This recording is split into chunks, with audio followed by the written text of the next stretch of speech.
Somewhere in a sealed and extraordinary space in the first half of the Grand Line, an unknown battle was raging. Time. From antiquity to this very day, you have humiliated me and ruined my plans again and again. This time I will surely end you. A shrill mocking laugh rang out. As if you have never ruined my affairs in return. How about I apologize to space and you let me go? I promise I will never covet your origin again. The two speakers looked nothing like ordinary living beings. They resembled demons from myth, trading blows, while hurling furious curses at each other. On a spotless white hospital bed lay a young man feigning sleep.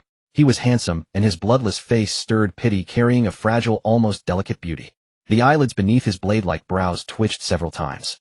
Then he opened his eyes clean and clear, yet strangely hollow. After staring blankly for a while, he murmured that the day had finally come for him to leave this world. Since he had no family or friends, there was no one left for him to worry about hurting. The young man was named Yi Taichu. The orphanage director had told him he was found in late autumn when fallen leaves covered the ground, and so he was given the surname Yi. As the man on the sickbed carefully recalled the past, he inadvertently saw fallen leaves dancing beyond the window. He could not help thinking that he and so many patients suffering from illness were like those leaves filling the sky, never knowing when they would fall to the earth and become soil. Leaves in the end must return to the ground. Yi Taichu was still unwilling. He had once dreamed of helping others recognize unreliable hearts and live more wisely. Yet everything was ending before it had even begun. If there were another life, he truly wanted a body strong beyond measure, so he could pursue the ambitions he had never fulfilled. Yi Taichu made that wish in his heart. Imagining the life he longed for, the young man slowly stopped breathing. At last a piercing alarm rang through the ward. At the same time, on the beach of Ruluka Island in the first half of the Grand Line, an unconscious little boy appeared. No matter how strongly the waves washed over him, he showed no sign of waking. From far away, a black-haired woman gradually approached, her figure becoming clearer with each soft footstep. She stood more than 2 meters tall, yet her face was as youthful as a girl of 15 or 16. As the girl drew closer, she finally saw the figure on the beach, clearly a little boy with a tender, handsome face that promised future charm. The girl snapped out of her wandering thoughts and hurriedly crouched down to check the boy's breathing. After checking for injuries and finding that he was only unconscious, she breathed in relief. When he did not wake after her attempts to rouse him, she lifted him onto her back and walked away. Yi Taichu was bewildered. After his breathing stopped, his soul had appeared outside his body. Before he could marvel that souls truly existed, a small vortex appeared before him. His vision went black and an irresistible force drew him in. Then he felt as if his body were soaking in water, weightless and suffocating. Yi Taichu wondered whether a soul could also feel suffocation. With a sudden ripple, he sensed that he had landed somewhere. Soon after, his body was turned over and lifted onto someone's back. Though he could sense everything outside, he could not open his eyes and saw nothing. After an unknown length of time, Yi Taichu opened his eyes and squinted against the dazzling sunlight. Once he adjusted, he caught the faint scent of cherry blossoms in the quilt and began to study the simple wooden cabin around him. Only a bed, a crude table, and a chair. The cabin was very clean. A simple rack beside the bed held several pieces of girls' clothing, and with the cherry blossom scent in the quilt, it was not hard to guess that the person who brought him home was a woman living alone. After finding no danger, he finally had time to examine himself. Yi Taichu was immediately stunned. Why were his hands so small and his legs so short? He had once been 187 centimeters tall, with thicker shoes and a little padding. Calling himself nearly 2 meters was hardly too much. So where had his height gone? Why was he so small now? Was this rebirth or possession of another body? The more Yi Taichu thought, the more confused he became, and the more he wanted to know what had happened and what he looked like now. Unfortunately, after searching around, he found nothing like a mirror. He could only consider going outside to find a pool or river where he might see his reflection. He opened the door and saw towering trees everywhere, each so massive that more than a dozen people would be needed to encircle it. The strange environment made Yi Taichu swallow nervously. Where was this place with so many gigantic trees? The Congo rainforest? Or the Amazon? Either answer was enough to make him uneasy. The surroundings made him afraid to stray far from the cabin, especially if this truly was a tropical rainforest. If it was a rainforest, then it would be dangerous, filled with venomous snakes, insects, and predators. The more Yi Taichu thought about it, the more afraid he became. After all, he had died and awakened in a child's body in a place that seemed full of danger. He no longer wanted to search for water. Who knew whether something dangerous might suddenly emerge from it? Perhaps he should simply find another way to check his reflection. Acting on impulse, Yi Taichu stepped aside near the cabin to deal with a private necessity. He glanced over himself and felt awkwardly reassured that this body seemed healthy enough for its age. For a child of this age, the body seemed promising. He could not help making an absurd joke to himself about how impressive he might become in the future. Although doing such a thing near someone else's doorway was improper, he felt he had little choice. Surely the person who saved him would understand. As he wondered about it, the long-awaited moment finally came. He was delighted for an instant, only for the result to be far less useful than expected. The tiny trace vanished into the earth before he could see anything clearly. A sour expression rose on his face, That was hardly enough to show him anything. Just then a clear melodious voice sounded behind him asking what he was doing. The instant the voice appeared, the air seemed to freeze. Only the insects and birds in the surrounding forest continued their restless calls. After a moment of silence, the girl behind him asked in embarrassed irritation why he had not gone farther away and how he could do that right at the doorway. Yi Taichu wondered when she had arrived behind him without a sound. The stiff Yi Taichu finally came back to himself. He quickly tidied his clothes, turned around, and apologized, explaining that he had been too urgent and could not hold it. His movements and tone flowed so smoothly that he showed almost no embarrassment. Only then did Yi Taichu truly notice the woman behind him. No, she was more like a girl with the tender face of someone 15 or 16. She was extraordinarily beautiful, with large bright brown-red eyes, a small straight-nosed cherry-like lips, and a beauty mark near her mouth that added a striking charm to her pure appearance. Yi Taichu stared in a daze. How could such a perfect and captivating face exist? Compared with her, all the beauties he had seen in his previous life seemed pale and distant. Staring without blinking, Yi Taichu failed to notice the girl's face gradually reddening and her gaze turning less friendly. Then a powerful pressure rose around them, jolting Yi Taichu out of his daze. He immediately yielded and apologized to the girl before him. Looking into her captivating brown-red eyes, he earnestly said that her charm had seized all his attention and that he had lost his composure for a moment. Hearing this, the unkindness in the girl's eyes vanished, and the strange pressure around them gradually faded. Yet the blush on the girl's face climbed to her ears. Flustered and annoyed, she glared at Yi Taichu, making it clear that compliments would not make the matter at her doorway so easy to forgive. Yi Taichu laughed awkwardly and explained that when he woke, no one was around. He did not know whether the surroundings were safe, so he had not dared to go far. He apologized and promised it would not happen again. He added that a kind little angel would surely forgive him, looking up at the girl with a pitiful, pleading gaze as he tried to act cute. Seeing such an expression on the already adorable little boy's face, the girl's heart softened completely.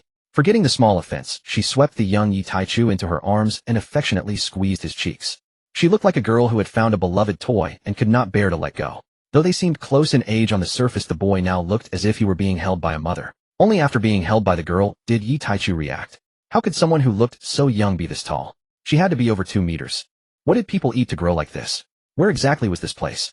He had never heard of anyone on Earth growing so tall so naturally. Her appearance did not match anything he knew from his old world. Her fair skin and unusual presence made it even harder for him to believe this was still Earth. Those brown-red eyes too. Could this place truly no longer be Earth? After calming down, Yi Taichu finally had time to observe the girl who was cheerfully kneading his cheeks. The more he looked, the more he felt his guess was correct. The pressure he had sensed earlier had been real. And the language they were speaking was neither Chinese nor English. How could he be so certain? Because he had never encountered it before, yet he could understand and converse in it now. His body was also so small now, and that alone defied science. Earth, as far as he knew, had no supernatural powers. At least he had never encountered any in over 20 years of life. Thinking of this, he urgently wanted to ask the girl holding him the 3 great questions of life. With great effort, he struggled out of her arms and asked what he needed to know. After a long conversation, he learned that this truly was no longer Earth. It was a planet nearly twice the size of Blue Star, with oceans covering more than 80% of its surface and countless small islands instead of vast continents. There was also a ring-shaped continent called the Red Line, and a calm belt nearly encircling the world, dividing it into 4 seas. That shape and description forced him to realize where he was. Their later conversation confirmed that this was the world of the seafaring adventure story he had known in his previous life. Yes, it was the famous hot-blooded tale of adventurers chasing dreams across the sea, where one reckless fool set out to become the pirate king. He still remembered watching the protagonist's thrilling adventures on the sea, even once finding an unwanted old straw hat at the orphanage and wearing it in imitation. Yet in the end, the hot-blooded dream seemed to become a tale of lineage. What he had thought was a story of a boy climbing step by step toward a throne turned out to be bound by bloodline background and predestined fate. Without that bloodline, that background, or that arranged destiny, it seemed impossible to cross the barrier of class or deserve the same path. Back then, this realization had nearly crushed Yi Taichu. Through his questions, Yi Taichu gradually learned that this place was Ruluka Island in the first half of the Grand Line, the island known for the time-distorting rainbow mist. The girl who had found him and brought him home was named Gion. She had no surname, only that name. In this world, those without status or background often had only a given name. When Yi Taichu heard that name, he immediately thought of the heroic female marine from the original story, the Admiral candidate Momosaji Gion. From their later conversation, he learned that she was indeed the woman who would one day become the strongest female swordsman in the Marines. When Yi Taichu asked why she had come to Ruluka Island, Gion answered plainly she was preparing to join the naval selection at a nearby branch in a few months. Hearing this, Yi Taichu felt a secret rush of relief and delight. Gion was without question a truly formidable person. There are always people who seem unbeatable at the beginning, the middle, and even the end of a story. Though this young girl had not yet surpassed every peer, there was no doubt about her potential. The young Gion before him belonged to that rare kind. Given enough time, she would stand beneath no one. It was only the year 1490 of the sea calendar, and she was just 15. Yet from what Yi Taichu knew of future battles, he judged that Gion already possessed power no weaker than a Navy headquarters colonel. With even a little guidance, she might soon break through to the level of a rear admiral. A rear admiral was no trivial rank, no matter how lightly such titles might appear in stories. Yi Taichu understood that this was a real world, not a false plot. Rear admirals and headquarters officers were monstrous presences upon the sea, not weaklings to be dismissed. And Gion was still young, not yet enlisted in the Navy. Her future could only grow brighter and stronger. Yi Taichu knew he could not yet match the people of this world in raw strength, but he trusted the knowledge and experience carried from another life to help him guide events wisely. With several months remaining before the naval assessment, Yi Taichu resolved to make the most of that time and earned Gion's trust through effort and companionship. He rejected the idea of letting her become a tool for the powerful. In his eyes, Gion was capable, kind, and strong enough to carve her own path. Such a remarkable person could not simply be allowed to drift away. Yi Taichu felt as though he stood before a cold river, ready to commit himself fully to the choice ahead. Before such grace and strength, Yi Taichu could not help wanting to strive with all he had. Whatever hardship awaited, he would not abandon his original resolve. He would not repeat another man's tragic ending. In a world of extraordinary power, pursuing strength was the only sensible path. The regrets of his previous life would not define this one. This time Yi Taichu intended to live longer, grow stronger, and laugh at fate instead. Strength and cherished bonds both required the ability to protect what mattered. Though Yi Taichu did not know why he had crossed into this world, or why his soul now had a young body, he was certain this body was truly his own childhood form. The needless worries did not matter. Yi Taichu believed that time would eventually reveal every answer. He refused to live trapped in suspicion and imagined conspiracies. A life returned to him should be met with action, not endless doubt. To gain another life without gratitude would be the true waste. Whether or not hidden designs existed, Yi Taichu would face life in his best state. That had always been his nature, even in his previous life's final days, when he met hardship with a smile until the end. This life also gave him a healthy body, healthy, whole, and full of possibility. This remade young body belonged to a world of extraordinary power, so he did not need to fear that training would be impossible because of some mismatch of nature. Yi Taichu believed that cultivation and training would make his body stronger and stronger until he could finally pursue the dreams left unfinished. Lost in bright imaginings of the future, Yi Taichu finally came back to himself when Gion shook him. She pointed at the corner of his mouth with visible disdain. Gion told him to clean himself up, annoyed by whatever strange thought had crossed his mind. Yi Taichu only said he had been thinking of something grand without explaining what it was. Seeing Gion puff her cheeks and glare at him, Yi Taichu was amused.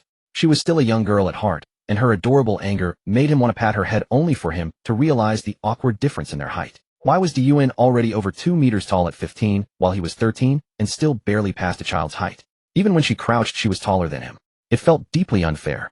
Yi Taichu nearly lost composure, then comforted himself that he would surely keep growing. Yes, he would definitely grow taller. He encouraged himself silently. His future would not be limited by the smallness of his present body. Over the next few days, as the two spent more time together, Gion learned that Yi Taichu truly had no family in this world and understood little about it. His sensible, sweet manner gradually made her treat him like a younger brother. So their days settled into a rhythm. Gion sometimes went out to hunt for food, while Yi Taichu brought laughter by day and warmth by night, living under her care for a month. During that time, Yi Taichu taught Gion training methods he remembered from his previous life, while practicing diligently beside her. No matter how hard and exhausting the training became, he persisted. Dreams required strength, and he also noticed that his appetite was growing larger by the day.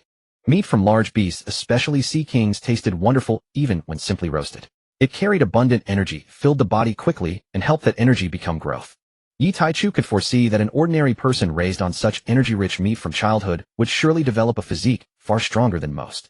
Differences in talent would affect absorption and transformation, but compared with ordinary people, such a person would still become almost superhuman and could likely reach the level of a capable East Blue fighter. Those with slightly better aptitude might even reach a far higher level. Unfortunately, large beasts were dangerous, and sea kings were beyond the imagination of ordinary people. Even when such meat appeared for sale, the price was astronomical, let alone eating it every day. At the edge of the island, forest roars echoed from time to time. On a dusty stretch of stony ground, Yi Taichu, now about 1.5 meters tall, stood covered in training wounds and tattered clothes, facing a saber-toothed tiger twice his size. As the tiger roared and lunged, Yi Taichu charged forward. When it sprang at him, his small fist struck upward with fierce precision. He seized the opening, leapt beneath it, and rained focused blows against its body until the beast collapsed motionless. Perhaps because crossing worlds had remade him, Yi Taichu's memory and comprehension were far sharper than before, and his body adapted quickly to intense training. In just over a month, he had grown from a small boy under 1.30 m into a young lad of 1.50 m capable of fighting ordinary small and mid-sized beasts. This saber-toothed tiger was already the 9th he had defeated in recent days. Then Diyuan's clear voice came from the side, carrying both anger and concern. She scolded him for getting hurt again, and reminded him that she had promised to protect him, so he did not need to train so desperately. Looking at the young girl whose eyes were filled with concern for him, Yi Taichu smiled, and told Dean that he was fine. He did not want to waste his talent, and he wanted to become strong enough to protect her too. Over that month their bond had deepened. Diyuan's youthful kindness made her easy to approach, and Yi Taichu treasured the trust growing between them. Diyuan came to Yi Taichu with a face full of concern, looked over his wounds, and pulled him aside to apply medicine and bandage him. Her movements were soft and careful, afraid of causing him pain. Watching Diyuan carefully treat his wounds, Yi Taichu felt deeply moved. In his previous life he had grown up without family or close friends, and no one had ever looked at him with such wholehearted care. He felt that these days with someone like family were truly good. A warm smile appeared at the corner of Yi Taichu's mouth.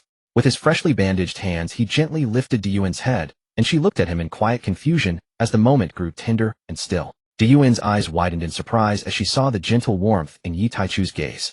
A blush gradually rose across Diyuan's face. Looking into Yi Taichu's reassuring eyes, she closed her shy eyes and held him gently, while he closed his own with a quiet smile, cherishing the sweetness of the moment. After some time, Yi Taichu noticed Diyuan breathing quickly from shyness.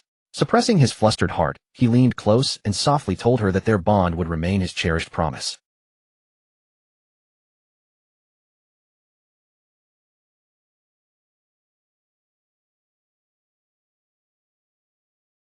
At his words, the blush that had just faded returned to Diyuan's cheeks. She lowered her head and answered so softly that only Yi Taichu's sharpened senses could catch it. She was willing. With affection in his eyes, Yi Taichu gently patted Diyuan's head and suggested that they visit the town to buy supplies. Diyuan forgot her shyness at once, lifted her head, and insisted on finishing his bandages before they went into town. On a bustling street in Lelugia City, a striking young man and woman walked hand in hand. She had long flowing hair and stood tall. He was exceptionally handsome. Their extraordinary beauty instantly captivated every passerby the moment they appeared on the street. At a modest fruit stall, a mother and her freckled son stood together. The boy tugged at his mother's arm and exclaimed, "Mom, look. That older sister is so beautiful. When will I ever be as handsome as that big brother?" His mother followed his gaze, and could not help but sigh in awe. Truly they are a pair blessed by heaven. She rolled her eyes at her son's words, silently grumbling inwardly, "Oh my dear boy, your father isn't even half as good looking as I am. And with your face inherited entirely from that good-for-nothing man." Sigh. "It's not that I want to discourage you, but how on earth do I even begin to reply? My precious adorable little one." Yet seeing her son's earnest, hopeful expression, she couldn't bear to shatter his fantasy, and instead said gently, "My dear, don't you think Uncle Wong next door is quite dashing?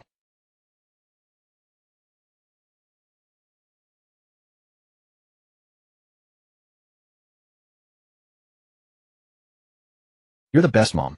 Uncle Wong is not only handsome, he always brings me delicious treats when he visits, and even sings me to sleep. I love him so much." The woman smiled, tenderly stroking her son's head, while inwardly reflecting on Uncle Wong's formidable vigor. Amidst the rising chorus of admiration all around, Yi Taichu smiled, and said to Diyuan, "Seen your sister Diyuan, everyone's praising you.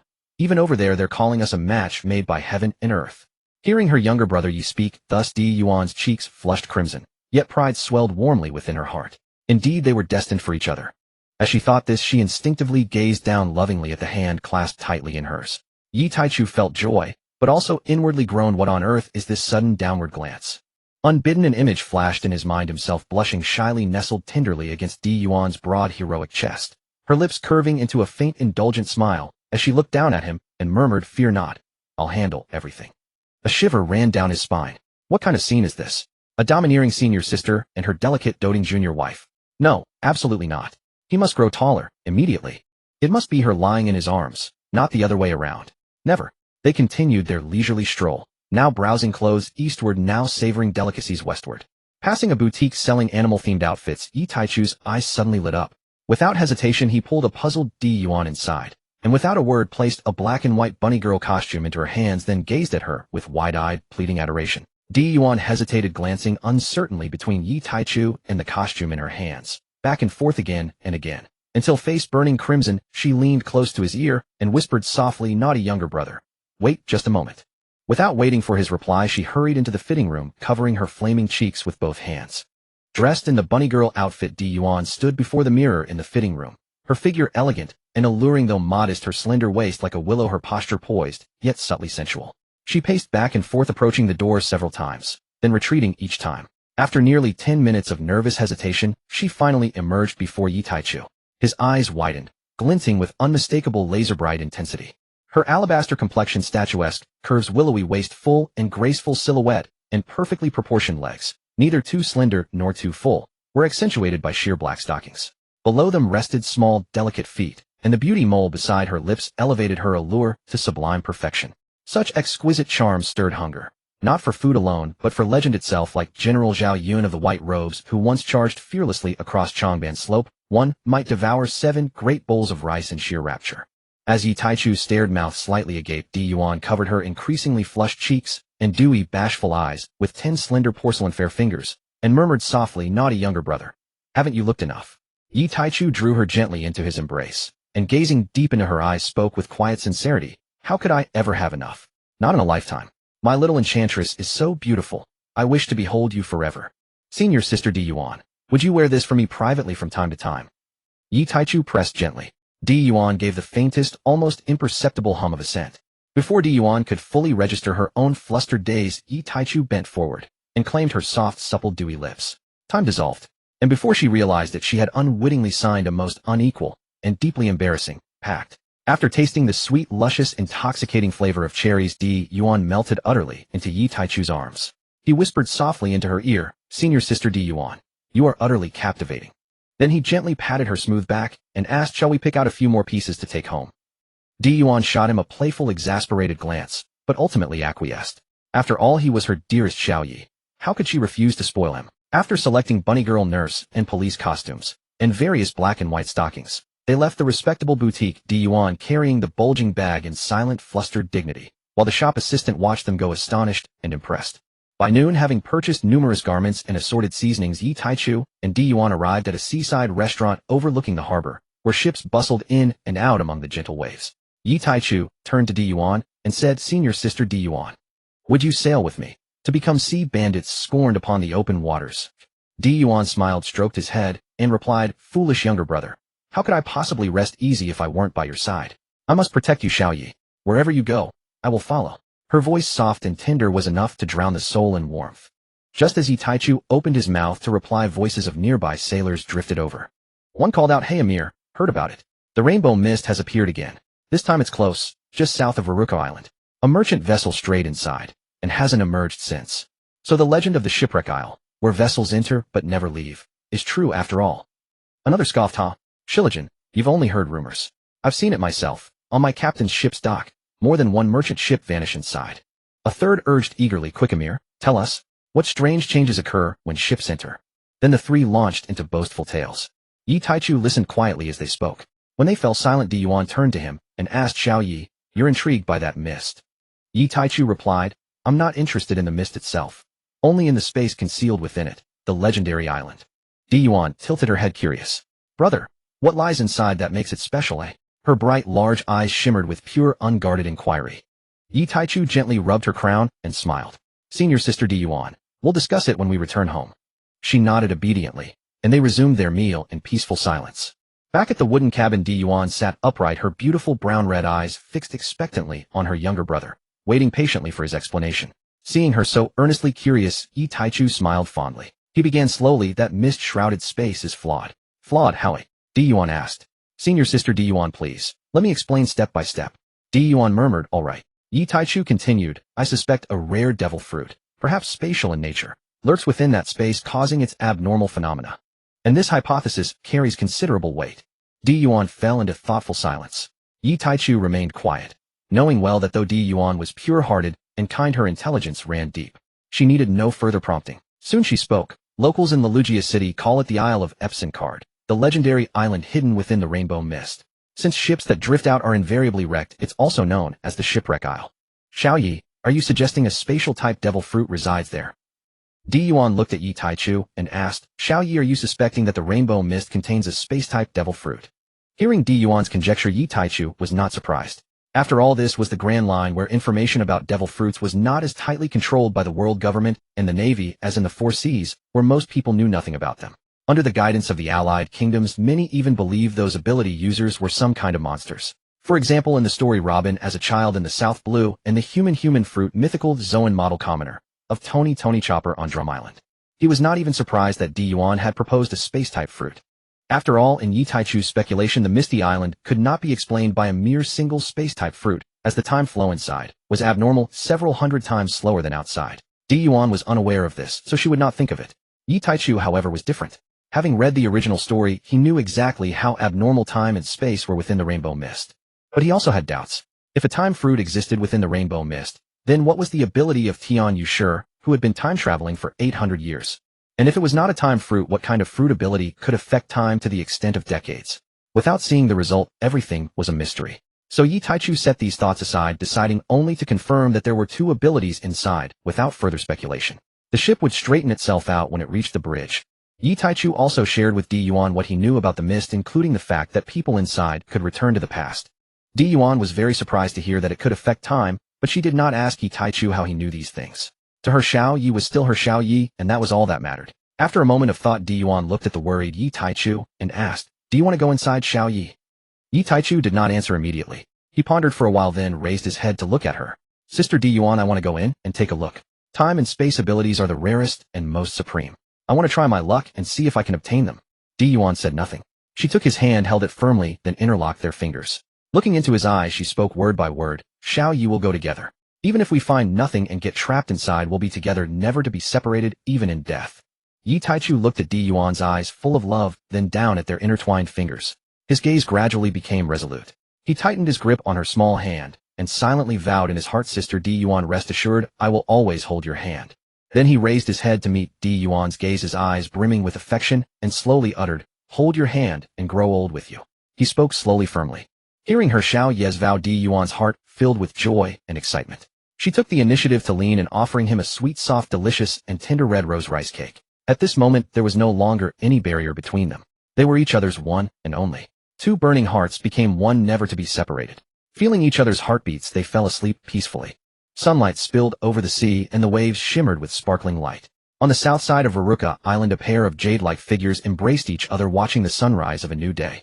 The sunlight shone on them, enveloping them in a saintly radiance. As the sun slowly rose and finally hung in the sky, it revealed the full appearance of the rainbow mist. A thick, mysterious, colorful mist surrounded a stretch of the sea. Yi Taichu and Di Yuan gazed at this enchanting mist, then turned to look at each other, their eyes filled with tenderness. An area on the south pier had been cleared, surrounded by members of the Ruluka Island Guard in uniform. Among them, Yi Taichu guessed the identities of several based on their physical characteristics. They were characters from the original story. Thanks to his enhanced memory, the short, watermelon-headed man in a white lab coat was likely Dr. Han Sua, who had studied the rainbow mist for 50 years at the beginning of the story. Although he was still young now, his features were too distinctive. Beside him should be the villain Wei Dun and his son. If Yi Taichu remembered correctly, there was also a grandson who, together with a small pirate from the mist, formed the villainous quartet. Probably because it was only the year 1490 of the Sea Circle calendar, the group was not complete. And with a gap of 30 years, these people were still very young, unlike their aged selves at the start of the story. Yi Taichu and Di Yuan walked into the cordon as if no one else was there, heading toward the watermelon-headed Han Sua to ask about the situation. Before they could speak, Wei Dun, with a fierce and standard villainous expression, pointed at Yi Taichu and cursed at him, telling him to get lost. Yi Taichu ignored him and went straight to the point, asking Han Sua how long the mist could last and whether they could enter. Seeing that Yi Taichu completely disregarded him, Wei Dun was furious and shouted without reason, "Guards! Guards! Beat these two crippled and throw them out." After all, not long ago, he was a ruthless pirate who slaughtered villages and razed cities. If it weren't for the fact that he was now only a deputy mayor on the surface and couldn't kill openly in front of too many people, he wouldn't have just ordered them beaten, crippled. "You should thank me for my mercy," So Dun thought to himself. At the same time, the approaching guards were sent flying by Di Yuan, who would not allow anyone to disturb Xiao Yi, including the noisy Wei Dun. Within less than a minute, a crowd of people lay on the ground. Thanks to the techniques from the Blue Star, Di Yuan had now broken through to at least the level of a vice admiral. She could deal with these ordinary people without even using her hands. However, because she was kind-hearted and did not strike hard, there were no casualties on the scene. Witnessing this, Han Sua stammered, "No. Not sure. I can only measure. The concentration is low. It might not last long." Yi Taichu was not satisfied with the answer. Then he heard Suo Dun still using his deputy mayor title to pressure people, his voice so irritating that it made him annoyed. He picked up a stone from the ground and threw it at Suo Dun's head. In an instant the head burst open like a watermelon, splattering everyone around him. The crowd fell into chaos. Yi Taichu had no interest in these people. He walked over to Di Yuan, rubbed his cheek against hers, and said, "Sister Di Yuan, you are too kind." Di Yuan leaned down and hugged Yi Taichu, whispering in his ear, "I'm sorry, Xiao Yi. I still can't bring myself to harm ordinary people now. I need some time to adapt. I let you down." Hearing this, Yi Taichu hugged her tighter and said, "You don't have to force yourself, sister. I'm here for everything. Let all the sin be carried by me. You haven't let me down. This is you, my sister Di Yuan. Xiao Yi. I'm here. There won't be a next time, Xiao Yi. Whether ordinary people or evil pirates, I will no longer show mercy. If there is sin, we should bear it together. I am the blade in your hand, cutting through the thorns for you and for us." Di Yuan looked into Yi Taichu's eyes and said, "This is my vow to you, Xiao Yi." Yi Taichu listened carefully, kissed Di Yuan on the forehead, then looked at her and replied, "All right, sister Di Yuan, we'll be together." Ignoring the chaotic crowd, he got the answer he wanted and took her hand, ready to leave. Hansu suddenly spoke up, "Sir, are you two going into the rainbow mist?" "Sir, it's not suitable to enter the mist now. The concentration is low this time, and it could dissipate at any moment. If that happens, you might never come back." Di Yuan stopped in her tracks and tilted her head to look at Yi Taichu. Yi Taichu looked at the watermelon-headed man with curiosity. He had thought earlier that Han Suo might be asking for help to rescue his few child companions. Turning his head to look at Di Yuan, he asked, "Sister Di Yuan, are you afraid?" "I'm not afraid." "Why?" Di Yuan smiled warmly at Yi Taichu, and he smiled back at her. They looked at each other, and everything was said without words. Their eyes had already told each other the answer: live and die together, never to be parted in life or death. "Because of you, because it is you, I am fearless. Even if I know I am facing death, I will not retreat one bit." Forgive Yi Taichu for his shallow knowledge. He did not know how to describe a love that transcended life and death. It was as if 1,000 words could not compare to a single exchange of glances. He held Di Yuan, his voice gentle and soft. "Don't worry, we'll be fine. I trust you." The vessel carrying Di Yuan and Yi Taichu glided slowly toward the mist, its hull swallowed by swirling, iridescent fog that thickened around them. As the boat advanced deeper, the path behind vanished entirely. No trace of origin, no glimpse of destination. Thus the vessel bearing the two disappeared silently into the haze. Di Yuan's expression tightened, not from fear, but from the primal unease humans feel before the unknown. Noting her tension, Yi Taichu took her hand and squeezed it firmly. Feeling his quiet reassurance, the knot of anxiety in her chest began to loosen and fade. "Indeed, my dearest stands beside me. What then is there to fear?" She thought, calm settling over her like still water. Regaining composure, the two surveyed their surroundings. Only monochrome mist stretched endlessly, pale, undulating, and depthless. Yi Taichu recalled that the innermost isle of wrecked ships offered clear vision, unobstructed sight unblurred by fog. Gazing into the void, Yi Taichu felt his yearning for the Haushiko Haki intensify.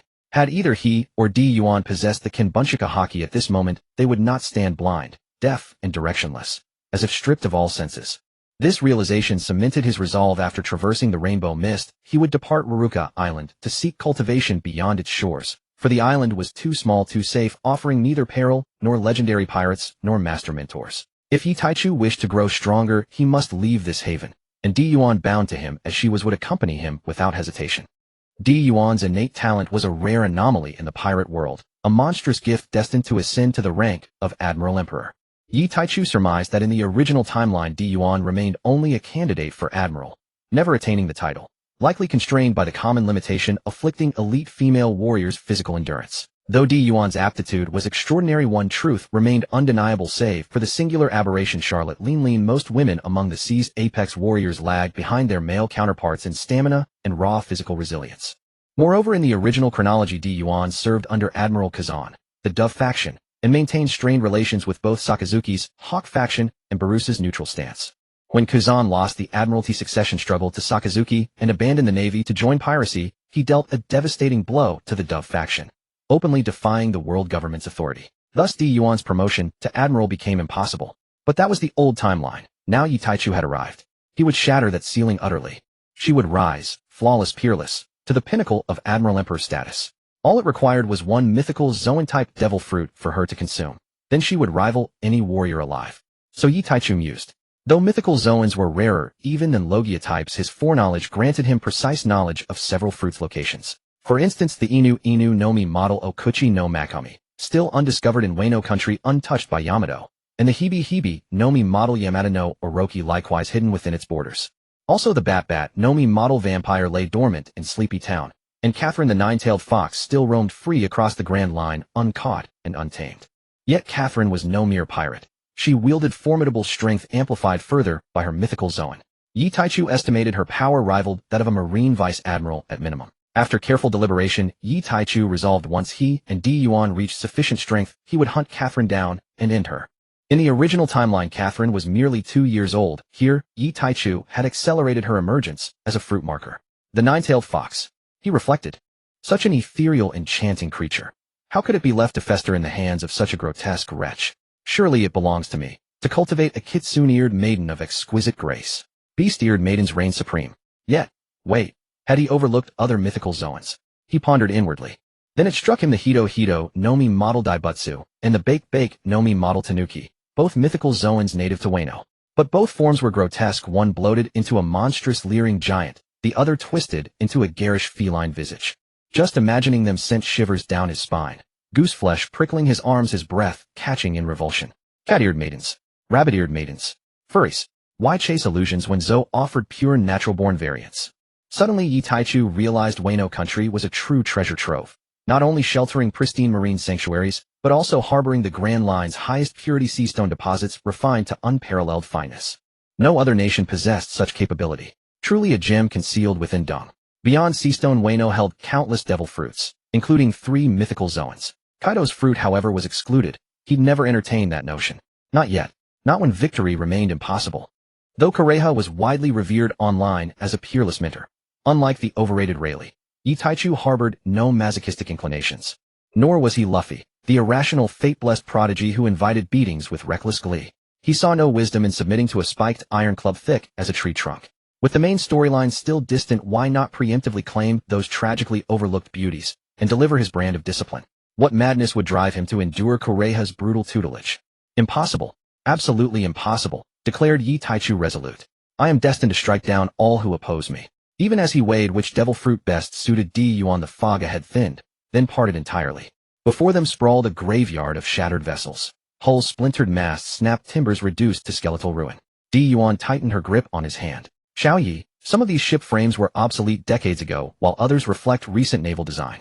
Yet both bear identical corrosion, identical decay, from seawater exposure. That suggests they entered simultaneously despite temporal disparity. Is this the temporal distortion you mentioned earlier? Yes. Within this mist, time flows imperceptibly, if at all. I suspect a time-type devil fruit synergizing with a space-type fruit has forged this anomalous spatial domain. Yuan scanned the wreckage, then turned to Yi Taichu with a playful smile. Let's split up and search Xiao Yi. This space is compact. We'll finish quickly. Let your elder sister fulfill your wish. Haha. You truly are adorable, Yuanjia. Then I entrust my wish-granting fairy to you. A shamelessly affectionate, goosebump-inducing coo escaped her lips, before the two leapt apart, bounding east and west across the skeletal remains of ships. Halfway through the search, Yuan cried out in alarm. Who's there? A thunderous whip-like kick cleaved a nearly intact marine warship cleanly in two. From the wreckage tumbled 4 children, screaming, flailing, drenched in seawater. Yi Taichu arrived instantly, observing the 4 figures bobbing in the waves. Undoubtedly the protagonists from the original arc, cast 50 years into the future. The eldest boy swam urgently toward the soul girl. Labani, Labani, save me, shrieked the youngest, thrashing wildly in the surf.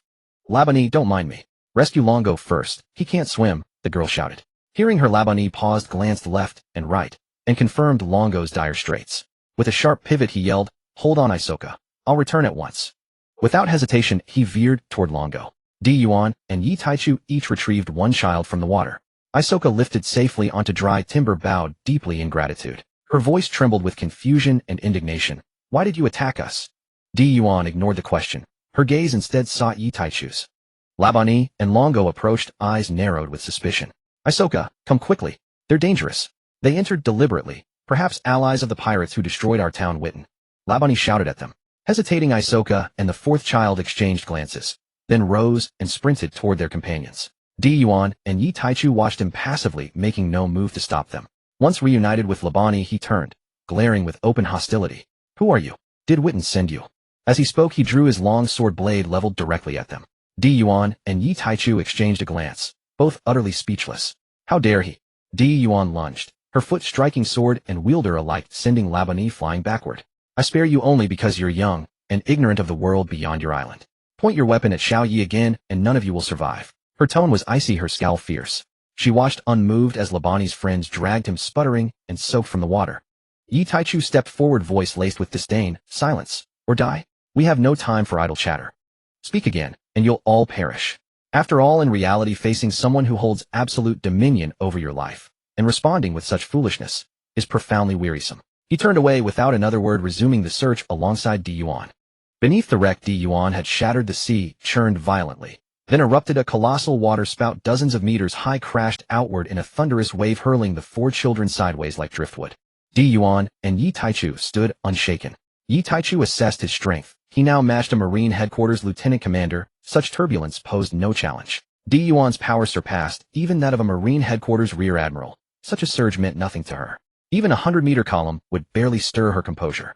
The towering waters subsided, revealing the beast beneath, a monstrous sea king, its skull crowned with grotesque, pulsating longevity tumors. Under the water surface, a massive body revealed its long, serpentine head. The Sea King's uniquely ferocious and savage eyes locked onto the few tiny insects below, it opening its blood-drenched maw filled with gleaming razor-sharp fangs. Its pale yellow body with black spots long like a serpent's circled the few people on the sea surface, churning the narrow expanse of water into a tumultuous frenzy. Measuring several hundred meters in length, it was unmistakably a medium-sized Sea King.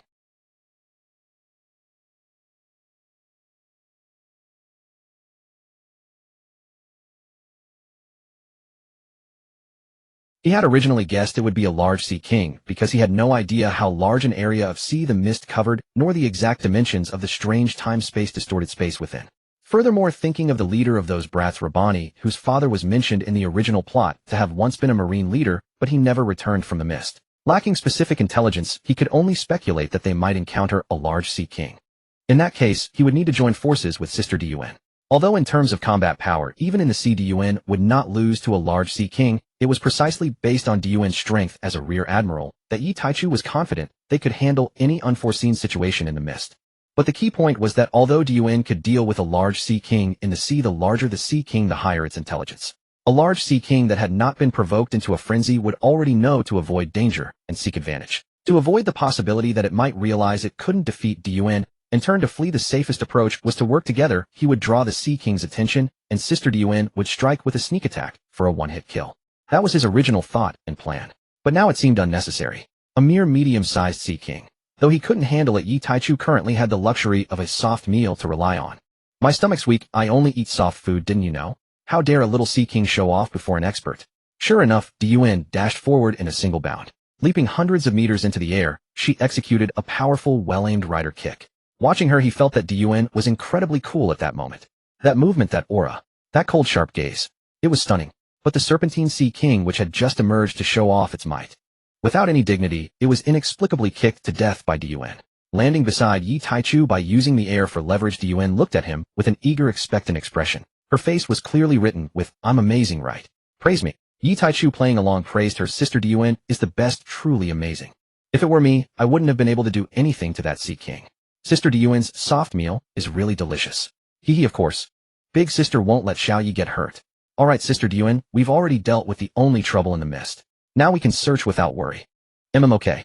With that, ignoring the few stunned brats behind them, the two dispersed. After searching episanchored 3 or 4 times with no results, Yi Taichu and Dun regrouped, both revealing helplessness in their eyes. Dun asked, "Xiao Yi, could we have guessed wrong? Is this just a special space without the devil fruit we speculated?" Hearing this, Yi Taichu fell into thought. Honestly speaking, in a world with other supernatural powers, Sister Dun's statement might be possible. But this is the world of One Piece, unless one can train or be born with innate abilities. All other supernatural powers are essentially tied to devil fruit abilities and haki. Therefore, there is no precondition for a special space like the Mist Island to form naturally. Because he was no longer a person of this world possessing an omniscient perspective, he could easily draw these conclusions. Dun was unaware of all this, and Yi Taichu had no intention of telling her. His transmigration was his greatest secret. If one day he could leave the One Piece world, then his confidants would know without him saying. Then Yi Taichu thought of Luffy and Rabani from the plot. The two had gotten lost in the mist due to Luffy's reckless actions, and inside they walked through a misty passage. This inevitably made him wonder, could the devil fruit be inside that passage? But how could they enter that passage? Dun watched Yi Taichu deep in thought, and did not disturb him, quietly waiting by his side. This space in all directions was similar to the Mobius strip and Klein bottle concepts proposed on the little broken planet capable of infinite looping. No matter which direction you went, you would eventually return to the starting point. The space was infinite loop. If using the Klein bottle as an analogy, the passage Luffy and Rabani entered was the node passage of the loop. Thinking this way, the devil fruit could only exist there, because that place was the node of the entire space, capable of influencing and extending throughout the whole space. Should he dash around like Luffy? Or what should he do? After thinking for a long time, Yi Taichu decided to act first and observe if there was a pattern. After all, this space could not be absolutely perfect like a Klein bottle or Mobius strip would have flaws. What Yi Taichu needed to do was find that flaw, break through it, and enter the passage. Sister Gion, carry me on your back. Choose any direction and keep leaping with all your strength across the entire space. Don't worry about the mist ahead, just charge straight in. Before Yi Taichu could react after speaking, Gion had already hoisted him onto her back. Shall you hold tight, she said. Then she leaped, covering 500 to 600 meters in a single bound. In the span of 4 leaps, they reached the edge of the mist. Without any pause, the two plunged into the mist. Not far away, Rabani and the other 3 watched Gion and Yi Taichu's actions in confusion. Longo turned to Rabani. Rabani, what are they doing? Are they trying to get out? Rabani, also puzzled, said, they were searching for something earlier. Maybe they gave up and are now looking for a way out. That's impossible. This space can't be exited, Longo muttered. Another brat also said, yeah, we've tried so many times. Isoka remained silent, but kept praying in his heart that they would find a way out. As the few were lost in their own thoughts, a sound of breaking air came from the mist ahead, and the 2 who had left from the other side emerged right in front of them. After repeating this several times, Yi Taichu noticed that when Din entered the mist, and a few breaths past, the mist would undergo a slight distortion shift. Because the surroundings were entirely colorful white mist, most people would perceive no change. The irregular colorful mist perfectly concealed the subtle shift in color lines. If someone were proficient in observation haki, it would be like opening a third eye using the power of the heart to observe. Then this mist would be useless to them. They could easily find their way out. But for those with average haki or no haki at all, this mist was a natural prison. Sister Gion, stop for a moment, Yi Taichu said softly. Found the pattern? Xiao Yi? Gion stopped and asked. I found something. Not entirely sure, but we'll know once we go in. Yi Taichu, when we're about to enter the mist, Sister Gion, you charge up and attack. When I say a direction, release your attack immediately at that spot. Gion, okay, got it, Xiao Yi. Then the 2 charged into the mist again. At the 3rd breath after entering, Yi Taichu saw a slight change in the lines. A palm's width below the right knee, he whispered into Diyuan's ear. Diyuan's face flushed red, her ear tingling. But she had no time to be distracted. She immediately released the charged attack in the direction Xiao Yi had indicated. Then the 2 entered a misty passage different from before. The mist here felt solid underfoot, allowing them to stand without fear of falling. Yi Taichu climbed down from Diyuan's back and looked at the passage formed by colorful mist. He was somewhat surprised because the colors here were so deceptive. Earlier he wasn't sure if the line shift he saw was a genuine spatial distortion or just a natural change in the mist, which was quite possible. But unexpectedly luck was on their side, and with his and Diyuan's seamless coordination, they hit the mark in one shot. Otherwise it would have taken a lot of time. Seems like I'm quite fitting the role of a destined child, Yi Taichu thought narcissistically. Tap, tap, tap, tap. In the silent misty passageway, the sound of 2 people walking echoed, carrying far and reverberating back and forth, because there was no other noise in the mist. Yi Taichu's sister Diyuan, if we were trapped here forever, we'd just have a bunch of kids to keep us company. What do you think? Yi Taichu teased Diyuan. Her face flushed with embarrassment. Do you think I'm a pig giving birth to a dozen? At most. At most. 5, no more. Diyuan's voice was low with shyness. Ha ha ha. Hearing her answer, he burst into laughter, causing Diyuan to bury her head almost into her chest in shame. Then he lifted her hand to his lips, kissed it, and said to her, silly, I don't want any kids at all. Why would I want a child to compete with me for food? You are mine. Diyuan grew even more bashful and murmured, shameless, and that wouldn't happen anyway. Yi Taichu pulled her into a tight embrace. Sister, I will find a way to make both of us immortal. Children are a burden. I just need you by my side. Ooh, I don't need a baby. Of course that doesn't mean our baby would be bad, but we just don't need one, understand? You are my baby. Diyuan replied softly, holding Yi Taichu's waist tighter. Since there was no concept of time in the mist, the 2 of them had no idea how long they had walked.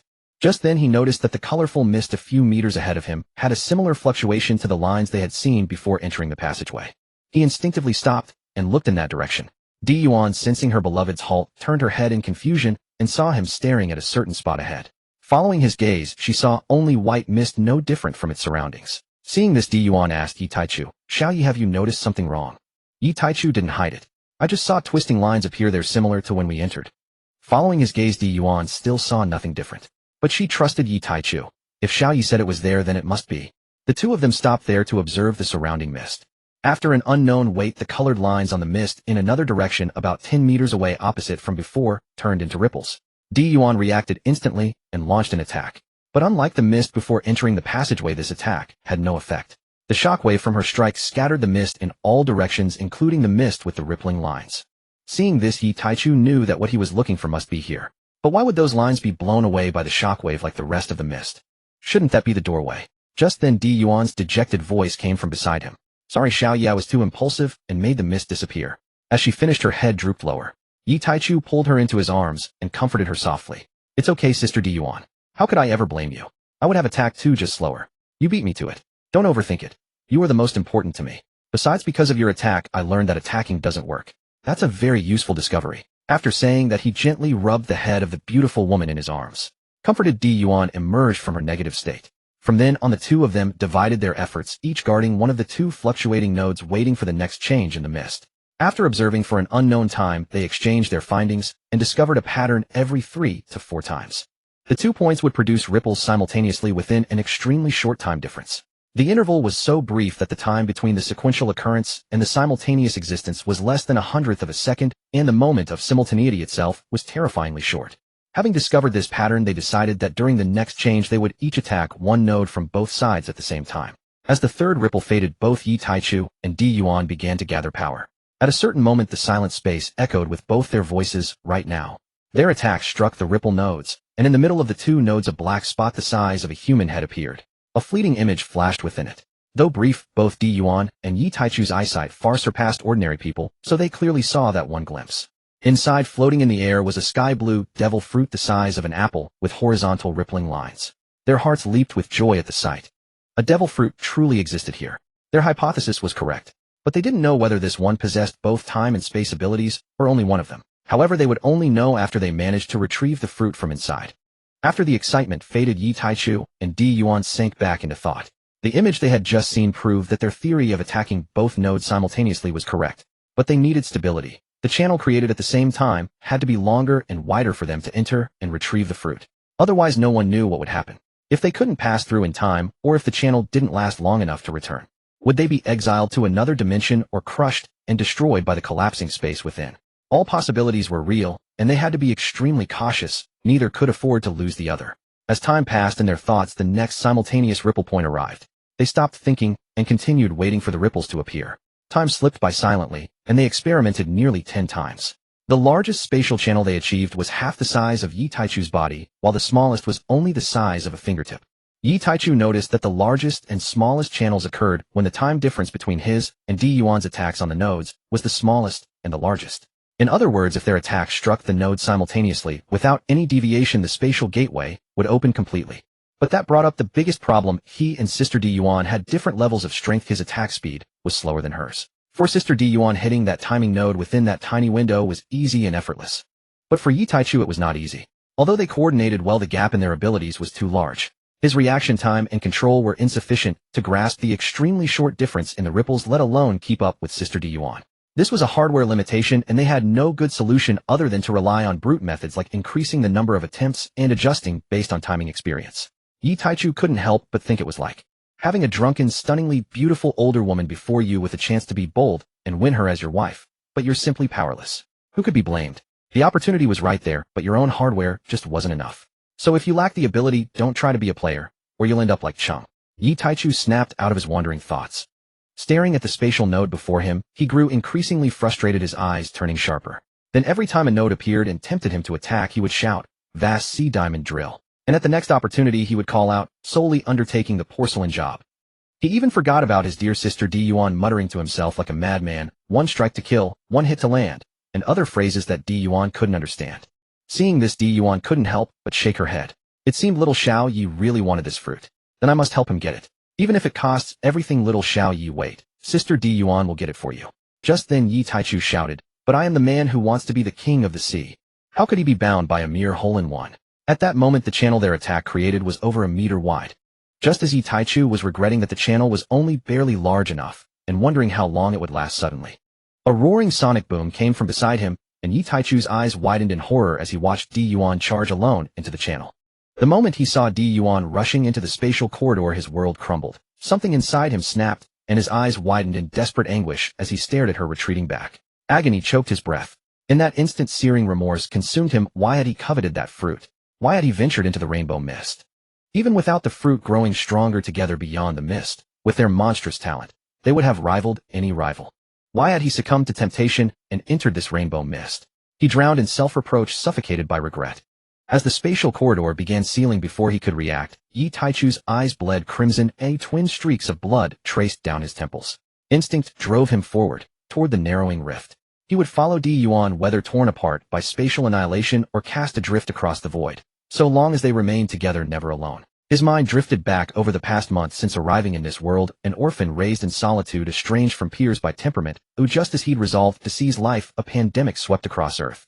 Tragically, he contracted the nascent strain of the virus. No cure existed, no palliative treatment delayed its course.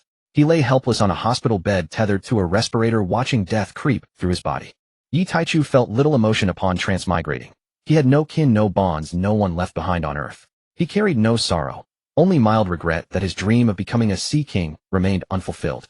The first thing he saw upon opening his eyes in the one-piece world was Yuan, pure, kind, radiant. For the first time he knew what it meant to have family, to have home. He felt profound gratitude for meeting Yuan, for transmigrating here, especially into a realm brimming with extraordinary women and transcendent power. His former aspirations, immortality included, now lay within reach. It was a flawless beginning, a perfect world awaiting him. His dream, to gather a harem of breathtaking beauties, to fulfill a vision so luminous it shimmered like foam. Yet fear of loss gnawed at him. So Yi Taichu sought power, power to protect all he cherished, power to claim all he desired, power absolute and sovereign. Watching Yuan risk her life for him, likely to perish here, he berated himself relentlessly. Why had he yielded to temptation? Why hadn't he played it safe? And he raged inwardly. Why was he so weak? Why did he lack the strength to shield her, forcing her to brave peril in his stead? Even as memory flooded his mind, his fingertips brushed the shrinking edge of the spatial corridor. Just as he prepared to leap after Yuan, his peripheral vision caught something astonishing. The corridor halted its contraction where his hand touched it. A surge of wild hope ignited within him. He threw his entire body against the rift, limbs braced wide to hold it open. Though it continued to narrow, its pace slowed visibly, far gentler than before. Yet spatial pressure warped his frame, fresh wounds split open and deep within his organs strained, fissured, and bled. Blood trickled slowly from his lips, yet his gaze remained locked on Yuan, unblinking, unwavering. In that moment, she filled his entire vision, nothing else existed. By then Yuan had seized the fruit. Blood stained her mouth as she whirled around, muscles tearing to propel herself back at speeds many times greater than sound. Turning, she saw Yi Taichu straining to hold the rift, and there he stood, drenched in crimson, his body contorting under spatial compression. Her voice tore through the air, raw and shattered. No. Her velocity surged further, her skin splitting under the unbearable strain. Muscles ruptured, her physical limits shattered beneath such supersonic acceleration. Crimson welled instantly where her epidermis tore, revealing fractured bone beneath. An instant before his limbs were crushed entirely, Yuan lunged, dragging Yi Taichu clear, just as the unsupported corridor collapsed behind them. They tumbled violently through the air, flung far across the misty expanse. Before either struck the rainbow fog, Yuan, ignoring her grievous wounds, slammed her palm onto the cloud below and shot toward Yi Taichu, catching him midfall. She twisted midair, shielding him with her own body as they crashed into the mist, her back absorbing the full impact. The unreleased kinetic force, her pre-existing injuries, their combined inertia, and the violent collision overwhelmed her. She vomited a torrent of blood. They lay entwined on the soft clouds, clinging fiercely, not a finger loosened.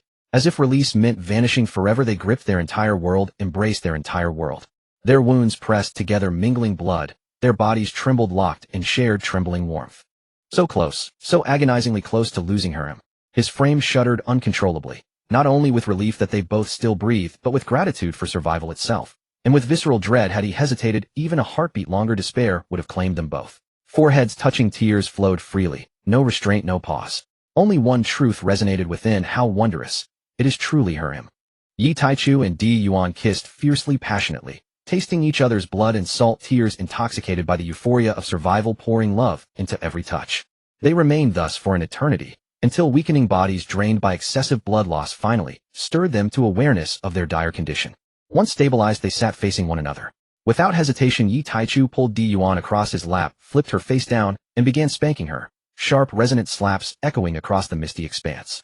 The crisp reports reverberated across the vast space. Between strikes he demanded, "Did you err? and spanked for over half an hour until Gion cheeks flushed whispered repeatedly, I was wrong. Only then did he pause and ask, where did you err? Gion, I acted without consulting you. Only that. Slap. Yi Taichu delivered another stinging blow. Gion fell silent, face burning red. Slap. Yi Taichu struck again. Speak. Gion, I overestimated my own strength. Hearing this, Yi Taichu erupted, overestimated. You dared presume to know the heavens and earth. And struck again. Slap. For failing to consider consequences. Slap. For acting unilaterally. Slap. What would become of me if you perished? Slap. For making me suffer such dread. Slap. Slap.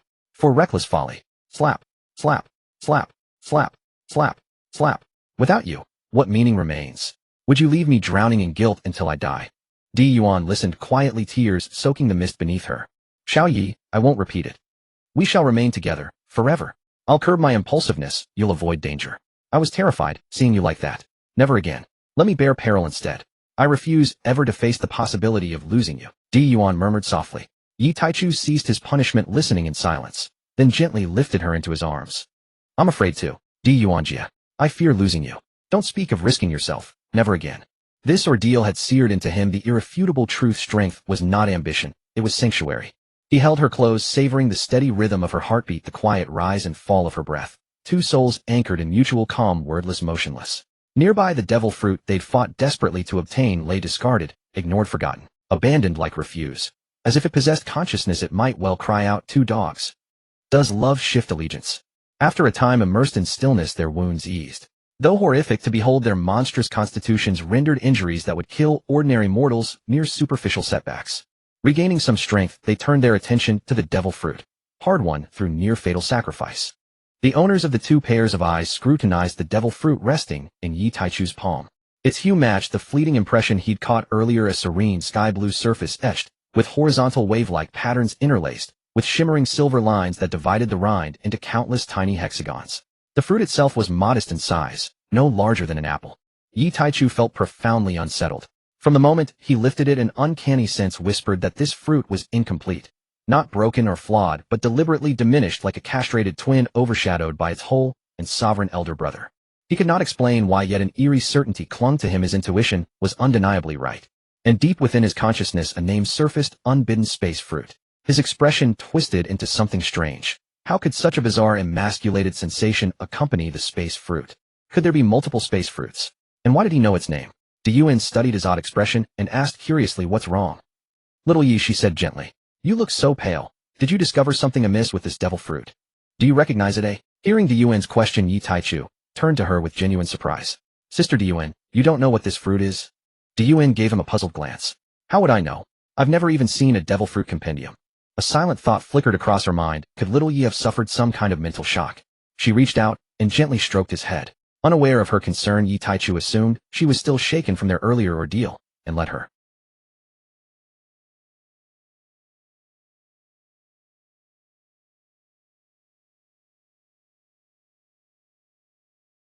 Shaking off those absurd notions, Yi Taichu declared, it's the space fruit.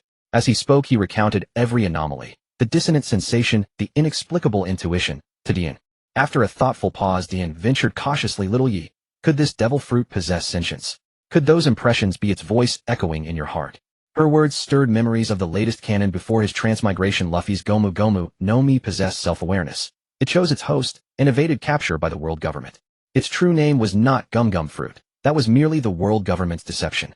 Its sacred title bore divine authority: Sun God Fruit. Zoan type, mythical fruit, Nika form. The legendary Sun God, the embodiment of hope and freedom. Could the space fruit, cradled in his hands, likewise harbor consciousness? Surely not. Aside from Luffy's, no other canon devil fruit displayed such traits. Bewildered, Yi Taichu resolved to shelve the mystery for now. The fruit was secured, it was time to leave with Gion. He hadn't forgotten the temporal ability rumored to exist here. Earlier he'd speculated it might be a dual ability twin fruit, akin to the Machi Machi no Mi. But now that the space fruit was confirmed, one possibility vanished, strengthening his conviction that a time fruit must also reside nearby. Unimpeded by the space fruit's influence, Gion and Yi Taichu emerged effortlessly from the misty corridor. Back on Ruluka Island's derelict shipyard, they observed the four children frozen in place, suggesting time flowed slower within the mist than in the outside world. Relieved by this discovery, they now had more time to search for hidden devil fruits. The pair exchanged a glance and resumed their hunt for spatial nodes. After 3 attempts, Yi Taichu halted Dian. He gazed down at the sea beneath them, then murmured, "Sister Dean, what if it lies beneath the ocean? We've combed the surface repeatedly. Only treasure remains there." The space fruit emerged from the mist, and our fall began midair. So we descended from above. Then only the seabed remains unsearched. Dian followed his gaze downward reluctantly, conceding his logic held weight. A time fruit lacks the spatial fruit's capacity to conceal itself within a pocket dimension, visible yet untouchable, existing beyond shared space. It possesses no such cloaking power. Thus it most likely rests upon the ocean floor, as little Yi suspected. Without hesitation they plunged into the sea. Above, the 4 youths watched their ascent and descent with mounting despair, convinced escape was impossible. They'd long since dived repeatedly, seeking egress beneath the waves, only to fail utterly. Their continued entrapment proved their efforts futile. Subaquatic search proved far more arduous than anticipated. Beneath, the mist light vanished almost entirely, plunging visibility into near total obscurity. Surrounded by fog-shrouded ruins and sunken hulls, navigation grew treacherous. Yet one blessing remained: this domain belonged to a single mid-sized sea king, and that creature now lay dead, struck down by Dian's kick. With no predators disturbing their work, silence reigned as they scoured the abyssal dark, surfacing only for breath before descending again, both acutely aware of time's fragility.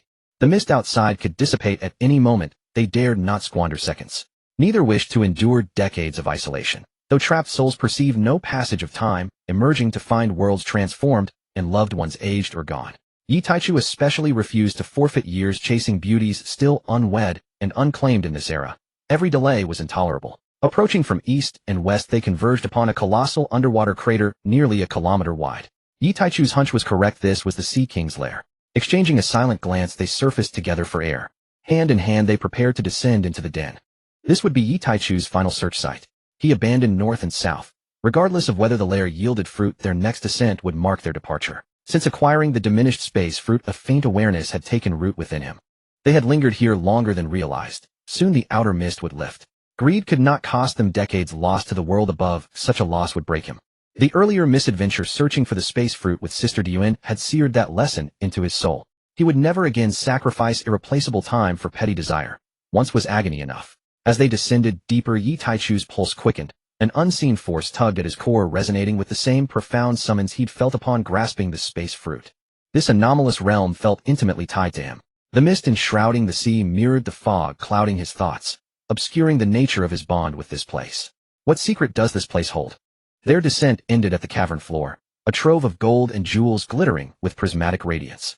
Yet strangely, despite this dazzling brilliance below, no light escaped upward. The space seemed utterly sealed, imprisoning every photon within. At its center, 2 distinct mists coiled around each other, one sky blue, pulsing intermittently with golden light, the other perfectly transparent, flickering between black and white.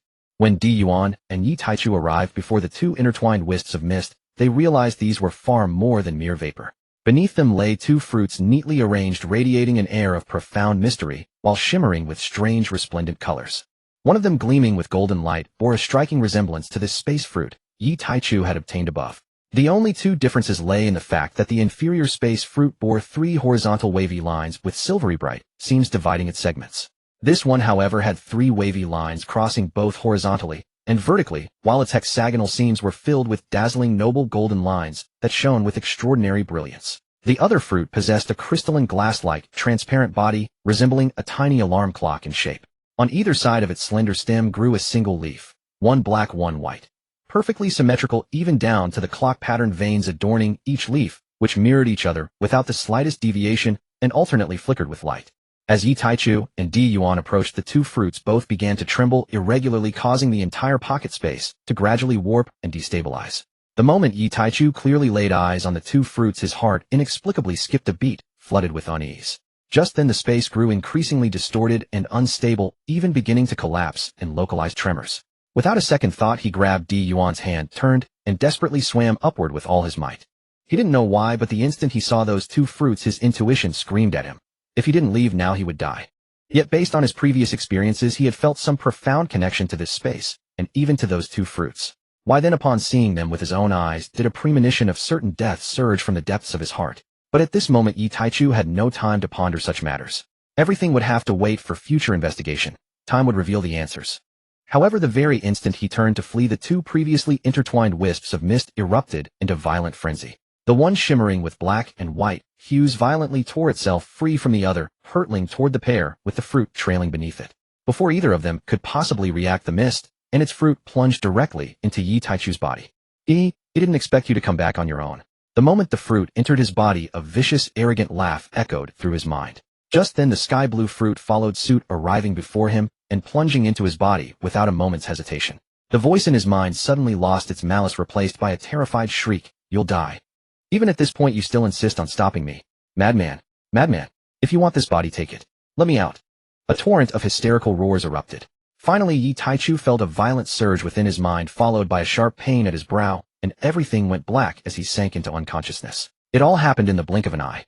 Yuan could only perceive the two fruits entering Yi Taichu's body. Her body simply couldn't react in time to stop it. All she could do was watch Yi Taichu collapse unconscious beside her. Frantic with worry, she gathered him into her arms, her legs churning like propellers through the water.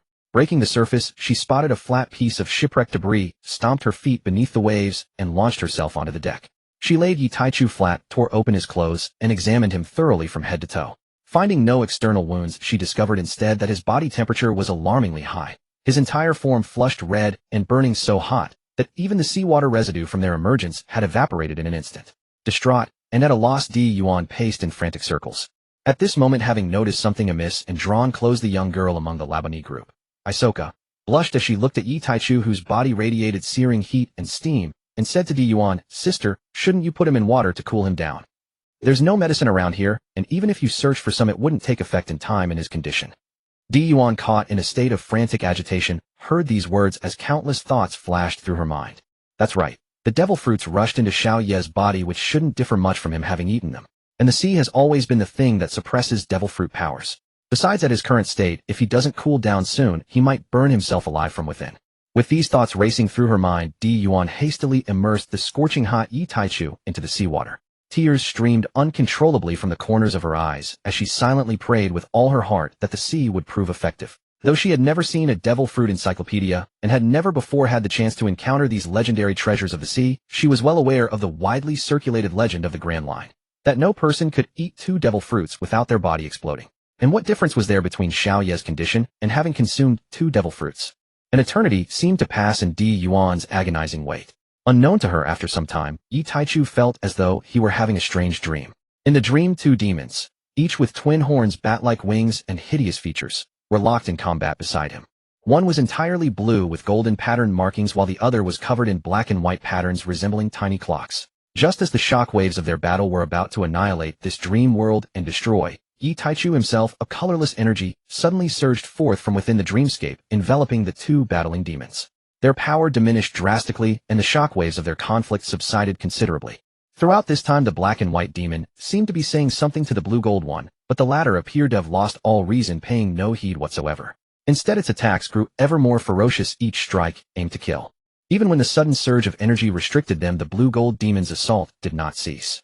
Seeing this, the black and white demon could only defend and counterattack in desperation. Finally, realizing his opponent truly intended to give him no quarter and would not negotiate, he roared in fury, "Then let's die together. You scum! You think I fear you? Time annihilation, universal void."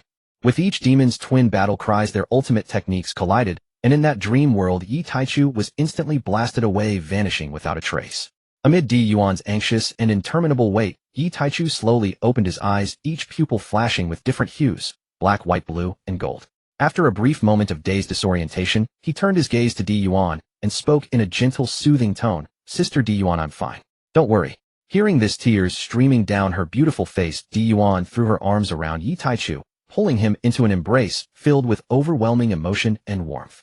Feeling the gentle sobs of the jade-like beauty in his arms and hearing her voice calling his name ceaselessly by his ear, he quietly patted her back and whispered softly, "It's all right, Sister Yuan. I'm still here. And out of misfortune came fortune. I've gained the power to protect you." Yuan lifted her head to look at him upon hearing this. "Then from now on you must protect me well. Never put yourself in danger again. Leave those matters to me." Yuan looked at him, her gaze filled with earnest determination. "All right."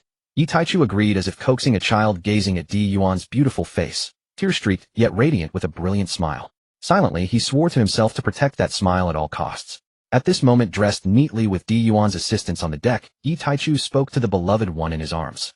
"Sister Yuan." Came a muffled voice from his embrace. "We need to leave. This space is about to collapse. Upon hearing this, Gion set aside her tender emotions, rose swiftly, lifted Yi Taichu onto her back, and turned to summon the Labani group of 4, who had been silent spectators throughout. Onto the boat they had arrived and sailing steadily out of the misty space. Yi Taichu, lying on Yuan's back, was not unwilling to walk on his own. He simply couldn't move. While the 2 demons had waged their war within his body, they had inflicted considerable damage upon his spirit, flesh, and soul alike. At this point, he couldn't even move on his own, and in the near future, even taking 2 steps would be a struggle. Yet compared to what he had gained, these injuries were hardly worth mentioning. In their final clash, the 2 demons had perished together, returning to their origins. Yi Taichu had not only inherited their powers, but also their recent memories, which finally allowed him to understand why he had been transported to this world. Though the fragmented and chaotic memories Yi Taichu had obtained contained no mention of the development or application of the 2 demons' abilities, nor their precious battle experiences from their lifetimes, he had acquired an answer no less valuable, perhaps even surpassing them. That answer was his origin. Yes, indeed. His transmigration was not the result of some god's prank in the conventional legends of the small planet, nor was he sent by the model workers of the Transmigrator Association. The legendary big truck driver did not deliver him to another world as a performance metric, nor was there a great benefactor who stood above the world behind him. From his memories, Yi Taichu learned that in the primordial era of this world there had been vast stretches of land. The lands and seas were ruled by countless demons who were born from the world tree, emerging from the world's very rules. The moment the fruit that nurtured them ripened on the world tree, they would naturally take form and be born. Just as with various laws, metal would water, fire, earth, wind, rain, lightning, light, and so on. Each rule and ability would give rise to a corresponding demon. When Yi Taichu sifted through the memories and saw this, he thought of the 3,000 demon gods in the legends of the Blue Planet who fought during Panga's creation of the world. Those demon gods were born from rules and controlled them at birth. But unlike the legendary mighty demon gods, these demons were not as powerful. They were a somewhat diminished version. Among the demons born, some were immensely strong while others were pitifully weak. And there was one crucial difference: these demons were not born immortal. Their lifespans varied according to their strength. The lower-ranked demons could only be considered long-lived beings with 1,000 or 10,000 years of life. After death, their essence would return to the world tree to nurture new life. The demons lived in a clear hierarchy, undisturbed by one another for countless epochs, until one day this peace was shattered by an unexpected incident. In the long river of time, the demon who controlled the power of darkness and the demon who controlled the power of devouring inexplicably engaged in a great war. The memories Yi Taichu obtained did not record which side initiated the conflict. Perhaps even the memory owners themselves did not know, as it was common for demons to clash and fight. Moreover, they were not a race known for empathy. If it did not concern them, who would pay attention? From the memories, he only knew that in the end the darkness demon won. The devouring essence, which had returned to its original energy state, was forcibly absorbed into the darkness demon's body by the gravitational pull of his power and imprisoned. At the time, the other demons did not think much of it, as such things had happened before. Some even went so far as to kill their enemies and attempt to absorb their ability essences to grow stronger. But the result was always the same. It was useless. It seemed that aside from the universally formidable physical bodies of the demon race and their innate abilities, they could not acquire any other powers. The unfamiliar demonic essence that entered their bodies would naturally dissipate over time, returning to the world tree to nurture a new demon. It was utterly unusable. Therefore, aside from mocking the darkness demon for being addled in the head, no one paid further attention to the matter. Until one year, the darkness demon ambushed the trembling demon who had gone out alone. He had a bold idea. Relying on the immense gravitational pull of his darkness, he locked the devouring essence within himself and slowly refined it. Unexpectedly, he succeeded. By then, he could already use a portion of the devouring ability. Though he now wielded 2 abilities, he was not invincible, for there were still the supreme archdemons above him. Thus, he dared not act too recklessly. He then turned his attention to the trembling demon with a secret plot. Yi Taichu's expression turned somewhat strange when he saw this. If he remembered correctly, was it not Whitebeard who was later killed by Blackbeard? This was truly. Shaking off these thoughts, Yi Taichu continued to probe the subsequent memories. The darkness demon had calculated that if he could obtain the trembling ability, reaching a level where he could shatter time and space, then, with his darkness's gravitational pull and the newly acquired devouring power, he would no longer need to fear the 2 supreme demons of time and space. He could even forcibly devour them through the synergy of his own abilities, gaining mastery over time and space. As for why these plans existed in the memories of time and space, do not rush. Continue reading. In this way, the darkness demon could devour all demons and become the sole god. Yi Taichu had to admit that if the darkness demon's bold plan were carried out as envisioned, and if it worked, it might very well succeed. But ultimately an accident occurred. After all, nothing in this world is so perfect. Every gift of fate has its price clearly marked. The trembling demon was no ordinary demon. Among the upper archdemons, he was one of the top-tier existences powerful enough to briefly contend with the two ceiling demons of time and space, the memory owners themselves. In terms of raw strength, he was not much inferior to the darkness demon, who now possessed partial devouring power. For this reason, even though the darkness demon's ambush succeeded in gravely wounding the trembling demon, the latter managed to react in the last moment, shattering space and escaping. The trembling demon, having fled back to the world tree, informed all the demons gathered there of what the darkness demon had done and the series of devouring abilities he possessed. The demons reacted differently. Some were ecstatic, others anxious. But most were filled with worry. If even the trembling demon, ranked among the top 10 in power, could only flee with severe injuries, then what hope did those below the top 10 have? They would be waiting for death. For a time the demons were in a panic, their hearts unsettled. They all proposed uniting to eliminate the darkness demon. That little bastard of darkness was too treacherous and dangerous. The lesser demons worried about their own safety, while the archdemons feared that the darkness demon would devour more mid and low-level demons, acquiring some strange abilities that could counter them, and then turn his attention to them. Under the pressure of survival, the demons united as one against the external threat. At the same time, the top-tier demons like time and space felt a thrill at the emergence of a new path. Moreover, they did not believe that a mere darkness demon could contend with any of them, let alone the two of them together, especially when they joined forces. While the demons were chattering and planning how to hunt the darkness demon, they did not know that the darkness demon had followed the trembling demon back to the world tree hidden in the shadows and was now listening to their plans from the shadows nearby. The demons never imagined that the darkness demon, having just failed in his assassination attempt, would dare to return. Wasn't that walking into a trap? It could only be said that as the darlings of the world, they had grown too accustomed to being invincible and had no need to use their brains. The demon who controlled the ability of mental development was merely a weak lower-ranked demon who was always being bullied. Their brains had barely been used. They had ideas, but not many. After all, Yi Taichu could understand brute force overcomes all laws. That was no empty phrase. When one's strength is absolute, all schemes and plots become useless. In a world that values strength, why talk about intelligence? Yes, they might not be as clever as you, and you could scheme against them. But they had strength, and they were unreasonable. They might not know who had plotted against them, but they could simply kill all clever demons indiscriminately. The darkness demon had not expected to encounter this scene. He had originally intended to follow the trembling demon, waiting for him to heal, and then strike again for a fatal blow. But the trembling demon, beyond his expectations, had dragged his heavily wounded body to warn the other demons. Did the trembling demon not realize that if he did not heal immediately, he would truly return to the embrace of Mother World Tree? After all, the darkness demon's full-force ambush was not easy to withstand. The darkness demon looked around now. He was surrounded by demons with the time and space demons, two opponents he could not yet handle, at the forefront. The slightest movement would mean death. Thinking this, the darkness demon used all his power to suppress his aura, hiding even more stealthily. Since things had come to this, he could only regret that almost none of his original plans could be used. But at this moment, an even crazier idea was born in the darkness demon's mind. Yi Taichu, who had been carried on Di Yuan's back and watched the entire scene, truly admired the darkness demon he had never met. He was genuinely resourceful, bold, and daring to think, and what was even rarer, he had the courage to test and verify his ideas. If Yi Taichu had been in his position, he would have had to think it over again and again before making a decision. Silently admiring, he continued to search through the subsequent memories. Found it. This is the one. With the memories reconnected, Yi Taichu learned of the darkness demon's bold and crazy idea. He wanted to devour the world tree. If the gravitational pull of darkness was combined with devouring, it was indeed possible. But what a daring thought. However, Yi Taichu could understand. Without the devouring ability, the darkness demon would never have dared to even think of such a thing. And if he had succeeded in ambushing the trembling demon, even if he had thought of it with uncertain results, the cautious creature would not have chosen this path. But now he had no choice. Facing the united demons after this wave, only death awaited him. He had no choice but to be mad. Act with madness, walk the path of madness. This was his only way to survive. Amid the clamor of the demons' discussion, a plan was gradually formulated.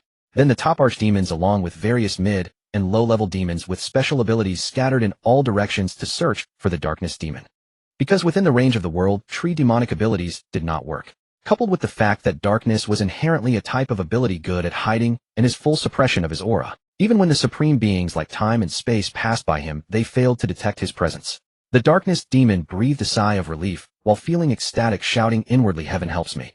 When the surroundings fell silent and devoid of any demon, the shadow on the ground gradually materialized into a hideous demon with two horns on its head, wings on its back, a pitch-black body covered in purple patterns, exuding an ominous aura.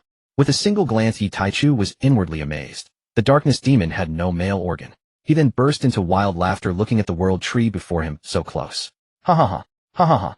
The cackling darkness surged forward eagerly toward the world tree, its gaze intensely focused, as though beholding a peerless beauty stripped bare and utterly defenseless before it. Were demons truly asexual beings? That burning, ravenous stare made even the mindless world tree tremble faintly, its leaves rustling softly in silent dread. As the darkness drew nearer, thick obsidian mists billowed from its form, warping and devouring the very fabric of surrounding space. At last it hovered beside the world tree, inhaling deeply, then extended trembling black hands, palms radiating immense suction and annihilation, draining the tree's primordial energy. Unbeknownst to it, a quivering pair of eyes watched from afar, observing every move. The watcher was a demon gifted with extraordinary long-range vision. Though among the lowest tier of minor demons in raw power, his sight far surpassed the perceptual range of the encroaching darkness. He had been dispatched early on by greater demons to guard the world tree, a reluctant assignment born of his meager strength, and harbored only faint hope of detecting traces of the darkness nearby. Thanks to his preternatural vision, he spotted a faint moving speck beneath the distant canopy long before nearing the tree. Startled, he instantly activated his innate ability, confirming beyond doubt that the shadowy figure was indeed the darkness they sought. His power nearly faltered in terror. Trembling, breathless, he fled, racing to deliver the dire warning. Meanwhile, the darkness beneath the tree remained blissfully unaware, reveling in its voracious consumption of primordial essence. The returning legion of demons drew near and froze. Where once stood the world tree mother, towering, verdant, radiant with life energy, now hung an aura of desolation and decay. Half her leaves withered, brittle, and yellowed. Fury erupted instantly. The enraged greater demons unleashed their full might, surging toward the darkness with devastating assaults. Only when encircled did the darkness stir from its ecstatic absorption of the world tree's essence, immediately sensing the lethal pressure gathering behind him. In an instant he vanished. Where he had stood moments before, a cataclysmic barrage detonated, shattering space itself into violent, roiling chaos. Huh, huh, huh, huh, huh. If you'd arrived sooner, I might have feared you, but now, it's too late. The darkness roared in manic laughter. Encircling him, the greater demons exchanged grim glances. The oppressive weight emanating from this transformed darkness left them deeply unsettled. A spatial demon, refusing to believe his eyes, lunged forward with teleportative speed, unleashing his signature technique, spatial detonation. A shockwave rippled through the air, followed by thunderous, continuous explosions.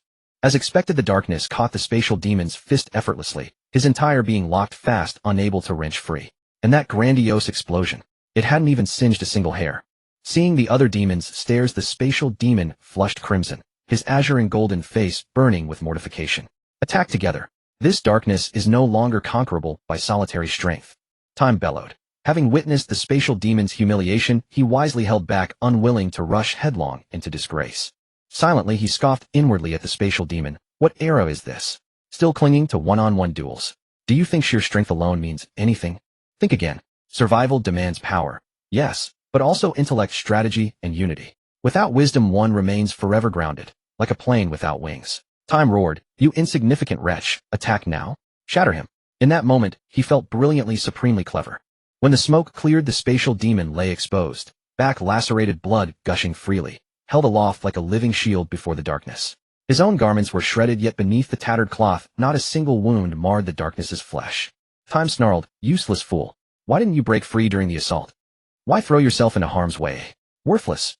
Already grievously wounded, the spatial demon spat blood. Trembling fingers pointed at Time, eyes blazing, voice stuttering, "Why you? Why you?" Time snapped back, "What you? You pitiful weakling, squandering our strength." The spatial demon shrieked, "I will kill you, Time. I swear it." Ayakak. Time. Slap. Ugh. Annoying. With a contemptuous backhand, the darkness struck the spatial demon mid-rant, silencing him instantly. Humiliated and seething, the spatial demon glared at the darkness, eyes promising slow, savage dismemberment. Slap. What are you staring at? Slap. Your gaze offends me. Slap. Slap. Slap. Dozens of stinging blows rained upon the spatial demon, leaving him dazed, stunned, reeling under the sudden, brutal onslaught. Then with a contemptuous kick, the darkness sent the dazed spatial demon hurtling backward, crashing through countless lesser demons who failed to evade in time. Many perished instantly, bodies rupturing under impact.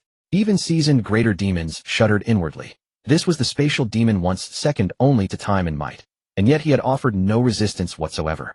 Their resolve hardened. They would sacrifice everything to eradicate this darkness, for no demon wished to bow before an emperor whose whims dictated life and death. The assaulting demons pressed their assault with absolute ferocity, unleashing every secret art, every forbidden technique without restraint. None fought with more desperate fury than the spatial demon himself. returning mid-battle, hurling himself recklessly at the darkness's vital points. Only times timely interventions, slowing or freezing moments, saved him repeatedly from certain death.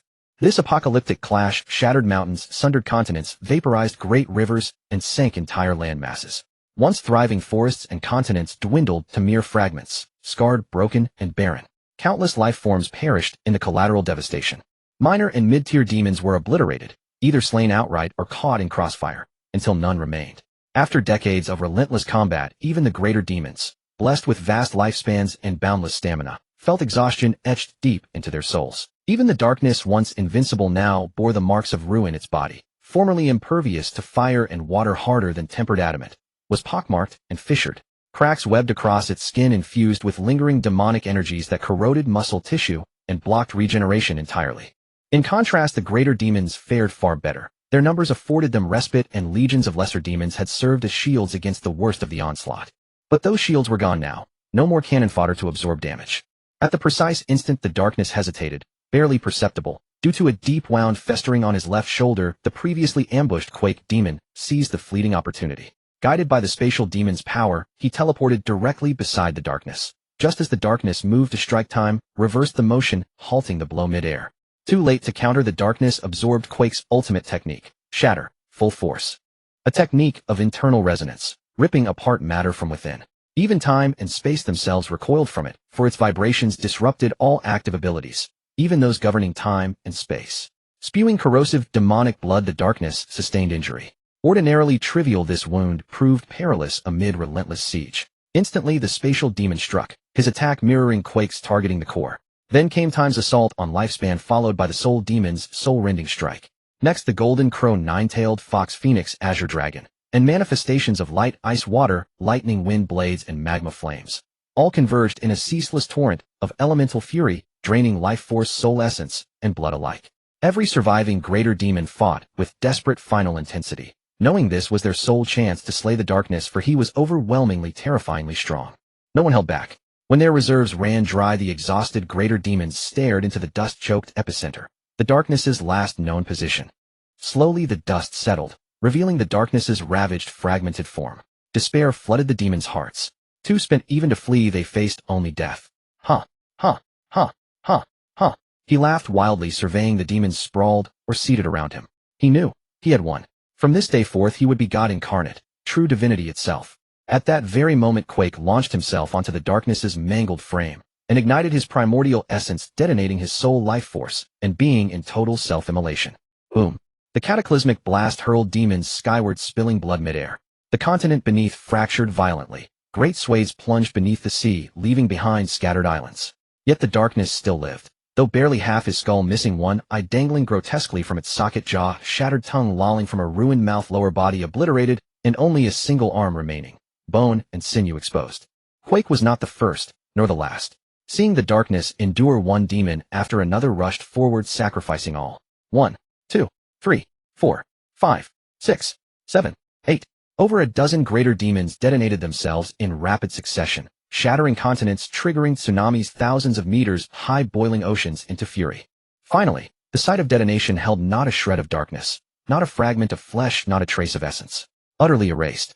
He was gone, reduced to nothingness. The dozen surviving demons exhaled in stunned relief, when suddenly, crack. The final chain of self-immolations shattered the world tree completely, its ancient, blighted form collapsing at last. Its colossal canopy slowly sank beneath the sapphire waves.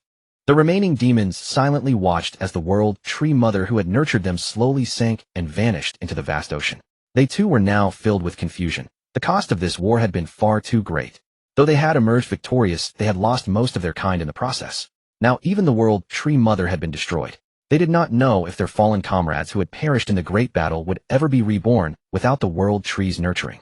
Speechless and helpless, they could only watch the world tree mother's final journey. As the tree gradually sank into the sea, disappearing completely into the deep dark blue abyss, the remaining demons felt an inexplicable shackle fall upon them, and a phrase echoed in their minds: "From now on the great sea shall be your bane." The demons could not comprehend the meaning of these words. As a race born directly from the world itself, like children of the earth, there had never been anything in this world that could restrain them. The seas, the lands, the skies, all had been theirs to roam freely. Even in the depths of the ocean, relying on their inherently powerful demonic physiques, They could move unhindered under the immense pressure of the deep sea. Why then had this thought suddenly surfaced in their minds? In an instant, several great demons, refusing to believe it, leaped into the sea. Just as they thought nothing had changed, and they could still move freely in the water, a wave of weakness washed over them. They felt their abilities being suppressed, severely suppressed to about 2/3 of their original power. Faced with this result, their faces darkened even further, and they cried out in disbelief, one after another, shouting, "No! How can this be? How could this be?" The time demon, observing everything from the shore, pondered deeply. He couldn't help but wonder this effect was similar to the domain that the world tree had once projected, only somewhat weaker. Could it be that because the world tree had perished in the ocean, its essence and power had dispersed into the sea, and thus the sea had inherited its abilities? And what of the voice in their minds? Was it the world tree mother's final warning? The time demon contemplated these questions, increasingly convinced that his conjecture was correct. Having figured it all out, the time demon went to the place where the world tree had once stood. There he discovered a white orb of energy containing the world's origin and 3 colorful light clusters. Meanwhile, the remaining demons, noticing his movements, also arrived one after another. They saw the 4 items laid out before them, their eyes wary of the surrounding demons. Unable to muster the strength for another great war, the demons were forced to sit together and negotiate a settlement. Finally, the 2 supreme demons, time and space, made the final decision. Very well, none of us shall absorb this world origin energy. We will use it to reshape and divide the 4 seas. Time and space will each take 1 sea. As for the remaining 2 seas, all of you may fight among yourselves to determine who claims what territory. As for these 3 light clusters, we will decide their fate later. The other demons, intimidated by the power of the 2, dared not object and could only grit their teeth and accept this outcome. Subsequently, the demons used the world origin to break down all the remaining fragmented continents that had not been completely shattered in the battle, fusing them into 4 long strip-shaped landmasses. These landmasses extended outward in 4 directions from the point where the world tree had once stood. According to their plan, the strips would continue until they encircled the entire planet, meeting at another point on the opposite side. The world trembled, and the planet reshaped itself according to the demon's design. But as the world origin was exhausted, the 4 long strips of land failed to converge on the far side of the globe. The demons had overestimated the power contained within that single orb of origin. The 4 strips of land stopped expanding after covering about 70% of the planet's surface. From the perspective of the planet, the strip-like land masses on one side divided the ocean and numerous islands into 4 separate seas. On the other side, the remaining 30% of the sea, untouched by the long chain, formed a single expanse that merged the currents of all 4 seas. Moreover, due to the drastic changes in the planet's surface, the airflow separated by the long strips of land was forced into the unenclosed sea. All of this air rushed into that unenclosed sea, making its climate, ocean currents, and environment incredibly chaotic. Various storms and winds fragmented small islands and tiny sea areas, giving rise to all kinds of spectacular phenomena. Though the outcome was not entirely as they had envisioned, it generally conformed to their plans, and they could accept the result. Finally, when it came to dealing with the 3 colorful light spheres, the great demons, driven by mutual suspicion and distrust, could not agree. After prolonged arguments with no satisfactory solution, they could only throw the 3 light spheres into that chaotic sea, allowing the demons to seek their own fortunes and opportunities however they could. Having seen this, Yi Taichu gained a certain understanding of the world history of the One Piece world. So this was how the long strip of land and the bizarre climate of the New World came to be. So this was the formation of the Red Line. But what about the other 2 continents? What caused them to disappear, and why did the original positions of those continents later become the calm belts, the lairs of the Sea Kings? Yi Taichu guessed that some other great event must have occurred afterward. Honestly, he hadn't even expected to learn the origin of devil fruits. So their predecessors really were demons. Back on Earth, some had speculated that devil fruits were actually the abilities of demons, simply extracted and separated. What surprised Yi Taichu was the existence of the world tree and the fact that devil fruits were weakened by the sea because it had inherited the world tree's essence. This answered the decades-old questions he had when watching the original story in his past life. In his past life, some had speculated that in the ancient times of the One Piece world, demons and the sea were opposing forces, which was why the sea hated devil fruit users and prevented them from using their powers when they came into contact with it. Now he understood it wasn't a matter of opposition. The world tree itself was the source of all devil fruits, every ability was nurtured by it, so naturally it was unaffected. And the sea, having inherited the tree's essence, rightfully gained that same power. The memories continued. Without the world tree, the demons no longer had a place to accelerate their healing. They each went into seclusion, recovering from their injuries over many years. When the time demon fully recovered, he recalled the overwhelming power that darkness had displayed in that battle. He couldn't help but wonder if darkness's gravity combined with Devour's devouring power could achieve such an effect. Then what would happen if he combined his own time and space abilities? Could he with his own power create a brand new world? Would that not be something only a god could do? With this thought, he pondered the feasibility of the idea and found it full of potential. Even darkness had reached such a level, there was no reason time could not. In the following decades, he would occasionally venture out to the sea belonging to space, observing him in secret. The injuries space had suffered in the battle were far more severe than his own. There was no way he could have recovered so quickly. During his observations, he also noticed that space had indeed not fully recovered. But perhaps space had thought of the same thing. Every time space healed, he would invite many great demons to his sea as guests.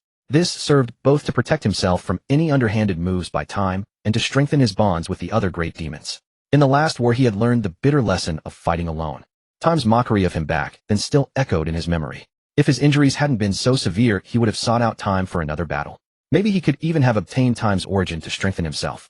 Without the protection of the world, tree demons died and were reborn as fruits. Over the years, he had picked up quite a few such fruits from the sea. This meant that if he killed Time, he only needed to trap Time's origin and wait for the fruit to be born. And unlike the previous cycle, the fruits born from the death of a demon would no longer contain life. This time when they died, they would truly die, not producing another new demonic entity that could run and move on its own. He could study them slowly. Coincidentally, he had no idea that his thoughts were exactly the same as Time's. After several more years, Time found it impossible to catch space alone, as space was too cautious. Fearing that space would recover and rally the other great demons against him, Time decided to wait no longer. He would forcefully suppress and kill space while the latter was still injured. Once space was dead, the surrounding great demons would naturally retreat. Though it would be difficult, it was not impossible. Having made up his mind, Time launched a fierce attack. Shocked and furious, space called out to the surrounding great demons, rallying them to counterattack against Time. Another earth-shattering battle ensued, raging from space's sea and continent all the way to Time's domain. The long chain of continents that had been established less than a century ago was shattered, with two opposing segments broken off. The only remaining ring-shaped continent lay across the planet like a giant dragon.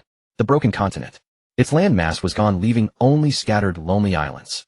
The foundation of the continent beneath the sea had vanished, creating a bottomless abyss into which seawater endlessly poured. The water flowed through the abyss to the other side of the planet into that already chaotic sea, making the climate and waves in the latter half of that turbulent sea even more terrifying and monstrous. The area where the continent had once stood became utterly windless, the sea surface as still as a dead pond, without a single ripple. As the battle grew more intense, the remaining great demons fell one by one. Many demons had never imagined they would die, not in the darkness's devouring, but here. At the end of the fight, the Time Demon and the Space Demon found themselves in the first half of the chaotic sea. Both were utterly exhausted.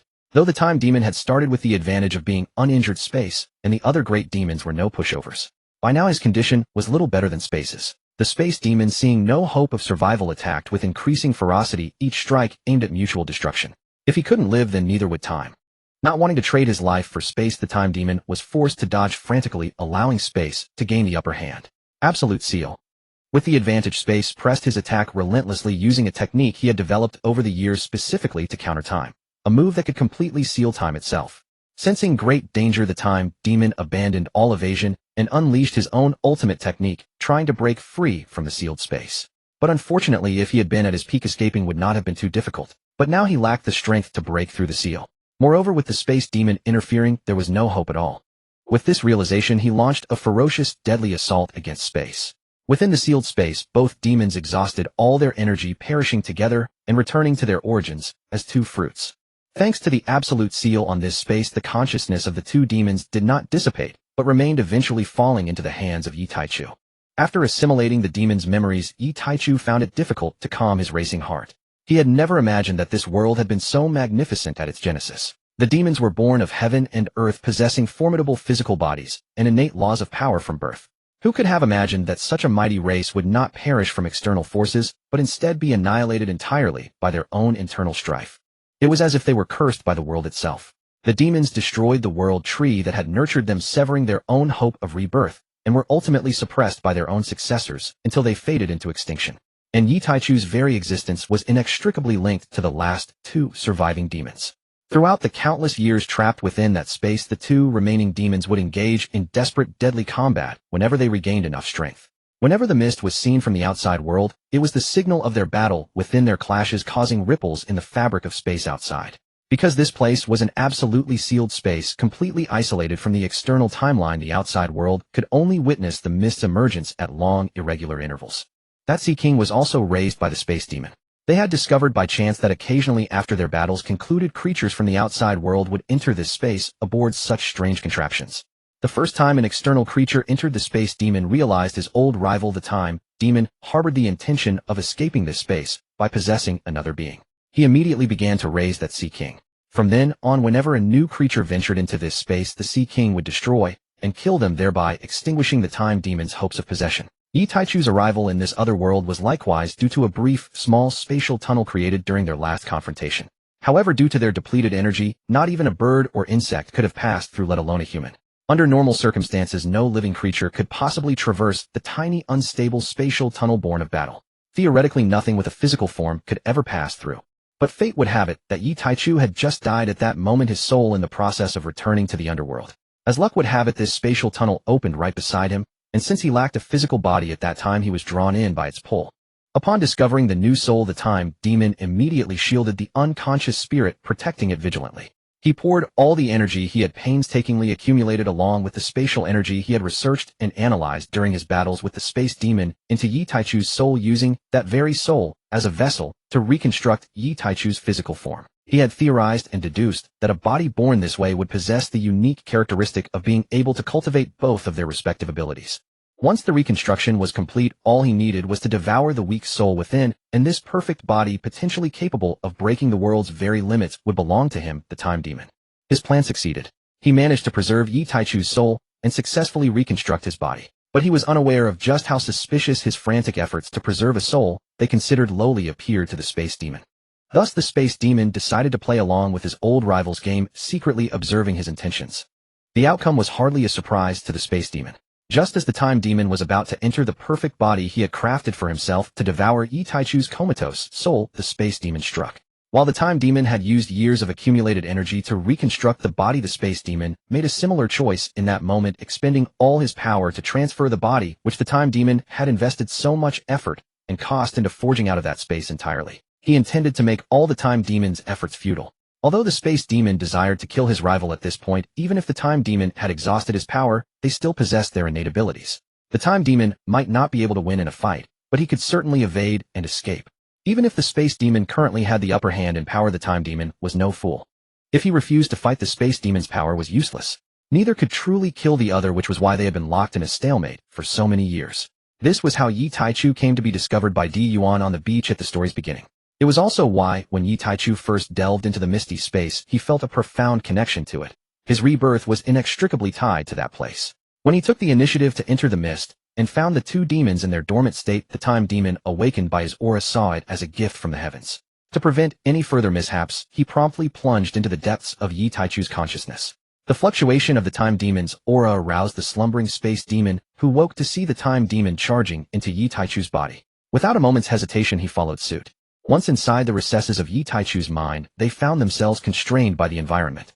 Unlike the absolutely sealed space-time outside, within this mental space, no matter how they tried to hide or flee, they could always be tracked. Thanks to this, both of them finally had the opportunity to completely annihilate the other. The irreconcilable hatred drove the space demon into a frenzy, his mind consumed by a single thought: kill the time demon. The result was unsurprising. After targeting each other for eons, the two demons still met a mutual destruction. At one point during the conflict, Yi Taichu was nearly obliterated by the shockwaves of their battle. In retrospect, that surge of colorless, transparent energy that had suppressed the demon's abilities was the ocean's core power unleashed when Sister Yuan placed him in the sea to cool his fever. Had it not been for these countless coincidences and fortuitous accidents, Yi Taichu would have died many times over. Unbeknownst to him, he had already brushed death's door so many times. At the thought, his entire body was drenched in cold sweat. Any single one of those moments, a slight deviation, and he would have been utterly destroyed, body and soul. He was such a fool. What kind of pig that escaped the butcher's knife goes voluntarily back to the slaughterhouse? The foolish Manchu quo sick a deer didn't count, of course. Yuan, who was carrying him on her back, felt the area where their bodies touched become damp. She turned her head with a worried expression and asked, "Xiao Yi, do you feel unwell somewhere?" Yi Taichu snapped back to reality and reassured her, "Don't worry, Sister Yuan. I'm fine. I was just thinking of some things that gave me a scare." Hearing this, Yuan let out a sigh of relief. Why think about those things? With your sister here, there's nothing to fear. Okay. Although Yi Taichu's exploration of his memories seemed to take a long time, in reality, only a brief moment had passed in the outside world. It truly confirmed the saying, thoughts are as swift as the wind and ideas as quick as lightning. As the boat steadily sailed away from the mist, the surrounding fog grew increasingly brighter. Finally, a brilliant light appeared ahead, and before long they had completely exited the mist and re-emerged into the outside world. Gazing at the bright sunlight cast down by the scorching sun upon the sparkling, undulating sea reflecting countless glints of light, Yi Taichu and Gion couldn't help but sigh in their hearts. It's so good to be alive. Especially when the person you love most is right by your side. At this thought, they turned to look at each other simultaneously. Then Yi Taichu leaned forward to taste the sweetness of Gion strawberry-like lips before saying, "Sister Gion, let's rest for a few days, and then leave Ruluka Island." Whatever you say, Xiao Yi," Gion replied softly. Yi Taichu looked back at the misty space behind them, pondering. In the original story, those 4 kids, after being rescued by the Straw Hat crew, had returned to 50 years in the past, which was 20 years ago from the present time. Now, having been rescued 30 years earlier by him and Gion, did they even still exist in the original timeline? They probably didn't exist anymore. After all, this was a world of reality where every effect has a cause. Now that the cause had been resolved, how could the effect still come to pass? Otherwise, the timeline would be in chaos. In the original story, the reason the 4 kids seemed to exist as children within the misty space, while also existing as elderly men in the outside world, was because the space within the mist was absolutely sealed. A unique space forcibly excised from the timeline. It exists outside of past and future, a space that randomly descends upon the timeline. When it descends, it intersects with time existing at that specific point. When it departs, it returns to a state perpendicular to and parallel with the timeline. It was based on this principle that the 4 kids seemed to traverse the timeline in the original story. But in truth, when they emerged from that space, they had never transcended time. It was the space that had transcended, not them. They had remained stationary on their original timeline all along. Yi Taichu had to admit, the space demon had played his hand brilliantly. It had given him an immense amount of inspiration for developing his spatial abilities. While his past life on Blue Star had conjured up many wild and imaginative ideas for developing various abilities, most were useless. For instance, one might know that if you could wave your arms up and down thousands of times, in an extremely short period you could fly, but your body simply wasn't capable of supporting such an action. Thus, having a creative mind was not enough. One needed the key as well as the understanding and application of related knowledge. As he was now, Yi Taichu possessed the key to unlock time and space, but had no manual to guide him. He could only grope forward in the darkness, exploring step by step on his own. As the ship slowly approached the shore, Dr. Han Suo on the beach spotted them at once. When he saw that not only Yi Taichu and the others were on board, but also 4 familiar small figures, his joy and excitement rendered him speechless with happiness. Although Han Suo was also puzzled as to why after 20 years had passed his 4 companions remained exactly the same as they had been 2 decades ago.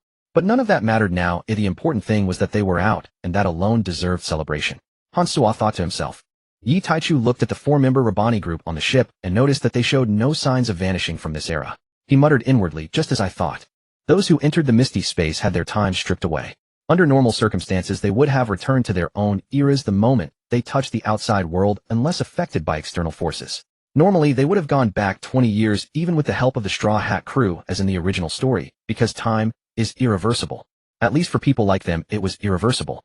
However, because the one who changed all this was Yi Taichu, who had inherited the demonic powers of both sides, he shared the same origin as that space. Moreover, that space had been eroded over countless years and shaken by the constant battles of the 2 imprisoned demons, making it no longer as indestructible as it was at birth. Additionally, because he, an external being of the same origin, inserted himself from outside the space-time, a channel connecting to the current era was formed, forcibly linking the Rabani 4 to the current timeline as they emerged with him. In truth, if Yi Taichu had chosen not to intervene, the group of 4 decades later would still have been rescued by the Straw Hat crew passing by chance.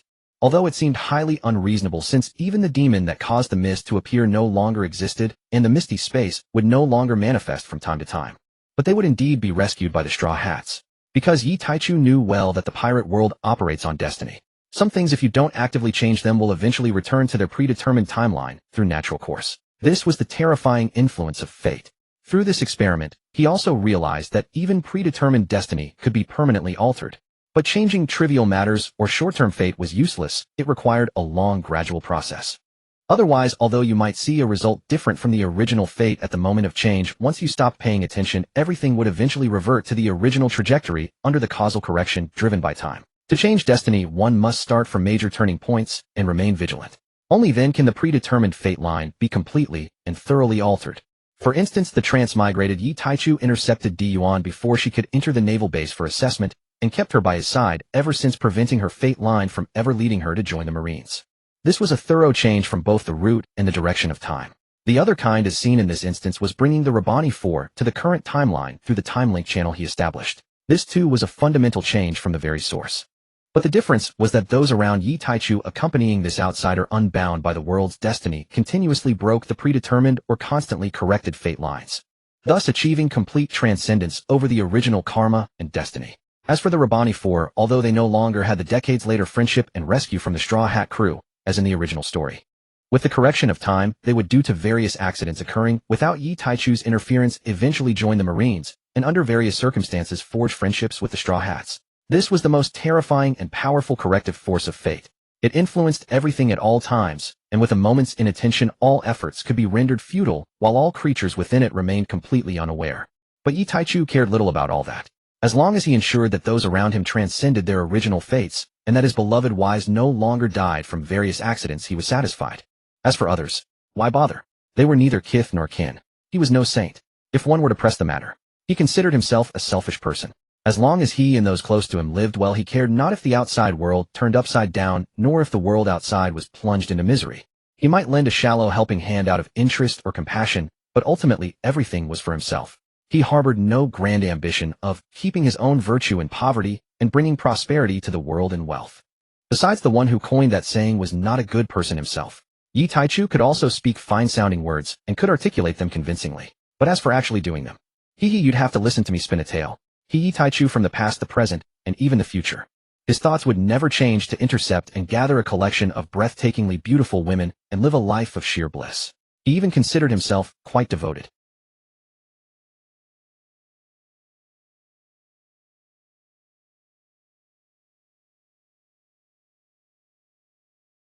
Thinking back to that summer when he had a perfect well-fitted straight rod, it was truly a case of, once a rod is in hand, even the cauliflower fields bow their heads 10 miles around.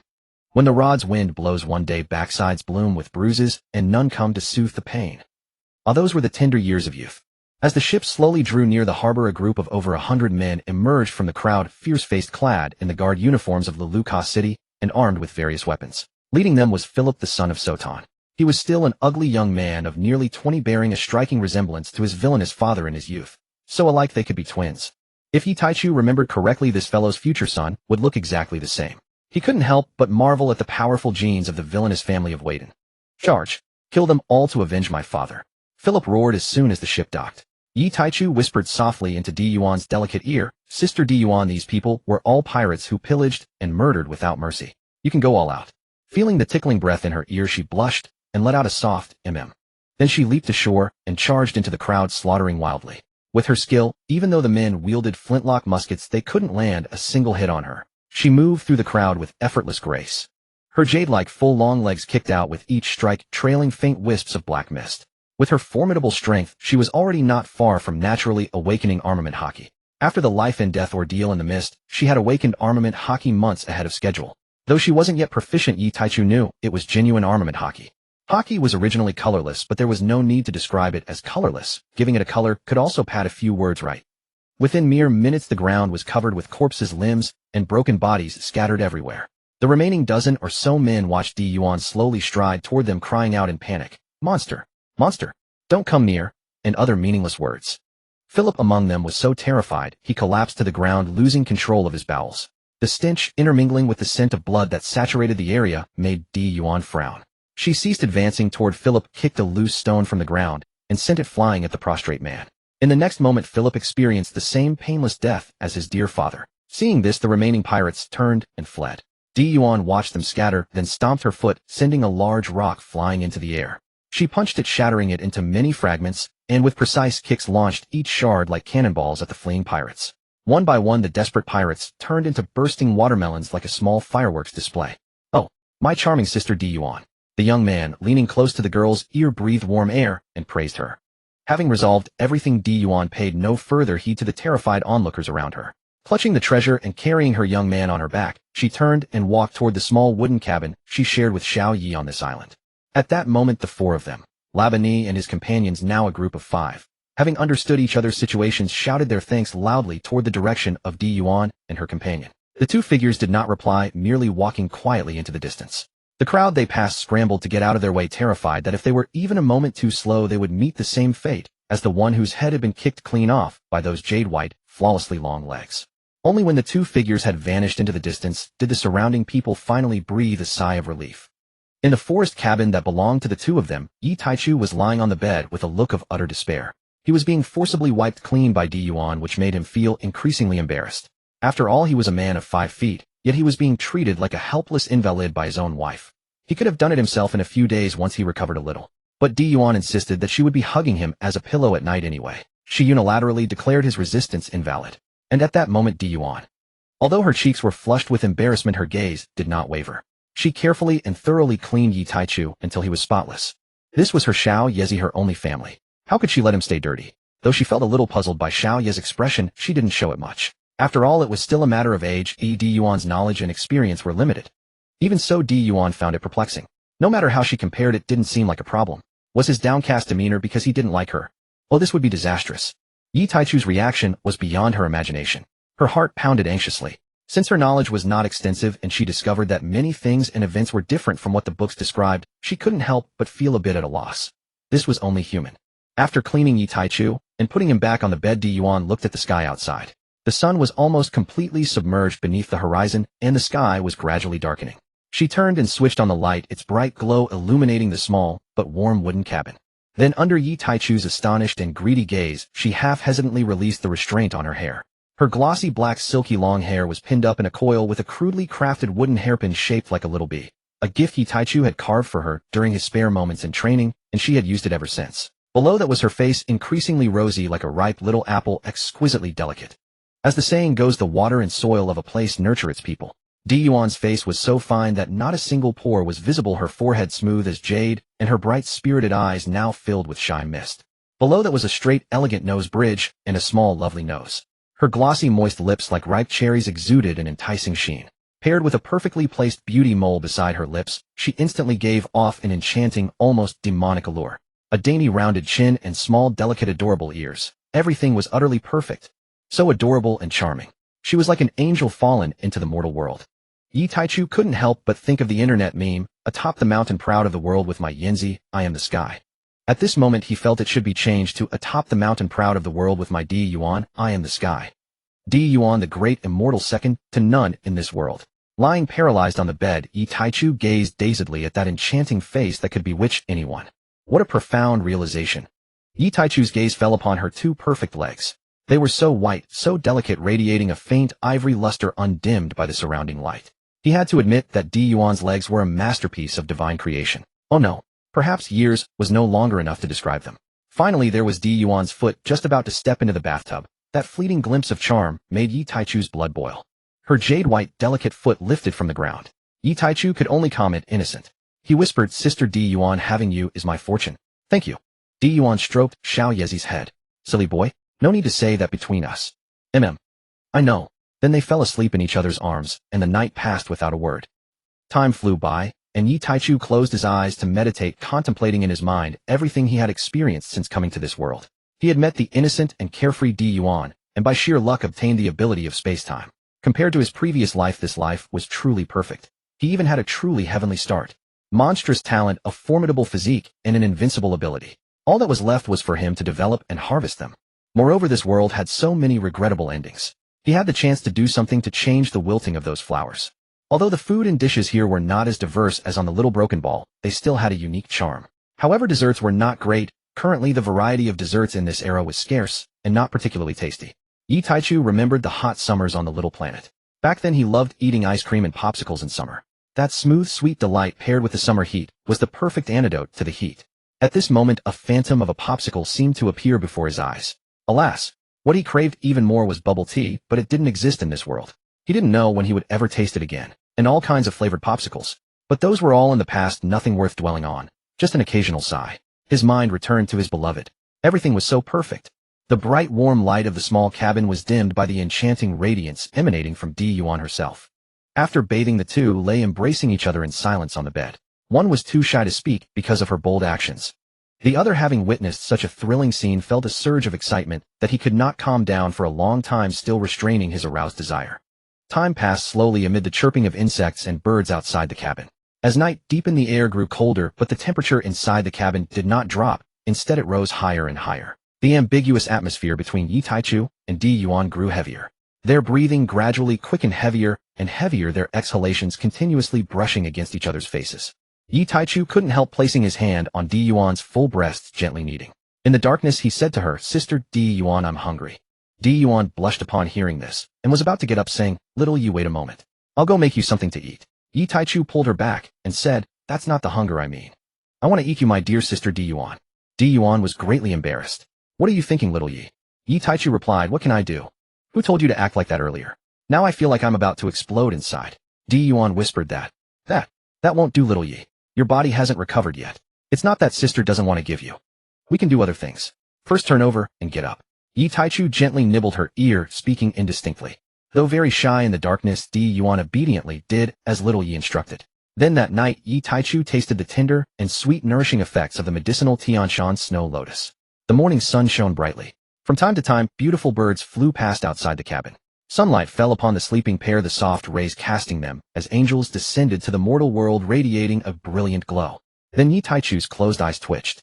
Slowly he opened them, revealing bright, spirited eyes that were slightly dazed in the morning.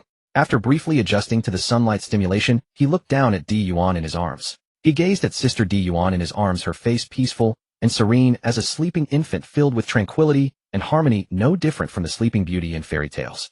Perhaps she was having a sweet dream, for even in deep sleep a hint of a sweet smile curled at the corner of her lips. Witnessing this scene, Yi Taichu couldn't help recalling the sweet syrup he had drunk last night that reached his heart. Last night Di Yuan had somehow found some brown sugar steamed buns, perhaps bought at the market. Their taste was naturally extraordinary. Later that night he tossed and turned, unable to sleep, his mind repeatedly conjuring the snow-white buns mixed with brown sugar water that Sister Di Yuan had taken out earlier. Starving Yi Taichu could only shake Di Yuan awake and go to the kitchen together to knead dough, mix sugar water, and steam big white buns. Unfortunately, Di Yuan's cooking skills were lacking, and she couldn't stay long in the kitchen to shape buns and make sugar water, so Yi Taichu didn't eat or drink his fill. Half full, half hungry. As he recalled these memories, he gazed at Di Yuan's delicate sleeping face. Perhaps sensing his unwavering stare, Di Yuan's beautiful brows twitched slightly, but she didn't open her eyes. Yi Taichu noticed it, but he said nothing and kept staring. Watching the jade-like beauty's face grow redder, the blush gradually creeping up to her small earlobes. He couldn't help but lower his head, kiss Di Yuan's forehead, and laugh. Hearing his laughter, Di Yuan knew she had been discovered. Unable to pretend to sleep any longer, she could only open her shy eyes, cast a glare at Yi Taichu, then bury her head deeper in his arms like an ostrich. He tightened his arms around the jade beauty in his embrace, rubbing his chin against the top of her head. The two of them simply lay quietly in bed, neither willing to get up. It was as if they had both forgotten about the concept of rising. Gurgle, gurgle, gurgle. After lying there for who knows how long, Di Yuan in Yi Taichu's arms heard this sound coming from his stomach. She immediately jumped up and hurriedly began to dress. While dressing, she said, "Silly little brother, you're a grown-up now. Can't you tell sister when you're hungry? Wait here a moment. I'll go make you something to eat." Yi Taichu watched as the jade beauty's lovely, graceful curves were gradually concealed beneath each piece of clothing. He couldn't help feeling a sense of reluctance. He hadn't had enough of the view. Before he could respond, Di Yuan rushed out in a flurry. Soon the two of them were eating roasted sea kings. Perhaps it was because his body needed to recover, or because the two abilities he possessed required a large amount of energy to adapt to his body. Yi Taichu's appetite had increased dozens of times compared to before. Most of the nearly 100-meter-long sea king ended up in his stomach. Di Yuan sat beside him, gently watching him eat. Her whole being exuded the gentle aura of a virtuous wife and loving mother. Not until Yi Taichu put down the meter-long bone in his hand and let out a long, satisfied burp did she stop roasting the food. Then she stood up, came to Yi Taichu's side, wiped the grease from his mouth and face clean, and fetched water to wash his hands. Only then did she sit down beside him, quietly gazing at Yi Taichu. At that moment, Yi Taichu felt exactly that. His heart was filled with pride and satisfaction. Look, this is the wife I found. A person whose heart and eyes are full of me. Although he thought of his other wives drifting on the sea, waiting for him to give them a stable home, he felt a trace of guilt toward Di Yuan before him. But he immediately cast that guilt aside. Nothing else. Yi Taichu would never do something as foolish as picking up a sesame seed and losing a watermelon. He would neither cold shoulder nor abandon anyone for the sake of another, nor would there be any question of choosing one over the other. His choice was to have them all. So what was there to feel guilty about? To hell with guilt. At the same time, to avoid being killed by a machete, and to prevent infighting among his harem, and to quell any discontent, he had to become stronger quickly. Otherwise, if his harem started fighting, what would he do if he couldn't control them? Such a thing must not happen. Otherwise, it would not only waste his talents, but most importantly, it would be shameful. If someone were to say, "You don't have the strength, yet you want to have them all. Do you deserve it, eh?" That would make him depressed for years. Thinking of this, Yi Taichu pulled Gion close, lightly pecked her on the corner of her lips, then held her in his arms. He told various stories he knew from his past life to amuse the jade beauty in his arms. Gion in his arms sometimes laughed heartily, sometimes raised her hand to wipe tears. When he told a horror story, he found that the person in his arms showed no reaction at all. He then snapped back to reality, realizing his carelessness. This was not the little broken planet Earth. The jade beauty in his arms was originally a top-tier powerhouse of this world. Even if she hadn't reached the peak, yet she was hardly afraid of some little monsters. No kidding, even a sea king hundreds of meters long would be beaten to death by her if it appeared before her. What is a mere little ghost or monster? If it dared to appear before her, that would be even more suicidal. She wouldn't even take you seriously when you're alive, let alone when you're dead. Probably the moment you appeared, she would physically send you to the afterlife, without even a chance for reincarnation. Realizing this, Yi Taichu immediately changed his strategy and began telling stories about the harmonious life of a harem king's big family. Because the jade beauty in his arms just listened quietly without commenting. He didn't know if his sister Gion had understood his well-intentioned efforts. Apart from the occasional romantic moments with Gion, Yi Taichu spent his days lying idly on the bed, doing nothing at all. One day, bored beyond measure, a whim struck him to test whether the space-time energy within his body had recovered enough to be wielded, and he began to study himself. Fixing his gaze upon the apple core left over from his meal, he attempted to stir the temporal fluctuation within him. In the next instant, he watched as the apple stripped to its core gradually returned to its former state, plump, round, and pristine, untouched by anyone's teeth. As he channeled the temporal energy, a revelation surged through his being. The energy itself told him that he too was now capable of traversing time, embarking on journeys through the ages. However, for now, he could only travel to the past, not the future. To be more precise, it wasn't that the future was entirely beyond reach, rather the cost would be immense. With his current capabilities, he could only manage to send himself back a few minutes at most. The scope of his power could barely encompass his own body, and after using it he would be plunged into a state of utter exhaustion. If he were in the midst of battle with an enemy, he might as well resign himself to death, let alone fighting back. It would be purely a death wish born of sheer idiocy. This made traveling to the past clearly unfeasible for the time being. The cost was too great, and the gains too meager to justify it. Yet Yi Taichu had never truly entertained the notion of journeying to the past. After all, he felt that the present era was just right. The renowned powerhouses of the future were all still young in the true prime of their strength, and with his foreknowledge of the storyline, he had ample time to grow and develop. Moreover, there were the celebrated beauties of the original timeline awaiting his salvation, some still young, others newly born, and many not even born yet. For this was the year 1490 of the ocean calendar, still a full 30 years away from the commencement of the original story. Of course, Yi Taichu could also choose not to physically travel through time, but instead employ temporal rewind to restore his own state to a few minutes prior, just like the apple before him. This would alter only his own time without affecting the outside world, though the energy required to restore himself and others would be considerable. Yet compared to the consumption of traveling to the past, this was far more acceptable. Though the expenditure was significant, it nonetheless served as a valuable life-saving technique. In contrast, if Yi Taichu wished to leap forward into the future, the energy required would be minimal. In fact, he could sense that with his current abilities, should he choose to travel to the future, he could easily span decades in a single jump, depending on how he adjusted the scale of temporal control. Yi Taichu's thoughts turned to the beautiful married woman of the original story, Tian Yuesher. No wonder she, who appeared so unremarkable in the plot, could continuously traverse time. Though there was still a cost, even an ordinary person could bear it. Depending on one's physical constitution and the energy one could stimulate, one could travel anywhere from a few months to a year or two into the future. The only price paid was a period of weakness and exhaustion. And in the original story, Tian Yuesher, being a woman of Wano country with its rich martial tradition and having come from the chaotic era of 800 years ago that the world government had concealed. Even if she wasn't a formidable warrior, she was hardly an ordinary person. Having received the demon's memories, Yi Taichu also understood the source of her time-traveling ability. Just as he currently held a space fruit, in his possession the fruit Tian Yuesher had consumed was not the true time fruit either. Rather, like his counterfeit space fruit, it belonged to the series of pseudo-time fruits. These two fruits were conceived by two demons during their countless years trapped in a sealed space, born from a sudden whim. When they realized they could never escape, yet creatures from outside would periodically wander in. The two demons reasoned, if we cannot kill them ourselves, why not recruit allies? With this in mind, they extracted a portion of their own primordial essence. And thus were born the two pseudo-space-time fruits. These two fruits, created by drawing from the demon's own essence, naturally possessed all the abilities inherent to time and space. In terms of quality, they stood at the very pinnacle among all space-time type fruits. Yet there was one fatal limitation since the demons themselves were incarnations of rules, and the fruits were forged from their own essence. Any being who consumed these fruits would forever remain beneath them, subject to their control. In this way they would gain a powerful ally without ever fearing betrayal. When both demons were preparing to send their creations out into the world, Time played a trick on Space, sending his own fruit forth while concealing Space's creation. From then on he never gave Space the opportunity to reclaim the pseudo-space fruit. He continually harassed and tangled with the space demon. Yi Taichu sighed with melancholy. Time demon, you had it coming. A veritable champion of suicidal folly from ancient times. Continually courting disaster. In the end, when the other finally seized an opportunity, even the threat of mutual destruction couldn't stop them. They would seize that chance to kill you no matter the cost. Wasn't that entirely your own doing? You died not without reason. And so the time fruit that circulated through the ages eventually found its way into Tian Yuesher's hands. Afterwards, Yi Taichu went on to experiment with his other abilities, such as Time Pause, Time Slow, and the Blade of Time. He discovered that he could currently wield 4 fundamental temporal abilities, and their power and duration would fluctuate depending on the strength and size of the target.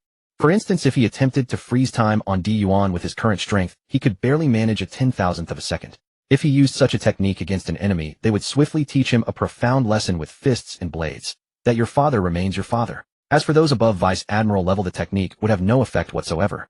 A fart from Yi Taichu would deal more damage than that. At least a fart not only stinks, it carries supreme insult. Some might argue that battles between masters are often decided in an instant. That statement holds true, but the prerequisite is that you can actually seize that instant. If your strength is insufficient and your neural reactions can't keep up, you won't catch that fleeting opportunity. So what difference does your time pause make? Is it merely to die a moment slower? Undeniably, when facing opponents 1 or 2 levels above you, or those of equal or lesser strength, abilities like Time Slow and Time Pause prove highly effective. But when facing a foe stronger than yourself, especially vastly stronger, the wisest course is to flee without hesitation. Of the other 2 abilities besides Time Pause and Time Slow, Time Rewind could serve as a life-saving skill to guard against failure when used on stronger opponents. If he sustained a fatal blow or injury, he could rewind his own body's time back to before the attack. Though it would consume considerable stamina, it would at least preserve his life, while leaving enough energy to counterattack or escape. Unlike the pitfall of traveling to the past, which was essentially the same as rewind in terms of cost, yet left you stranded and helpless. While the advantage of traveling to the past was the ability to reach a time before anything had happened, before battles had begun, before conflicts had erupted, who knew what might occur during the period you lay collapsed and recovering? Remember, this is the world of pirates. What if some brat decides to stab you? What if a passing pirate of lesser renown casually cuts you down? So until Yi Taichu possessed sufficient strength to support such an endeavor, he had no intention of utilizing this ability. The Time Blade was akin to a swordsman's slash, a flying crescent of energy whose size could be freely altered based on the power invested. It carried the ability to accelerate or decelerate time upon contact, though its effectiveness diminished against stronger opponents. At the same time, there existed a restriction that bordered on being no restriction at all. The more of an enemy's time he sought to strip away, the greater the burden placed upon himself. Regarding this, Yi Taichu could understand. After all, how could one endlessly strip away another's time, without any limitation whatsoever? If there were no limits, Yi Taichu would fear no one. It would be like fighting a boss. Hey, I can't beat you, but I can whittle you down, grind you to death. I'll strafe. I'll sidestep. Can I? Fisk that smug little expression. And honestly, Yi Taichu rather longed to experience that very scenario. Come on. I love watching that helpless, infuriated face you make when you want to kill me, but can't even touch me. Just picturing that expression. After studying time-based abilities, Yi Taichu turned his attention to space. To avoid accusations of padding word count, I will not elaborate on the skills here. Their specifics will be revealed through future battles. In the end, he concluded that his current spatial abilities included the following: flash, also known as teleportation, instantly moving to another location with consumption varying by distance. Seal, capable of sealing space, creating constant small pocket dimensions with consumption determined by the scope. Space blade, similar to the time blade, distinguished by its ability to rend space and ignore barriers. Spatial destruction, compressing and destroying a region of space resulting in a spatial explosion. Yi Taichu could only marvel that they, having fought each other with mutual affection and animosity for eons, were equally matched, even in the number of initial skills granted. Even the effects were nearly identical, each unable to overpower the other. But that was only when time and space existed as separate powers. When the might of both time and space converge in a single being, only then would their true power manifest. Yi Taichu believed that as long as he did not fall prematurely, he was destined to be unmatched in the world. At that time, he might even find a way to other worlds. He now had a bold idea. His very body was created from a combination of time and space abilities, possessing no rejection of either power and an extraordinary affinity for both energies. When the two abilities integrated into his body, it was as if he had been born with mastery over them. Based on this, he wished to fuse time and space, creating a personal space-time isolated from the outside world. With his current power, he could not achieve the absolute space-time lockdown of the space demon, nor create that misty realm adrift from the timeline. But he possessed the power of time, an advantage the space demon lacked. Coupled with his natural affinity for both, he could manipulate the process to make this idea feasible. Even if he could not replicate the space demon's perfect spatial lockdown, a slightly inferior version should be attainable. He decided to act on it, especially since his current body was incapable of cultivation. With Sister Gion away, idling in boredom was pointless. This would give him something to do. He then began experimenting with the space before him. Though confident in his affinity for space and time, he dared not treat his own body as a testing ground from the outset. If he experimented directly inside himself, what if a tiny slip occurred, or he made a misstep in the procedure, causing a spatial collapse or explosion? And since wounds caused by space-time energy might render his time reversal unusable, he would surely die without remedy. It would be beyond any saving. So he decided to first experiment in external space, perfecting the combination, then repeat it several times to ensure absolute safety before opening a space within his own body. After all, matters concerning his very life could not be taken lightly. Caution upon caution, care upon care. None of these were excessive. At worst, readers might start calling me Yi the coward. You may mock my overcautiousness, but while you charge boldly ahead, I'll be living in the house you bought with your hard-earned savings, spending your deposits, holding your wife, and spanking your children. Come every festival and tomb-sweeping day, I'll stand before your grave and sigh, brother, you sacrificed so much. Rest in peace. I'll take care of your wife and children. You might ask, how is this any different from that villain Chow Chow? Nonsense. That is my sworn brother's family. A widow and orphans. What's wrong with me looking after them? How could I watch them be bullied or let the child grow up fatherless without a perfect childhood? As a scholar, have I read the spring and autumn annals in vain? My conscience is clear, and I am at peace. He had lost count of how many attempts it took before the space before him finally met his minimum requirements. It was indeed not easy. Even with his body's extraordinary affinity for both energies, it was this difficult. He could hardly imagine how anyone could achieve it without a body reforged by space-time energy. After that first success, Yi Taichu found the subsequent attempts went much more smoothly. Time and again, he would create various spatial pockets and store them into the exquisite rings and necklace ornaments he kept at his side. It was also a sudden inspiration. Since he needed to practice sealing and creating spaces anyway, why not try crafting items like spatial storage rings or spatial storage devices? After all, if a created space was not used, he could simply dismiss it and discard it. Why not store it in an ornament and gift it to his future wife? Which led to the scene at the beginning of this chapter. Unfortunately, only a few succeeded. Ordinary materials simply could not withstand the process. Gazing at the scattered pile of ruined jewelry, Yi Taichu turned his attention to the few successful pieces, trying to discern why the others had failed while these alone endured. The moment he held them in his hands, he felt his energy noticeably suppressed. Instantly, Yi Taichu understood the material these ornaments were made of. They were sea stone, born from the sea's absorption of the world's energy, and of an extremely high purity, the essence of sea stone. Yi Taichu fully understood that the sea had inherited the world tree's ability to suppress devils, though it was only a suppression of abilities and not even a complete one. Devils could still use their abilities while in the sea, merely weakened. But their bodies were not restricted, and Yi Taichu was currently in that state. His body had been reforged by a demon using two energies, making him essentially identical in constitution to naturally born devils, differing only in appearance from those ugly brutes. Thus pure sea stone suppressed his abilities, but did not fully negate them. He could still use them, albeit with reduced power and greater consumption. His body, however, remained unaffected. That was the advantage of a demon's physique being a natural-born race. In the current One Piece world, when various creatures eat devil fruits, the weak ones become completely paralyzed upon contact with seawater or pure sea stone, their powers entirely suppressed. This is because these naturally born creatures lacking the innate constitution of devils suffer far more severe suppression. Once one breaks the limits of the physical body, seawater can only restrict abilities, having no effect on physical strength. Yi Taichu analyzed all this in his mind, and meanwhile planned to arrange sea-resistant training for Gion, since he intended to have his women eat devil fruits. The world government's methods were unknown to him, but there was definitely training to develop immunity to the sea's effects, much like Kaido of Wano, affectionately called Teacher Kaido, who used impure sea stone shackles that still allowed ability users to move to temper the proud pirates he wished to recruit. Though the suppression of the sea and pure sea stone remained, unless one broke the body's limits, such training at least mitigated the negative effects, ensuring that ability users wouldn't be rendered completely helpless, sinking into the sea or being captured when facing ordinary sea stone or being submerged. Through such training, they could at least retain enough strength to save themselves or escape. After discovering the secret of the material, he ceased to pay attention to it, thinking that he would go to Wano country anyway in the future. He had no intention of leaving the treasures of Wano country for others, and would simply bring back plenty of pure sea stone when the time came. The rings he currently had were sufficient for the time, being so, he set aside the matter, and began to focus on constructing a small world within his own body. With a dull thud, Yi Taichu's body bounced on the bed. The pain made him grimace. He had been too tense, too cautious. This caused a minor error in the fusion timing. Fortunately, he had started from the smallest to the largest scale. Yi Taichu inwardly thanked his luck. If he had been greedy and directly opened a large space, that mistake would have ended his life. How terrifying. Taking deep breaths, Yi Taichu gradually calmed his mind. He began to reconstruct the small world. The sun set, and Gion, who had been training nearby, returned with a small sea king bathed in the golden glow of the setting sun. Yi Taichu was at a critical final stage. When Gion opened the door and saw the floor covered in shattered treasures and jewelry, she did not understand what had happened, but dared not disturb him, quietly guarding by his side. Finally, he let out a long breath and wiped the cold sweat from his brow, which had been soaked from the constant tension. He had succeeded. He had opened an independent space of several hundred meters within his body. It was not like the storage space of a ring, but rather a self-contained small world similar to those small secret realms in cultivation worlds. A small world that could sustain living beings.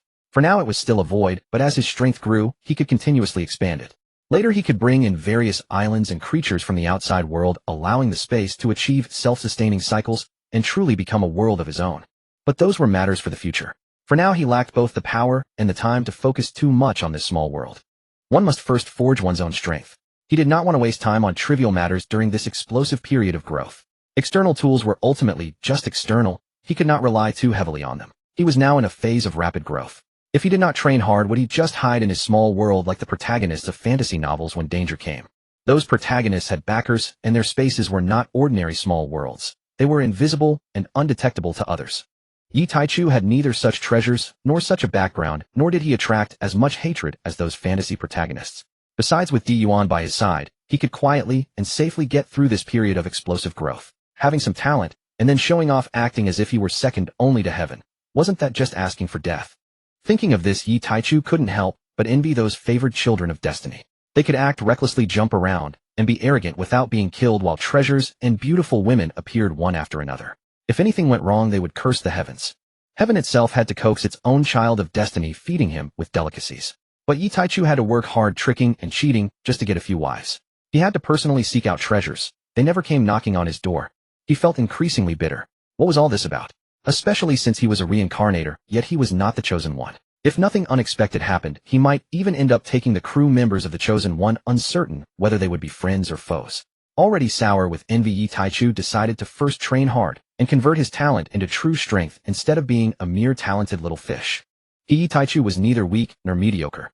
At the same time, on his path to becoming stronger, he would continue to expand the small world within his body. Once he was strong enough and the space was large enough, he would consider collecting living islands and creatures to decorate this inner world. Perhaps by then it would be close to the time he left the world of pirates and ventured to other realms. Until then it would just serve as a storage space.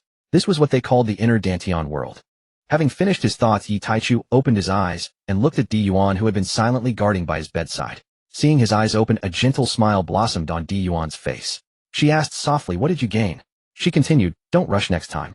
Wait until your body has fully recovered before training." "All right, I understand, sister." Yi Taichu casually replied, then picked up a ring from the bedside and gently slid it onto Yuan's finger. Yuan watched his actions with astonishment, her eyes sparkling with brilliant light as she saw her little brother place the ring on her finger. A happy smile curled her lips. She silently watched him, and when he finished, though she wondered why it was the middle finger instead of the ring finger, she still leaned down joyfully to kiss Yi Taichu's lips before asking, "Why did you suddenly think of giving me a ring?" Yi Taichu kissed the slender jade-like hand in his, and replied, "Sister, this is no ordinary ring. It's the spatial ring I made during this afternoon's work." Hearing this, Yuan glanced at the deep blue ring on her middle finger in surprise. She knew that Xiao Yi had the power of time and space, but she hadn't expected him to create a legendary storage ring so soon. She was both amazed and delighted by his talent for devil fruits.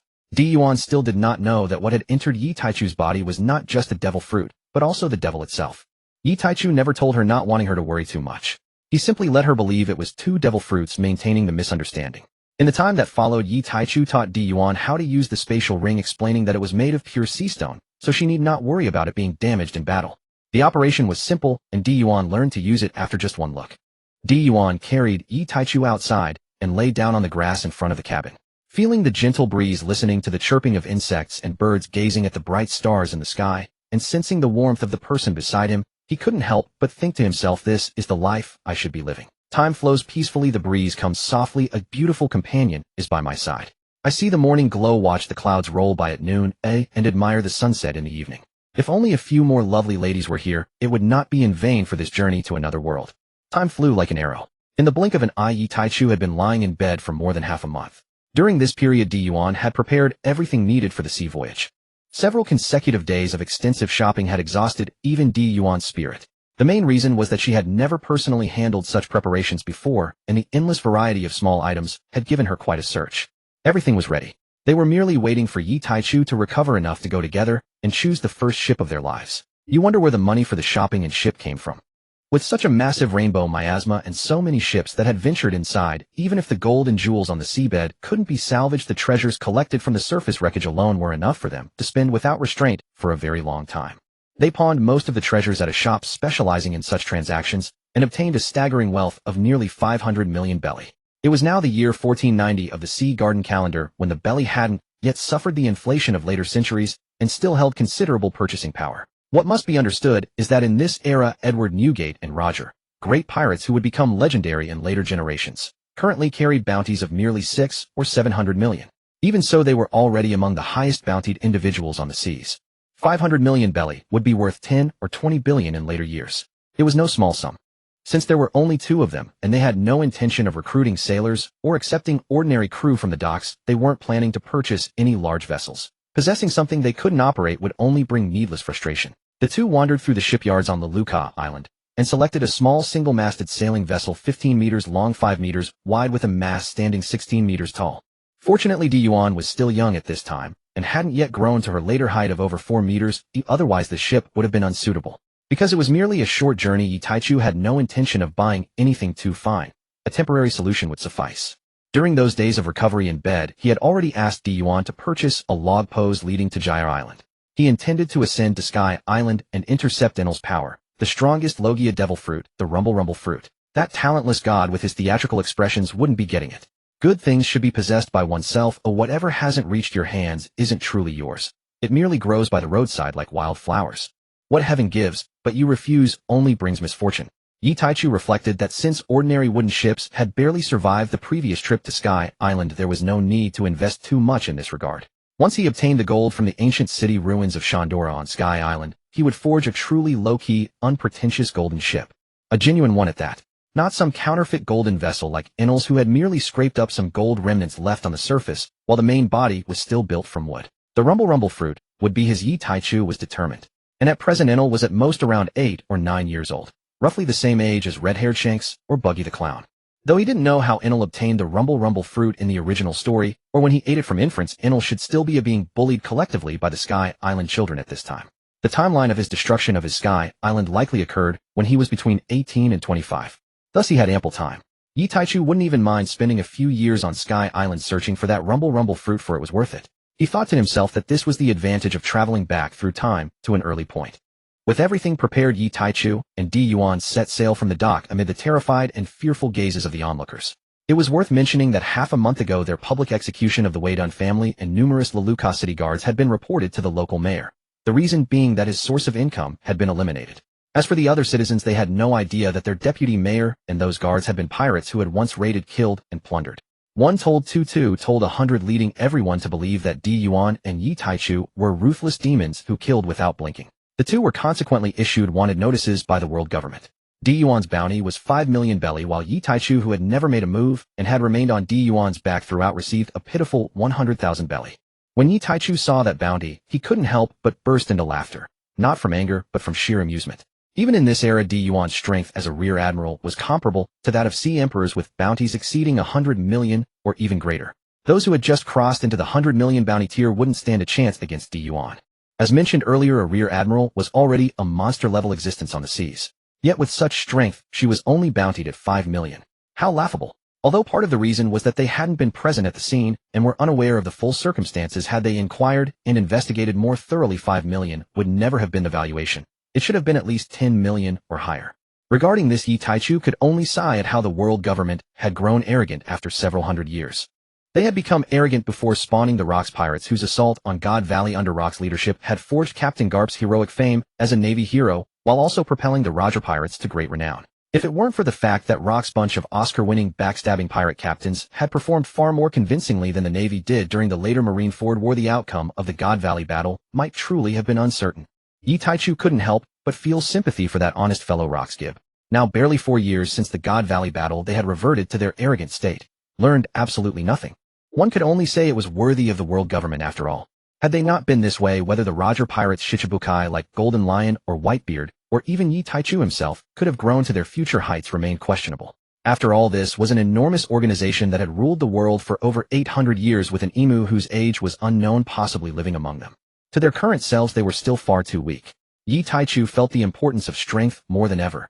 As the saying goes, you may not need to wield a blade, but you must possess one. Having no blade to wield, and choosing not to wield one when you do. These are utterly different matters. The sails caught by the sea wind gradually carried them away from the shore. The two stood on the small boat's deck feeling the vessel rock and the sea breeze brush past their faces. Their adventure had set sail from this very moment. An idea flashed through both their hearts as they couldn't help but glance at each other, each seeing the other's intense feelings reflected in their eyes. Yuanjia, Yi Taichu spoke up. What's the matter, little leaf? I'm planning to have you eat a mythical Zoan-type devil fruit to strengthen your constitution, eliminating any weaknesses. Yi Taichu continued. Alright. Yuan answered softly, as gently as ever. If you don't want to eat it right now, you don't have to. You don't need to indulge me in everything, Yuanjia. Yuan spoke warmly, her smile growing more pronounced as she cast Yi Taichu a radiant smile, like the spring breeze. Little leaf, that's not the case. Jia has her own ideas. If you truly make a mistake, Jia will stop you. And regarding having me eat the fruit, Jia knows Little Leaf is considering this for Jia's sake. Moreover, as far as I'm concerned, everything Little Leaf arranges is oriented toward what's good. Why would Jia be unhappy about that? Right now we're out on the open sea. What we'll encounter in the next moment is anyone's guess. Perhaps a sea king, perhaps extreme weather, or maybe powerful pirates. Jia also wants stronger power to protect our Little Leaf. Yi Taichu listened quietly, secretly resolving in his heart that he must find a top-tier fantastical beast to cross the garden with. Many people might think that sailing a ship across the vast water and sky expanse of the boundless ocean is a mysterious, meaningful, and fascinating endeavor. In reality, the journey at sea is exceedingly dull, with no villages ahead and no inns behind. The endless blue ocean stretching in every direction evokes a sense of being abandoned amid the vastness of heaven and earth. It is very lonely. Fortunately, Yi Taichu did not share this feeling. Though only he and Yuan were aboard, the one accompanying him was his beloved, and wherever his gaze fell, it was upon her. This was a form of happiness, especially when his beloved was a stunningly beautiful woman of unparalleled grace. Her face, her figure, everything about her was perfect to him, an endless source of delight. If Yi Taichu had any complaint, it was that the Grand Line truly lived up to its reputation. Even in the first half, the climate was so capricious, so mysteriously incomprehensible. One moment, it was a clear sunny day, and within minutes it turned into a torrential downpour. And would you believe the raindrops were as large as houses? And what about the heavy rain that stopped almost as soon as it began? Just when you breathed a sigh of relief, it started hailing. Hailstones the size of houses, and to make matters worse, occasionally mixed with fireballs and meteorites. Yi Taichu grumbled inwardly every time. Other people get rain and hail, absurdly large though they may be, but what business do you have raining fireballs? He had thought the original story was ridiculous, but now experiencing it firsthand, he realized that those things were not so absurd, because even more outrageous and unimaginable phenomena awaited him ahead. Yi Taichu mused to himself, is this what a world with supernatural power is like? Even the climate is extraordinary. He knew well the root cause of such weather, it was power. Having experienced the changes in nature wrought by overwhelming force, his ambition grew ever more ardent. He constantly admonished himself, one day, Yi Taichu, you too will obtain power that can alter the environment. No. Power even greater than that. As the ship sailed on across the lonely sea, the provisions in the cabin dwindled rapidly, even though they occasionally hunted sea kings to supplement their supplies. But there was no help for it. Neither Yuan nor he was an ordinary person, and their food requirements were naturally high. The amount they consumed in a single meal would be enough for 100 ordinary people to feast on. No matter how thrifty they tried to be, the effect was minimal. Moreover, both of them trained heavily every day. Yuan's daily practice of swordsmanship and honing her newly awakened armament haki consumed a great deal of physical energy, and the consumption of haki was terrifying. Yi Taichu's use of his abilities also required considerable stamina, and coupled with his sword training and physical conditioning, with Yuan, the ship's entire stock of food vanished at an alarming rate. Originally, Yi Taichu had planned to rob any pirate crew they encountered, both to replenish the ship's supplies and to accumulate combat experience.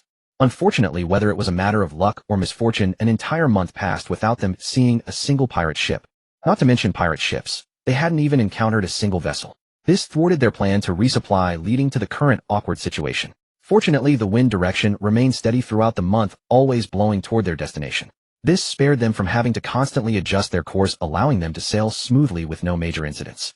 They even made good time, and were now not far from Gion Island, which lay below Skypea. If nothing went wrong, the remaining provisions would be enough to last them until they reached land. Just as Yi Taichu and Gion were sparring on the deck, a small black appeared in the distance, slowly approaching. As it drew closer, they could make out a ship covered in dried, dark red bloodstains with a skull and crossbones pirate flag fluttering from the mast. It was unmistakably a pirate ship that had been through many a massacre. Gion and Yi Taichu exchanged a glance, both seeing the eagerness in each other's eyes. After more than a month of training, they finally had a chance to test their skills. The distant pirate crew also spotted the small boat carrying Gion and Yi Taichu and turned their ship to head straight for them. The two smiled at the sight.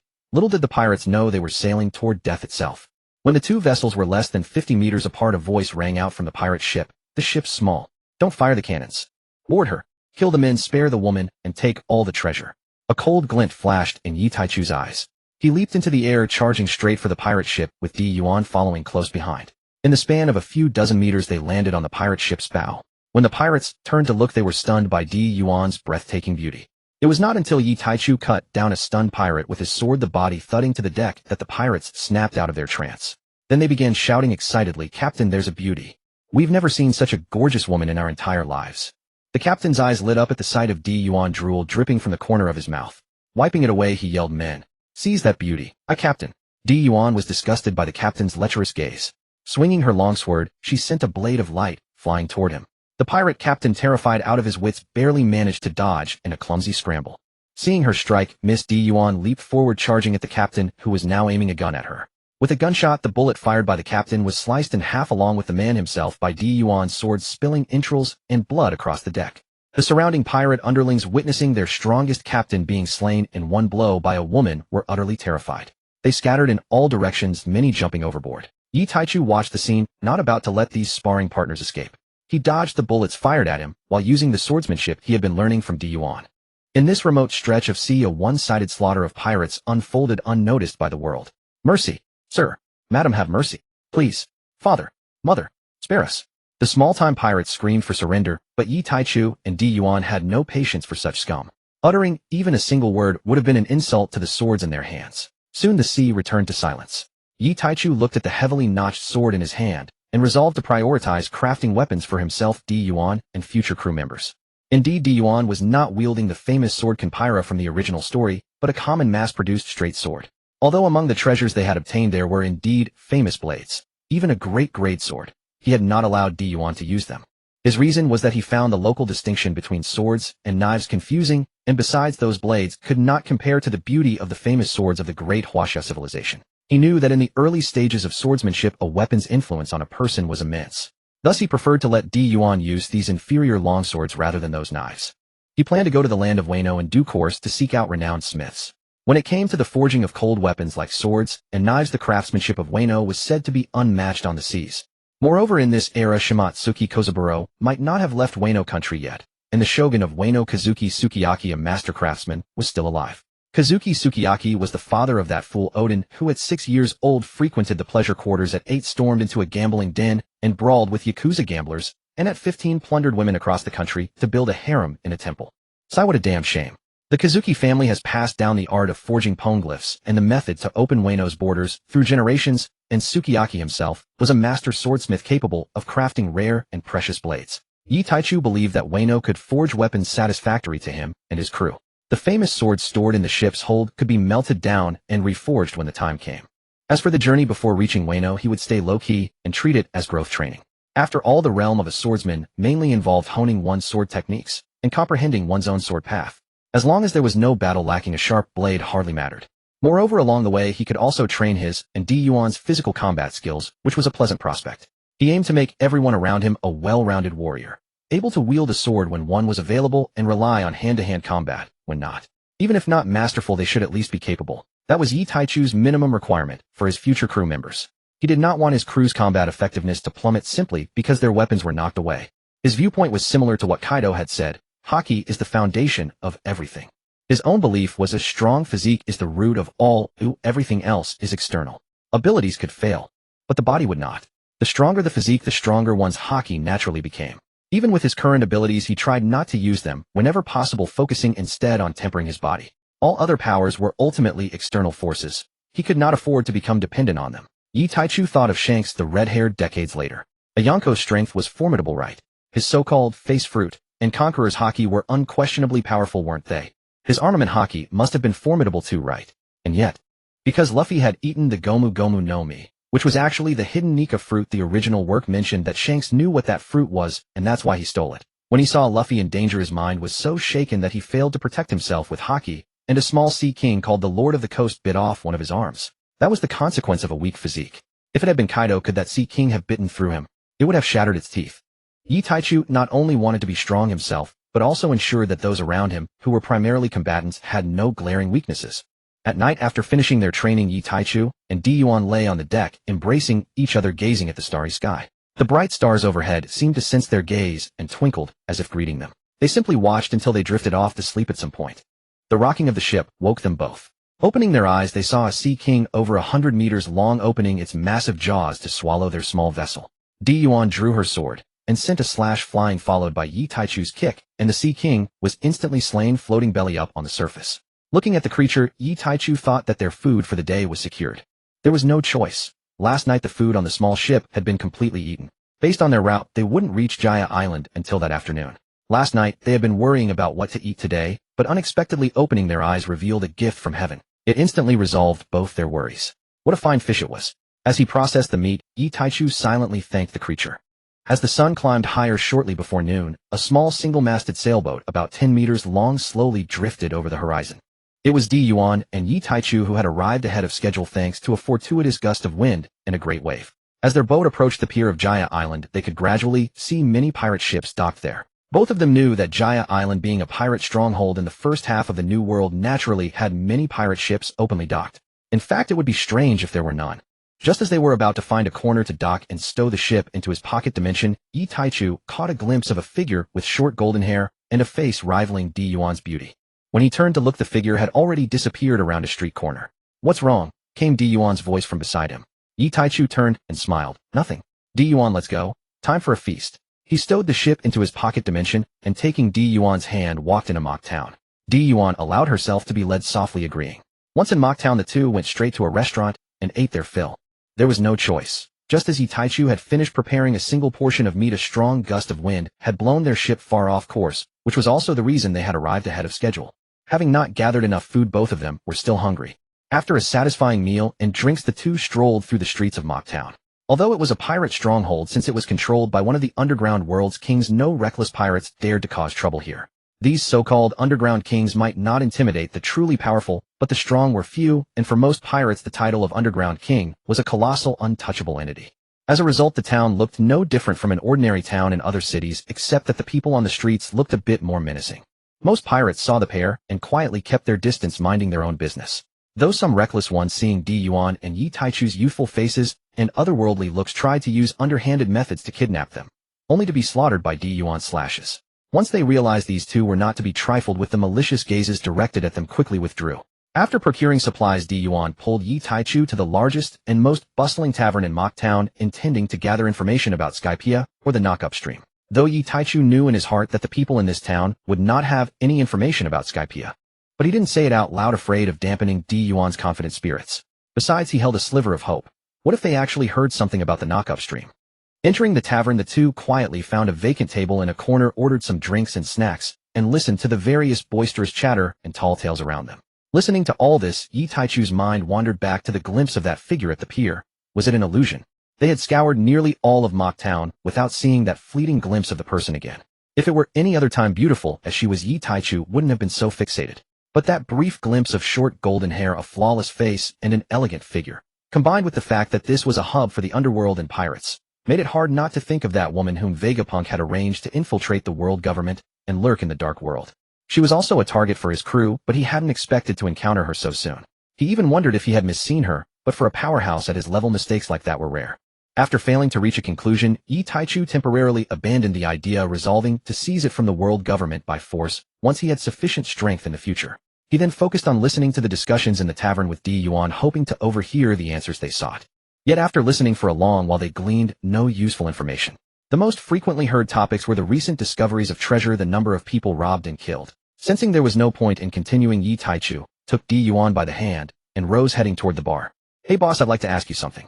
The barkeep pointed to his mouth, then to a sign beside him that read, "One question, 1,000 berries."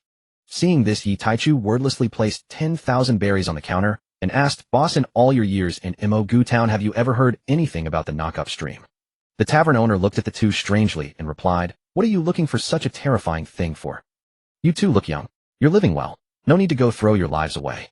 Before Yi Taichu could respond, he heard Yuan answer, "We're looking for the knock-up stream to reach the Sky Island." The instant these words were spoken, the tavern fell into a deathly silence, so quiet that a pin drop could be heard. Squeak! Just then the door creaked open and a woman entered. Yi Taichu looked toward the sound and saw a figure with short golden hair. The very person he had been searching for desperately, the one who had haunted his thoughts. The door opening seemed to rouse the tavern patrons. Everyone burst into roaring laughter, gasping for breath as they said, "In this day and age, people still believe in the Sky Island. Ha ha ha.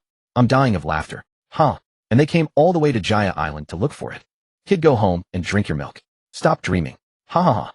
Looking for the knock-up stream to reach the Sky Island. Why don't you hand over the girl with you to uncle first, then go die?" Yuan's face turned pale with fury at the mockery around her.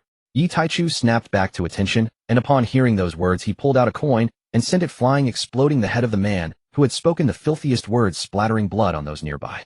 The tavern instantly fell into a dead silence once more.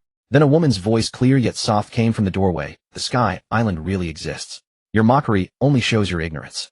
Given Yi Taichu's earlier demonstration, the pirates dared not retort. "But little brother, your methods are too brutal. You almost splattered me." As she spoke, she walked toward Yi Taichu. Yuan assumed a defensive posture as the woman approached. "Are you Tushi?" Yi Taichu asked, looking at her. After all, this was a real world, not an anime. The appearance of its inhabitants would not resemble a cartoon cat face. It was real flesh and blood. He could only judge by facial features. When he first met Yuan, he hadn't been entirely certain, so he wasn't sure if this person was who he thought she was.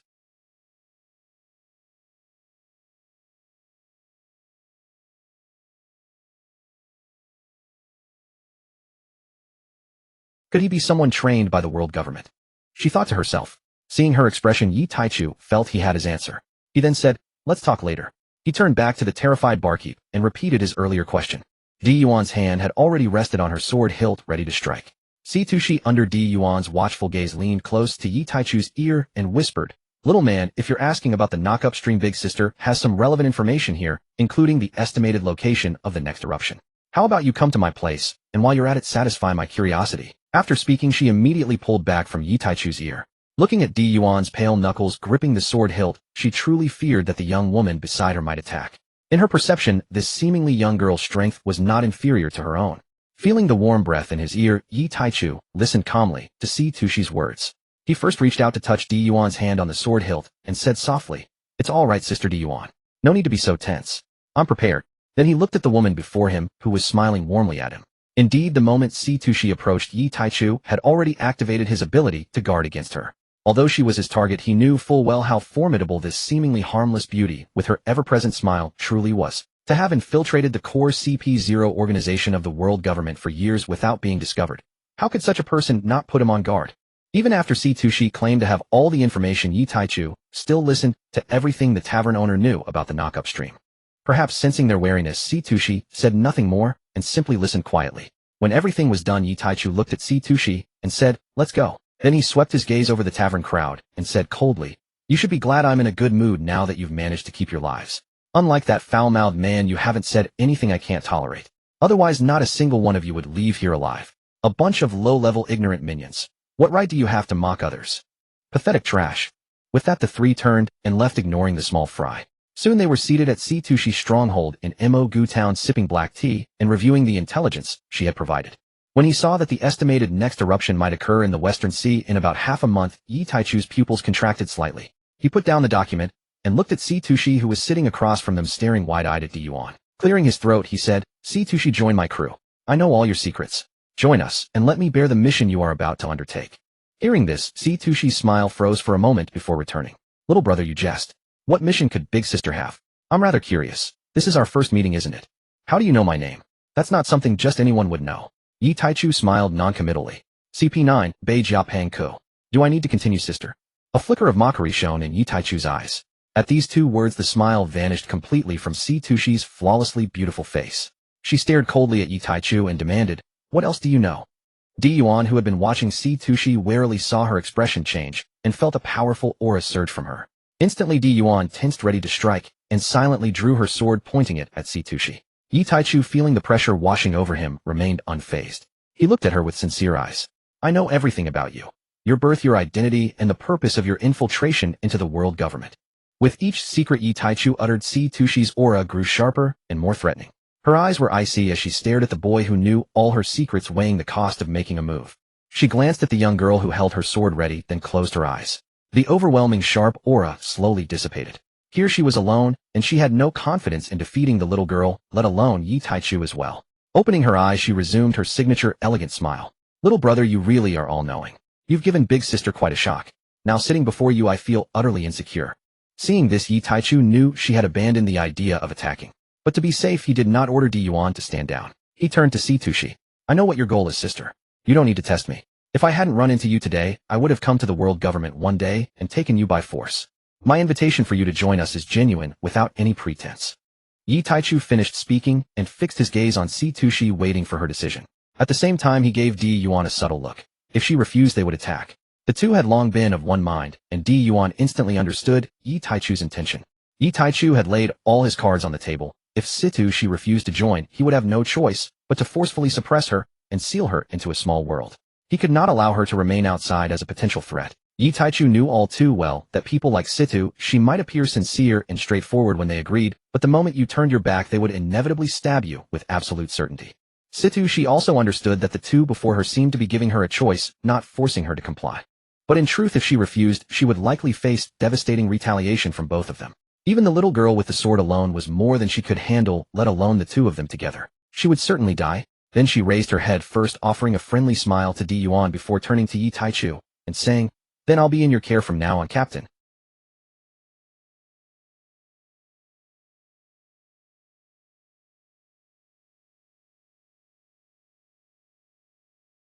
And, wait, little girl, what is that look in your eyes? If I didn't agree, you'd cut me down. Now I've agreed, but you still want to cut me, and it seems even more intensely than before. What the hell is that about? So today, no matter what, I'm going to get this sword from you, aren't I? There's no escape. The anger in Situshi's eyes grew more intense, and the smile on her lips became increasingly stiff. If she could, Yuan truly wanted to run that woman through with her sword. The one who always wore a fake smile to seduce her little Yi. Stab her through and through, letting her experience a heart-chilling sensation. Too bad, she knew this woman was important to Xiao Yi. Even if she acted, Xiao Yi would help her, but it wasn't necessary. After all, this wouldn't be the last woman to appear. She couldn't just stab every woman who came along. That would make Xiao Yi think she was childish and immature. Last time Xiao Yi told her stories about emperors with 3 palaces, 6 courtyards, and 72 consorts, and about the Monkey King subduing the 7 fairies with a single strike of his staff. There was also something about Xianyuan or Yoxiong. Anyway, Xiao Yi said it was about a very powerful and great human emperor who ascended to immortality after being with 3,000 women. Stinky Xiao Yi. He thinks I don't understand, but I actually get it all. I just don't want to say it. He thinks he can fool me because I'm young, but he doesn't know that most of the time I'm extremely clever. But I still really want to cut this wicked woman down. What do I do? Yuan's heart was torn. Yi Taichu watched the strange standoff between the two, utterly confused. What were they doing? Playing a game of who blinks first loses. But they didn't even know each other before. When did they become so friendly? He looked at Yuan's hand, which was itching to swing her sword down. Trouble.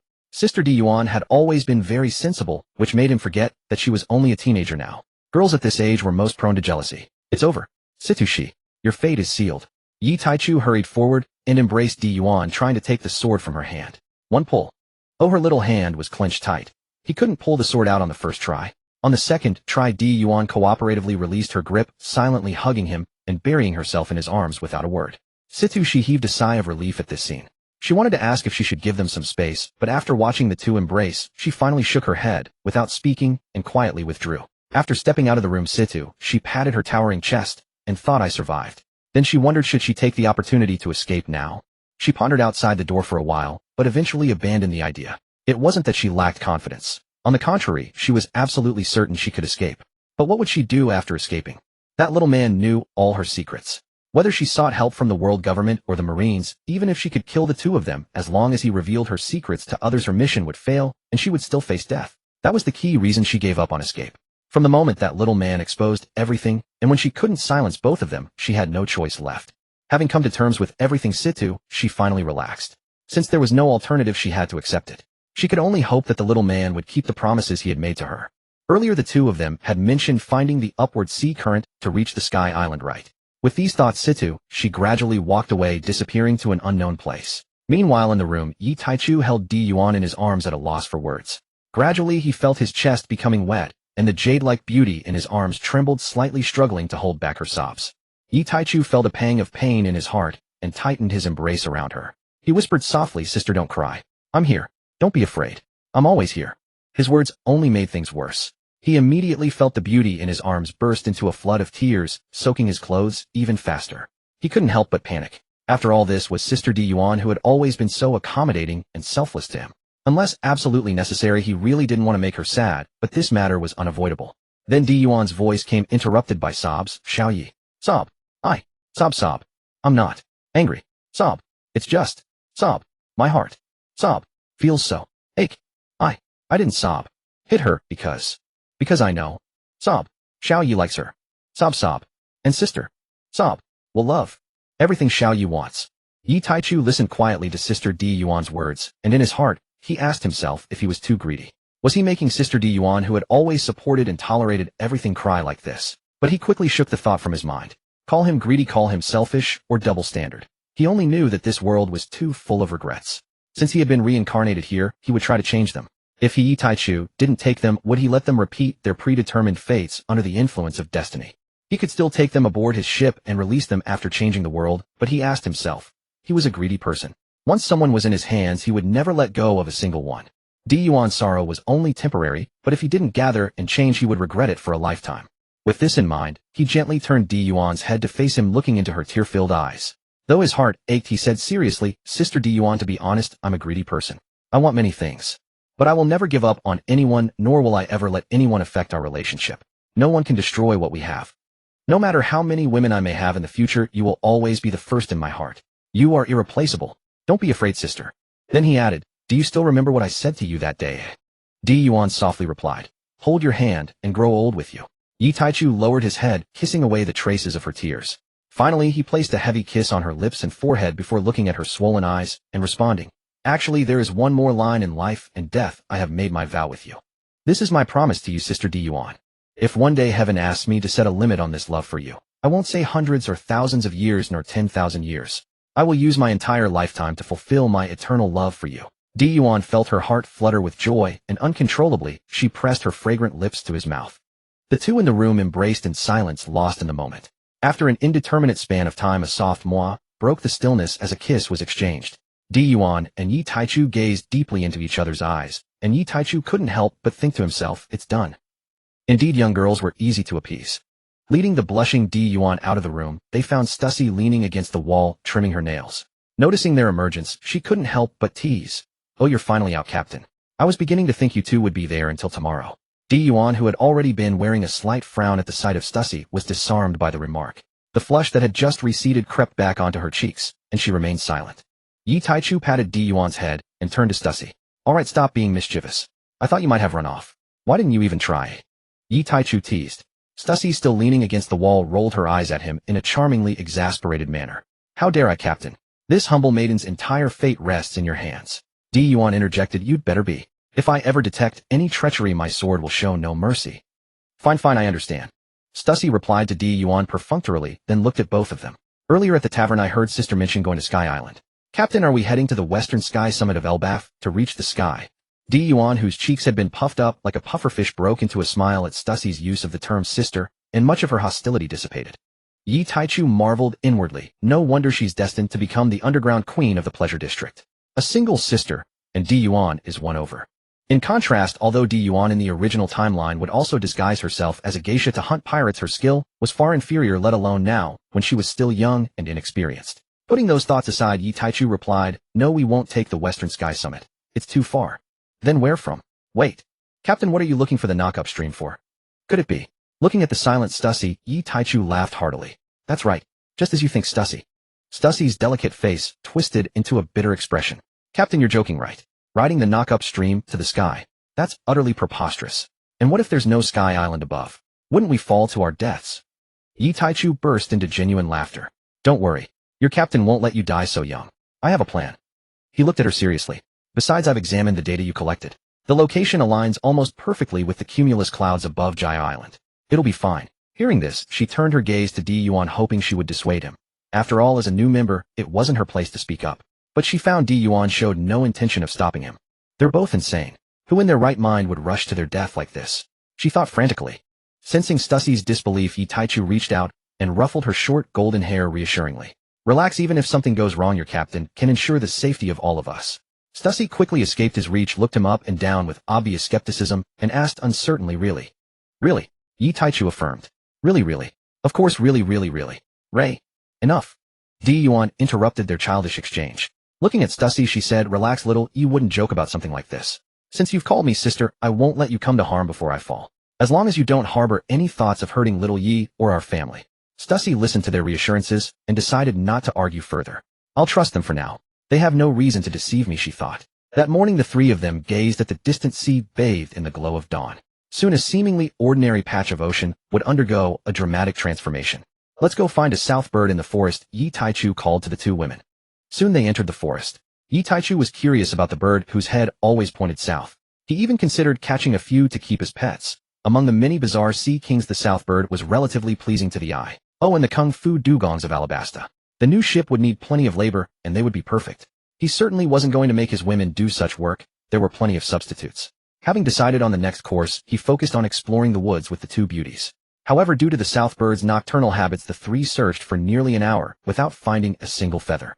Just as they were about to change direction, a harsh grating cry came from above, followed by a swarm of insects and birds charging at them. They were delighted. Yi Taichu had told them that the south bird would command the forest creatures to drive away intruders. They quickly divided their tasks. Stussy released her aura to intimidate the creatures. Gion drew her sword to clear the surrounding trees and flush out the bird, and Yi Taichu prepared to capture it. In no time, Yi Taichu returned with two large parrot-like birds, one in each hand. With their strength, it was far less troublesome than the Straw Hat Crew's experience in the original story. Once the bird appeared, there was no way it could escape them. As they prepared to leave, Gion caught a glimpse of something odd in her peripheral vision. It looked like a devil fruit. She stopped to look, and sure enough, in the shadows not far away, a devil fruit was hidden in the darkness. Yi Taichu and Stussy were wondering why she had stopped when she pointed a slender finger toward the shadow. Following her gaze, they soon discovered the fruit hidden in the dark. Gion wasted no time. She trotted over, pushed aside the bushes, and retrieved the devil fruit. Then she hurried back to Yi Taichu, holding it up with a proud expression that clearly said, I'm awesome, praise me. Yi Taichu naturally obliged. Sister Gion is amazing. My little lucky star, he said, ruffling her hair. He shook his head inwardly at how childishly satisfied Gion looked. She was truly adorable. Stussy spoke up, judging by its appearance, this seems to be the spring fruit, a paramecia-type devil fruit. She then added flatteringly, Captain, Sister Gion is incredibly lucky to pick up a rare devil fruit on a casual outing. I've never had such luck in all my years. Gion comforted her, don't worry, sister. We're still young, there will be plenty of opportunities. After half a month together, Stussy had managed to build a very good relationship with Gion, just one step away from being bosom friends. Though clever, Gion's youth and inexperience made her easy to win over, though she might have deliberately allowed the relationship to improve for Yi Taichu's sake. The spring ability, Yi Taichu thought, looking at the devil fruit in his hand. So this was where Bellamy's fruit originally came from. It wasn't particularly valuable, but better than nothing. He could use it later to empower his subordinates. He flipped his hand and stored the fruit in his inner space.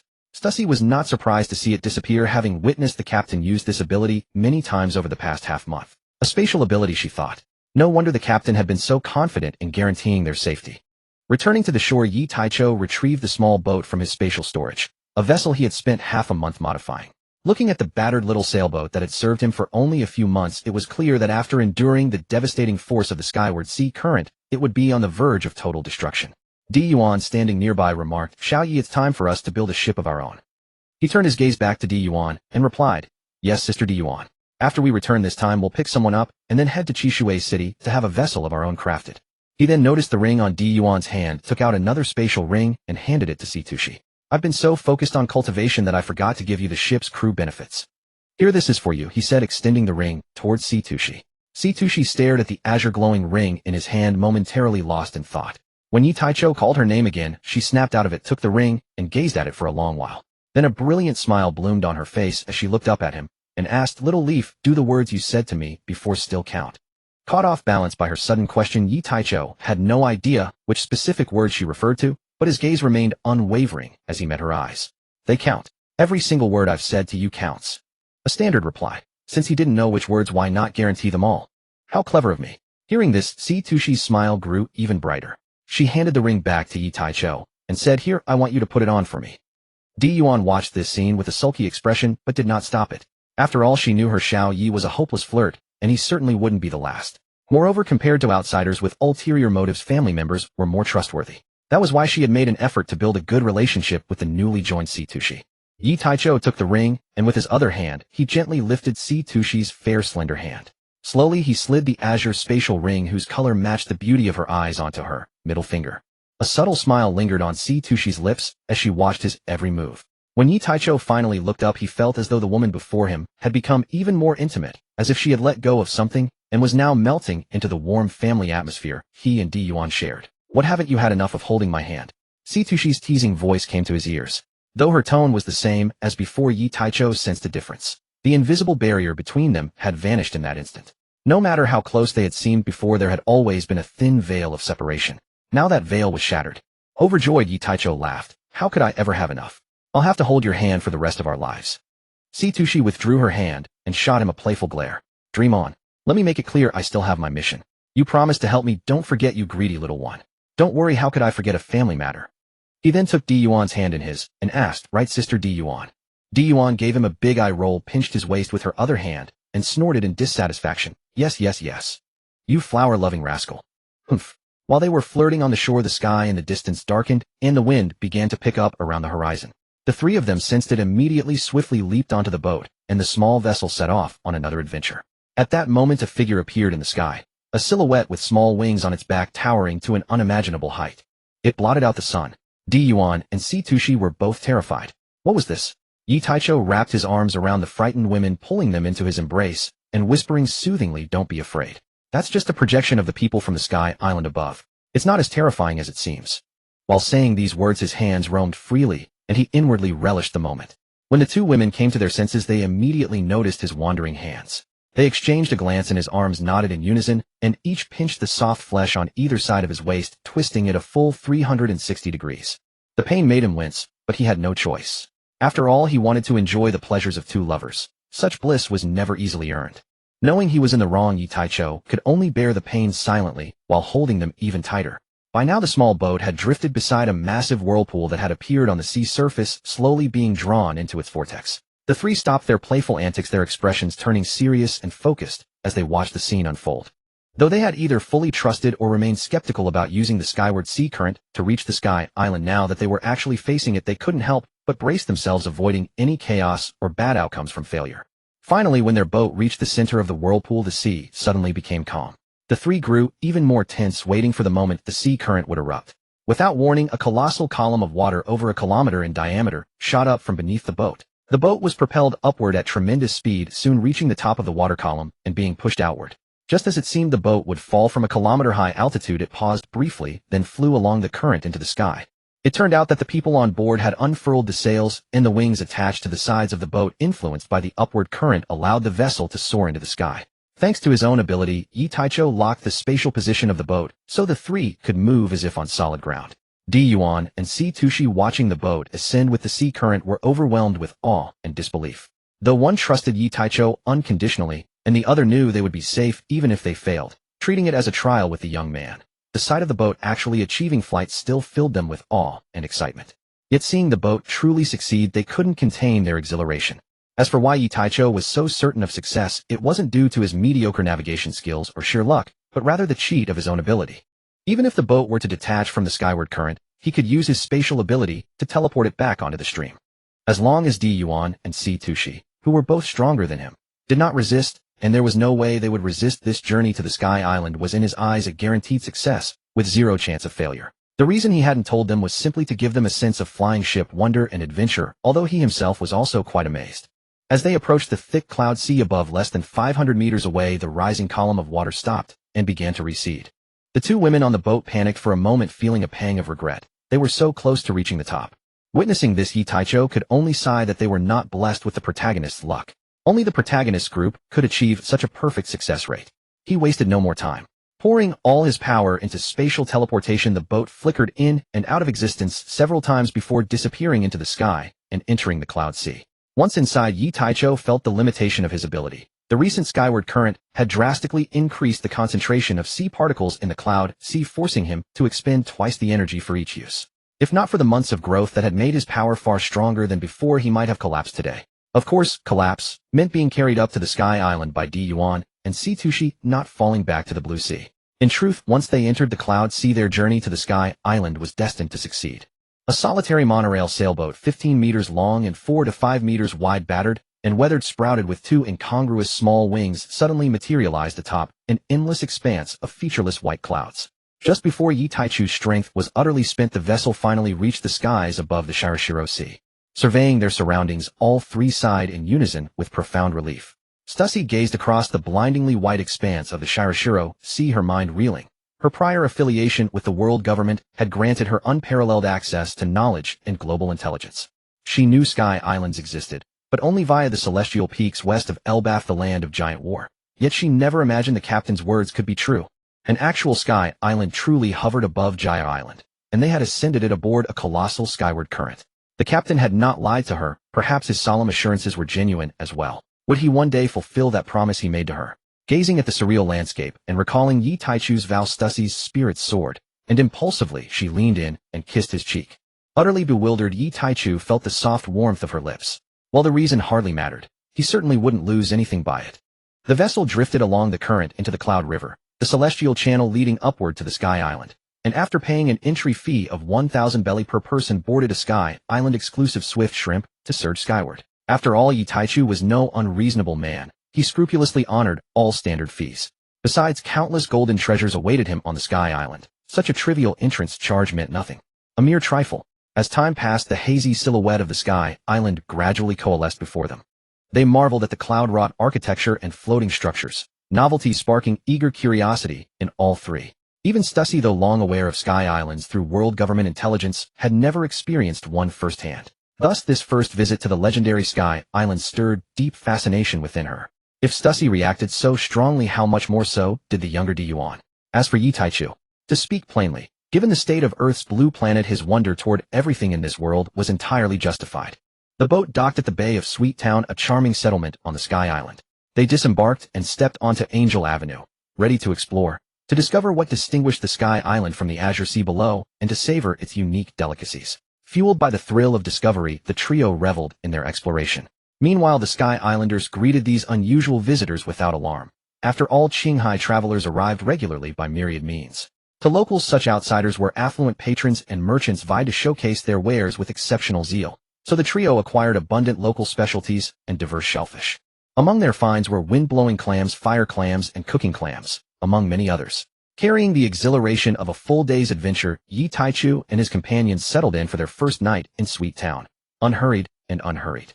1 week later, having fully immersed themselves in Sweet Town, they prepared to depart for Apadu, the sacred realm revered by angels, the legendary abode of the Sky Island's god Gonfall, and his temple where divine priests dwelled. As Sweet Town receded behind them, none felt regret. Over the past week, they had explored every alley and corner of the town exhaustively. The once novelty faded, its charm diminished accordingly.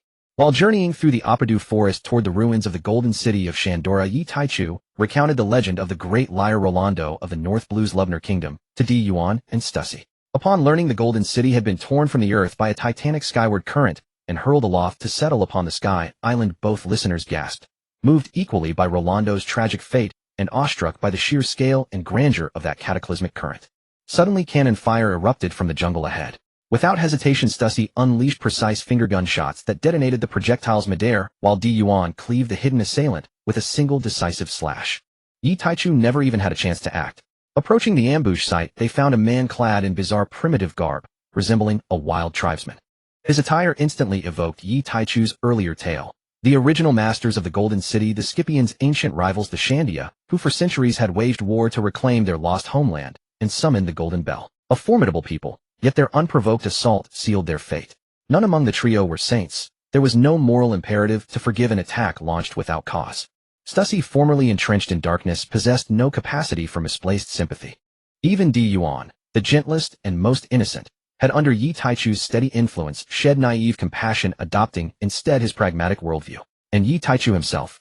Could one expect profound benevolence from someone raised on a fractured earth, where fraud thrived and capital relentlessly exploited the vulnerable?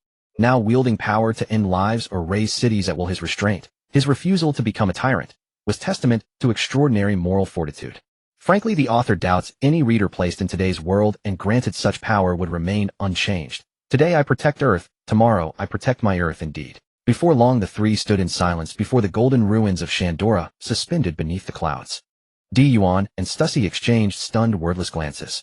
Though they'd heard tales of the city's golden surface, its sheer immensity surpassed imagination. Nor had they anticipated the gold's astonishing thickness. Gazing upon that radiant, sun-drenched expanse, they realized, for the first time, they might possess more gold than they could ever comprehend. How many belly would such wealth command? At minimum tens of trillions. Though neither lacked for coins, such staggering affluence remained beyond their wildest dreams. The Sky Island's great golden pillar appeared differently, depending on perspective. From one angle roughly 4 meters in diameter and 30 meters long, from another a colossal 20 meters wide and over 100 meters long. The author adopts the former measurement. Compared to the women's speechless awe, Yi Taichu, who had braced himself, still recoiled in shock. No need to ask why. He had simply never been this wealthy. Surveying Shandora's kilometer-long golden ruins, Yi Taichu silently affirmed his dream vessel, forged entirely of gold, now had limitless raw material. Does any reader wish to design a resplendent golden flagship for our protagonist? The author lacks such artistic skill and humbly seeks your expertise. After a long while, having finished exploring the golden ruins, the trio began prying the gold from the structures. Given the sheer quantity and vast area the gold covered, it took them a full day to completely strip it all away. Had demolition been the goal, Gion and Stussy could have reduced the area to rubble in under 20 minutes. But delicately stripping the gold from the surfaces was a far more tedious affair, and with no outside help to speed things along. It naturally consumed a considerable amount of time. But fortune favored their persistence, for while processing the gold in the great sacrificial hall where the Golden Bell had once stood, they discovered 2 devil fruits. One was a rare Zoan-type mythical Zoan fruit.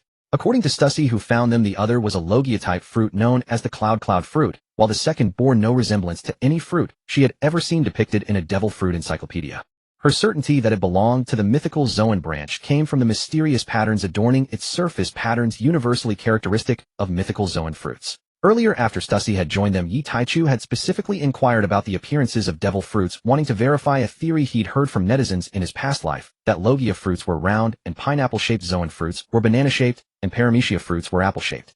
When Stussy asked which type of fruit's appearance he wanted to know about, he repeated those shapes and asked if they held true for all fruits. Stussy confirmed that Logia fruits were indeed round and pineapple-shaped, with different patterns of bumps on their surface corresponding to their abilities. However, she clarified paramecia and Zoan fruits were not so uniform. While most paramecia fruits were roughly the size of an apple, that was merely their size. Their forms varied wildly based on their abilities. Some were pear-shaped, others heart-shaped, or even watermelon-like, with immense differences between them. Zoan fruits, she explained, were even more complex and difficult to categorize.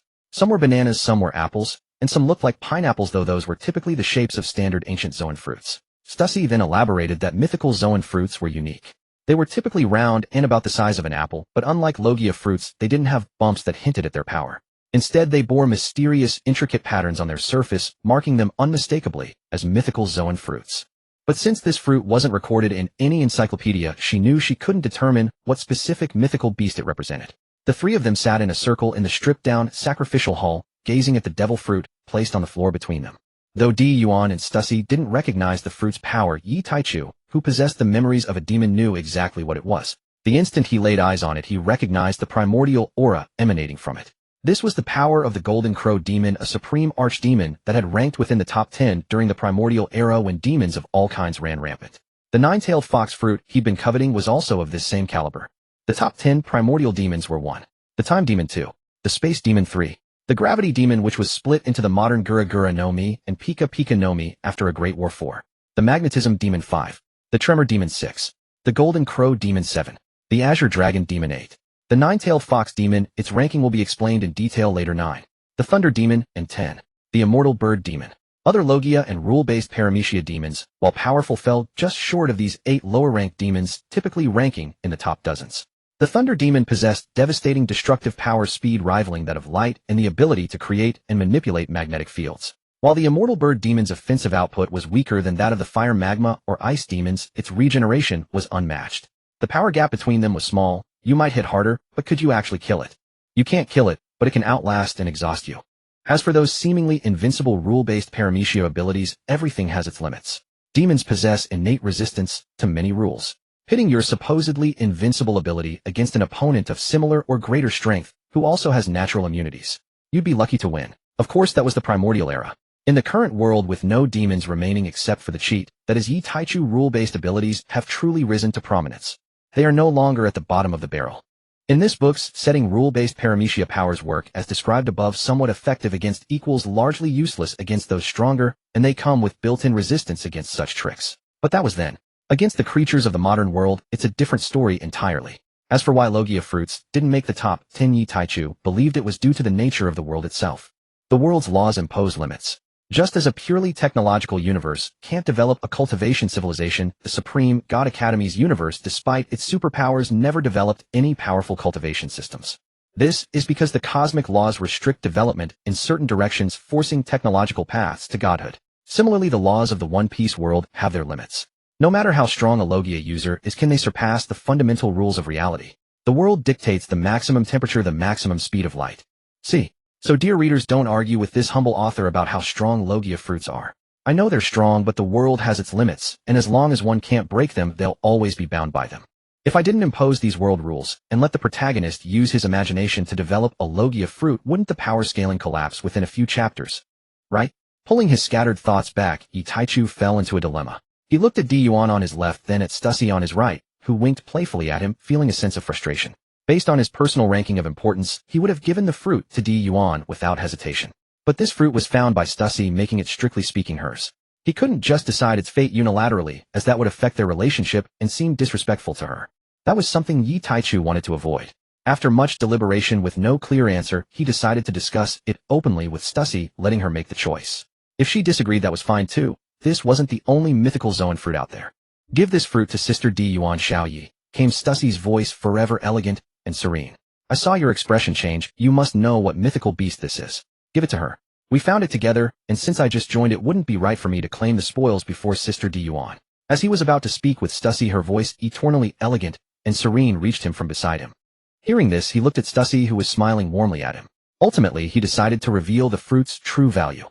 After explaining its immense rarity and power to both of them, he looked back at Stussy. Even knowing this, sister, you still want to give the fruit to Sister Gion? Why not? She replied, immediately cutting him off before he could finish his sentence. My, Sister Stussy, but this fruit would suit you perfectly as well. It's fine, give it to Sister Gion first. I'm in no rush. Besides, I trust that Xiao Yi won't treat me unfairly. Stussy continued to speak to them, her smile undiminished. Don't worry, Sister Stussy. I know of another devil fruit on the seas that suits you even better and is no less powerful than this one. I will find it for you. I promise you that day won't be far off. Yi Taichu looked at Stussy with unwavering seriousness. All right, sister believes you. Stussy said with a sweet smile, then picked up the fruit and handed it to Gion. Sister Gion, eat it. Gion took the fruit, looked at it resting quietly in her palm, then looked up at the faces of her 2 family members who wore expressions of eager anticipation and encouragement. Her gaze firmed. Don't worry, Xiao Yi, Sister Stussy. I won't let you down, and I won't let this fruit's power go to waste. With that, she took bite after bite of the devil fruit. Despite how notoriously awful they taste, she ate it all, without leaving a single piece, as if it were a rare delicacy. Yi Taichu didn't know what it tasted like either, as he was a demon who had surged into this body and never experienced the taste of a devil fruit.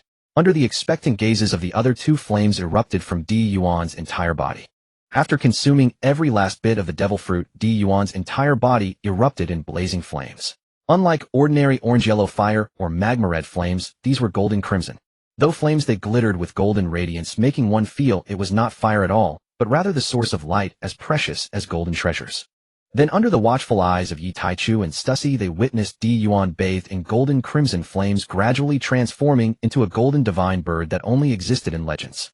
Her body was slender and elongated, emanating a solemn and majestic aura. Above her beautiful and majestic head was a pair of deep, yet bright golden yellow pupils, as if containing boundless wisdom and power. Her beak was sharp and razor-edged, seemingly capable of effortlessly piercing through all obstacles.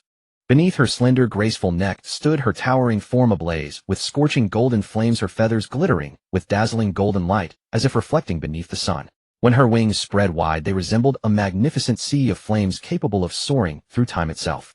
Under the sunlight, her body displayed a golden crimson hue even brighter than the sun, illuminating everything around her. Her legs were long and powerful, and each step she took seemed capable of shaking the earth itself. Her 3 feet were covered with golden crimson scales, sharp and razor-edged, fierce enough to easily shatter gold and cleave stone. This was none other than the legendary Sanzu Jinwu. With a body like Mount Tai, a head like an umbrella, eyes like the blazing sun, a beak like a sharp blade, and a tail like a flood dragon. Then the Jinwu flames engulfing the golden crow gradually dissipated, revealing Gion now in a half-beast form. Her eyes gleamed golden and majestic, with beautiful, mysterious golden lines appearing on her face. Unlike Marco's wings formed by transforming his hands, Yuan's Jinwu wings sprouted directly from her back, the flowing golden crimson flames occasionally shedding sparks emanating terrifying heat. Upon closer observation, one would notice the space around the wings was trembling and distorting slightly. The feet beneath her body differed from the 3-legged form of complete beast transformation. Instead, where human legs once were, they had transformed into 2 claws covered in golden crimson scales, powerful enough to pierce through gold and cleave stone. Sister Yuan, sister, how do you feel? Yi Taichu and Stussy asked in unison. I feel wonderful. I feel my entire body filled with power, as if I could tear open the heavens. Hearing this, both of them breathed a sigh of relief. As long as nothing had gone wrong, that was all that mattered. As for Yuan's claim about tearing open the heavens, they both knew it was merely an illusion caused by her sudden surge of power from the fruit. This was normal. She would simply need time to adapt to this explosive increase in strength. However, Yi Taichu knew that Yuan could indeed tear through space. That was part of her abilities. Yi Taichu rifled through his memories, searching for the abilities of the Jinwu Devil. Thanks to the Jinwu Devil's formidable strength, ranking among the top 10 devils, the memories were relatively vivid, allowing him to find what he needed quickly. Jinwu's abilities: first, the Jinwu Divine Fire that burns everything without exception, so what's the point of the flame fruit? Second, it can burn through space to create spatial tunnels for dimensional travel. Third, Wind Control. Fourth, mastery over a portion of lightning, a mythical Zoan's flare, must have. There must be lightning control. It's only partial mastery after all, certainly not reaching the level of specialized thunder users. And most importantly, the innate divine ability, Resurrection. When it was a devil, it was called a divine ability. Now it should be called a talent. The moment Yuan ate the Jinwu fruit, she became the Jinwu incarnate. As long as the flames she emanates are not completely extinguished by her enemies, she can be reborn through fire. Or if she stores some flame somewhere in the world, she becomes essentially immortal. A portion of the Phoenix's abilities were added. In my view, Jinwu has a higher origin than ordinary Phoenixes. Phoenixes can be reborn through fire. There's no reason Jinwu shouldn't be able to do the same. Of course, Jinwu's resurrection isn't without limitations. Besides requiring the existence of flames, each resurrection reduces her strength by 10% up to the 9th time. If killed again after the 9th resurrection, she truly dies. But this isn't much of a limitation, because those are only temporary side effects. After some time, her strength will fully recover, and with the recovery of strength, the resurrection ability resets as well. This was also the reason the Jinwu Devil ranked 6th among the original devils. Yi Taichu even suspected that had it not been for 2 consecutive great battles, leaving Jinwu no time to challenge the devils ranked above it, it might not have been merely 6th place. How high it could have climbed is uncertain, but 5th place's Tremor fruit definitely couldn't have stopped it. In short, it was foreseeable that Yuan would now begin her path of invincibility. Those who couldn't defeat her need not be mentioned. For those who could match her, or whose strength wasn't significantly higher, attacking with everything, trading lives for lives. When the enemy watches you die, and you suddenly resurrect at full strength, what kind of mentality would they have? And although Yuan's strength had decreased by 10%, her enemies would absolutely be on the brink of death at worst, or at least severely wounded. For the resurrected Yuan, winning would be effortless. For those far stronger than her, I can't beat you, so I'll simply flee. I can fly. I'll be soaring in the sky while you chase on the ground. Can you possibly catch me on land or sea? If escape truly isn't possible, then fake death and resurrect at the location where flames are stored. 30 years east of the river, 30 years west. There's always a day for me to get my revenge. Yi Taichu expounded on the Jinwu's abilities and characteristics to the 2 women, causing them to exclaim in unison, how terrifying. Such an annoyingly powerful ability made even Stussy envious. Seeing Stussy's expression, Yuan teased her. "A little sister, aren't you regretting giving up such a perfect fruit?" Stussy's face flushed with embarrassment, then she relaxed, saying, "A little at first, yes. But when I think that little Yeezy said he'd find me a devil fruit no inferior to this one, I don't feel it's a pity anymore."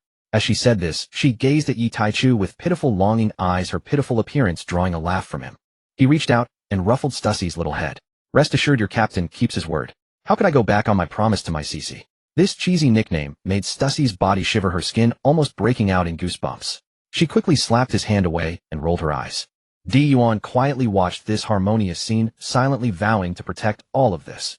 When the playful group finally stopped their antics, both women leaned their heads on Yi Taichu's shoulders, who sat between them. The three sat in companionable silence, gazing up at the starry night sky above the floating island.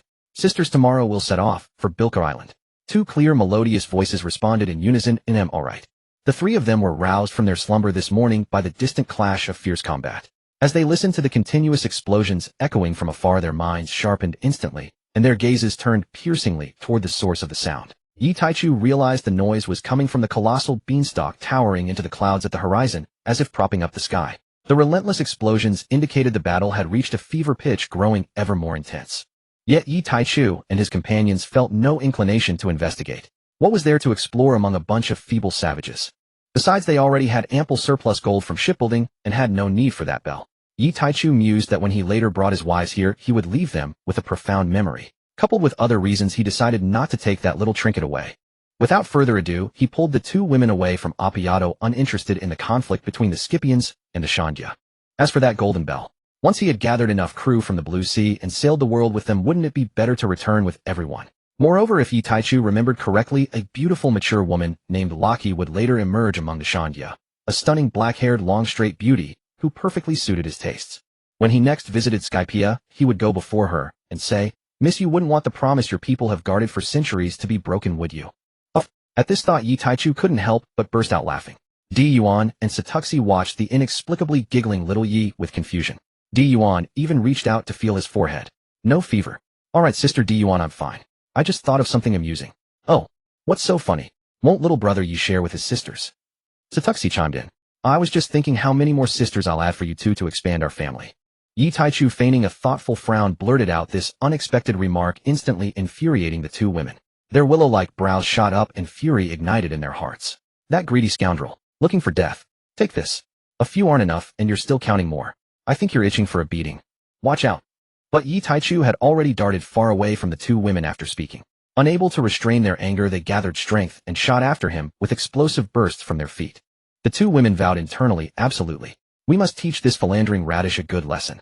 Otherwise, who knows how many more would join the household in the future." The outcome was obvious. Yi Taichu, with only the strength of a headquarters major, was easily caught by the two women. They then kicked him on both sides of his rear, subjecting him to a thorough thrashing. By the end, not a single patch of healthy skin remained on his body, covered in bruises, swollen eyes, and purple welts. This also made him secretly resolve to keep a low profile and never speak so audaciously until his strength surpassed theirs. Sister Yuan used to never bear to hit him, but now she struck the hardest. Women's hearts. "Oh, life is hard," and little Yi sighs. Soon they arrived at the dock. After hiring a female merchant engaged in trade from the local Skypea, the small boat left Angel Island and headed for the neighboring Sky Island Burka. Upon reaching Burka, they paid a guide 100,000 berries and embarked on their treasure hunt for the rumble fruit. Along the way, they discovered Inalu, a child with large ears, being bullied by other kids. At that moment, he was merely a brat of 5 or 6 years old. If he had a normal appearance, Yi Taichu might not have recognized him, given the vast difference between the real world and anime. He had no desire to identify any man except beauties. But unfortunately, Inalu was as distinctive as Liu Bei. Who else could grow such ears so effortlessly? Moreover, all the surrounding children had small wings while he had none, making him stand out. After spotting the thunder god with his exaggerated expressions, the trio secretly followed him to the vicinity of his home. The house was utterly empty, spotlessly clean. It resembled the tiny Cyworthy hut where Yuan had first taken in a mouse, equally bare and destitute. But the biggest difference was that Yuan simply didn't care about wealth and lived casually, while the Inalu before them was truly poor. Behind the house, however, stood a grove of coconut trees unique to Skypea. Whether they were actually coconuts, Yi Taichu wasn't sure, but they looked similar. In the blink of an eye, over a month passed. The trio searched the entire forest while training, but found no trace of the rumble fruit. One day, frustrated by their fruitless search, they went to the Burka market to relax and noticed that most of the locals were heading in the same direction. With nothing else to do, they followed to see what was drawing such a crowd. Following the flow of people, they entered a ritual hall. Then their pupils shrank instantly, for enshrined on the altar was the very rumble fruit they had been searching for in vain. They exchanged glances, each seeing embarrassment in the other's eyes. So the devil fruit was displayed in such an obvious place all along. Then what had they been doing for over a month? All three were too awkward to know what to say. If they had bothered to look around, even once, they wouldn't have foolishly stayed in the forest for a month. Yi Taichu could only lament the irony of fate. Who would have thought? Normally shouldn't this thing be near that little brat, Inalu? Otherwise how could he have obtained it? Could it be that he was so starving he slipped into the ritual hall, ate the offerings, and accidentally swallowed it? Well, Yi Taichu had to admit it was possible. Given Inalu's circumstances, starving to the point of madness might drive him to such actions. What could Yi Taichu say? He had no choice either. He couldn't very well admit his own stupidity, could he? Having obtained the fruit, they decided not to linger in Skypiea, as building the ship alone would take considerable time. It is worth mentioning that before leaving, Yi Taichu placed nearly 100,000 berries in Inalu's home. After all, he had taken the boy's fortune, and he bore no particular ill will toward him. Frugally spent, it should enable him to grow to an age of self-sufficiency.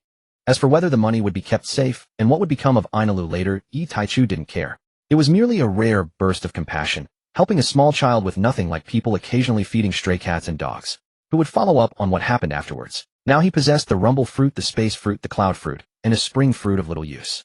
The first two were among the most supreme, and the cloud fruit was not a poor ability either. It all depended on the developer's ingenuity. Used well, it could be a god-tier power. Used poorly, it would be nothing more than a support ability.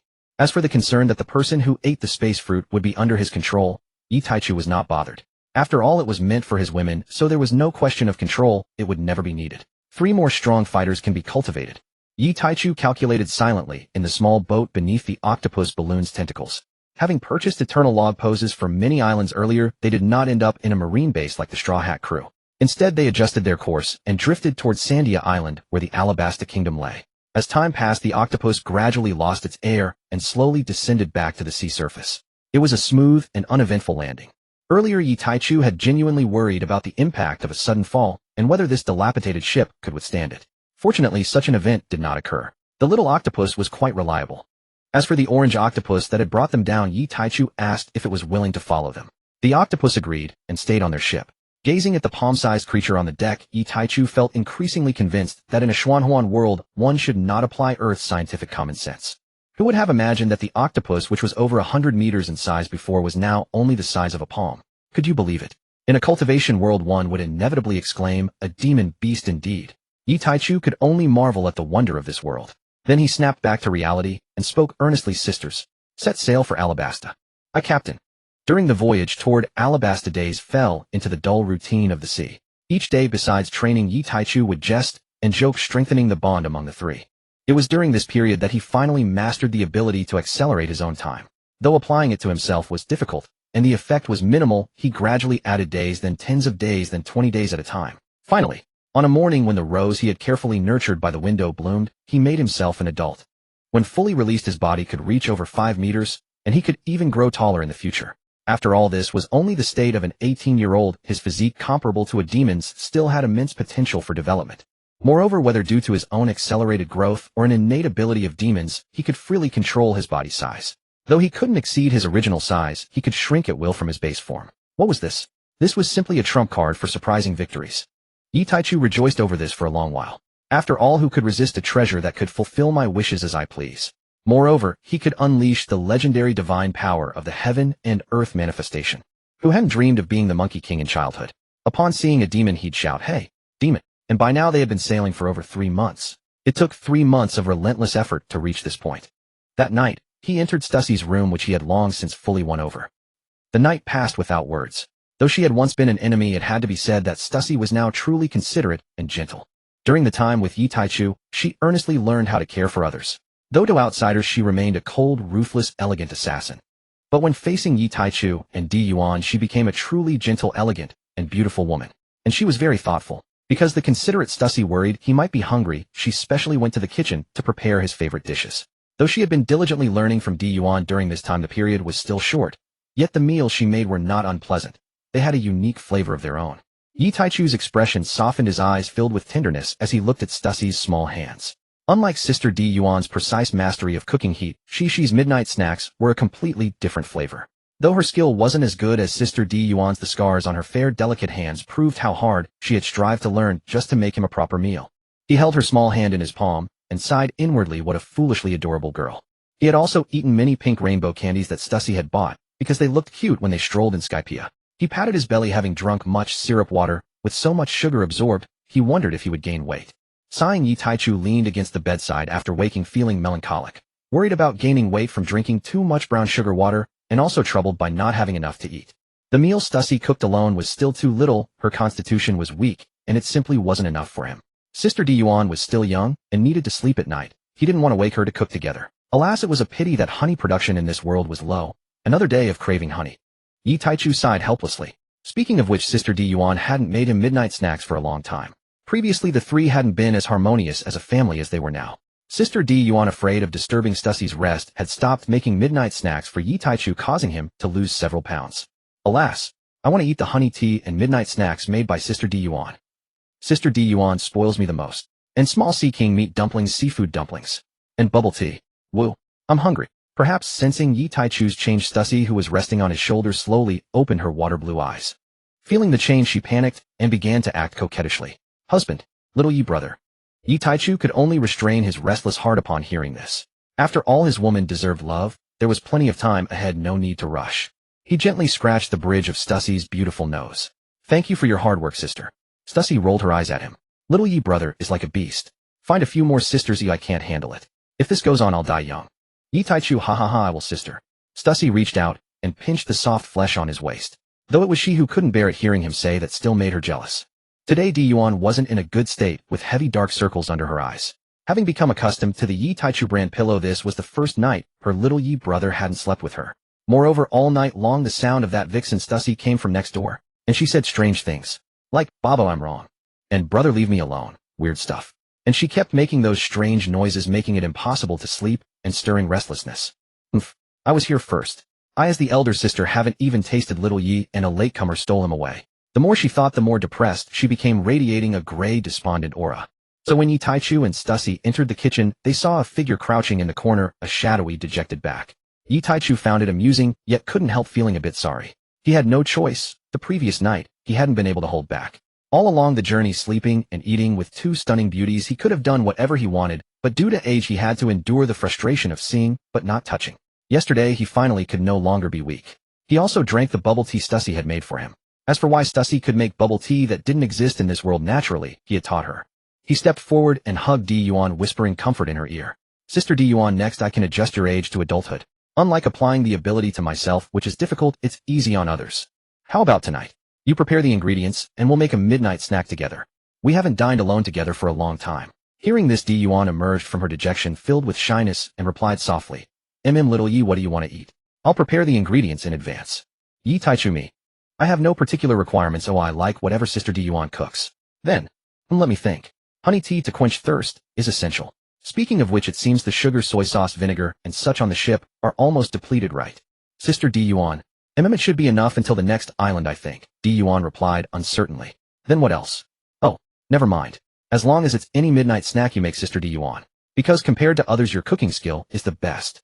The midnight snack Sister Gion makes have perfect heat control, sweet, but not greasy, melting softly in the mouth. They're simply heavenly delicacies.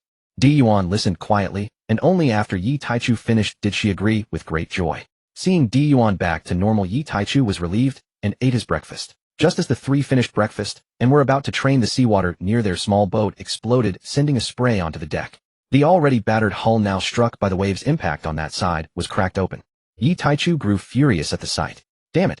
This vast sea offered no place to find a replacement ship. Looking behind their sailboat, he spotted a pirate ship with a skull emblem chasing them.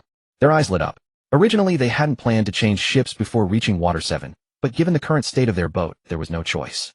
Since someone insisted on courting death and offering a ship, they would oblige. The three, Yi Taichu, Stussy, and Gion, packed their necessary belongings into storage spaces and entered combat readiness, calmly waiting for the pirate ship to approach.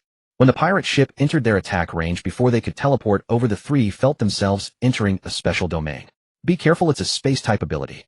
Yi Taichu and Gion warned simultaneously. The three of them, having realized this, looked at the pirate crew opposite with even more fervent eyes. Time-space type sub-abilities. Any one of them would be a rare and excellent power. Although Yi Taichu had no use for it himself, he could use it in the future to cultivate his women. He resolved in his heart to seize it at all costs. Without allowing the other party to teleport, Yi Taichu instantly moved himself and his companions onto the pirate ship. Any time-space type ability was a sub-ability under Yi Taichu's authority. As long as the gap in strength wasn't too vast, he could naturally break through it with ease. And although the opponent was stronger than him, it wasn't to the extent that he couldn't open the space. From this, Yi Taichu concluded that this pirate was not as strong as Stussy, who was a rear admiral, let alone Gion, who had reached the rank of vice admiral thanks to her devil fruit. He wasn't even a powerhouse of the same level as Stussy. Because if either of the two women possessed the ability to seal space, then unless the opponent was careless, it would be absolutely impossible for Yi Taichu to open the space with his current strength. Even though he had grown to the strength of a lieutenant commander over these 3 months, it was still useless. So he truly enjoyed this cushy life. Indeed. The moment they saw the opponent, Yi Taichu and his 2 companions recognized who he was. It was the pirate Chris, who had appeared on the seas in recent years with a modest reputation and a bounty of 70 million berries. Actually, saying that wasn't quite accurate. His fame was actually quite large. The modest reputation was because he himself was only at the strength of a Marine headquarters lieutenant commander. The reason his bounty reached 70 million was because he possessed a space-type ability, making him difficult to capture, and he often committed cruel massacres of civilians, which led to the increased bounty. The great fame, however, came from his possession of the op fruit ability, a devil fruit that the world government had been offering a high bounty for over many years. It should be noted that even in this era without inflation of berries, the world government had offered a bounty of 1 billion berries for this fruit. But the valuable thing was the op fruit, not the man himself. Once a fruit was eaten by someone, it became worthless. Because they knew that even if they killed the ability user, the fruit would not appear before them, it would only reappear somewhere else on the sea. This led to the situation where Chris was such that few people knew his name, but mentioned the op fruit, and most people had heard about the high bounty for it. The reason Yi Taichu and Gion recognized him was because Yi Taichu had deliberately inquired about information earlier. Since there were still decades before the story began, he had held the mindset of just in case, and investigated whether those famous devil fruits had appeared on the seas of this era. As a result, he actually learned about the mythical Zoan nine-tailed fox ability user Katarina, also known as Katarina Devon, and the news that the op fruit ability user Chris was active on the seas. And Stussy, having once been a member of the world government's Cypherpol intelligence agency, how could she not recognize this worthless carrier of a billion-berry ability standing before them? At that time, Yi Taichu had thought this is what they call opportunity always favors the prepared mind. And now here it was. The opportunity had come. He was just worrying about not being able to find the person, and now they had delivered themselves right to him. It was truly a heaven-sent gift. Thank the heavens for this blessing. The battle process was surprisingly simple, as Yi Taichu slowly narrated this and that, thus and so, in a few swift moves. Chris didn't even have time to release his ability before Stussy broke his limbs and threw him onto the deck. This was because Yi Taichu had said to keep him alive so that later they could experiment on whether they could extract the op fruit ability. If they killed him, it would be lost to the seas again. Since they had encountered him, Yi Taichu would no longer allow the situation where this guy got killed, causing him to have to wait for decades until the op fruit reappeared before he could obtain it. As for how to obtain other people's abilities, he had already had a good plan for a long time and was only waiting to start implementing it in a while. After crippling the pirate Captain Chris, they didn't touch the other small-time pirates. After all, the ship needed someone to sail it right. This was no longer the small single-masted sailboat that could be operated by one person. It was a large ship, dozens of meters long. It would be very troublesome for the 3 of them to control it alone. Why not use the ready-made labor? Soon it was night again. Since he had already agreed on the itinerary with his beloved, Yi Taichu slowly walked to the place where he had arranged to have a candlelit dinner with Gion. Arriving at the kitchen door inside Gion's room, he heard her happily humming a song while cleaning the ingredients for the late-night snack. Yi Taichu pushed open the door and entered. Seeing the steaming pot of dumplings on the table with thin skins and ample fillings, their fragrant aroma wafting through the air, a scent that instantly whetted the appetite, Yi Taichu's eyes were moved. He hadn't expected Gion to specially make such a troublesome and time-consuming late-night snack for him. Because the amount of food prepared for the late-night snack was too much, and the two were a loving couple in the heat of passion, constantly showing affection, so that even after the dumplings had gone cold, they hadn't finished eating. However, it was understandable. After all, Gion had put a lot of effort into this candlelit dinner and had spent considerable time preparing. Along the way, Gion even cut fruit into small pieces and actively fed them to Yi Taichu. The two resembled the legendary figures Su Daji and King Zhou of Shang. Yi Taichu looked at Sister Giun's blushing cheeks and enchanting expression and felt that she vividly embodied the exquisite artistic conception of one glance back and a smile reveals 100 charms, making all the powdered concubines in the 6 palaces lose their color. Truly, her beauty was beyond words. In any case, it was only after getting to know his sister Gion that Yi Taichu realized that there really were people who could be so breathtakingly beautiful, so perfectly alluring. Just looking at her from afar made one feel refreshed and joyful, and he gradually came to understand the style and artistic conception of the ancient Luo goddess. After seeing such a peerless beauty, he simply couldn't tear himself away. Day and night his mind was filled with her. And for dessert, she had made his favorite pearl ice cream cake. He wondered how much thought Gion had put into making this meal for her little leaf. Everything was prepared to the highest level. The ice cream melted instantly on the tongue, sliding over the tongue and throat with a refreshing and sweet aroma, accompanied by Gian's gaze, her chin resting on her hand, looking at him with the gentle, nurturing tenderness of a virtuous wife. It was like a demonic temptation from which one could not extricate oneself, indulging in a sweet dream until the end of time. Yi Taichu broke off the roses he had been cultivating on the balcony to bloom and stored them in his space. This was the second unique and one-of-a-kind red rose in the world he had collected, which he carefully placed in his small world for safekeeping. Perhaps because Sister Gion had consumed a mythical zoan which enhanced her physique and recovery, her combat power was far greater than Stussie's. Have you ever seen the sea at 4 o'clock in the morning? Yi Taichu had never seen it before, but today he saw it. Can you stop judging me with colored glasses? I'm cultivating here. It's not what you think at all. The great ship sails upon the waves. The seawater gently drifts. In the early morning, in a cheerful mood, Yi Taichu hummed a wildly off-key, improvised tune as he stepped out from his room in the manor. Oh, how extraordinarily beautiful this vast ocean appears. Oh, why does this sunlight feel so warm and comforting? Oh, so it turns out I have grown even stronger. Indeed, being a mythical beast species, it is incomparably powerful. Could Yi Taichu possibly endure this? This was practically a provocation against him, the great Sea King Yi. Immediately, he mounted his steed with sword drawn. This General Yi had decided to teach a proper lesson to this ignorant little enemy general who knew nothing of the heavens. Let her understand clearly who truly holds dominion. Humfamir Manor is nothing to worry about. Thus his mood was exceptionally pleasant. Ah, this wonderful life. Who in this world can ride forth with sword unsheathed? Only I, the great Sea King Yi. When the time was right, Yi Taichu returned to carry Gion for their meal. There was nothing to be done. Stussie knew her own strength. Her physique was not strong enough. If she couldn't defeat her opponent, then she simply couldn't win. She had left early in the morning. As for Gion, she failed to recognize her own limits.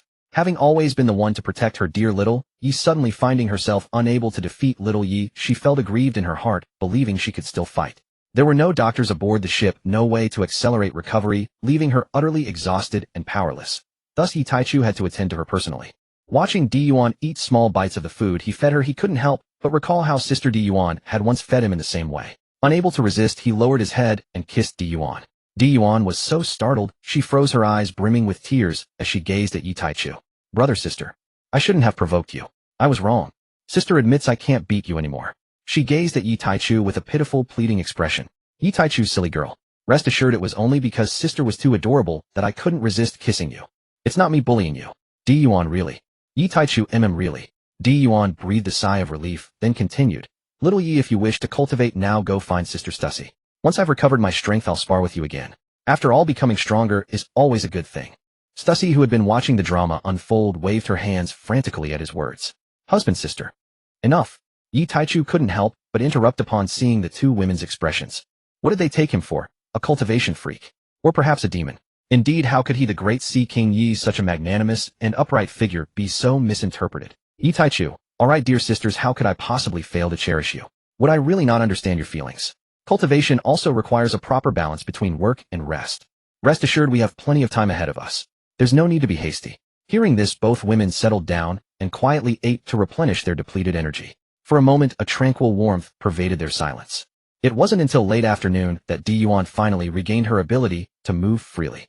Through this painfully unforgettable lesson, she came to understand a profound truth. One must not become arrogant, must not be carried away by success, much less overestimate oneself by challenging heaven's heights. When encountering someone with a powerful physique, never engage them in a battle of attrition. Eliminate them by the swiftest means possible. Otherwise, disaster may yet befall you. Over the following days, Yi Taichu took turns sparring with both women, using relentless combat to rapidly enhance his strength. The morning sunlight streamed through the training hall windows, casting patterns across the floor. Just a few days prior, this training hall had been orderly, with various training equipment neatly arranged. Now it lay in utter disarray. Dumbbells, blades, spears, swords, staves.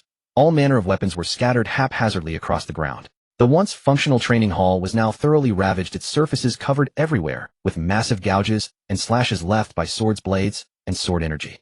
The extent of the destruction and the numerous broken blades bore witness to the intensity of their battles. So severe was the toll that even these powerful individuals succumbed to deep slumber until morning. Upon waking, Yi Taichu made no move to rise. He simply held his women in his arms, resting alongside them, playing the role of pillow and cushion. Savoring the warmth radiating from both sides of his body and the thick, honest conscience grasped within his palm, Yi Taichu swelled with pride. Another achievement had been unlocked. At the same time, his heart overflowed with love for the women beside him. These were the first women he had encountered in this world, their family, his wives, his bonds. He would protect them with his life, protect everyone who had entrusted themselves to him, including any family members who would join them in the future. He remained perfectly still, keeping them company until deep into the night when they finally awoke from their slumber. This thoroughly exposed the weakness of powerful women of the sea, their physical constitution. Their previous exertions had drained them of so much energy that they had slept straight through until now. The moment they awoke, both women realized Yi Taichu was embracing them. Feeling the reassuring heartbeat beneath their beloved's chest, they gently nuzzled against him, a silent message to tell their partner below that they were awake. Sensing the movement against his chest, Yi Taichu lowered his head and kissed each of them on the forehead before asking, "Awake? Not hungry?" Gion and Stussy said nothing, simply shaking their heads against his chest to indicate they did not wish to eat. The night deepened as the three held each other, sharing love and warmth until they drifted back to sleep once more. Morning came. As the three sat having breakfast to replenish the vast amounts of energy they had expended, they heard the voice of a toiling pirate grunt outside the door. They were about to reach St. Malaria Island, where Alabasta was located. Gazing at the bustling, lively scene of the Alabasta docks, then turning to glance at the fawning pirate minions behind him, Yi Taichu issued his command: sail along St. Malaria's coastline. Report to us immediately upon discovering the Kung Fu sea cows. Given the sea cows' preference for living near dock bays, it wasn't long before they encountered a rather sizable group of them. The three exchanged glances, then jumped down from the ship together. Upon reaching the shore, rather than waiting for the Kung Fu sea cows to issue their challenges, they took the initiative to state their terms. They would only accept challenges from female Kung Fu sea cows who, upon losing, were willing to follow them away. Stussy continued, "No males. Those willing step forward." Seeing the hesitant sea cows, Yi Taichu stepped forward and asked, "What now? None of you wish to travel the world's islands with us, growing ever stronger? Don't you want to challenge various creatures and experience their power?" Thus, to the astonishment of Yuan and Stussy, the Kung Fu sea cows, regardless of the female's only stipulation, jumped forward one after another in eager anticipation. Fully 80% of the entire group, several hundred animals, immediately separated themselves. With that, Yi Taichu explained to his two companions, "The Kung Fu sea cows of Alabasta possess a fundamental trait. They ceaselessly challenge powerful individuals to grow ever stronger. That is their racial characteristic."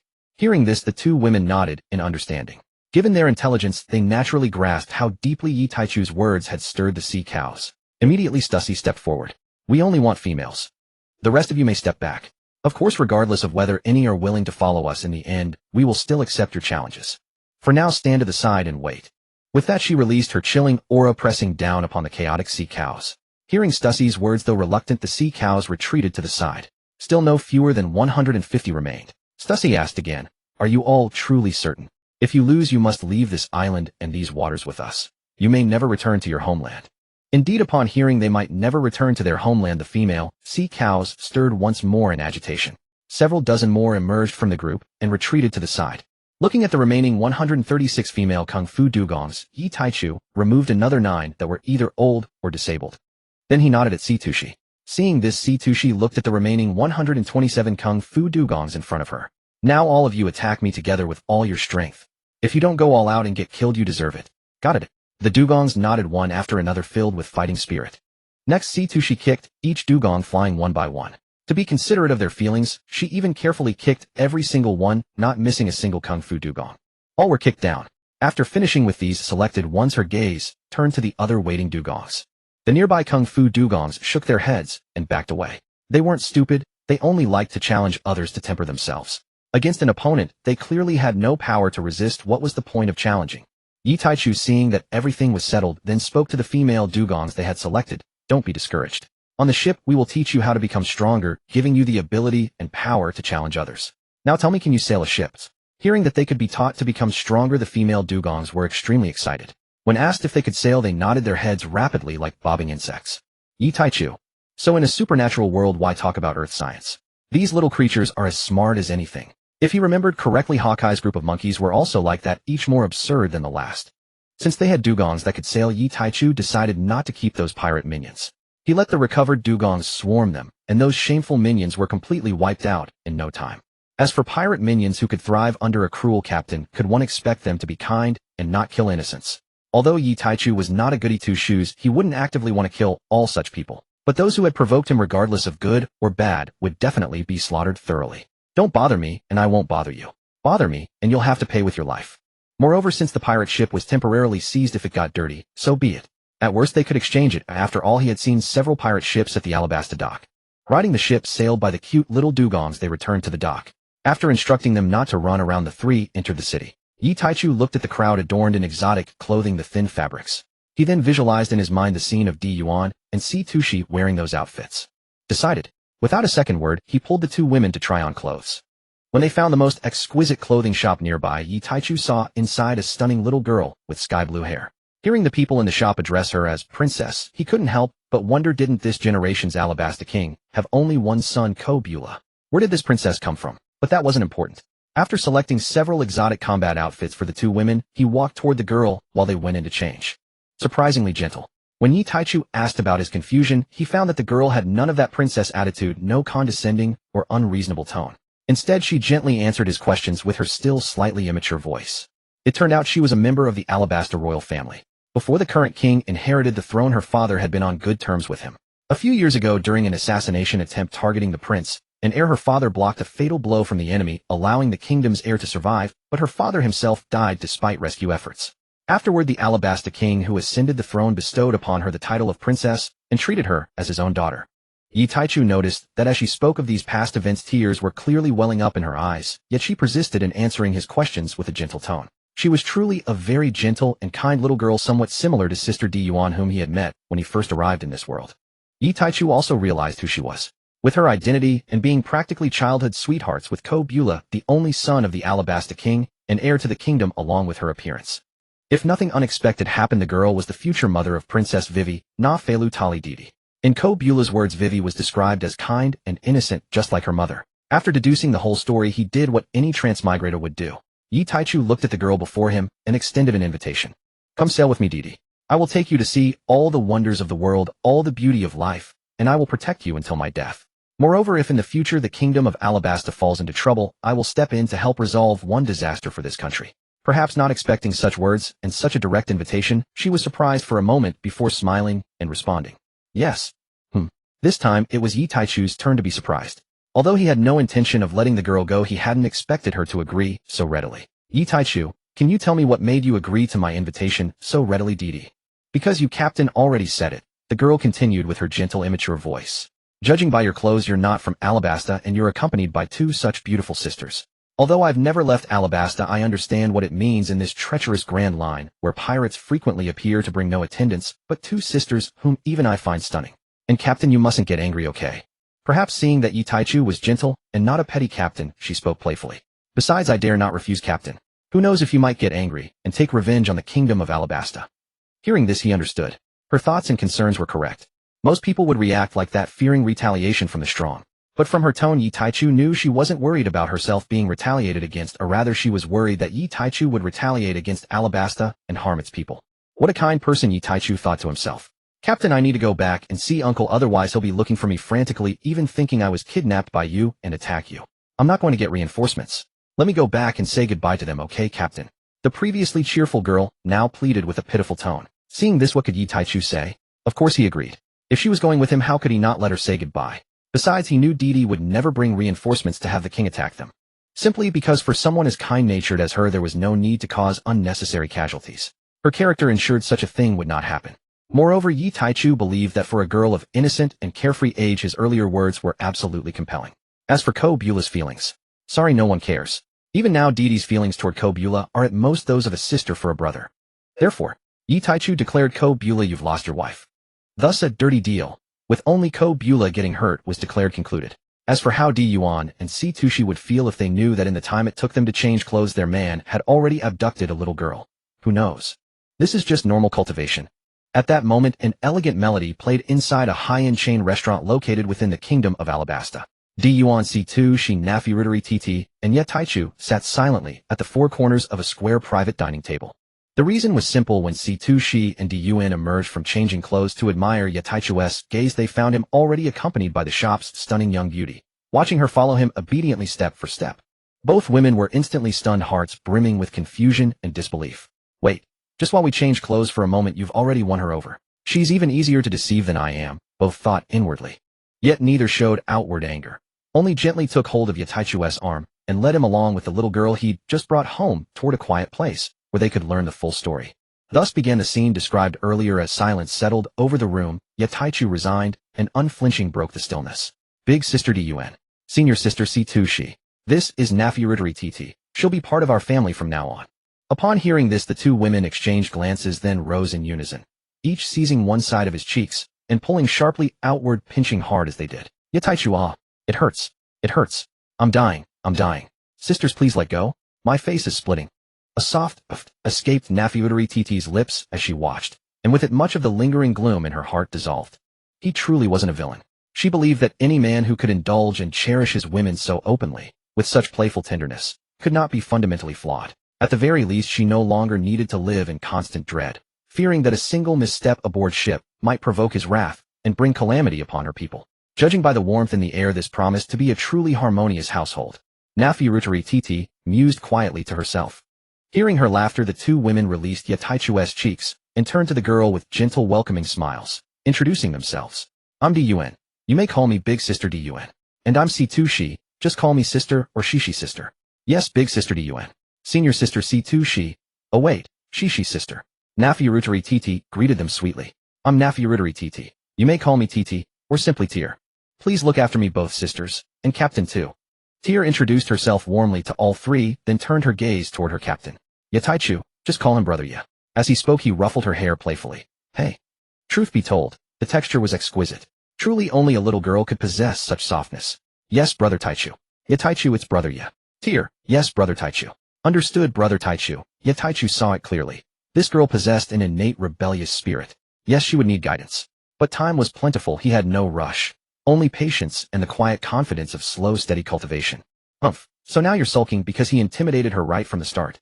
Who invites someone aboard without warning and expects instant compliance? She dared not refuse, of course. Seeing the atmosphere gradually soften, Dun finally asked what had transpired while they'd been inside the fitting room. Tear recounted everything truthfully without embellishment. Upon hearing her account, C2 She and Dun simultaneously chided their beloved man with another light tap. How could you behave so recklessly? Tear is still just a child. You risked frightening her. Yataichu merely chuckled twice, saying nothing, but inwardly grumbled. Sister C2 She may say that, but Big Sister Dun, do you truly forget how scarcely older you were than Tear yourself back then? Calling her still so young. Truly, truly, truly. You've grown quite bold, Big Sister Dun. Yet such words dared remain only in his thoughts, not spoken aloud. We of this generation pride ourselves on prudence, not cowardice. What could the two women possibly say? What would they ever dare say? After all, their little brother had already brought her home. How could they possibly turn her away? Whoever their beloved man cherished, they would embrace wholeheartedly. And if he hadn't already succeeded in winning her over, then binding her by force would have been inevitable, because if their little brother desired her, that alone made her fortune. Their creed was simple: if you decline a sincere invitation, then force becomes justified. To be chosen by our little brother is your greatest honor. Fortunately, Tear proved remarkably perceptive, and seeing that Big Sister Dun and Senior Sister C2, she never once objected to Yataichu's decision to bring her aboard. Tear abandoned all hope of disembarking.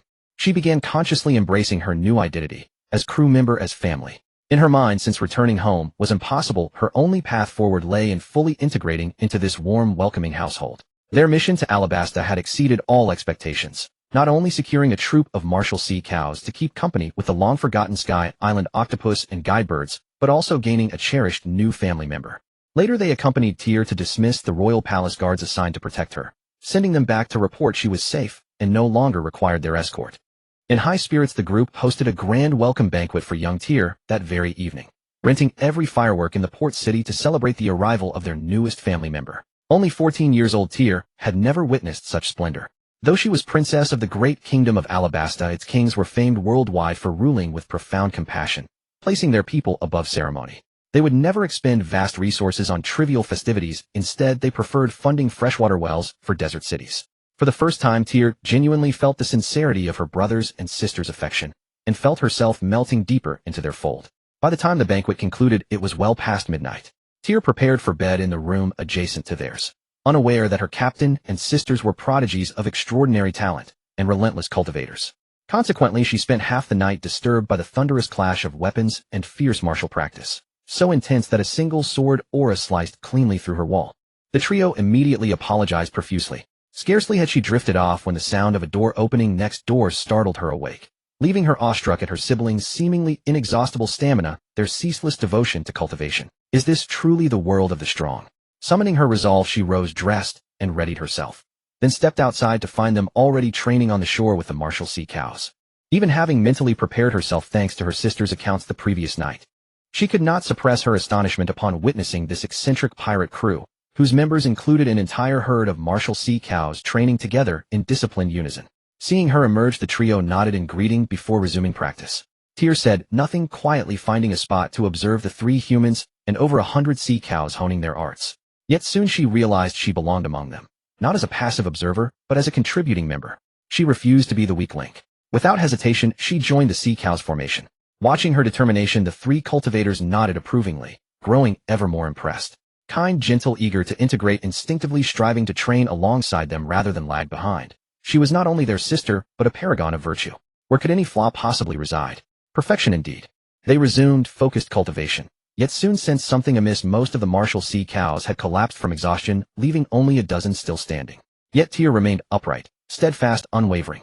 After all, a mature martial sea cow possessed greater physical strength and endurance than an average adult human male. That was precisely why Yitaichu selected them as foundational crew, possessing exceptional potential for growth, even capable of mastering Haki in time. Yet for Tyr, a pampered princess, to endure such rigor defied all logic. Noticing this anomaly, the 3 began diverting part of their spiritual awareness toward observing Tyr's condition during practice. After another half hour, the remaining kung fu dugongs began to falter, gradually collapsing to the ground, while Tyr was only starting to sweat. Another half hour passed imperceptibly, and Tyr's total training time had reached 1.5 hours. Her body began to tremble slightly, but the 3 of them knew that this was still not her limit. Then another hour passed, Tyr's body swayed, and her face flushed red. Another half hour, Tyr's face turned pale, she swayed more violently, and could no longer stand. 10 minutes, Tyr's face was bloodless, her body about to fall at any moment, but she still gritted her teeth and persisted. Even as her mind began to blur and her eyesight grew dim, she never gave up. Pop. Suddenly, she felt as if something had broken through inside her body. Her mind gradually returned to clarity, her spirit began to stabilize, her eyesight cleared, and her body stopped swaying. Yitaichu and the other 2 who had been watching her closely knew that at that moment Tyr had broken through her physical limit, raising her limit to a new height. This was no simple feat. To break through the human body's limit, one must possess extraordinary perseverance. But perseverance alone is not enough, one must also have talent. A person with poor talent, no matter how persevering, could only break through their limits a few times in a lifetime, which would be considered extremely fortunate. But those with high talent were different. The most gifted could even break through several times in a single day. As long as one has perseverance and dedication, and does not die prematurely, such a person will eventually become a top-tier powerhouse. The 3 did not disturb Tyr, and continued their own training. After finishing their physical training, they began practicing with weapons. Gion and Yitaichu currently used the standard straight swords commonly seen on the sea, while Situshi, for some unknown reason, had chosen a long spear. When she wielded it, her spear techniques were sometimes majestic and domineering, and sometimes like a gentle drizzle, soft and eerie. Watching her, Yitaichu even felt like learning the spear from her. Speaking of which, the spear's appearance was specially commissioned by Yitaichu after hearing she wanted to use a spear, since the spears in this world were all too simple and ugly. Time passed slowly. Watching Tyr, who had become so absorbed that she ignored the outside world, Situshi and the others chose not to wake her. They all wanted to see how far she could go and what her talent was like. Time passed slowly. The afterglow of the setting sun scattered over the sea.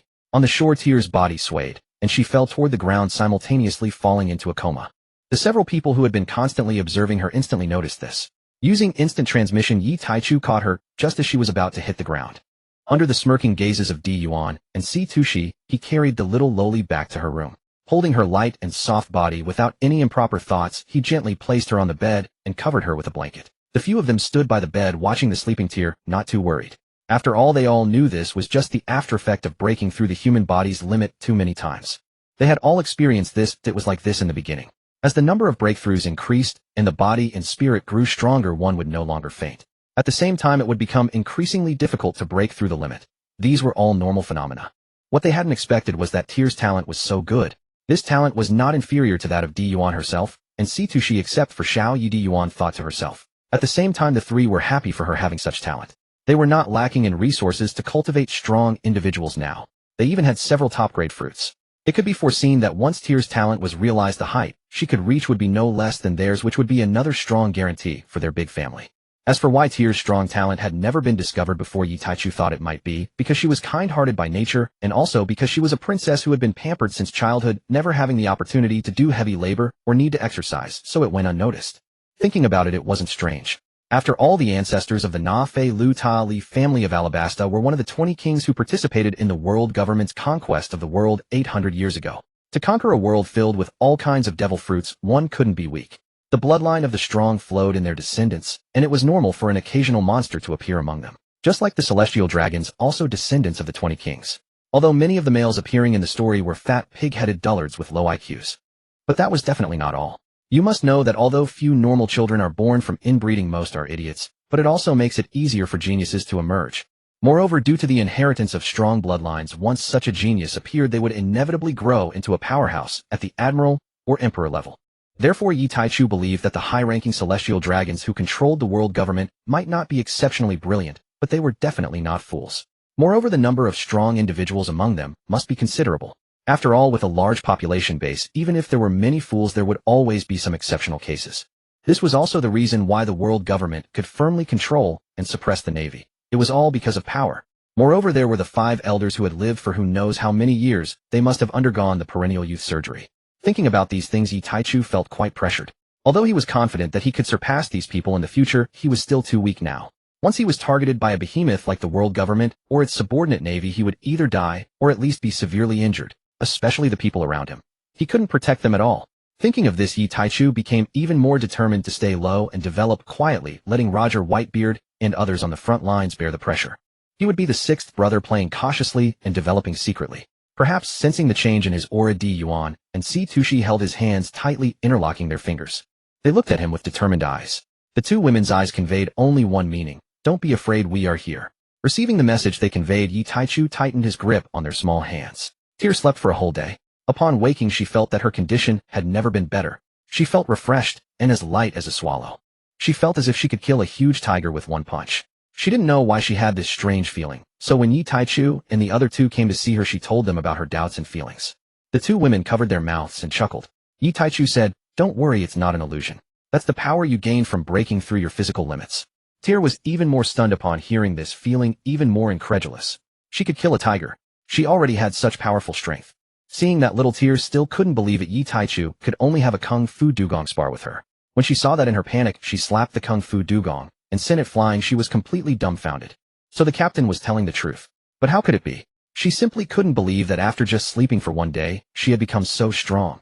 Wait. One day, coming back to her senses, she realized she was so hungry that her stomach was almost touching her back. Before, she had been either nervous or dazed, but now she found herself nearly starving. Her stomach was full of hunger. Yuan hungry. Him. Then she scratched her head sheepishly. Tushi, go to the dining room quickly. We knew you'd need a lot of energy after waking up, so we kept some food for you. Little Tear, thank you, Sister Tushi. Thank you, Sister Yuan. Yi Taichu. Hey, what about me? What do you mean, little girl? Little Tear, oh. Then thank you too, Brother Taichu. Yi Taichu too. In the ship's dining hall, the others watched with amused smiles as Tia devoured food like a starving ghost, her usual elegance completely forgotten. Before she had even swallowed what was in her mouth, her hand was already reaching for another dish. At this moment, Tia had completely forgotten her identity as a princess. She only felt an overwhelming hunger, her eyes fixed solely on the food before her, oblivious to everything else. Meanwhile, in the kitchen, the Kung Fu Dugongs tirelessly prepared one hot dish after another, bringing them to the table for Tia to consume. What? You asked how Kung Fu Dugongs learned to cook? Well, it was because Yi Taichu had bought a large cookbook and Yuan and Stussy had taught them. Although their cooking wasn't exactly gourmet, yet even if the crew cooked themselves, it wouldn't taste much better. Yi Taichu went without saying. He had never formally learned to cook, only knowing a few simple home-style stir-fries, and even those were merely passable. As for Stussy and Yuan had lived alone ever since her hometown was destroyed by pirates, surviving on the meat of beasts and sea kings, while Stussy had grown up in the CP organization, facing intense daily training from childhood. When would she ever have had time to learn cooking? Moreover, in their eyes, wasn't food simply meant to fill one's stomach. Sea king meat was tender and delicious. No matter how haphazardly prepared, it wouldn't taste too bad. Besides, they all needed to cultivate and strive to unlock their innate talents as soon as possible. When would they have time to study cooking? Now that they had taught the Kung Fu Dugongs, they could save a considerable amount of time for training and combat. At least for now, it was sufficient. No need for overly high standards. Yi Taichu figured that not all future crew members would be dedicated combatants. Eventually, new recruits suited for logistics would join. For now, this arrangement would do. Only after Tia was about 70% full did the thoughts of food consuming her mind begin to disperse, and she regained enough rationality to realize how undignified she had been acting. She subtly slowed down her exaggerated and crude movements, gradually returning to an elegant manner of eating. Though her movements were no longer rough, her eating speed was hardly affected. With a few slurps, an entire bowl of noodles disappeared. Burp. Finally, the little girl, now full, patted her round, bulging belly and let out a burp. Then, realizing what she had done, her face flushed crimson with embarrassment. Gion asked, "Full Tia?" Little Tia nodded. Sister Gion." Then with a hint of worry she added, "Sister, why am I so hungry these days? The food I just ate could have lasted me half a month before. Will I get fat? And if I get fat, will I be disliked?" Stussy smiled and said, "That's because our little Tia has exceptional talent. Your body needs to store massive amounts of energy for use." Gion added reassuringly, "Don't worry, as long as you keep up with your daily training, there won't be extra energy to turn into fat." Hearing this, Tia finally breathed a sigh of relief. She certainly didn't want to become a chubby girl. Meanwhile, Yi Taichu retrieved several devil fruits and a space ring from his storage, glancing at the fruits in his hand, then at the adorable little girl before him. Yi Taichu asked, "Tia, do you want to fight others?" Tia blinked. "Huh?" Yi continued, "I mean, when someone provokes us, or when we take the initiative to attack. Do you want to be in combat?" Tia hesitated. Brother Taichu, would I need to kill them?" Yi answered plainly, "Yes." Tia's voice trembled slightly then. "I'm afraid I can't bring myself to do it. But I will work hard to overcome this. I'll meet your expectations." The two women beside them watched in silence, fully understanding what their young captain meant. He was deciding what role Tia would be trained for in the future. Seeing the kind-hearted Tia's voice tremble slightly at the mention of killing, yet still answer with firm resolve, the two women exchanged a glance, and Yuan spoke up. "All right, Xiao Yi, Tia is kind by nature. If she can't do it, don't force her. We're enough to handle combat for now." Yi Taichu, having already intended to place Tia in a logistics role after hearing her answer, realized that when they were occasionally away from the ship, her strength could still provide protection to the others aboard. Hearing Di Yuan's words, he seized the opportunity to hand over the cloud fruit and the space ring, presenting them to Tia.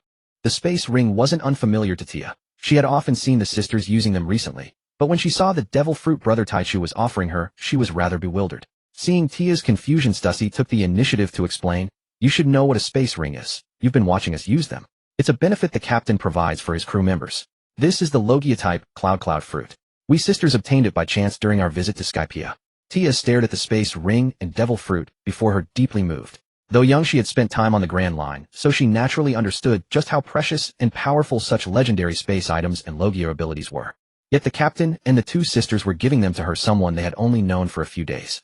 With this thought, she immediately looked up at her senior siblings and asked, "Are you really giving this precious ring and devil fruit to me?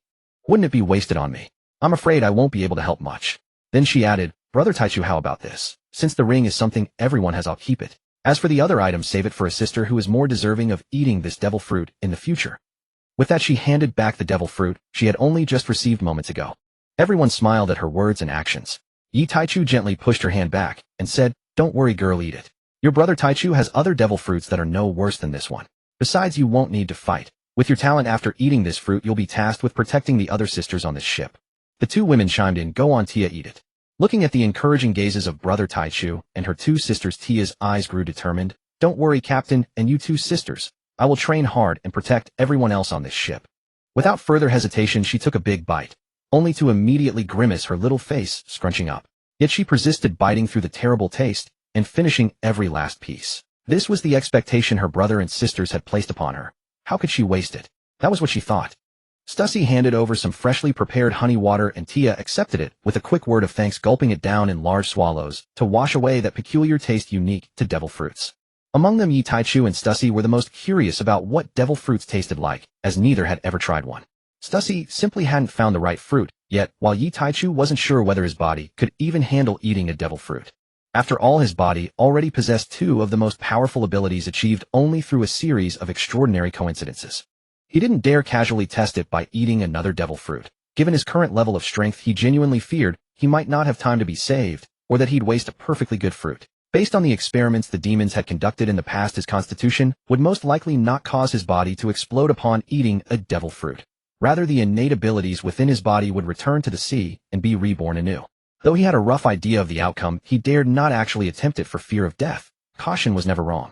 Although his time-space ability held a higher rank than the dark devouring ability, it lacked the power to absorb and devour like the latter. With his current strength, without the aid of Seastone, he could not completely seal the origin of the ability. As for how the dark fruit's ability to suppress other powers worked, Yi Taichu had learned clearly from his memories. Darkness originally only possessed the power to absorb a portion of gravity to achieve absorption and compression. After acquiring the devouring origin, it gained a part of the devouring ability. Even though the two origins were later scattered and separated, the dark origin had already undergone a fundamental change, retaining the characteristic of possessing a portion of the devouring ability. The reason darkness suppressed other abilities was even simpler. It had not absorbed the energy of the world tree for nothing. If he had not absorbed the world tree's energy back, then enhancing his immunity to various abilities, he might not have lasted until the end. Similar to the devouring origin, although it was eventually shattered, and the world origin returned, the fundamental change in darkness was irreversible. Affected by this, the dark origin lost the ability to materialize as darkness, but gained the power to render most abilities ineffective upon contact with darkness itself. This was especially effective against Logia types. It meant that when you attacked their physical body through contact, they could not elementalize. Of course, this was on the condition that the darkness user could withstand the blows. After all, if a Logia user chose not to engage in direct physical combat, they could elementalize to dodge attacks without being affected. But darkness itself could not, and because of its absorbing and devouring nature, it absorbed all the impact of attacks, causing the user to feel pain multiplied many times over. Therefore, if the user of the dark fruit's physique was not strong enough, they might die from their own ability before even getting a chance to touch the opponent. These were all possibilities. Yi Taichu planned to wait until his strength and physique were sufficient before attempting to consume a devil fruit and gain another ability. Because he had promised TT to allow her to bid farewell to her family, the group followed the inland river to the capital of Alabasta, Alyabarna. They spent half a month sightseeing and playing, during which time they truly verified the upper limit of Nefertari TT's talent. It was indeed comparable to Yuan's. Could this be the legacy of a true powerhouse? From being completely helpless to reaching the level of a Navy lieutenant in less than 20 days. It was simply terrifying. Of course, Yi Taichu and the others had not spent the half month merely playing. Whenever they went out, they always carried pure sea stone.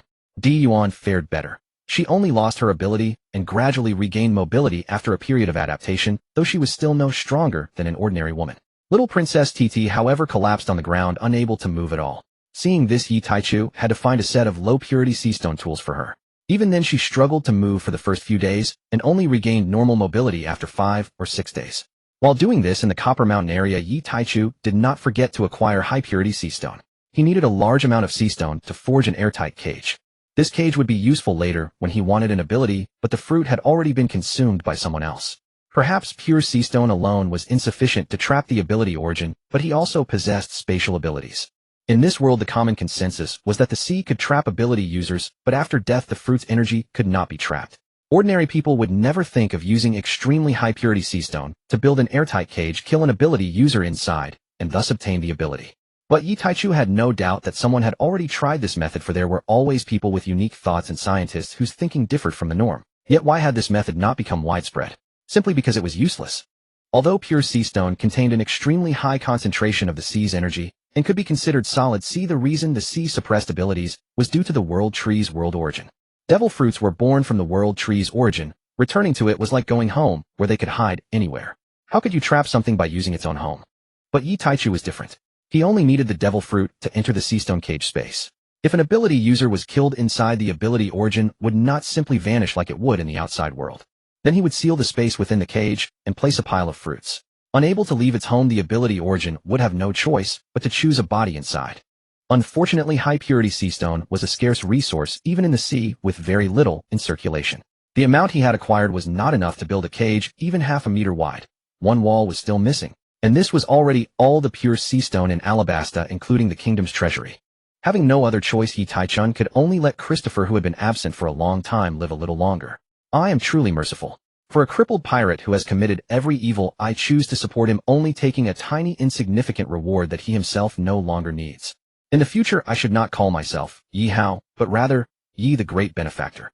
Oh, this compassionate heart of mine. Let all sins be borne by Amit Ba. Amen. Yi Taichu thought absent-mindedly, then hugged the jade-like Stussy and gave her a fragrant kiss on the cheek. This made Stussy, who was still rolling her eyes, tremble. Today is a good day, Yi Taichu could not help but remark as he watched the dawn on the dock. Having lingered in Alabasta for nearly a month, they finally remembered that they needed to go to Water 7 to build a ship. On the shore, little TT was bidding farewell to her former family. As for the future, that naturally belonged to Yi Taichu. From now on, everyone on the ship would be her family. Among the crowd, Cobra, who was nearly 16, looked at Princess TT with deep reluctance. At his age of budding love, the flower of romance in his heart had not even begun to bloom before it was snipped off by Yi Taichu. With a complex gaze fixed on Yi Taichu standing at the ship's prow, Cobra understood that this man had burst in over 20 days ago and taken away his childhood sweetheart. Faced with a man who could casually bestow a precious Logia ability on a 14-year-old girl, neither he nor Alabasta had any power to resist. Perhaps sensing his stare, Yi Taichu glanced over, but then looked away in less than a second. Hell, what was he hoping for? The man did not even regard Alabasta as worthy of notice, let alone his own laughable thoughts. Cobra could only silently pray in his heart that TT would be happy. The king said, Mr. Yi Taichu Senior D. Yuan, Miss Stussy from now on our TT is entrusted to you. She has been spoiled by me all these years, but she is kind and sensible. If she offends or disrespects you in any way, please forgive her. If there is ever anything Alabasta can do to help, please do not hesitate to ask. The king of Alabasta bowed to the three on the ship. Seeing this, TT's eyes filled with tears, and she covered her mouth to keep from crying. Seeing this, Yi Taichu and the others jumped from the ship's prow onto the shore, held TT in their arms, and helped the king of Alabasta, who had not yet risen to his feet. Yi Taichu said earnestly, rest assured, we will protect her and keep her from unnecessary harm. If Alabasta ever faces an insurmountable difficulty, send someone to find me. I promised TT I would help you once. The king replied, good, thank you for taking care of TT. If there is ever a need, I will remember your words today. I am deeply grateful. As the pirate ship glided slowly out of the Alabasta Bay, TT continued waving fervently toward the figures standing on shore, until the island of St. Island home to Alabasta vanished entirely from view. Gazing at her elder brothers and sisters beside her, then out across the vast, boundless expanse of sapphire sea, she felt the trembling duality of a child's first departure, dread woven tightly with wonder. Noticing the little girl's sudden silence, the others exchanged quiet glances before gathering around her, coaxing her gently. Within moments, her bright spirit returned. Brother Taichu, Sister D, and Sister Stussy, I look forward to learning from all of you.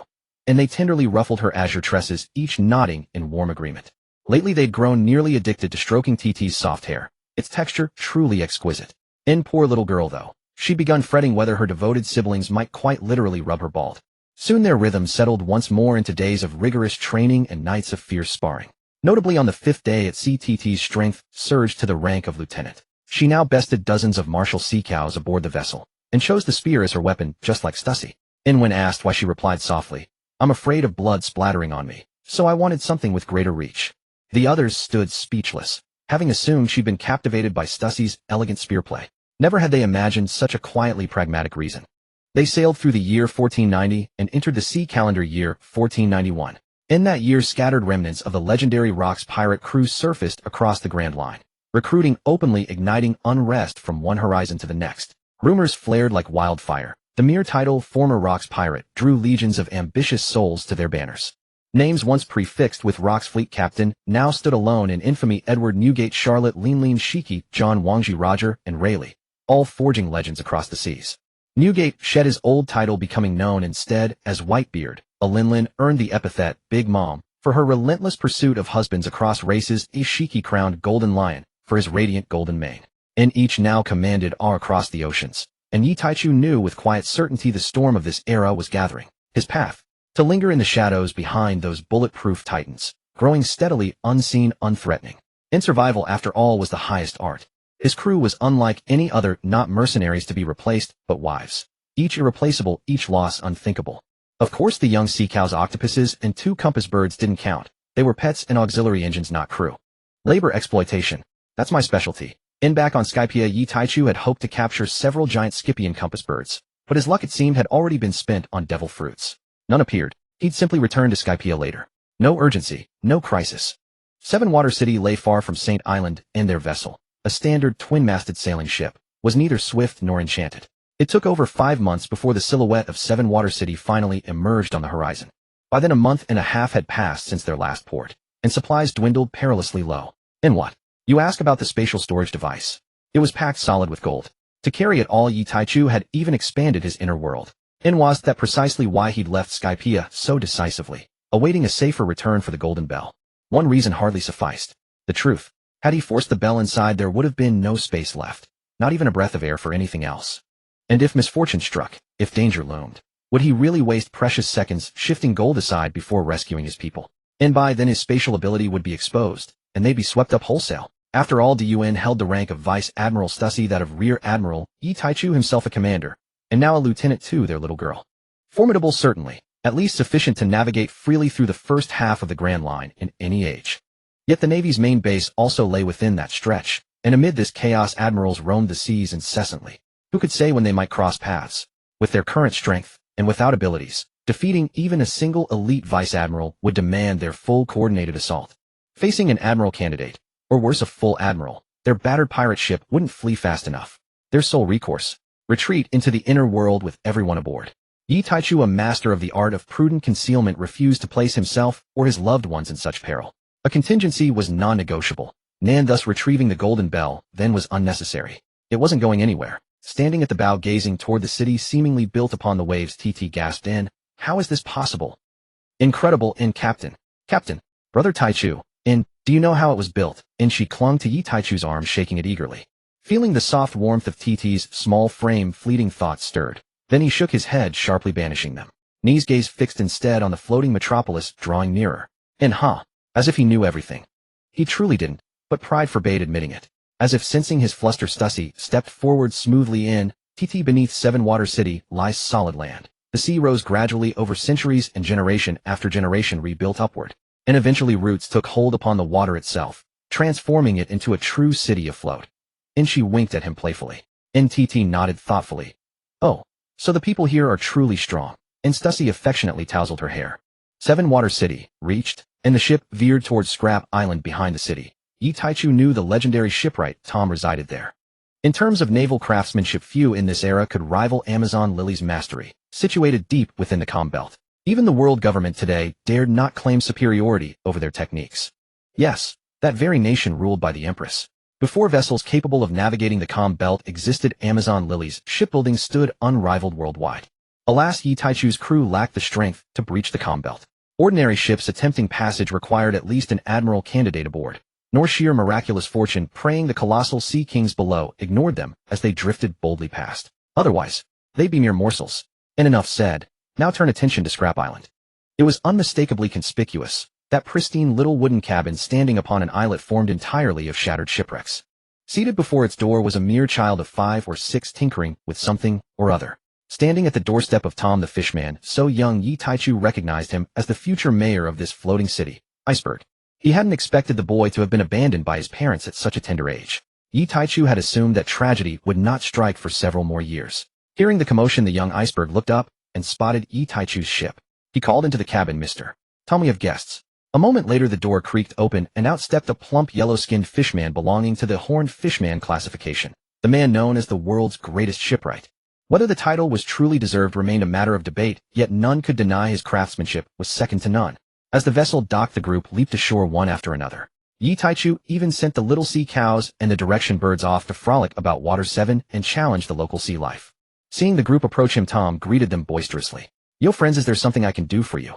Yi Taichu met his gaze. "Aren't you going to invite us inside?" "Seems like you're not too keen on welcoming us," Yi Taichu jested. "Tom, of course not, of course not. Please come in. A guest is a blessing, it was remiss of me." As they stepped inside, the group noticed a mermaid woman within her tail, still not yet split. Far too young for that. Unsurprisingly, this was the white mermaid Kokoro. Of course, she would become Granny Kokoro decades later. For now, she was young and rather pleasant looking. Alas, compared to the 3 women accompanying Yi Taichu, she was like a mere firefly daring to compete with the radiant moon. Seated, Yi Taichu regarded Tom, who was still in his prime. "Yi, we've come to ask you, the world's finest shipwright, to build us a vessel, unique and ours alone.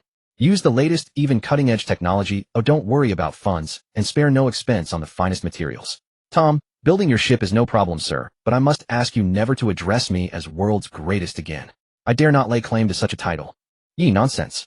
I believe you're worthy of it." With that, Yi Taichu paused, then glanced towards Stussy beside him, signaling her to survey their surroundings. Stussy understood at once, and rose to inspect the perimeter of the cabin. Yi continued, "What I'm about to say must be discussed with Mr. Tom alone. Mr. Tom, could you ask your secretary to step outside for a moment?" Though phrased as a request, his tone brooked no argument. Tom hesitated briefly before nodding to Kokoro. With a worried expression, she left the cabin.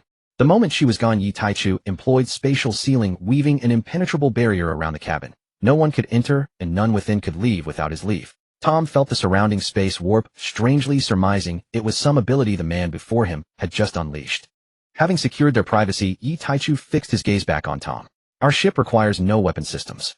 Apart from the main structure, adorn every other surface with carvings crafted from various gems and gold. She must be vast, with many rooms, all manner of entertainment facilities, and an indoor swimming pool. Tom, the vessel itself is no issue, but with your specifications, the size is the least of our worries. The gem and gold embellishments you mentioned, That would demand an absolutely staggering fortune. I doubt anyone short of the world government could afford such extravagance. Yi Taichu smiled enigmatically. As for the funds, Mr. Tom, worry not. We possess enough gold, and then some. It's the gems and ornaments that will require your diligent effort. Tom was taken aback by the sheer scale of their gold reserves. That's no trouble at all. With ample funds I can procure gemstones and pearls from my kin at Fishman Island beneath the sea. Yi, then comes the most critical step. Hearing that even the opulent treasure materials weren't the most crucial part, Tom sobered considerably. Please do tell. Yi, I require you to install the propulsion system of Pluton onto this ship along with every other functional facility, excluding weaponry, that can be incorporated. Tom's face drained of color. He shot to his feet staring at the young man in terror. Sir, you must be mistaken. I possess no such dreadful thing, nor do I have the technology. How could I possibly build it? Please find someone else. Yi, Mr. Tom, don't be so quick to deny it. I know you have it, there's no need to play dumb with me. Besides, this space is sealed. No one outside can hear what we discuss. The very fact that I chose to negotiate like this shows my utmost sincerity, doesn't it? If I harbored ill intent, dealing with you would be far simpler. And with our strength, if we meant you harm, could you possibly resist? You might be brave, but we are young. At the rate we're growing, within a few years, we could wipe out every living creature on Fishman Island at the bottom of the sea. What do you think? Tom's heart sank. He studied the remaining two, one man, two women. Thanks to his Fishman lineage and considerable talent, he boasted the strength of a captain. Yet to his shock, apart from the young girl, he couldn't read a single one of the others. And by the look of them, they had barely come of age. Even the weakest of them, the little girl, was no match for an ordinary fishman. How could they be this powerful at such a young age? At that moment, Tom was forced to seriously consider the truth of Yi Taichu's earlier words, and found the reality to be brutally stark. He had to admit the harsh truth. Every word the young man spoke was fact. Instantly his body went limp against the sofa, his eyes vacant. Seeing this, Yi Taichu knew the moment was right. Mr. Tom, don't overthink it. We have no interest in Pluton itself, only its propulsion system, and the sole reason is that it would increase our ship's speed. I have no need for its weapons. Yi, an island-destroying strike. I and those beside me have full confidence we can achieve such power on our own. We need no such cumbersome crutch. At that, the light slowly returned to Tom's vacant eyes. He looked upon the confident young man and the two girls beside him, whose faces betrayed an air of utter matter-of-fact certainty. The realization struck him dumb with awe, making everything seem all the more unbelievable, because he could see they were completely serious. They truly held the legendary Pluton capable of annihilating an island with a single shot, in utter contempt. Do they even realize what they're saying? Tom exclaimed inwardly. Yet recalling the immense potential they had displayed, he couldn't help but feel a sense of resignation, for perhaps they truly could reach that level of power. His gaze grew complicated as he faced the man. I need to know, besides you, who else is aware of the matter of Pluton? Hearing this, Yi Taichu knew he had relented and agreed to build their ship. In good spirits he answered, rest assured. Besides me and my family, no one else knows. Feeling generous, he added a word of caution. However, I suspect the world government has its suspicions. They may have had their eyes on you for quite some time. Tom let out a low, grim sigh. The world government. Such a colossal entity holds terrifying power indeed. Tom, I'll agree to build your ship, but I have one request I need you to promise me. Yi Taichu looked at him with curiosity. Let's hear it. Tom, I can fulfill all your demands. But should Fishman Island ever face a crisis, I hope you and your companions will do your utmost to help us through it. Tom continued, I dare not ask for multiple interventions. Once will suffice. If you can agree to that, I can begin construction immediately. Hearing Tom's request, Yi Taichu lifted his gaze and scrutinized the bullhorn merman before him, then smiled warmly. Very well. I accept your terms. Should that day ever come, I, and my kin, shall intervene once to safeguard Merfolk Island. Yi Taichu regarded this demand with indifference. After all, several of his crew were already stationed there, including none other than the Merfolk princess herself. Would he truly stand idle if Merfolk Island faced calamity? To him, the agreement entailed no real cost. Thus, there was no need to disclose such details to the merman before him. So my earlier words did instill a measure of apprehension, Yi Taichu mused inwardly. After all, what he had stated was truth itself. Though Merfolk possessed greater strength than ordinary humans, their island harbored no peerless cultivators, unless they chose to dwell eternally beneath the waves, never setting foot on land. Otherwise, should a supreme cultivator set foot upon Merfolk Island, it would become a slaughterhouse. Escape into the ocean's vastness would avail them not. Yet could they truly forsake the surface? From the ancient pact 8 centuries past to their present status as a recognized member state of the world government, every milestone revealed their profound yearning for life above the sea. Yi Taichu's earlier remarks had functioned as a veiled threat, leveraging asymmetry of information. After all, Tom knew nothing of Yi Taichu's impending acquisition of the Merfolk princess. He postured deliberately, implying that if Tom proved obstinate, the prodigious talents among his companions might one day unleash unforeseen consequences upon Merfolk Island. He thus presented Tom with an inescapable dilemma: choose between guarding the secret of Hades, or acknowledging Hades to protect Merfolk Island. This was no covert stratagem, but an open, irresistible maneuver. As for why the world government does not wield such leverage, this lies within the intricate realm of politics, where legitimacy and dignity are indispensable currencies. Whereas Yi Taichu and his crew, pirates, unbound by decorum or reputation, that very lack of restraint compelled Tom's capitulation. What is this phenomenon called? A rogue is fearsome, but far more so when he wields erudition. And even more terrifying is the rogue who not only commands knowledge but possesses neither shame nor limit, and whose power is awe-inspiring. Tom understood he had no alternative. His only recourse was to place fragile trust in Yi Taichu's integrity, sealing a reluctant verbal covenant. Moreover, the unwavering composure and quiet confidence Yi Taichu and his companions exuded from the moment they entered lent Tom cautious assurance that they were not men of broken oaths. Having pledged to commission the vessel, the next step naturally entailed negotiating its specifications. A meticulous exchange of technical considerations followed. Yi Taichu then led Tom to the shore of derelict Ship Island, retrieving most of their gold and submerging it in the sea, concealing wealth wisely, for as a merman Tom suffered no hindrance underwater. Upon beholding the staggering quantity of gold glittering beneath the waves, Tom stood momentarily stunned, his faith in the young man's promise now fortified with tangible conviction. Such an immense hoard transcended mere affluence. It defied conventional description. Simultaneously, Tom relinquished all concern over material scarcity. Our resources were limitless. Build without restraint. He had previously assumed the youth spoke boastfully. Now he realized his own perception had been profoundly narrow. Before departing, Yi Taichu presented Tom with a spatial ring, not only as remuneration but also to ease the transport of gold and construction materials. Clutching the spatial ring, Tom turned it over reverently in his hands for a long while, then solemnly assured Yi Taichu and his companions, "Rest assured, I shall craft a vessel worthy of your expectations." "How long will construction require?" Yi Taichu asked. Tom closed his eyes, meditating deeply upon the calculations, then opened them, meeting the group's gaze. "Alone I require no less than 3 years. Far too long. If you enlist trusted artisans, what is the swiftest possible completion time?" "With my brother and other skilled hands assisting, we can finish within 1 year. That is the absolute minimum. The propulsion system alone demands considerable time." Without hesitation, Yi Taichu declared, "Then proceed accordingly. Summon your brother and allies freely. Compensation is yours to name. I demand only excellence in craftsmanship, comfort in design, and speed in execution." Tom replied earnestly, "Master Yi, such talk of payment is unnecessary, so long as you honor our covenant." Yi Taichu affirmed, "You may trust my word. I am Yi Taichu, and my promises endure. Let us part thus." Thereafter the group departed derelict Ship Island under Tom's watchful gaze, sailing toward Eni's lobby. As they strolled along the street lined with rental booths for Eni's lobby's signature steeds, the Blues, the young girl Tyr continued recounting to Stussy how Yi Taichu had intimidated Tom. Stussy laughed softly. "Little Yi, how mischievous you are. But I adore it." Tyr chimed in eagerly, Exactly, before her voice choked crimson at Stussy's follow-up remark. "Sister Stussy, you don't know how that yellow-faced fat man turned pale, not even yellow anymore, from fear of brother Taichu. Oomph, you actually fancy such a scoundrel. Rotting egg. Oh, does our little Tyr disapprove?" At that moment Gion interjected teasingly. Tyr flushed scarlet. "Sister Gion, you're dreadful." Amid laughter and playful banter, the group arrived at the Blue rental agency, where Yi Taichu encountered a woman who startled him. Nico Alvia, the future mother of Robin.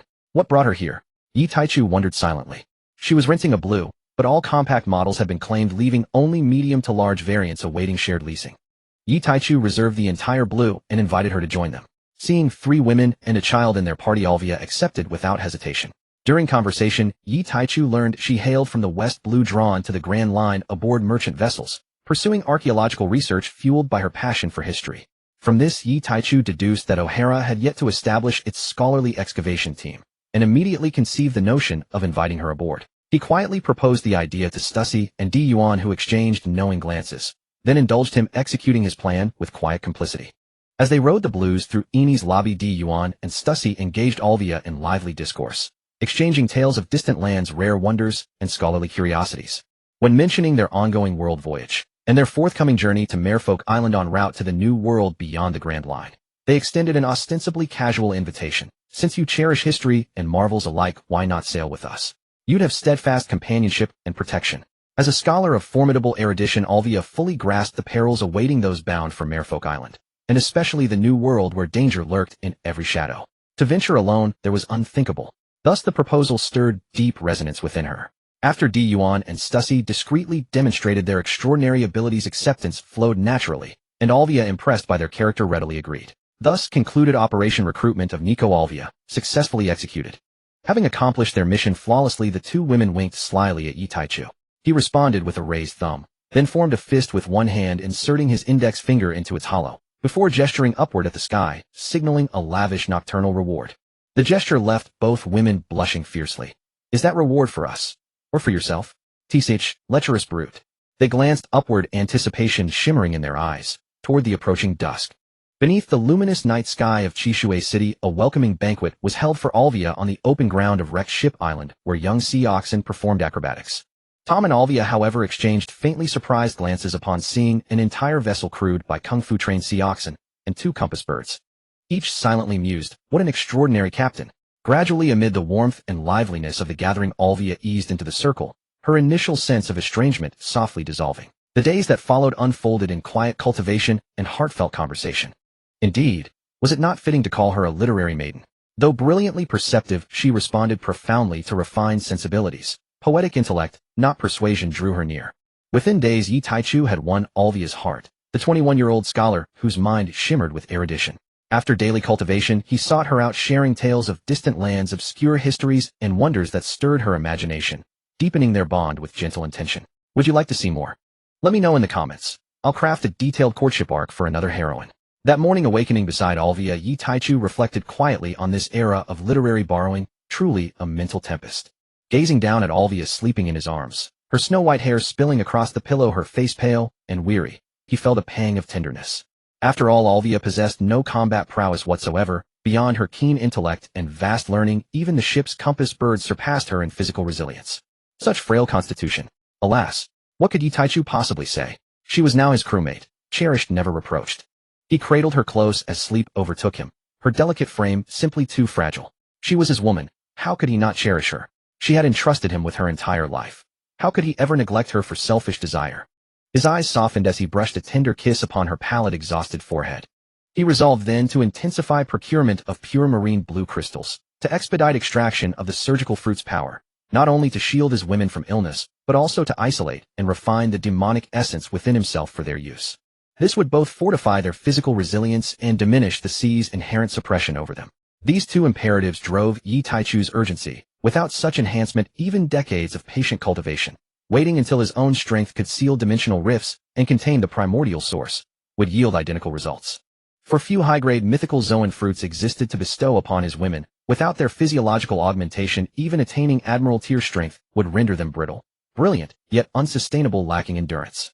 While elite warriors might sustain battle for 10 or 15 days, his women would falter at half that duration, a chasm too vast to ignore. Ordinary Zoan types, including ancient Zoans, held no appeal for Yi Taichu save perhaps charming small creatures reserved for support staff, adorable mascots, nothing more. With no mythical Zoans available for his consorts, genetic refinement from his own lineage remained the sole path forward, and his inherited demonic genome was quite literally a celestial blessing, abundant in profound advantages. No drawbacks were foreseeable. As for rejection responses, a preposterous notion. Why else did beings in this world wield such extraordinary power?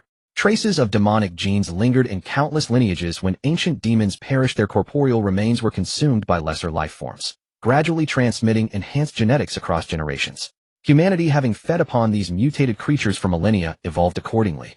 Thus arose the world's strongest. Of course, such enhanced humans emerged only after eons of evolutionary selection. Those unable to harmonize with demonic augmentation perished long ago, erased from history's ledger. The sole concern lay with recipients of his first-generation genome, whether they could endure the agonizing metamorphosis wrought by such profound genetic recalibration. Hence the surgical fruit's necessity, to anesthetize, even sever that excruciating sensation. Not all possess unshakable willpower or indomitable fortitude, especially women whose spiritual resilience tended toward gentleness untouched by hardship. Without the surgical fruit's intervention, Yi Taichu estimated only a handful among his women could survive the genomic integration. Perhaps only Hancock Yamato and Serrano, whose innate willpower and martial aptitude already rivaled legends, could withstand the transformation. All others would perish in the crucible of change. Yi Taichu refused to permit such loss, hence his urgent pursuit of surgical mastery. It was akin to holding a duck just beyond one's lips, its tantalizing proximity unbearable. Strengthening his women's constitutions would not only amplify their cultivation potential, but also allow him to lavish them with deeper affection. After all, frontline warriors remained few, the rest, gentle, untested women, could not risk even momentary passion lest their fragile lives flicker out. Nor could Gion and her companions sustain relentless training indefinitely. Deprived of fulfillment, how could he bear eternity's endless restraint? One detail Yi Taichu had neglected to mention: as a primordial demon, first generation born with peak ability and physiology, his longevity far surpassed mortal limits. Though not truly immortal, his lifespan extended proportionally with his strength. A grand demon of your undisturbed by external forces might endure until the world's final dissolution. Those among the top tier of grand demons approached true immortality. Even cosmic cataclysm would leave them unscathed so long as it spared their domain. The two supreme demons who birthed Yi Taichu's power, architects of his lineage, perished only through mutual annihilation. Left to themselves, they would have persisted eternally. Those inheriting Yi Taichu's first-generation genome would not attain demonic longevity, but centuries of life would be effortless. And as their strength ascended, so too would their years multiply. With such gifted potential, an extended lifespan's brevity became impossible. They were destined for enduring vision, timeless existence. Although one could achieve a lifespan that required no worry and there was no need to resort to the ultimate technique of sacrificing oneself to benefit others, the longevity surgery. Moreover, looking at the five elders, the so-called longevity surgery, whether it truly granted immortality was debatable. While it might extend one's lifespan, it certainly would not prevent aging. Yet those who accepted Yi Taichu's own genes had a drawback. From then on, they would possess his bloodline akin to the blood descendants of vampires or those transformed by a sire's embrace. Those who received his genes would henceforth have their potential capped by his own. If Yi Taichu were ever stuck at a certain cultivation realm, all those who accepted his genes would likewise be confined to that realm, unable to break through. This was a flaw inherent to bloodlines. It was not absolutely impossible to transcend the bloodline limitation, but the probability was virtually non-existent. Another restriction was that because they received the first-generation genes originating from himself, not the mixed and diluted genes of humans in this world, they would fall under Yi Taichu's control. However, Yi Taichu found this trivial. After all, he intended to give his genes only to his own wife, and for his woman, control was entirely unnecessary. To have nearly infinite life and still fail to win over a woman requiring genetic control would be a matter of poor taste and low class. As for those who needed to resort to such despicable means to control a woman, Yi Taichu did not think they could go far. On the long journey of immortality, could one not even have a person who truly loved you needing control to obtain affection? Wasn't that utterly pitiful? In any case, Yi Taichu would not become such a person. Giving his genes to his woman was a matter of necessity. Not everyone possessed the talent to become a powerhouse, and without strength one remained weak, constantly needing protection, and accidents could cause regrets at any moment. Thus, even though he knew this world possessed a miraculous item called pure gold, which could slow aging and was akin to immortality, he dismissed it immediately. Pure gold merely extended the lifespans of the women, but their strength remained unchanged. They were still weaklings who could not even defeat a sea cow. Although he would not despise his women for their weakness if he could grant them a degree of self-defense capability, he felt it was worth the risk to try. At worst, he could experiment on many test subjects to ensure absolute safety before using it on his own women. While pondering these thoughts, he felt Alvia stir in his arms. "Awake?" he asked. Alvia replied with a nasal voice. "Yi Taichu, how do you feel? Does it hurt much?" Alvia, a little. "You were like a bull, not knowing to be gentler. I probably won't be able to get out of bed today, you scoundrel. You said it would just be kissing, then it was clothes, and then you said just looking, and finally you said just holding, no penetration. I was so foolish, truly. I believed your sweet talk." Yi Taichu couldn't help but laugh. "Hee, isn't it because you, Alvia, are so captivating?" I couldn't help myself hearing this. Alvia buried her head against his chest, rubbing wildly, then bit down on his pectoral muscle. "Hiss!" Yi Taichu let out a hissing sound in cooperation, though he felt nothing at all. Alvia was just an ordinary person. How could she possibly bite hard enough to hurt him? But she was his woman, so he had to play along and soothe her. Hearing his hiss, Alvia quickly released her bite and blew repeatedly on the spot, even licking it with her tongue. Afraid she had actually hurt the robe beneath her, Yi Taichu tightened his arms around Alvia's slender waist. "Stay with me from now on. Don't run off. I'll travel the world with you and witness history. Alvia, okay. I have nothing to offer except a belly full of books. I have no talent for combat at all. Will you despise me?" As she spoke, she looked up at the little rogue who had just taken her. "Even if you despise me, it's useless. I've decided to cling to you. I'll use all the knowledge I've learned over the past 20-odd years to help you to the best of my ability. I won't be useless." Yi Taichu knew that this jade in his arms was in the transition from girl to woman, her heart sensitive and in need of security. So he held her tightly, as if he wanted to meld her into his body. "Yi Taichu, I know, Alvia, you are not a vase. You know a lot, and can do a lot. To me, the knowledge in your mind is the greatest help. Don't ever think about being despised. I cherish my women, oh how could I ever despise you? Hearing this Alvia's heart settled. After all they had known each other for only a short time. Though she had feelings for him, she hadn't expected to end up like this last night. Yi Taichu continued this time, since you're still injured I'll let you off. Next time it won't be so simple understand. He patted her well-developed buttocks as he spoke. Alvia felt the touch on her buttocks and naturally understood what this robe meant. She blushed deeply and hurriedly said I'm sorry I won't do it again. Seeing her reaction, Yi Taichu nodded with satisfaction. A weak, literary-minded young girl. Mission accomplished. Nicole Alvia had been conquered in body and soul. Instructing the Kung Fu dugongs to take care of the newly deflowered Alvia, Yi Taichu left the cabin and walked to the open space on the pier below. He saw the bustling shipbuilding project not far ahead, and on the other side Gion and Stussy were sparring with weapons. He unhesitatingly walked toward his women. Wasn't it obvious? Why would he rather stay with his fragrant soft wives than go sniff the sweat of a bunch of rough men? He wasn't a fool like Luffy. He was the man who would become the pirate king. His fundamental philosophy was entirely different from that brat Luffy's.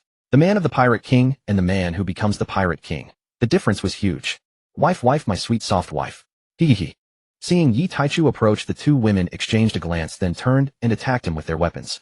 Yuan even carefully swapped her sword for a thick iron rod, afraid of cutting him. Next came the scene that little girl Tia loved to watch. Because the two women feared they weren't making Yi Taichu comfortable enough, they even thoughtfully applied armament hockey. The dull thuds of the iron rod striking his body made the little girl watching feel sorry for her brother Taichu. The blows were so heavy that Stussy sent him flying into the air, and Yuan used the Navy 6 techniques, moonwalk, which she had learned from Stussy, to send him back down, while Stussy below sent him up again, playing a game of toss. At this moment Yi Taichu wished he could slap himself. He had forgotten the new game he had promised the two women last night. He had stood them up all night without realizing it. Now he deeply regretted that he should have gone to smell the sweat of those rough men instead. It would have been better than this loving double team from Stussy and Yuan. What profound love. He felt his body could barely take it. After a brutal bout of affectionate punishment from the two women, Yi Taichu was swollen into a ball rolling on the ground. Dier bounced over to him, trying to find his eyes on his head, now swollen to the size of a pig's head. All she could see was a thin slit, utterly unable to see anything. Upon closer inspection, Dier discovered that Taichu Gij now looked exactly like a braised pig head. Giggling cheerfully, she couldn't help but share this discovery with the two older girls. They took a look and found it to be true. Both couldn't suppress a snicker. After lying on the ground for a full hour, Yi Taichu recovered, touching his swollen face and wincing in pain. Hissing in pain, he thought, this is nothing like Alvia's harmless bites. This is the result of armament hockey and moonwalk.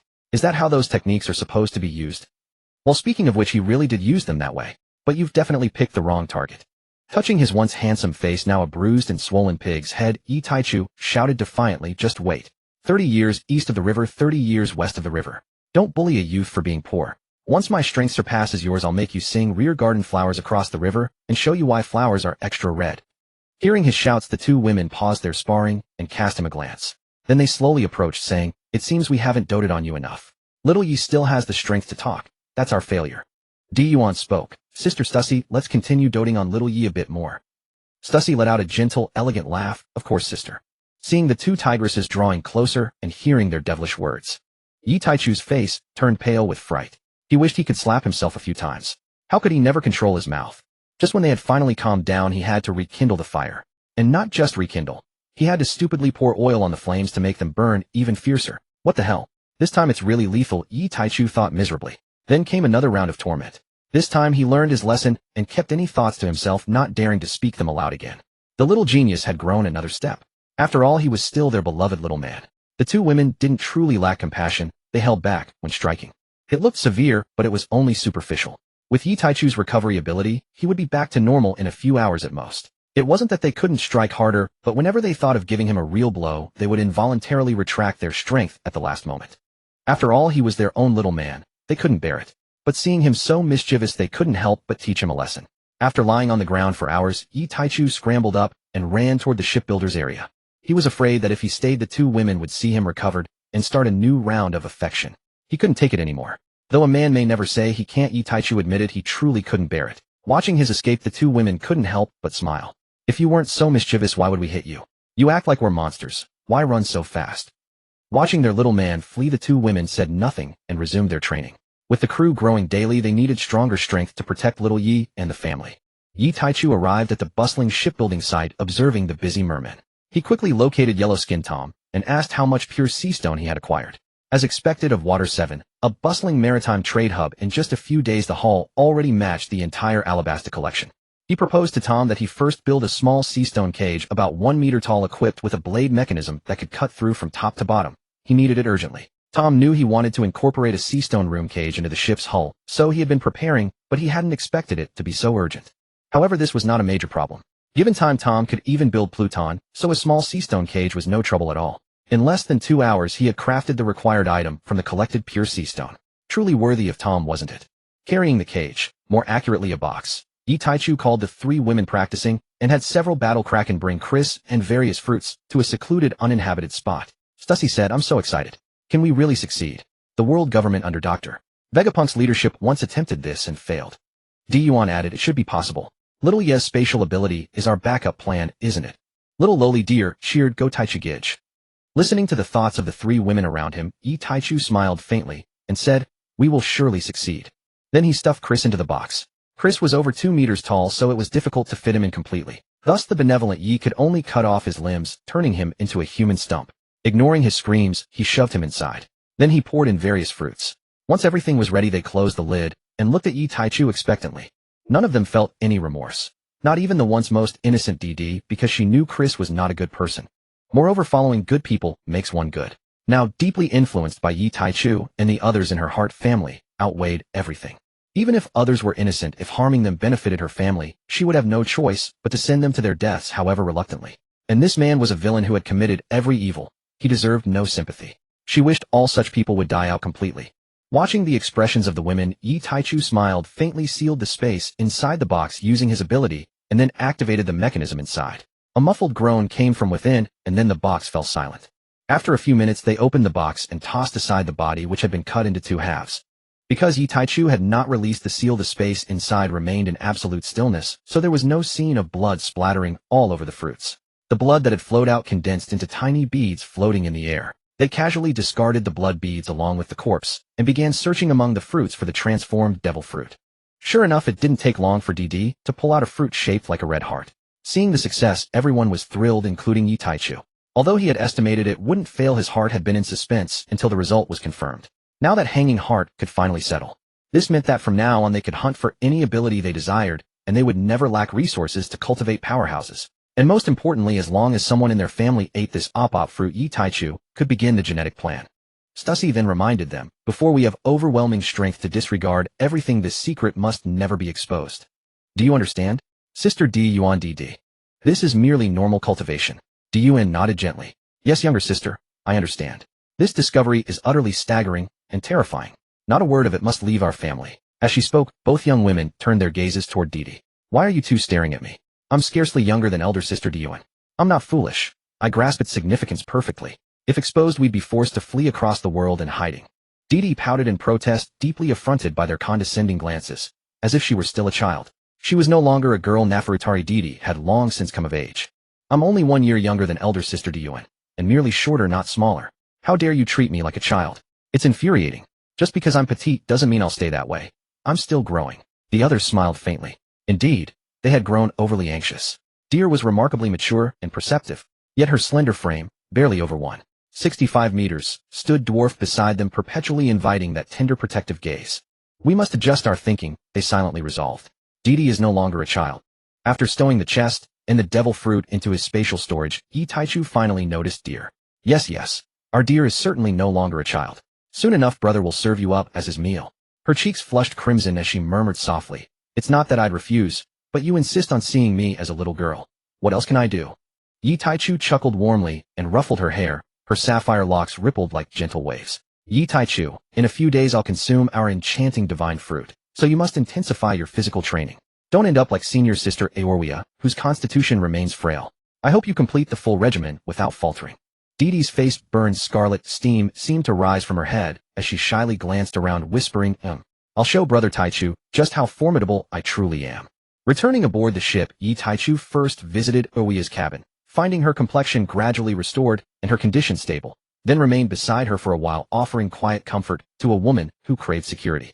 Upon exiting Aorwea's cabin, he entered the vast training ground specially cleared for practice, where Diyuan and Stussy were already locked in fierce combat.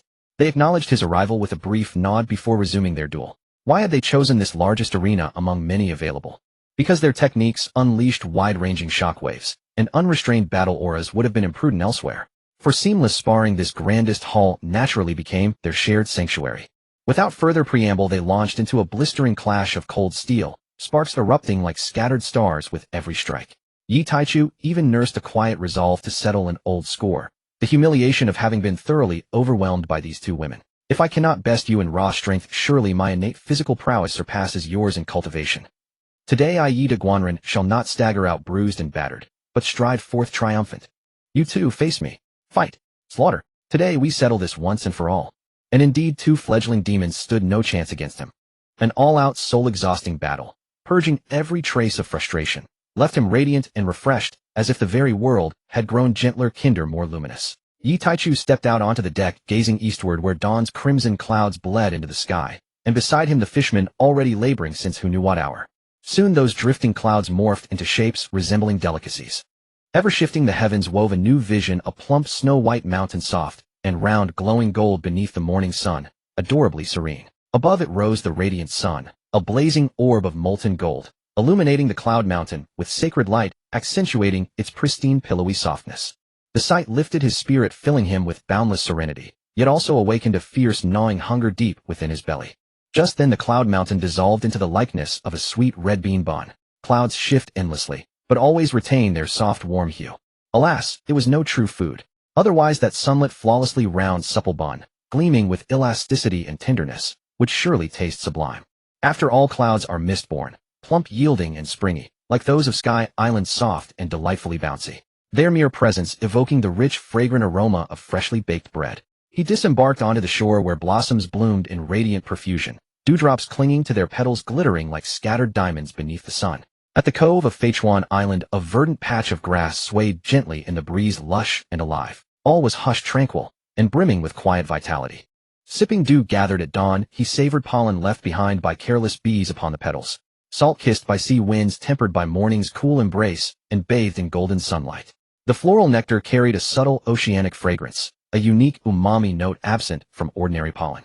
It bore the fresh, briny essence of the sea, perhaps why seafood tastes so profoundly savory and exquisite. Yi Taichu neither knew nor cared to inquire. He only knew he loved it. That sufficed. He wandered along the coast seeking other blossoms, drinking their dew fragrant with pollen and dawn's purity. Alas, it was not enough. He craved more. Turning back toward the ship, he headed for breakfast, hungry, eager to prepare a meal for the young sea cows, then carry it to last night's chamber. His meteoric progress, intense physical training, body cultivation, and a dazzling shower of sparks from clashing blades and shields made the very act of combat exhilarating, cathartic, and utterly intoxicating. He had never imagined battle could be such pure, unadulterated joy. Suddenly he understood the fanaticism of warriors consumed by combat. Through his peerless talent, he exhausted their stamina completely, and seized that moment to unlock yet another lifelong achievement, etching into their hearts a memory both precious and profound. The joy therein defies description, each pleasure its own sovereign realm, and he cherished them all. Smoke veils the cold river, moonlight shrouds the sandy shore. At night moored near Qinhuai's wine shops. Thus Yi Taichu mused, truly this world abounds with kindness. Ancient mountain paths stir deep affection. For compassion, selflessness, and generosity inspire love in every heart. Much like his own beloved wife. Ah, this wondrous world, this beloved wife. I shall cherish her for all my days. No more words. First nourishment for his wife. Her exertion had been immense. Throughout the arduous training and combat, sweat poured ceaselessly. No time to eat. She'd nearly reached dehydration. Ladies, please wait just a moment. Your husband goes now to prepare a loving, nutritious breakfast. Yi Taichu hummed softly. Within his mind, one urgent mission crystallized, finding a trusted kinsman capable of developing the operation fruit. With its power, his wives would recover far sooner. And thus another imperative joined the quest, locating the ideal candidate for the operation fruit. To curious friends and kin, Yi Taichu offered only this reply: try it yourself. Once the ingredients were clean, something extraordinary would emerge. Wait, what scent is that? Oh, the food has burned. What? You call me hentai? Humph. You simply fail to grasp the sublime artistry of hentai. You are not a fish. How can you know the fish's joy? Half a year had passed since the group arrived in the city of Seven Waters. During this time, Yi Taichu had naturally ascended to the rank of headquarters colonel, while Didi surged forward with astonishing speed, attaining the rank of lieutenant colonel. Of course, progress accelerates most rapidly at lower tiers of power. Once strength reaches greater heights, advancement inevitably slows. In fact, Yi Taichu had once outstripped Deer even more dramatically, yet it still took him a year and a half to reach colonel rank, even with his peerless talent accelerating his ascent. For Deer, even with her exceptional natural aptitude, attaining colonel rank without extraordinary fortune or forced cultivation would take several years. Would Yi Taichu ever subject her to such artificial acceleration? Certainly not. His path was one of quiet, steady growth, never sacrificing long-term potential for fleeting strength. So long as he avoided drawing the attention of the world government and the Marines, as the rogue remnants of the Rocks pirates or figures like Roger and Redfield did, he and his companions remained safe. Though their current strength might not yet warrant serious scrutiny from such powers, caution remained paramount. After all, as the saying goes, a 98% chance of success is no different from walking straight into death. Yi Taichu wholeheartedly agreed, and in his case the odds were not merely 98%, they were absolute. Had he possessed even a 98% certainty, he might have declared to the world government, if heaven had not birthed Yi Taichu, the world would remain shrouded in eternal night. Such a line, bold, unyielding, charged with charisma. It is widely known across countless realms that one cannot claim true genius without mastering the art of audacious rhetoric. Master the art of bold speech, and immortality beckons. Master both bold speech and commanding presence, and sovereign ascension becomes attainable. Master both, and embody supreme charisma. Then congratulations. You are the chosen of heaven itself, destined to ascend as emperor of immortals. With 98%, or even 90%, certainty Yi Taichu would be reborn as the celestial Emperor Yi, the new sovereign of charisma. Not even fate itself could halt his grand performance. Alas, such certainty eluded him. Sigh. The heavens offered no unwavering conviction. Lately, Yi Taichu and his companions frequently encountered headlines in the newspapers. Shiki the Golden Lion defeats Admiral X. Charlotte Linlin abducts men across islands to bear children. Hero Admiral Garp clashes fiercely with the Roger pirates. Whitebeard pirates engage Fleet Admiral Sengoku, the so-called Buddha, and withdraw unscathed. Every day brought momentous news. Yi Taichu could not help but sigh. Truly, youth lacks patience. He would remember their contributions well. To deny any trace of envy would be dishonest. Arriving in this world, how could one resist the urge to leave behind an indelible mark, to prove one's passage through legend itself? Had his crew been composed of male sailors, he would have set sail long ago. Yet these were his wives, his heart's own flesh and blood, and he cherished them too deeply to risk them. What? Why not recruit men instead? Do his wives not surpass them in growth and grace and warmth and tenderness? A little patience, that is all. He, the future celestial emperor, Yi delayed his ascension not from weakness, but to safeguard the beauties of 10,000 realms. A little restraint and cultivation was but wise stewardship. Is there fault in this? Is there any flaw? Consider, should the future celestial emperor, Yi, meet misfortune, how many tragedies would unfold across the multiverse? How many beloved souls would fade untimely? To preserve universal compassion, restraint was not only justified, it was sacred duty. As the ancient vow declares, if I do not descend into hell, who will? Do you imagine he collects them? Let me assure you, Yi Taichu, celestial emperor, would never stoop to such superficiality. What he offers is protection, care, and tender guardianship. He grants them freedom to live as they wish, to pursue their passions. This is selfless love, too profound for ordinary mortals to comprehend. Ahem, back to reality. Gazing upon the vessel nearing completion, Yi Taichu felt deep satisfaction. Is this merely a ship? No, it is the dream vessel bearing him toward destiny. That evening, buoyed by joy, he sought his delight, Didi. Lately, each night had ended with him gently ushered out. Given his monstrous constitution and terrifying metabolic rate, his stomach would rumble long before dawn, leaving him pitifully deprived of midnight snacks for weeks. Tonight he would savor the world-renowned white jade pearl milk tea, crafted by Deer herself. She had learned it out of genuine concern for him, and lately she'd been diligently studying culinary arts under the tutelage of the elder women aboard ship, already showing promising skill. Yi Taichu's anticipation swelled. That day he enjoyed a truly satisfying meal, and Deer, equally fulfilled, prepared every dish she'd mastered thus far for her beloved Taichu brother. Watching him devour her cooking with unrestrained hunger, her heart overflowed with sweetness, delighted that her skill brought him such pleasure. Deer's inner thoughts: Taichu brother is mischievous, sometimes shameless, sometimes utterly brazen. Yet he treats me with genuine kindness, he delights in making me laugh, playfully teases me, as he did in Alabasta, lets me strike him in mock anger, indulges my whims without demand, and yields to my wishes in nearly all things. Even when she deliberately tested his devotion, acting petulant, unreasonable, probing whether he valued her as deeply as his 3 elder sisters, he never questioned her motives. Instead, he simply gathered her into his arms, held her close, spoke soothing words, told stories to charm her calm. He even apologized, admitting he'd overlooked her feelings, calling himself foolish. You've done nothing wrong. It was all a ruse I devised. Still, to be so cherished, so adored, she had long wished to surrender herself completely to him. Oh, what a blissful, harmonious day. Yi Taichu felt these days were nothing short of divine. Sweet wine, exquisite delicacies, pure delicate features, captivating eyes. All converged like subtle poison, silently eroding his resolve. Fortunately, his will remained unshaken. Yi Taichu reflected, one night's dew-kissed encounter with jade-like beauty surpasses countless mortal joys. A single spring night is worth 1,000 gold pieces, flowers exude fragrance, the moon casts gentle shadows. From towered pavilions music flows soft and fine, beneath swing-laden courtyards night sinks deep and still. Though this was not his first marriage chamber, he still murmured in reverence, the ancients truly spoke truth. True, many ancients abandoned wives, discarded concubines, gifted away pregnant women, but undeniably among such refined yet ruthless scholars literary brilliance reigned supreme. Alas, Yi Taichu, do not falter. Beauty is my desire, strength is mine as well. Greater wonders await beyond this horizon.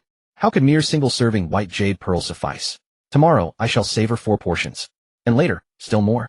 I shall behold the world's rarest beauties and taste honeyed nectar wines of every hue. The star-strewn firmament awaits my conquest. The vast world's radiant maidens need my salvation. Expand your vision. How could one be content with a mere grove of azure fruits? Countless chromatic constellations also await my dominion. This chapter details the vessel's design specifications and capabilities.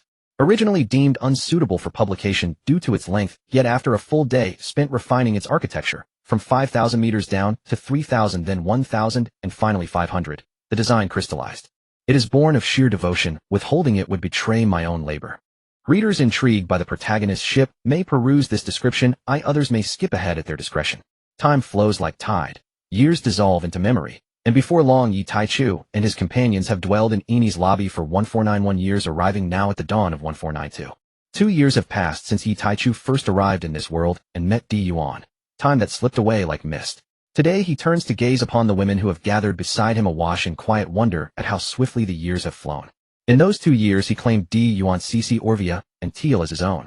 Unknowingly he has assembled a vast and loving household. And today they gather to witness the completion of their vessel, a ship wholly theirs, forged for themselves and their women alike. All are exhilarated.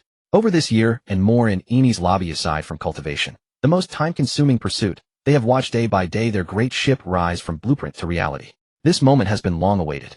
A procession advances toward the shipyard trailed by over 100 kung fu sea cows, each calf equally eager, sensing that this vessel shall become their true home. Thereupon the once vast empty lot looms a colossal form shrouded beneath a black cloth.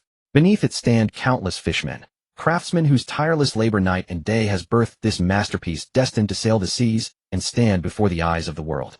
Before the veiled Leviathan the group lifts their eyes in unison. Amid breathless anticipation, Yi Taichu's gaze sweeps tenderly across his beloveds, one by one. Let us unveil it together, my wives, this home that belongs to us all. His voice is soft, his eyes warm with affection. No words pass their lips. Only gentle kisses, each bestowed in turn, first Gion, then Stussy, followed by Nefertari Titi, and lastly Orvia. Ascending the gangway in order of boarding, a tableau of harmony and grace. Once the final kiss is given, Yi Taichu turns to the sea cows and the 2 log posies.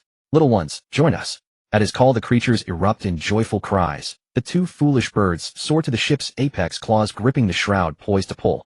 Every eye, human and beast alike, fixed upon him, awaiting his command. Yi Taichu wastes no time. He raises his voice in a single commanding cry, lift. All strain as one. Pull, then cast wide. The black cloth billows skyward like a storm cloud, dimming the sun until light vanishes above them. Trapped within the log posies flap, frantically squawking in panic. The sea cows stand still, patient and expectant.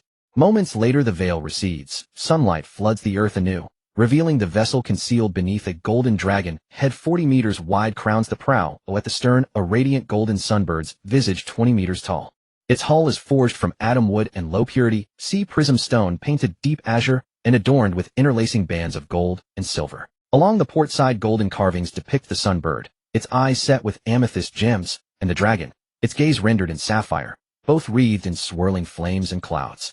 The starboard side bears silver reliefs, a 9-tailed fox with rose-hued eyes, and a celestial dog with crimson irises, both encircled by crackling lightning. Azure stripes intertwine with gold and silver bands along the hull, exuding majesty and opulence. Retractable treads line both sides of the keel, each bearing 4 50-meter external wheels, capable of traversing land, mountain, or even the calm belt. Beneath the hull are mounted high-output wind bells, acquired from Skypea, now rare and nearly extinct, enabling brief aerial suspension or flight when needed. The hull incorporates pure sea prism stone, a technology unknown elsewhere, rendering the vessel undetectable even within the layers of sea kings in the calm belt. Its propulsion system draws upon Pluton's lost science, converting seawater directly into energy. Tom declares in theory, any water will suffice. Yi Taichu recalls Frankie's later use of cola as fuel. Perhaps he too tapped into Pluton's legacy, merely substituting seawater with carbonated soda to evade the world government's scrutiny. The engine delivers prodigious thrust, propelling the vessel 10 kilometers in a single burst, and recharges rapidly. Only 3 minutes are required for full regeneration through autonomous seawater conversion. With external energy infusion, however, it fires instantly. When idle, the system continuously stores energy, up to 50 full charges. Though Yi Taichu insisted on abandoning weaponry, Tom retained defensive and offensive systems. The Dragonhead prow and Sunbird stern each possess dual attack modes. The Sunbird's eyes emit focused energy beams up to 2 meters in diameter, while its maw unleashes broad-spectrum energy cannons up to 10 meters wide. At full charge, the Sunbird can fire 50 beams or 15 cannons. The Dragon's eyes unleash 10-meter beams, its jaws unleash devastating 30-meter cannons. At full charge, the Dragon fires 5 beams and 1 cannon. Beyond armament, layered defense is integrated. The hull is reinforced with sea prism stone, the hardest substance known, requiring rear admiral level strength and sustained effort to breach. Furthermore, 8 engraved motifs across the hull link to the Pluton core. Upon detecting impact or shockwaves exceeding structural tolerance, they synchronize to project an energy barrier enveloping the entire vessel. This shield withstands assaults up to Vice Admiral tier power. A standard Vice Admiral must strike relentlessly for at least half an hour to deplete a single barrier, which regenerates instantaneously at the moment of exhaustion. With sufficient energy, the vessel achieves true flight, enabled by the wind bell's auxiliary venting nozzles and the stern's primary exhaust. Flight demands immense power. The stored 50 charges sustain only 6 days aloft. Vessel dimensions: 500 meters in length, 200 meters in beam, 366 meters in height. Foremast configuration: forward mast stands 188 meters tall, crowned by a 3-meter square watchtower. Central mast rises to 276 meters, topped by a 5-meter square observation chamber. Adding 90 meters of hull height yields the total 366 meters. Aft mast matches the forward at 188 meters, also capped by a 3-meter square tower. Atop deck 14 rises an additional 88-meter mast, rising from an 80-meter, 5-story superstructure to reach 166 meters. The vessel comprises 14 decks, 9 below, 5 above, symbolizing the sovereign 9-5 mandate. The lower 9 decks rise 90 meters. Railings stand only 1.5 meters high, designed deliberately by Yi Taichu to accommodate women under 2 meters tall, including those yet to arrive from other worlds. The lowest 2 decks, each 20 meters high, house the Pluton seawater energy converters alongside 5 5-meter battle automatons, 1 10-meter submersible, and 5 3-meter auxiliary craft. Decks 3 through 5, each 10 meters high, serve as food storage compartments. Deck 6, 10 meters high, holds treasures and raw materials for weaponry. Deck 7, 4 meters high, features split-level layouts, 2 meters per tier, dedicated to pets recreation and cultivation. Deck 8, 3 meters high, functions as dormitory for the Kung Fu sea cows, containing 344 rooms. Deck 9, also 3 meters high, is reserved for future feline companions from the fairy tale world, likewise equipped with 344 rooms. Altogether, the lower 9 decks span 90 meters and contain 688 sleeping chambers. From deck 3 upward, every level features external hatches and exterior staircases, allowing direct access without traversing internal corridors, except for the 2 engine decks. Internal passageways remain available for convenience. The upper 5 decks rise 80 meters, occupying a footprint of 200 meters in length and 180 meters in width.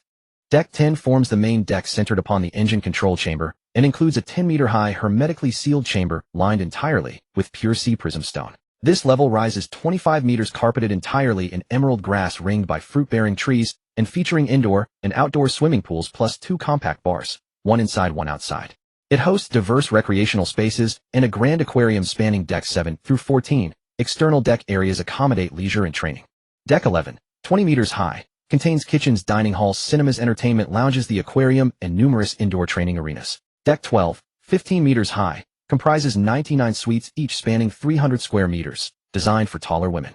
Deck 13, 5 meters high, also holds 99 identical suites intended for average height women, including those from other realms.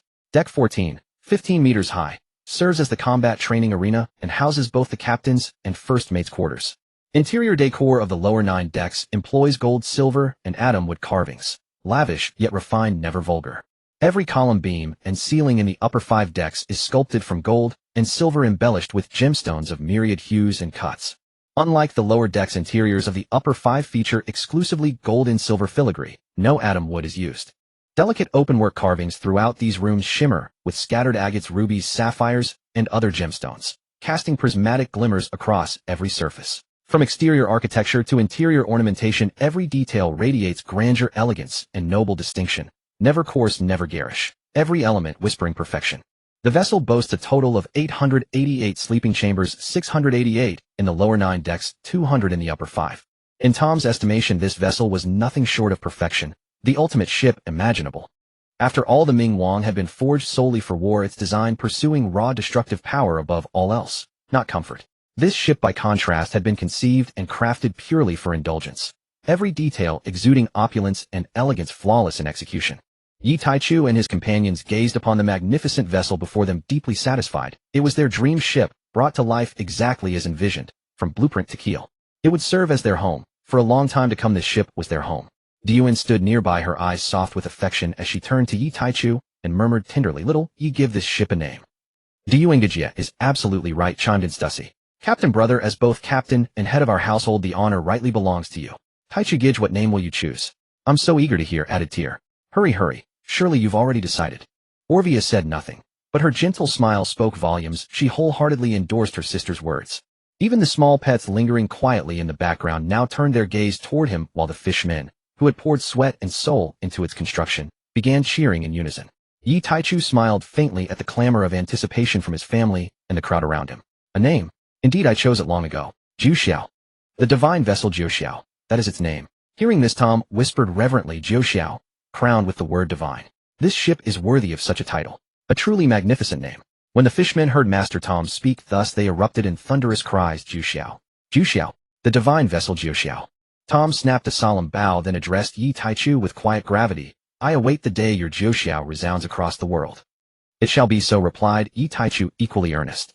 "Watch closely, Master Tom. Within 10 years the name Jiu Xiao, the divine vessel, shall echo across every sea and shore, and its divine legacy shall be fully realized. You may rest assured our pact remains inviolate. I and my crew shall honor it without fail." Tom bowed deeply. "My deepest gratitude." At that moment, Tyr bounced over, skipping joyfully to his side. Though Tyr was now a married woman, everyone aboard treated her like the cherished younger sister she'd always been, her repeated protests having long since faded into cheerful resignation.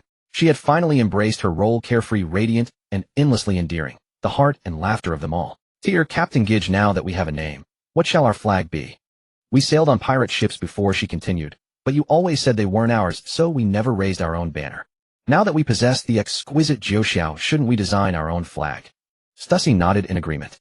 "Indeed, little brother. What are we exactly?" "Pirates." Gion, though she had known Yi Taichu longest, remained uncertain of his stance, and like Orvia stayed silent. Yi Taichu replied calmly, "To be honest, I hold no particular interest in piracy, though Gion and I are already wanted, and once the world government discovers Stussy Gijia traveling with us, her arrest warrant won't be far behind." He paused, then added, "I do not consider myself a pirate, but as conflict with the world government inevitably escalates, they will surely brand me as one. So my dearest wives, it seems we must begin as pirates." Stussy rolled her eyes. "You foolish little brother. Just say it plainly next time. No need for all that dramatic suspense. Let them issue warrants. We sail the boundless sea, who finding us won't be easy." Gion stepped forward gently. "Little Yi, then, what shall our flag look like? Do you already have an idea?" Yi Taichu glanced around and noticed several fishmen sagging with exhaustion. A few had already collapsed onto the ground, fast asleep. Turning to Tom, he instructed him to let the fishmen rest while the others would draft the flag design. Once the fishmen were refreshed, he would summon them. He intended to host a grand celebration. Having issued his orders, Yi Taichu led his wives aboard the Jiu Xiao, showing them the vessel as he shared his vision for the flag's design. After thoughtful discussion, they unanimously adopted Yi Taichu's sketch, a deep azure field centered by a vivid golden dragon rendered in full detail, flanked on either side by elegant minimalist silhouettes, one of the sun crow, the other of the nine-tailed fox. Bolts of lightning and tongues of flame danced around the central trio, evoking a sky alive with thunder and fire. Beneath them floated wisps of white cloud, symbols of soaring beyond mortal realms, ascending into the ninth heaven. As the emblem unfurled on its black banner atop the mainmast, windswept and alive, the creatures seemed to stir, as if breathing anew. All present nodded in quiet, profound satisfaction. Next came painting the design onto the sails. Each woman taking one, they finished swiftly. Gazing upon the completed vessel, then out across the endless, horizonless ocean, they knew the time had come. It was time to depart Water 7 and set sail. This voyage would be unlike any before. This time they sailed aboard a ship born of their own hands and hearts. Yi Taichu looked ahead with quiet, unwavering anticipation. During their year-long stay in Water 7, each member had grown, steadily meaningfully. First, Gion had fully mastered the overwhelming power granted by her devil fruit. Though still ranked a rear admiral, her combat prowess now rivaled that of elite rear admirals. Even against candidates for admiral rank, she could hold her ground indefinitely, and should she choose to withdraw, none could stop her. Moreover, a full year of rigorous training with Seastone had granted her immunity to low-purity Seastone artifacts. In seawater, she could sustain herself for brief periods. So long as exhaustion did not overwhelm her completely, she could rise from the waves unaided. Stussy had advanced smoothly from vice admiral to rear admiral, a standard rank yet extraordinary for one so young, placing her among the ocean's most formidable warriors. Indeed, within any major maritime faction, a rear admiral commanded the highest echelons of authority. Nefertari TT had attained the rank of lieutenant commander, not because she lacked potential, but because Yi Taichu had advised restraint. Left unchecked, she might well have reached commander already. Yet he urged patience. Her earlier ascension had been too rapid, harmless at lower tiers, but perilous as power increased. Such haste risked shallow foundations and diminished combat efficacy, ultimately stifling her long-term growth. Thus, for the past half-year, TT had devoted herself entirely to fortifying her base, refining, consolidating, and grounding her strength. Orvia, however, possessed neither aptitude nor inclination for cultivation. A year of disciplined training improved only her physical stamina, enough perhaps to best the weakest martial sea cow aboard ship. Those sea cows, meanwhile, had flourished under guidance. During one training session, Yi Taichu discovered exceptional talent among several, and selected one to consume a spring fruit. Most now held the rank of ensign, the strongest had risen to lieutenant, and the fruit eater stood on the cusp of promotion to lieutenant commander. As for those yet to reach officer rank, their breakthroughs loomed near. Finally, there was Yi Taichu himself. Over the past year, he too had pursued the same path as tier-deepening, refining, and solidifying his foundation. He currently held the rank of acting admiral, but stood poised on the threshold of vice admiral, ready to ascend at any moment, be it in the next breath or days hence. All things considered, Yi Taichu judged their combined strength more than sufficient to navigate the new world, provided they avoided undue attention from truly formidable adversaries. Yet Yi Taichu could not foresee how fate seldom bows to human intention, nor how events soon to unfold would shatter his resolve for quiet passage. After a night of revelry in every sense of the word, dawn found Yi Taichu gently setting Deer down from his embrace and extricating himself from a tangle of limbs and silken bodies. He noticed Orvea had fallen to the floor. He lifted her tenderly and placed her back on the bed. As if sensing his movement, she murmured in her sleep, "No more? Please, I can't. I really can't." Yi Taichu smiled helplessly. Her constitution was simply too frail, her talent lacking. She could not withstand his vigor. The captain's quarters boasted a bed dozens of meters wide. How she had managed to roll off it was beyond him. Yi Taichu shook his head and quietly left the room. Today he intended to resume their voyage. He watched the kung fu sea cows bustling about on deck preparing breakfast, then looked down at the fishmen sprawled haphazardly on the beach below. Truly a peaceful morning. By noon, the slumbering women gradually awoke. After satisfying their hunger, they gathered on the foredeck. The decision to set sail today had been made together the previous day, and supplies had been procured along with the banquet provisions. They had not anticipated the wild revelry of the night before, which caused them to sleep until noon, thus delaying their departure. They glanced at the fishmen, waving farewell from the shore. Then all eyes, including those of the pets, turned to Yi Taichu. Yi Taichu set sail. "Aye, Captain." The great ship slowly departed from the port of Ruluka Island, then gained speed faster and faster, disappearing beyond the horizon in no time. There was nothing left for them in the first half of the Grand Line. Now that they had the Jiuxiao, it was time to set out for the New World. They sought both opportunities and the challenge of clashing with the monsters of the New World to achieve breakthroughs.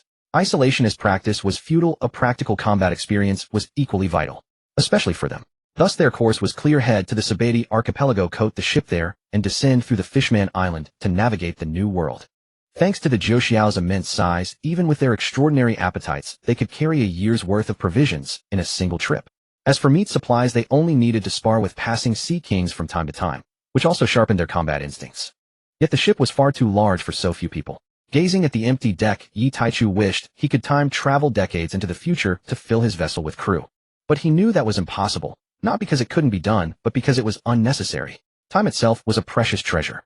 Fortunately, Water 7 was not far from the Sabeti archipelago. With the Jiuxiao's speed, they could reach their destination in just 3 months. The only concern was that Sabeti lay too close to the Holy Land, Mary Geos and Marine headquarters, and those celestial dragon pigs loved to wander about. Their Jiuxiao, with its dazzling design and materials, was far too conspicuous. Being spotted by ordinary folks was no problem, but the fear was that those pigs might notice.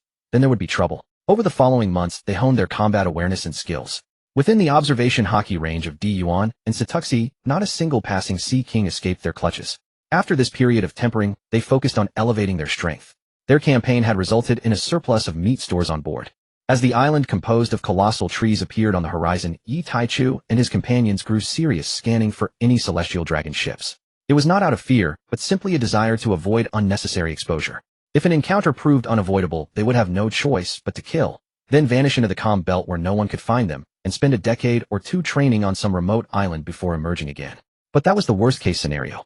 Unless absolutely necessary, Yi Taichu was not yet ready to take that step. After all, no one on his ship could currently withstand an admiral. Perhaps the goddess of fortune still watched over them, for they arrived safely. Although they encountered several pirate ships, all were sunk and silenced. They found a secluded spot near Grove 13 of the Sabati archipelago to land, stowing the ship and pets into the pocket dimension. Only the 5 of them remained on the shore along with 2 compass birds. Yi Taichu sent the little sea cows to scout the surrounding waters. They might come in handy. As for the compass birds, they were for direction. Though they were unlikely to get lost, the birds made things more convenient. The group entered Grove 13 from a secluded path. Along the streets, shops openly sold human beings like livestock. The sight was so appalling that the kind-hearted Di Yuan Didi and Orvea could not bear to look, their hearts filled with anguish. However, thanks to Yi Taichu's long-term guidance, Di Yuan was less affected than the other 2. As for Satuxi, she had seen too much darkness to be shocked by such things. Along the way, several slave traders coveting the group's striking appearances tried to make a move on them. But whenever Di Yuan or Satuxi sensed malicious intent with their observation hockey, they would annihilate the trader and his entire shop, while Orvea and Deer freed the slaves inside. After a few such incidents, no one dared to scheme anymore. Then Yi Taichu stopped in front of a shop selling female slaves. He noticed a young girl locked inside one of the display cages at the entrance. She was quite pretty, but what drew Yi Taichu's attention was not her appearance. It was the nameplate above her. It read Sure Dailai. Gazing at the golden-haired little girl in the display case, Yi Taichu was astonished that she had been captured as a slave at such a tender age. Recalling her portrayal in the original story, he marveled inwardly. Despite being trafficked as a child slave, she still retained her kindness and hope for life. It was truly difficult to fathom how she had managed to do so. Perhaps sensing his gaze, the little girl who had been facing sideways turned her face and body toward Yi Taichu. This allowed Yi Taichu to see her fully. A very young girl, no more than 10 years old. Seeing him looking at her, she responded with a sweet smile. How to describe it? Yi Taichu found her truly beautiful, exuding the innocence and purity of her age. Even though she was being sold as a slave, she still tried her utmost to hold on to her yearning for freedom and life. She was like a little angel fallen to the mortal world, never blaming others despite the injustices and unkindness inflicted upon her by the creatures of this realm. She still treated everyone with sincerity and kindness. Stella felt very puzzled today. She wondered why an exceptionally handsome young man was staring at her without blinking. She couldn't figure out what about her could attract the gaze of that noble-looking, strikingly handsome young man. Was it her tattered clothes? Or did the young man think her clothes were dirty? She looked down at herself and found that although her clothes had many holes, they weren't dirty. Despite her confusion, little Stella didn't dislike the young man's kind gaze. She lifted her head and gave the young man what she thought was her best smile, though she wasn't sure if he would find it appealing. Then she saw a flicker of the same pained expression that her mother used to wear when she fell and scraped herself. A look of pity crossed the handsome young man's face. Was that young man feeling sorry for me? But why? Little Stella searched her memories carefully, but found no recollection of this young man. Next, she saw the young man lead several beautiful young ladies as pretty as her mother into the shop. A loud crash followed, making the ground tremble. Little Stella's eyes filled with worry as she looked toward the shop. The handsome young man and the beautiful ladies had just entered, and such a commotion erupted. Could something have happened to them? She was deeply concerned because during her time being trafficked, she had witnessed the shop owner capture and sell many good-looking people who entered the shop. She feared for the young man and ladies who had just gone in. They seemed like good people. How could someone as beautiful as her mother be bad? The door creaked open. Little Stella's eyes immediately turned to the entrance with worry, and then she witnessed a scene she would never forget. The shop owner, whom little Stella had always believed to be untouchable, was being carried in the hand of the handsome young man as he walked toward her. Little Stella was very confused. Was he coming toward me? But why? Then she saw the young man gently flick his finger, and the display case, which she had thought indestructible, silently shattered into pieces on the ground. Then she heard the young man's gentle, pleasant voice. From now on, Stella, you will come with us. The sisters beside me will be your family. The shop owner is here. Your brother caught him for you. Stella can punish him however you like. He is a very bad man. As he spoke, Yi Taichu reached out and ruffled little Stella's head. Feeling the touch on her head and hearing the gentle words of the handsome young man, little Stella looked at him in surprise, then at the beautiful ladies who were as pretty as her mother. Really? But I'm a slave. If I become your family, won't the young man and the beautiful ladies despise me? Do I really deserve this? Little Stella was very insecure. As she spoke, her adorable little head drooped, and her voice grew softer and softer. Gion and the other women heard the little girl's uncertain words and felt a pang of sympathy for the malnourished, frail child. Gion directly knelt down and embraced the girl's thin, delicate body. Abruptly embraced, little Stella's body stiffened, but then she felt the warmth of the hug, the same warmth she had felt when her mother was still alive. Gion held her tightly and whispered softly into her ear, "Don't worry, little sister. From now on, we are your family. No one will bully you anymore. Your brothers and sisters will protect you. We will never despise you. No one will. If anyone dares to speak ill of you, your brothers and sisters will kill them. No one will look down on you. Your sisters are all your family." Upon hearing this and feeling the warmth of the embrace reminiscent of her mother, little Stella began to sob quietly in Giun's arms. She had truly gone so long without feeling such a warm embrace, without someone who cared for her so deeply. She didn't like her tears. Why did they have to fall? What if they sullied the clothes of the gentle big sister holding her? Her mother had told her that she should smile when she was happy. But why were the tears uncontrollably streaming down and she couldn't manage a smile? Feeling the big sister's hand stroking her back, her tears flowed even more fiercely. It's okay to cry. Let it all out. Cry to say goodbye to the past. From now on, your brothers and sisters will be with you. Gion whispered into little Stella's ear. Little Stella finally lost control and burst into loud sobs.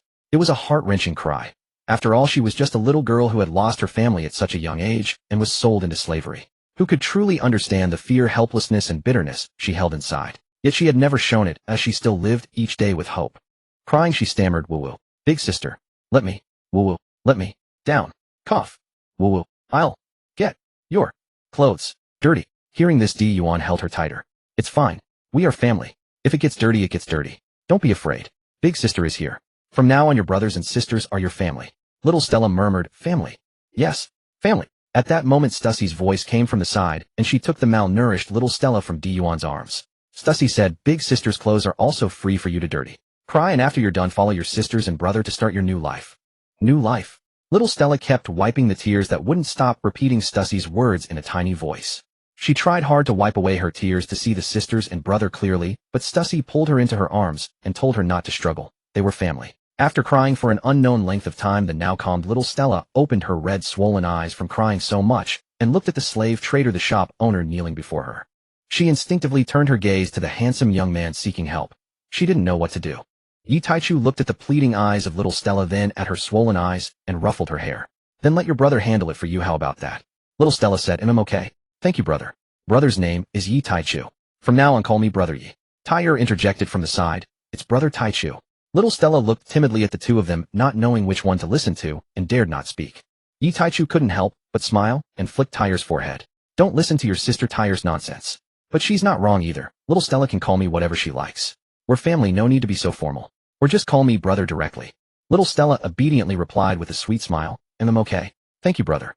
After settling the form of address, Yi Taichu looked at the slave trader kneeling on the ground, trembling uncontrollably, even having wet himself, the urine soaking his pants and spreading onto the floor, filling the air with a stench of urine. Yi Taichu and the others frowned in disgust at the sight. Finally, unwilling to soil his own hands and not wanting the slave trader to die too easily, Yi Taichu released the other tortured slaves from the shop and let them take revenge as they pleased. The freed slaves knelt on the ground, kowtowing to thank him, then turned and walked toward the slave owner. They used no weapons, only their teeth and nails to bite, tear, and scratch. Some even swallowed the flesh from their mouths before continuing to gnaw, a true act of devouring alive. But even the most kind-hearted Didi felt no discomfort. Her sympathy would not be wasted on something that was not human. This was something Brother Taichu had taught her. Little Stella, however, was still young. Seeing the brutal scene, she closed her eyes, listening to the heart-wrenching screams, and dared not open them. Yi Taichu watched one of the slaves bite down on the shop owner's genitals and tear them off to eat, and felt a chill run down his spine. Judging that the man couldn't possibly survive, he quickly called the women to leave. Watching their benefactors depart, the rescued slaves once again kowtowed toward their retreating figures. When they could no longer see Yi Taichu and the others, they turned their gazes back to the blood-soaked, screaming slave owner on the ground and began another round of devouring. Inside a private dining room at a restaurant on Grove 13 of the Sabaody archipelago, the group ordered an abundant feast to nourish their newly adopted little sister. Among them, Didi was the most exhilarated. She had finally earned the rightful title of elder sister. During this brief time, each member introduced themselves to the young newcomer, striving to ease her sense of unfamiliarity as swiftly as possible. Little Stella gazed upon brother Tai Chu and sister Gion, her heart swelling with joy and trembling with apprehension. She felt unworthy of being their sister. They were so extraordinary, while she was merely a discarded slave. Yet the moment those thoughts escaped her lips, brother Yi lifted her onto his lap and delivered a swift, stinging series of spanks across her tender bottom, so sharp and insistent that tears and snot streamed down her cheeks. Sniffling softly, she stole timid, bewildered glances at brother Yi, who moments before had seemed so gentle and kind, now stern and unyielding, while rubbing her smarting rear. Yi Taichu's expression remained stern. "Say it. Will you ever speak such nonsense again?" Sniffling, little Stella whispered. "No. Will you dare do it again?" "Never again," Yi Taichu declared firmly. "We are family. There is no place for shame or rejection among us. Remember that. Should such foolish thoughts resurface, a mere spanking will no longer suffice." "Understood," little Stella murmured. "Yes, brother. Now, look what you've done to the poor girl." Gion chided gently from beside him. "Come here, little sister Stella. Sit with me instead. Ignore that dreadful brother Taichu." Didi chimed in gleefully, stirring the pot. But then smack, smack, smack. The mischievous instigator Didi was swept onto Yi Taichu's lap and met with a brisk, rhythmic barrage of spanks aimed squarely at her springy, resilient bottom. "Oh, I'm sorry, I'll never do it again, brother Taichu." Yi Taichu paid no heed, continuing his reprimand, though admittedly the sensation was rather agreeable. Smack, smack, smack. "Dearest brother Didi, truly erred. Please spare me," she pleaded sweetly, her voice laced with playful charm. Yi Taichu softened slightly. "That's more like it. So, will you provoke discord again?" "No, dear brother. I sincerely repent. One chance granted." He then turned his gaze toward little Stella. "And you, will you dare again?" "Brother, I want," she replied, instantly bowing her head. After all, she might be young, but she wasn't foolish. "Another spanking."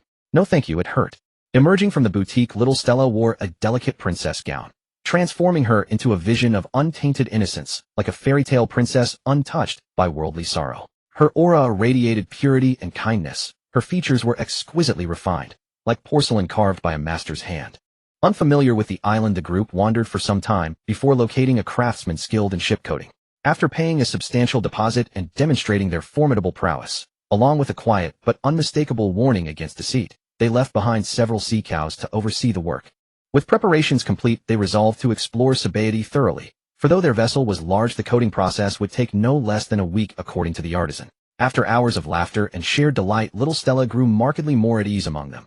Her earlier reserve dissolved, her cautiousness replaced by buoyant cheerfulness. After all, she was still a child, and children perceive sincerity and affection more keenly than any adult. She could feel with absolute certainty the genuine love and tenderness her brothers and sisters held for her, and thus willingly opened her small heart to them.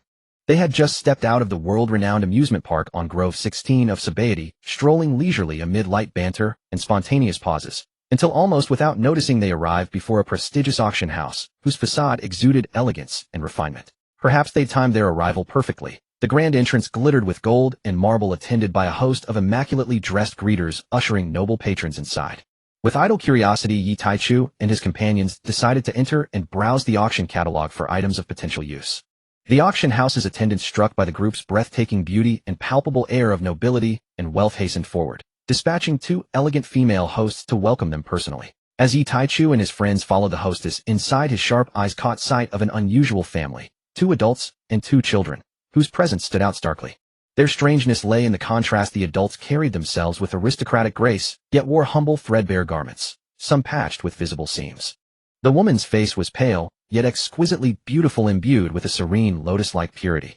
As for the children, one bore an uncanny resemblance to the flamboyant antagonist Don Quixote Doflamingo, as remembered from another era. Or perhaps it was Doflamingo himself and his family. For in this world such precise parallels rarely arise by coincidence alone. Speaking of Doflamingo, he was a figure Yi Taichu recalled with vivid clarity, a villain whose audacity and cruelty left an indelible mark. His flamingo pink hair was merely the surface. Deeper still was the horror of his youth, murdering his own father, then severing the man's head with his own hands, and later slaying his younger brother. A figure rivaling even the infamous Uchiha filial paragon in sheer chilling filial betrayal. Where the Uchiha heir slaughtered his parents, an entire clan, Doflamingo slew his father, severed his head, and, after being denied entry to marry Joa, turned his wrath upon his own celestial dragon kin. Yi Taichu could only sigh inwardly. Neither spared the other mercy, though Doflamingo lacked the power to eradicate his entire bloodline. One wondered, if his parents knew the monster their son would become, would they have preferred he'd splattered upon the wall at birth? How could he forget Doflamingo's rebellious younger brother? Yi Taichu shook his head in weary disbelief. His elder brother had slain their father, then severed his head, Yet the younger brother stood paralyzed, silent, passive. Then when his brother offered him sanctuary, to return together to marry Joa and reclaim dignity, he slipped away in secret. Fleeing was understandable, but being found and raised by Admiral Sengoku. Within mere years he became a traitorous mole embedded within his own bloodline. He lived off Doflamingo's bounty, wielded his resources, and still betrayed him again and again. Yet Doflamingo never once suspected his own brother's treachery. Yi Taichu sighed inwardly, truly a family of singular eccentricity. Even their father was unhinged. His privileged life had corroded his reason. A celestial dragon both reviled and revered across the Grand Line. Yet he dreamed of equality, rejecting his divine supremacy. Yet lacking strength to enforce change, he echoed a hollow maxim. I cannot alter you, but I can transform myself. Thus he renounced Maria Joa and abandoned his status as a celestial dragon. The result: powerless exile, shunned by fellow celestial dragons whose whispers betrayed his identity to the world. Persecuted relentlessly, his wife forced into ceaseless flight. Driven from homes, tormented by fire, falling ill, denied medical care, and ultimately succumbing to disease. Of this quartet, Yi Taichu deemed the woman most undeserving of such fate. Devoted utterly to her husband, steadfast even through hardship, born of his folly, never wavering, never abandoning him. Like the ancient Chinese ideal of wifely virtue, marry a rooster, follow the rooster, marry a dog, follow the dog. She accepted her fate, without resentment, complaint, or betrayal. How could such a woman be allowed to perish? How could she be condemned to suffer alongside Doflamingo's doomed father? Within Yi Taichu's chest the spirit of Wei Wu stirred, restless, resolute, rising. His soul energy surged, on the verge of breakthrough. Seeing the pallor on the woman's face, Yi Taichu estimated that she had been ill for quite some time. Because if he remembered correctly, according to the information he had specifically searched for in his previous life, the Don Quixote family had left the Holy Land Mary Gios in 1491. And now it was 1492, a full year since they had left the Holy Land, and that filial son Doflamingo would go to marry Gios with a head in 1493. In other words, if he did not intervene, that Doflamingo would die sometime this year, though the exact month was uncertain. Looking at the woman's pale, bloodless face and emaciated body from malnutrition, Yi Taichu estimated that without treatment, she would not survive more than 3 months. Such a beautiful woman. How could he let her wither away? At that moment, Yi Taichu made his decision. He watched the family being driven away by the attendants not allowed to enter. During the shoving, Doflamingo's father, Don Quixote, Homing, was pushed to the ground, and the money he had likely intended to buy medicine fell from his arms onto the ground. An attendant quickly scooped it into his own pocket and continued shooing them away with a nonchalant expression. Homing shouted, "Give me back my money. That's money to buy medicine for my wife. Give it back, please." His voice was extremely humble. Because of their former status, everyone treated their family with disdain, and every pharmacy refused to sell them medicine. Originally, Homing had planned to go to the auction house with his remaining money to try his luck, hoping to buy some healing medicine. But he did not know that his behavior had made the other celestial dragons deeply despise this odd one out among them. Therefore, the celestial dragons had privately warned all merchants on the Sabati archipelago not to serve their family. As a result, even kind-hearted merchants dared not sell them anything. All the misfortunes that befell their family were the tacitly approved outcome of the celestial dragons. Thus, even though Homing's voice was sorrowful and his tone filled with despair, no one paid him any heed. Instead, people avoided them like a plague, scurrying away. Yi Taichu watched this scene, watching the family being forcibly driven farther and farther away. He raised his hand and summoned an attendant. He took out one of the zero berries and instructed her to follow the Homing family, see where they settled, and then come back to report to him. The attendant took the tip wisely, said nothing, and turned to follow the expelled family. Stussy and the other women watched quietly as this came to an end. Stussy teased, "Oh, what? Is our master now interested in married women? Sister Dew and Sister Nico, it seems little Yi has lost interest in us and no longer loves us." As she spoke, she put on a pitiful expression, looking at Yi Taichu with a dramatic look of being abandoned. Yi Taichu's brow twitched at her words, and seeing her utterly fake expression, his head began to ache. Slap. He delivered a resounding spank on her bottom. Then he casually rubbed it. "Sister, stop it. Although I admit I do have my eye on that woman, have I ever abandoned anyone? Your man doesn't do that. You're talking nonsense. It seems you think I haven't shown you enough affection at night. Sister, how about we talk alone tonight, and you can personally experience my love?" The women, including Gion, covered their mouths and giggled, watching the two playfully bicker. Upon hearing this, Stussy's face turned pale, her smile vanished, and she immediately put on an obedient expression of "I was wrong." Tyr looked on and complained with frustration, "Sister Cece, at least hold out a bit longer. You cower at just one sentence. How arrogant will this stinky man become in the future?" Yi Taichu glanced sideways at Tyr. "What?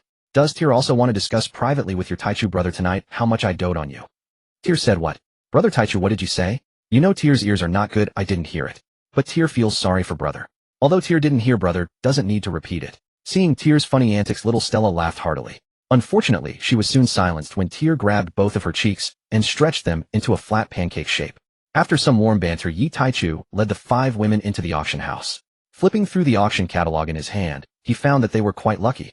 This time the final item in the auction was actually a rare Logia-type devil fruit. The flare fruit, though it was notoriously nicknamed, even a dog wouldn't eat it. But with his memories, Yi Taichu knew that the flare fruit was actually quite good, not a weak ability at all, as evidenced by the original fire demon. The reason the flare fruit seemed lackluster was because its users were incompetent and failed to develop it fully. This resulted in the flame temperature being not high enough, only normal or slightly above, and inferior to other fire-based sub-abilities. Moreover, those who had reached a certain level of strength could generate flames through various means. This made it seem like anyone could have fire abilities while the fruit's temperature was too low, its power insufficient, making the fruit's ability utterly pathetic. But in reality, the flare fruit was extremely powerful. All fire-based abilities were merely branches of it. It was the pinnacle of the fire system. Unfortunately, fire was too common, and the flare fruit required a highly talented user who could continuously develop it to unleash its true power. But the users themselves were inadequate, and over countless years people came to firmly believe that the flare was a low-level fruit ability. I wonder if the fire demon would weep if it knew this future situation, being a top-tier existence, yet despised and beaten by lower branches. Actually, according to Yi Taichu's knowledge, the flame intensity of the flare fruit should be represented by colors: first dark red, second deep red, third orange red, fourth pure orange, fifth golden orange, sixth golden yellow, seventh gold white, eighth pure white, ninth white blue, 10th sky blue. That's 10 colors representing 10 different intensities. Of course, even the fire demon himself had never reached the last 3 in his lifetime. Actually, that's not quite right. In its final burst before death, it briefly reached pure white, and then it died. From now on, the flare fruit will be collectively called the fire fruit. As for other fire-based abilities, their temperature and power can only reach at most the 6th tier golden yellow. Going beyond that is impossible, as the world's rules restrict them to that level. Of course, the flames of the golden crow are not included. After all, the golden crow's flames are not natural flames and are not subject to this restriction.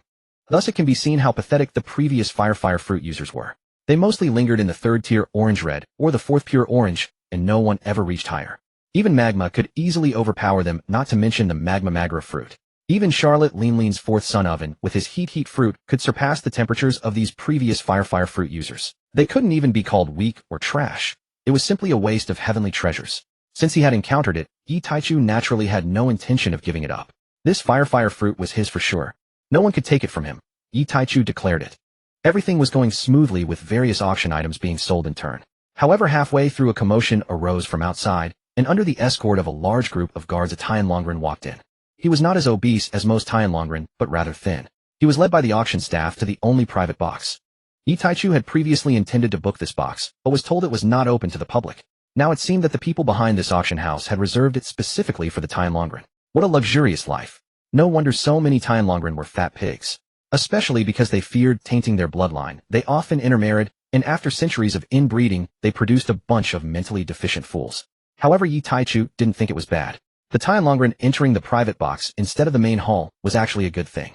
Otherwise, would he have to stand up and bow to greet him? What nonsense. It would be better to just kill this bastard and run away. The auction proceeded normally, and that Tianlongren didn't bid many times, so he didn't seem like the mentally deficient type. Finally, the highlight of the evening arrived. Ladies and gentlemen, this is the final item of tonight's auction. It is a gift from the world. Among all such gifts, it is a precious Logia-type devil fruit. Obtain it, and you can forge a powerful warrior. It is the Huohua fruit, flame fruit. The starting bid is 100 million, with each increment no less than 1 million berry. The people in the auction hall went wild.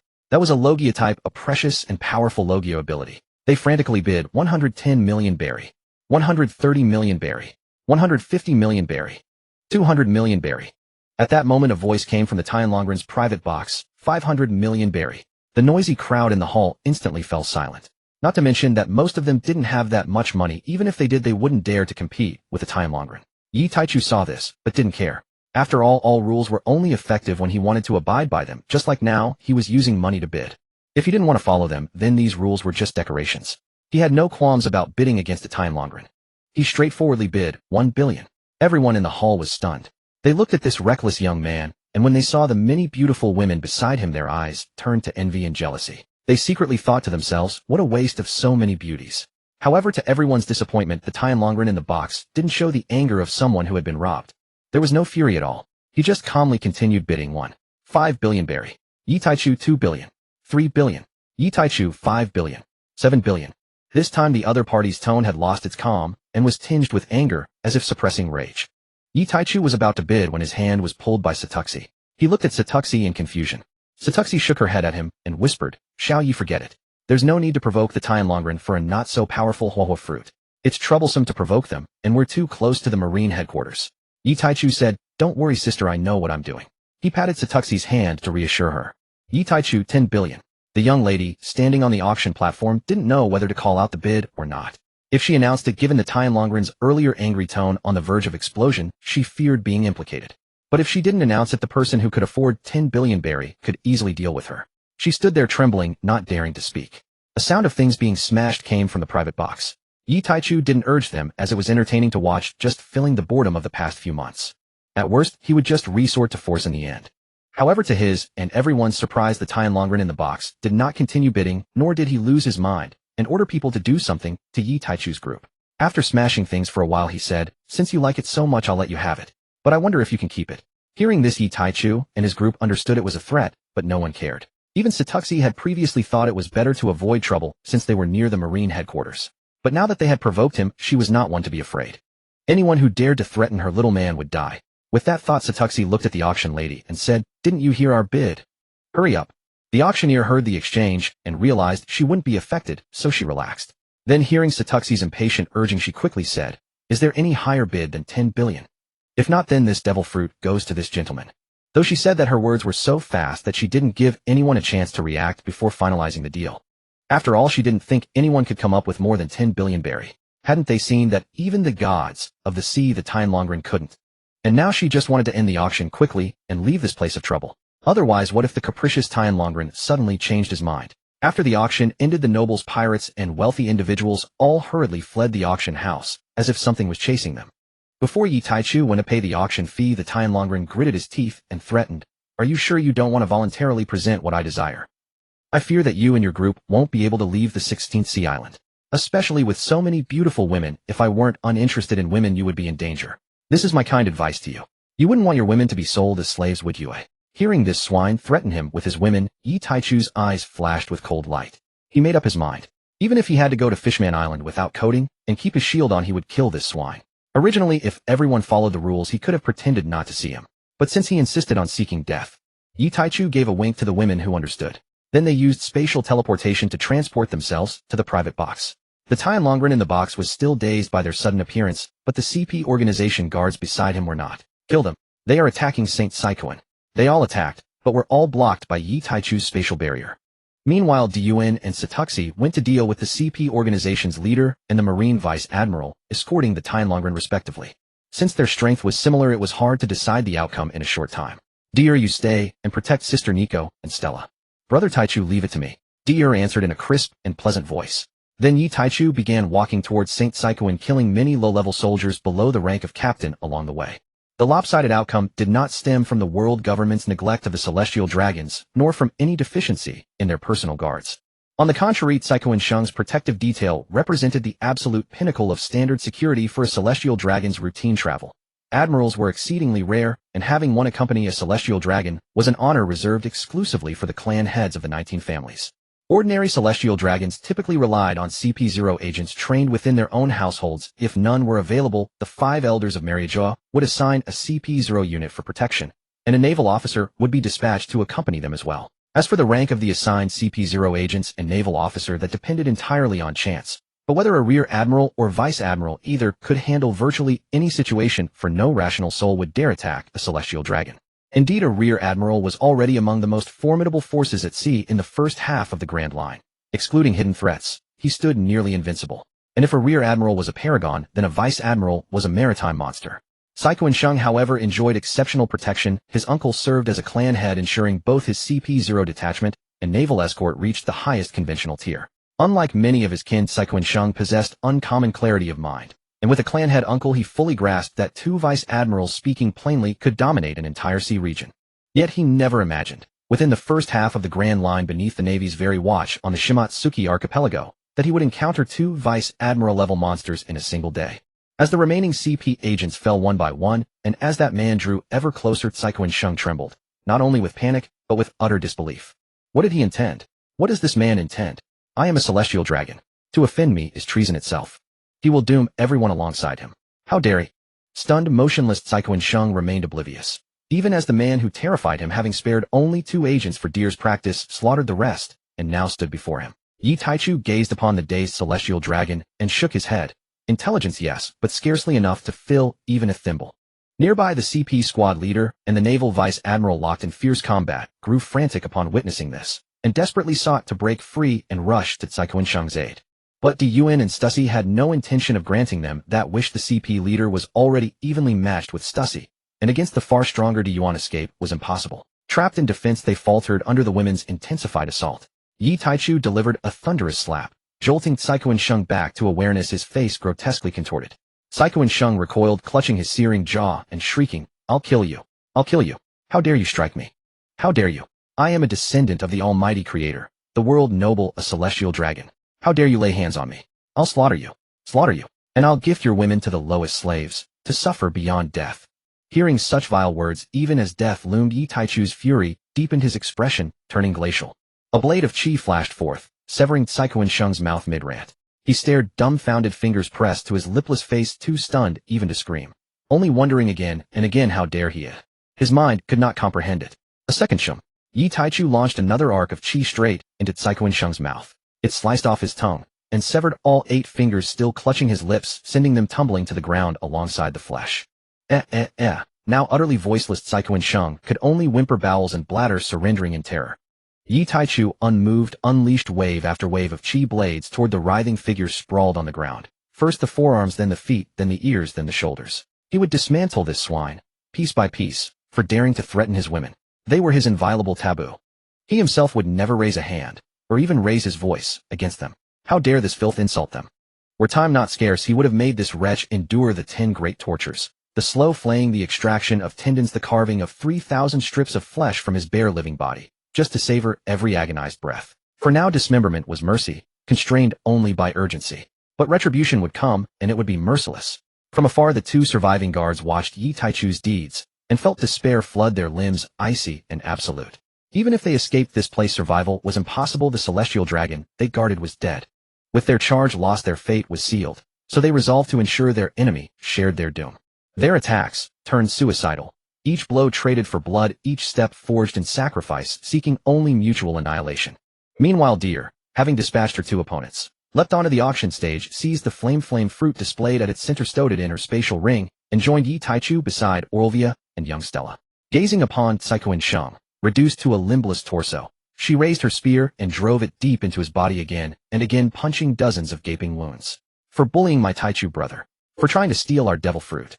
For threatening us and insulting us. Die, die. Watching little Deer stab and mutter, Yi Taichu felt only warmth. A once gentle, almost saintly girl had finally taken shape in his image. Observing the dying celestial dragon, he pondered his next course: proceed as planned to Fishman Island, or abandon the new world altogether. At that moment, in the Marine Headquarters office, Fleet Admiral Kong's din mushi rang. A direct call from the 5 elders. Moshi moshi. Yet what greeted him was the ear-splitting roar of one elder: Kong. Are the Marines incompetent? Caiguan Sheng has been attacked on Shimatsuki. Dispatch reinforcements immediately. Though the blast left Kong's eardrums ringing, he registered the news with shock, yet responded without hesitation, yes. I shall dispatch an admiral immediately, to rescue Lord Caiguan Sheng. Hurry. He hung up, and dialed Garp's den mushi. Bluru. When no reply came, Kong cursed, that idiot Garp? Where's he vanished to now? He ended the call, then dialed Sengoku's line. This time answered promptly after 2 rings. Moshi. I am Sengoku. Sengoku, your vacation is revoked. I order you to depart for Shimatsuki now, to rescue Lord Caiguan Sheng. Remember, speed is paramount. Sengoku, sensing the gravity in Kong's tone, replied instantly, understood. Sengoku acknowledges. If you arrive only to find Lord Caiguan Sheng slain, capture the perpetrator alive if possible, and bring him back with the surviving escorts. If alive proves impossible, then bring him dead. Above all, Lord Caiguan Sheng, or his killer. Alive we demand bodies, dead we demand proof. Understood. Sengoku hesitated. But Admiral, must we arrest our own men as well? Kong retorted. Sengoku. I know your thoughts, and I tell you plainly they must be arrested. Their failure demands accountability, and they shall bear the celestial dragon's wrath. Set aside your qualms. This is necessary sacrifice. Though pained, Sengoku acquiesced. Yes, Sengoku understands. Click. As the Den Den Mushi went silent, Sengoku clenched his fists, his voice a frozen snarl. Damn pirates. He boarded a warship and surged toward Shimatsuki at full throttle. Meanwhile, back on Shimatsuki, the scene shifted once more. While Yi Taichu pondered, young Stella approached the fallen celestial dragon. Orlvia and Deer noticed, but chose to observe silently, curious as to her intent. When she reached Saiko Shung's side, trembling, she picked up a fallen blade. Then, eyes tightly shut, swung it down upon his skull. The first strike struck his face, and lodged their blade stuck fast. She opened one eye, saw the blade caught, saw the exposed bone beneath stripped skin, and recoiled in horror, slamming her eyes shut once more. Her hands rose and fell again, and again, hacking his head into fragments. She dropped the sword and fled, sobbing to Yi Taichu, clutching his leg, shuddering violently. Wah? Brother, I cut that bad man into pieces. Will he come for me tonight? I'm so scared. But I don't want to be separated from you and sister. So I did what Sister Deer did. I cut him too. Then if he comes for you, he'll take me with him. Wah. Stella doesn't want to leave, brother. Don't fear, brother protects you. And your sisters stand with us. No harm shall touch you. Yi Taichu lifted the weeping child into his arms and gently wiped her tears. She's truly adorable, Captain. Tell me, surely we should assist the sisters? Orlvia asked. Deer chimed in. Yes, yes, brother Taichu. Why aren't we helping Sister Diyuan and Sister Cici? Yi Taichu glanced toward the distant battle of four figures. No need. They are no match for our sisters. They hold back not from weakness, but from inexperience. This is their crucible. He turned to Deer. Deer, this applies to you too. Those two I left for you. With greater experience, they'd fall in mere moments. And brother Taichu is no exception. We all require battle to hone ourselves. As they spoke, Di Yuan's movements in the distance grew increasingly fluid, her techniques flowing together with growing synchronicity. Though she had often sparred with Stussy aboard the ship, they were family, and Stussy lacked the power of resurrection, so Di Yuan could not, and did not use her full strength. Now facing an enemy, there were no such reservations. She could unleash her power freely. Di Yuan herself was a genius of the highest caliber, and she had been subtly influenced by Yi Taichu's unique, unorthodox thinking, a mindset from another world entirely. Her understanding was no longer confined to this realm. She had achieved freedom of the heart. All she desired was to protect her little Yi and her family through the long years ahead. Should anyone seek to harm little Yi or her family, she would kill them, whether they were a single person, a group, a powerful faction, or an entire world. Anyone who dared stand in her way or harbored thoughts of harming her family deserved death. Little Yi had once told her that if anyone tried to hurt her, he would stop those who stand in the way, slay gods who block the path. And what of herself? Could she not do the same? No, she had the resolve, but she was weak. She lacked the power. If she couldn't even swiftly defeat an enemy weaker than herself, how could she stand by little Ye's side, clearing his path, or even accompany him in slaying gods and demons? Given little Ye's talent, he would surpass her within a few years. The gap would only widen. If she couldn't keep pace with his growth, would she be forced to watch him fight alone time and time again? Unable to help him from behind, becoming a burden to him? No, she refused to accept that. She would not let little Yi bear everything alone. She would stand by his side and fight alongside him. And there were her sisters and family to protect as well. She couldn't let little Yi carry that weight by himself. She would help him. This home of theirs, she would share the burden with little Yi. She Di Yuan would accompany her man in slaying gods and demons. She refused to remain so powerless. She craved greater strength. She wanted to live up to little Ye's words, stop those who stand in the way, slay gods who block the path. For little Yi, for her sisters, for herself. All who stand against them deserve death. Death. Di Yuan gazed at the enemy before her. Die. Her heart liberated, brimming with an invincible conviction. Di Yuan erupted with a dominating, unconquerable spiritual pressure that expanded in an instant, engulfing the entire kilometer around her. Everyone within that range, whether hiding in the corners of the auction house or on the streets outside, collapsed unconscious. Yi Taichu watched Di Yuan awaken her conqueror's haki with deep satisfaction. Di Yuan had finally achieved freedom of the heart and attained an unyielding conviction. Yi Taichu had studied conqueror's haki and discovered it was a form of overwhelming presence, the fearless, indomitable spirit of a true sovereign. The weak were unworthy of possessing it, unworthy even to gaze upon a conqueror. Moreover, conqueror's haki was exceptionally difficult to strengthen. Barring extraordinary circumstances, its intensity was essentially predetermined the moment one awakened it. For awakening conqueror's haki requires first and foremost freedom of the heart. Then only those of immense willpower can awaken it. Thus one must also possess an unwavering forward-charging conviction. But conviction is a personal matter. Each person's beliefs differ. However, anyone who awakens conqueror's haki, no matter how weak that haki may be, possesses an unshakable will and conviction. Otherwise they would never have awakened it in the first place. One's beliefs may compromise, but they must never waver. If one's conviction and willpower begin to shake, then conqueror's haki naturally fades away. Take Sengoku for instance with his marine philosophy of absolute justice. He remained constrained by the world government because they could uphold his ideals. Thus his conqueror's haki persisted, for his conviction remained steadfast. Similarly, Doflamingo's hatred. Hatred for being cast out of Mary Geos by the world government, hatred for the celestial dragons who refused his return, fueled his desire to destroy the world government and slaughter the celestial dragons. Though he never dared act on it, the thought never faded, not for a single day. And so he awakened Conqueror's haki. The reason so few Marines possess Conqueror's haki is the lack of spiritual freedom. Bound from childhood, even those with strong convictions cannot awaken it. Kizaru and the other two admirals are prime examples. Conqueror's haki can strengthen with the wielder's expanded perspective, but only to a limited degree. For the strength of one's Conqueror's haki is determined by the magnitude and firmness of one's conviction. It's not something you can simply broaden your horizons and set goals to amplify. Achieving a goal can strengthen it, but merely setting a goal without true conviction is meaningless. This is the power of one's spirit. You either have it or you don't. You might fool others, but you can never fool your own heart. Take Yi Taichu for instance. Did he possess conviction before? He did. Whether it was his desire to collect beauties from across the universe or to stand invincible in this world, these were his convictions, genuine ones. He also had vision. As a transmigrant from another world, his thinking was unbound by this world's constraints, and he knew of the existence of myriad universes. That was his vision. Yet he lacked one essential element, the completely unfettered heart of a conqueror. He always sought to play it safe, locking chains around his own spirit. But he himself never saw this as a problem. If he continued down this path, he might eventually gain Conqueror's haki, but only after becoming invincible rather than before. It was only after killing the celestial dragon before them and shattering his plan to lay low and develop in obscurity that they discovered this flaw within themselves. When he killed the celestial dragon, no longer able to develop in the shadows, Yi Taichu felt a faint sense of liberation in his heart. In that moment his thoughts broke free from their shackles and his mind was released. Through that freedom of spirit, he could sense his Conqueror's haki on the verge of awakening. A natural awakening, for, as a transmigrant, he had always understood what he truly wanted, unlike others whose haki was triggered unconsciously. Returning to the matter at hand. The instant Yuan's Conqueror's haki erupted, Yi Taichu isolated the small space around himself and his women from the main space, preventing his weaker companions from losing consciousness. But the two women's opponents in the arena were not so fortunate. Stunned by the Conqueror's haki shockwave for a split second, Yuan's opponent was incinerated to ashes by her devastating technique before he could even scream.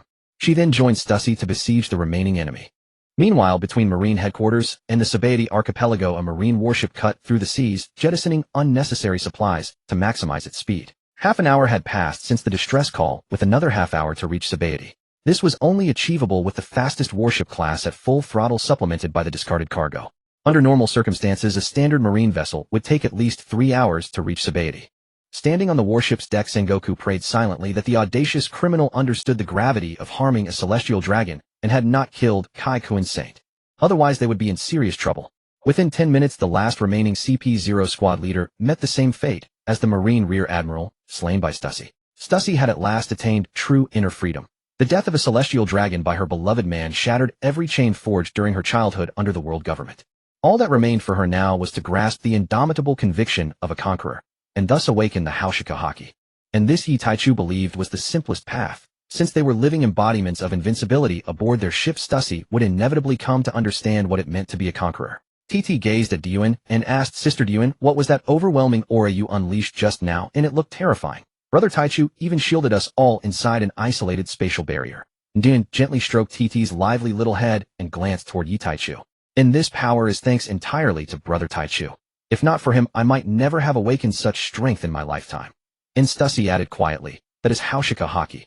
And Alvia gasped, covering her mouth in disbelief. Haushika haki.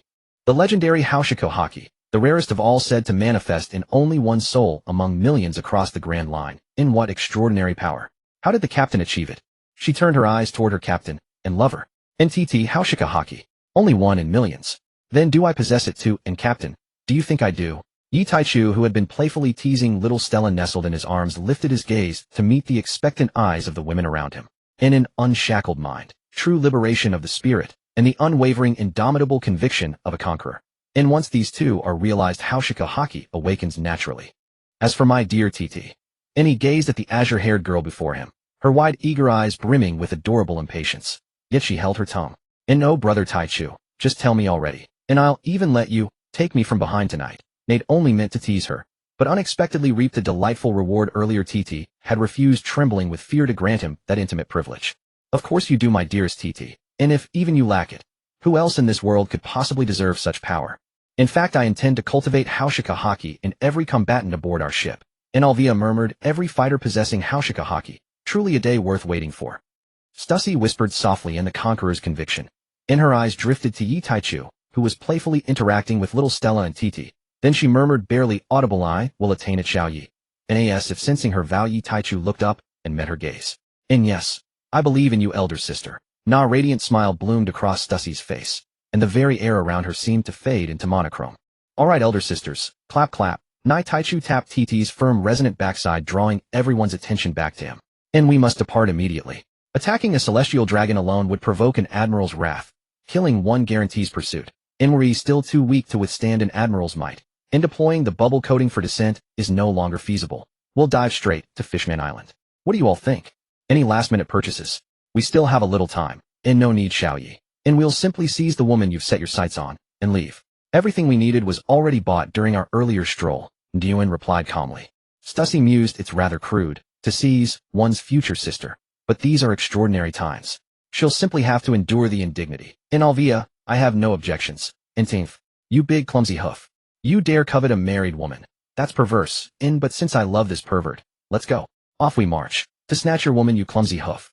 Humph. Little Stella nestled gently in Yi Taichu's arms, raised her delicate hand shyly. And sisters, does this mean I'll soon gain another elder sister? Yi Taichu chuckled, peering down at the slender petite girl cradled in his arms. And what?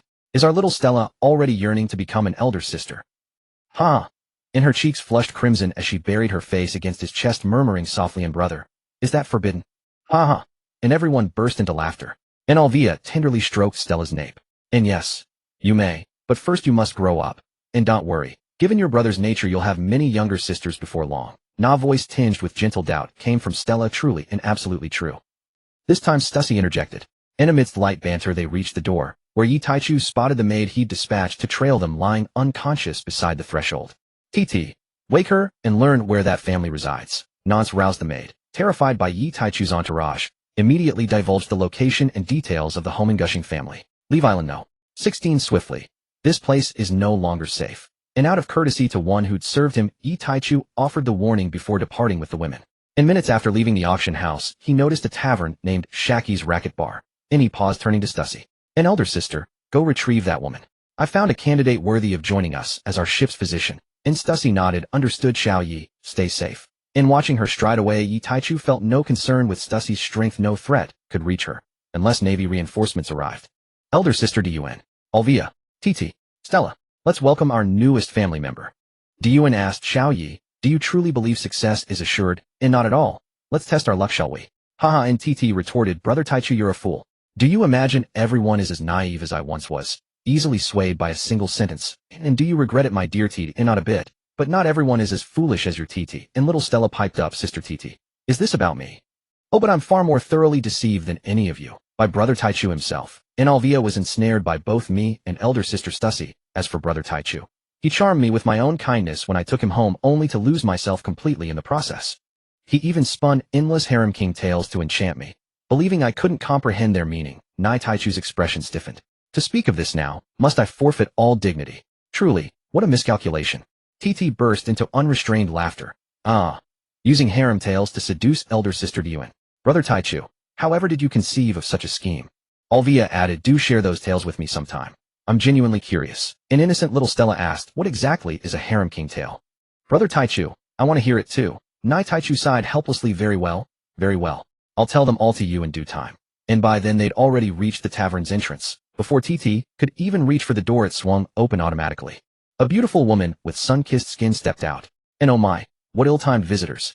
I'm just stepping out to lie low. The bar's closed for the foreseeable future. Nai Taichu seized the opening, then why not join us aboard ship? I'll give you passage, spacious, comfortable, and perfectly suited for departure. I'd planned only a quick drink before leaving Shabandi Archipelago. Now we can depart directly. Ah, the sign says your name is Shaki. And yours, young man, and Yi Taichu. So, what say you, elder sister? And Shaki paused, her gaze sweeping thoughtfully over the women beside him. You wouldn't happen to harbor lecherous intentions toward me, would you? I'm hardly fresh-faced anymore. Far less captivating than these beauties flanking you. And Titi protested, elder sister, how can you say such a thing? You're in the prime of your radiance, Nai Taichu added smoothly, just as Titi says. You're neither aged nor faded, elder sister. You're utterly captivating. And after all, fate brings us together. Since you're fleeing trouble, allow me to offer passage, no strings attached, and once ashore you may disembark whenever you wish." Shaki smiled warmly at TT's honeyed words. She studied their unusual group. Fate brings us together. Very well, let's go. Delaying further risks missing our chance. And I won't ride your ship for free. My medical expertise and navigation skills are second to none. And until I disembark, consider me your temporary navigator and ship's physician, in lieu of fare. But mark this, I serve only temporarily, little brother, and when I choose to leave you must not hinder me. And also, my services come at a steep price. Shaki added briskly, "Now let's hurry. The island has been struck by madmen who assaulted celestial dragons. If we linger, danger will surely follow." Yi Taichu exclaimed in astonishment, "Truly. Elder sister, pray tell us more as we walk. Who dares assault the world nobles?"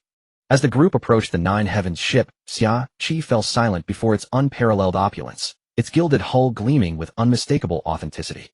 She had long believed herself worldly and discerning, yet now realized her naivety. Forgive her ignorance, she had never before beheld a vessel so extravagantly, breathtakingly lavish.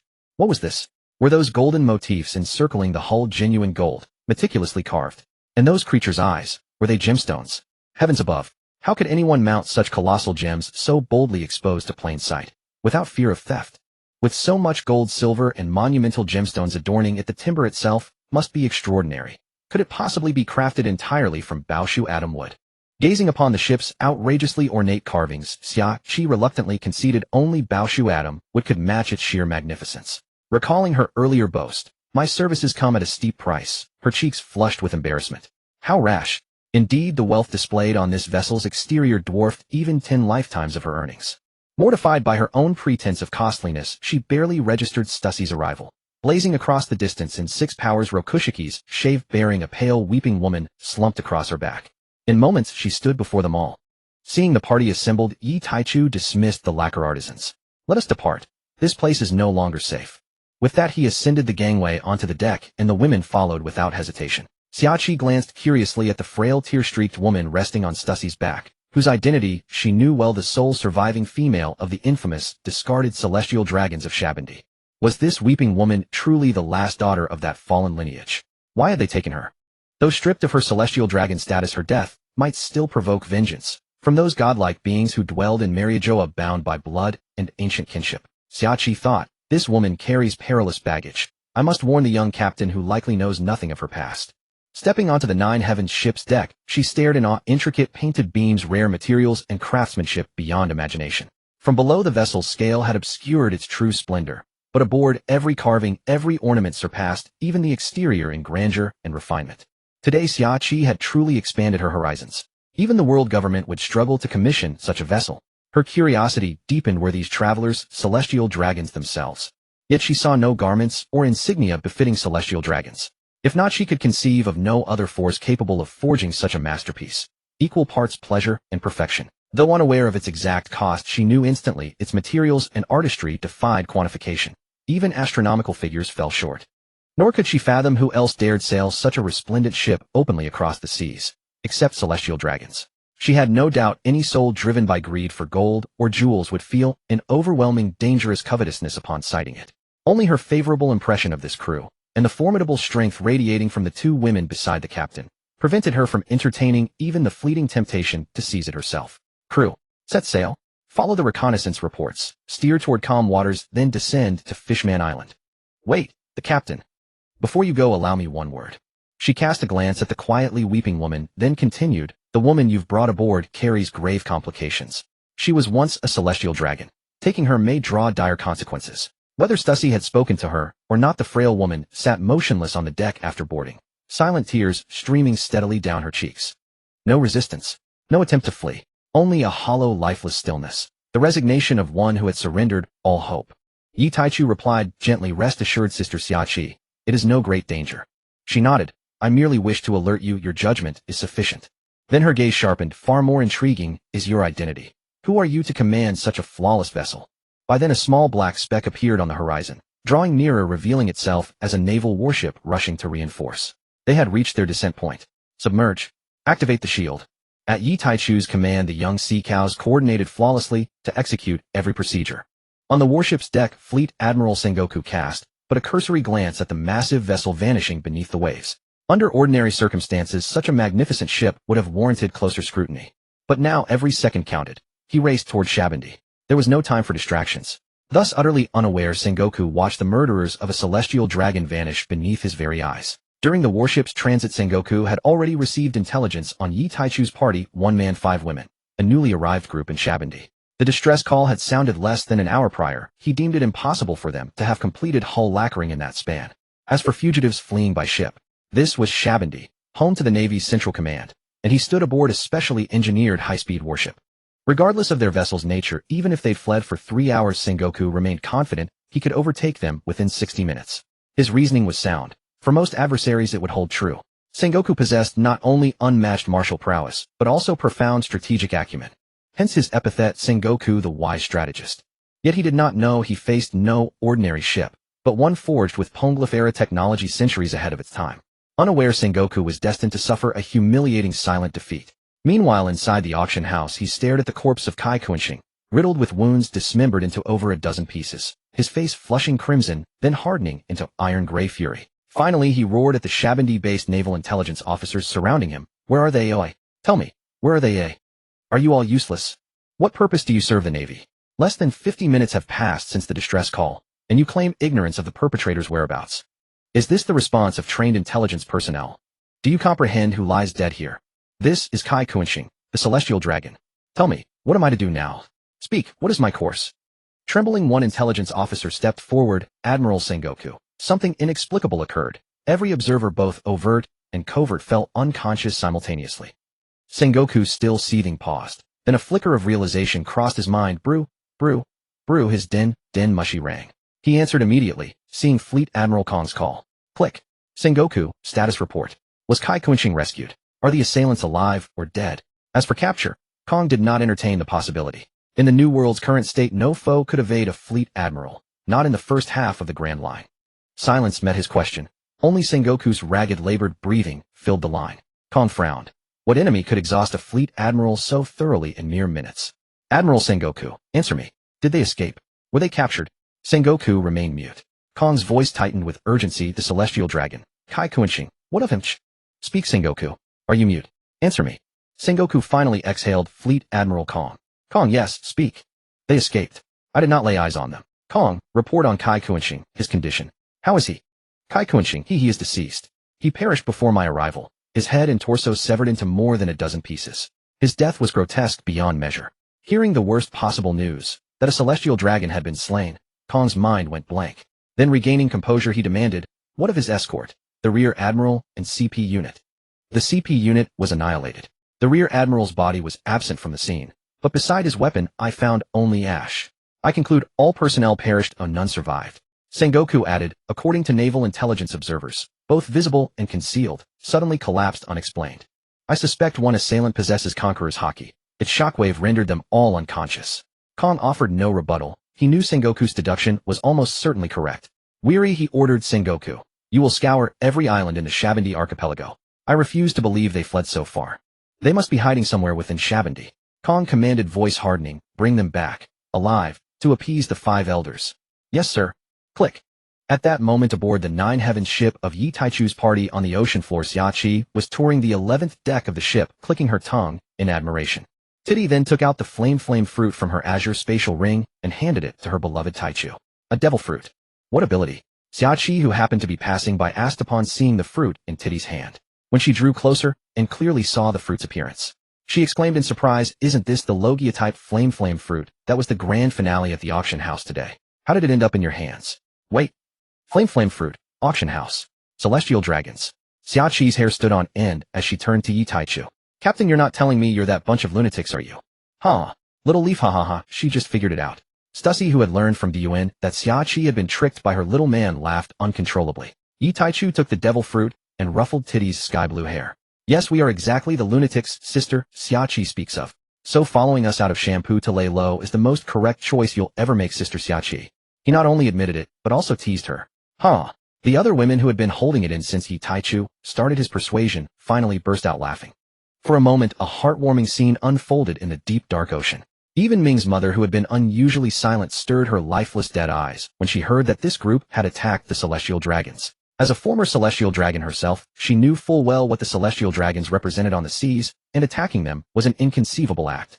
Even Rox the pirate overlord who had roamed the seas a few years ago had died from attacking their celestial dragons God Valley. Yet someone still dared to assault them. No wonder they were bold enough to take her unafraid of her troublesome identity.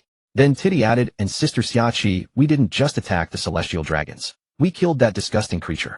Titty even stabbed him many times. See the little sister beside me. Our Stella is the brave one who I'm nothing compared to her. Because that vile creature insulted Brother Taichu, our kind Stella killed him with her own hands. When I was Stella's age, I couldn't even imagine such a thing, let alone do it. You're amazing, little sister. The little girl Stella ran over to hug her brother Ye's leg. Sister Titty stopped talking as Stella is scared. Titty hee hee, don't be afraid. I'm serious. I truly admire you. Don't be scared, big sister will protect you. Yi Taichu bent down and picked up the little girl, planting a kiss on her soft chubby cheek. Alright Titty, Stella is still young, don't frighten her. Xiachi watched this tender scene, and recalling what the blue-haired little sister had said earlier felt a chill run down her spine. Then she gave up. So you weren't planning to drink at my bar earlier, you came specifically to find me, didn't you? Xiachi stated with certainty. You have such astonishing wealth and the audacity to kill a celestial dragon. I can't imagine what you could possibly want from me. Diyuan interjected. Sister Xiachi, don't be angry. We didn't mean to deceive you, but time was tight, and we had to play along. Yi Taichu said Diyuan is right. I happened to see your bar, and wanted to invite you to join us. Then I ran into you, Sister Xiachi, who was also about to leave to lay low. Since time was short, I decided to get you on board first, and explain later. Please believe me. I am completely serious about inviting you to join our family. It's just that circumstances didn't allow me to take it slow. Oh, I didn't mean to deceive you deliberately. Stussy also tried to persuade her. Yes, sister, the captain had no choice. You know Shampoo is so close to Marine headquarters, any delay would have brought the Admiral's reinforcements. Then none of us could have escaped. We had to trick you, sister. Xiachi looked at the group, taking turns bombarding her. What else could she say? Xiachi said, I suppose it's fitting that people on the same ship say all the right things. If I say anything more, I'll seem petty. Since things had come to this, she had no choice but to let it go, especially from their perspective. She then turned to Yi Taichu. Captain, I've already retired from piracy. Can't you just let me be?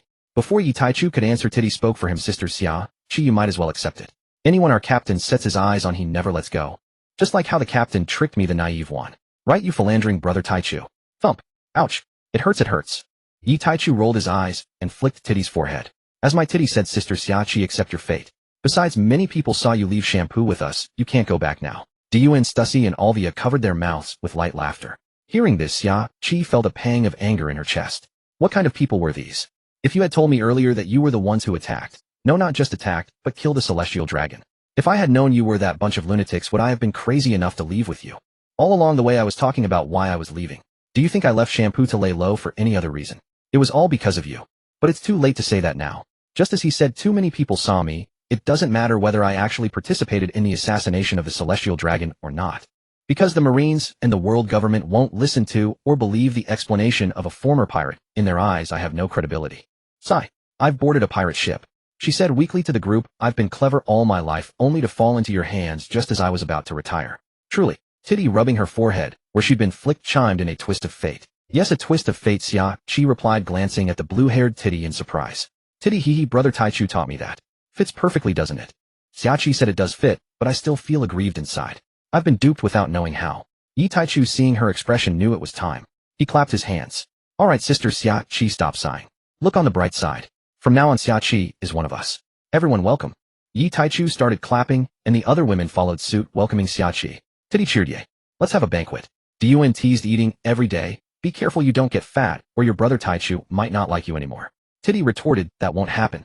I eat more so I can grow taller and bigger so brother Taichu can enjoy even more delicious red date steamed buns. Sister Diyuan is mean. Oh, I'm not talking to you. Naya. She made a face at Diyuan. Xiachi watched the welcoming party and had no choice but to accept. There's no other way. I've been muddled into a corner with no choice. If I don't join them, I'll have to hide and flee alone. It's better to be with them. At least I don't have to worry about being betrayed. Moreover, she had a good impression of this group. Even though she had been deceived, perhaps life would be more interesting from now on. In the short time, she could feel their tacit understanding, the warmth of family, and the mutual care and concern. Joining a pirate crew like this and having such companions, maybe it wasn't so bad. Countless thoughts flashed through her mind in an instant. Since things were already like this, what could she do? If she couldn't resist, she might as well enjoy it. Thus Xiachi said to everyone, Captain, everyone, I'll be in your care from now on. I'm entrusting my life to you. I'm confident in my navigation and medical skills. If anyone needs anything, just tell me. And so our protagonist successfully recruited another high-quality crew member.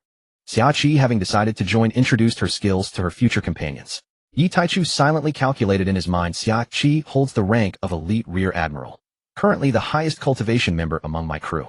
Her skills align precisely with my most urgent needs, exceptional navigation, and remarkable medical expertise. In the new world, mastery of navigation is indispensable, a truth Yi Taichu fully grasps. Without an outstanding navigator, our journey would not be impossible, yet it would force us to maintain shields constantly. Fortunately, before encountering Stussy, he and Gion possessed formidable strength and extraordinary luck. No mishaps had occurred. Thereafter, relying on Stussy's far superior navigation, vastly surpassing their own rudimentary abilities, they barely managed safe passage through the first half of the Grand Line, until the arrival of Jiao Xiao freed them all from navigational anxieties. Yet in the new world, a master navigator changes everything. At the very least, substantial energy savings would follow. As for medicine, there was no need to elaborate. He still possessed the surgery fruit awaiting its rightful developer, the linchpin of his grand design. And now the perfect candidate for that fruit had arrived. This was foresight, not recklessness. Moreover, he had not forgotten the gravely ill woman aboard his ship hovering on the edge of death. Recalling the frail woman he had ordered Stussy to seize, Yi Taichu strode toward her. Seated alone on Jiao Xiao's deck, arms wrapped tightly around herself, tears streaming ceaselessly. The others, witnessing this, quietly rose and withdrew to other areas, granting them solitude. Xiaoqi followed Yuan and the rest, as she no longer perceived abducting a former celestial dragon as troublesome. After all, if celestial dragons could be slain, why hesitate over seizing one? The other women trusted implicitly in their man's silver tongue, believing no soul could resist his persuasion, and wisely chose not to intrude upon this delicate moment. Kneeling before her, he spoke gently. "What is your name?" "Don Quixote Yuekai." "Yuekai? It seems fate has woven our paths together. I am Yi Taichu. I sent Sister Cici to bring you here. I offer no hollow words. I have chosen you. Don Quixote homing does not deserve you, thus I commanded your return. You may blame me. You may vent your fury upon me." Yi Taichu added, voice firm, yet resonant. "From this day forward, the woman named Don Quixote Yuekai, who stood beside homing, shall cease to exist. In her place arises a reborn Yuekai, bearing the same name, yet wholly renewed, my woman. What do you think?" Don Quixote Yuekai lifted her swollen, tear-reddened eyes, gazing upon the man before her. And indeed, he was strikingly handsome, radiantly noble. Yet why did his deeds resemble those of a demon? She was already dying. Why snatch her away, denying her final moments with her family? She lowered her head again, concealing the hatred burning in her eyes, for fear that this man who dared slay celestial dragons might turn his wrath upon her kin. Overwhelmed by despair, her shoulders trembled as soft sobs escaped, like a forsaken kitten, utterly helpless and heartbreakingly fragile.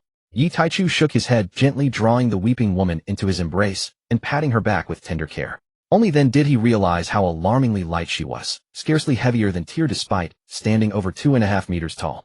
More than a year of precarious existence and relentless illness had drained her vitality. Tears stood 1.7 meters tall, weighing over 50 kilograms. Yet Yuekai, nearing 3 meters, weighed less than 50 kilograms. Watching her sob, so bitterly choking on grief, he feared she might collapse from sorrow itself. So his hands grew ever gentler, soothing her breath with rhythmic, calming strokes.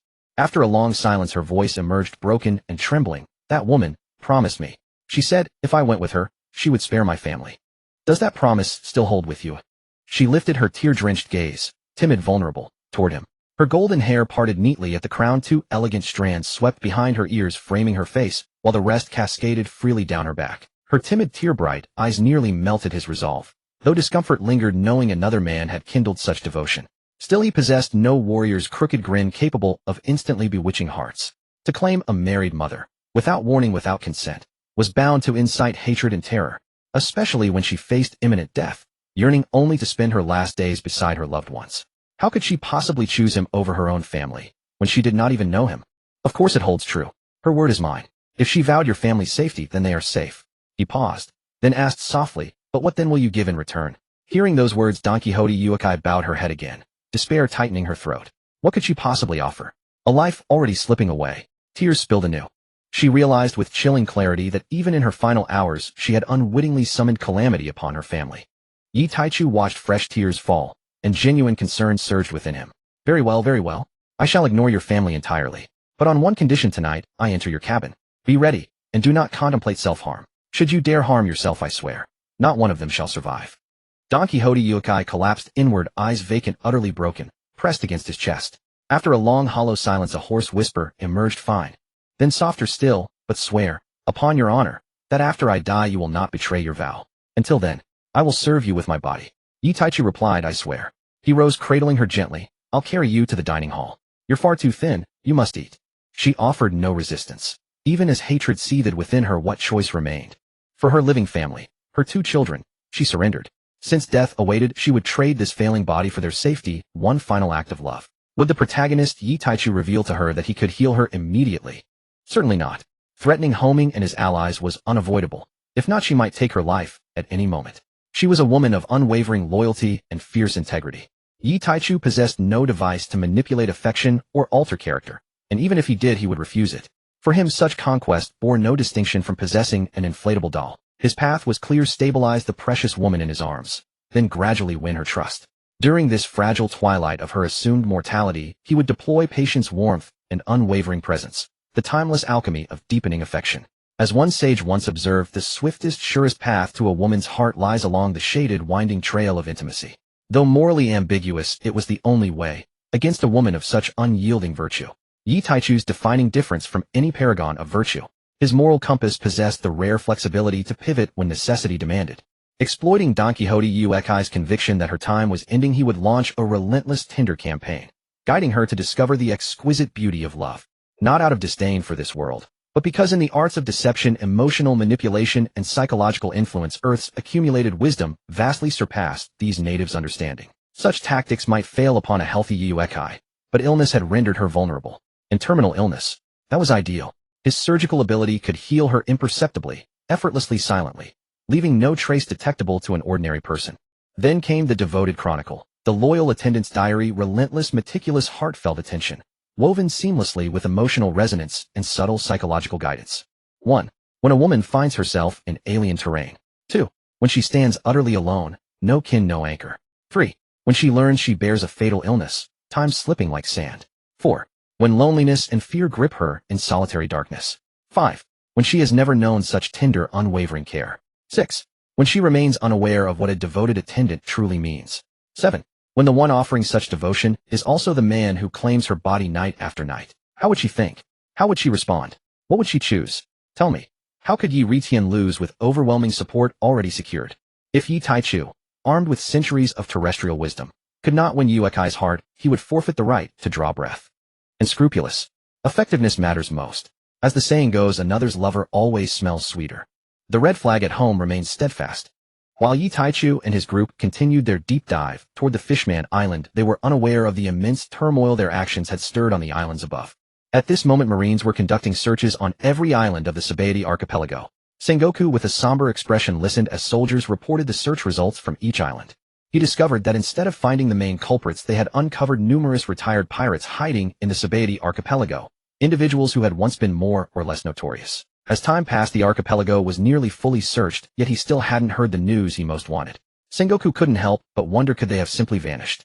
Just then a communications soldier stepped forward and reported, Admiral, we found several craftsmen who said they coded the ship for those people. Should we bring them in? Sengoku quickly replied, bring them here. I will question them myself. Shortly after, Marines escorted several men inside. Sengoku's face was stern. You claim you coded their ship. Is that true? What were their physical features? The craftsman chosen as the representative answered with a trembling voice. When they came, it was 1 man and 4 women. The man and 1 woman had black hair. That woman had a mole at the corner of her mouth. The other 3 women had golden blue and white hair respectively. When they returned, there were 2 more, a woman with short black hair and a little girl. As for features, 1 woman was over 4 meters tall, while the other 5 were around 1.7 meters. Does the fact that both the man and the women are very beautiful count as a feature? Sengoku listened to the description, which matched the information he had. But regarding the 2 extra people, were they companions they had found on the island? Sengoku continued, what about their captain? Were there any distinctive marks? And was the ship's coding completed? The coding was not finished. It had just begun. Their ship was very large and would take considerable time to code. Ship features. Report. Sengoku, enter. The communications soldier came in and reported, Admiral Sengoku, a man brought 2 children to the Marines claiming that the mother of his children had disappeared. Sengoku was irritated. Such a trivial matter could be handled by anyone below. Why report it to me? Whose soldier are you? Report. The man claimed he was once a celestial dragon. His name is Don Quixote Homing. Are you sure it's Don Quixote Homing? Yes, Admiral. Sengoku was not unfamiliar with that name. After all, it belonged to the fool who had voluntarily abandoned his status as a celestial dragon. The impression was quite vivid. Sengoku, bring them here. Then he turned to the coding craftsman. Continue. The craftsman said, speaking of the ship. But the others interrupted, chiming in. Craftsman A, that was the most magnificent ship I've ever seen in my life. Craftsman B, in my decades of life, I've never seen such an exquisite work of art. Craftsman C, if I could own just one corner of it, I'd die happy. Craftsman D, that ship was too massive, too beautiful, too luxurious. I never thought I'd see such a masterpiece in my lifetime. Sengoku's head throbbed. He pointed at the previous representative and said, You speak. Everyone else shut up. The designated craftsman representative then described the ship's shape and features in detail. After listening, Sengoku murmured softly, The flag has a blue background with a golden dragon in the center. On the left and right are simplified line patterns of a golden crow and a fox. There are also several lightning bolts, clouds, and flames scattered around the patterns. And it's a 500-meter ship adorned entirely with gold, silver, and jewels. It's a multi-deck tower ship with carvings of animals and various natural landscapes on the hull. How could this not be the same ship he encountered on his way here? Though he hadn't made out the carvings clearly at that time, it was undoubtedly gleaming with treasures and had a multi-deck structure. But these craftsmen said the ship hadn't been coated. How could it have submerged? Coincidence? Or, just then the soldier who had gone to fetch the Homing family returned with a man and 2 young boys. Homing's face was filled with sorrow. His wife had been taken before his eyes, and he could do nothing. Seeing Sengoku, he rushed forward. Admiral Sengoku, please, in consideration of my former status, you must help me. My wife Don Quixote Yuzuki was taken away by a woman with short golden hair. I beg you, please find my beloved. Sengoku's heart skipped a beat. He quickly asked, Quick, describe that woman's appearance in detail. Seeing Sengoku's agitation, Homing thought there might be news and recounted everything he knew. She was a very beautiful woman with lovely short golden hair and an elegant demeanor. She suddenly appeared in our home, threatening my wife with the lives of my sons and me. For our safety, Yuzuki had no choice but to give in to that female thief. The first few sentences were all about how beautiful the woman was. Sengoku was speechless. If not for the mention of the threat, he would have doubted whether Homing's wife had actually been taken. Although not very useful, he did obtain some information. He was certain that this woman was one of the group. They had already killed celestial dragons. It wasn't surprising they would kidnap a former celestial dragon. Sengoku speculated that they might bear some grudge against the celestial dragons. BRR. Just as he was thinking, the den mushi in his pocket rang. He took it out and saw it was from Fleet Admiral Kong. He answered directly. Click. Sengoku, have you captured them? I've obtained some information about their group. Sengoku, Fleet Admiral Kong, they are no longer on the Sabaody archipelago. I suspect they have already descended to the Fishman Island. The next time they appear, it will likely be in the New World. Kong, what? How could this be? Are you delirious, Sengoku? Fleet Admiral Kong, I am reporting nothing but the truth. Kong, well, fine. I'm sending you the files I've obtained. Go directly to Mary Geos and report to the 5 elders. I'm also heading there now. Sai, I hope the 5 elders will show leniency in consideration of my old face. Click. Looking at the hung-up den mushi, Sengoku felt helpless. He hadn't finished speaking. Oh well, he would deal with it later. After sending Homing and his children away, he sat there pondering whether the ship he had seen from a distance was the culprit. A communications soldier entered and handed him several files. Sengoku took them. These were the files mentioned by Fleet Admiral Kong. He began to read them carefully. Name Yi Taichu. Bounty 10000 berries. Origin unknown. Strength unknown. First appeared on Ruluka Island in the Grand Line, involved in killing the local deputy mayor's family and many guard ship crew members. Gion. Bounty 50000 berries. Origin unknown. Strength unknown. Main perpetrator in the massacre on Ruluka Island. When he saw the next file, Sengoku's pupils contracted. Stussy. Age 24. Strength rear admiral level. Trained by the world government. Active in the underworld of the Grand Line in recent years. Actually a member of the CP organization, an assassination and intelligence agency under the world government. Disappeared on Gion Island over a year ago, lost contact with the world government. Nefertari TT. Strength unknown. Princess of the Great Kingdom of Alabasta, a member of the world government. Nico Alvia. Age 23. Strength unknown. A scholar from the West, blue, fond of history and travel. The files indicated that Stussy had disappeared on Gion Island, where Di Yuan and Yi Taichu were at that time. Sengoku easily deduced that she had joined them then. Later they went to the Great Kingdom of Alabasta for some unknown reason and took the princess. Subsequently, they met Alvia, who was from the West Blue, at Water 7. After reading the 5 files sent by headquarters, Sengoku picked up 2 more files obtained from questioning the residents of Sabaody. Stella, age 10, was a slave in Sabaody for over 3 years. Shaki, age 32, bounty 43000 berries. Disappeared at sea several years ago, appeared in the Sabaody archipelago at some point. After reading all the files, Sengoku took out the files of Yi Taichu, Di Yuan, and Stussy again. The person who set the bounties has brains full of shit. They can kill a vice admiral level fighter, and they get bounties of 100 and 500. Are they sending the Marines to their deaths? Looking at their ages, they are all young. To have vice admiral level strength at this stage is a monstrous talent that cannot be underestimated. If they are given time to grow, they might well become monsters like the remnants of rocks in the New World. Sengoku murmured with worry. Meanwhile, on the Nine Heavens, which was now diving deep into the ocean, in one of the conference rooms, Yi Taichu was gathering all the women except Don Quixote Yuzuki. When all the women arrived, Yi Taichu took out a spatial ring and a devil fruit from his storage space. The fruit was the op fruit which he had obtained some time ago. He looked at Shaki and handed the fruit and ring to her. Sister Shaki, this ring is a must-have for our family. And with your excellent medical skills, this op fruit is perfect for you. Our ship has been without a doctor for too long. Shaki looked at the fruit in surprise, then at Yi Taichu and the other sisters. Isn't it inappropriate for me? The spatial ring is fine since everyone has one, but this is a top-tier fruit worth a fortune, very precious. Oh, Sister Shaki, just listen to Brother Taichu.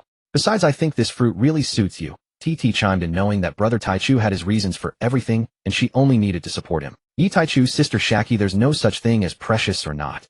We're family. Besides, you're the only one on the ship with any medical knowledge. Only you can truly develop this devil fruit's potential. Gion, yes, Sister Shaki. We've had this op fruit for a while, but we were limited by not having the right person. Stussy, sister, you don't need to feel pressured. We're all family now. Eating it will help us even more, won't it? Alvia, what the sisters say is true, Sister Shaki. Especially for those of us with weaker strength, like me, we'll need your help even more. Yi Taichu looked at this harmonious scene with inner satisfaction. Sister Shaki, eat it. There's no one on this ship more suited for this fruit than you. With your medical expertise, you can maximize its combat potential the fastest. Besides, I have many ideas that require the op fruit's abilities to realize. If someone else ate it, who knows how long it would take them to master it. And I'm sure you with your medical skills have already noticed the physical condition of the woman Sister Stussy brought aboard. Shaki, yes, I did notice. That younger sister is very ill. Without systematic treatment, she might not survive more than a few months. TT, is her condition that serious? The other women were also surprised. Even Stussy, who had brought her back, hadn't realized it was that severe. She had known she was sick, but not to such an extent. Yi Taichu, that's why we need your ability even more. I need you to use the op fruit to secretly heal her, but use your power to maintain the appearance of her being near death. Shaki grinned mischievously. Little brother, you're quite wicked. Deceiving a woman isn't good. Yi Taichu, Sister Shaki, I have no choice. If I don't do this given her state, I'm afraid she might do something rash. A kind deception is necessary. Alright, I'll agree this once. Without further hesitation, she was never one to dally. She put on the ring, picked up the heart-shaped devil fruit, and took several large bites. Immediately her face turned purple from the effort, but she forced herself to swallow the pulp. Then she collapsed on the floor, dry heaving. Ugh, this is, the worst thing I've ever eaten in my life. In the quiet hours before dinner, Yi Taichu had already instructed Xia Qi to secretly heal Yu Kai, whose frail constitution, compounded by today's intense psychological trauma, had plunged her into deep slumber, utterly unaware of the world around her. Xia Qi, following Yi Taichu's instructions, concealed the truth of the healing with her ability and meticulously restored Yu Kai's prior state of fragility, leaving her completely oblivious to her own recovery. By the time this was complete, even Xia Qi, possessing formidable strength, was nearly drained to the point of collapse, the exertion having been extraordinary. Gradual treatment would have been simple, requiring little stamina, yet this was a single decisive restoration, reversing Yu Kai's condition from the brink of imminent death. It was akin to snatching a soul from heaven's grasp itself. Transitioning incrementally from 1 to 2 is effortless, but leaping in one bound from 1 to 100 multiplies the difficulty geometrically. Yi Taichu himself preferred the gradual path. Indeed, within his meticulously devised cultivation strategy, it was objectively optimal. Yet such an approach would omit the most vital step, accessing the source of life, and thereby forging a direct, intimate path into her heart. He dared not risk the uncertain consequences of forfeiting this supreme boon. Moreover, he intended to claim her tonight, initiating his cultivation plan precisely at dusk. And during the healing process, Xia Qi delivered welcome news. Yu Kai remained untouched, her purity intact. She bore 2 sons, yet remained whole. Utterly astonishing. Still, it was cause for profound joy. Unclaimed by another, she belonged wholly to him, a rare and treasured blessing. After all, who among us, given the choice, would wish for another man to possess our beloved's first surrender? Certainly not Yi Taichu, not a man who revels in humiliation or wears another's crown. To claim her first breath of devotion as his own was for him sacred and exhilarating. Later he would inquire gently about her circumstances. Yi Taichu mused inwardly, then turned to Xia Qi, who sat exhausted on the floor, breathing heavily, and grasped her hand with sincere gratitude. Sister Xia Qi, thank you. You've done me an immense favor. Don't flatter me, she shot back with a wry glance. This is a one-time exception. Never expect me to aid your deceptions again. I learned of her family in Shambles Island. Oh, I simply could not bear to watch such a woman fade away uncherished. There will be no next time. Rest assured, Sister Xia Qi, I share your conviction. That man Huo Mingdu is unworthy of her. That is why I brought her here. Yi Taichu clasped both her hands firmly, his tones solemn and earnest. Xiaoqi regarded their joined hands with a faint, knowing smile. Have you held enough? Not nearly. Such exquisite hands deserve far longer admiration, he declared, face perfectly grave, voice impeccably earnest. Xiaoqi withdrew her hands. Enough theatrics. I am no impressionable girl aboard your ship, nor am I swayed by such charm. She is fully healed, worry no more. Now sister shall observe how you perform. With that she rose slowly and departed, heading to her room for well-earned rest. Watching her recede, Yi Taichu murmured inwardly, humph. One cultivation path is strategy, two is mastery. To watch my performance. Sister, you clearly do not yet comprehend dual path cultivation. Having resolved to outmaneuver Xiaoqi's skepticism through parallel cultivation, Yi Taichu shifted his gaze to the sleeping beauty upon the bed. Yue Kai, whose body had been healed, yet whose outward frailty remained artfully preserved. Gazing upon her serene, delicate features, pale, hollow-cheeked, vulnerable in repose, he felt only tenderness. She is mine. So slender, so burdened, so innocent. Ah, may I swiftly guide you past sorrow into rebirth. Forgive me the deception, selfishness is human nature. But know this, Yi Taichu will cherish you wholly and without reserve. Yue Kai did not awaken even after dinner. Yet Yi Taichu anticipated this, though her physical form had been restored. Her mental exhaustion, wrought by years of chronic debility and relentless environmental strain, could not be undone. Freed from disease's tyranny, her spirit naturally sank into deep restorative slumber. Returning with food, he found her still asleep. So he neither roused her nor disturbed her peace. Instead, using his ability, he suspended the meal at its steaming zenith and studied her quietly, intently. She was breathtaking, radiating refined elegance distinct from Cece's graceful poise. A pristine lotus-like purity clung to her essence. Her golden hair cascaded across the pillow, catching the lamplight to shimmer with soft, sacred luminescence. Her sleeping visage stirred an instinctive, fierce desire to shield her, to guard her from every wound seen or unseen. At midnight, Don Quixote Yue Kai, long immersed in unconsciousness, opened her eyes, deep, mesmerizing pools of obsidian black. After a fleeting moment of disorientation, memory flooded back. Her present reality crystallized in clarity. Unbidden, she sensed a gaze upon her, turned swiftly toward its source. And there he was, the infuriating man who had seized her and brought her here. His expression, tender, solicitous, ignited her fury. You abduct a woman teetering on death's edge, then pity her. If you truly cared, you'd return me to my family. Do not look at me. I refuse to see you. Yi Taichu smiled, charmed by her petulant defiance. Madam, surely you would not wish harm to befall them. Madam, have you forgotten our agreement? You despicable wretch, resorting to threats against a woman. Madam, behold, I possess teeth perfectly developed and gleaming white. He bared his teeth, grinning playfully at her from the bedside. I cannot best you in argument. Do as you will. But remember your promise. Fail me, and even as a ghost I swear I shall haunt you forever. Yi Taichu watched her surrender to despair, then gently shook his head and brushed his fingers tenderly across her brow. No rush, madam.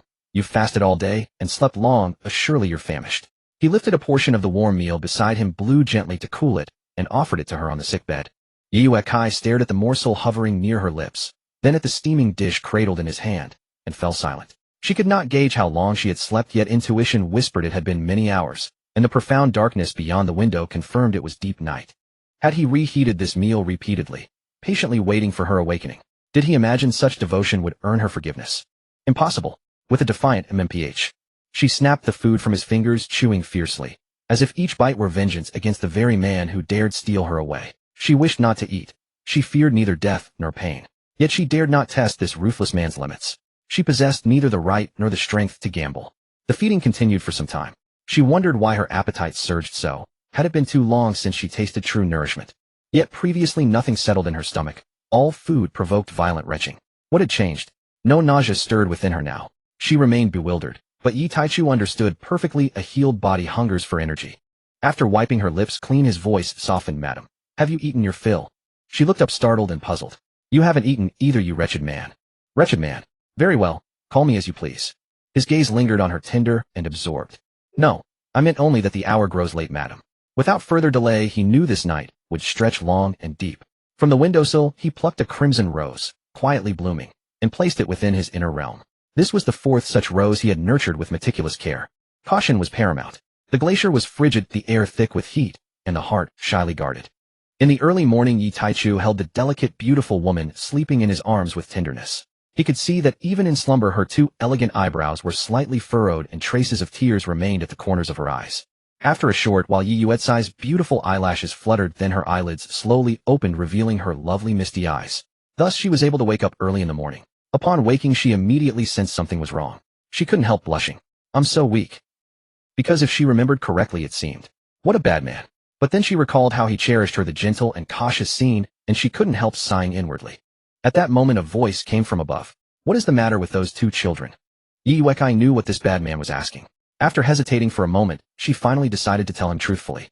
Daph and Corazon are the bloodline that I and my old homing created using Vegapunk's genetic technology. She had originally intended to say husband, but when she started to utter that word, she saw the displeasure in the man's expression and couldn't help changing her address at the last moment. Genetic technology. Madam, you are so beautiful and kind. That man, does he not like you? Is he blind? He can't see how wonderful you are, doesn't know how to cherish you. He took the opportunity to speak ill of the other man, deliberately feigning indignation while tightening his embrace around the woman in his arms. Unconsciously, the emotional bond between them deepened. But it's all right. From now on, I will dote on you, care for you, and love you. Yi Yuekai heard this bad man's words and quickly retorted, no. He loves me very much, cherishes me. Smack. Yi Taichu slapped her buttocks. A slight tremor ran through her body. Clearly that slap had caused Yi Yuekai some pain. Huomingu has a problem with his body, so we use genetic technology to conceive our children. I love them very much. Even if you force me get my body, you will never get my heart, she said resolutely. Yi Taichuo, is Huomingu a eunuch by nature? Can't use it. Looking at the silent Yi Yuetai, Yi Taichu knew he was right. He hadn't expected such a pleasant surprise. However, looking at the stubborn Yi Yuekai in his arms, he felt a little annoyed. Yi Taichu, it seems you've recovered quite well, madam. Then I must properly lay the foundation for your cultivation. Yi Yuetai, I'm about to die soon. What's the use of cultivation? What's the use? Silence filled the air. She had completely lost her strength. Yi Taichu got up, changed the bedsheets and pillowcases, then lifted the incapacitated Yi Yuekai and placed her back on the bed. He then took out a spatial ring and put it on her finger. He then put on his clothes and left the room. He was going to find Xia Qi to begin experimenting with the feasibility of extracting genes. Zhou Xiao was slowly cruising underwater in the deep sea. By now it had reached the abyss devoid of light, no longer able to see the seabed scenery as on the first day of diving. Pitch blackness surrounded it. The awakened Yi Yuekai stared at the extra ring on her hand, silent and unsure of what to do. However, while she was tangled in her thoughts, she had no idea that in the following days she would enjoy the man's meticulous care. Even when she was unable to move easily due to the bad man's excessively vigorous exercise, the man helped her with everything, including going to the toilet. This made her even more shy. How could this be? Urinating is one thing, but you even help me wipe after defecation. This. How am I supposed to face you? Would Yi Taichu tell her that he deliberately made her powerless? Of course not. What he wanted to do was to revive her dead heart, through various humiliations, making her so ashamed and angry that she would find it utterly difficult to face him. If this were in the outside world, the other party would probably never contact you again for the rest of your lives, since meeting would be awkward. But this woman had nowhere to flee. No matter how humiliated, she could only accept it. Then with her powerless body, she could only passively enjoy Yi Taichu's meticulous care and service. These things were of course normal when she was still a celestial dragon in Meligio, but now she was no longer a celestial dragon. Moreover, the one who cared for her like this was not some maidservant, but the man who had taken her body. The emotional impact was different. Every time Yi Taichu cleaned her bottom, she wished she had died earlier. Yi Yuekai watched the man caring for her day and night, brewing medicine for her, staying up with her when she was uncomfortable, telling her all kinds of strange stories to cheer her up, and attending to her every little need. It would be a lie to say she wasn't moved. Even though this man had taken her by force and threatened her family, he was genuinely good to her. He truly doted on her, never despised her, and even cleaned up after her when she needed to use the toilet. Unfortunately, she was already married and had 2 children, and most importantly, she was about to die. Sometimes she would sigh, thinking it would have been nice to meet this man earlier, but of course it was just a thought. After all, he was the man who had taken her body and her first man. Even though she hadn't consciously realized it, subconsciously, she felt that Yi Taichu was different from other men. Unfortunately, she was completely unaware that the ice in her heart had already cracked, and someone was lighting a fire beneath the crack to accelerate the melting. Yi Taichu could also sense the change in the sick beauty's attitude toward him over these days. He knew he was close to completely winning her over. Thus that quote from Bing Xin was indeed not deceiving. The fastest path to a woman's heart is indeed through the shortcut. Although it seemed a bit like groveling these past few days, when you know you can definitely win over a beautiful woman who will have eyes only for you, would anyone think it's not worth it? The only trouble was that this behavior made his other wives on the ship a little upset. After all, they had never received such meticulous care themselves. They were jealous. Although in some situations simps might work even harder than this, it was still different. Therefore the united wives forced Yi Taichu to promise, in the future, you must make it up to each of them with the same treatment. They were his own wives, what could he do? Anyway, they were all his little princesses, he would just spoil them. Small problems really. And as for being a simp, that doesn't exist. Please call me Werewolf King. A simp is one who simps but gets nothing. A werewolf is one who simps a lot and builds a reverse fish pond. Although both might eventually succeed or end up with nothing. But I, Yi Taichu the Werewolf King, am different. In the brilliantly lit power hall of Holy Land Mary Gios, the 5 elders were berating Kong the Steelbone and Sengoku, standing below.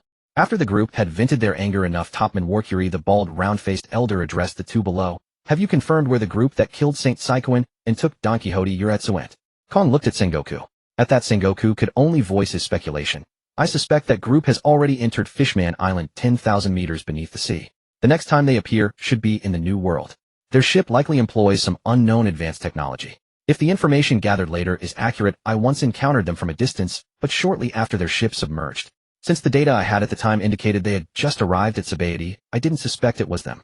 According to the coding craftsman, they hired their ship hadn't yet been fully coded, so it must be some technology unknown to us. Moreover, the vessel was exceptionally luxurious. Sengoku reported everything he knew to the 6 people present. Topman Warkuri, with his bald round face and white beard, felt a pang of anguish upon hearing this. They had even encountered them before, yet let them slip right under their noses. What a disgrace. J. Garcia Saturn, the elder in charge of scientific defense, asked, what kind of advanced technology? Sengoku, it was too far away to be certain, but I believe it involves energy shield technology. The elder in charge of finance also spoke. You previously described their ship as extremely luxurious. Just how luxurious was it? Sengoku. According to the craftsman, the entire hull was made of gold and silver with precious wood from the treasure tree atom, as the main structure adorned with various gems. The hull was also carved with diverse animals using gold and silver. Even the world government would find it difficult to procure such a fortune in a short time. The 5 elders exchanged glances, unable to fathom where these people had obtained such a staggering amount of treasure. One of them asked, what do you think the bounty should be set at? Although we still don't know how they killed 2 vice admirals, the fact that they could defeat and slay 2 vice admirals and numerous CP elites suggests their strength is not insignificant. The elder in charge of diplomacy also spoke. Moreover, they committed the heinous act of murdering a celestial dragon. The finance elder said, the captain's 700 million, the vice captain's 600 million. As for the traitor from the CP organization, given the egregious nature of their actions, also raise it to 600 million. Any objections? The military elder, I concur. The diplomatic elder, even if their strength doesn't warrant it, the gravity of their deeds makes a bounty of 1 billion appropriate. I concur. With 3 already in agreement, the remaining 2 naturally had no objections and chose to support. The diplomatic elder, at the same time, notify all marine forces in the New World. If they spot them, report immediately. We must make it clear that not everyone is rocks, and even rocks died at our hands. The celestial dragons are not to be insulted. Moreover, with a bounty equivalent to that of the remnants of Rock's crew upon entering the New World, those pirates will be more than willing to handle this matter for us. In just a few words from the 5 elders, the bounty amounts and subsequent plans for Yi Taichu's group were decided. The diplomatic elder looked down. Kong arranged the rest. The only requirement is, be sure to capture them all as soon as possible. If possible, try to bring back their ship. The wealth and technology aboard will be of great use to us. Yes, sir. Sir, what should be done with Don Quixote Uretsu and the Princess of Alabasta? The internal affairs elder, wasn't there a report that Uretsu was gravely ill? The military elder, a well-deserved fate. To dare question our existence, such people deserve to die. The internal affairs elder said, try to capture Don Quixote Uretsu and this princess alive. They were once part of our circle, and she won't live long anyway. As for Alabasta, it's a large kingdom, it's best not to antagonize them unnecessarily. Kong, understood, I will do as you say. You may leave now. Kong the Steelbone and Sengoku bowed to the 5 elders and turned to leave. Faintly, they could be heard discussing the need to investigate the core CP organization's betrayal. After exiting the hall, Sengoku and Kong exchanged glances. Kong chuckled, this time I'm grateful you came along to share the scolding. Sengoku could only force a wry smile. After 3 days of sailing underwater, Yi Taichu's group finally saw the massive bubble of Fishman Island. At last, having expended much energy, they had reached the first step into the New World. Having left in a hurry, they hadn't bought the sinking wood needed for descent, relying entirely on energy propulsion. The journey had consumed an unknown amount of excess energy. As the great bubble drew near, the women came to the deck of the 9 heavens. Even Uretsu was carried out by Yi Taichu to witness this moment. Seeing everyone was present, Yi Taichu hesitated no longer and instructed the little sea cows to prepare for entry into Fishman Island.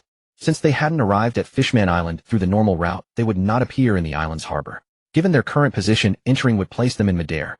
But fortunately, the 9 heavens was no ordinary ship. It could fly.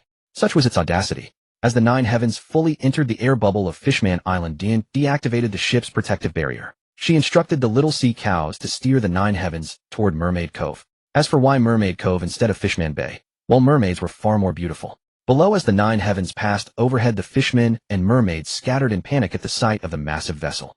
When they saw the ship didn't descend, but instead flew away, the fishmen breathed a sigh of relief, though they were curious. Had the world's shipbuilding technology truly advanced so far? A ship that could fly. Along the nine heavens flight path, many women on the ground pointed at the vessel, both frightened and amazed. After all, a flying ship was an extraordinary sight for anyone. At that moment in Mermaid Cove, a young, exquisitely beautiful golden-haired mermaid watched the distant ship flying toward her. Unlike her peers, she felt no fear, only intense curiosity. She even wanted to see what kind of people were aboard this wondrous vessel. Thus, instead of swimming away like the other mermaids, she remained in the cove, lifting her head and quietly awaiting the flying ship's arrival. As the distance closed, those with keen eyesight aboard the nine heavens spotted this exceptional little mermaid. "Dear," exclaimed excitedly, "Brother Taichu, there's a mermaid. Her golden tail is so beautiful, and she's not afraid of us." The nine heavens docked at Mermaid Bay, where Yi Taichu and his companions observed the golden-haired little mermaid before them with keen interest. She appeared to be around 14 or 15, not much younger than Tyr. Tyr stepped forward and asked, "Little sister, were you waiting for us?" The little mermaid glanced at the blue-haired young woman before her, then at the others standing nearby, and spoke in a clear, melodious voice. "Yes, I wanted to see what kind of people were aboard this marvelous ship." Gion interjected with amusement, "Oh, then have you figured out what kind of people we are? I can sense that you're not bad people." Olivia chuckled at that. "Little sister, how can you tell? We've killed quite a few people not long ago." Tyr added, "That's right. By now the seas should be buzzing with tales of our ruthless notoriety." As she spoke, she deliberately twisted her face into a fierce expression and stared at the little mermaid.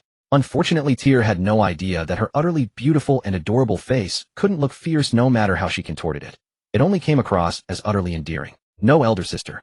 I was born with the ability to perceive the emotions in others' hearts. The moment I laid eyes on you all, I knew you weren't irredeemable villains."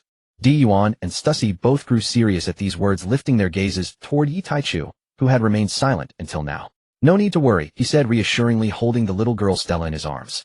"She poses no threat. She's a natural-born user of observation haki." Stussy asked in astonishment, "A natural-born observation haki user? Those exist?" Gion's eyes also brimmed with curiosity as she looked at her man. "They do. If Conqueror's haki is 1 in a million, then such people are 1 in 10 million, and their awakened observation haki manifests different abilities as well. Right now there's a great pirate on the seas who possesses this. You've heard his name, Red Count Barrow Clutterfield. His innate observation haki allows him to sense emotions and read the thoughts of others." Both women were deeply astonished, never imagining such a terrifying talent existed. Reading others' innermost thoughts. Then wouldn't people have no secrets before him? Seeing the expression on their faces, he knew what they were thinking and interjected, "It's not as terrifying as you sisters imagine. Against ordinary people, yes, that's the effect.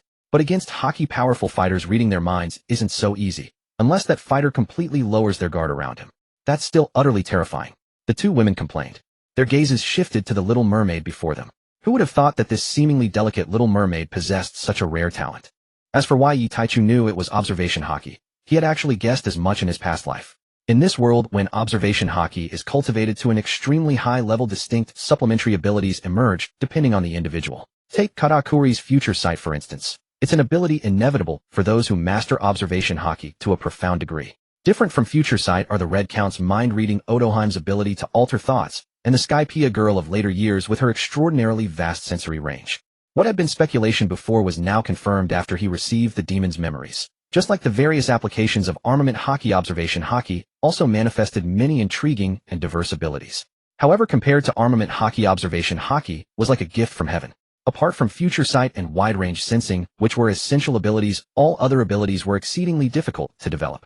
Your chances of cultivating one through training weren't even as high as a natural-born awakened observation haki user's luck. Such extremely low odds naturally meant these abilities remained unknown to most. Previously, he had even believed that the little painting girl under Crocodile's command possessed supernatural powers through her colored paintings. It was only after receiving those memories that he realized hers wasn't some imagined supernatural ability. It too was a form of natural-born observation haki application. Based on his earlier observations combined with the Little Mermaid's words, it wasn't difficult to conclude that this young girl before him was none other than the future Queen Odoheim, possessor of the observation haki that could alter others' dispositions. Calling her a queen wasn't quite fitting either, since she was but a mere teenager mermaid now. Though Odoheim's adult form wasn't much larger, either was it. Thinking of this, Yi Taichu couldn't help but wonder, how small must Neptune be, with his over 10-meter body managing to father offspring with Odoheim, who barely reached 2 meters. That was utterly absurd. Calling it a toothpick would be a compliment. He quickly steered his wandering thoughts back on track. He intended to take this little mermaid with him. Why let someone else benefit when he could? At least he could guarantee she'd live a happy, healthy life forever rather than dying tragically, as in her original fate. As for Shirahoshi in the future, fate would naturally mend that gap. This world's destiny was already set in stone. All insignificant changes would be compensated for. That was precisely why Yi Taichu dared to intercept the mothers of these girls without hesitation. He hadn't killed Luffy's father dragon, which would have caused a major causal shift preventing the protagonist's birth. With the girls' mothers intercepted by him under the influence of fate, others would take their place in their original destinies to birth those girls and the protagonist. The impact was minimal. Yi Taichu wasn't one to dither. Since he'd made his decision, he began to act. Carrying the little girl, he walked over to the little mermaid and ruffled her golden hair. Brother knows you can sense others' emotions. I haven't put up any guard against you either. How about you come with me from now on? I really like you, little one. See, the other sisters like you too. They'll welcome you with open arms. Little Otoheim tilted her head and studied the strange man before her. She knew everything he said was true. After all, these people's fondness for her was blatantly unconcealed, especially that blue-haired elder sister. The way she stared at her tail was practically love-struck. She was afraid the woman might pounce at any moment and rub her tail bald. She was simply pondering whether or not to agree to leave her homeland with them. After a moment, little Otoheim looked up at the man before her and asked in a youthful, sweet voice, "Can you promise not to discriminate against my kind? I've noticed that most humans who come here look down on us." She then felt the hand rubbing her head pressed down slightly harder, and a warm male voice reached her ears. "Depends on the situation. Speaking for myself, I'm fond of mermaids. Those fishmen, I don't discriminate against them, but I also pay them no mind. In my eyes, they're not much different from the people on the surface." Otoheim silently nodded. She knew the man before her wasn't lying. Whether fishmen or surface dwellers, in his eyes, they were all met with the same indifference. "Then if I join you, can you protect Fishman Island in the future?" Even though Fishman Island is currently a member of the world government, every year a few of my mermaid sisters go missing. I know they've been captured and taken to the surface. I know most people on land look down on us from Fishman Island, and who knows when we might be expelled from the world government. When that happens, it would be nothing short of a disaster for our people. If that time comes, would you be able to shelter my people? Hearing the little mermaid's words, Yi Taichu and the women were all astonished. She was so young, yet saw so clearly and so far ahead. One really must say, fitting for a natural-born observation hockey genius. Yi Taichu hadn't expected that little Otoheim already possessed the vision to protect the fishmen of Fishman Island at this age. But this was hardly a problem. It wasn't the first time he'd agreed to such a request. "Brother promises you, if that day comes, I'll do my utmost to protect Fishman Island. And if possible, I'll even help you bring them to live on the surface.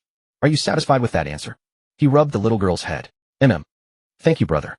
With that, she gave Yi Taichu a kiss on the cheek. The little girl, Stella, in his arms, not to be outdone, planted a kiss on the other cheek. Otoheim continued, "My name is Otoheim. Greetings to all the sisters." "Well then, Shirahoshi's mother is gone." "No, wait, Neptune's wife is gone." TT was the first to introduce herself. "I'm Nefertari D. TT, but call me Sister TT from now on. Hee, I'll have your back." She continued, "Look, that man over there is our captain, Brother Taichu. He's a bad man, so stay away from him. His favorite treat is lowly ice cream."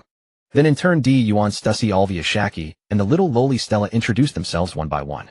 Only UK remained silent.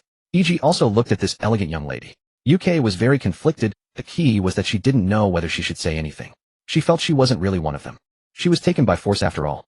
Seeing this, Yi Taichu took the initiative to introduce, "That's your sister UK. When I snatched her back to be my little wife, I was a bit rough. She's still angry at me. Don't be afraid, she's actually a very nice person." E.G. said, "Okay, big brother, I understand." UK heard how casually this bad man spoke, and was furious, about to retort that she was not his little wife, when she heard the little mermaid's voice. "UK, I'm E.G. Don't be angry at big brother. You're so beautiful, if I were a man I couldn't resist snatching you home too." She continued, "You're so beautiful, big brother just made a mistake that any man would make. Besides, your face is so pale, getting angry will harm your health." UK, despite her anger at the bad man, gently replied, "Oh, hello, little sister." Then hearing E.G.'s further words, she felt both shy and flustered, not knowing what to do. At the same time, thinking of her illness, she felt a lump in her heart. Well, let the last days take their natural course, UK ultimately decided in her heart. After everyone got acquainted, Yi Taichu handed a spatial ring to little E.G. and asked the other sisters to teach her. While they were chatting and inviting each other, many guards emerged from the nearby streets. They were soldiers who had come to register the ship that entered Fishman Island. But because the way the ship Jiuxiao had entered was too strange, they dared not approach too closely. From a distance, they asked Yi Taichu's group if they could come over for a routine inspection. Yi Taichu and the women were not unreasonable people. Moreover, they had just accepted a little mermaid sister, and having promised her, they couldn't not cooperate for her sake. Besides, it was just a registration, not a big deal. The guards didn't even need to board the ship. After a brief procedure, the Fishman Island soldiers hurriedly retreated, not daring to raise any of the usual questions or inspections. Why? Just look at their treasure-laden ship. Or would people like that lack money to traffic Fishman Island citizens? Moreover, being able to sail such a blatant treasure ship to Fishman Island, anyone with common sense would know how powerful such people were. Was Fishman Island capable of provoking them? If they were so tactless as to annoy them and get killed, it would also bring trouble to their country. The Fishman Island soldiers were not foolish, they knew where to draw the line. The squad leader of the soldiers left Mermaid Cove and hurried straight to the Ryugu Palace where the king resided to report the situation to His Majesty the King. Yi Taichu and the others didn't care about the Fishman Island king's thoughts, nor did they mind. During this time, under the guidance of Little Iji as their local tour guide, they visited several famous scenic spots and sampled special delicacies of modern Fishman Island. As 2 days passed, some people lost their curiosity about Fishman Island. Just then the Jiuxiao's reserve energy and coding were ready, so the group decided to enter the new world and begin their true adventure. As for why the coding was completed so quickly, it could only be said that fishmen truly lived up to their reputation. Their superior physical strength and ability to breathe underwater saved a lot of time in coding the ship. The Jiuxiao slowly departed from Mermaid Cove. Standing on the deck with her fishtail, Little Iji watched her birthplace gradually recede, feeling reluctant and sorrowful in her heart. At that moment, Stella beside her held her little hand and comforted, "Don't worry, sister. From now on we are all your family. Don't cry, don't be sad. Big brothers and sisters, and Stella will treat you well and no one will bully you." Iji felt the warmth from the hand holding hers, then looked at the people walking toward her and smiled warmly. "I'm not afraid. With so many family members I should be happy." She bent down and kissed the little Loli's delicate cheek. "Sorry to worry you, Stella." The approaching group saw the two girls getting along so well, couldn't help smiling, and thought happily in their hearts, this is what family is. "Sister Shaki, how's the gene research going?" Yi Taichu asked Shaki at that moment. He had been thinking about his genes since the day Shaki ate the Ope no Mi, but had never gotten results. "I was just about to tell you, Captain. Your genes are terrifyingly powerful. I even suspect you're not human, but some kind of monster." Yi Taichu asked curiously, "Oh, have you found something?" Shaki said, "Your genes are too powerful and too violent. Even when we tried to fuse them with the genes of sea kings we caught in the deep sea environment of Fishman Island, not all attempts succeeded. There's a high failure rate. If we were to apply it to human bodies, especially to us sisters, few could withstand it." Yi Taichu said helplessly, "I know. That's why I wanted to use the power of the Ope fruit to improve this. Let the gene fusion process be less violent, accompanying the person's cultivation to gradually awaken and develop those genes." Hearing this, Shaki understood the captain's intention. "Captain, you mean to slow down the fusion process, allowing the injected genes to slowly integrate and improve the body through cultivation, like developing a devil fruit ability, eventually completing all genes over time. Instead of the one-step improvement through injection, right?" Yi Taichu's eyes lit up, knowing Shaki had understood him, and he rejoiced. "Exactly." Shaki fell into deep thought. Knowing the importance of this matter, the others didn't disturb her and waited quietly. After a short while, Shaki snapped out of her thoughts. "Captain, if we follow your idea, there's a good chance of success." "No. It should be a guaranteed success. With a one-time injection, although most organisms cannot withstand it, a rare few can. This shows that in theory all creatures can complete gene fusion, but their bodies and mental will cannot endure the violent stimulation of a one-time improvement. If it's developed slowly through cultivation, then theoretically any creature can succeed. Moreover, the degree of gene improvement will vary according to individual aptitude." With a smack, delighted at the solution, Shaki hugged Yi Taichu and gave him a big kiss. "Captain, you're a genius. How did you come up with that? For others this possibility is low and requires a lot of experimental data, but for the Ope fruit ability, which is inherently designed for various surgeries, it's like a dimensionality reduction attack. Even the rejection reactions that might occur during fusion can be eliminated by the surgical ability. If paired with a healing ability, there would be no accidents for those undergoing gene fusion." Yi Taichu touched his kissed cheek, looked at the excited Shaki, and said nothing. After all, he was the one who benefited. "Well, Sister Shaki, when we encounter pirates in the new world, we'll keep them for your experiments. The sooner the better, so we can solve your physical issues. Then our whole crew will be monsters." Shaki rolled her eyes at him. "Do you think I'm a god? Is it that easy to come by? But I'm also looking forward to what you said, Captain." A colossal water sphere suddenly emerged above the sea surface off Latian Island in the new world. Pop! Then the sphere ruptured, revealing a vessel within. The Jiuxiao carrying Yi Taichu and his companions who had departed from Fishman Island. Xiaoqi gazed toward the distant island wreathed in perpetual lightning and rain, signed to the crew aboard, "It seems our luck is less than favorable. We've landed on the most perilous of the 3 initial islands in the new world." Stucci added, "Indeed. Of all possible arrivals, we drew the hardest one." Teal glanced left at Sister Xiaoqi, then right at her own sister Cici, her expression utterly bewildered. "Sisters, just tell us where we are? You're speaking in riddles. Do you think I'm illiterate?" Orvia chuckled softly, stroking the cheerful girl's head as she clarified, "This is Latian Island. the most formidable and hazardous among the 3 initial islands of the New World. E.G. asked what are the other 2 islands. As all eyes turned to her, she blushed shyly. Don't stare at me. I'm still young and never had the chance to learn such things before. It's precisely because I don't know that I'm so curious. Stella the petite girl tugged Xiaqi's hand gently. Sister Xiaqi, please tell us. I want to hear it too, she pleaded with an endearing honeyed voice. All right. I never said I wouldn't tell you. Yi Taichu held Yuekai quietly in his arms, watching the lively banter unfold. Do you enjoy this kind of life, Kai? Yuekai nestled in his embrace, and observing the warm scene rolled her eyes. Kai, how dreadful. Then, you. No. What about Xiao Caiji? A sharp yelp. Yuekai sank her teeth into the rogue's neck. Truly he insisted on bestowing such ridiculous nicknames. Even a rabbit bites when cornered. Yet deep down Yuekai cherished this tranquil, tender life they shared, though she lacked the standing to voice such sentiment aloud. Yi Taichu winced dramatically, pure theatrical cooperation. Just as he'd never forgotten that Yuekai's body remained fragile and gravely ill, he cradled her protectively throughout the vessel's violent emergence from the sea, shielding her from the shockwave. His performance was flawlessly authentic. Since she remained unaware of her full recovery, he too would feign ignorance. After all, he couldn't recall precisely when the healing had occurred. Perhaps only upon completing her full conquest would memory return. Xiaqi clapped her hands to gather everyone's attention. Our youngest sister wishes to hear about the 3 initial islands of the New World, so let's all listen closely. As a former New World pirate, she knew these waters intimately. A few islands posed real challenges for her. Upon entering the New World from Fishman Island, one appears randomly upon one of 3 initial islands, Latian Island. Just ahead of us, Liticalito Island and Mistelia Island. Of these 3, Latian Island is the most perilous. Naturally, our diligent student Teal raised her hand. Teacher Xiaqi, why is this island so dangerous? An excellent question, Teal. You embody the spirit of inquiry we cherish. In contrast to the other 2 islands which sustain human life, Latian Island's climate renders biological survival nearly impossible. Its terrain is perpetually shrouded in torrential storms and violent lightning. Conditions so extreme, they pose the gravest trial for newcomers, claiming countless voyages before they even begin. Of course, none of that applies to us. With our strength and caution, we'll traverse it effortlessly. And our ship, the Zhouxiao, is peerless. Passing through holds no difficulty whatsoever. Still, I recommend spending time here to acclimate and train. It's a rare and invaluable environment. What do you think, Captain? I offer only advice. The final decision rests entirely with you. Then we follow Sister Xiaqi's lead. Having sailed the New World for so long, your judgment commands my full trust. Yi Taichu affirmed her plan without hesitation. Moreover, I believe this place offers ideal conditions to temper the body. I may even break through to the general rank here. He bent low to kiss Yuekai's brow. Don't worry, Kai.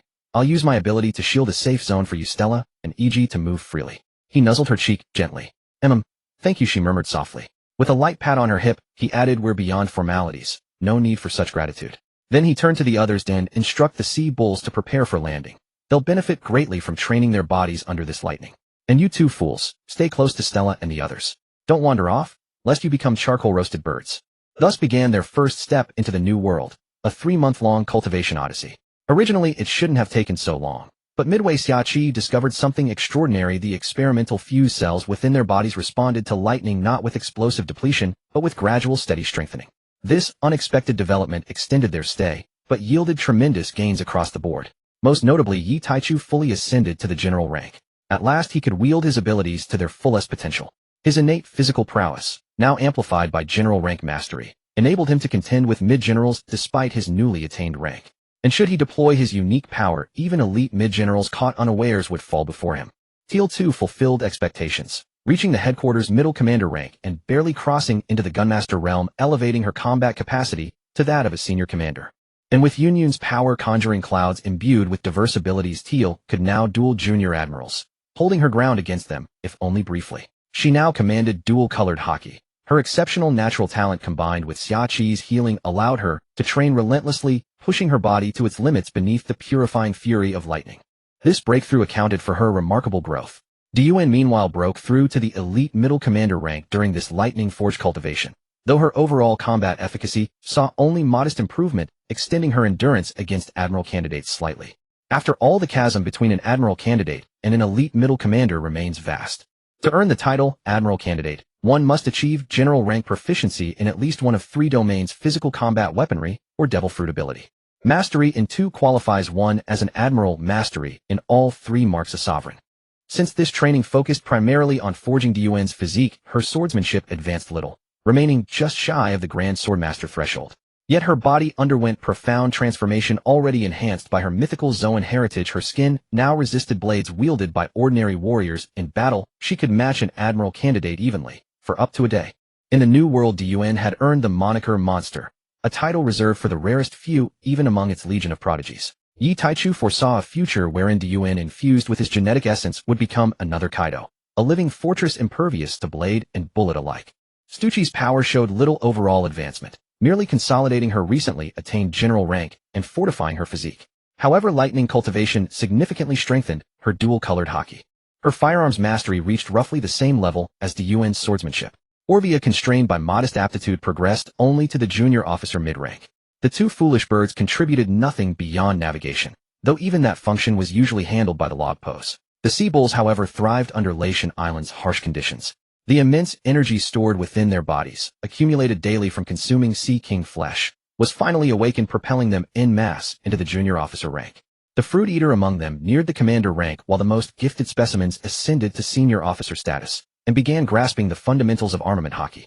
The little pets proudly declared, "We can now handle every mundane task aboard the ship."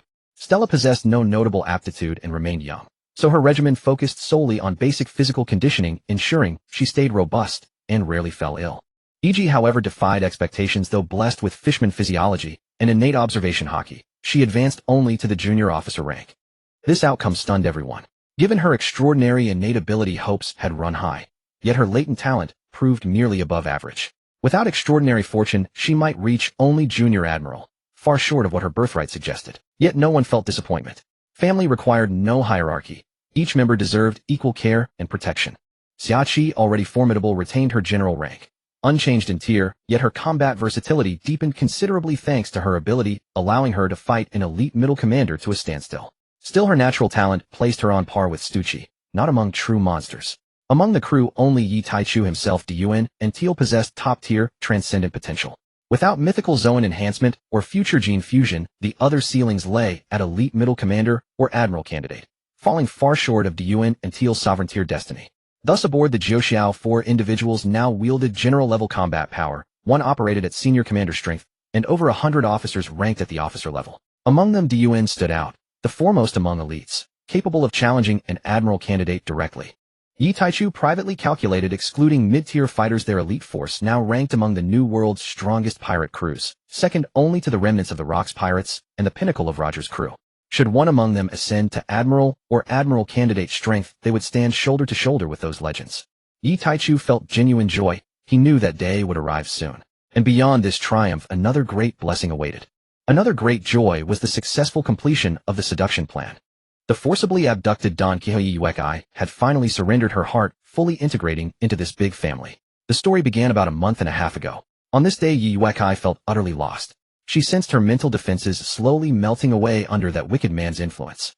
His doting care, his gentle yet unreasonable ways, his meticulous attention, and how he always teased her, deliberately rendering her so weak that she had to beg him to help her with her most private needs, wiping her clean afterward. He was truly a big scoundrel, rotten egg.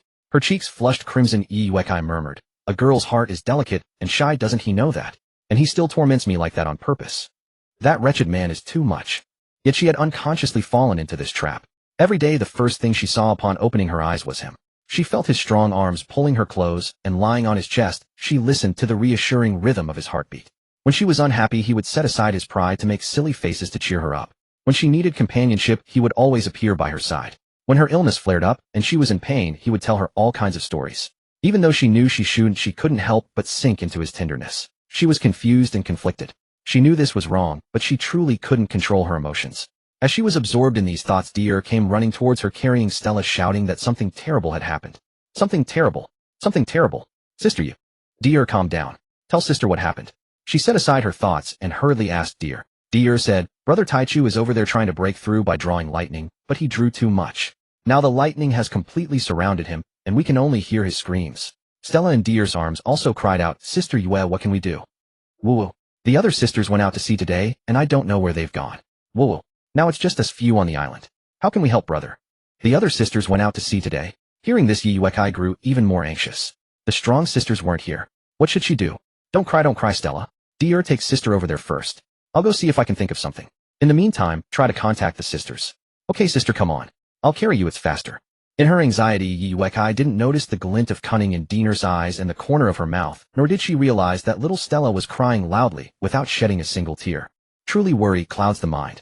At that moment her heart and mind were entirely consumed by concern for that wretched man who bullied her, leaving no time to observe these details. And so with such a simple trick she was fooled. It never occurred to her how Gion and the others could have been so careless as to leave the weakest ones here alone. E.G. who was nearby did notice something off about them, but she sensed no ill intent from Sister Deer and little Stella. Combining this with the day's unusual events, she chose to remain silent, quietly watching their exaggerated and insincere performance. When the anxious and worried Yi Wekai was led by Deer to Yi Taichu's training site, Deer immediately said, "Sister Yue, I'll go find Sister Di Yuan and the others to help. You be careful." Then she took Stella and went back to fetch little E.G., quietly returning to hide in a concealed dead angle to watch secretly. Yi Wekai paced anxiously on the spot, finally gritting her teeth, ready to step into the thunderous domain where Yi Taichu was. She didn't know if she could withstand it, nor if she could persevere. But thinking that her time was short, she wanted to go in and call out to Yi Taichu, or perhaps serve as a shield to take a few lightning strikes for him. That was the only thing she could still do for him. Consider it repayment for the spoiled care and affection this scoundrel had shown her during this time. With that thought, she plunged right in. However, Yi Taichu saw her action and quickly dispersed the lightning in that space, then put on a look of feigned weakness. "Kai, why are you here? This place is dangerous, leave quickly." "I won't. I want to take you out of here." "Wretched man, what should I do?" Cough, cough, cough. Yi Taichu coughed a few times, forcing some blood to appear, and looked at Yi Wekai with a gaze full of deep affection and tenderness. "Kai, go back. You can't save me. My strength is almost gone. Get out, don't die here. I'm sorry. When I brought you back, I promised to take good care of you. Now I'm going to break that promise. I won't listen. I won't listen. Liar. You're such a scoundrel, how can you die? I won't allow you to talk nonsense. There must be a way. There must be." Cough, Kai, listen to me. I'm afraid if I don't say it now, I'll never have the chance. The truth is, when I first saw you at the auction house, I fell in love with you at first sight. You don't know, at that moment when I saw the man and child by your side, I was mad with jealousy. At that moment I wished I had met you earlier, so I could have you completely for myself. Seeing your pale, bloodless face, my heart ached and constricted. At that moment, I hated myself for not meeting you sooner, and I hated that man for not cherishing and taking care of you, letting a gentle and kind person like you fall so ill. Wu, stop talking. There must be a way. I don't want to hear this. If you want to say it after we get out of here, Wu. That's why during the escape afterward, I asked Sister Shishi to bring you back. Because I truly wanted to cherish you, heal you, and let you live a carefree life. I wanted to keep you as my little princess forever. I'm a greedy person. I want you, and I also want Sister Di Yuan and the others. But I would never give up any of you for anyone else. Each of you is the apple of my eye. Kai, would you blame me for being too greedy? Well, no, I wouldn't. Please stop talking. Let's talk after we get out, okay, you wretched man. Later, when I found out you were still a virgin, I was so excited, I almost went crazy. Truly, I was overjoyed to the point of losing my mind. But my Kai's heart was always occupied by someone else. I was very unhappy and very jealous. I thought more than once, why isn't it me in your heart, Kai's? There as you are in my heart, wretched man. All right, darling, you don't need to comfort me. I know you hate me for taking you away, and you wish I would die sooner. After all, I did things you didn't like, and I forced and bullied you every day. I know it all too well. As he spoke, he coughed up another mouthful of blood, silently marveling that this was the first time he had deliberately made himself cough up blood since arriving in this world, and it had to be under these circumstances. Yi Yuetsai, anxious and tearful, explained, "No, wretched man, I don't know when it started, but I fell in love with you. Truly. Just like you once told me, my feelings for homing before weren't love, they were a sense of duty. Because he and I used genes to create 2 children, I used to think that was love. But after meeting you, everything you did made me realize that wasn't love. You are my true love, Wowo. I just didn't dare confess my feelings because I thought my life was short, and I didn't want you to be haunted by a dead woman. I've seen everything you've done for me, and I've always been greedy for your kindness. Don't give up like this. There must be a way. Deer has gone to find the sisters. They might already be on their way." Wretched man. Upon hearing this, Yi Taichu smiled bitterly. "Darling, don't worry about your health. Sister Xiachi and I have already found a cure and a surgical procedure for your illness. When Sister Xiachi returns, have her perform it on you. I was planning to surprise you tonight, but it seems I won't be able to see you recover. After you're healed, start a new life, okay? Let go of the past. Think of the old Yi Yuekai as dead. You are a brand new person beginning a new life. Can you promise me, Kai? Yi Yuekai was stunned. She never imagined that the man had been tirelessly searching for a cure for her condition, and she had been completely unaware of his efforts. She had rejected him for others, refused to accept him for others' sakes. Did she even deserve such devotion from him? Yi Yuekai was sobbing uncontrollably. "I don't want that. I want you to stay with me. To let me have something, and then take it away. Do you know how cruel that is to a woman? I don't want that. If you die, I'll go with you. I won't live for anyone else anymore, and I won't give you up for others. If there's no you in this world, what meaning is there in curing my illness?" I don't want anything else, I only want you. I want you, wretched man, to stay with me and with the sisters through this. Promise me you'll hold on. I promise you everything. From now on I'll live for myself and for you. I'll let go of the past and become a Yuekai who belongs to you. As long as you live, otherwise I'll come down with you. I won't let you go alone. At the moment of this life and death farewell, Yuekai finally poured out her true feelings, letting go of everything. She no longer hid her emotions, accepting and facing everything openly. The man before her had done so much for her. Her very life was a gift from him. If letting go of the past and living with the new life he had given her was the price, what did it matter? As long as he could survive, what could she not agree to? She loved him deeply too. What with tears blurred Yuetsai's eyes. She collapsed on the ground weeping as if her heart would break. She had no intention of leaving this place, thinking that if he died, she would die with him. Then she felt a familiar warm embrace around her, and the familiar gentle voice of the scoundrel whispered in her ear, Kai, you said it yourself. From now on you belong to me, Yi Taichu. No backing out. Yuekai looked up with tear-filled eyes at the wicked man standing before her. Before she could speak, he kissed her. After what felt like an eternity of exchanging saliva, they parted. Yuekai took deep breaths of fresh air. After a long while, her mind seemed to return to her body, and she asked, wretched man, you're fine. Hearing this, Yi Taichu smiled, kissed her forehead, and said, I'm fine. After all, I can't bear to leave you, can't bear to leave all of you. How could I possibly leave you? I just wanted to help my Kai recognize her own heart. You lied to me. Do you have any idea how worried I was? You scared me to death. How could you do this? Yuekai was so angry that tears streamed down her face. Kai, I love you. Until the end of time, my love for you will never change. My love for you is witnessed by the cycles of the sun and moon and by the changing seas. As he spoke, he took out a ring from his spatial ring and slipped it onto her finger. Yuetsai, who had been pounding his chest with her little fists, was completely captivated by his words and his gesture. She stopped resisting and lay quietly in the scoundrel's arms. Bad man. I'm here. Bad man. Tsai, the man who captivates countless maidens, is here. Shameless. Don't scare me like that again. I'm afraid. Yuetsai's voice was soft and fragile as she pressed herself tightly into the man's embrace, holding him close, fearful of losing him once more.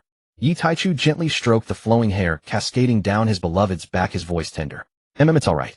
Rest assured I'll take care of you all for a lifetime. I won't let anything happen to myself. Yuekai said nothing, merely nuzzling her face deeper into the man's chest as a reply. She truly adored this embrace. Now she could finally hold him openly without concealment. Moreover, the bad man had claimed he could heal her, granting her more time to be by his side. As for the Don Quixote family, the former Don Quixote, Yuekai, was already dead. She owed nothing to anyone from her past life. Now this bad man had granted her a new existence. Naturally, she should cast aside all that came before and begin anew, living a warm life together with him and her sisters. Clap, clap, clap. At that moment, from the surrounding concealment, emerged Yuan, Satoshi, Xiachi, and Aoruya, applauding. They were precisely the women who had gone out earlier, as mentioned by Deer. Deer also brought little Stella and E.G. before the group. Xiachi remarked, I never expected, Captain, that you'd succeed so quickly. What a formidable man. Deer grumbled indignantly, Sister Xiachi, didn't you already know? Brother Taichu is the worst. Always eyeing the pot, while eating from the bowl. Boo-hoo, this wretched man has never treated us as well as he treats Sister Yu. I'm jealous, Sister Yu, I'm jealous. If you don't coax me, I won't talk to you for a day. Deer pretended to be angry, teasing Yuekai in an attempt to alleviate her shyness. Yuetsai, who had been hiding like an ostrich since the women appeared, finally understood Deer's kind intentions. She wasn't foolish. Her earlier anxiety had merely clouded her thoughts due to the bad man's condition. She looked at her sisters with an apologetic expression, aware that they had been making allowances for her all along. Most of the time the bad man had stayed by her side, and they had never complained. Sisters, thank you. I, Don Quixote Yuetsai, will forever remember your sacrifices and forbearance. I am deeply grateful to fate for bringing me to you and to the captain. I truly cherish all of you and the warmth of our togetherness. I'm sorry for worrying you during this time. With these words, she rose from the man's embrace and bowed deeply to the women. Yi Taichu watched with a tender smile. It was truly comforting to have such a sensible wife. Yuan quickly stepped forward to support Yuekai. All right, sister, from now on we are all one family. Don't speak so formally. Situsher added, indeed, sister. I should apologize to you. I hope you won't hold a grudge for my using threats to bring you back. Yuekai shook her head. Sister Satoshi, what are you saying? I should be thanking you instead. Without you I wouldn't exist. The former Yuekai is no more now. I am simply Don Quixote Yuekai of our family. Aoruya said, welcome, Sister Yu. Deer interjected, what about me? What about me? Sister Yu, since neither of them is older than you yet you called them sister, shouldn't you call me sister too? Little Stella, soft and adorable, chimed in. Yes. And me, Sister Yu. I joined before you, so I should be your sister too. Yi Taichu was at a loss with these two little mischief makers. They were young, but full of big ideas. Yi Wekai was nearly 28, only a few years younger than sister Xiaoqi, yet they wanted to be her elder sisters. If they were mature and steady it might be acceptable, but the problem was that both were younger, more mischievous, and more playful than the other. How could they presume to be elder sisters? He promptly gave each of the two little rascals a flick on the forehead. Little ones with big ideas. Call her big sister. There will be younger sisters in the future. Isn't it better to be cherished as the younger ones? Dear muttered softly. I just wanted to experience being called big sister by someone older than me. Yi Taichu retorted in exasperation. Didn't Owiya call you that in Water 7? Dear feigned ignorance, did she? I don't recall. Maybe Sister Aowiya could call me again so I can hear it. Looking at Deer's pretense he said, Aowiya, ignore her. Aowiya smiled gently and said, Sister Deer, aunt. Dear sister, you're wonderful. You big jerk, see. I'm the big sister now. E.g. watching everything Deer had done felt immense admiration for her cleverness. Though it seemed like mere play, her words had dissolved the awkwardness between Sister Yu and the others. At that moment Xiaoqi approached Yi Wekai with a mischievous grin. Dear sister, let me tell you, your illness is truly cured. But the captain has been keeping it from you. Yi Wekai looked at Yi Taichu. He shot Xiaoqi a glare and gave an awkward smile. Ahem, well that was to win our dear Tsai's heart. Yi Wekai smiled warmly, her eyes full of love. I understand. Don't worry, captain. I said I would leave the past behind. Now I belong to you, and you were thinking of me, so I have no complaints. With that she stepped forward and kissed Yi Taichu. Xiaoqi, seeing that the scene she had anticipated did not unfold, thought to herself, this sister Yu is truly understanding. Even I feel envious. This captain sure has a sharp eye for women. Even I am beginning to fall for him. What a dangerous little man. Xiaoqi cautioned herself inwardly to hold her ground, at least not to surrender so quickly. Once Yi Wekai had fully integrated into the family she had been living with for months, Yi Taichu turned to Xiaoqi and asked, Sister Xiaoqi, which island is our next destination? It's still unclear. The magnetic changes recorded by the log pose in the waters around Thunder God Island are useless. It points toward a world government restricted zone called Punk Hazard. We'll have to sail out of this area for half a day before the log pose records a new useful island direction. Upon hearing this, Yi Taichu recalled the matter. He remembered that the log pose actually pointed to a research facility on Punk Hazard, the very lab where Vegapunk was stationed. Thinking of this, he called Situshire over and informed her of the situation. He had never forgotten his promise to his woman. Thus he decided to leave the choice to Situshire. After all, their crew had already killed a celestial dragon, so adding the crime of abducting Vegapunk would hardly make a difference. At this time, although Vegapunk was valued by the world government, he had not yet reached the level of protection he would later receive. His true high-security confinement began when he used genetic lineage factors to create the artificial devil fruits and the pacifista weapons. Currently, he and his research team had no Admiral-level protection. For Yi Taichu and his crew, raiding a lab guarded by no one of such caliber presented little difficulty. Therefore, if Situshire wished, they could rescue Vegapunk now. Whether he would be recaptured afterward was another matter. Yi Taichu suspected that Vegapunk had deliberately exposed himself in the original timeline. Logically, a man of such intelligence must have known how terrifying his research was, yet he lacked the strength to protect it. So he leaked the information, prompting the world government to raid, scattering the research team. He then worked under world government protection, free from funding and material concerns. A dream come true for a researcher. As for the loss of freedom for a scientist, nothing is more meaningful than seeing the fruits of his research succeed. As for Stussy, a person created through his genetic bloodline factors, she was likely a contingency plan to prevent being abandoned by the world government when his personal safety was no longer under his control. And to achieve the ability and status to rescue himself on that day, he had to ensure the genetically replicated person was no weakling. However, he couldn't obtain the genes of the top powerhouses of the sea at that time, perhaps due to insufficient technology and incomplete research. So he had to settle for those with secondary strength and talent. Among them, women were perceived as less threatening than men in the eyes of the world, making it easier to infiltrate the world government. Thus, after spending an unknown amount of time, he cultivated the first successful case, Stussy, and then his research institute was raided by the world government. All of this had been planned in advance, proceeding without a single deviation according to Vegapunk's steps. Yi Taichu shared his speculations and the fact that Vegapunk was nearby with Stussy. After hearing her little man's words, Stussy fell into deep thought. She wasn't pondering whether to rescue him or not, but thinking about herself. She had always known she was created from genes, and she knew whose genes she replicated. A woman named Miss Bakken, once a member of the Rocks Pirates. She didn't know whether any superfluous commands had been inscribed into her genes at the time of creation. She always had an instruction to rescue Vegapunk from the world government at the appropriate time, a command deeply ingrained at the genetic level. So she couldn't be sure whether there were other similar commands in her genes. If she rescued him, what would she do if ordered otherwise? What would happen to her little man and her sisters? Though she was created by Vegapunk, now the Jiuxiao was her home, her reason for existence. She stepped forward and gave her little man a passionate, deep kiss, swallowing, who knows how much sweet nectar. with a smack after a long while they parted lips, a silvery thread stretching between them. Little you, let's leave it for now. We won't rescue him. I don't know if there are any strange redundant things in my genes. When I feel I've completely broken my own limits, or after fusing with my little man's genes, then we'll consider whether to rescue him. Perhaps then it will be my true intention. My current desire to rescue him is just a genetic command, not my own. Anyway, he won't die or be mistreated, so let's leave him alone for now. It'll save us some trouble. Stussy buried her head in the man's chest, speaking her thoughts. Not far away at the Punk Hazard Research Institute, Vegapunk, who was conducting Devil Fruit Factor research with Caesar Clown, suddenly felt an inexplicable sense of something bad happening.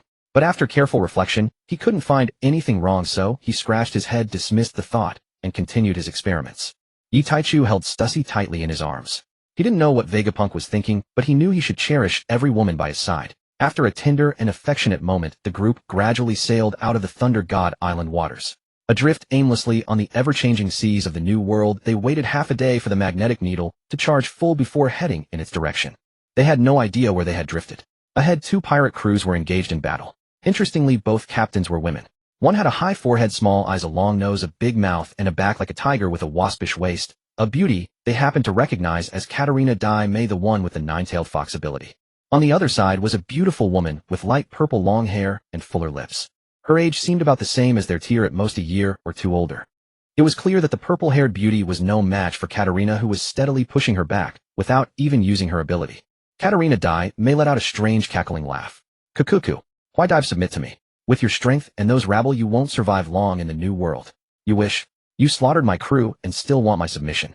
Are you dreaming, or did you eat too much shit to have such a big mouth? Huai Dai retorted with equal venom, refusing to back down. At that moment, Katarina Dai May spotted the Jiuxiao approaching in the distance. Its luxurious, dazzling decorations instantly ignited her greed. She shouted, "Mine! Mine! Boys, kill these trash quickly. Our treasure has delivered itself. Free up hands to take it." Then she attacked even more fiercely, leaving Huai Dai already outmatched, and barely holding on, unable to even speak, only able to dodge with all her might. At this, Katarina's pirates' morale surged, and they began a near one-sided slaughter. Not far away, Yi Taichu on the Jiuxiao watched the 2 women with delight. He had earlier complained about their bad luck entering the New World, first encountering Thunder God Island, but turned out to be a blessing, tempering their strength. Now a coveted devil fruit ability and new crewmates were being delivered. This wasn't bad luck, it was a windfall from heaven. He looked at Stussy. "Sister Cece, it seems we don't need to search for your ability. It's coming to us on its own. Wait for your husband to fetch it for you, my lady." Then he looked at Tyr. "My little darling, are you interested in going over with Big Brother to have some fun?" Tyr grabbed her spear and jumped up, excitedly grabbing Yi Taichu's face and peppering it with a rapid gatling of soft kisses. "Taichu brother is the best. Let's go. We'll rescue that sister. With her pretty little face, I know she won't escape. This will also establish my authority as an older sister." He chuckled and patted Tyr's head. "You have authority? How come I didn't know? Oh, Taichu brother. You're so mean. Don't say that. Tyr has a reputation to maintain." All right, I won't. Hold on tight. We're heading over now." With that, Yi Taichu used his ability and left the Jiuxiao with Tyr. The others watched them go with a helpless smile, but they weren't worried. After all, the strongest on the other side was only at Vice Admiral level, incapable of causing any trouble. That's right. Yi Taichu and the others had assumed that Katarina, with her mythical Zoan 9-tailed fox ability, would be at least Vice Admiral level, but the result surprised them. Katarina's current level was only that of a Rear Admiral. She might be able to handle a Vice Admiral with her ability, but she fell far short of their original expectations.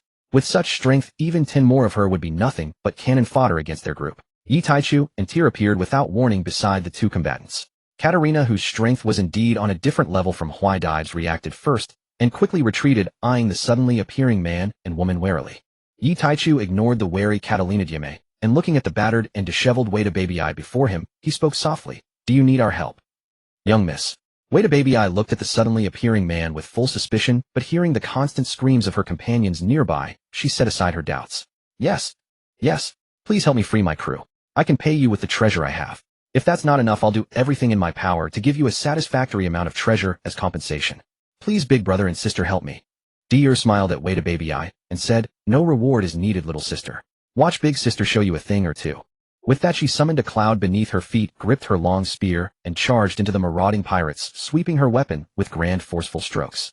Yi Taichu shook his head helplessly. She was really eager, not even letting him negotiate terms first. But it was fine, his precious dear could do as she pleased. As for worry, there was none. Those were just small fry, the strongest being only a major. Together they couldn't threaten Deer. He said to Wada Baby Eye, "You go stand aside, or help my dear. I'll handle Caitlina here." Wait a baby, I heard the man who had just appeared say this, and though she didn't know his strength since he knew Caitlina and claimed he could handle her, he probably wasn't lying. So she nodded to Yi Taichu and turned to rescue her crew. Cuckoo. A strange laugh came. Hey brats, aren't you being a bit too arrogant, not putting me in your eyes at all? I'm Catalina Diame, a great pirate with a bounty of 170 million in the New World. You dare to ignore me like this? How do you think I should torment you? Yi Taichu retorted. You weakling, quit your nonsense. Wouldn't it be better to live a little longer and see this beautiful world? Boy, you're asking for death. Caitlina flew into a rage. This unknown brat dared to provoke her so. She attacked directly with her blade, but Yi Taichu dodged casually, not holding back his words. Weak. Too weak. I didn't expect this is all you've got. I was worrying over nothing. Catalina, enraged, directly activated her nine-tailed fox hybrid form and used the cold ability she had stolen. With armament hockey coating his body, the cold attack didn't even faze Yi Taichu. Still, he didn't want to play anymore. She was too weak to interest him, and she tarnished the beautiful, enchanting nine-tailed fox in his mind. Originally, the nine-tailed fox ability had a charm skill, but with Catalina's looks, anyone with a bit stronger willpower wouldn't be affected, making it useless. What a waste. Space ceiling. Spatial blade. Yi Taichu sealed Caitlina in space, leaving her immobile, then struck with a spatial blade, severing her 4 limbs. Thus Catalina, who had been so imposing and ready for a big fight, lost without even being able to move her eyes, never getting the chance to use her nine-tailed fox abilities. By then, the cleanup battle on the ship was nearing its end as Dier's strength was overwhelming, especially with Wait a Baby I joining later. And Dier's strikes were ruthless and decisive. One spear thrust, and the enemy was dead for good. She remembered what Taichu had said. As enemies, you must cut them down completely, leaving no room for revenge. Otherwise, they might plot behind your back. Even if you're not afraid, you still have family. So you can't be soft-hearted and give enemies a chance to retaliate. Dier would never leave an enemy that could threaten or hurt her family, and she didn't want to disappoint Taichu either. Before long, Dier, her spear stained with blood, came before Yi Taichu, waiting for praise. He patted her little head. My dear has grown up. He, of course. Don't you know who I am? Dier giggled and boasted. Yi Taichu ruffled her hair, then looked at Wait a Baby I, who was grieving over the loss of half her crew. Wait a Baby I, become my crewmate. You should understand that what Caitlina said was true. Your strength is nothing in the New World, let alone with your crew. Join me, and I'll protect you and help you realize your dreams. Dier stayed silent, her eyes shining as she watched Yi Taichu, thinking, Taichu is so handsome and charming right now. Wait a Baby I looked at the handsome man who had helped her and saw that Caitlina she couldn't have resisted, now lying motionless at his feet with all 4 limbs severed. Despair filled her heart. Was this the true strength of pirates in the New World? She felt dejected, her initial fiery passion dashed within days of setting sail, shattering her confidence. Yi Taichu walked over to her, pulled her into his arms to comfort her. He would never admit this was seizing an opportunity or taking advantage of her moment of weakness. He simply wanted to comfort this sorrowful girl, to give her a warm embrace and strength. Nothing more. Don't lose heart. You're still young. Oh, she was just stronger for now. You're not weak. You just lack experience. Come aboard my ship. There are many sisters who will be your family, teach you to grow stronger. Wait a Baby I murmured in the man's arms. Family. Yes, thank you, Captain. I want to join you to become stronger and to have the family you spoke of. Is that okay? Wait a Baby I looked up at the man holding her and asked. Yi Taichu pinched her smooth cheek. Of course. Welcome aboard. Your sisters should be arriving soon. I'll introduce you then. A little sister, do you like the captain's embrace? It's warm, isn't it? Dier teased from the side. Only then did Wait a Baby I realize she was still being held by the captain. Her face flushed instantly, and her eyes were shy. She was only a 17-year-old girl, unaccustomed to such things. Seeing the shy Wait a Baby I, Yi Taichu let her go. Too much would be counterproductive, take it slow. At that moment, Jiao also arrived, and the women on the ship watched them from above. Yi Taichu had just taken out the spatial ring and handed it to Wait a Baby I, when Dier impatiently pulled her away. What Taichu gave you is a spatial ring. No need to worry about it now. Big sister will teach you later. Come on, say goodbye to your crew, and I'll take you back to meet your future family. Dier said, pulling Wait a Baby I toward her former crew.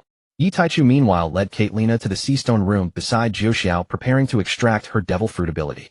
As expected, the unresisting Caitlina was chopped into several pieces, and when the ability emerged and attached to the fruit, Yi Taichu threw the corpse into the sea. Thus one of Blackbeard's future key crewmates was gone.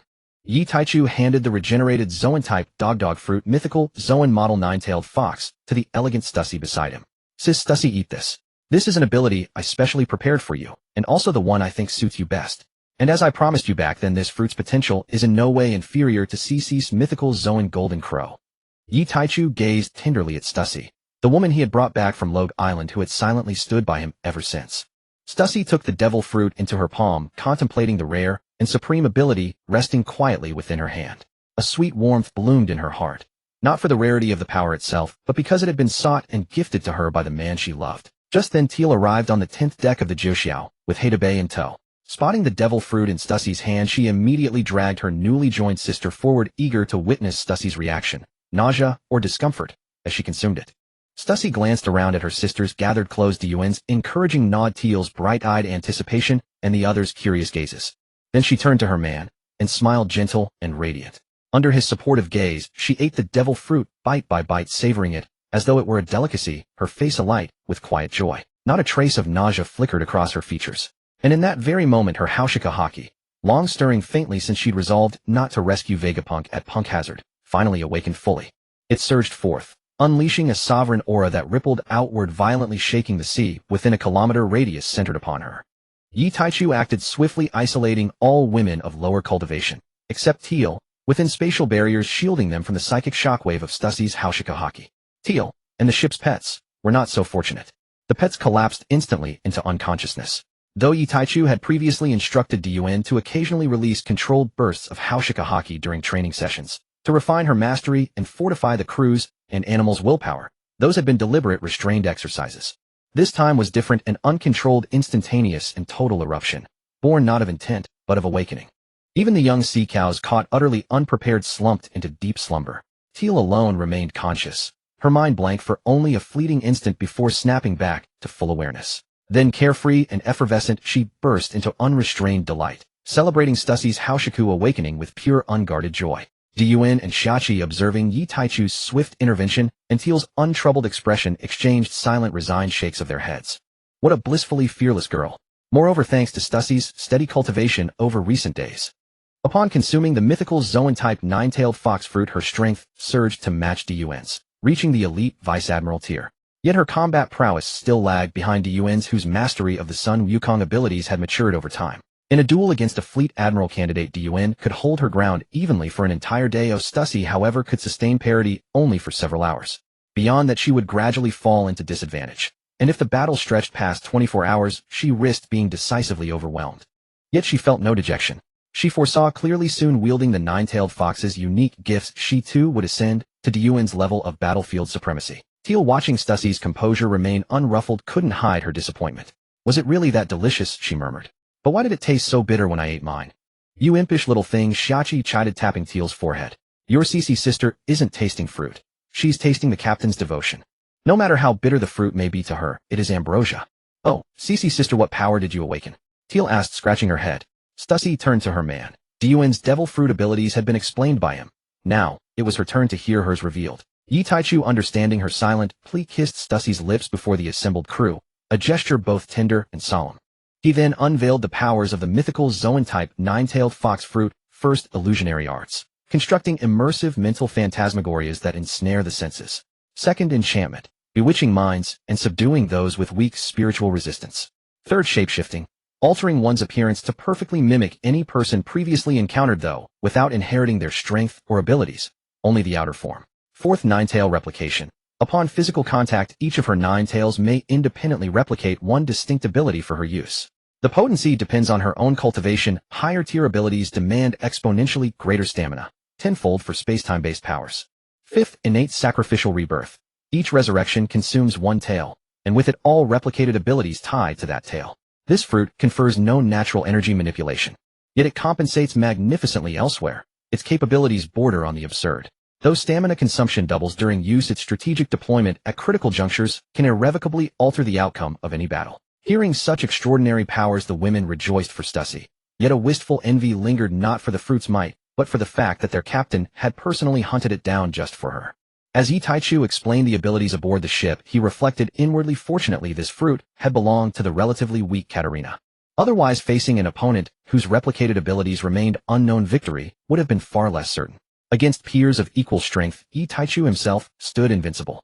If martial skill and weaponry failed, his innate abilities would seal the outcome. No challenger could stand before him. Once the captain clarified all questions, the women eagerly ushered the newly joined Heidabe away to deepen their bonds. Meanwhile, the young sea cows and navigational birds gleefully set about preparing the welcome banquet.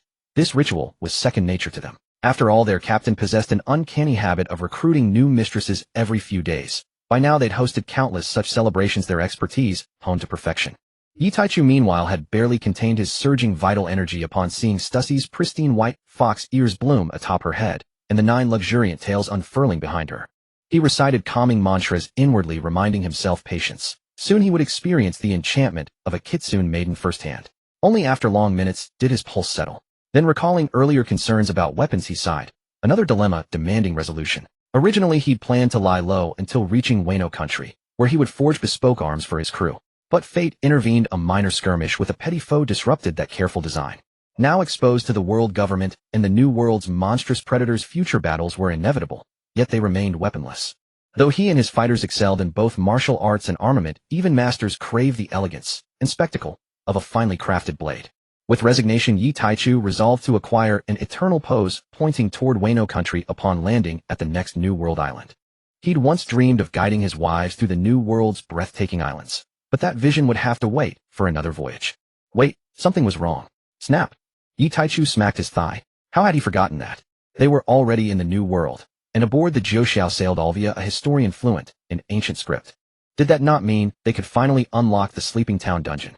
All prerequisites were fulfilled, save only the route map. Why rush to Wano country at all? Why not stealthily claim the vampire mythical Zoan fruit first? Surely a far more exquisite prize. Yi Taichu's course was set: acquire both eternal poses at the next port. One mission completed, then straight to the next. That evening, as the crew feasted aboard the Jiuxiao, the world government's long-concealed secret, that celestial dragons had been slain, leaked out. Before officials could mount any suppression, the news exploded across the globe at lightning speed. High above a drifting ship-shaped island in the New World skies, Shiki roared with laughter, clutching the latest emergency edition of the newspaper. Hee, who would have thought? Beyond us, a new generation dares such a feat. Indigo, Scarito, scour the Grand Line for their whereabouts, and invite them aboard my vessel. Such warriors deserve to sail under my flag. Hee, Captain. A momentous event has unfolded. Mother, where is she? In the former Wangua seas of the New World, Charlotte Perispero stormed into the council chamber, brandishing a newspaper. Inside, the Charlotte siblings exchanged bewildered glances. None could fathom what calamity had provoked such urgency. At last, Katakuri broke the silence. Brother, what catastrophe has occurred? He asked, studying his sweat-drenched elder sibling. A new mad pirate has emerged in the New World seas. Read for yourself. Perispero thrust the paper into his brother's hands, then scanned the room. Where is Mother? Where has she gone? His younger siblings hesitated, exchanging awkward glances, until the eldest daughter, Charlotte Compert, spoke softly. Mother found us a new father 2 days ago. She is well? Her voice trailed off. Perispero understood instantly. Where else could she be? Bearing yet more siblings for them. His cheeks flushed with embarrassment. Katakuri, scanning the headline, 700 million berries bounty and the slaying of celestial dragons, gasped aloud. Brother, is this true? 700 million berries. And, besides Mother's crew, has anyone else dared kill celestial dragons? The Charlotte children crowded around, reading the report themselves. Confirming its veracity, they stood stunned, speechless with awe. Meanwhile, on Sphinx Island, Edward Newgate's homeland, deep in the New World of the Grand Line, the legendary pirate Edward Newgate happened to return home. Holding the newspaper, he studied the bounty figure, nearly matching his own, and the headline's shocking revelation. Memories surfaced: his former captain Roxdy, Zebek, and Roger. A quiet sigh escaped him. Truly an age of madness. On the Roger pirate's ship, mid-feast, a hush fell. Vice Captain Rayleigh watched his captain stare absently at the paper, then asked gently, Captain, something troubling you? Others chimed in, teasing. Come on, Captain. Are you jealous of his bounty? Laughter rippled through the crew. Roger blinked, then looked up, meeting Rayleigh's concerned gaze. Ah, it's you, Rayleigh. Nothing's wrong. Just marveling at what a remarkable brat he is. My instincts tell me, if he survives, his future knows no bounds. And he will be dangerous. Hey, Captain, are you really not just envious? Jabra, third in command, grinned. Rayleigh, ignoring the banter voice, surprise. Captain, you're sure your intuition is correct? We've never met him. And he killed celestial dragons. Not indiscriminate slaughter, no reports of civilian casualties. Surely such a spirit cannot be cruel or tyrannical. Roger chuckled softly. Perhaps. Come, Rayleigh, let's drink. No need to dwell on such matters tonight. Besides, it's the world government's headache, not ours. The crew cheered Captain's wisdom. Amidst the festive clamor, Roger draped an arm over Rayleigh and Jabra. Come, let's drink. Tonight I'll get you both drunk enough to call me Dad. Rayleigh and Jabra laughed defiantly. Bring it on. Captain, you've said it now. I Jabra swear it right here, whoever falls first washes the other's underwear for a month. A pillow fight. Was it a violation? Animal traits. Animal type, devil fruit. Must I omit it? Meanwhile, far across the sea, Kaido, still in his human beast azure dragon form after a brutal battle, emerged from a field of enemy corpses with his surviving crew. He casually took a newspaper delivered by a messenger seagull and scanned its pages. When his gaze fell upon the front page headline, a report of a celestial dragon's assassination with a bounty exceeding 700 million belly, he stiffened his expression, turning grave. The murderous aura radiating from him intensified, sharpening like frost-laced steel, so palpable that even his closest subordinates struggled to draw breath. At last the oppressive pressure receded. His crew exhaled in unison, relief flooding their lungs. A mocking grin spread across his face as he burst into laughter. Walla. Naive. Who is this brat seeking fame at the cost of his own life? Killing a celestial dragon. What does a high bounty matter? Does he fancy himself the next Rock's pirate captain? Even I, the man I am today, would hesitate to lay hands on those wretches unless absolutely necessary. How dare he? A mere spectacle for public attention. Kaido-sama's glory is unmatched. Compared to him, that upstart isn't even worthy of tying his sandals. Having committed such an act, his faction will soon be hunted down and eradicated by the world government. Exactly. Kaido-sama will inevitably surpass Whitebeard and Roger to become the strongest man on the seas. No one else stands in his league. Walla. My loyal crew speaks true. Let me lead you all to supremacy upon the Grand Line. Hearing his men's fervent praise, Kaido's heart swelled with unbridled satisfaction. Beyond Kaido's domain, other legendary New World pirates, except for Charlotte Lean still preoccupied with creation, reacted to the news with astonishment, grim concern, or disdainful mockery. In stark contrast, at Marine headquarters, Fleet Admiral Kong stood rigidly beside a den, mushy sweat pouring down his brow as he endured a furious tirade from the five elders. From the receiver came a shrill, enraged voice. You useless fools. Months have passed, and yet you've neither captured the perpetrators behind Caesar Saint's murder, nor even traced their whereabouts. Now the assassination has leaked across the entire sea. What good are you Marines if not to serve? The blistering rebuke left Kong's face contorted in rapid succession. Dark pale, crimson, livid green, and finally pitch black, like a masterful Peking opera performance. Only after 30 minutes did the elder finally hang up. The moment the den mushy went silent, Kong slammed his fist onto the desk. Bang! Who in hell leaked the celestial dragon's deaths? Wahahaha! Garp, just released from Sengoku's restraining grip, erupted into ear-splitting laughter. Sengoku had summoned him, and Kong only minutes earlier before the call interrupted their meeting. They'd heard every word of Kong's scolding, from beginning to end. At Garp's raucous mirth and Kong's ashen venomous glare, Sengoku shot his old comrade a sharp, exasperated look. Uncertain, but I suspect informants from Sabaody Archipelago. Many knew of the incident, and our Navy's massive mobilization made concealment nearly impossible. Admiral Kong, given the circumstances, I recommend releasing our classified intelligence on Yi Taichu's crew. Sengoku, you mean leak the existence of their treasure ship? Yet if we do, New World pirates may descend into frenzy, greatly complicating our pursuit. Worse still, someone else might seize the treasure first. Rock's remnants are already stirring chaos across the New World. We lack sufficient elite forces to deploy widely. Once they learn of the treasure ship, they'll pursue it obsessively. No pirate could resist such temptation. We need only observe from the shadows, and intervene at the decisive moment. The treasure ship will remain ours. This saves us both time in searching, and spares our elite fighters unnecessary exhaustion and combat strain. After weighing Sengoku's reasoning, Kong reached his decision very well. Sengoku, you shall oversee this operation. Ensure you deliver results satisfactory to me, and to the five elders. Yes, sir. Sengoku responded without hesitation. Garp, who had waited impatiently, interjected. Hey, Admiral Kong. I've sat here long enough, and my presence seems irrelevant. Why summon me? I must return home to dote on my son. Kong, jolted by Garp's remark, suddenly recalled his purpose. I nearly forgot amid the commotion. The five elders have resolved to promote you to Fleet Admiral. This time do not refuse, and insult their dignity. Garp. What? Promote me again? No.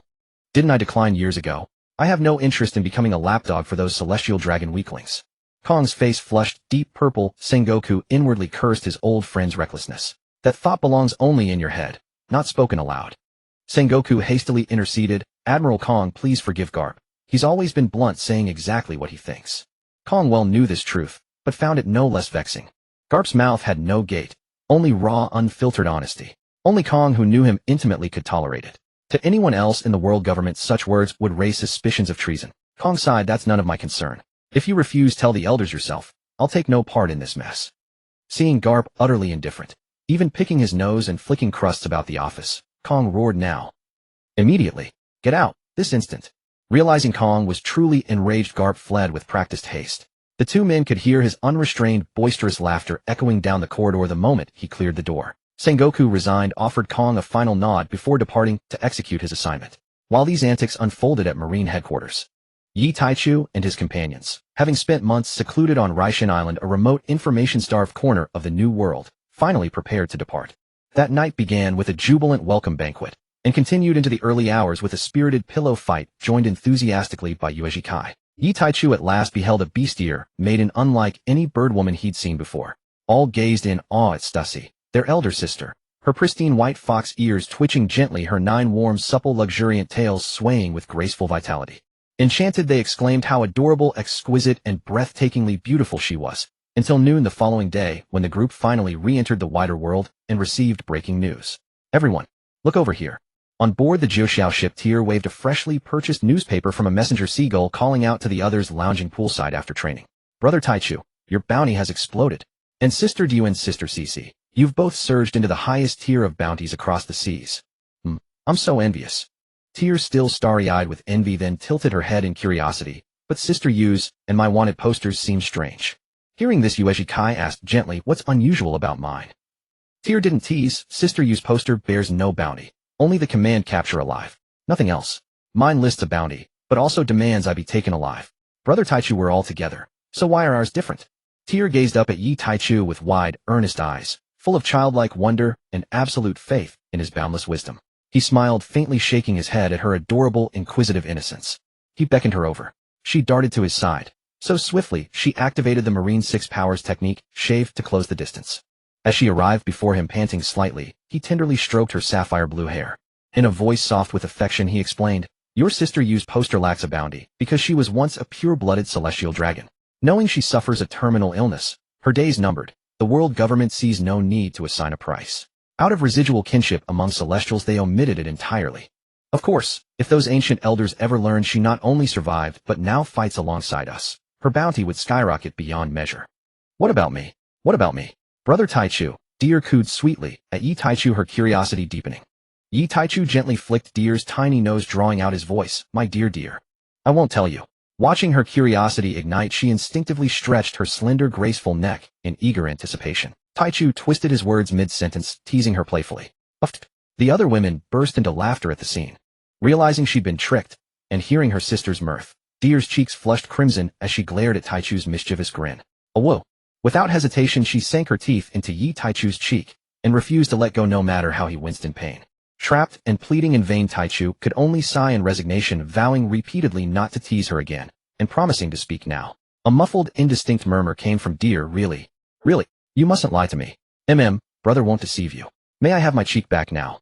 Hearing his solemn assurance, Tyr finally released her small, determined bite. Yi Taichu wiped the saliva from his cheek, prompting another wave of indignation from Tyr. Hurry up and tell me, Brother Taichu. And you dare wipe away my spit. Last night you adored drinking it, but now you scrub it off. With a light tap on her mischievous forehead, he resumed, speaking of your bounty, one must first speak of your ancestral clan. Tyr frowned skeptically. What does my former family have to do with this? Brother Taichu, you wouldn't be making this up just to amuse me, would you?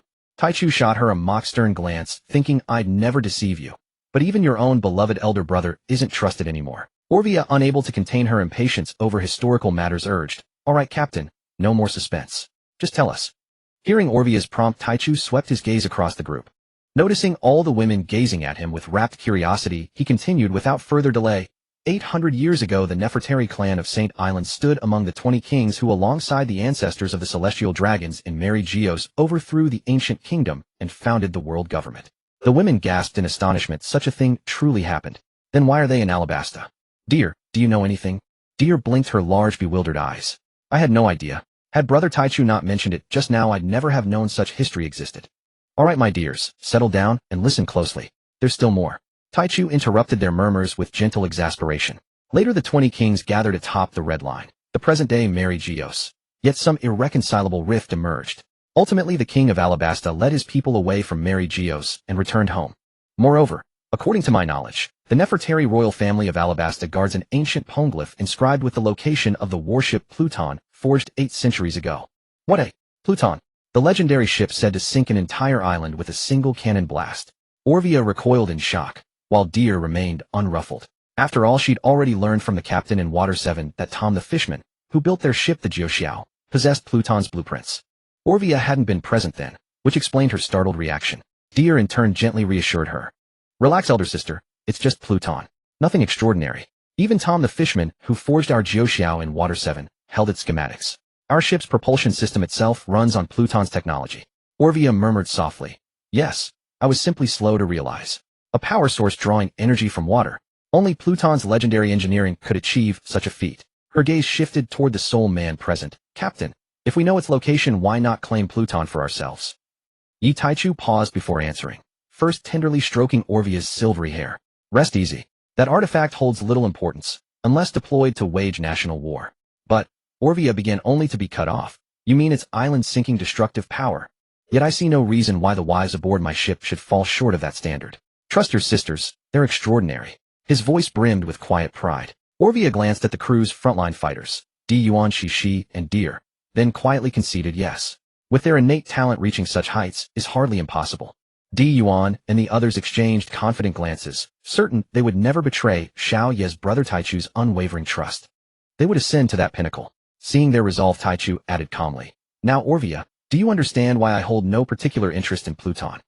I understand. You're truly magnificent, Captain. No wonder I chose you. Moi? A bold, affectionate kiss landed squarely on her beloved's cheek. Xiaoqi Huaidibei Odoheim and Yue Kai, newer members of the crew, stood in awe of their captain's boundless confidence and commanding presence. Xiaoqi reflected that among everyone she'd ever known, including the infamous Roxy Zebek, who once threw the seas into chaos, none matched her captain's stature. Yue Kai, once a celestial dragon born with full intellect, well understood the terrifying might of the ancient weapons. She never imagined her beloved would dismiss even Pluton so casually. Truly astonishing. Irresistible. Gazing upon her radiant sovereign man, her heart fluttered wildly. Her pulse quickened, her breath unsteady. Younger crewmates Odoheim and Huaidi Bei, still inexperienced in such matters, knew little beyond the weapon's renown. They grasped only that the ancient weapons were immensely powerful. Details eluded them.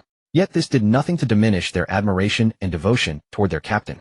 As for little Stella, the youngest, well, she understood nothing at all. Once the women regained composure, Taichu continued, that aside, the reason you must be taken alive lies in your bloodline. You are a descendant of one of the 20 kings. Alabasta itself is a great nation along the Grand Line, and as its princess your status carries dual weight. Unless absolutely necessary, the world government will not risk jeopardizing its delicate relationship with Alabasta through your death. Hence, capture not killing.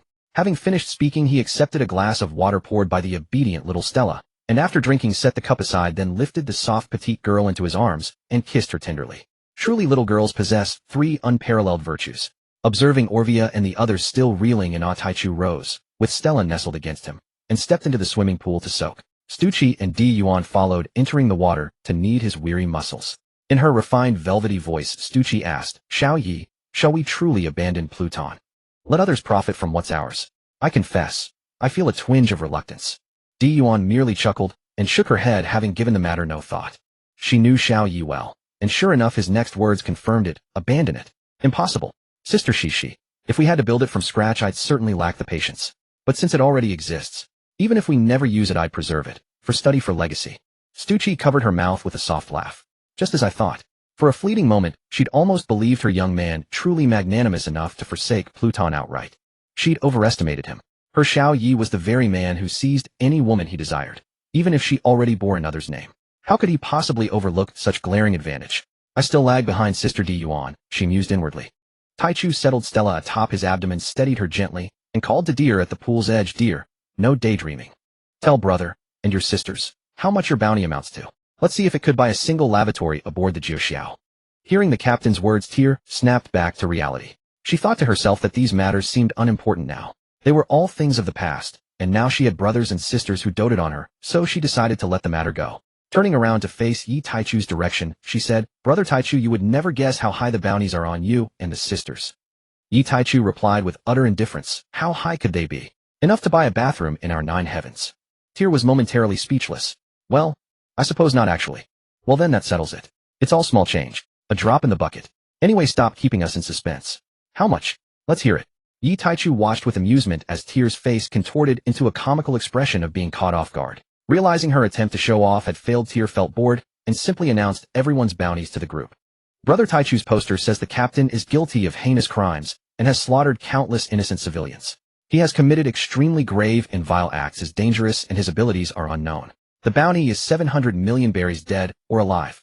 And even if someone provides information, once it's confirmed to be true, they can receive a substantial reward as well.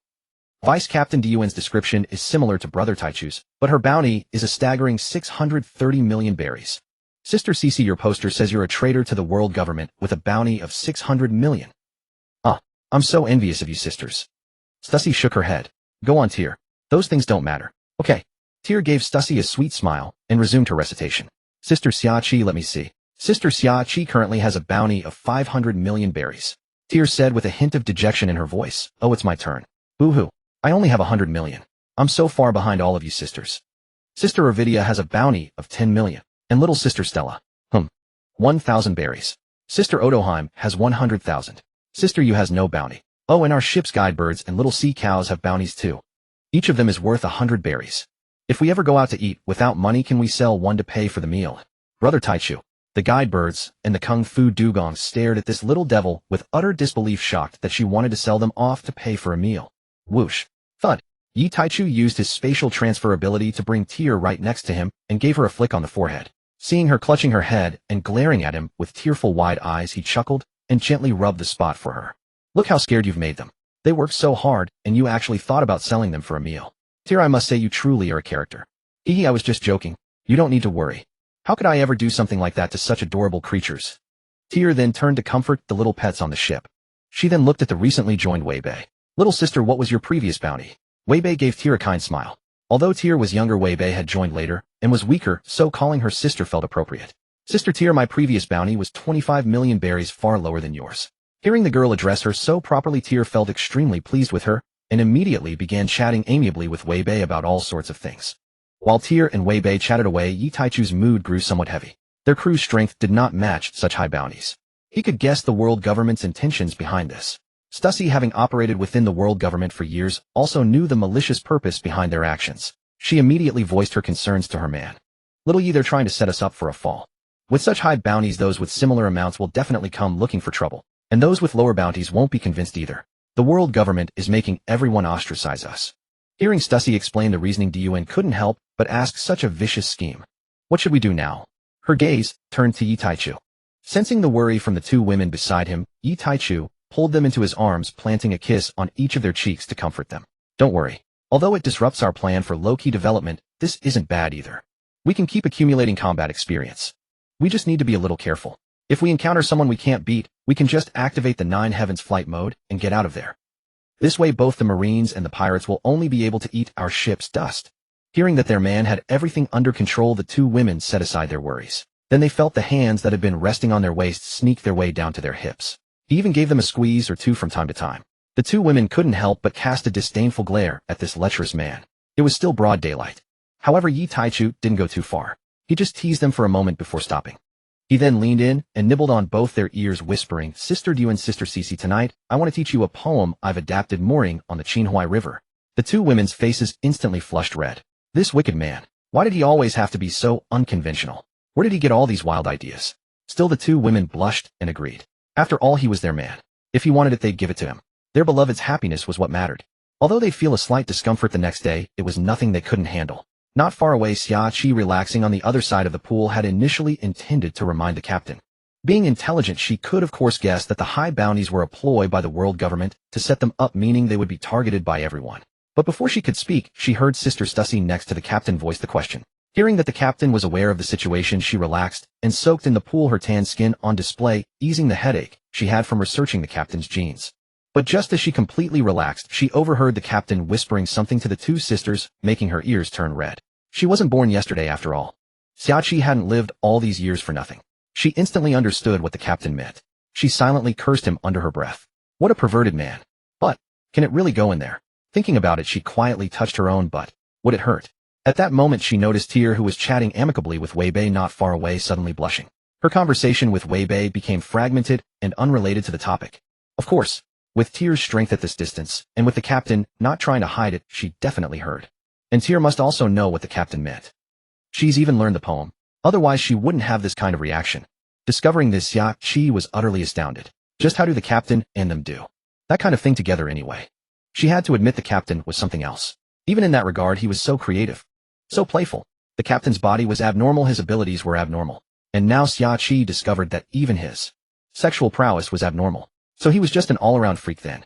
But then Xiachi thought about how she seemed to be willingly falling for him, and she stopped dwelling on it. So what if he was a freak? It's not like he was an outsider, he was family. No problem. As for why Wei Bei, who was at a similar level to Tyr, also heard the words, but didn't react, Xiachi knew it was because Wei Bei was still young and hadn't been out to sea long enough. After all, who would normally associate it with mooring on the Qinhuai River? Xiachi, let's purchase 2 eternal pose for this island. For our next voyage, we won't be following the direction indicated by the log pose. As the magnetic needle of the log pose became fully charged, it pointed toward the direction of the next island. Yi Taichu also shared his decision with Xiachi about purchasing eternal poses for the journey to Sleep Ancient Town and Wano country at this island. Captain, you should have said so earlier. Xiachi was astonished. She had assumed that since this was their first time entering the new world, they would navigate from one island to another following the magnetic pull of the log pose. Captain, if you had told your sister earlier, we wouldn't have wasted half a day waiting aimlessly. Sleep Ancient Town isn't well known in the new world. You can't buy its eternal pose at ordinary island towns. As for the eternal pose leading to Wano country, the renowned sword warrior nation of the new world, it is even rarer due to the waterfall ocean currents sealing off those waters. Upon hearing this, Yi Taichu was stunned. Only then did he realize he had oversimplified matters. After all, he only knew these 2 places existed, but was unaware of the actual circumstances. Relying on their considerable strength, he hadn't given it much deeper thought. He had forgotten that given Wano country's isolationist policies and the ocean current geography of that island, ordinary navigators simply couldn't enter there. A miscalculation. However, from Xiachi's tone, there should be a way to solve this. Does Xiachi have a solution? Go ahead, tell me. Xiachi, I can guess why you want to go to Wano country. After all, the sisters' weapons all need forging. And Wano is world-renowned for its cold weapon forging. We're better to have weapons crafted. But as for why you want to go to Sleep Ancient Town, a little-known place, your sister can't figure it out. So forgive me for being blunt, Captain, but why? Although I joined relatively late, from what I know of you, Captain, you should be a person of clear purpose. What could be so important that you've pushed weapon forging to the back burner? I need to know if there's any danger, so I can prepare. Xiachi spoke with a serious tone. Ha. Yi Taichu burst into laughter upon hearing this. Indeed, it had been rather sudden. No wonder Xiachi felt this way. Don't worry, Xiachi. That place simply has a devil fruit that can help us cultivate a top-tier fighter. That's what I came for. Without Olivia's assistance, it would still be a bit troublesome. But for our group, there's no danger there at all. Hearing this, Xiachi breathed a sigh of relief. A devil fruit. Since the captain valued it so highly, it must certainly be a top-tier fruit. Having found her answer, she shared her solution. I have an eternal pose for Beehive Island.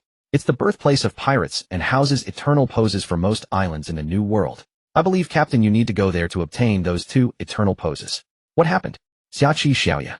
Tiyuan approached the 2 with a bunch of grapes in hand, asking as she drew near. Oh no.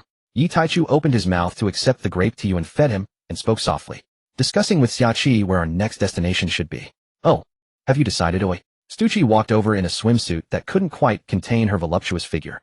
Yes, Beehive Island. Stucci spoke with keen interest. The legendary birthplace of the pirate games. That could be worth seeing. Xiachi chuckled and picked up the conversation. Don't get your hopes up too much, sister.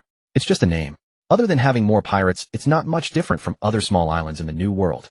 With that, she turned to look at the only man on the ship. Captain, shall I find the Beehive Island eternal pose and adjust its direction? Yes, go ahead, Xiachi. Sorry for the trouble. Hey, what are you saying? Aren't we all family here? There's no trouble at all. If you keep talking like that, I won't take you to Beehive Island. Xiachi gave the captain an exasperated look. Ha. Alright. My mistake. Xiachi, please be magnanimous and spare me this once. Meanwhile, Yi Taichu was extremely satisfied in his heart. It seemed the day of complete victory was not far off. Before he knew it, another beautiful night had arrived. Yi Taichu felt tonight's starry sky was especially enchanting, the stars like seductive beauties twinkling and utterly captivating. Ascending to the rooftop beneath the 9 heavens, gazing upon the vast, endless expanse of stars. Upon reaching the destination, he couldn't help but marvel at how miraculous and magnificent nature was, to be able to nurture such treasures. Moreover, there wasn't just one bright star in the sky, but precisely 10 resplendent, mesmerizing gems at the pinnacle of brilliance. So enchanting, so sweet and delicious, tempting the heart and soul. Perhaps because of his longing for a beautiful life, Yi Taichu had a dream. He dreamed that his family had come to a realm of azure seas and blue skies, grassy mountains, and murmuring rivers. It was also a forest perched on the seashore bordering the great ocean, where mountain streams gushed forth endlessly. Little forest creatures frolicked about, sustaining the small fish, pearl, oysters, and various marine life that lived in harmony without any conflict. And because of the shelter provided by the valleys and forests, these little spirits could grow undisturbed in peace. He and his wives came to this isolated paradise. They built their home near the river valley and streams. When thirsty, they drew water from the mountain spring. When hungry, they caught river shrimp, fish, and various shellfish. Living a carefree life like the poet who, plucking chrysanthemums beneath the eastern fence, I calmly gaze at the southern mountains. Among the river creatures, what he loved most were the pearl oysters. Because these shellfish were not only delicious with an exceptionally fresh taste, but they also produced pearls inside. They could be given to his crew members. Thus, nearly every time they were hauled from the river, without any further processing, they eagerly opened the pearl oyster shells and ate them raw with a dip of soy sauce. Fragrant and delicious, preserving the perfect flavor of raw preparation. Rising with the sun, resting with the sunset, the family lived harmoniously and contentedly in this peaceful paradise. In the dream, everything was so beautifully peaceful, serene, and enchanting. Have you ever been to the countryside? Have you ever seen oxen plowing fields? Have you ever planted crops yourself? Rustling juju blossoms fall upon my robe, from village south to village north, silk reeling wheels hum. Beneath an ancient willow clad in coarse hemp, a vendor sells cucumbers, drowsy from wine and weary from the long road, I long only to sleep. The sun climbs high, thirst mounts. I yearn for tea and knock upon a rustic cottage's door. They say each land nurtures its own people. This unique coastal forest harbor has bred creatures of singular charm. They too possess an irresistible distinctive allure. In this dreamlike realm, Yi Taichu's family dwells in blissful seclusion. You till the fields while I weave cloth, living an idyllic celestial life steeped in the tranquil essence of rural serenity. Nearby in mountain streams and terraced fields, Yi Taichu, well-fed and refreshed, guides his old yellow ox to cultivate several acres of fertile land, for he knows well every measure of effort yields its due reward. Even within this earthly paradise, labor remains indispensable. When all was done, dawn's pale light had already begun to veil the sky. Yi Taichu led the old yellow ox to a quiet corner of the freshly tilled field where they both rested. Let us drink together and grow old side by side. The zither and lute play in harmony. Peace and stillness reign. Time flows gently onward. In the blink of an eye, 2 months had passed since Yi Taichu and his companions set sail upon the open sea. It was now late 1492, the threshold of a new year drawing near. During their 2-month voyage toward Beehive Island, they repeatedly encountered naval pursuit and clashed with rapacious New World pirates. Yi Taichu and the women aboard had grown accustomed to being watched and hunted. At first, Iji, a kind-hearted soul who had never witnessed slaughter, and Yeyuekai felt profound remorse over the bloodshed they had wrought. But then one day, as they sailed past a certain island, they discovered pirates rampaging through its coastal town, burning, looting, murdering, and committing unspeakable atrocities. The moment those pirates spotted them, greed flared in their eyes, vile curses spilled from their lips, and they openly insulted the man they cherished most, their elder brother. In that instant, Yeyuekai and Iji cast away all pity. Indeed, had they possessed greater strength, they would have descended themselves to annihilate every last pirate. Gradually, they accepted a grim truth: only total eradication brought peace for themselves and their loved ones. They shed their former innocence. As for Whitey Bay, born and raised in the New World, she had known the true nature of pirates long before. Thus, she showed no mercy, not even to Marines. For Sister Deer had taught her, all who oppose us, especially those threatening our sisters who lack strength, must be utterly exterminated. No survivors permitted. And Deer, the seemingly angelic black-hearted maiden, appears at first glance like a radiant blue-haired seraph. Yet if one were to cut her open, one would find her heart entirely dark. She has already led astray little Stella, the youngest among the Nine Heavens crew. Only Iji, blessed with innate observation haki and unwavering resolve, remained unswayed. Thus the group gradually honed their combat experience. One day, Yi Taichu and his companions stood together at the bow of the Nine Heavens, gazing toward an island whose silhouette formed a stark, ominous skull. That was their destination, Beehive Island. At first glance, Yi Taichu detected nothing extraordinary about it. Yet a place named Beehive must possess some distinguishing trait. It could not be mere fancy. If its uniqueness lay hidden from view, it must dwell deep within. Yi Taichu held his thoughts, but turned to Xiachi for clarification. She looked faintly surprised. Oh my, I assumed, Captain, that you knew everything. You've always seemed so enigmatic. No teasing, Sister Xiachi. Please tell us what makes this place special. What should we watch for? Yi Taichu said with a wry smile. Xiachi paused for thought. Well, Beehive Island earned its name because its interior is a labyrinth. Networks of volcanic tunnels crisscrossing endlessly. Strangers easily lose their way and become trapped. As for now, Captain and Sister Stussy, you likely already know that the island is currently occupied by Wang Ji, a former crewmate of the legendary Sea Emperor Rox. His bounty hasn't even surpassed our first mates. Stussy interjected. So he'll surely resent us and seek confrontation. Likely more than that. Our ship is too opulent. It may provoke his greed and incite him to seize it. Sister Stussy, truly having once infiltrated the CP organization, your sharp intuition and incisive analysis leave even me in awe. Xiachi praised sincerely. Stussy covered her mouth with a light laugh. Sister flatters me. Yi Taichu listened quietly, weighing their insights. then concluded inwardly not worth concern. He addressed the women. Prepare to go ashore, dears. We've been aboard long enough, time to stretch our legs on land. Dear leapt up cheering first. Yea, brother Taichu is the very best. She tossed little Stella, whom she'd been holding, high into the air and caught her again, sending the girl into startled shrieks. Afterward came Deer's endless rounds of soothing and storytelling to calm the trembling child. Captain, is it truly safe? That's Wang Ji, the remnant of Rock's crew. Xiachi voiced lingering concern. Dian Yuan softly reassured her. Relax, Sister Xiachi. Xiao Yu won't let us walk into danger. He deserves our trust. Stussy added, yes, our captain cherishes us deeply, and he values his own life too much to treat such matters lightly. I don't doubt the captain, but thinking of Wang Ji as surviving crewman of the legendary rocks, it stirs unease. Yi Taichu gently drew Xiachi into his arms. Don't worry, it's merely the remnant of a dead emperor. One day we shall surpass them all. With our strength, Wang Ji poses no threat. Trust your sisters. Xiachi glanced apologetically at Dian Yuan and Stussy, realizing her anxiety had been unfounded. To fear for her sister's safety while they stood so formidable, that was to bolster others' might while dimming her own. Sensing her remorse, the two women smiled warmly, signaling no need for apology. Then a voice murmured near Xiachi's ear, after all this time, will you finally entrust yourself fully to me? Come to my cabin tonight. Xiachi's sun-kissed cheeks flushed as she whispered a soft Meanwhile on Beehive Island, Wang Ji, already informed by his scouts, stood waiting at the harbor dock. He watched the magnificent vessel approach, the gleaming gold carvings, the lavish opulence, the dazzling gems adorning its hull. His narrow eyes glittered with raw avarice, his mind roaring silently, mine, all mine. Karara. A burst of arrogant laughter echoed from the bay below before the group aboard the Jiuxiao even had a chance to disembark. If you know what's good for you, step off the ship and offer that treasure vessel to me. Not only will I spare your lives, but I'll even allow you to take refuge under my name. Then Wang Ji's defiant voice from the shore swept across the entire Fengqiao Island harbor. Aboard the Jiuxiao, Yi Taichu and his companions exchanged dumbfounded glances. Where did this clown come from? Dude, we dared to kill a celestial dragon and sail around on such a luxurious ship. How on earth do you think we're easy targets to bully? Yi Taichu hardly knew how to respond. Could it be that Wang Ji's brain is only the size of a walnut? Lacking intelligence, Yi Taichu joked with the women. Ha! Taichu Gidge, are you trying to kill me with laughter? Ha ha, your cute deer doesn't want to die yet. Hearing this, the women couldn't help but reveal angelic smiles. Deer was the one laughing the most, wantonly clutching her belly, aching from laughter. Even as she felt the pain, she simply couldn't stop.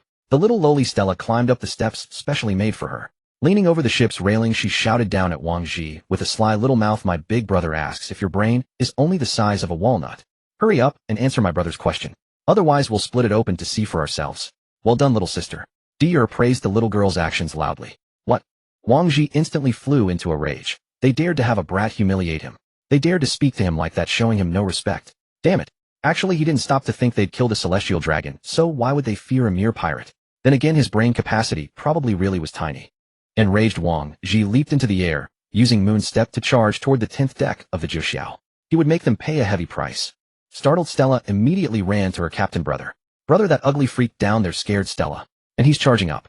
Yi Taichu picked up the little girl and kissed her.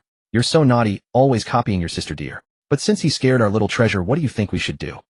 Kill him, brother. At that moment, Wang Ji had already leaped above the Jiuxiao. Before he could land on the ship, the nearest Xia Qi sent a blade slash that knocked him flying back midair. Damn it! Wang Ji roared furiously.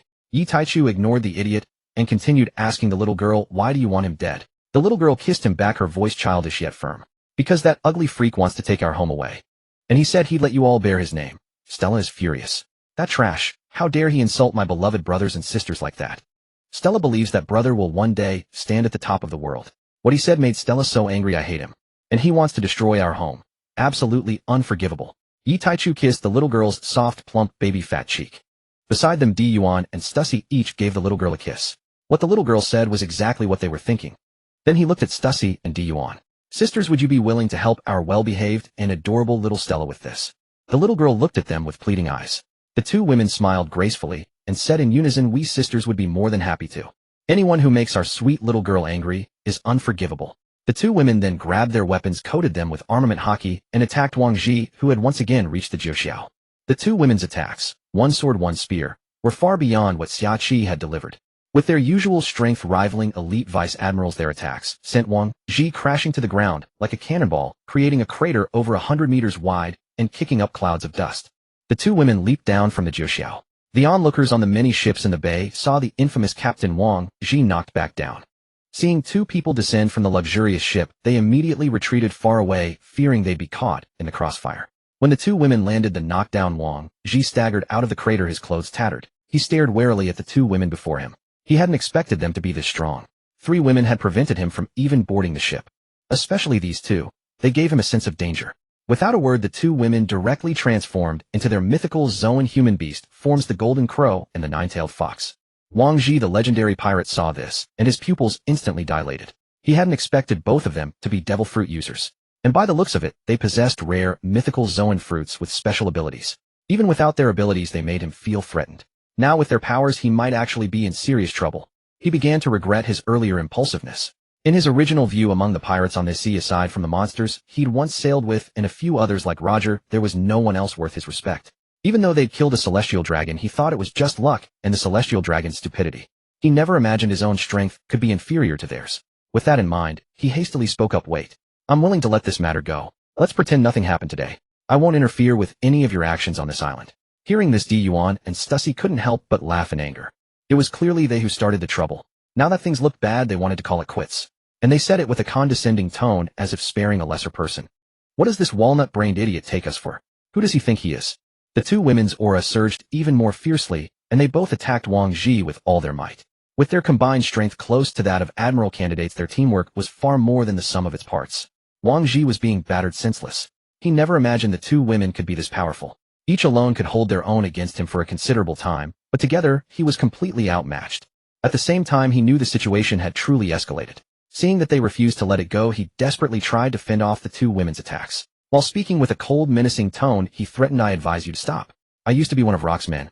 My comrades are now notorious pirates in the New World. If you lay a hand on me, you won't get away with it." Gion and Stussy heard this walnut-brained fool still trying to use a big name to threaten them. In their hearts, even if the people under rocks truly came to avenge him, so what? They would not be afraid. The moment you said those words, you sealed your fate. No one can change that, whether they come or not. These words are spoken by me, Gion Stussy. Stussy rolled her eyes and retorted, "Then let them come. We'll take them on. You're asking for death." Wang Ji furiously attacked Stussy, who had spoken those words. Meanwhile, he grew even more anxious. Since they ignored his threats, what should he do? At the same time, aboard the Jiuxiao brother and sister Gion and the others handle that ugly freak. The little girl asked in a soft voice, her big watery eyes wide open. Before Yi Taichu could answer, Deer replied for him, "Of course they can, silly sister. That's our big sisters Gion and Stussy teaming up for a double beatdown. What level is that ugly freak on? Can he possibly withstand it? Don't worry."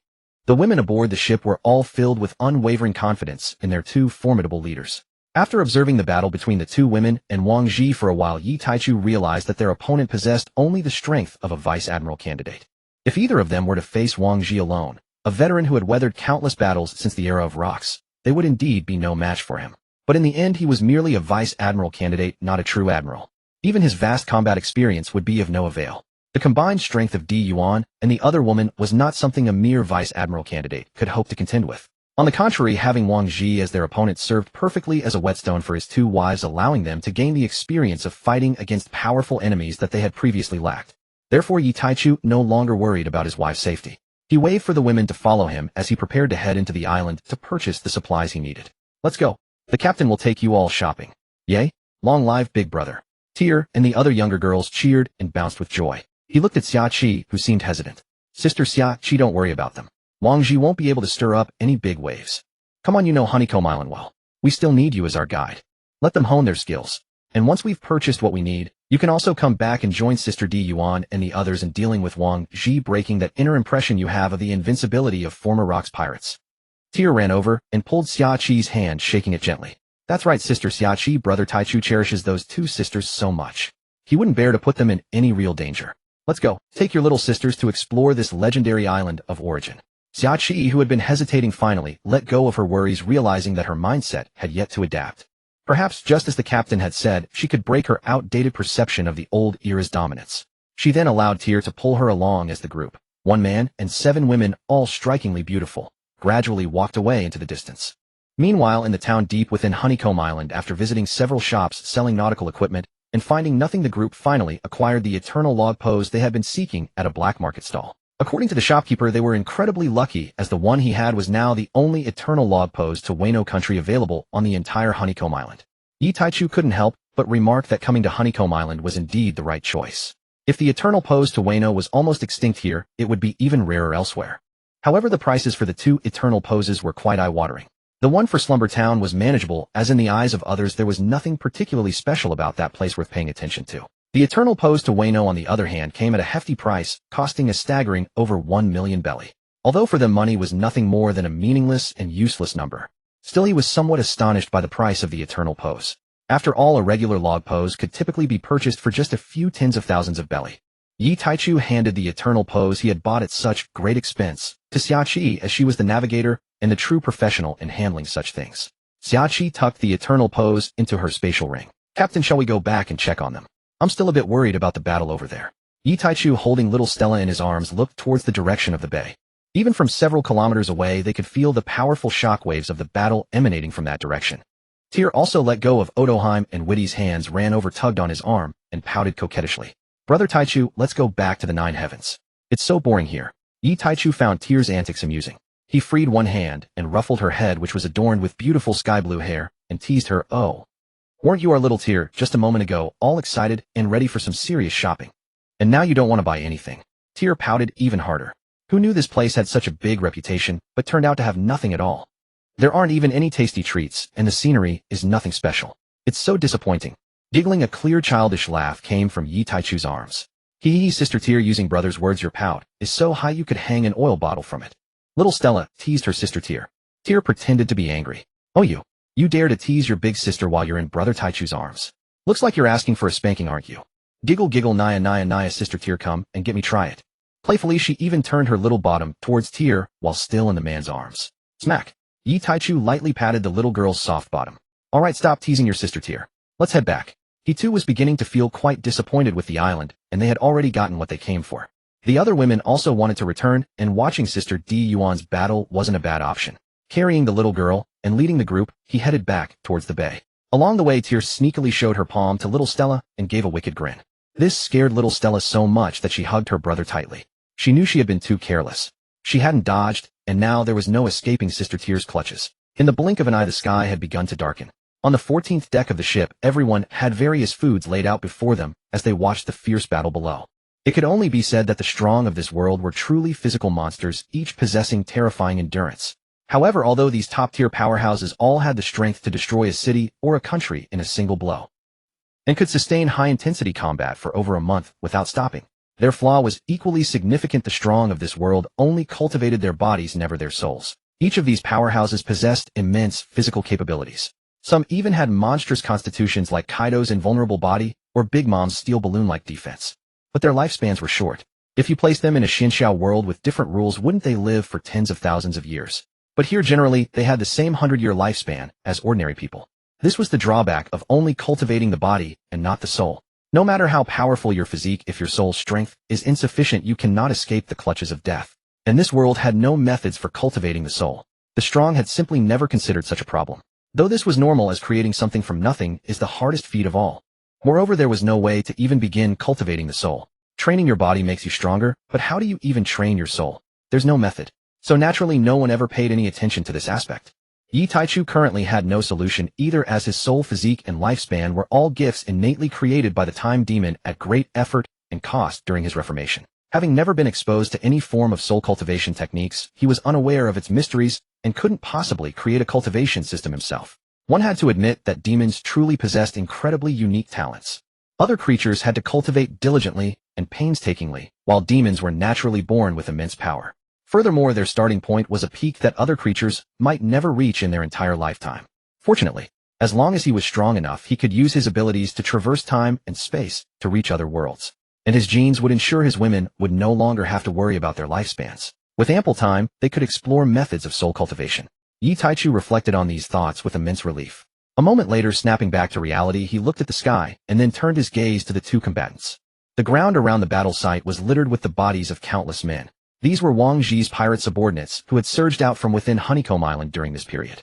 They had attempted to gang up on the two women, but had been knocked unconscious by their conqueror's haki. Many of these pirates had even been inadvertently killed by the shockwaves of the three fighters' battle while they were still unconscious. Unless no one else intervened, their duel wouldn't conclude anytime soon. Although Wang Zhi was no match for the two women combined, Defeating an opponent of his caliber to the point of helplessness was not something that could be achieved in a short amount of time. Judging by the current state of the battle, Yi Taichu estimated that it would take at least 3 days to subdue Wang Ji. After all, despite being outmatched, he was still a genuine Vice Admiral candidate. His cultivation realm was higher than Di Yuan's and the other woman's, and his combat experience vastly surpassed theirs. Sister Xiaoqi, you should also go down and join Sister Di Yuan and the others in dealing with Wang Ji. Yi Taichu ordered Xiaoqi. There was another purpose in having Shaki take the field. It was to shatter the mental shackles that bound her spirit to the Rocks Pirates. When an era produces a figure of such dazzling brilliance, those blessed with remarkable talents in the same generation often become mere foils to their radiance. Unconsciously, their spirits become caged and confined. Shaki found herself in exactly such a predicament. She was a pirate who had journeyed through the Age of Rocks from its very beginning. It was also the death of Roxy Zebek and the dissolution of the Rocks Pirates that had planted the seed of retirement within her heart, leading her to abandon the life of a pirate. Now Yi Taichu intended to help her reclaim the confidence she had lost and liberate the freedom of her spirit. Without another word, Shaki vanished and reappeared directly in the center of the battlefield. She too yearned to shatter this mental cage and had been eagerly awaiting the chance to strike. Had Yi Taichu not given the order, she would have volunteered herself. Shaki's sudden appearance startled Wang Ji, and in that instant of distraction, he exposed an opening that Stussy seized upon. Using the spatial ability she had replicated from her man, she teleported directly behind Wang Ji. A colossal blue shockwave 100 meters in size erupted from Stussy's spear, which was wreathed in armament hockey. A premonition of dread surged through Wang Ji's heart. His battle instincts screamed at him of the devastating power behind that strike. But at that very moment, he was forced to contend with the blade aura Shaki unleashed from the front, as well as Di Yuan's assault coordinated with Stussy's movement. There was simply no way to evade the attack coming from behind.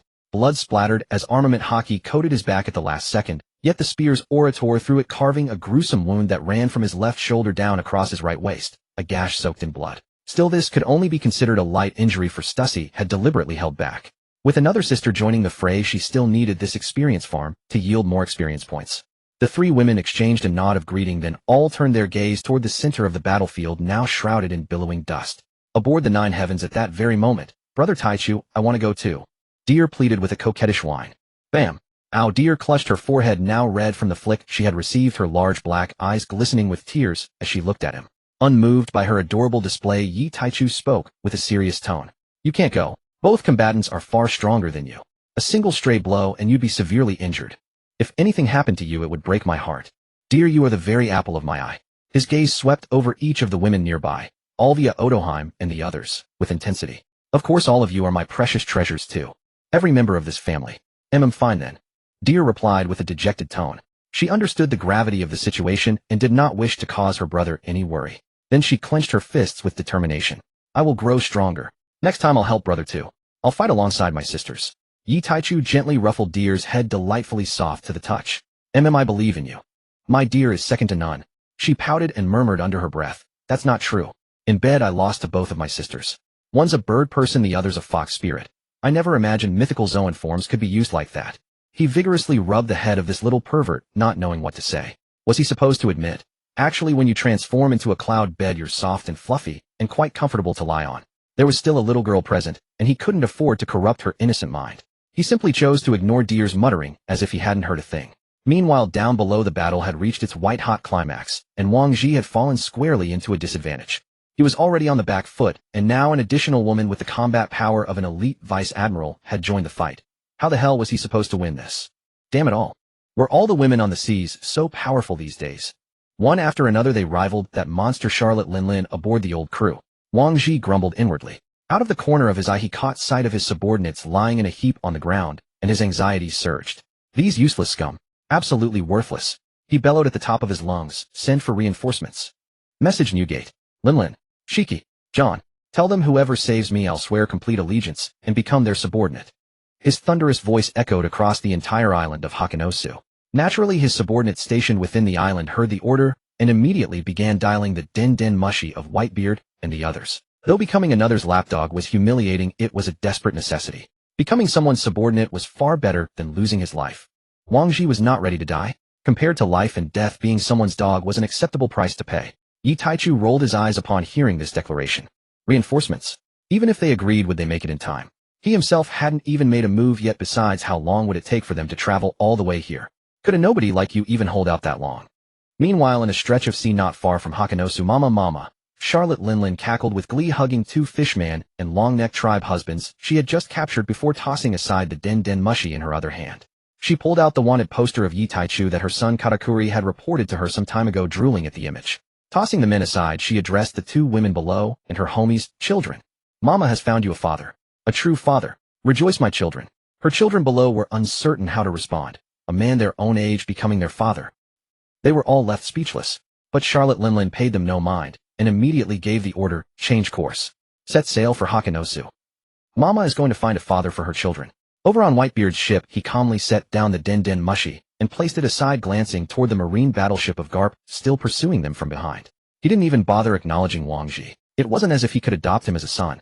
Having once been comrades who spent considerable time together, Whitebeard knew Wang Ji's nature, cruel and heartless with no regard for family. What use would such a man be? However, he was rather surprised that the group daring enough to kill a celestial dragon possessed such formidable strength. Just as he knew Wang Ji's character, he also acknowledged Wang Ji's combat prowess. He hadn't expected anyone to push him to the point of begging for reinforcements. Whitebeard let out a contemplative sigh. The waves of the new generation push aside those of the old. On another front, Gion, who once had a good relationship with Wang Ji, stood atop a mound of treasure. After listening to the message from the den mushi, he crushed the snail in his hand into pieces and sneered, "Ha! What are we to each other now? Are we that close? Or do you think I'm an idiot? That man dares to sail his treasure ship out in the open. Do you want me to go throw my life away? Idiot." He then barked out commands, "Boys, get all the treasure loaded back onto the ship. I've got another hiding spot to go to." Meanwhile, in the skies over another stretch of sea, Golden Lion Shiki burst into laughter and ordered his subordinates to steer toward Hakanosu. Shahaha. Seems this time I'll be gaining some formidable new crew members. Just you wait. The four-way battle raged on until dawn, with Yi Taichu, the women, and even the little sea cow pets watching all through the night. Gently, Yi Taichu laid Yuke, who was leaning against him, and the little girl Stella fast asleep in his arms, down onto the padded cotton bedding atop the ship's deck. After all, the two of them were currently ordinary humans with no powers whatsoever. Staying awake through the entire night was no small feat. Sensing the man's movements, Yuke opened her eyes bloodshot and heavy-lidded from lack of sleep. Yi Taichu gave her a gentle smile and pressed a soft kiss to her sweet lips. "Keep sleeping, everything's fine. I'm here, my love. Okay."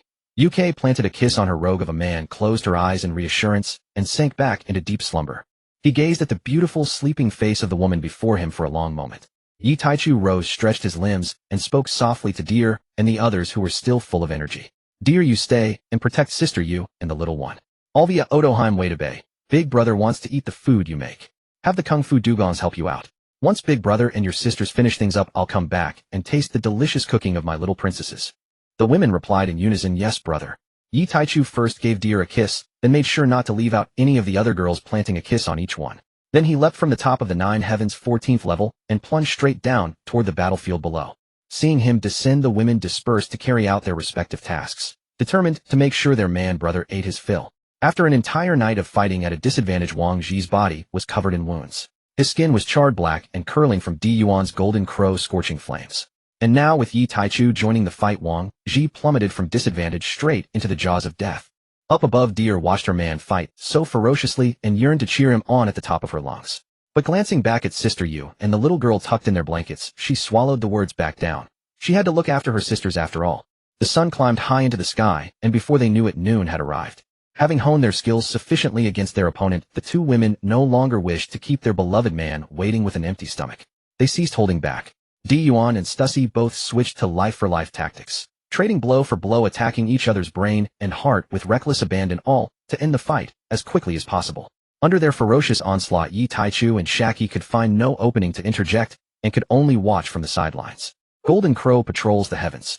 Nine-tailed Fox beckons the moon. With their final battle cries, and each sacrificing one of their lives, Stussy and Di Yuan blasted a massive hole, half a meter wide, straight through Wang Ji's chest.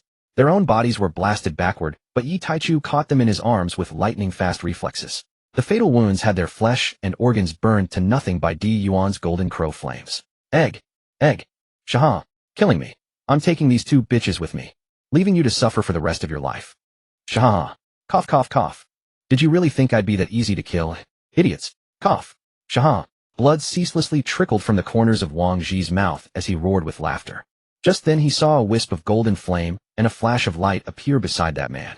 And then, impossibly, The two women who had clearly died moments before materialized right before his eyes. Ghosts he was seeing before death. Wang Ji's rapidly dwindling mind sensed something was terribly wrong. Sure enough, he watched as the two women were caught and held in that man's embrace. Then darkness swallowed his vision, and he lost consciousness forever. Even in death, confusion lingered in his mind. How could the living possibly embrace ghosts? Sadly, he would never live to learn the answer. And so a once formidable powerhouse who had roamed the seas fell in that very spot. Shaki stared blankly at the scene of Wang Ji's death. Meanwhile, Yi Taichu held the two women in his arms, inhaling the faint, fragrant scent that wafted from them. He laid them face down across his lap and rained a series of sharp smacks upon their backsides. The crisp sound of spanking filled the air, resounding ceaselessly. The two women yelped in shock. What on earth was going on? Yi Taichu, have you learned your lesson? Gion, Stussy, we're sorry. What exactly are you sorry for? The two fell silent. Smack. They both stared at their man with reddened cheeks. They genuinely didn't know what they had done wrong. Seeing this, Yi Taichu could only sigh helplessly and gently rub their sore backsides. We could have simply worn him down. He couldn't have lasted much longer. It would have been over in a few hours at most. What were you two thinking? Even though I know you can resurrect, I still worry. My darlings, how foolish. Watching that scene unfold. Knowing you'd be fine, yet my heart still can't bear it. The two women exchanged a glance, then got up, and each pressed a kiss to their man's face, speaking in unison. We know we were wrong, darling. We just wanted you to eat soon and get some rest. Sister Shi and I saw that you hadn't slept all night and hadn't eaten properly. We were worried about you too. So we got a little impatient. Don't worry, my husband. We won't be so reckless again. Kiss, kiss. The two women coquettishly fawned over their man, comforting their beloved in their own way. They could understand the feeling in their lover's heart. Yi Taichu gently squeezed the delicate cheeks the two women pressed against his face. Don't let it happen again. Now tell me, what did you gain? Between life and death lies great terror. This was your first time using that ability. What insights did you obtain? The two women tilted their heads in thought for a moment, then exchanged a glance and looked back at their man. As for gains. At that moment we were worried about whether you'd be worried. Does that count? Bam. The two women clutched their heads where they had been bonked, staring at their lover with grievance. Honestly, they were just telling the truth. Why did he have to hit them? Seeing the hurt and indignant look in their eyes, Yi Taichu understood exactly what they were thinking. He softened his voice. I know you fools. Just as I love you both. I know how deep your love for me runs. Vast as the ocean itself. Silly wives, focus on the real matter. Does our love even need to be spoken aloud? Our feelings need no words. Moi smooch smooch smooch. Overwhelmed with emotion, Gion and Stussy showered their man with a rapid-fire barrage of kisses. It went on for quite a while before they finally stopped. Then they buried their heads in their lover's chest and nuzzled against him affectionately. Taking deep breaths of the scent saturated with their beloved's presence, they finally spoke in muffled voices. Gion, I've broken through to Grand Sword Master. My realm hasn't elevated, but I feel that once I recover, I won't be any weaker than an average Vice Admiral candidate. Pretty impressive, right?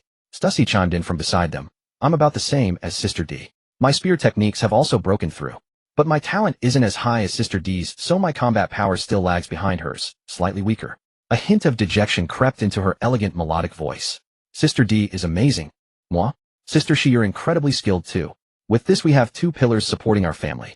Once Sister Shaki finishes creating the gene fusion, your talent will be able to match Sister D's. Don't feel down. That day isn't far off, my dear. Okay, my little leaf is the best. Stussy's usually elegant, mature voice was now filled with a soft, sweet quality as she continued nuzzling against the man's chest. Gion quietly listened to the steady heartbeat of her little leaf, a sound that put her at ease. The reason for their clinginess was the lingering fear from having chosen to die together with the enemy just moments before. They did not fear death itself, but the thought of never seeing their beloved again. Yet they knew they needed greater strength to protect their man, their sisters, and their family from the pirates of the New World and the relentless pursuit of the world government. Only then could they stand beside their lover and fight together in the days to come. Therefore they could not afford to cower. Having such an ability, they could not let it go to waste. Between life and death lurks great terror, but also great fortune. Naturally, they had to seize the opportunity to experience and comprehend it. Yet after stealing their resolve came the nagging worry. What if the ability failed? After all, they had no prior experience with such matters. But even so, they had made up their minds. Because it was their darling little man who had told them about this ability. At any time, in any place, for anything, they trusted their beloved completely. Love is trust, is sacrifice, is the cherished guardianship of one another. The three of them displayed their affection openly and unselfconsciously, while nearby vessels and people, fearing the collateral devastation of their battle, had already fled the area. Otherwise, such ostentatious displays of love would surely leave the locals too bloated to eat for 3 days. After all, how could any ordinary person bear witnessing the utter destruction of their homes and shops, only to be confronted right before their eyes with such brazen affection? Is there no justice left in this world? Is there no law at all? At that moment, crimson-black lightning flickered erratically across Xiaqi's body, and her aura surged and waned with alarming instability. Sensing this, the three instantly ceased their display of affection. Yi Taichu deployed his ability to seal off a 100-meter radius around Xiaqi. The others then positioned themselves at 3 cardinal points, faces grave and vigilant, scanning the surroundings. They formed a triangular formation to shield her. Xiaqi's condition differed fundamentally from theirs. Yuan's mind had not yet fully matured, lacking clear purpose, thus remaining fluid, unbound, and highly malleable. Stussy, though raised within the world government's shadowy institutions, had never sworn absolute allegiance to it. Her spirit remained unshackled. The soul chain binding Stussy was Vegapunk. Yet the very moment she conceived the will to break free from Vegapunk's genetic control, her soul attained liberation. And under Yi Taichu's guidance, awakening Haushika Haki was inevitable. Xiaqi was different. She had grown up entirely beneath the towering shadow of the legendary pirate Rokuo D. Jibek, the prodigy who once astounded her entire generation. She witnessed the rise of piracy and the fall of its sovereigns, until her consciousness fully ripened, her spirit forever confined beneath that dominion. Barring extraordinary intervention, Xiaqiu would never awaken Haushika Haki in her lifetime. Yet Yi Taichu, their captain, was precisely that anomaly. For weeks aboard ship, he had instilled in her philosophies alien to this world. She had also personally witnessed Stussy's own Haushiku awakening. These experiences kindled the faintest possibility that she might shatter her spiritual fetters ahead of time. Why ahead of time? Because she would inevitably awaken Haushiku on the day they surpassed even Rokuo D. Jibek, the man who once redefined an era. But that would be passive awakening, not self-willed. There is a profound chasm between invincible power and fragile strength, forged by unassailable conviction. Xiaqi now stood at a precipice. The slightest disturbance would derail her breakthrough entirely. They would not allow that to happen. Together, they forged a sanctuary of stillness for her ascension. 10 minutes passed in solemn silence as their expressions hardened like tempered steel. Meanwhile, the women who had prepared the meal arrived, led by Deer. Jaya Jaya Jaya. A sharp, urgent cry pierced the air. The sky sentinel, the compass bird dispatched by Deer. Their hearts lurched. A silent dread settled upon them. It's begun. They followed the bird's gaze, and there on the distant horizon floated a tiny black speck. As time elapsed, it hurtled ever closer, swelling rapidly in size. Their expressions grew colder still. Recognizing that airborne silhouette, they knew it belonged to one of the New World's sovereigns, Shiki the Golden Lion. He had truly come, and far sooner than expected. Dear, Yi Taichu's voice low and taut cut through the air as he fixed his gaze on the approaching speck. Yes, I'm here. Understood. I'll lead the sisters back to the Jiushao immediately. Deer understood her brother's meaning perfectly. Their strength was insufficient. They would only hinder the fight. Though she yearned to stand shoulder to shoulder with her siblings, she could not. For those weaker sisters beside her needed her protection more than ever, far more than this battlefield did. Yet knowing all this only deepened her bitter frustration. Again, yet again, she could only watch helplessly from afar as her loved ones fought. Her heart ached, but her resolve did not falter. Her eyes narrowed coldly toward the dark speck in the sky, then her small, solemn face tightened, and her rosy lips parted. You sister, Nico sister, wait a baby e.g. Stella. We return to the Jiushao. Remaining here would burden brother. Wait a baby you carry e.g. Nico sister, you take Stella. You sister, climb onto my back. Let us depart swiftly. The women grasped the gravity of the situation. Though sorrow and worry clouded their eyes as they glanced at the 4 remaining fighters, none spoke, only obeyed Deer's orders, and followed her toward the Jiushao. This was no act of cowardice. It was the greatest contribution they could offer. Their departure was their support. Yi Taichu and the others watched Deer's decisive leadership with quiet pride and satisfaction. The little girl had grown. Just as the women vanished aboard the ship, the distant speck resolved into a vessel, and a wild, triumphant laugh echoed across the sky. Hiahaha. My crew, I've come for you. Wang Ji, you wretch. Don't dare deceive me. Activate the energy barrier. At Deer's command, the little sea ox responded instantly.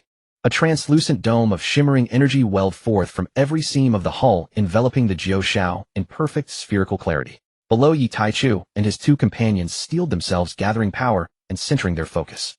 Within moments, the bizarre vessel, still barely distinguishable as a silhouette on the horizon, descended upon Beehive Island.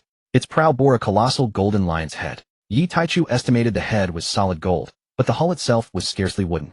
Rather, it resembled a floating island carved from dense weathered rock, more archipelago than ship. Shiki the Golden Lion now stood atop the gilded lion's head, brow furrowed in confusion. His Kinbunchika Haki detected no trace of Wang Ji below.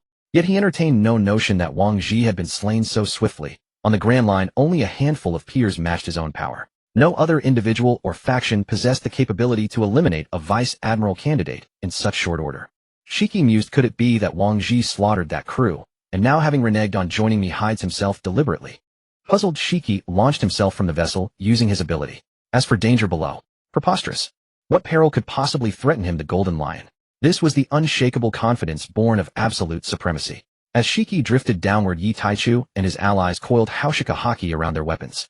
When Shiki hovered several dozen meters above them, he surveyed the ruins, and locked eyes with the wary trio, one man flanked by two women. He recognized the woman between them, vaguely familiar though her name eluded him. Then abruptly his breath caught. His gaze snapped downward, to a shattered corpse lying at their feet. He knew it instantly. It was Wang Ji's body, devoid of life, utterly still. Did you slay my crewman? A terrifying aura erupted from Shiki, crushing down upon Yi Taichu and his companions. Pressed by the overwhelming force of this aura, the three of them clenched their teeth tightly. They had not expected the other's aura to be so much stronger than Wang Ji's. Was this the true aura of a pinnacle powerhouse? For the first time, Yi Taichu directly experienced the oppressive aura emanating from the Emperor of the Seas himself. It was on an entirely different level from Wang Ji, a mere Admiral candidate. The atmosphere fell into a grim and heavy silence, beads of cold sweat gradually forming on the brows of Yi Taichu and the others. He turned back to look at Xia Qi, who was unaware of the external changes due to the isolated space, his expression resolute. At some point, a massive pink ship had appeared in the harbor of Honeycomb Island. On the ship, a beautiful woman laughed with a bewitching cackle. Shiki, you'll scare my man. If you do, I won't let you off. Hearing that bewitching laughter, Yi Taichu knew exactly who it was without even thinking. Golden Lion's words later confirmed his thoughts. Lingling, why aren't you off finding a man to have children with? Why are you here? What? Are you interested in my crew members too? Golden Lion's entire body surged with a terrifying aura mixed with Conqueror's Haki, pressing it towards Charlotte Linlin. Mama, your crew members? That's my man. I only want that man. We split the treasure half and half. You can have everyone else. Charlotte Linlin explosively unleashed her own Conqueror's Haki in response. The two auras clashed in midair, continuously emitting sparks of lightning. The clouds in the sky and the waves of the sea were repelled from this area by the world-shattering force of the aura. Gion and Stussy, caught in the middle of the two opposing auras, were filled with rage. What was the former Sea Emperor rocks like? What did it matter if they were legendary pirates? What did it matter if their current strength surpassed ours? How dare they ignore us so blatantly? They dared to discuss the division right in front of us. How dare they? Did they truly believe themselves invincible, with no one capable of opposing them? At the center of the aura clash, three intertwined streams of Conqueror's Haki suddenly erupted. Forcefully they parted the Conqueror's Haki of Golden Lion Shiki and Charlotte Linlin, momentarily creating a 2-against-1 situation. Yes, at this moment Yi Taichu's latent Conqueror's Haki, which had been slowly awakening, was pressured by the auras of the two. Furthermore, their actions of ignoring and arbitrarily disposing of them filled him with immense humiliation and rage. A ferocious and unparalleled Conqueror's Haki fully awakened in that instant. Meanwhile, Di Yuan and the other woman were so angry they could hardly contain themselves. The blonde man had just used his aura to oppress them without any explanation. Then another woman appeared, talking about taking their man. She even wanted to separate their sisters. It was both frustrating and infuriating. All because they weren't strong enough. They refused to accept it. They would not yield. Their future was to fight side by side with their man. It was to be able to protect their sisters and families, living happily and carefree with their beloved, not to be helplessly oppressed by the mere crew members of two old-era emperors like now. Therefore, the Conqueror's Haki of the two women displayed an utterly terrifying growth in that moment. Although they had previously understood their own beliefs and paths, they had never encountered major setbacks, so while their convictions were strong, their hearts were not broad enough.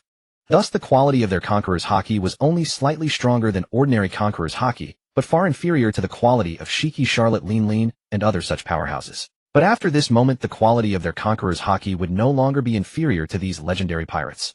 The only difference was a lack of quantity, which would require time and the accumulation of strength. Yi Taichu's Haki quality reached such purity upon awakening because he had always held a clear understanding of his goals, beliefs, and spirit.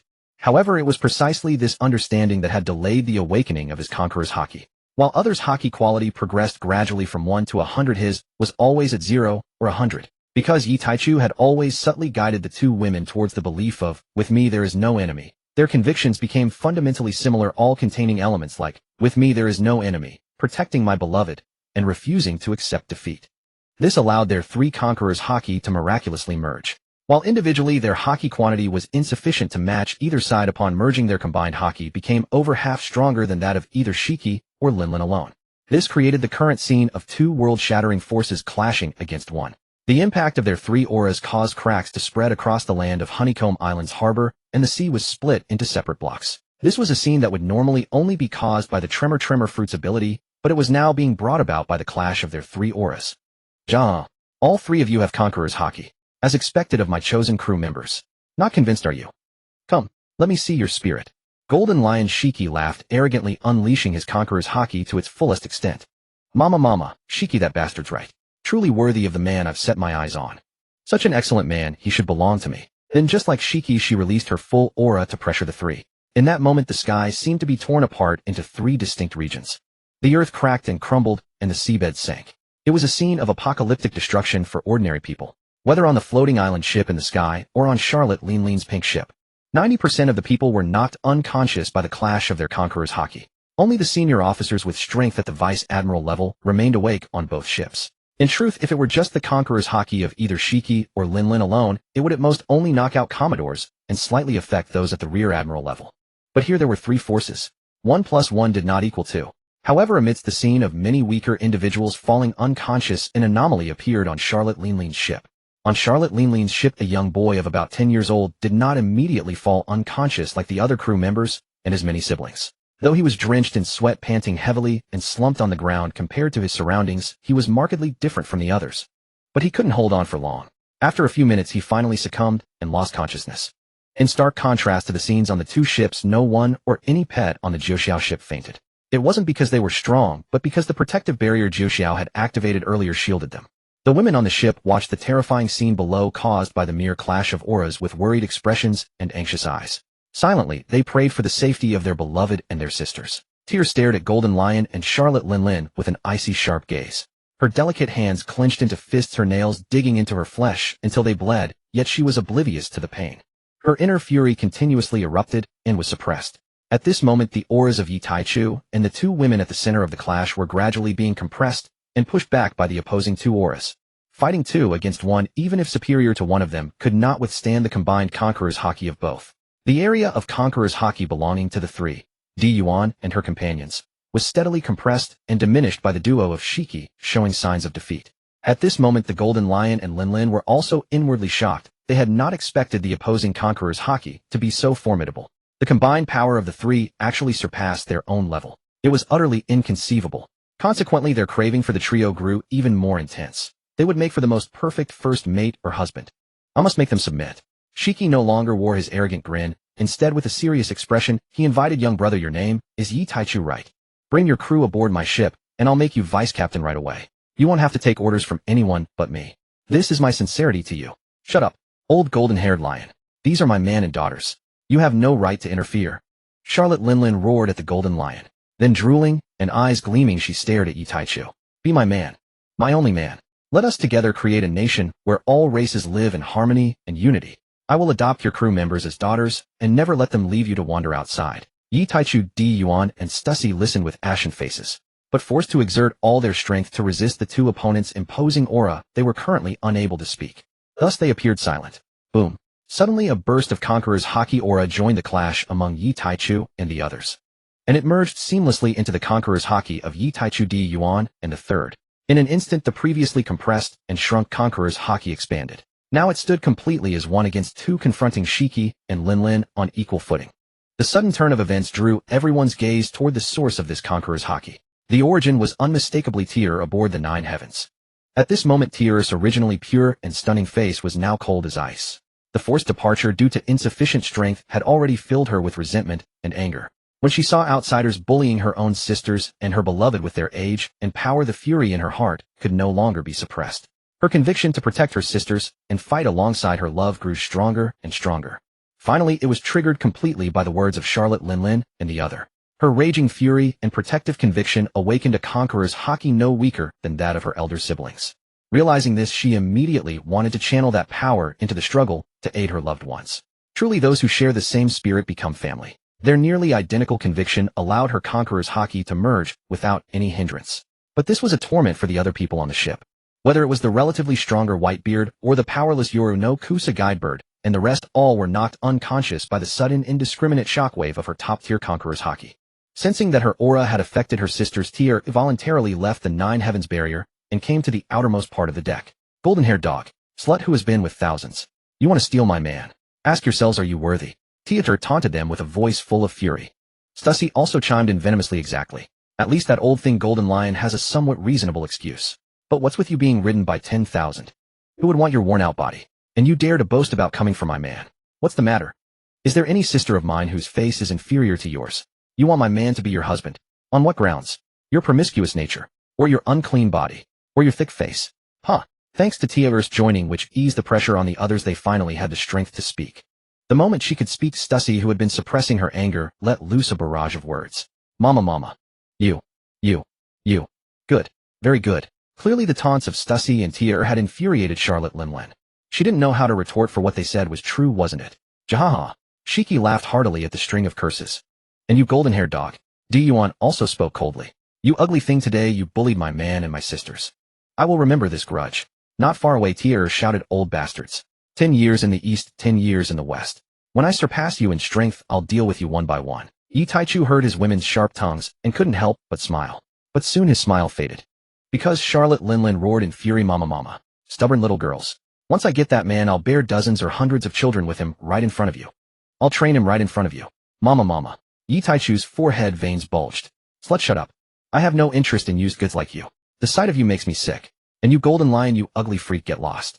I have no interest in joining either of you. Each of you is full of shit with bigger mouths than the next. If it weren't for this being a critical moment for Xiaqi's breakthrough and enlightenment, we would have left long ago. You wouldn't even smell our exhaust. You all think you've got us figured out. After the verbal sparring, Shiki and Linlin ceased the meaningless conqueror's hockey clash, which had been a stalemate with neither able to overpower the other. Before the two could speak, Yuan and Stussy attacked from both sides. Though they were outmatched, they had to vent their pent-up anger. The two women instantly transformed into human beast forms. Yuan engaged the Golden Lion, while Stussy entangled Linlin. Meanwhile, Yi Taichu used his ability to appear instantly on the flying island ship, slaughtering the unconscious crew members and destroying the island itself. Though there were quite a few crew members on the ship whose strength was not inferior to his, Yi Taichu didn't fight them directly. As soon as they tried to surround and trap him, he would teleport to another location and continue his rampage, driving the Golden Lion's subordinates to the brink of madness. Theater took the opportunity to wake up the sisters and little sea cows on the ship. The fighting sisters intentionally lured Shiki and Linlin away from Xiaqi's location.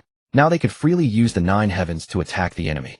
Soon the massive dragon head at the front of the Nine Heavens began firing terrifying energy beams. The power of those beams was not to be underestimated even by Shiki and Linlin. The two sides traded blows back and forth for a time. As for Charlotte Linlin's pirate subordinates, they were not idle. They were engaged in what amounted to futile efforts. Below the Nine Heavens, a group of Linlin's pirates continuously attacked the energy barrier. Among them were some with strength comparable to a vice admiral. Little did they know that the energy shield of the Nine Heavens was not something they could break through. The energy stored within the Nine Heavens was enough to sustain their relentless assault for days and nights on end. And when those days and nights passed, they would find, oh snap, the energy had unknowingly replenished itself during that time. But would they realize it? They wouldn't have a clue.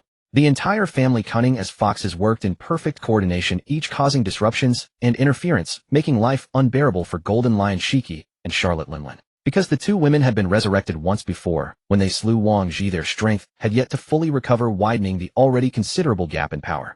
Thus both women fought with reckless abandon, trading blows for blows. Even though their power had fallen from its peak, their combat prowess was still no less than that of an elite vice admiral. With attacks of such caliber, even Charlotte Linlin with her monstrous steel balloon physique would sustain injuries. Let alone Shiki, whose body was far less resilient than Linlin's. Linlin could endure a direct hit with only minor injuries, while Shiki, without armament hockey, would suffer severe wounds. Golden Lion Shiki lacked Linlin's innate constitution. He was still within the realm of mortal flesh. And Yuan's Golden Crow Flame possessed devastating offensive power. Even when covered with armament hockey, the flame could break through and cause damage, making things a bit troublesome for Shiki. Of course, only a little. After all, the gap was too vast. The relentless output from Yuan and Stussy wouldn't last long either. The injuries were negligible. What truly annoyed them both was the occasional energy beam striking from the side. They wanted to destroy the luxurious ship that kept firing, but Yuan and the other woman clung to them tightly. Whenever they showed any intention of heading toward the ship or the person they were protecting, the women they were fighting would recklessly attack their vital points. After several attempts, they abandoned the idea. After all, it wasn't impossible to take them down. They could afford to wait a few dozen minutes or an hour or two. No need to suffer unnecessary injuries. At that moment, Xiaqi, who had been trapped in the sealed space, stirred. She slowly opened her eyes, and a wave of conqueror's hockey emanated from the space. Shiki and Linlin, locked in battle, exchanged glances of surprise. though it was only the most ordinary conqueror's haki, nowhere near the quality of the previous ones. What kind of monster ship was this? How could everyone on board have conqueror's haki? When had conqueror's haki become so common and worthless in the new world? They were utterly baffled, for it was conqueror's haki after all. Xiaoqi, regaining consciousness, had yet to delight in her newfound conqueror's haki when she noticed the chaos of battle all around. She also recognized who Gion and the other woman were fighting. Her pupils contracted.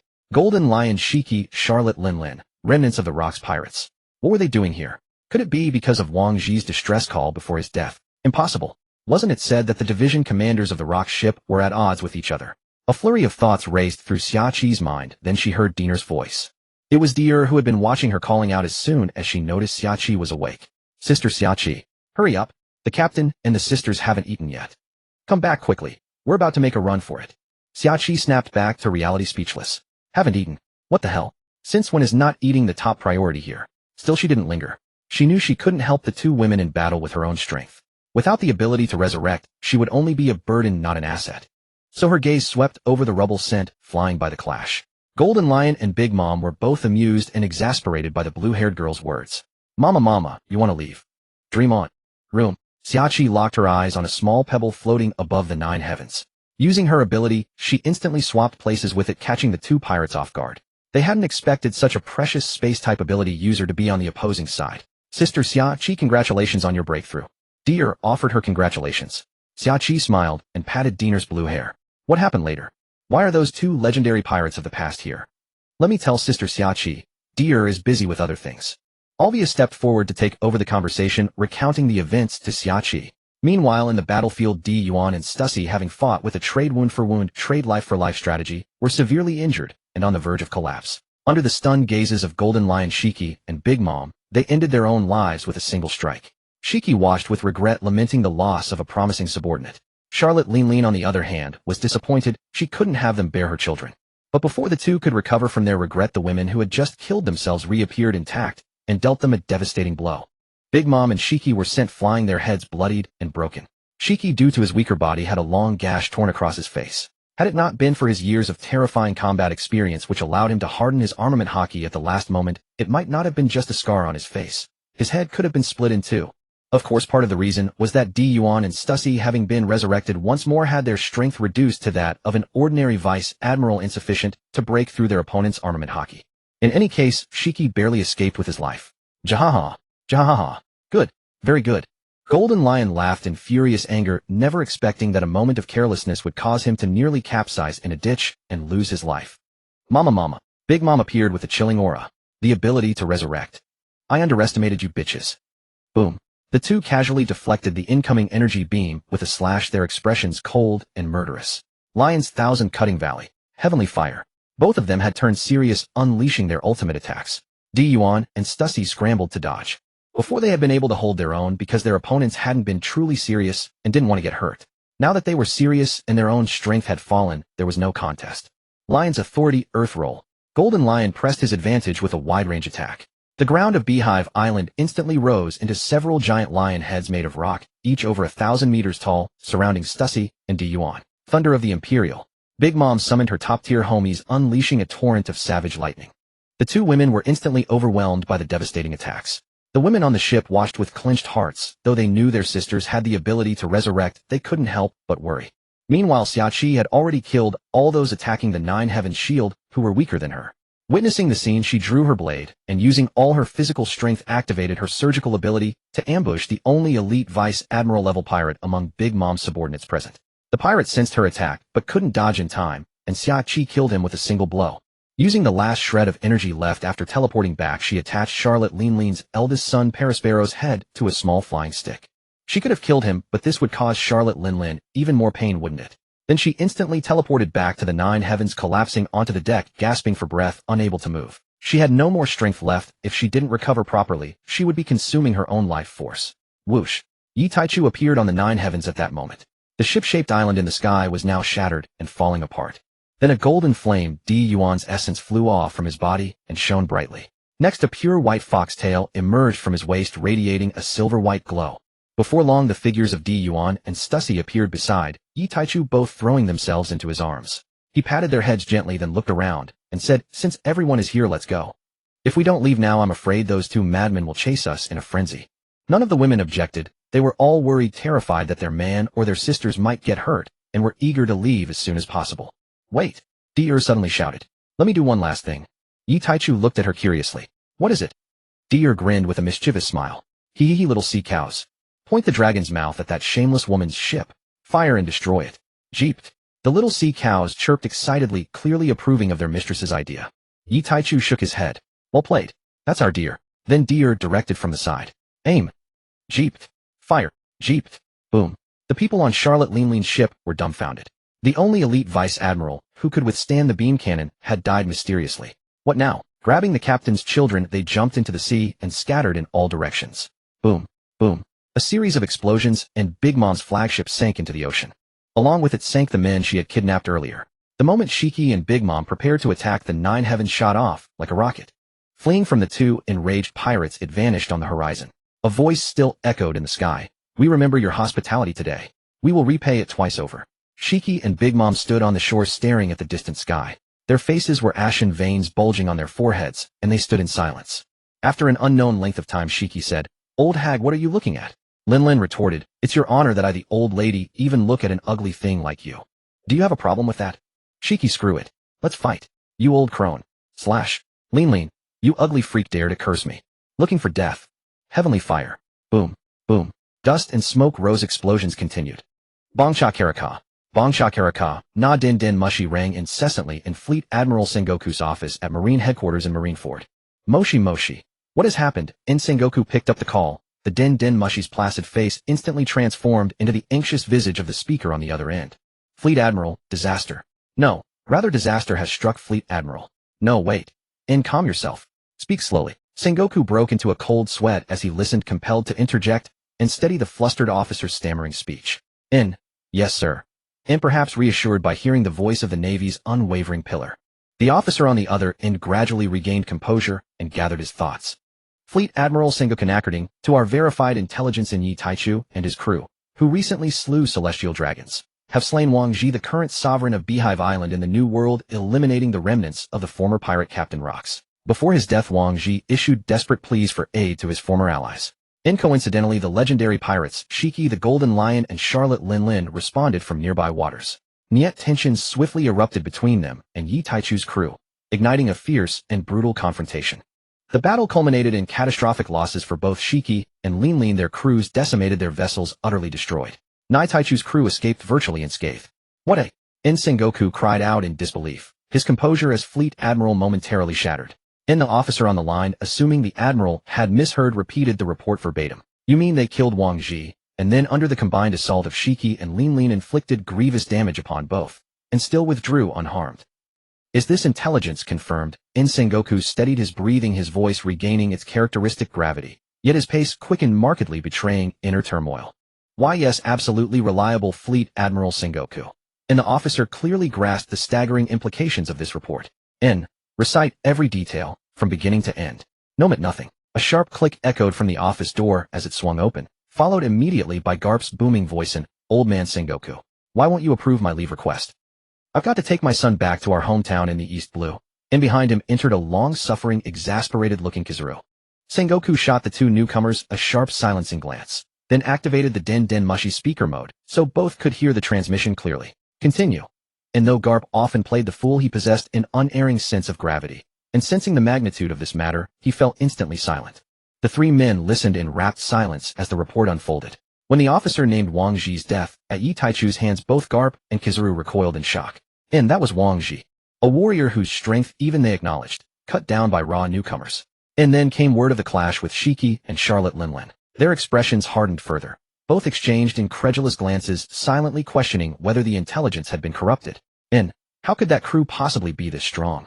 A fledgling crew, freshly set sail, its members averaging under 25 years, capable of confronting two of the New World's most fearsome captains simultaneously. When the report concluded with Shiki's and Linlin's crews slaughtered and their ships reduced to splinters, both men froze, mouths agape, jaws slackened in sheer stupefaction. They didn't even notice when the Din Din Mushi fell silent, only snapping awake when Sengoku ended the call with two crisp, decisive clicks. Two sharp cracks resounded, the sound of reattached jaws, as Garp rubbed his still aching chin. Old man Sengoku, Could this new world intel be deliberately exaggerated by lazy operatives? How could that crew possibly be this strong?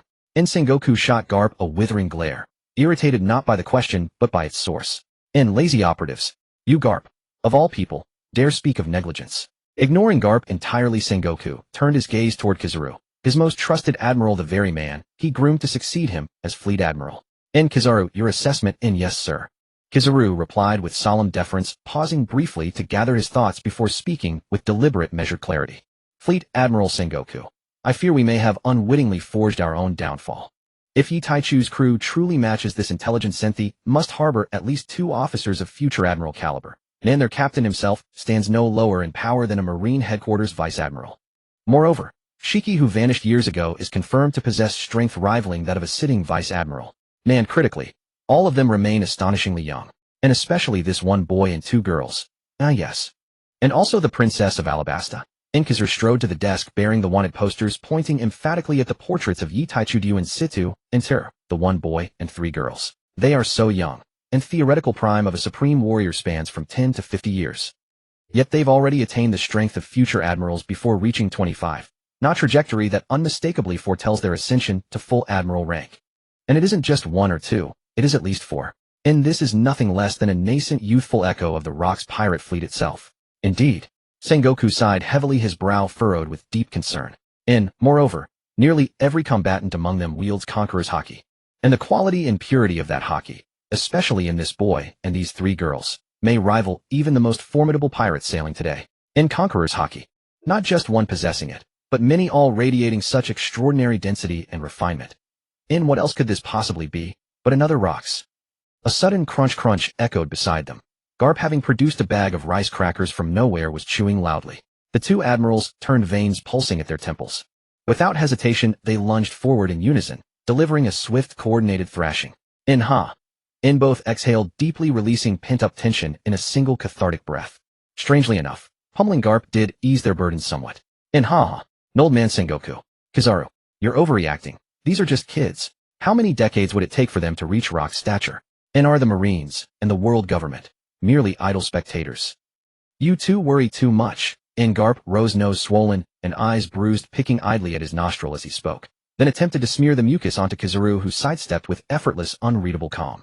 Failing there, Garp seized the moment Sengoku looked away, flicked his finger with blinding speed, and launched the mucus straight onto Sengoku's uniform. Nina flash, gone. A sonic boom cracked the air where he'd stood. Garp? Sengoku stared frozen at the speck staining his immaculate coat. Kong, realizing what had happened, glared furiously at the booger smeared across his uniform and roared Garp. But Garp was long gone. No trace of him remained in the room. Only his irreverent voice echoed faintly from afar. Admiral Kong, I'm taking my son back to the East Blue for a hometown visit. See you after leave. Damn fool. Get back here this instant. When in blazes did I approve your leave? Garp. His thunderous bellow reverberated across Marineford, causing numerous Marine officers to instinctively shrink back in silence, muttering among themselves that they'd better tread carefully these next few days, or risk becoming targets for the Admiral's pent-up wrath. In the weeks that followed, Marine headquarters in Marineford witnessed an unprecedented surge in diligence among its senior officers, leaving the newly enlisted Marines undergoing training doubly exhausted. And none bore the brunt more heavily than those enrolled in Zephyr's elite training camp. Among them were future admirals, then known only as monstrous recruits Sakazuki Barusalino and Mole Spider, whose grueling days became legendary. Of course, all this lay far ahead. Returning now to the Admiral's office, Kong, knowing full well Garp would not return, took several deep breaths, steadying his pulse before finally shaking his head with a wry, affectionate curse, that incorrigible brat. Sengoku chuckled softly. Admiral Kong, don't take it to heart. Garp is simply easing our tension in his own way. What do I care? As if he'd ever listen to me anyway. Besides, he's not wrong. I've been fretting over shadows. It'll be decades before these upstarts reach such heights, and even then at worst they're merely another Rocks. If they follow Rock's path of madness, we'll simply eradicate them again, without hesitation. Steelbone Kong's voice resonated with unshakable authority. How much confidence truly backed those words, however, remained known only to him. Seeing the Admiral regain his composure, Sengoku produced the wanted posters for Stussy and Dun and continued, according to prior intelligence, both women possess an unfathomable resurrection ability, likely stemming from an unknown devil fruit. Stussy's human-beast form appears to be the mythical Zoan-type dog fruit model nine-tailed fox, formerly wielded by the New World pirate Catherine. As for Catherine herself, she must have perished sometime unknown. Yet the second fruit has no record whatsoever within marine archives. Whether the world government possesses documentation on it remains uncertain. Steelbone Kong spoke gravely. Regarding this matter, I shall personally journey to Mary Geos and consult the 5 elders directly. You may withdraw for now. Further discussion awaits my return. Yes, sir, Sengoku replied, bowing respectfully before departing. The scene shifts. Steelbone Kong stands before the 5 elders reporting every detail of the unfolding crisis. Each elder holds a meticulously detailed dossier. Its contents far richer and more comprehensive than even the Marine's own intelligence. One elder remarked, no record of such an ability exists, not even in our most classified archives. Undoubtedly, however, this is a supreme-tier mythical Zoan. Another elder flipped through Yetaichu's file. As for this man's power, it bears no resemblance to spatial abilities. After deliberation, we surmised it may be the legendary space fruit. The elder holding the legendary sword Kitetsu added, its form mirrors the mythical golden crow. Wings confirm it belongs to the bird fruit lineage. Then let us name this mythical Zoan the golden crow fruit. Do we agree? Seconded. Shall we mount an all-out pursuit? Kong interjected with quiet concern. Instantly the elder gripping Kitetsu retorted, of course. Is that even a question? Our kin are not so easily slain. Amplify global propaganda surrounding their treasure ship. Simultaneously issue an official proclamation. Whoever slays them and delivers the treasure ship to the world government shall be granted the status of world noble. I intend to make one truth undeniable to them. Those who learn of us have nowhere left to flee. Neither heaven nor earth offers sanctuary. Let the entire world become their enemy. Seconded. Seconded. Kong bowed deeply. Understood, sir. I shall execute these orders immediately. Though astonished by the elders' unprecedented decree, bestowing world noble status, he knew better than to question their judgment. He would obey without comment. His role was execution, not counsel. Only after Steelbone Kong departed Mary Geos did the 5 elders resume conversation. One murmured, that treasure ship rightly belongs in the master's service. Another voice chimed in, completing this task will surely deepen the master's favor. A third added, indeed, the master will not withhold praise. Silence fell. No one dared utter the master's name, because the 5 elders themselves stood at the apex of the world government's hierarchy. Soon thereafter, world government-affiliated newspapers launched a worldwide campaign, branding a band of pirates as ruthlessly savage, revealing every detail about their vessel, with no concealment whatsoever. All confirmed the shocking truth: celestial dragons had been slain. And alongside that revelation came another seismic announcement. Whoever surrendered the treasure ship to the 5 elders would be elevated to world noble status. The declaration ignited global frenzy. Countless self-proclaimed warriors, emboldened by their own perceived strength, prepared to seize fortune and glory. Yet none of them grasped what the world government and the Marines deliberately concealed from common folk. In Lobetown, East Blue, a passerby turned to his companion. Did you hear? The world government is granting world noble status. Unprecedented in history. Another nodded eagerly. Indeed. What kind of treasure ship could compel such a decree? I dare try myself. A third scoffed dismissively. Do you even know your own worth? Look at their bounties. 600 million, 700 million. These are people the world government itself hunts. What are you, a sprout in a beanstalk? Meanwhile, a West Blue pirate clutched the wanted poster, eyes gleaming with avarice. Yo-ho-ho-ho. So you're Yetaichu. Your head, and that ship, are mine. Prepare to lose your life. Others stood nearby, similarly enthralled. Across the pirate world, from island to island, identical conversations unfolded endlessly as men and women alike set sail, gambling generations of prosperity on a single desperate chance. Were Yetaichu and his companions aware they might sigh quietly? Greed drives men to death, just as hunger drives birds to traps, fools blind to the vastness of heaven and depth of earth. In the New World, the latter half of the Grand Line, Whitebeard skimmed a freshly delivered front-page newspaper, then tossed it aside indifferently. Such trivialities held no interest for him. Beneath it lay another paper whose headline made his gaze narrow sharply: Legendary Pirate King Mihawk lies dead. Yetaichu's crew survived simultaneous assault by Shiki and Big Mom unscathed. He snatched it open instantly. On a distant island, the Roger pirates, mid-celebration, fell silent upon reading of Mihawk's demise and the crew's miraculous escape from Shiki and Big Mom's siege. The festive air vanished, until Rayleigh broke the stillness with a teasing grin. Captain, we're curious.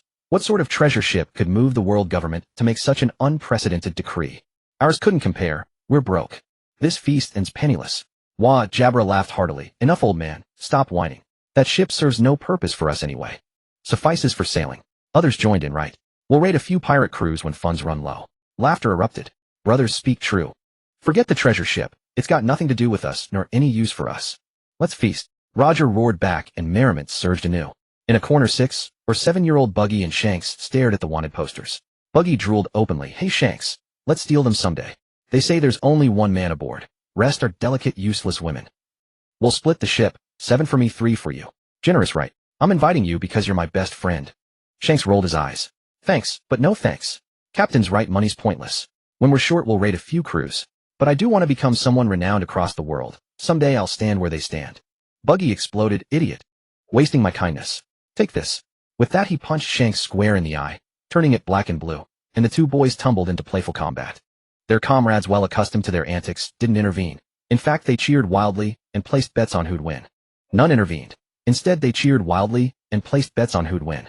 Before the onlookers could react diversely, on the 9th level super large recliner of the Jiao, flying high in the sky, Yi Taichu was lying comfortably enjoying the muscle massage from Yi Yuekai and the others. Yi Yuekai held her man's head with a look of virtuousness, gently massaging his temples. Aoruia sat beside him, feeding him various fruits and snacks. E.g. and the little girl Sherdila were massaging his arms. Dier, on the other hand, was pulling the shy Hui Dibei to knead the man's leg muscles, allowing him to enjoy total relaxation. Di Yuan and Si Tushi were also lying on his chest. Oh, this is the life I should be enjoying. Damn it. How could I ever succumb to this wicked feudal society? How could I indulge in pleasure? But it's really comfortable. Yi Taichu thought to himself. This decadent, luxurious life is the true romance of a man. Xiaoqi then walked over from one side, clicking her tongue in amazement at the scene before her. Her captain's life was even more luxurious than that of the legendary celestial dragons. She glanced at the Jiao. After all, no matter how extravagant the celestial dragons were, could they be richer than the captain? No matter how much the celestial dragons indulged in women, could they possess so many stunning beauties of excellent character like the captain? And these beauties were both refined and martial. This life, even as a woman herself, she felt envious. Yo, Sister Xiaoqi, how is your consolidation going? It was Yi Taichu who first noticed Xiaoqi's presence. After all, the girls currently had no spare attention to focus on their surroundings. A mere sister, how could she be more important than one's own lover? As the saying goes, sisters are like limbs, of men are like clothes. If you want to be clothes, sisters can all be thrown away. Of course, that was just a joke. It was just that currently their eyes were indeed only on their lover. Anyway, the Jiao was extremely safe, so they had no mind to pay attention to their surroundings. Xiaoqi smiled upon hearing this, did not leave, but found a nearby empty recliner closer to the man, and lay down teasingly, saying, "This little woman thanks the captain for his concern amidst his busy enjoyment. It feels quite good. I never thought that one day I could possess something like Conqueror's Haki." Dier heard Xiaoqi's teasing, and looked up to retort, "Sister Xiaoqi, brother Taichu works so hard every day, isn't it only right for him to enjoy himself?" Dier also congratulated Sister. Congratulations on achieving freedom of the heart. Moi? The man enjoying the service of the women gave a big kiss to the obedient Dier, looking at Xiaoqi with an extremely proud expression. What could Xiaoqi say? She could only helplessly roll her eyes. This usually sweet-talking girl who called her sister all the time turned into a protective, scheming little girl who became a stranger when it came to her man. What a waste of affection. Sister is nowhere as impressive as our Dier. Sister's is just ordinary Conqueror's Haki. Little Sister Dier's is directly inherited from the captain's. I'm so envious. Oh, if only I had met our captain earlier. I really envy you all.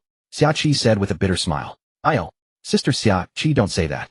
We are all family. Dier believes that Sister Xiaoqi will one day possess the same Conqueror's Haki as me.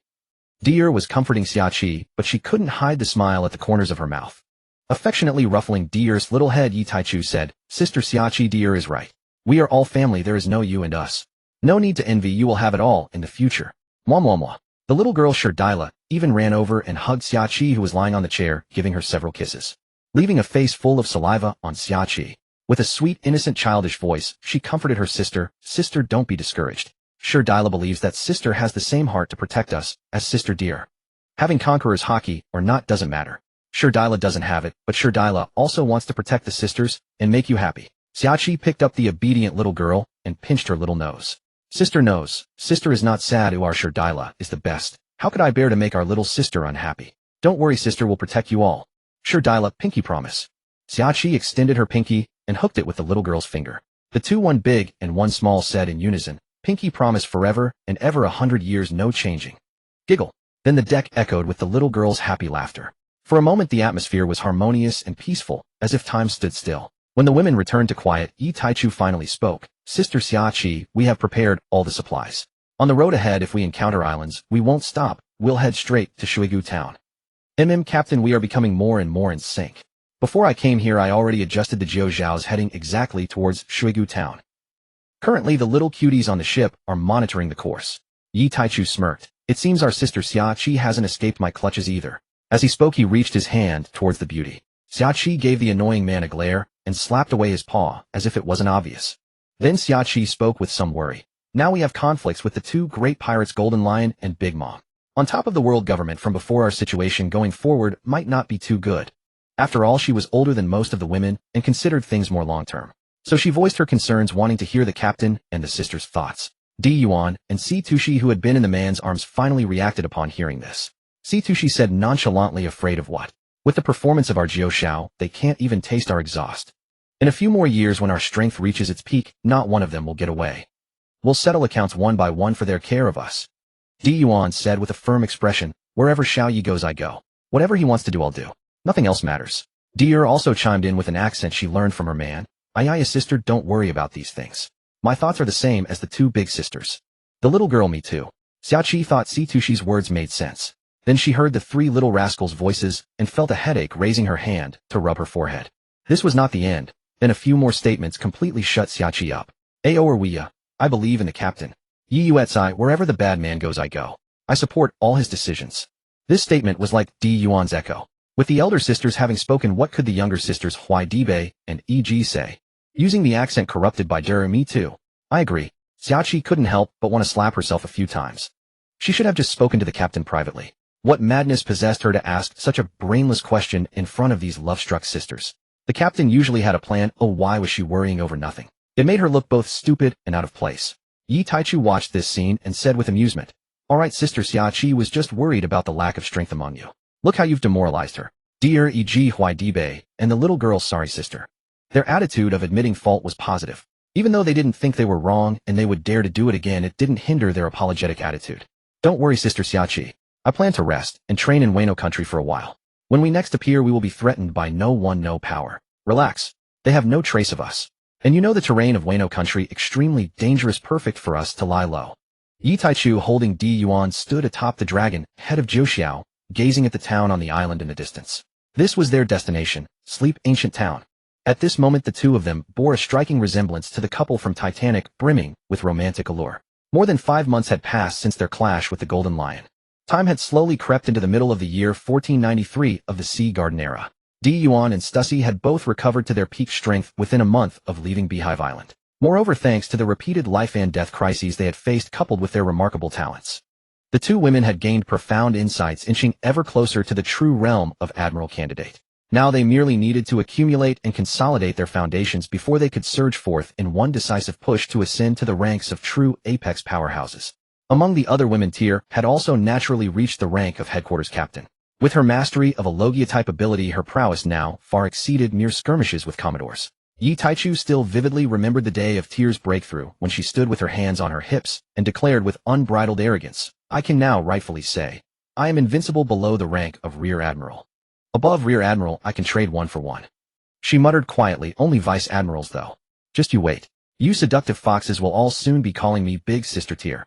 Wahaha. Yi Taichu was all too familiar with this kind of scene. He recalled how he had once been subjected to the favor of their combined beatings countless times and silently mourned for Tyr. As expected on that day, Tyr received the warm and affectionate educational attention from her several older sisters. They all took turns teaching her the principle that one should not be arrogant just because one has some strength. The process was so harsh that even the younger sisters could not bear to watch. In the end, Tyr lay on the 9th deck, staring at the azure sky, with tears silently streaming down her face. Otoheim and Stacy, the two little girls, applied medicine to her wounds, while Wadey Bay comforted her from the side. She had finally paid a dreadful price for her arrogance. Like a cripple, she lay motionless, allowing her sisters to dress her wounds. Anyone might have thought she had suffered a great trauma and gone into a state of withdrawal. But in truth, she simply lacked the strength to move, and even speaking was a struggle. She inwardly regretted having voiced her thoughts so bluntly. Apart from that little episode with the cheerful Tyr, among the small sea oxen, an individual with officer-level strength had finally emerged. The hard-working sea oxen continued their diligent efforts, as always. Among them, Yatsuba and the little girl Stacy, after consuming sea king meat over such a long period, had finally shed their ordinary human physiques. Now it would take at least 3 or 4 adult men to subdue either of them. They remained the weakest on the ship, even inferior to the compass birds, but compared to their former selves they had made remarkable progress, hadn't they? It was not as if they had any talent for cultivation, and besides there was no need for them to fight. Their training was simply to make them physically stronger and healthier. Nico Alvia was a Lieutenant Otoheim, a Lieutenant Wadey Bay, still a commander. Shaki was a vice admiral and elite combat vice admiral, with Conqueror's haki merely as a bonus. Not long after Jiuxiao docked in the Bay of Sleep ancient town, many people who had learned of their whereabouts were already waiting there. Because their Jiuxiao was so luxurious and conspicuous, the islanders recognized them at a glance. Although the world government smear campaign had driven many ordinary residents from the shores of Sleep ancient town, there were always those reckless fools who valued money more than their lives and sought to take a gamble. Thus the shore of Sleep ancient town was now lined with many people whose eyes gleamed with greed. Men and women alike, a veritable sea of people crowded together on the coastline. At first glance there were at least 3,000 to 4,000 of them. They were either pirates or bounty hunters, and many were ordinary civilians. Though their identities differed, they all shared one common trait: they were people blinded by greed. Yi Taichu and his group had long grown accustomed to such scenes. Over the past few months they had learned of the world government's bounties. Along the way they had encountered many who overestimated their abilities, and the result was always the same. They were all killed and thrown into the sea to feed the fish. Even Otoheim and Yatsuba had voluntarily joined in the land reclamation efforts, not because they relished killing, but because for those who harbored the heinous thought of harming their family and sisters, they would not show mercy. Instead, they wished only for their complete annihilation. All who opposed them, whether people or things, deserved to be slaughtered without exception. If the entire world were like that, then it was the world that was wrong. If so, they would steadfastly follow their sisters to destroy this erroneous world. Destroy all erroneous beings. Hence what a blessing it is to have a friend with sound moral values. The adage, one takes on the color of one's company, is never just empty words. Yi Taichu felt his own moral compass was not askew. His philosophy had always been to cherish all that was beautiful in his life, and to care for his family above all else. He had managed to transform the women not through brainwashing, but through genuine, boundless love. It was love that had touched their hearts. Unsurprisingly, the mob of several thousand was mercilessly slaughtered by the women, with Yi Taichu Di Yuan and the other 3 standing guard. Let's go. Tyr and Weighty Bay led the charge, with Alvia, Otoheim, Yatsuba, and the little girl rushing into the crowd. How could a disorderly rabble possibly match the might of Tyr and her companions? Each of them was like a reaper on the battlefield, every strike claiming numerous lives. Tyr in particular wielded her spear like a dancing dragon, each thrust clearing a wide swath of enemies, while also keeping an eye on weaker sisters such as Yatsuba and Stacy. This was precisely why Yi Taichu had Tyr participate in the battle. Otherwise this rabble, whose strongest members were only commanders, with most being ordinary people of wildly varying strength, would never have required Tyr's intervention. As for why they didn't send the small sea oxen to protect and eliminate the threat, because it was a decision made by the sisters themselves. They were aware of their own character flaws, and wanted to overcome them voluntarily, which led to this scene. Seeing his wife's sisters showing such initiative, Yi Taichu and the others were pleased. Although they were confident they could protect them and keep them from ever staining their hands with blood. If this was the sisters' wives' own choice, then they would not interfere with such a resolute decision. In no time, the once crowded Bay of Sleep ancient town had transformed into a gruesome scene of mountains of corpses and seas of blood, a veritable hell on earth. The flowing blood streamed continuously into the sea, dyeing the bay's originally azure waters crimson. Standing in this tableau of carnage, the blood-soaked women with weapons dripping blood were like beautiful azuras emerging from the abyss, captivating and lethal.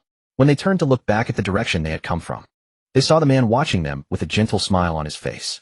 One by one, their blood-stained, cold, and beautiful faces blossomed into radiant smiles like spring flowers blooming in full glory, as if they were angels bringing warmth to the world. For a moment it seemed the entire world brightened, and everything flourished with the essence of spring. This beautiful sight was so incongruous within this hellish landscape. My darlings, you've worked hard, and I'm proud of you. You are amazing. Truly amazing. Having you is my fortune, Yi Taichu. Yi Taichu spoke with heartfelt praise. Hearing this, the smiles on the women's blood-stained faces grew even more radiant. His words were the greatest affirmation and reward for them. As long as they could protect their sisters, as long as they could please him, what did it matter if their hands were stained with blood? They were still his angels, and that was enough. A killing angel is still an angel after all. Alright, go wash up. After a short rest we'll go shopping together. Then we'll follow our big intellectual sister Alvia on an adventure. The man said warmly to the women simultaneously, using spatial translocation to transport them to one of the large bathing rooms aboard Jiuxiao. With Alvia's assistance, the group smoothly found the path to the ceremonial hall through a concealed pitch-black cave entrance, encountering no difficulty along the way. After all, in the original work, it was Nico Robin transformed by Baronic Redfield using the shape-shifting leaves of Pado's Zoan-type devil fruit. Even with only 30% of her ability, she could successfully locate the hall and obtain the vampire fruit, let alone a genius no less formidable than Robin. And this was Alvia in her complete state.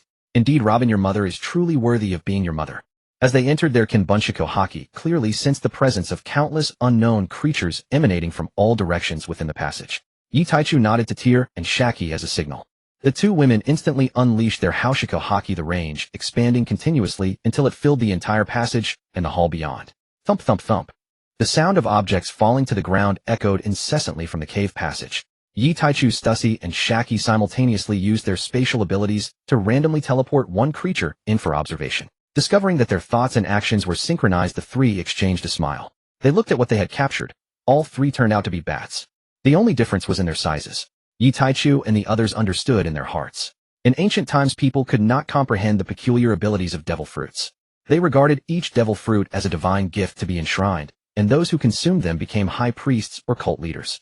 Depending on the type of Zoan ability, the corresponding animal was kept as a totem. Of course, this only applied if such a creature existed. Most of this information was translated from ancient texts by Alvia, and the group, combining it with the knowledge of their era, naturally found it easy to understand its implications. Although the historical text ended there, the group could easily guess that in the long years that followed, something unknown must have occurred. This caused the followers of this hall to lose its location, leaving the vampire fruit sealed here without a successor. The residents of the sleepy ancient town outside were mostly descendants of this former church. Their ancestors had returned to search for the ceremonial hall, but failed to find it, so they settled here. The humans had all perished, but the bats had not. These bats were the descendants of those original bats, living and reproducing here generation after generation, giving birth to countless offspring. As the group advanced, they saw that the fallen bats on the ground reached a thickness of an ordinary person's thigh. Tyr had to use her ability to create a glowing cloud path in the air. Diane scattered golden flames along the way to illuminate the cave, allowing the weaker sisters to walk normally in the darkness. The luminous cloud path was soft and bouncy, very comfortable to step on. No one found this scene surprising, as many of the furniture used by the group on the Nine Heavens was made from various clouds by Tyr.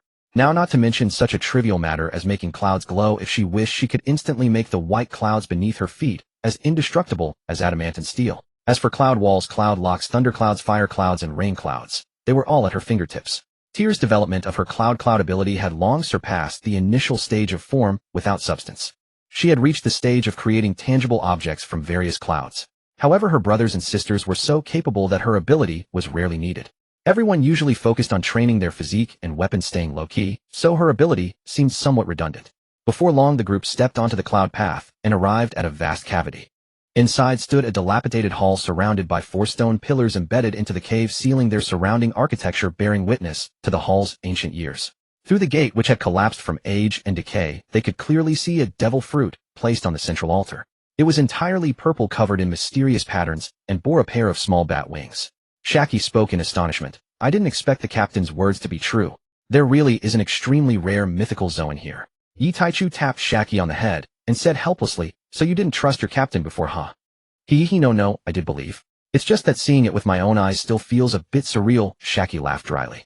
Tyr pointed to the center of the hall and asked Alvia, Sister Nicole, is it safe there? I want to go get the fruit for Brother Taichu. Alvia gently stroked her adorable little sister's blue hair and smiled warmly. Go ahead and take it safely. There is no danger here that can threaten you. Yage. Tyr cheered, then summoned a cloud and flew into the hall. Although she was told it was safe, Tyr did not let her guard down completely and summoned her weapon into her hand. After all, so many years had passed, who knew what might be inside? Alvia, holding the little girl and leading Kashiro, rode on the cloud Tyr had left behind, circling the hall to study the historical texts on its walls. As an archaeological scholar, how could she not be interested in ancient history? Although she was now more interested in creating history with her beloved and sisters. But since this ancient history had come to her, studying it a little wouldn't hurt, would it? Shaki silently followed them, ready to handle any unexpected situations and protect them. The others had no such thoughts. The fruit was being fetched by Tyr, and they had no interest in history, so they could only wait quietly in place for the women. Soon Tyr returned, riding on her cloud, exuding an immortal fairy-like aura. Here, Brother Taichu, shouldn't you reward Tyr for this? She handed the devil fruit to the man, her eyes wide with anticipation sparkling. Moi? Smack. A big wet kiss left a mark on Tyr's fair as jade cheek.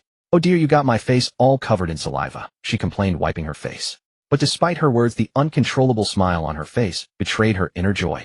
At that moment, Alvia also flew back, holding the little girl and leading the other women.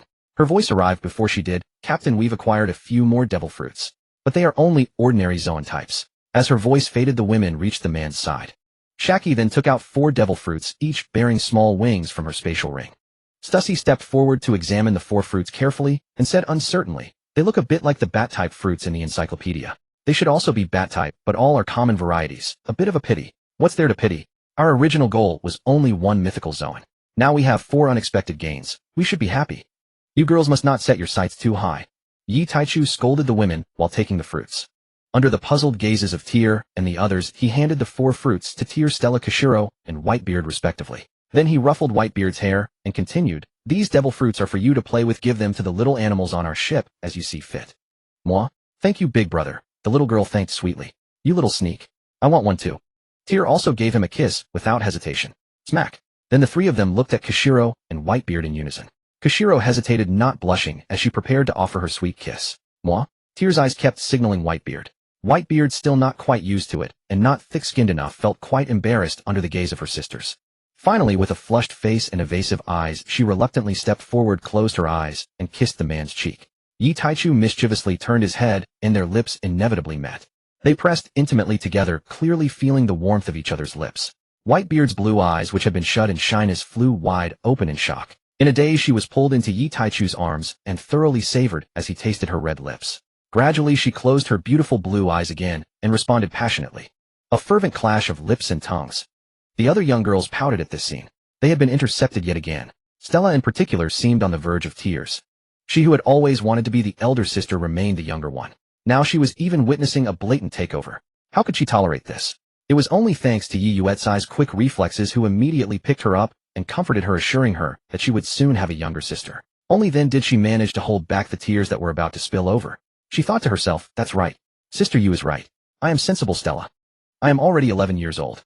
I am not a little girl of 7 or 8. I need to set an example for my future sisters. I must not cry." As for the older women, they were already accustomed to this. Naturally, there was no jealousy among them. After all, over such a long time, they had long understood the roguish nature of their man. Even Tia was no exception. How could it be different for Di Yuan and Stussy, who were always indulgent towards their man? As for Xiaoqi, what objection could she have? Long ago, on a stormy night, she had already left all such thoughts behind. After all, without the new sisters joining to share the burden, it was truly overwhelming. Especially since this wicked man liked to use his ability to slow down time within the room. How could a human do such a thing? Was this the proper use of such a noble ability as time manipulation? Since then, she had come to understand it was not that she was lacking, but that he gave too much. Even Di Yuan and Stussy, with their enhanced physiques from mythical Zoan fruits, could only join forces to resist. In the end, they were all defeated by the captain, succumbing in battle. How could she, an ordinary gentle ship doctor and navigator, dare to think of jealousy? Would she even want to keep her life? Jealousy? Never. After a long while, their lips parted, a thin thread of saliva connecting them. Their eyes met. Although Huai Dai was still shy, her gaze no longer wavered. She looked at him with a mix of shyness and determination. It was settled. Yi Taichu thought to himself as he watched. Then he whispered softly in his family's ear, "Come to the captain's cabin tonight. Your sisters and I will teach you a unique way of fighting. Our family's special battle style." Huai Dai was very shy. This big rascal. Did she not know what he was implying? Even if one had never eaten pork, they had seen a pig run. Having been on the ship for so long, and with Tia, that sly sister, often adding fuel to the fire, she had long known the real purpose of the sisters' daily card games. And he was still fooling her by calling it a battle. What a scoundrel. Yet despite her thoughts, she obediently replied with a soft "MHM." Although her voice was barely audible, who were the people present? The silence in the cave was so profound that a pin drop could be heard, and everyone caught her sound. Huai Dai realized this, as well, burying her head into the man's chest, playing the ostrich. In a place unseen by the other women, her face burned as she repeatedly muttered, "So embarrassing. This wicked man must have done it on purpose. He deliberately made me look foolish in front of my sisters." Immediately she stomped hard on Yi Taichu's instep. Yi Taichu grinned mischievously. Yes, he had done it on purpose. He also felt the vengeful action from the jade-like woman in his arms, but he did not dodge. The sensation on his foot was completely painless. With strength, one could be willful. In the end, Di Yuan could only glare helplessly at this wicked man rescuing their sister. Huai Dai from the situation. "All right. Stop messing around. Let's go outside. There's nothing left to stay here for." Huai Dai lifted her head from the man's embrace, casting a grateful look at their eldest sister Di Yuan. Tia, having seen enough entertainment, spoke up. Let's go, let's go. It's pitch black in here, nothing but bats and bad droppings. Disgusting. We've been wasting Taichugi's stamina to maintain this space. Let's go out and let him rest." Hearing Tia's words, Stussy sighed helplessly. "Little girl, you're always saying that you're Di Yuan's sister, and I spoil, Xiao Yezi, too much, calling us indulgent fanatics. But I think you spoil your Taichugij even more than we do. It's only been a short while, and just this little space, just this little time. And you're already worried about your Taichugij telling him to rest well. Have you already forgotten how this wicked man used to isolate space and slow time for entire nights on end?" The more she thought about it, the more helpless she felt. She couldn't help but tap Tia's head, then turned and walked outside. Tia, who had been inexplicably hit by Sister Cece, held her head, her small mind filled with great confusion. No matter how she thought, she couldn't understand when she had offended her. Unable to figure out the reason for the hit, she heard Yi Taichu's voice from not far away. Tia, come on. What are you doing standing there? What's wrong? Nothing. Taichu Gij, I'm coming. Unable to figure it out, Tia decided to let it go. Getting hit was just getting hit. After all, they were sisters, no harm done. She rubbed her head and trotted to catch up. E.G. with a floating cloud belt specially made by Tia wrapped around her waist floated beside her and asked in confusion, Sister Tia, why did Sister Cece hit you? Tia replied grumpily, how should I know? Forget it, it's not important. Then she looked at the colorful belt on E.G.'s waist and said, Sister will reinforce this cloud belt for you again in a while. Enhance its attack capabilities. Off. No need, Sister Tia. We don't use it anyway. E.G. answered her sister's words completely baffled. Sister Tia's mind jumped too quickly, her own head turned slowly, often unable to keep up. Tia pinched E.G.'s smooth, tender cheek. Nonsense, how could you not use it? You'll definitely use it sooner or later. Little sister, you don't know, but Taichu Gij really likes it. The two girls then began whispering about things unsuitable for children. Tia's sly nature kicked in, and she started coaxing her little sister. As for the colorful belt they had mentioned earlier, it was something Tia had made when E.G. first boarded the ship, worried she might feel uncomfortable. She had specially created it from clouds similar to the flying bubble rings of Fishman Island, but much smaller. Tia compressed it into a small belt using her ability, and its performance was incomparable. Later, when more weaker sisters joined the ship, she made several more. As her strength grew, she added other abilities and turned the originally pure white belt into a rainbow-colored one. It could be called a treasure that combined offense and defense. She then distributed the belts to all the weaker sisters, allowing them to fly and providing some defensive measures. When Yi Taichu and the others later discovered Tia's masterpiece, they all helped to remake them, each adding special functions. For example, Yi Taichu added 3 life-saving abilities: spatial teleportation, time deceleration, and time reversal. When the attacks on the women exceeded the threshold set by Yi Taichu, the belt would release the sealed abilities, sending the attacker back to before their birth.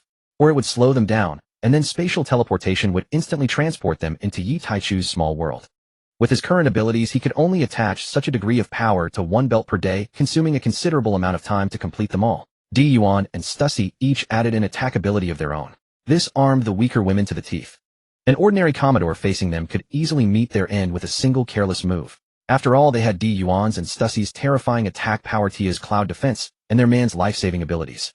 Thus, although their strength remained low, they had relatives who could create cheats for them. Back aboard the Jiuxiao deer, and the other girls distributed the bat-type devil fruit they held among several nimble, quick-witted young sea cows. This was Deer's suggestion. She told her younger sisters, giving this common bat-type fruit to sea cows with superior cultivation aptitude would be a waste, best reserved for the most agile and perceptive ones who will one day scout intelligence from the skies. Yi Taichu remained silent on the matter. Had he already equipped every flightless pet with a cloud band, as Deer had long intended? Of course not. After all, these were merely ordinary bat-type fruits, nothing more than trifles. Since the pets required no extraordinary utility, it hardly mattered who consumed them. Deer may also have feared that the cloud bands she gifted her pets might be shattered by enemies. After all, mass-produced bands lacked the craftsmanship and refinement of those meticulously forged for her sisters. Indeed, such mass-produced cloud bands were easily damaged when confronted with formidable foes. Today, Deer declared, the Jiuxiao Sky Reconnaissance Squad is officially established. She led her younger sisters in lining up a row of young sea cows to receive their fruits, prompting onlookers to chuckle and shake their heads in amused disbelief. Yi Taichu watched the scene unfold, Deer and her sisters playfully tending to their charges, watching the radiant smile bloom upon her lips. Was this not infinitely preferable to the tragic ending foretold in the original chronicle? Beautiful souls are treasures of the world. His very arrival here was to rewrite their sorrowful fates. At that thought, he drew Diyuan and Satusi close and kissed them both. Though startled, the two women quietly nestled into his embrace. After a long while, sensing a stirring urgency within little Yi, both women simultaneously reached out, pinching the soft flesh at his waist, and executed a flawless full 360-degree Thomas rotation. Wretched man. Not now. Diyuan warned sharply. Yi Taichu sighed helplessly. Could he truly be blamed? With two peerless fragrant beauties cradled in his arms, any man would respond. Very well, until nightfall. Sister Xiachi, hand the eternal pointer to the sea cows. Let them steer course for Wano country. A sultry voice rang out elsewhere. Understood. Captain. Under the deep indigo of midnight, as others drifted into slumber, Yi Taichu held Ye Yuet-sized supple form, closed his mind, drifting back to a memory from his former life. It should be imminent, though whether it unfolds remains uncertain. He murmured softly. Meanwhile, in a dilapidated house on Sabaody Archipelago, a grotesque parody of filial piety unfolded. Brother, don't. He is our father. Brother. Coccarino Rosinante stood before Don Quixote, homing, tears streaming down his face. It's you. It's you. All because of you. We could have lived lives of effortless privilege.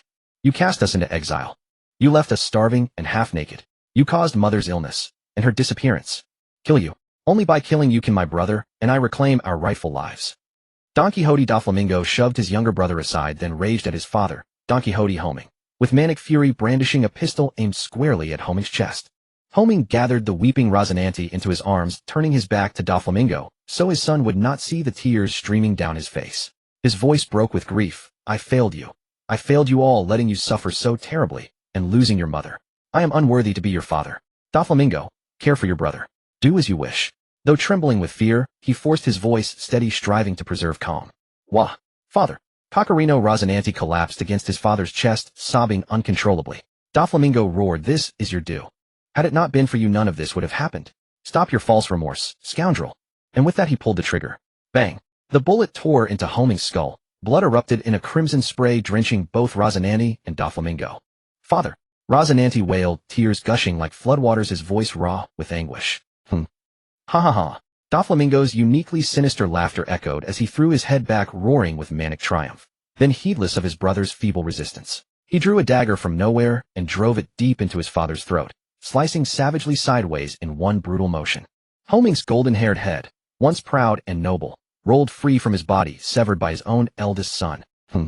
With this head in hand, we shall surely persuade those lords to reinstate us in the Holy Land and resume our opulent lives. Trembling Rosinante wept silently beside the corpse. Only after a long silence did he stagger forward, embracing his father's lifeless body in heart-rending sobs. Half an hour later, the brothers stood wordless before the small earthen mound marking Homing's grave. I shall carry this old man's head to the Holy Land, to beg forgiveness from those lords. Why must we bear the sins of this wretched father? I intend to live once more in Marijoa. Rosinante, if you share this ambition, come with me. Otherwise, you may wait here for my return. Choose as you will. Doflamingo spoke low and cold, his back still turned to Rosinante. After standing motionless for a moment, he realized his brother had not followed. Doflamingo seized the severed head and strode resolutely toward the Holy Land of Marijoa. Meanwhile, Rosinante, having lingered at the graveside until his eyes swelled red and raw, rose slowly to his feet. He glanced once toward the direction his brother had vanished, then turned and walked deliberately in the opposite direction. Were Yi Taichu to witness this moment, what might he think? Perhaps he would murmur only, so this is fate. Even with his intervention, having claimed Yuetzai, sparing her from death. And even though the Homing family seeking their lost wife and mother remained rooted in the information-rich Sabaody archipelago rather than retreating to some remote unaffiliated kingdom, their plight worsened, not eased. Instead, Sabaody's residents tormented them with ever greater cruelty. Thus history repeated itself unchanged. Meanwhile, high above the red line in the Holy Land of Marijoa, Don Quixote Doflamingo stood before the celestial dragons, cradling his father's severed head, eyes alight with desperate hope.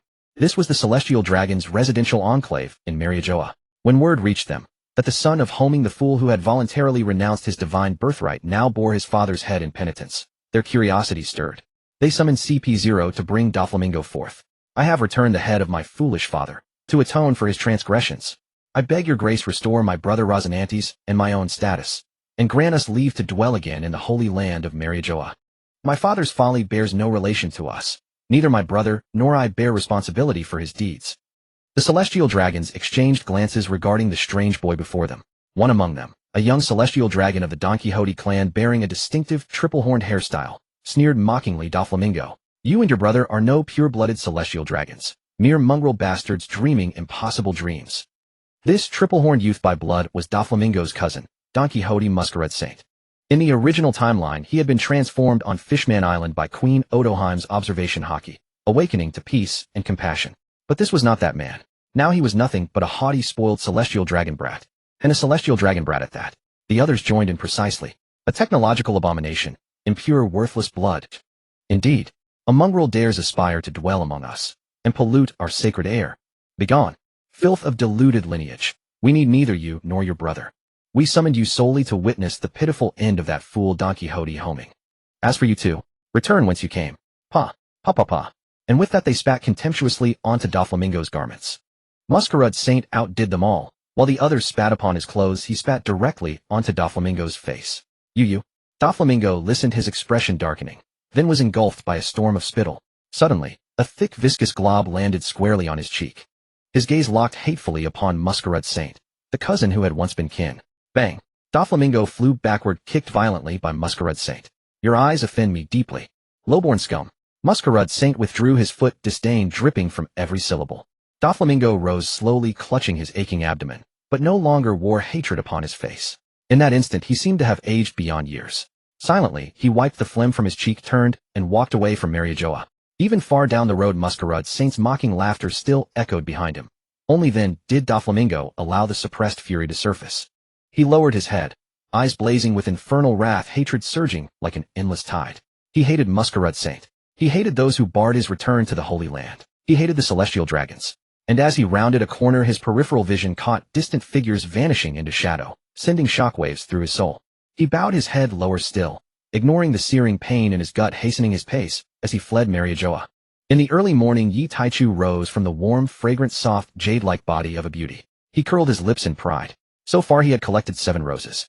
On the ship there were still 2 buds waiting to bloom. Wasn't this something to be proud of? It meant that he, the great benefactor, Yi, had saved 9 future peerless beauties. He put on clothes, walked out of the room, descended to the 13th floor, and happened to meet E.G. and the little girl Stella, who had just woken up and opened the door in their pajamas. The little girl's eyes lit up, and she quickly ran to the man, reaching out her short little hands and calling out crisply, "Brother, hug." Yi Taichu shrank his body to about 2.5 meters tall and then crouched down. He pinched the little girl's delicate nose, placed her on his neck, and let her sit on his shoulders. Then he picked up E.G. in his arms and stood up. Unlike the shy mermaid, the little girl was very happy, and her crisp, pleasant laughter added a touch of vitality to the morning. Giggle, giggle, giggle. Riding a big horse. Stella is riding a big horse. Sister Deer must have never ridden one. Honk, honk, honk. When Sister Deer gets up, I'm going to tell her she'll definitely be jealous of Stella. Giggle, giggle. The little girl hugged her brother's head and used it as a steering wheel, her bright, adorable face full of happiness. Yi Taichu moved in the direction of the little girl's shorthand while looking down at the little goldfish in his arms. That's right, the little goldfish referred to the little girl E.G. It was only later that he learned from Deer that E.G. was a goldfish mermaid. As for how Deer knew, well, let's just say there was nothing that black-hearted girl didn't know about on the 9 heavens. What a kind, cute, innocent girl she used to be. Yi Taichu didn't know why she had become like this, although she was still kind and cute. But she had completely buried her innocence. Truly pink on the outside, black on the inside. Well, Yi Taichu didn't think it was because of him. He just liked to take Deer to play pranks on her sisters. It was entirely that Deer had learned nothing good and had learned all the bad things. This had created a girl who looked like a little angel on the outside, but was actually a black-hearted girl on the inside. Thinking about these things about his Deer, Yi Taichu shook his head. He thought to himself, forget it, it's fine anyway. So cute. Moi? He suddenly kissed the little goldfish, and her face quickly blushed under his gaze. It quickly spread across her entire face, and her delicate little ears turned completely red. The man was amused, and moi. After a Gatling gun of kisses, he curiously watched what E.G. the little goldfish would do. Buzz, buzz, buzz. He saw that the little girl E.G.'s golden hair had turned pink. Then steam began to rise from the top of her head, defying common sense. To this day, Yi Taichu couldn't understand how a human head could emit steam. He could only attribute it to the special nature of humans in this world. But this feeling wasn't bad. He gave a mischievous grin and whispered in the little goldfish's reddened ear, "Big brother is still waiting for our little goldfish to grow up. Little goldfish must grow up quickly." Buzz, buzz, buzz. E.G., who was already shy beyond words, became even more embarrassed. Instead of just steam, it was like a locomotive smokestack. It wasn't until Yi Taichu carrying the 2 little girls reached the dining room that her murmured but firm reply came out softly. I will work hard to grow up, big brother." He rubbed his cheek against the little goldfish's face in his arms, then spoke. Big brother will wait for you. Grow up slowly. Big brother will accompany you for the rest of your life." Hearing this, the little goldfish was stunned, forgetting her shyness, and gazed at her captain brother with her eyes still misty from earlier shyness, then offered her own sweet kiss. Slavering. After accompanying the 2 little girls for breakfast, Yi Taichu went to the 9th level of the 9 heavens. While cultivating, he mentally planned the combat power, resources, and various strengths and weaknesses of his side. His side was not lacking in general level high-end combat power. As for top-level combat power, it would only take some time to achieve, so that was not a big shortage. He couldn't defeat the Admiral Emperor level, but buying some time to escape was still easy without any problem. What was lacking was crew members with mid-level strength. Currently, on the 9 Heavens Divine ship, there were only 3 core members, Deer, Wada, Baby Eye, and a recently breakthrough Bounceman Sea Cow. Apart from that, there was no one else. The bottom-level strength was not lacking, the little sea cows were all. Although the Kung Fu sea cows had good cultivation value, most individuals were just SOSO. The best talents among them could at most reach the level of a headquarters colonel. The rest were at the level of mid-low rank colonels, and some tailenders couldn't even reach colonel level. Their talent was still not comparable to the mimic baboons on Ruluka Island. Based on the performance of those baboons in the original story, Yi Taichu inferred that the Baboon King had at least the strength of a headquarters elite vice admiral. Among them, there were also several ordinary vice admirals. In terms of talent and potential, they were more worth cultivating than the Kung Fu sea cows, but unfortunately, they were too ugly. His ship was full of fragrant, soft, cute, and charming girls. Of course, if he was going to raise something, he would choose cute creatures. What was the point of raising a bunch of black monkeys? Just from this point, the baboons could be ruled out. He also lacked girls for logistics. Yi Taichu sighed at this thought. Right now the ship mainly had combat personnel, who other roles were scarce. There wasn't even a musician. Although his wives sang well, it wasn't the same. As a sea king, how could he not have a personal musician and a little chef? Unfortunately, at this point in time, many girls hadn't been born yet. Otherwise, he wouldn't have to worry about these things. Yi Taichu suddenly realized something he had been neglecting and had forgotten. It was true that those girls hadn't been born in this era. But their mothers were born. Honk honk honk. The man, having realized this, let out a demonic laugh, as if he had found a new goal. Then he muttered softly, "Looks like I'll have to make a trip around the 4 seas." He reasoned with himself in his heart that his purpose for doing this was not to find a wife, but to cultivate strong people. After all, he still had a few top-tier fruits in his hands, right? As for craving girls that didn't exist, that was never the main purpose. Yes, that's right. Yi Taichu had convinced himself in his heart. After a long voyage, the group had experienced the bizarre climate of the New World in the Grand Line more than once.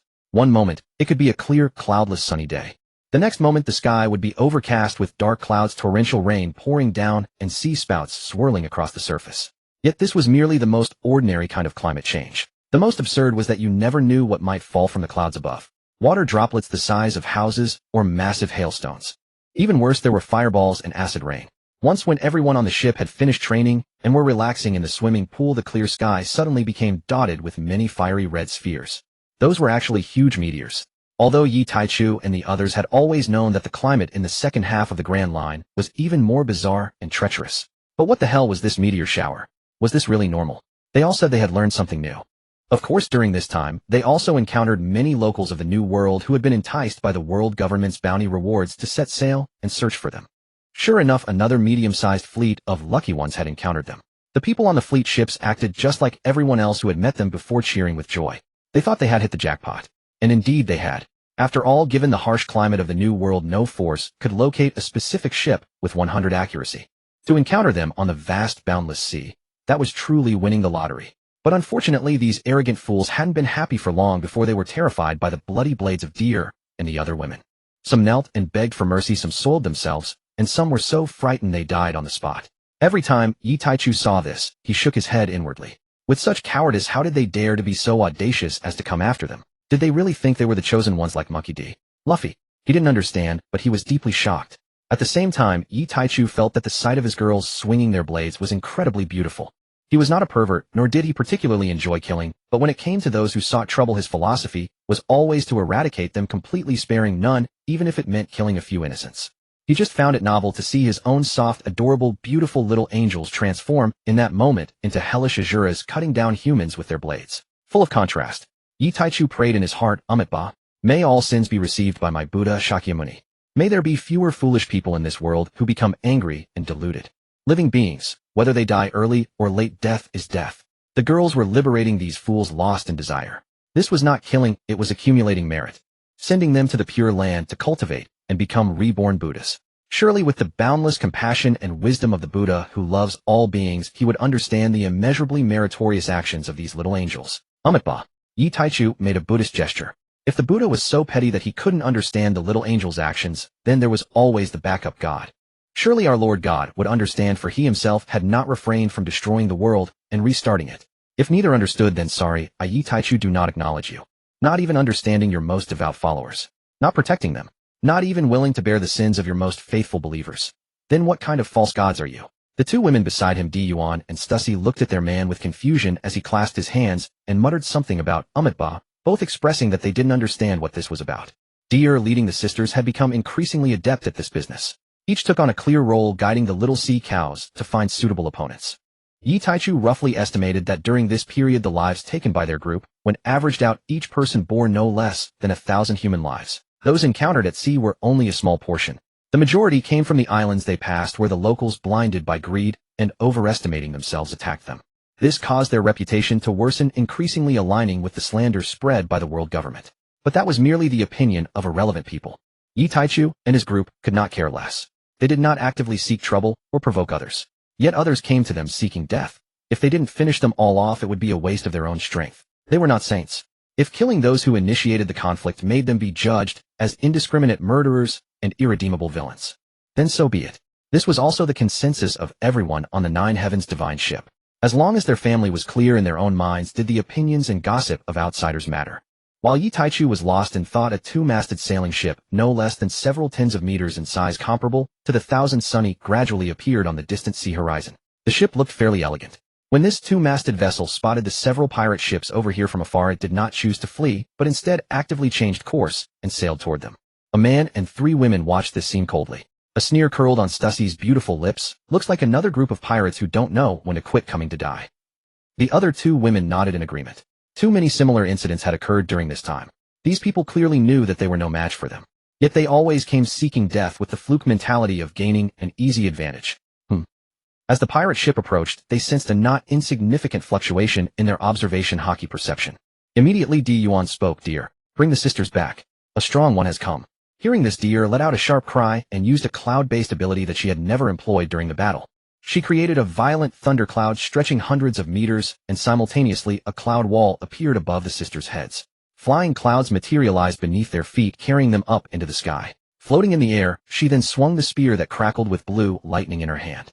10,000 thunder domain. Boom. Boom boom boom. The pirates' screams had barely begun before they were silenced. The remaining pirates on the scene had initially been rejoicing that they had survived because the female-killing gods had left. But before their thoughts could recover from the relief of survival, they were struck by Deer's lightning and turned into charred remains. As for the strongest fleet leader among them, he had been blown apart by the spear strike Deer had unleashed earlier. Deer could have taken him, but out of boredom, she had let him live a little longer, thus never using her full power. At this moment, Deer was like the thunder god incarnate. Countless bolts of lightning descended at her command, creating a scene of apocalyptic destruction. A Valkyrie of lightning born bathed in the blue radiance of lightning across the sky. Whoosh. Though she had set off behind her sisters, Tyr arrived at the Joxiao at the same time as they did. "Brother Taichu, am I impressive?" Tyr burst out the moment she returned to the Joxiao, her expression brimming with eager anticipation, like a young disciple freshly descended from her master's mountain retreat, awaiting praise. Yes, Sister Tyr was absolutely amazing just now. And incredibly dashing too. Stella's soft childlike voice chimed in, sweet and tender as fresh milk. Seeing his little cunning yet joyful protege wearing that expectant look, Yi Taichu gently pinched her cheek. "Indeed. Earlier you stood like a Valkyrie bathed in lightning. Fierce, radiant, untamed. Bold and breathtaking. So stirring it stirred my heart. You rogue." Tyr beamed with delight, but still shot him a playful, exasperated glance. At that moment, Tyr's observation hockey sensed a formidable presence aboard a pirate ship several hundred meters away. In her perception, the individual was no weaker than herself, and very likely far stronger. Otherwise, brother and sisters would never have sent them back. Her gaze instinctively turned toward that distant direction. Her intuition proved correct against this opponent. Tyr, formidable as she was, stood no chance. Yi Taichu and the others gauged the intensity of that aura, and concluded the adversary possessed strength rivaling or exceeding that of an admiral of the Marines headquarters, a stature commanding immense respect even in the New World. Consider that among the crews of Shiki the Golden Lion and Charlotte Lean officers matching an admiral's power were exceedingly rare, few enough to count on one hand. This alone underscored how extraordinary such strength truly was. Though Tyr possessed the rare ability to challenge foes beyond her rank, confronting an admiral remained a perilous proposition. The gulf between Tyr's Tyr and that of an admiral was not merely quantitative, it was absolute, chasm-like, insurmountable. Even Tyr, unrivaled beneath the admiral rank, could only stall such an opponent for moments before inevitably being overpowered and captured. And that was Tyr. Replace her with another warrior of equal strength, and the outcome would be instantaneous annihilation. Though none among them feared defeat, and each trusted their collective strength to safeguard the women, there was no reason to court unnecessary danger. Before long, under the family's watchful eyes, the elegant twin-masted sailing vessel drew near. Their decision not to attack became clear the moment they saw the white flag waving incessantly aboard. Though uncertain of the stranger's intent, they knew full well that, given their own overwhelming presence, the intruder posed no genuine threat. They thus permitted the vessel to approach, curious to see what stratagem the stranger intended to unveil. "Hold your fire. I mean no harm. I wish to join you." A voice rose from the pirate ship below, reminiscent of Stussie's timbre, yet lacking her refined elegance. Instead, it shimmered with seductive allure. Around the grand circular table of the Joxiao's 9th level, its rim edged in gold corners silver, Everyone sat in silent, motionless circle, their eyes fixed upon the woman seated across from them, a flawless mirror image of Stussy. They had held this posture for a long while. So uncanny was the resemblance that had someone claimed the two were long-lost twins, no one would have doubted it. After a long silence, Stussy spoke. Her words framed as a question, yet weighted with unwavering certainty. Are you Miss Bakken? It is I. May I ask your name, dear sister? How could we possibly resemble each other so closely? Were I not certain my parents bore no siblings, and that I was their sole child born and departed alone, I might well believe you my blood sister. Bakken's voice carried the rich, mature resonance of a seasoned woman, and indeed, she was. Her years rivaled those of Shaki. Yi Taichu paid Bakken no mind. Cradling two little girls in his arms, he playfully teased his cherished charges. Miss Bakken's matter, he trusted, was in capable hands. Stussy offered no answer to Bakken's question, instead pressing forward with her own. When you said you wished to join us, what precisely did you mean? If my memory serves, you sailed under rocks. Today many of your former comrades command legendary reputations across the Grand Line. You could easily seek passage aboard any of their fleets. Though reluctant to admit it, we remain but fledgling pirates, dwarfed in scale and might by those very captains you once called comrade. State your purpose, now. She nodded subtly toward Gion and Shaki. The two women acknowledged her silently and began gathering latent energy. Should Bakken's reply fail to satisfy them, she would be cast into the sea without hesitation. A veteran who'd weathered decades aboard Rock's ship, Bakken instantly sensed the thickening tension in the air. Sweat broke across her brow as she blurted out, voice trembling with urgency. Wait. Please hold. I swear. I come in absolute sincerity. I vow it. Oh, then speak your reasons.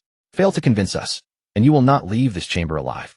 Diyuan's voice cut in, firm, unyielding, laced with the crushing weight of Conqueror's haki, which she unleashed fully upon the alluring woman opposite her. Initially she'd planned only to expel the intruder from the ship, but after brief reflection she resolved if negotiation failed, elimination was inevitable. For a warrior of such caliber posed a tangible threat to her younger sisters, a lingering danger best eradicated.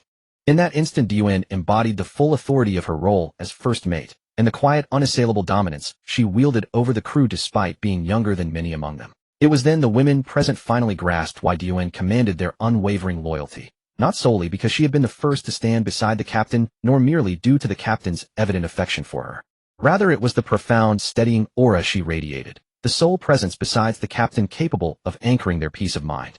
With her standing guard they could rest assured, secure in her shadow. That sense of safety echoed the captain's own essence. Yet in his presence Diyuan instinctively tempered her commanding presence, yielding gracefully to his sovereign light. Feeling that overwhelming aura, the Conqueror's haki equal in ferocity to the monstrous legends she'd once sailed beside, Bakken tensed further.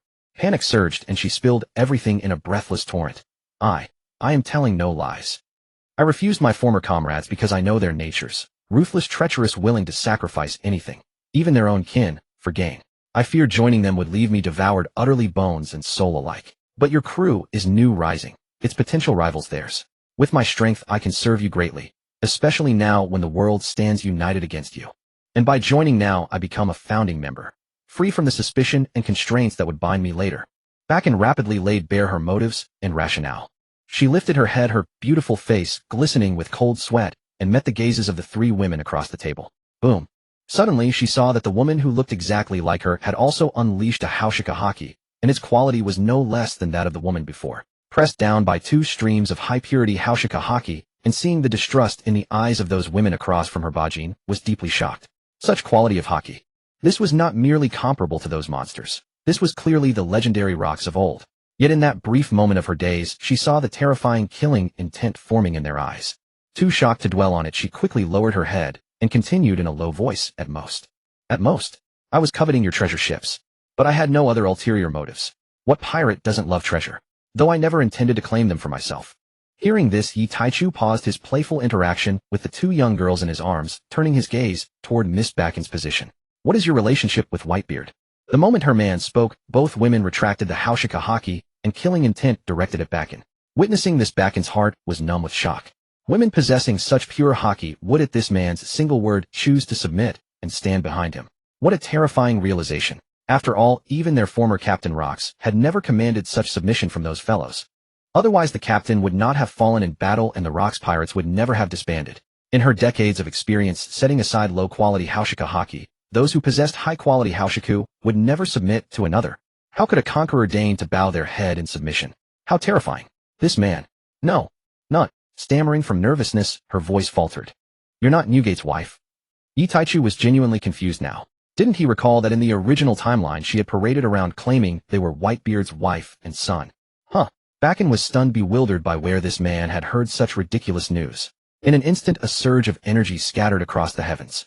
Yi Taichu's Haushika Haki radiated outward from him in all directions, extending nearly 1,000 meters.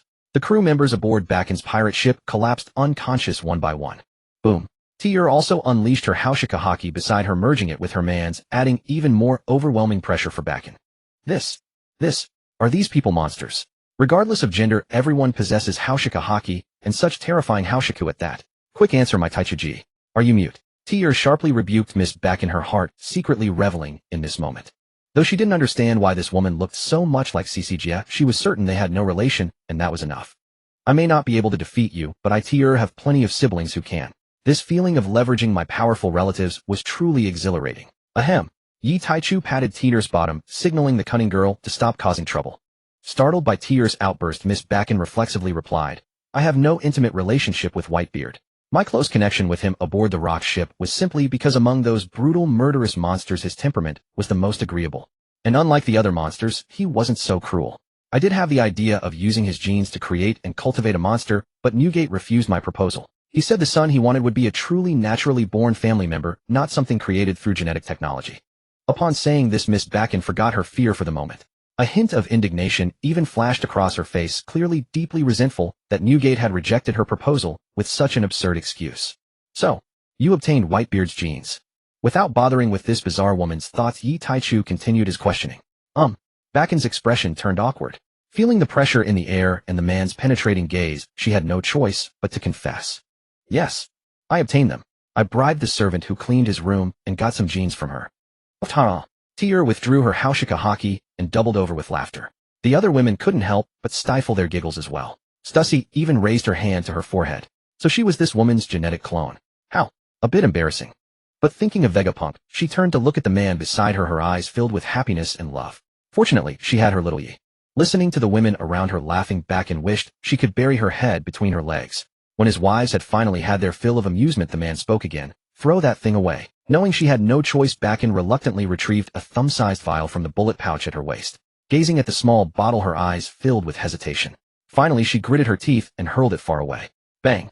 Stussy fired a finger pistol, shattering the flying vial. The unknown liquid inside fell into the sea and disappeared forever.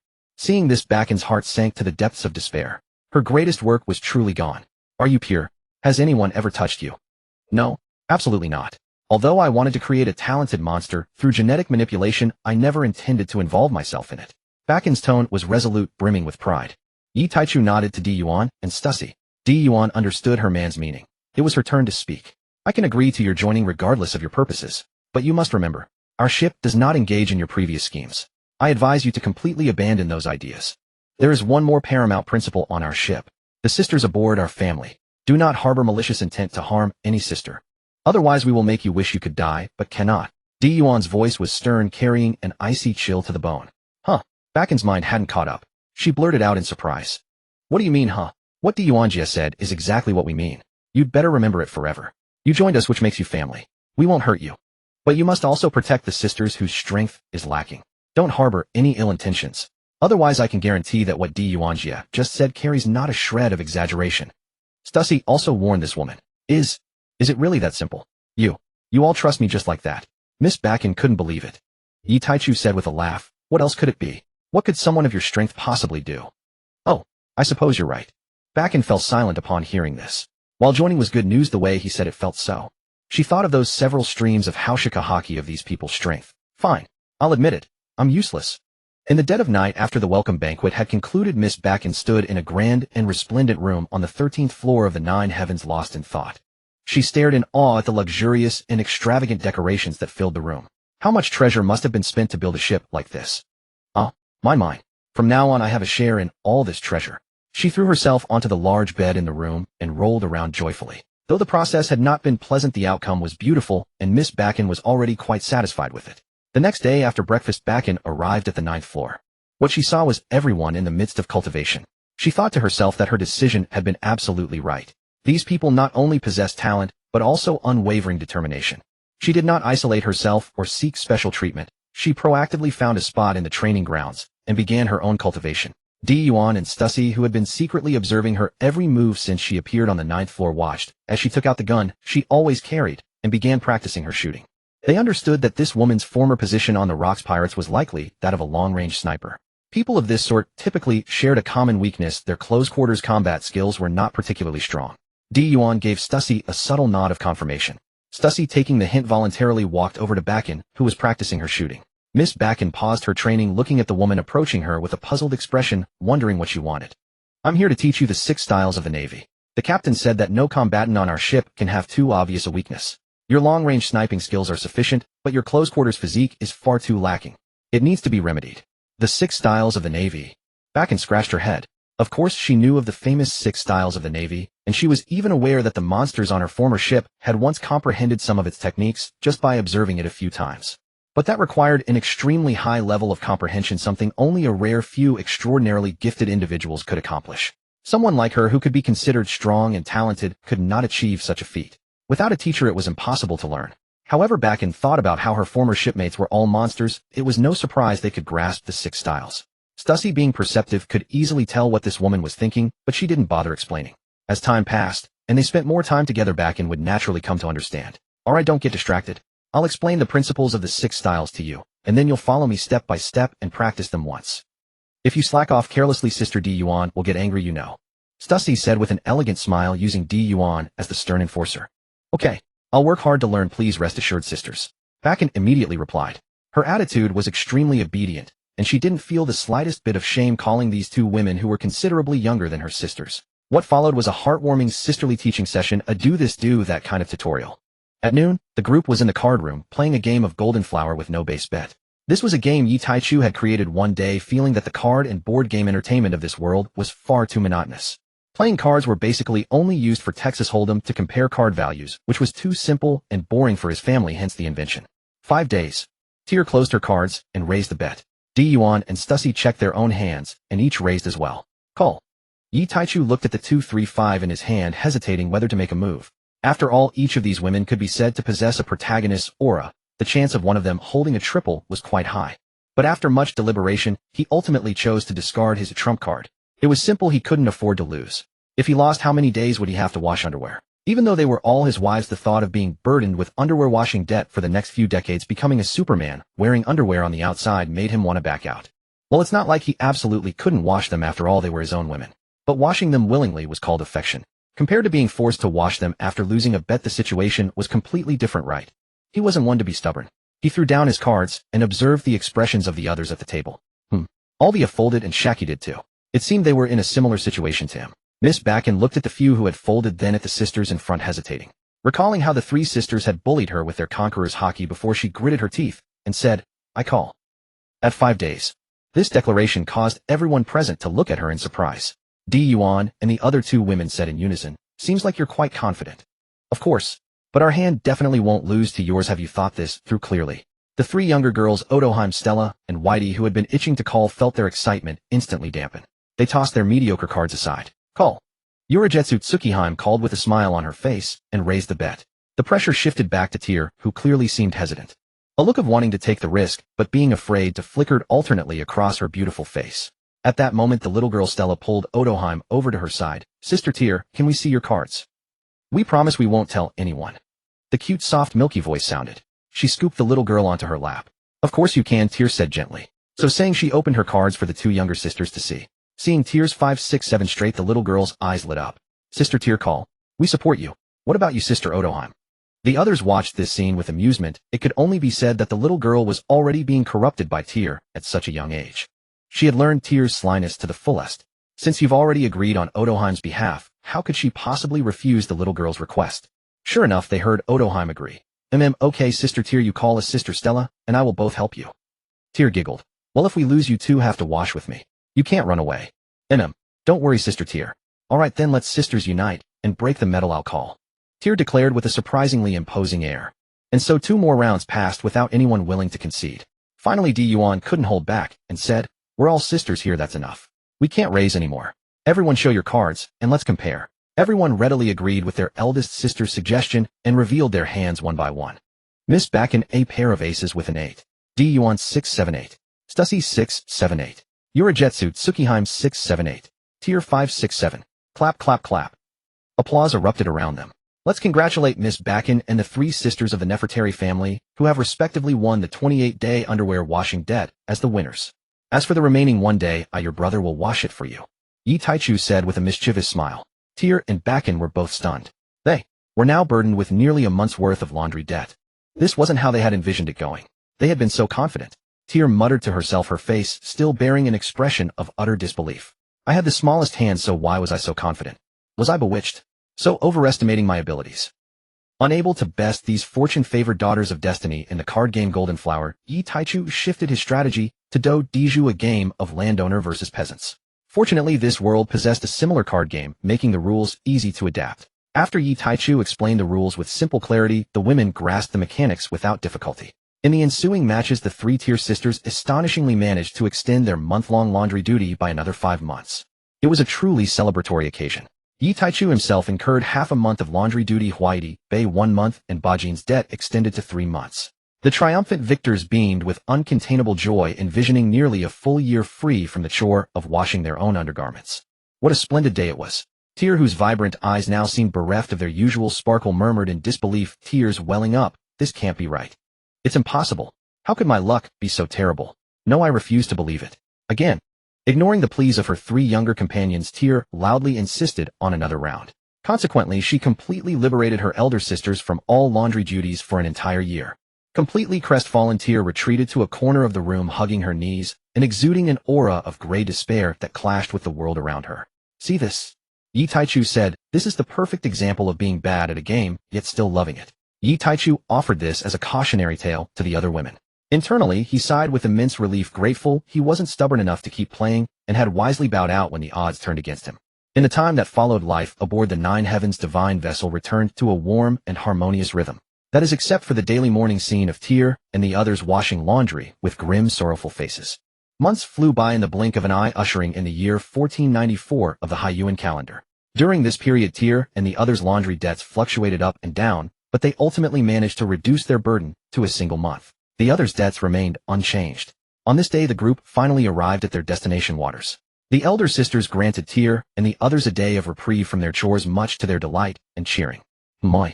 Yi Taichu furrowed his brow, his gaze fixed upon a small, barren island nearby, completely devoid of vegetation and covered only in bare rock. Is there something wrong with that island, Xiao Yi?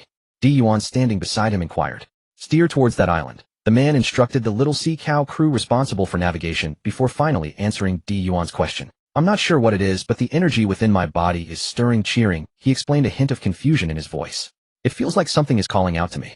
Yi Taichu scratched his head, looking somewhat perplexed. Then let's go over and see, Yuan suggested softly. Shortly after, the group disembarked onto the desolate island. Looking around, they saw nothing but rocks. Closing his eyes, Yi Taichu focused his senses, trying to perceive the subtle energies around him. He sensed a creature separated by an unfathomable distance of time, drawing closer, leaping across the ages towards his location. Feeling the urgent call of his inner energy and combining it with his guesses, Yi Taichu now had a fairly clear picture of the situation. A joyful smile spread across his face as he told the women, "It looks like we're about to have another companion join our family." Where? Tier looked around the desolate landscape, seeing nothing at all. She pouted and protested. "Brother Taichu, it's not right to lie to your own wife. Brother, is it a big sister or a little sister?" This came from Stella, her voice soft and babyish. The little girl had a deep obsession with becoming an older sister. He reached out and gently ruffled Tier's head. "Don't worry. She is crossing time to get here." "Crossing time?" Miss Bajin exclaimed, startled. Despite having integrated into this group over the past few months, hearing about such a legendary ability still caught her off guard. If she remembered correctly, Sister Tier had mentioned that the ability to travel through time was supposed to be exclusive to their captain. How could others possess such a power? Tier was also taken aback, appearing with such a grand entrance as crossing time. This elder sister must be extraordinary. "Let's take a short break here for today," Yi Taichu decided. "I'm not sure when she will arrive, so let's start preparing the food and everything needed for the banquet. You two useless birds," he called out to the 2 guide birds. "Go find some news coups and buy a few newspapers to bring back. Seriously, you two are the most unhelpful of all." The 2 birds squawked in protest at being called useless, but Tier, impatient, cut them off. "That's enough. Stop squawking and get going. If you come back without the newspapers for Brother Taichu, I'll cook you both in a pot." Terrified by the threat, the 2 guide birds immediately took flight, soaring into the sky to search for the news coups. Having been on the ship for a while, they knew the vindictive nature of this little schemer well.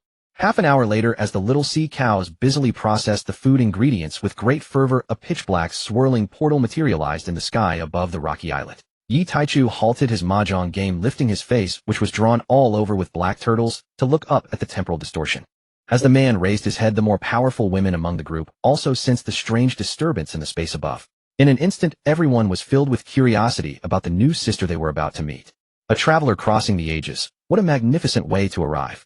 Noticing everyone's attention was on the sky, Yi Taichu deftly reached out and knocked over the mahjong tiles, scrambling them beyond recognition. Only then did he resume, looking up, waiting patiently. Swoosh. In a flash, the temporal portal expelled a dark figure, like excrement being pushed out, before closing up and vanishing without a trace in an instant.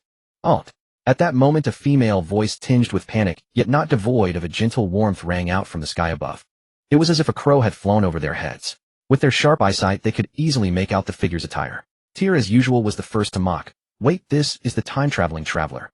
This doesn't quite match the sense of mystery and expectation I had for that identity. And this new sister. She seems quite a bit weaker than me. Thump.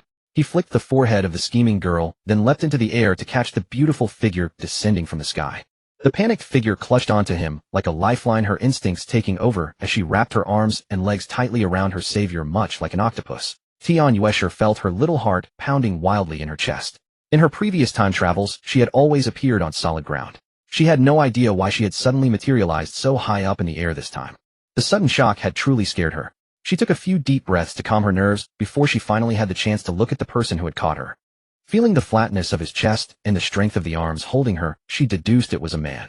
She lifted her head to look at his face. She was stunned. He was incredibly handsome, just as handsome as the readers. That was Tian Yuesher's first thought, followed by the realization that she felt an inexplicable sense of closeness to this man. Her heart, which had just calmed down, began to race again, thumping like a startled deer, causing a blush to spread across her cheeks. Tian Yuesher, it's not like you've never seen a handsome man before. How can you be so easily smitten just because he perfectly matches all your aesthetic preferences? She mistook her feeling of familiarity for mere physical attraction and chastised herself internally for being so easily swayed. What she didn't know was that her sense of closeness wasn't solely due to that. It was partly because the time fruit she had consumed had been tampered with by a demon.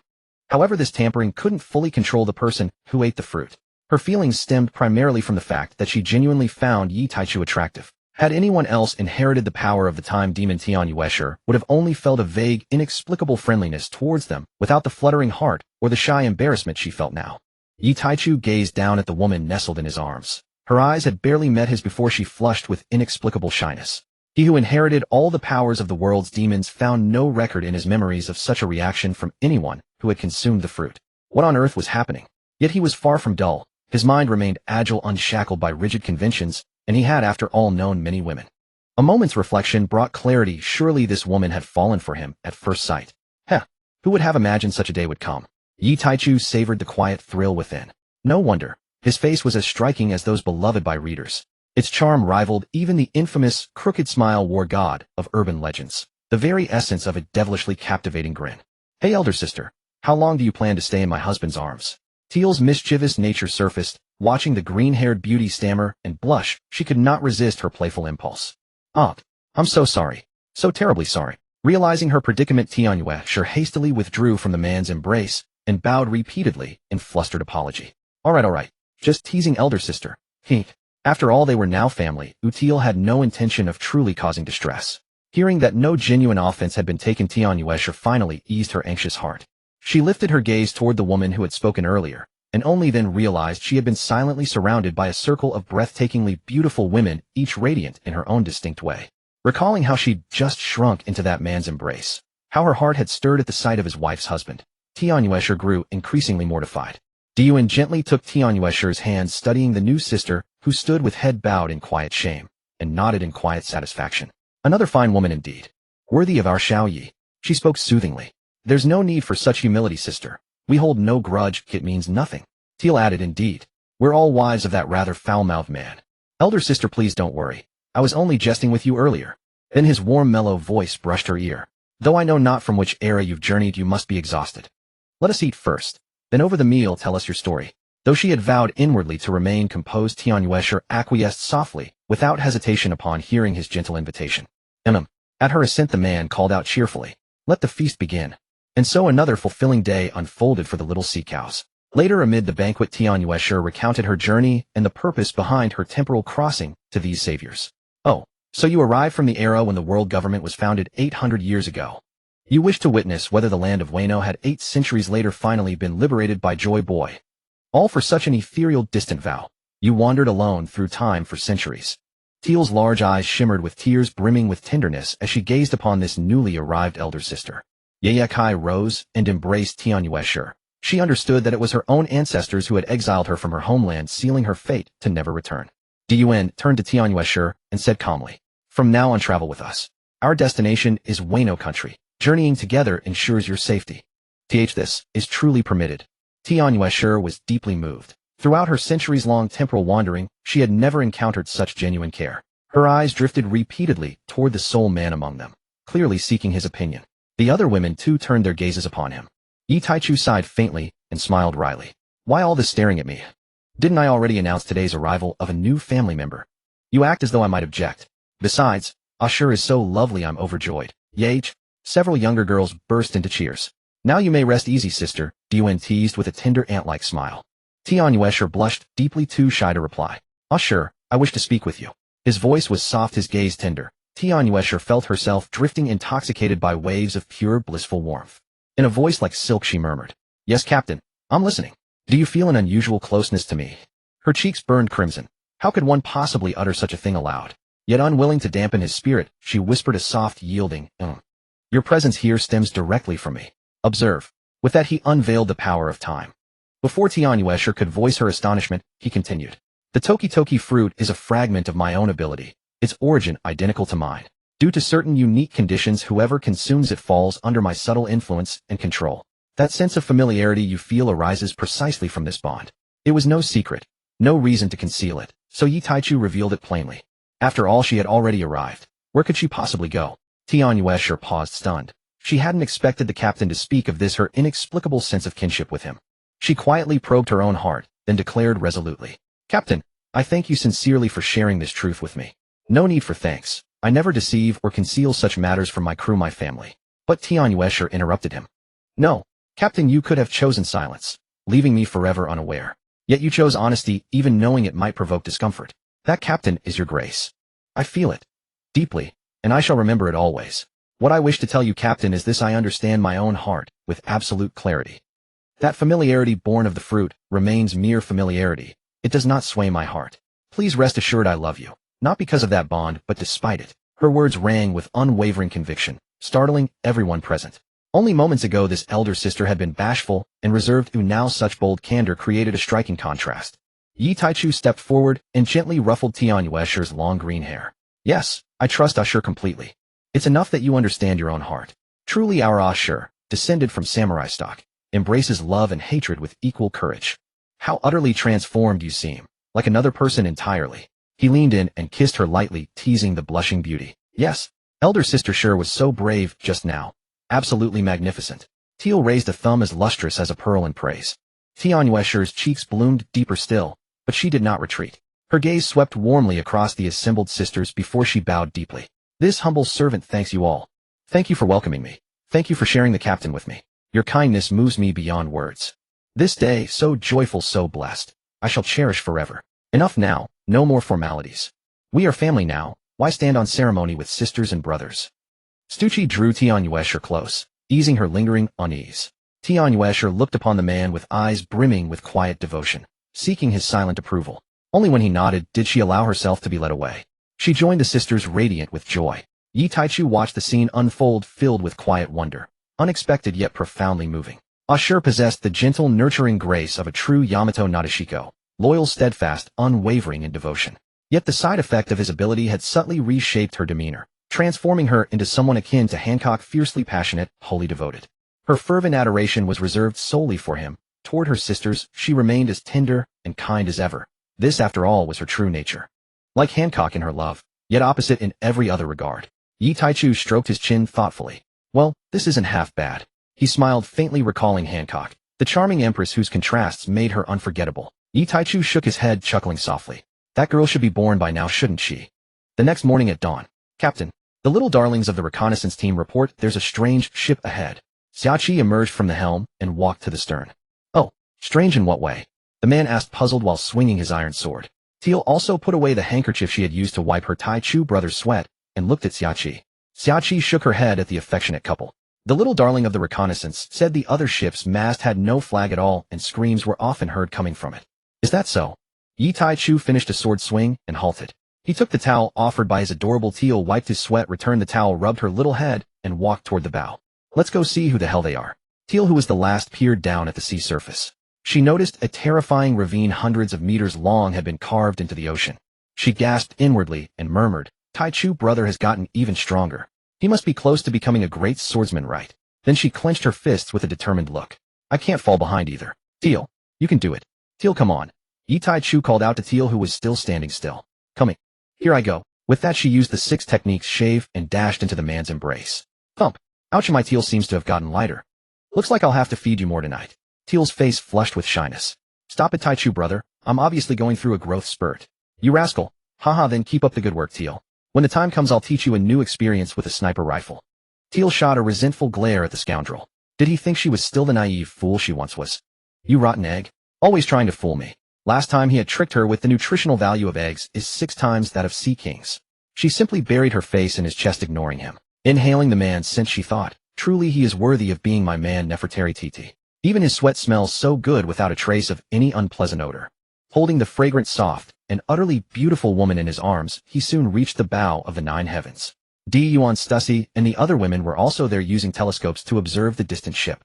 Taking the telescope handed to him by Huaidi Bei, he looked out and saw a merchant ship-like double-masted sailboat several tens of meters in size. At that moment, the sailboat also noticed the dazzlingly large 9 heavens and was turning its rudder to sail away in another direction. Yi Tai Chu lowered the telescope. Although he hadn't seen anything dirty on the ship's deck, given the direction they were sailing, they would definitely pass by the isolated island from a few days ago. Combined with the time and events of his Ashur in the original story, he judged that the ship was the slave ship that had intended to kidnap Toki in the original timeline. Because he had brought Toki here earlier, he had missed the chance to play the hero saving the beauty. Stopping his thoughts, Yi Tai Chu looked coldly at the distant turning sailboat and ordered, Sister Xiaoqi, close in. Kill every last one of the crew, no survivors. Yes. Although surprised, Xiaoqi first carried out the captain's orders for the little sea cows. She planned to ask later. Yuan, without such restraint, voiced her confusion to the man. Xiaoyi, is there something special about that flagless ship?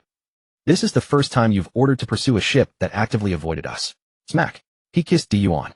Seeing the eager eyes of Teal in his arms, he bent down to kiss her forehead, then said, that's a slave ship which captures lone women from towns and villages to sell. Xiaoqi, who had just returned, also heard this. The women no longer had any doubts. Although they were still a bit puzzled, it didn't matter. They abhorred these human traffickers who sold people into slavery, especially when all the victims were innocent women. The slave ship's captain, who had turned around, had barely caught his breath when he heard his subordinate report that the murderous pirates were closing in. Panicked, he immediately ordered, damn it, hoist all the sails. Everyone use the oars to row and increase speed. He then kicked a subordinate. Hurry, what are you staring at? Ignoring the pain, the crew member rushed out to relay the order. The slave ship captain stared at the exquisite luxury treasure ship approaching from behind, his eyes holding no greed, only the pressing urgency of death, drawing ever closer. He couldn't help cursing, damn it. Why would such terrifying people be interested in this shabby ship of mine? He had turned around and fled the moment he spotted them. Why were they still pursuing? There was nothing on his ship except the female slaves. What could possibly catch their eye? All the slave traders silently prayed that the death ship wouldn't catch them. But unfortunately, their prayers were in vain. In less than 10 minutes, the 9 heavens caught up. Seeing no escape, the slave captain could only give up in despair and order his men to stop. You all be smart later. Don't make them angry. Maybe they'll let us go. Hear me. The captain kept warning all the crew members present. Whoosh. A stunningly beautiful woman with green hair and a sword appeared on the slave ship. Even though the captain found her beautiful, he dared not have any thoughts, knowing that her beauty was deadly. He immediately approached with a sycophantic smile. May I ask what business you have with us? Please just name it. We'll go through fire and water for you. Having been teleported here, Toki felt a bit disoriented as she looked at the sailors lined up on the deck. But remembering what the captain had told her, that these people were heinous criminals who trafficked women and children. Under the slave traders' nervous gazes as they broke out in cold sweat, she grasped the sword at her waist, slowly drew it, and slashed horizontally in an instant. A sword light flew from the blade. It was a sword slash only a sword master could produce. The slash cut through the air, cleaving the leading captain and several sailors who couldn't dodge in time into 2 halves. Blood, entrails, and intestines spilled all over the ground, mixing together, filling the air with an indescribable foul odor. Toki's face turned pale, and her delicate white hands holding the sword hilt trembled slightly, but her eyes remained unchanged. Amid the panic of the traffickers, the woman's voice, extremely pleasant, yet icy cold, rang out. "The man I love ordered me to kill you all. He is watching from above. I cannot let him down, nor let my sisters down. A wife follows her husband for better or worse. If my beloved and my sisters are demons, then how can I be different? They are my family. So, I ask you all to die." With that, Toki began her slaughter. Teal, holding little Stella's hand, pulled the man's arm, and said, her eyes filled with pity and her voice reluctant, "Brother, isn't this too cruel for Sister Toki? Didn't we learn last night that Sister Toki had never killed anyone in decades before?" Rubbing Teal's little head, he bent down to pick up both girls. Yi Tai-Chu then spoke softly, "Teal, this is destiny. Dear, this is fate's arrangement. Besides, my dear, you must trust your sister Sure. She is not as weak as you imagine." Although Ashur was once a young lady who had never stained her hands with blood, to possess the strength of a sword master at merely a dozen years of age, and then embark on a solitary journey through time. Such talent and courage are no less than any of us. Dear knew this was true, that her concern for her family had clouded her judgment and robbed her of rational thought. But after all, she was her sister, she could not help but worry. Such is the pain of a loving heart. Speaking of Ashur's circumstances, these matters had been revealed last night, when Tian Yu recounted her story to everyone. Yi Tai-Chu learned that she was born into the prestigious Tian Yu clan of the land of Hua. At 16, she could already unleash sword light, possessing the formidable strength of a sword master. That same year, she consumed a devil fruit. At that time, the great kingdom had just been defeated, and the land of Hua entered a policy of seclusion. That same year, the kingdom's sun god Joy Boy sent a promise to the land of Hua to open its borders 800 years hence. After a discussion with her family, she resolved to bear the mission of journeying alone to the future to witness the day the land of Hua opened its borders. Thereafter, she traveled through various eras for a full decade. Aware of her mission, she deliberately avoided prolonged contact with the people of each age. She rarely spoke with others. Yi Tai-Chu understood that this had preserved the innocence of Tian Yu's youthful years. He also understood why she had chosen to stay in this era in the original timeline. The reason was not hard to guess. Shortly after she first traversed time, weakened and exhausted, she was discovered by slavers. Given Tian Yu's naivety, she would believe almost anything that wasn't too absurd. She nearly fell into their trap, though she eventually came to her senses. Her energy, depleted from the time travel, left her as weak as a woman, without even the strength to trust a chicken, utterly unable to escape the slavers' pursuit. At the critical moment before capture, that foolish Lord Odin emerged from the sea and saved her. He became the sole ray of light in her lonely decade as a woman. And because of her bold and passionate nature, she naturally chose to stay for love. Reflecting on this, he sighed. This foolish woman had known no happiness, with Odin suffering hardship day after day. In the end, she even gave her life for that idiot Odin. What a misguided choice. But that was all unreal now. As long as Yi Tai-Chu existed, he would never let such a thing happen. Gion is mine, Deer is mine. Stussy is mine. Ashur is naturally mine too. Yi Tai-Chu tightened his arms around the two women, clenching his fists in determination. Only then would my journey to this other world be worthwhile. Brother Tai-Chu, what is worthwhile? The little voice of Stella in his arms came through. Muma. Yi Tai-Chu smiled. Nothing, just thinking that having little Stella and your sisters, I have no regrets in this life. Nonsense, Sister Dyer told me in secret. Big brother always sets his eyes on pretty girls. Sister Deer says you're a philanderer, and Stella absolutely agrees with Sister Deer. And I want to be the older sister. How can brother not take in a little sister? The little girl's dissatisfied voice rang out across the bow. Ha ha, hee hee. The women all laughed uncontrollably. Stussy maintained her elegant tone. Little Yi, it seems even our youngest sister knows your true nature as a philanderer. The man glared at Deer, who was in his other arm. This sly little girl saying everything, corrupting the little one. Deer was unafraid. He, Brother Tai-Chu, is your most adorable Deer wrong. With that, she looked at him with pitiful big eyes, as if she would burst into tears on the spot if he said no. Yi Tai-Chu did not know how to respond. Though he knew she was pretending, that little face of hers. He couldn't bear it. In the end, the little girl broke his silence. Nonsense. Sister Deer, how can you lie with your eyes wide open? Don't think you can do whatever you want just because your eyes are bigger than mine. The little voice retorted to Deer in dissatisfaction. It's clearly Stella who is the cutest. All the brothers and sisters say so. Even Sister Deer often calls me cute. As she spoke, she puffed her cheeks into a bun. Deer was amused and exasperated. Yes, oh, our Stella is the cutest. Of course. During the brief moments of their banter, the battle below was nearing its end. Soon Tian Yu sliced off the last slaver's head with a single stroke, creating a small red fountain from the body.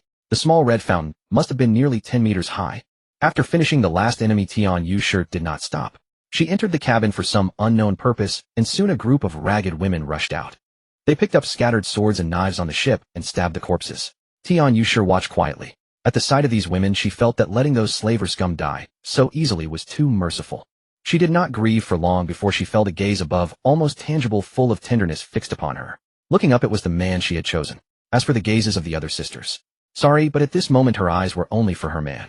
What were the little sisters? Tian Yushi smiled gently at the man above. Even though her body was drenched in blood and her face stained, one could still clearly sense the tenderness, tolerance, and tranquility in her smile. She was like a graceful lady from the Jiangnan region of China, or a Yamato Nadeshiko of Japan, no less. The man snapped his fingers, and Tian Yushi instantly vanished from her spot and reappeared aboard the Nine Heavens ship. Seeing her blood-soaked appearance, Yi Taichu put down the two women in his arms, walked over, and embraced her. Don't. I'm all. Before she could finish, the man pulled her tightly into his arms. She did not continue speaking, quietly feeling the warmth of his embrace, listening to the heartbeat of her beloved. My assure is amazing, very impressive. You know, I was worried earlier that you couldn't bring yourself to do it, and I even planned to have Deer help you. And Deer actually scolded me, saying that I was treating her sister sure badly. Tian Yushi listened quietly to the man's words. When she heard that little sister Deer had defended her, she was moved and looked up toward that adorable sister. Deer waved her hand. It's not as exaggerated as Brother Taichu says. Sister, sure, don't worry about it. We are family. Yes, family. Tian Yushi nodded emphatically in the man's arms. At that moment, Yi Taichu gently patted her springy soft bottom. Don't ever say you're dirty again. Come, let me show you that my treasures are all sweet-smelling. My assure is no exception. With that, he teleported with Tian Yushi to the bathroom. After an emotional exchange, Tian Yushi's bond with everyone clearly deepened. Hey. On the 9th level open-air training ground, Tian Yushi was sweating profusely as she swung her blade alongside Deer and the other girls. The blade was her own. Yi Taichu had previously thought that the Tian Yu Gion in Yu Tian's hands was the famous sword she had brought through time. But during a casual chat last night, he learned it was not. This sword was one of the heirloom blades of the Tian Yu family in Wano country. It ranked among the 21 great grade blades named Qilu, and was also a cursed blade. It was given to her by her father, the head of the Tian Yu family of that era, for her protection. Yi Taichu guessed it was also because her exceptional talent made her worthy of this sword. You must know that in Wano country it is said that the sword chooses its master especially for cursed blades like this. Watching Tian Yushi's effortless movements, it was clear that she had truly tamed this cursed blade. After all, an untamed cursed blade is not something just anyone can wield. Otherwise, there wouldn't be so many cases of cursed blades devouring their masters. It was just unknown why in the later years this blade disappeared without a trace. But from the gentle and kind nature of this sweet girl, he deduced an answer. She had returned this famous blade to the Tian Yu family. She herself had a gentle and virtuous Yamato Nadeshiko personality, devoted to her husband and children. After having a baby, she poured all her attention into her man and child. Her talent was wasted. Her strength regressed instead of advancing. But this time Yi Taichu would never let such a situation happen again. He glanced at Di Yuan and Situshi beside him, then scanned the training figures of Deer, Miss Ba Jin Xiachi, and Tian Yushi, and uttered a baffling sentence. My women will be invincible under heaven. I am the man who will become the king of the world. Situshi looked puzzled. Based on her understanding of her husband, he wasn't the type to have such grand ambitions, was he? She cast a questioning look at Di Yuan, who knew the man best. Di Yuan rolled her eyes. She pulled this confused sister aside and whispered the true meaning of that sentence into her ear. Understanding dawned, and Situshi's face flushed. She reached out and pinched the man's waist, soft flesh twisting at 360 degrees. This wretched man, she said in a displeased tone, king of the world's man. It's clearly the king of the world's man. And you made it sound so grand. She should have thought of it earlier. With her man's lazy disposition, how could he have any interest in ruling the world? This made her look like a fool. Ouch! Sister, she go easy. Yi Taichu cried out, grimacing in pain. This was their private intimacy, something outsiders wouldn't understand. Looking at the great waterfall so close, he had found Tian Yushi, and Wano country was right before them. There was no need to rush anymore. Naturally, they stopped to let the girls admire this breathtaking natural wonder. Wow! Everyone look. What a huge koi. Deer pointed a slender fair finger toward a direction in the waterfall. Everyone looked and saw koi fish, each at least 100 meters long, swimming upstream against the waterfall like leaping over the Dragon Gate. A truly magnificent sight. Even Tian Yushi, who was born in Wano, was seeing such a beautiful scene outside her homeland for the first time. She was as mesmerized as the other sisters. Half an hour later, dozens of koi fish pulled a large ship upstream against the perilous waterfall on the outskirts of Wano, forming a breathtaking spectacle. Oh, this world is so fun. The lively laughter of Deer came from the Jiuxiao. Sister Deer, stop spinning, I'm dizzy. A little girl's childish voice rang out.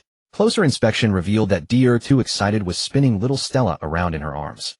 Miss Bajin stepped forward to rescue Stella from Deer's clutches. She really liked this little girl who was as pure as an angel. It wasn't that she disliked the other sisters on the Jiuxiao. It was just that her bond with them was slightly weaker compared to her feelings for Yu Kai, Aorwei, Yi, and Stella. Of course, if the three most powerful sisters hadn't constantly used teaching her cultivation or sparring as excuses to beat her up, and if Deer and Huaidi Bei hadn't been so mischievous and scheming with her, she would have been equally close and affectionate with everyone. Unfortunately for Miss Bajin, this wish of hers would not come true anytime soon. Because at first she had too many ulterior motives, and Di Yuan and the other two deliberately tempered her personality. They played the bad cop, while the other sisters played the good cop, to make her shed her bad pirate habits as soon as possible and truly treat the sisters on the ship as family. Meanwhile, Deer would occasionally play pranks, allowing her to release the grievances she had accumulated and confide in the sisters, strengthening their bond.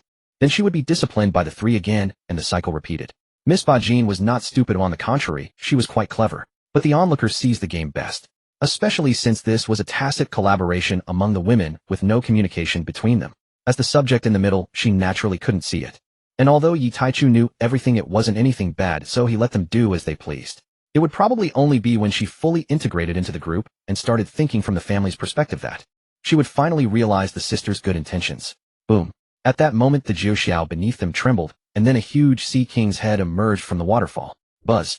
Deer released her invisible conqueror's haki at the Sea King. Little sea cows fire. Roar. At Deer's command, a terrifying energy beam, dozens of meters in diameter, shot from the Jiuxiao's dragon head, instantly blinding the Sea King and then blasting into its brain. The giant head exploded like a watermelon. Buzz. A protective shield appeared around the Jiuxiao, blocking the rain of blood and brain matter. Oof. What a nuisance, daring to disturb our enjoyment. Deer's expression was full of disdain, exuding dominance. Roar. The surrounding little sea cows echoed, clearly agreeing with their mistress. Thump. Ouched. Deer cried out, holding her head, looking up at the man who had hit her with tearful, pitiful eyes.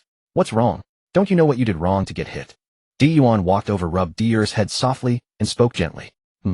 You silly girl. Not all the sisters on the ship can withstand your conqueror's haki. And you released it so suddenly, so close. If your brother Taichu didn't hit you, who would? Oh, sorry, brother Taichu. I subconsciously thought having you all around would protect them, so I didn't say anything. I didn't think it through. The man picked up his little Joy, rubbed his cheek against hers with a doting gaze and gentle voice. It's fine when we're here. But if we weren't, your other sisters couldn't withstand such a high-quality conqueror's haki blast. Don't release it so quietly in the future. You might hurt your own family. He then rubbed her head, full of blue hair. Still hurts. Deer raised a big smile and acted coy. No. Liar. I want a kiss. The man helplessly touched the girl's face. He hadn't used any force, so how could it hurt? But he went along with his little darling, MMOK. Moi. He. Dietrich's joyful laughter echoed through the 9th level. Kuriwano country. A dozen figures in swimwear lounge, or stand playfully upon the sunlit beach. Nearby, a colossal and opulent vessel rests at anchor in the bay. This is Yi Taichu and his companions, having successfully landed in Wano country. Yi Taichu's stature has returned to over 4 meters. He reclines lazily upon a beach chair, while Tianyue Shi and Yue Kai tenderly feed him morsels. Slender porcelain-white fingers pluck grapes one by one and place them gently into the man's mouth. The little girl and Princess Nami sit atop him, joined by Teal and Wedi Bei as they sketch whimsical patterns across his broad torso. A turtle, a serpent, a pile of excrement, even an elephant drawn upon his belly. The girls giggling with unrestrained delight. The other women frolic along the shore, racing in the surf, sculpting sandcastles, or crafting intricate sand art, tranquil, unhurried, serene. This idyllic scene unfolds because Yi Taichu had assured them they would remain here for an extended stay. He urged them to rest, deeply free from the vigilance demanded beyond these shores.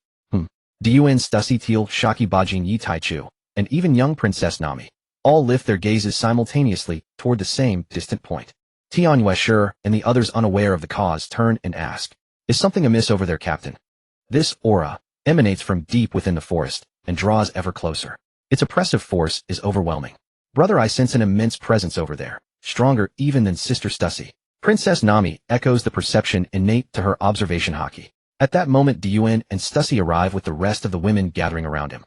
In an instant, Yi Taichu finds himself surrounded by a dazzling array of radiant beauties. Xiao Yi. Noticing their concern, Yi Taichu smiles warmly at the assembled women. There's no need for alarm. Now please dress, lest another soul steal sight of this exquisite springtime grace. Only then do they realize their state, and swiftly retrieve garments from their spatial rings. As Diuan slips on her outer robe, she remarks, Xiao Yi, this aura feels no weaker than that of Wang Ji himself. I never imagined Wano country harbored such a formidable being. Bajin nods in agreement. Indeed. This land conceals true dragons sleeping among its hills and valleys. Stussie's eyes brim with quiet anxiety as she looks to her pillar of strength. Reading her unspoken fear, Yi Taichu gently ruffles her golden short hair. It's not world government. Don't worry, they rarely tread upon Wano soil. A visible sigh escapes her. He strokes her head once more before adjusting each woman's collar. Even Miss Bajin's, with gentle care. A faint blush rises to her cheeks. The master of this aura, barring unforeseen circumstance, is almost certainly the very person I mentioned to you earlier. Only one soul in all of Wano country could radiate such overwhelming power. The vigilant women nod in understanding. Who is it? The little girl tilts her head puzzled. Silly goose. It's the hero from the tale Captain told you. The boy who built a harem before he turned 10 and boiled his friend's corpse in a stew. Teal pinches the child's soft cheek as she explains. Silence lingers as the girl ponders. Then her voice brightens with sudden realization. Oh, you mean that man named you Nitian? Teal facepalms. It's Odin, not Nitian. No, it's Ashidin. Brother's story clearly said you Nitian. You can't trick me, Sister Teal. Watching Stella's smug, triumphant expression, her tiny brow furrowed in self-assured cleverness, Teal sighs helplessly. Yes, you're absolutely right, little one. I was mistaken. Princess Nami covers her mouth with delicate laughter. Only the Captain Dun and Stussie can usually outmaneuver Teal, but Stella, it seems, is the rare exception. Yi Taichu gently strokes the girl's hair and murmurs. Little Sister Teal is correct. Stella sucks her thumb thoughtfully. All right. Fine, Sister Teal. You win this round. Teal buries her face in her hands. No. I confess even I find him rather absurd. I wholeheartedly support you. Giggle, giggle, giggle. Her crystalline infantile laughter rings clear across the sun-drenched sands. Amid their banter, the source of the aura emerges slowly from the forest. All turn to gaze, and behold a warrior bearing Wano's distinctive topknot towering well above ordinary men. His frame is powerfully built, broad-shouldered, thick-browed, wide-mouthed, clad in vibrant orange kimono bound at the waist with purple and white, cord twin swords resting at his hip. Odin bursts forth laughing, drawing both blades mid-stride and charging headlong toward them. A foreign vessel. You've sailed past Wano's treacherous waterfall currents unscathed. You must be mighty indeed. Take me with you to sea. Even as he speaks, he leaps skyward, launching a fierce assault. Yi Taichu surges upward, coated in armament hockey, meeting Odin's charge head-on. Boom. Fist collides with blade, sending a thunderous shockwave rippling through the air. Both warriors recoil violently from the impact. Ha. Truly, you are strong. My name is Odin Kazuki, though I do not yet know yours. I beg you take me aboard your ship. Having gauged their might in the first clash, Odin now infuses his next strike with hockey. Yi Taichu dares not block such a hockey-infused greatsword with bare hands. From his pocket dimension, he draws a famed blade, imbues it with armament hockey, and engages Odin in earnest combat. What the hell are you babbling about? There isn't a single man aboard my ship. Get lost. Dream on. Though he knew Odin's eccentricity, Yi Taichu hadn't anticipated such sheer unadulterated absurdity. Had the man truly failed to notice the dozen women surrounding him? Odin roars with laughter. What does it matter? I'll even send you my wives. I know every courtesan in Flower Capital. And I'll guide you, for free. Free. Scoundrel. No, worse despicable wretch. Clang, clang, clang. As they trade barbs, their weapons flash and clash in rapid, blinding succession. Then I shall defeat you, and beg passage aboard your ship. With those words, Odin's gaze sharpens. His demeanor shifts into absolute focus. Boom. His conqueror's hockey erupts like a storm across the heavens. Trying to overwhelm me with conqueror's hockey. Do you think you're the only one? Boom. Yi Taichu unleashes his own conqueror's hockey in reply. Two titanic auras collide midair. Crack. Clash. Clash. Clash. Sparks explode with every parry and strike. Lord Odin. Lord Odin. Voices cry out from the forest, drawing nearer as they spot the battle unfolding. Lord Odin. Kuri cannot lose you. Kinemon bursts from the trees, tears streaming down his face. Who are you? The 9 red scabbards rush forward, weapons drawn, instantly entering defensive stances. As is widely known, the 9 red scabbards number 10. Kinemon, stand down. Do not interrupt us. The 9 exchange uncertain glances, but lower their blades nonetheless. How tiresome. Is it just you? Or are there others? Teal steps forward with Weddy Bay addressing them directly. The 10 warriors glance at one another, baffled by the girl's meaning. No matter whether more come or not, drawing steel means binding first. Without another word, Teal summons her spear and charges. Weddy Bay close behind. Respect the boss. Teal doesn't talk much, but she hits hard. 666. From the sidelines, the little girl cheers for her sister, using the phrase her brother taught her. Yi Taichu's battle with Yution raged from daylight into the night and from nightfall until the break of dawn. Meanwhile, the so-called Qishao 9 heroes, even when united, could not withstand Deer and Huai Bei for a single hour. Only that one called Ashura Boy was slightly stronger, a burly red figure who managed to last 20 minutes. Clang, clang, clang. On the other side, Tian, locked in combat with Yi Taichu, was deeply perplexed. He could clearly discern that the man he was fighting was not his equal. The Heziguo was not lacking in warriors of this caliber, and he had crossed swords with such opponents many times before. But in the past, opponents of this level would exhaust themselves after 2 or 3 hours of fighting him. He could not understand why this man could endure so long. Incomprehensible. Utterly incomprehensible. On the other side, Yi Taichu himself knew his own condition well. In terms of realm and combat power, he was no match for Tian on the same level. Tian's current strength was that of a genuine Admiral candidate, while he himself was merely at the Rear Admiral realm. Even with his formidable combat prowess, he was only at the Vice Admiral level. The reason he could fight for so long was entirely due to his monstrous physique and abilities sustaining him. Yet, even he was nearing his limit. After all, the gap was too vast. Rumble. Finally, after holding out for 22 hours, Yi Taichu was sent flying by Tian. Tian intended to pursue. Swish. Swish. Below Yuan and Situ, she vanished from their spots in an instant. The next moment, Yuan appeared before Tian, striking with a golden crow human beast form claw. Tian hurriedly raised Yanma to block. Boom. The figure that had been chasing Yi Taichu was knocked back, and at that moment Situ, she appeared behind Tian. Her snow-white beautiful tail lashed out, carrying a terrifying air current toward his back. Boom.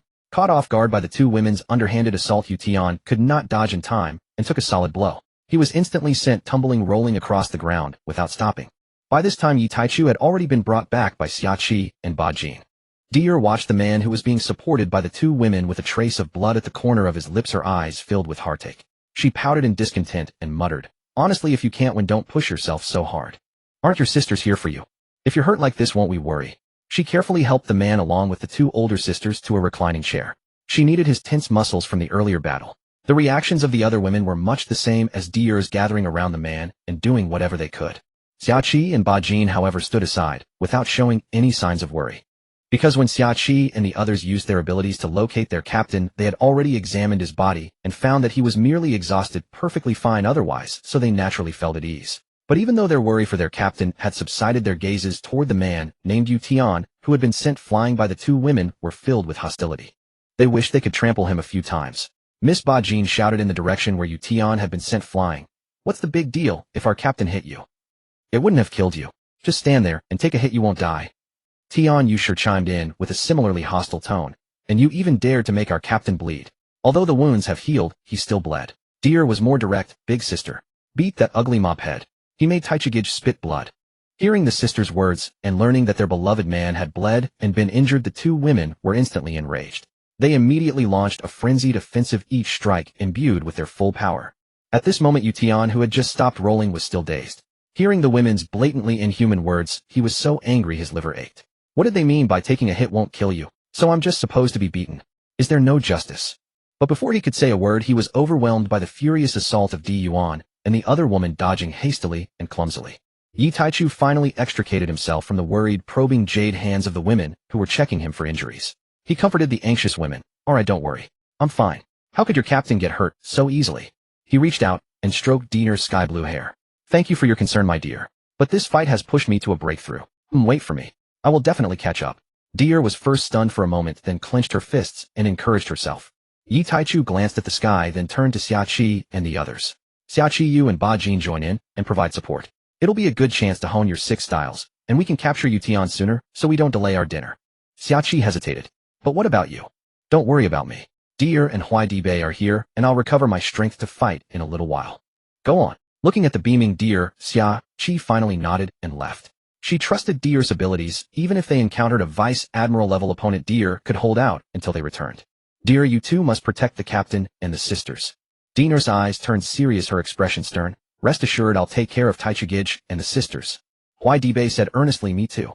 As evening approached, Tian, utterly beaten and unable to fight back, collapsed unconscious on the ground. His whole body was swollen like a ball, bruised black and blue, a clear sign of the inhuman beating he had endured. If Yi Taichu hadn't specifically ordered them to spare Tian's life, he might have met the same fate as Wang Ji. Deer took out pure sea stone and tied up the swollen Tian together with the Qishao 9 heroes, all 10 of them. She clapped her hands. "Done. Time to eat." She turned and left a graceful, perfect silhouette. The Qishao 9 heroes exchanged silent glances at a loss for words. After a long while, Leizong spoke. "Jin Weimin, what do we do now?" Jin Weimin sighed helplessly. "Alas, Leizong, you asked me, but I have no idea either." Chuan Silong. "Indeed, I never imagined that even Lord Tian would be defeated. What can we do, oi?" Assure a boy. I never expected we couldn't even beat a little girl. The chubby Hisong sighed. Yes indeed. Mao Fusha, are those really women? I feel like we're not even as good as women. Go Quanlin, yes indeed.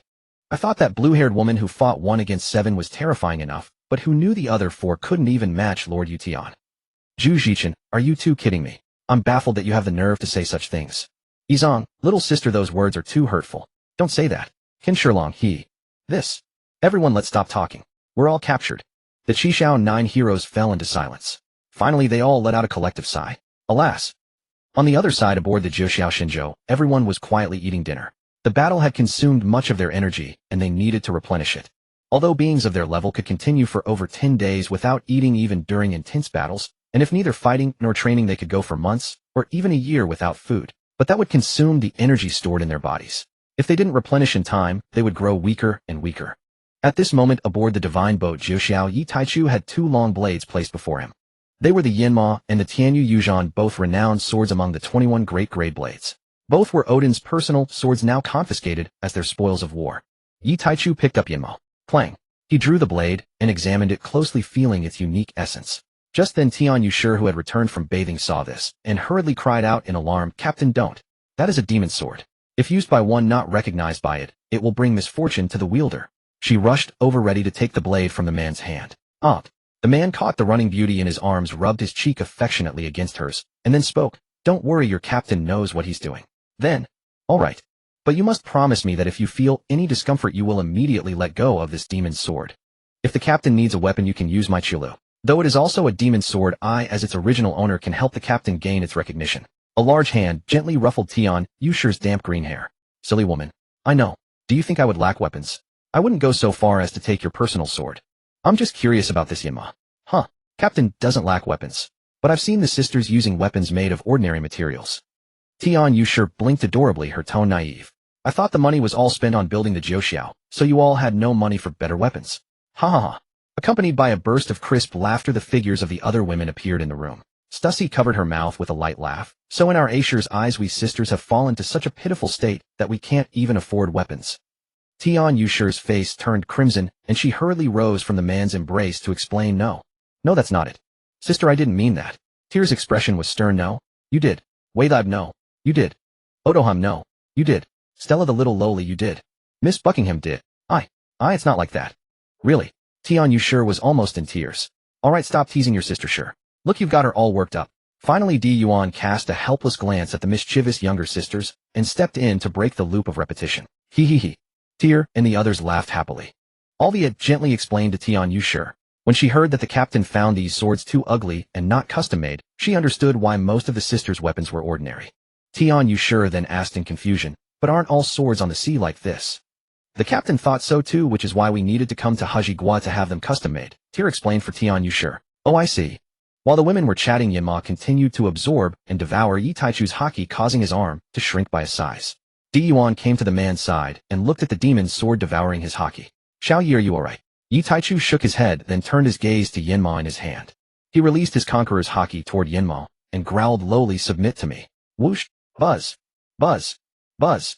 Yinma fell silent for a moment, then trembled violently. The surrounding women stopped their play and watched this scene nervously. After a few minutes, or perhaps a few seconds, Yinma stopped trembling. The absorbed haki returned to Yi Taichu, and his shrunken arm returned to normal. Now Yi Taichu found he could use Yinma completely, without any resistance or obstruction. He couldn't help but shake his head and laugh. What? A demon sword is just this. The women understood. Their captain had succeeded. Among them, Tian Yushur covered her mouth in disbelief and exclaimed, that's it. This is the hardest demon sword to tame. Well, sister, don't be so surprised. Remember, this is our captain, Tyr said with pride. She looked like a fangirl of Yi Taichu. Hearing Tyr's words, Tian Yushur came to her senses and thought to herself, yes, this is her man. Just a mere demon sword. She had been making a fuss over nothing. Yi Taichu sheathed Yinma and explained to the women, it's not as hard as you think. A demon sword is simply a blade with a bit of spirit. As long as the wielder's ambition is strong enough and they truly strive for it, the sword will be convinced and submit to its user. The tales circulating on the sea about demon swords harming people come from the fact that the wielder's spirit and ambition are insufficient to make the sword submit. The sword believes the person is unworthy to wield it, so it backfires. Strictly speaking, all famous swords possess a certain spirit. But most of their spirits are not as arrogant as those of demon swords. They don't trip up users they don't acknowledge, leaving them dead or crippled. It's That's simple. Tian Yushur was dumbfounded, the words slipping out unconsciously. The man's lips curled into a handsome smile. Yes, it's that simple. Yinma no longer resisted Yi Taichu and allowed him to use it. Because it had sensed the unparalleled aura from his conqueror's haki, it willingly submitted. As for the scenario from cultivation novels where the sword doesn't acknowledge a new master unless the old one dies, that didn't happen. After all, the demon swords of this world only possess a faint spark of spirit, not such high intelligence. Yinma allowed him to use it and submitted to him, but now he began to disdain it. If Yinma could speak, it would probably say, "Pa, you scumbag. You seduced me, and now you don't want to take responsibility." At that moment, Yuan picked up the demon sword Yinma from the table, closed her eyes, and followed the same process Yi Taichu had used. The women watched this scene nervously. Soon Yuan opened her eyes, a look of surprise in her gaze. It really works. Xiao Yi is amazing. She swung the demon sword Yinma, and found that as her man had said, the blade had completely submitted and handled smoothly. Really? Really? Tyr eagerly asked, her eyes full of excitement. Stussy took Yinma from Yuan's hand, and soon felt the same sensation as Yi Taichu and Yuan. Only then did she feel confident to hand Yinma to Tyr, who had been eagerly waiting to try it. Tyr quickly took it, and followed the same process as her siblings.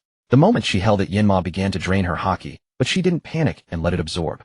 Then she infused her high-quality conqueror's haki into Yinma, and found that the sword no longer resisted her.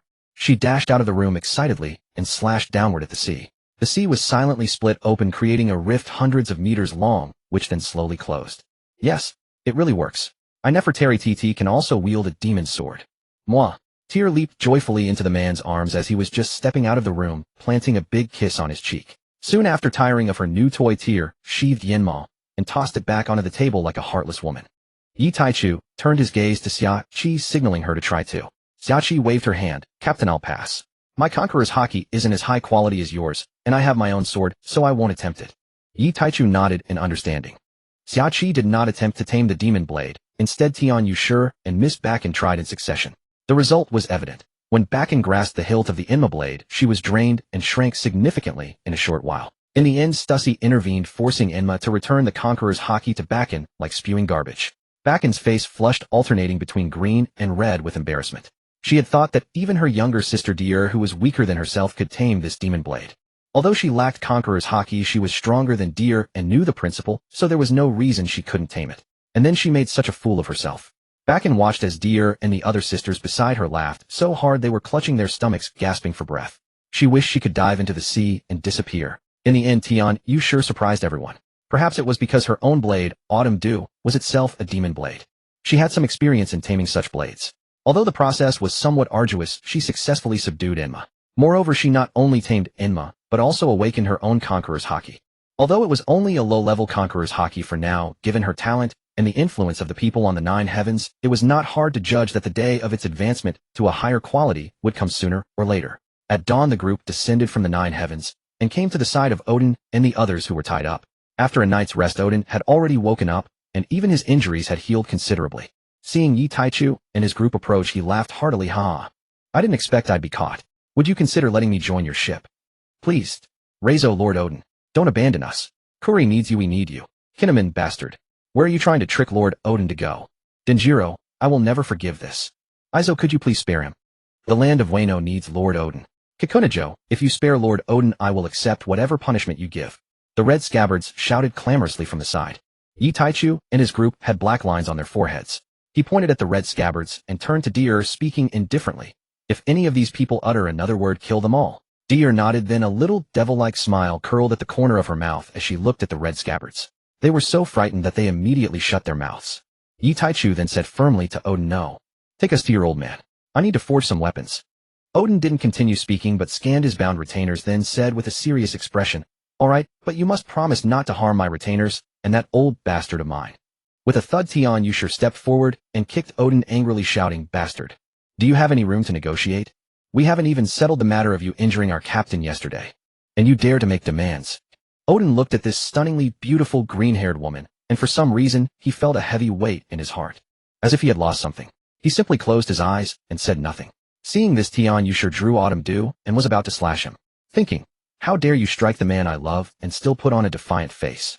You're asking for death." Yi Taichu quickly stopped her from drawing the blade. To be honest, he bore no particular ill will toward this fool of a Lord Odin. Of course, he didn't like him either. There was no conflict between them at the moment, so there was no need to kill him now. After all, he still had to be kept to sire little Hiyori. Whether Odin lived or died didn't matter, but Hiyori was different. Moreover, there was no grudge between the two gides. If a real conflict ever arose, Taichu wouldn't care about Hiyori or anyone else. He would kill first and talk later. But that point hadn't been reached yet. Holding Tion Yushur in his arms, he spoke solemnly to the closed-eyed Odin on the ground. All right, I promise you. Dear, keep that woman, release the others. Oh, Dear acknowledged, then released the sea stone chains from the 9 scabbards. Looking at Odin's retainers who showed hesitant expressions, Dear said irritably, why haven't you scrammed yet? Do you really want me to kill you all? The retainers looked at their pillar Odin. Odin looked at the man surrounded by many celestial beautiful women. But Taichu ignored him, still whispering stories beside Tion Yushur's reddening ear. Stussie's elegant voice sounded impatiently, we want that woman.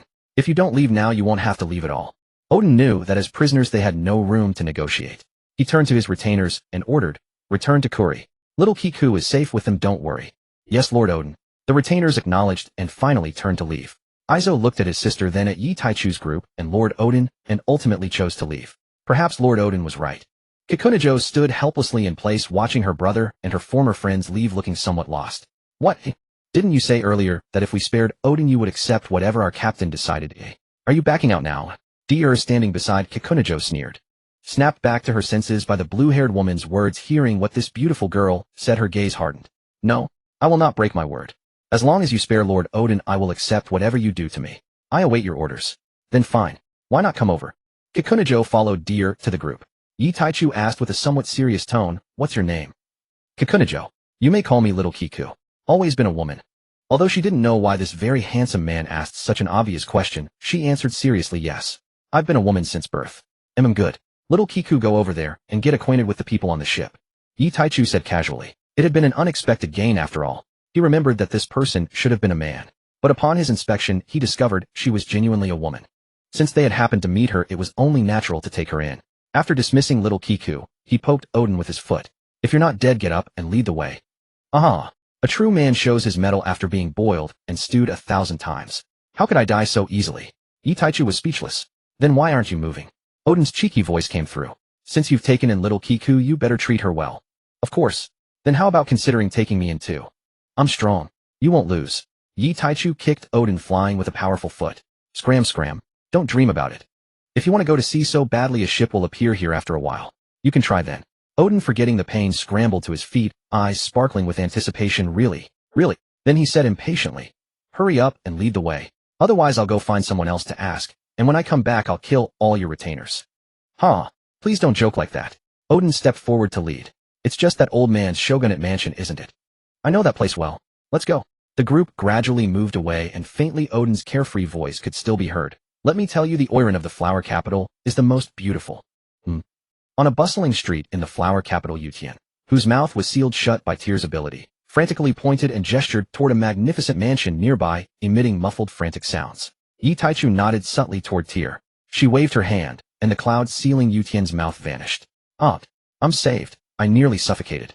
The moment his mouth was freed, Yutian blurted out those words first, then turned with an unbroken smile toward Taichu, the group's leader, and declared, Young sir, there it is. The old scoundrel's general's residence. Can you release me now? Let's go. Taichu kicked him squarely, too impatient to waste words on this ever-cheerful man. Yutian wore a sullen, reluctant expression as he gazed at the approaching general's residence, then, unable to resist, turned back and said, Young sir, we've reached our destination. I'm useless now. I know nothing of weapon forging. That old man has never approved of me. Taking me along might jeopardize your negotiations with him. Hearing this, Stussy appraised the burly, seemingly dim-witted man with a few measured glances. A subtle upward curve graced her lips, and an elegant, breathtaking smile bloomed across her exquisite face. Her voice, refined and enchanting, rang out. I believe your father will agree. Tyr added fiercely, if he dares refuse, we'll slaughter you. He has only one heir, you. Giggle, giggle, giggle. Sister Tyr, your fierce expression is so adorable. Stella giggled innocently at Tyr's deliberately menacing scowl. The gates of the general's residence swung open, revealing a middle-aged man in his 40s, strikingly similar to Yutian in appearance. The city guards had already rushed to report the arrival of Taichu's party, escorting Yutian the moment they entered the flower capital. After all, Yutian, the crown prince of Wano country, had been infamous since childhood. Virtually no citizen of Wano failed to recognize him, let alone the soldiers and sentries. General Kazuki Tokiyabashi of Wano country strode forward toward Taichu's group, flanked by several attendants. Bystanders lining the street gasped in bewilderment. Is His Excellency conducting an inspection tour across Wano? Surely not. He's been captured. Could it be that Prince Yutian has stirred up yet another scandal, drawing his enemies straight to his door? Their attire and ornaments don't match ours. They're clearly foreigners. They're all so stunning. If I were that man among them, I'd die happy. Exactly. What a shame. A flower forced into dung. Sniff, sniff. Two men lurked furtively within the crowd. One leaned close to whisper to the other. I'll tail them. I'll leave it to you to alert the boss. We found exceptional prey. But brother, these are the ones who subdued Prince Yutian himself. Surely we shouldn't. Smack. The younger brother received a sharp, affectionate slap from his elder sibling, who regarded him with a look of exasperated disappointment. For years, Prince Yutian has been pacifying the lawless Ninely region. His temperament must have changed dramatically. He offered no resistance at all. Besides, we outnumber them. Even sheer numbers will overwhelm them. Go now. Eyes alight, the younger brother whirled to obey. Boom. The younger brother's head exploded the instant he turned, splattering crimson and gray matter across his elder brother's face. Whoosh, whoosh, whoosh. In the next breath, a blade's aura flashed through the air. Thud. His headless body collapsed instantly, severed cleanly at the neck. Behind him, his elder brother met the same fate, cut apart by the same lethal sword chi, following swiftly into oblivion. Tian Yuesher sheathed her autumn dew blade. The women beside Yi Taichu likewise lowered their hands with effortless nonchalance. Death did not claim just two brothers. It claimed every bystander on that street who had spoken aloud. Tear theatrically blew upon her slender fair fingers, embodying the cool, ruthless elegance of a seasoned assassin.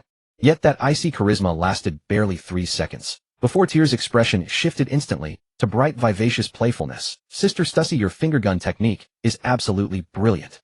And if amplified, it detonates. Her voice, crystal clear and melodious as a lark, spoke of horror with serene indifference. As though she hadn't just obliterated a skull with her fingergun, or as though such an act held no more weight than brushing away dust. Murder! Murder! Run! The crowd scattered like startled beasts fleeing the wild, shrieking, stumbling, vanishing in all directions. Yutian's smile had vanished without warning. He could no longer force even a trace of mirth. His conqueror's haki rippled faintly around him, crackling with black and crimson lightning. His own subjects, slaughtered before his eyes by outsiders, ignited a furnace of fury within him. And General Kazuki Tokihabashi, standing less than 10 meters from Yi Taichu's group, stood utterly frozen. Yutian roared at the women. Why did you kill them?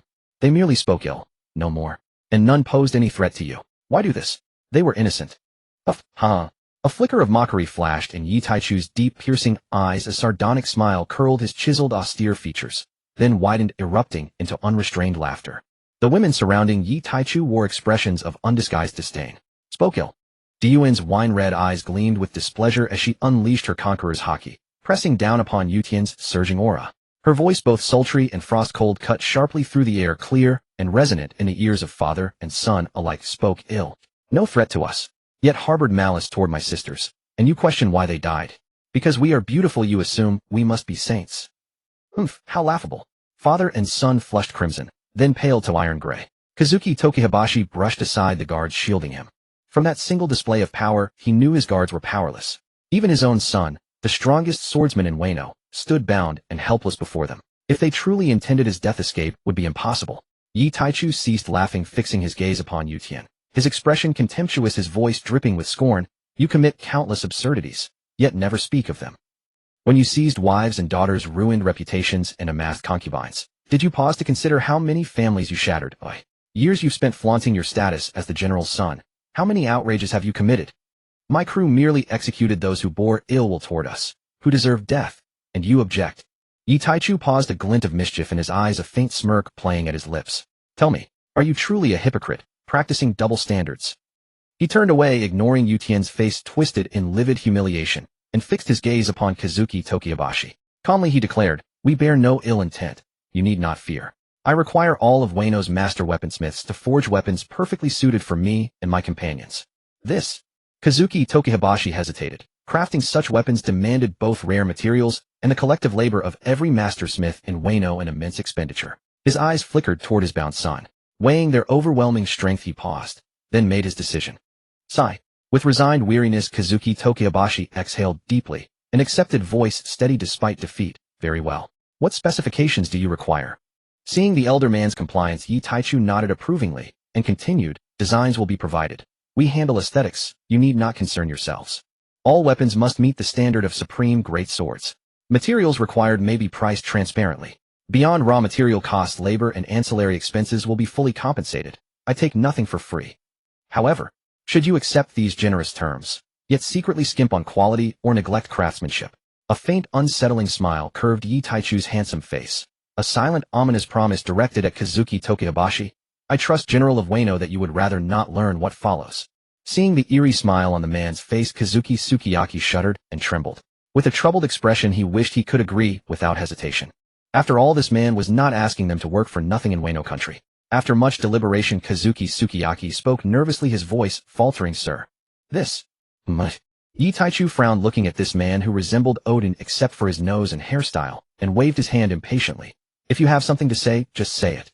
Stop being so wishy-washy. Hearing the impatience in the man's tone, Kazuki Sukiyaki gritted his teeth and steeled himself to speak. You see, sir. Hold on, I'm tired of standing. Let's go inside. Kazuki Sukiyaki had just started to speak when the man interrupted him. Yi Taichu turned around and scooped up Tia, who had sneakily crept behind him and was about to use a cloud needle to clean his ear.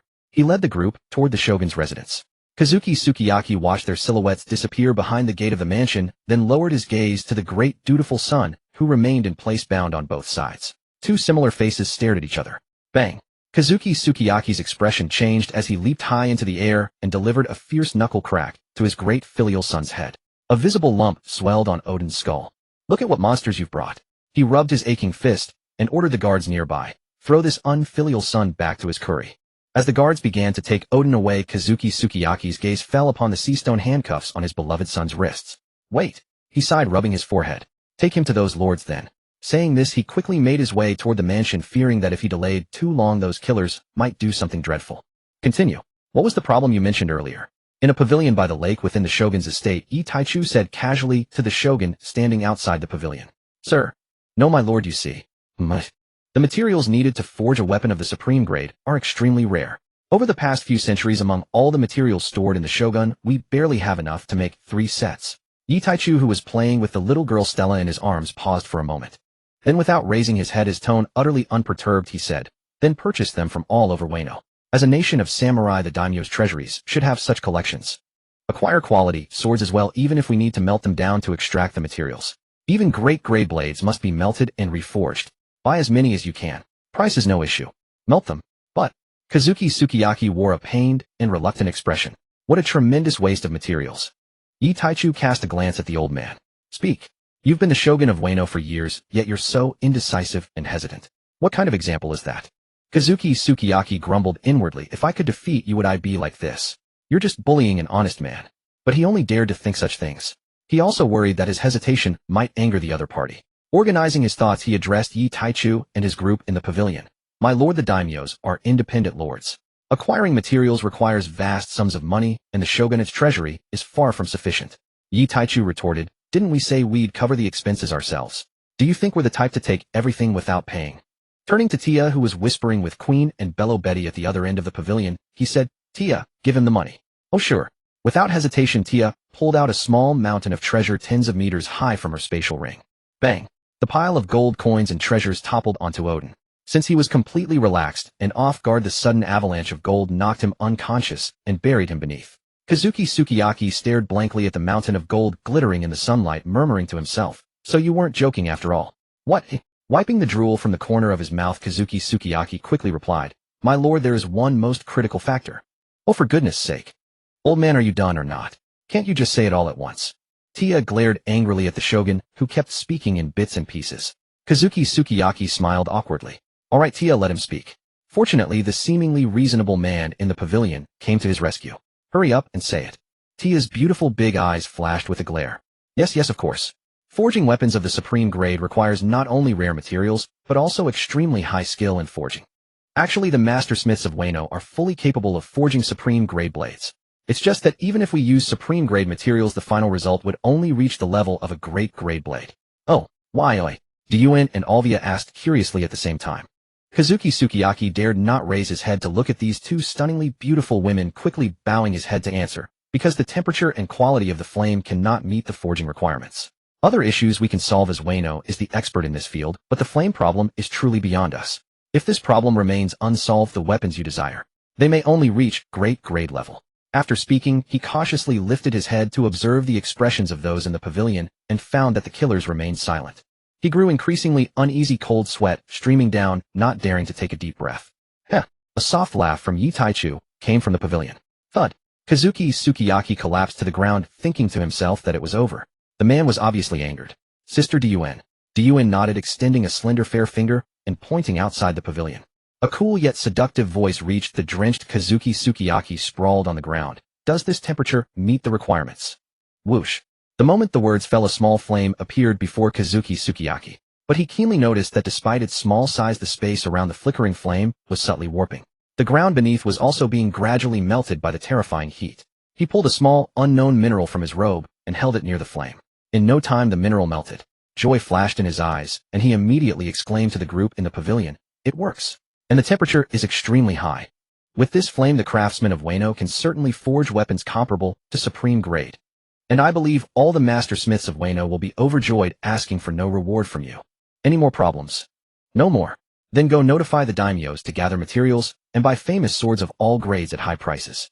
If they refuse to sell, we'll have no choice but to take them by force. Oh, by the way." Hearing the man's calm tone pause, Kazuki Sukiyaki's heart suddenly leaped. He didn't have to wait long. The man's indifferent voice came from the pavilion. "I recall that Wano has a sword grave where samurai's legendary blades are buried. It would be a waste to let those famous swords decay away under the erosion of time. If you want to avoid unnecessary deaths, find a way to retrieve those swords and melt them down." The sword grave? Kazuki Sukiyaki abruptly raised his head, staring at the man in disbelief. He hadn't expected that the man knew even this. But that is the burial ground of Wano's past heroes. Their swords have already. Oh. Stussy looked at the shogun outside the pavilion with interest, noting how his head was bowed and his clothes soaked with cold sweat, as if he had been drenched in water. Her voice was elegant and magnetic. "So, are you implying that Wano no longer needs to exist? If that's the case, we sisters can grant your wish. I understand now." Kazuki Sukiyaki's voice carried a resolute determination. Stussy shook her head and said no more. In a short time she had seen through this shogun of Wano completely. He was nothing but a coward who feared death and trouble. Watching Kazuki Toki's back as he carried Kazuki Oden, Teal couldn't help but mutter, "Brother Taichu, this Kazuki shogun's bones are far too soft. We're about to desecrate their ancestral graves." And yet he crumbled the moment Sister Stussy spoke a single word. He gently pinched Teal's smooth, delicate cheek and chuckled. "Kazuki Toki, he truly is ineffectual. His son may be somewhat unhinged, but at least he possesses courage and responsibility. Toki, utterly lacking.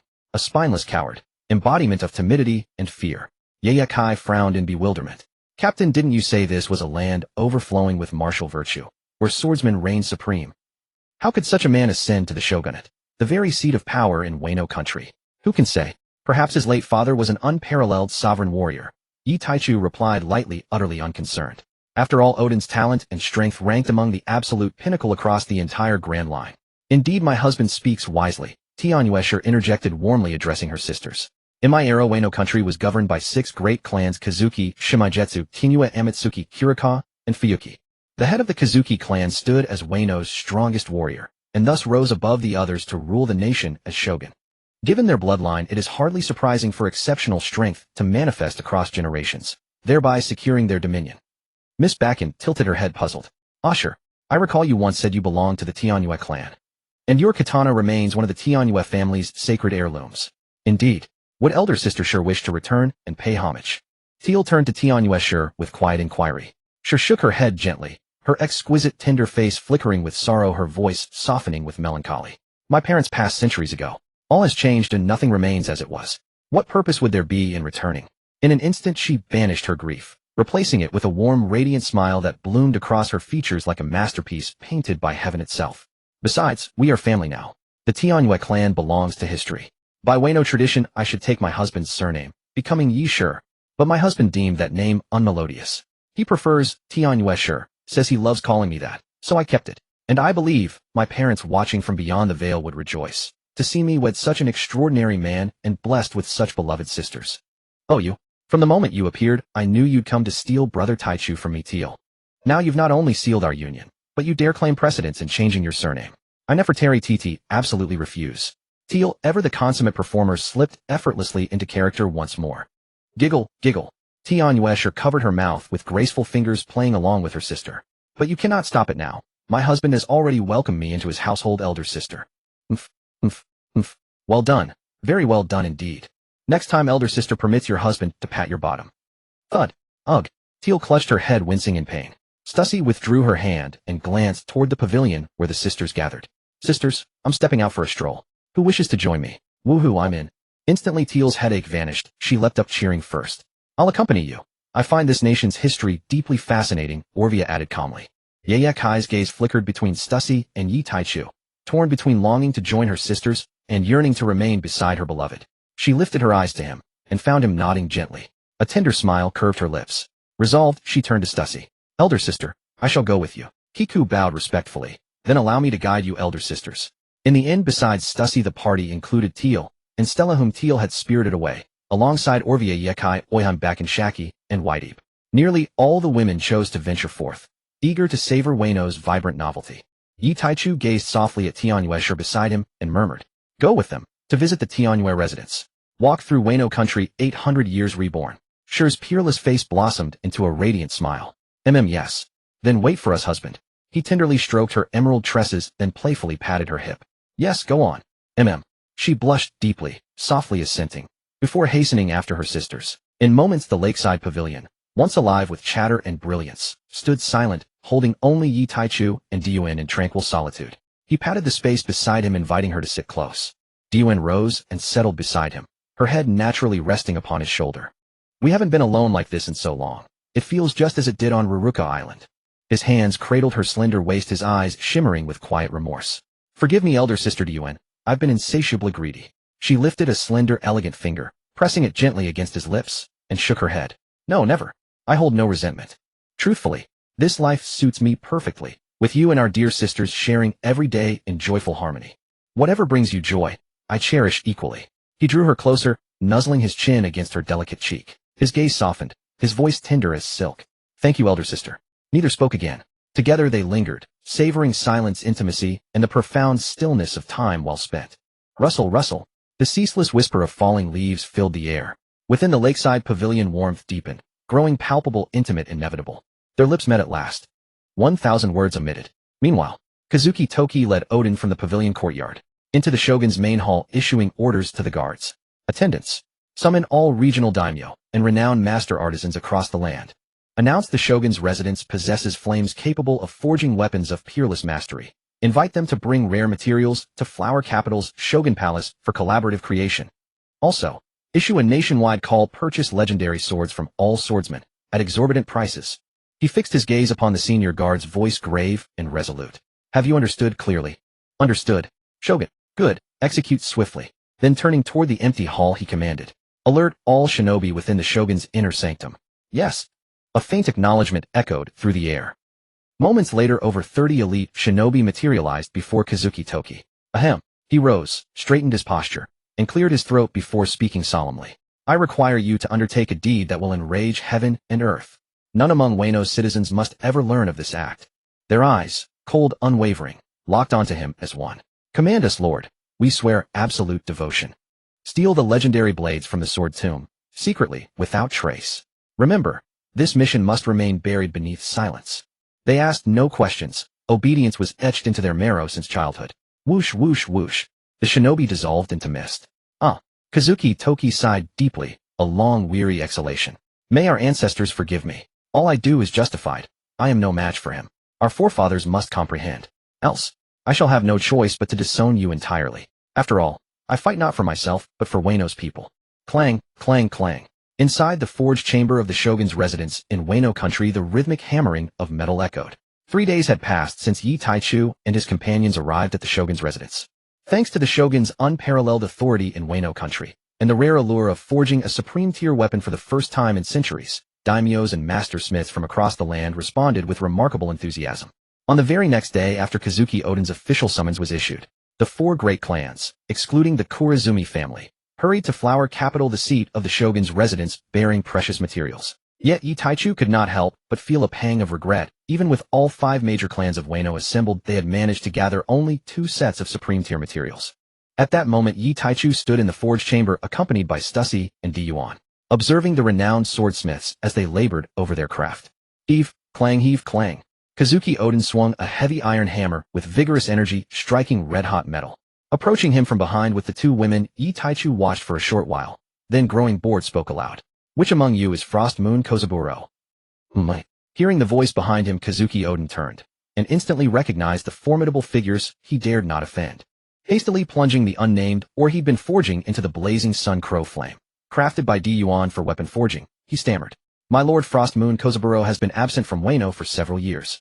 A fleeting shadow of disappointment crossed Yi Taichu's strikingly handsome face. I see. Moments later, Yi Taichu withdrew a bundle of famed blades from his spatial storage realm and tossed them toward the flustered Kazuki Odin.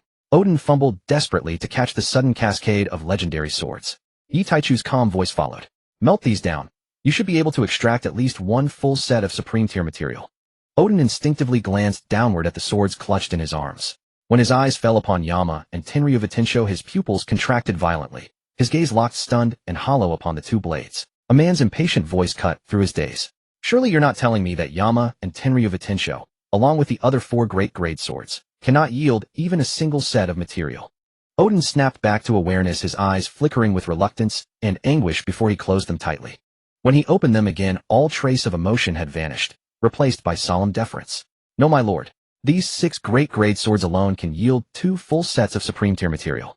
Yama and Tenryu Vitensho were forged specifically as supreme tier great grade swords. Their base materials are themselves of supreme quality. It was only the insufficient purity and temperature of the forging flame that limited them to mere great grade status.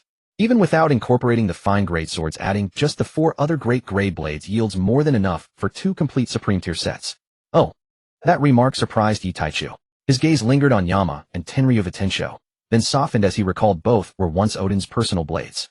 Yama had been forged by Frostmoon Kozaburo before he left Wano. Tenryu Vitensho was crafted by Kazuki Odin himself under the alias Tengu Mountain Izuru. Stroking his chin thoughtfully, Yi Taichu murmured softly. 7 sets still seems insufficient. His eyes settled upon the nervous, restrained figure of Kazuki Odin standing before them. After a pause, he spoke slowly. Are you certain the daimyos have truly contributed all their materials? The shogun's residence alone, discounting the 2 sets already wasted, could still produce 3 more. Having ruled their domains for centuries and combining the resources of 4 great clans yielding merely 2 sets strains credibility. Odin shuddered violently, cold sweat breaking across his brow as he lowered his head, trembling as he forced out. My lord is unaware. Yi Taichu hummed lightly, signaling him to continue. Though the daimyos govern independently and the shogun's residence refrains from local administration, each domain pays annual tribute to the shogunate, most notably in rare materials. Wano's warrior culture runs deep. Swordsmanship thrives everywhere. Daimyos often forge weapons from collected ores, not merely for utility, but to showcase their smithing prowess in rivalry. I swear upon my honor the 4 clans have withheld nothing. Having just recalled his own attendant Ashur returning yesterday with materials from the Kazuki clan, you take. A faint wry glint flashed in his eyes as he remarked. You've displayed a sliver of the shogun's dignity after all. And if we count the 2nd generation Kitetsu hidden away on Tengu Mountain, that makes 3 sets, doesn't it? Clatter. The swords tumbled from Odin's arms onto the floor. His eyes widened in raw terror as he stared at the man before him.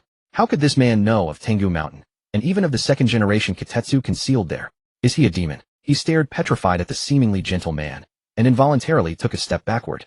Giggle, giggle. Little Yi, you frightened him terribly, Stussy whispered, covering her mouth with a delicate laugh. Well, his imagination runs wild. I can hardly be blamed. Yi Taichu shrugged, palms upturned in mild exasperation. So the 2nd generation Kitetsu must rank no lower than the 2 top-tier great grade swords you forged for your own son, correct? Yes, my lord. Powerless to resist, Odin answered numbly, resigned to fate. Silently, he sighed inwardly. I had hoped to present the 2nd generation Kitetsu to Odin to compensate for losing Yama and Tenryu Vitensho, but that is now impossible. Son, your father has no choice. While Odin wrestled with such thoughts, Yi Taichu sank into contemplation. Would 8 sets suffice for their needs? After this forging, he had no intention of crafting weapons again anytime soon. Thus their armory would remain well stocked, for now. Yet judging by current circumstances, the materials still seemed inadequate. Frowning deeply, his gaze sharpened, thoughts racing swiftly, unceasingly within. After a long silence, he addressed Odin firmly. What is the fundamental distinction between a supreme tier great grade sword and an ordinary great grade sword? Material properties, hardness, and above all, spiritual resonance. Among these, resonance is paramount. Pausing briefly, he lowered his gaze, eyes falling upon Yama and Tenryu Vitensho lying on the floor. Kneeling, he carefully gathered the fallen blades back into his arms, continuing as he did so. Take Yama, forged by me, and Tenryu Vitensho along with the 2nd generation Kitetsu you mentioned. Though classified as great grade swords, their spiritual resonance is exceptionally high, granting them extraordinary latent potential. They fell short of supreme tier status solely due to limitations in the forging process. Yet if wielded by a truly exceptional master, all three possess the capacity to ascend to supreme tier rank. The remaining 4 great grade swords you hold lack such potential. Their ceiling is merely blackening through Conqueror's haki. Oh, I see. Understanding dawned in the eyes of Yi Taichu and his 2 companions. Then is it precisely for this reason that the national treasure of Wano, the Blackblade Shusue, has never attained supreme tier status? By now Odin had grown utterly despondent before this man who seemed to know everything. So much so that even his latest revelation barely stirred a reaction. With dull, lifeless eyes he replied mechanically. Guan Yu Shoshi Xiao answered the questions with a wooden expression. Yes. A Blackblade is the dream of every Wano swordsman. In the entire Haji kingdom there is only one Blackblade. The Chioshue once wielded by the dragon-slaying swordsman, the sword master Long Ma, from centuries ago. Thus although Chioshue is merely a great grade blade, it remains the national treasure of our Haji kingdom, due to Lord Long Ma's legacy and the rarity of black blades. He paused for a moment, then finally continued. My lord, if you wish to smelt Chioshue, it would be a loss. The smelted Chioshue would only yield a piece of great grade material. Its nature as a black blade would cease to exist. Oh. A faint mocking smile flickered across Yi Taichu's face as he gazed at the Haji kingdom's shogun, who seemed like a walking corpse. He knew exactly what the man was thinking. It was simply that the shogun did not wish to see their national treasure destroyed. After all, as long as the Black Blade Chioshue remained in the world, the people of Haji Kingdom would still have a hope of reclaiming their national treasure. He declared firmly without hesitation, smelt it. A faint, almost imperceptible glimmer of disappointment passed through Guan Yu Shoshi Xiao's numb pupils, vanishing in an instant. His expression grew even more wooden as he lowered his head. Yes. Watching the so-called shogun of Haji Kingdom in such a dejected state, Di Yuan, who had remained silent all along, furrowed her delicate brows. Her clear, melodious voice rang out, don't play any tricks. If you make any mistake with my man's weapon, or if you forge it carelessly and displease him, if even a single flaw appears, then your Haji Kingdom will cease to exist. There will be no need to worry about the promise of opening the country. Guan Yu Shoshi Xiao hurriedly prostrated himself in a kowtow before the 3. Prostrating on the ground, his sweat drenched the floor. Please rest assured, my lords. We will do our utmost and never dare to produce any imperfections through negligence or shortcuts. The clamorous sound of hammering in the forge had ceased unnoticed. All was silent. The heads of the 4 great families and the master smiths, witnessing their shogun's humble display, glared with anger, but were helpless. Before their arrival, Guan Yu Shoshi Xiao had informed them in letters of the dire consequences of mishandling this matter. Among the 4, only the current head of the Tianyue family appeared slightly relieved, for one of their ancestors, passed down through generations, had suddenly appeared 2 days ago. And that ancestor had brought news she was the woman of this man. His own ancestor was one of the man's wives. As long as he led the Tianyue family without causing trouble, he believed the man would not make things difficult for him.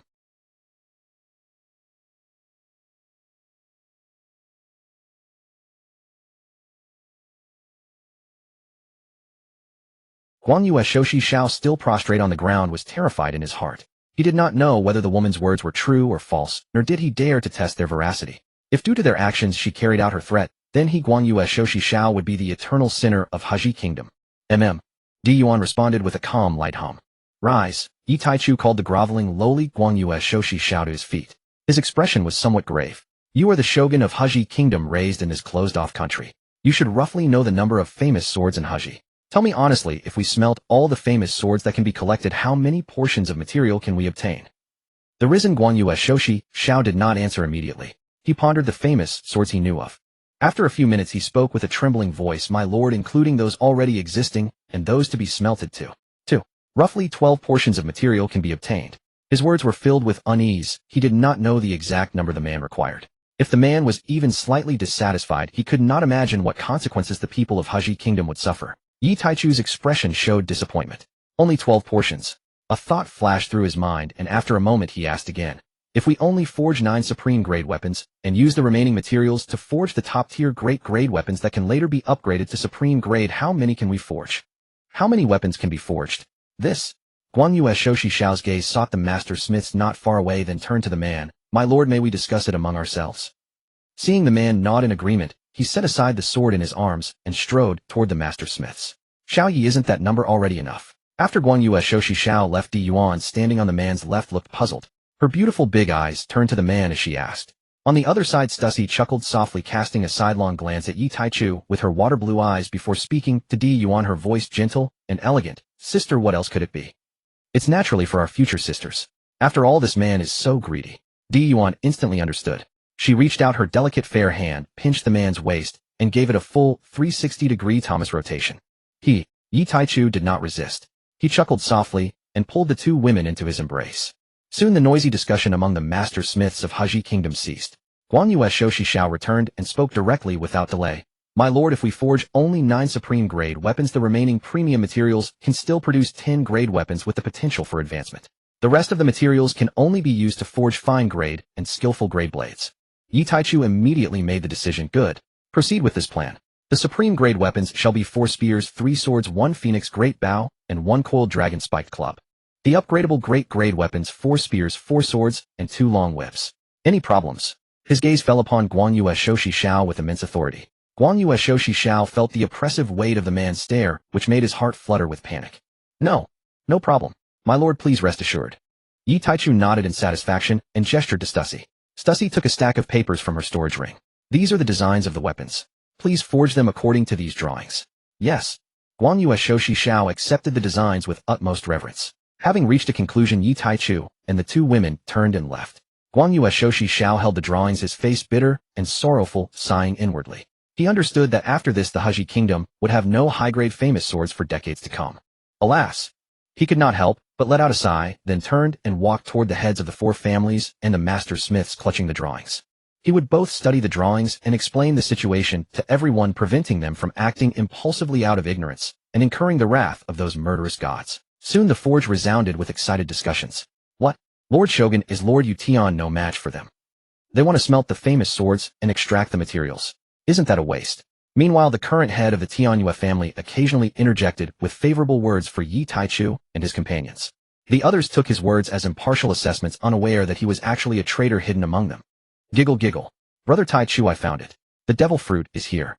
Time flowed gently, and in the blink of an eye over a year had passed since Yi Taichu and his companions arrived in Wano country. During this year, aside from occasionally visiting the forge to oversee the craftsman's work, Yi Taichu and his group spent their time cultivating and searching for devil fruits across Wano country. Now on Onigashima, the future stronghold of the legendary Kaido, Tear held a large pale yellow devil fruit shaped like a cherry and rode a cloud of mist as she flew toward Yi Taichu, who was suspended in midair. When Tear reached the man, she opened her small hand, a look of proud accomplishment on her face. Yi Taichu scooped her up, tossed her into the air, and caught her, planting several kisses on her fair smooth cheek. Giggle giggle. Tear's laughter echoed through the sky. Stussy D. Yuan and the others also flew in from all directions. With a wave of Tear's hand, a solid expanse of white clouds materialized beneath everyone's feet. They stood on the cloud, gathering around the devil fruit in Tear's hand. Miss Bakken folded her small bat-like wings on her back and asked curiously, "Is this the mythical Zoan that bad man mentioned?" Yi Taichu took the devil fruit from Tear, examined it, and then looked at Stussy. Stussy nodded and said, "Yes, this is it. The Inu no Mi model Okuchi no Makami." Her aqua blue eyes turned to Tear, who wore a sweet smile, and she praised, "Our little Tear is very lucky. We sisters searched earnestly for half an hour and found nothing. Tear just picked a random direction and found it." Tear puffed out her chest, full of confidence and pride without a hint of shyness. "Of course." Then, recalling some painful memory, her expression turned obedient. "Ahem, but look whose sister I am, right, Sister Shishi?" Stussy rubbed the adorable little girl's head, her tone somewhat helpless. "Really, it's just because I've hit you a few times during observation hockey training this year. You make it sound like I'm some kind of man-eating beast." No way. Sister Shishi and Sister Di Yuan are both good to me. I know that." Tear gave an awkward dry laugh, putting on a docile look, while secretly rubbing her still sore bottom behind her back. In her heart she fumed, "Vixen." She was already proficient in observation hockey long ago, and was no worse than them. Was it really necessary to drag her out in the middle of the night to train, just because she had tied their tails into knots and stuffed them back while they were unconscious? And they used armament hockey to spank her bottom. She bared her teeth in a small grimace. Ouch, it hurts. But she didn't dare say those words out loud. She Nefertari Tear was not thick-headed, she knew when to yield. "Whitey Bay, come here. Eat this." Yi Taichu called Whitey Bay to his side and handed her the devil fruit. Okay. Whitey Bay obediently took the precious mythical Zoan. No one objected to this arrangement, as from the very beginning the captain had designated this devil fruit for her. Tear watched with anticipation and curiosity as Whitey Bay took small, delicate bites of the devil fruit. A flicker of envy passed through her eyes. Just then she felt a warm, large hand land on her head. The hand belonged to her captain, also her beloved. A gentle, magnetic voice reached her ears. "All right, once I find the Baku no Mi, or the Yami no Mi, I'll help you switch your cloud ability." He ruffled the hair of Tear, who had grown into a young woman, her face no longer childish, exuding a captivating beauty at every moment. "You know, I originally planned to train you as my logistics manager. Who knew you'd grow sideways? I've already picked out a suitable ability for you in my mind, so don't envy others. What the other sisters have my little Tear won't be missing. Tear grinned happily full of bliss. Her small lips pouted slightly full and round. I didn't grow sideways. I'm beautiful now, okay? Every time we go shopping together, brother Tai Chu, people say that your little Tear is like a flower planted on a pile of cow dung. Giggle giggle. Is it possible that the flower they're talking about is me? Yeah. Tear's smile froze, and she stared at the shameless man in disbelief. You're annoying. I'm sweet and fragrant, not a pile of cow dung. Then she whispered, besides, I want to help you better by your side.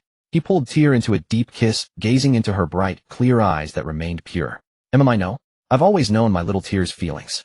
None of the women disturbed this harmonious, tender moment. Snapping back to reality, Tear blushed as she was surrounded by her sisters. She slipped out of the man's arms, and with a red face, changed the subject to Whitey Bay, who had just eaten the devil fruit. Sister, what abilities do you have? Whitey Bay took over the conversation, exhaling cold air. I feel I can now control cold and create ice. As she spoke, she activated her power, and a frost appeared in her hand, which gradually solidified into a block of ice. Snap! Tear clapped her hands and exclaimed, great. Now we can have chilled drinks anytime. Thump! Tear clutched her head, her big eyes watery, as she looked at big sister Gion. Gion glared at the scatterbrain girl. The ice maker on the 9 heavens is right there. You can't even be bothered to walk 2 steps, and you want to use your ability. Lazy girl, you'll be the death of yourself. Tear held her head, thinking for a moment, then declared with great righteousness. I'm saving energy for the 9 heavens. She works so hard every day. Gion's stunning face was full of speechlessness as she pressed her hand to her forehead. Just the other day, the 9 heavens was saying that the energy she's stored up has been around too long, and she wants to replace it with new energy. Tear gave a silly grin. In the end, Tai Chu interrupted their comedy routine.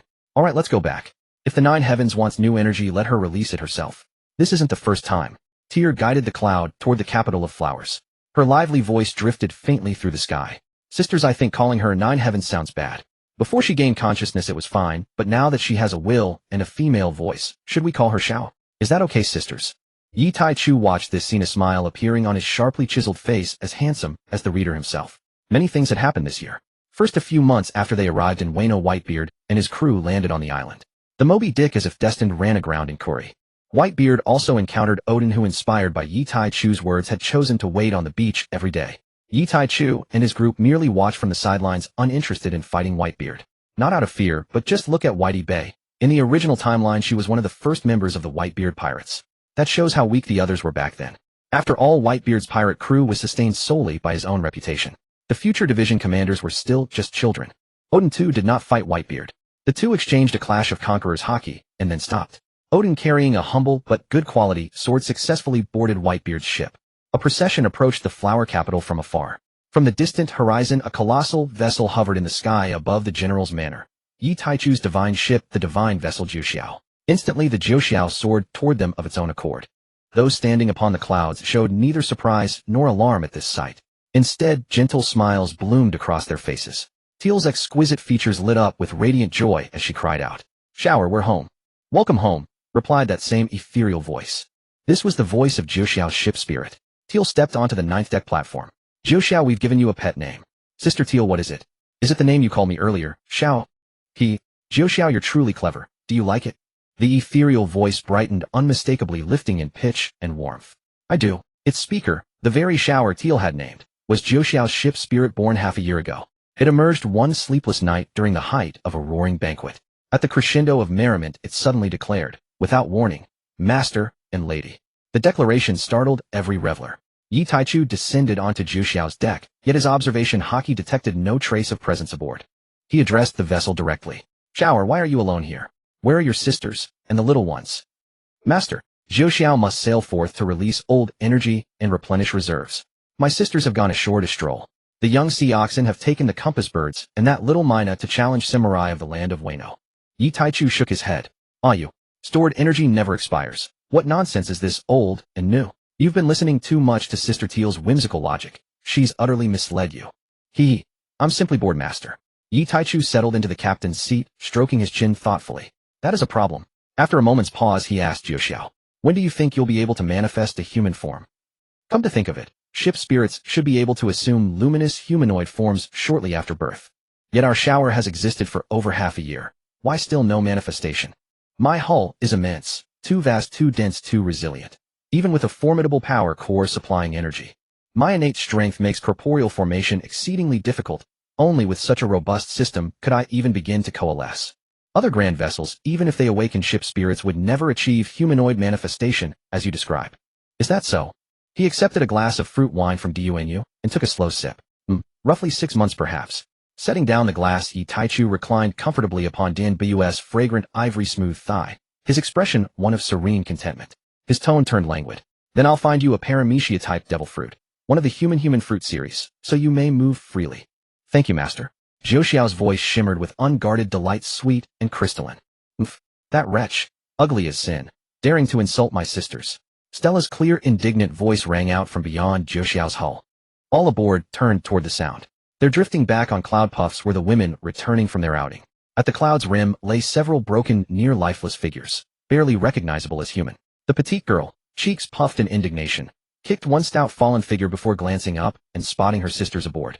Seeing her brother smile warmly, she launched herself skyward like a fledgling swallow rushing to its nest, crying gleefully, "Big brother, you're back." Yi Taichu rose, caught her midair, and gently pinched her rosy cheek. "Indeed, we are. Now what's wrong with my Stella? Weren't you shopping with your sisters? Who angered you?" MMPH. Her cheeks swelled further. With a tiny pale finger pointed accusingly at the crumpled figures below, she fumed. "We'd barely parted on the street when that short fat brute saw Moon's sister and Odoheim's sister, both so beautiful, and sent men to block them. Even a devil fruit user trapped them, refusing to let them leave. He demanded they return with him, to become his wives. Had Aunt Orvia not said his transformed shape resembled a mythical Zoan, I'd have sent him straight to hell. Is that so?" At these words, Yi Taichu and Diuen's gazes hardened, sweeping coldly over the three shattered forms. Only then did Yi Taichu notice. The neck of one bore several grotesquely crushed serpent heads. "Oh, black charcoal's kin." Beside him, Diuen's eyes flickered toward Shachi, seeking silent confirmation. Shachi met her gaze and gave a quiet, definitive shake of the head. A flash of regret crossed Diuen's icy visage.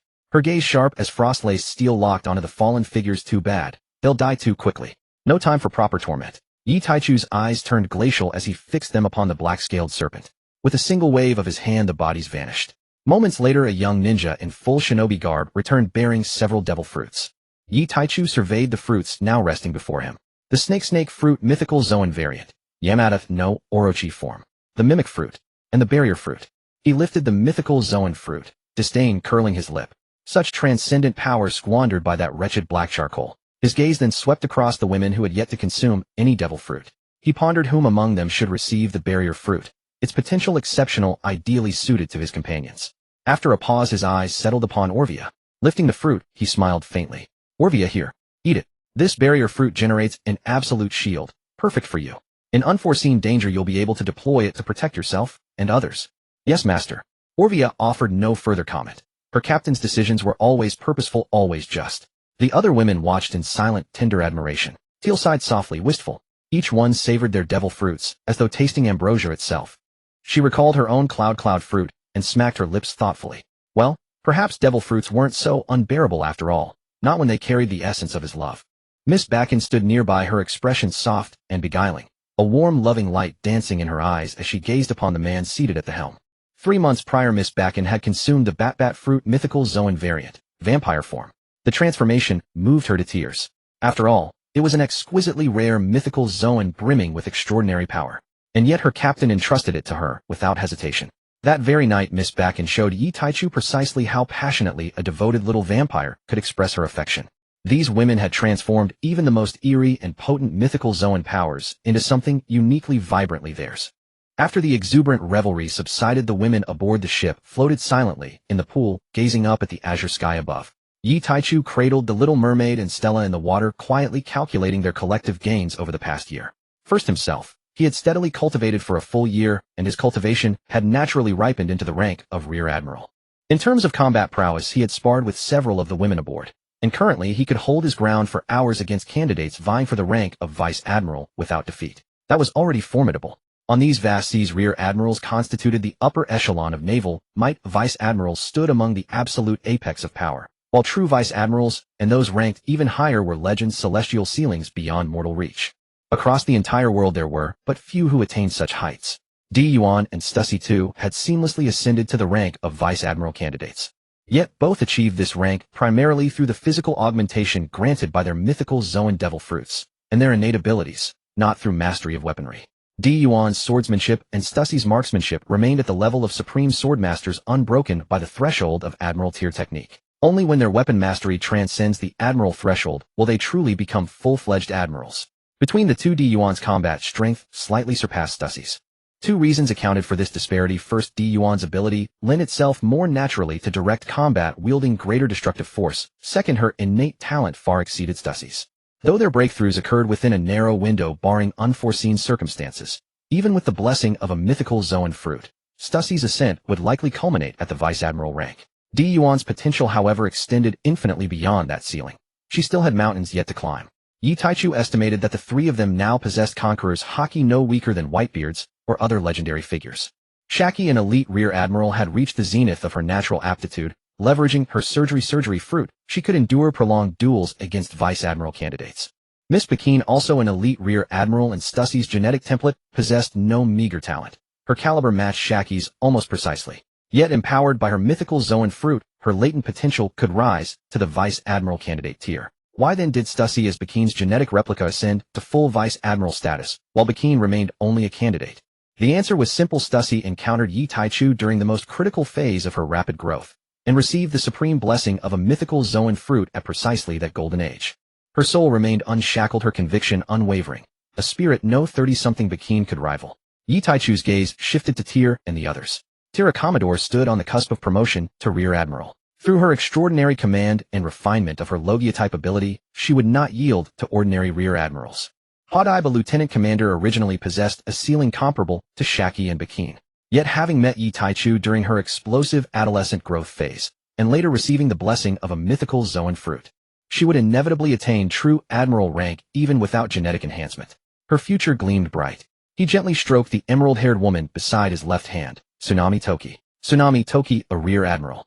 Her innate talent rivaled Yuan's and Tyr's alike. Her prior lack of strength stemmed not from deficiency, but from devoting all her time to traversing time and space.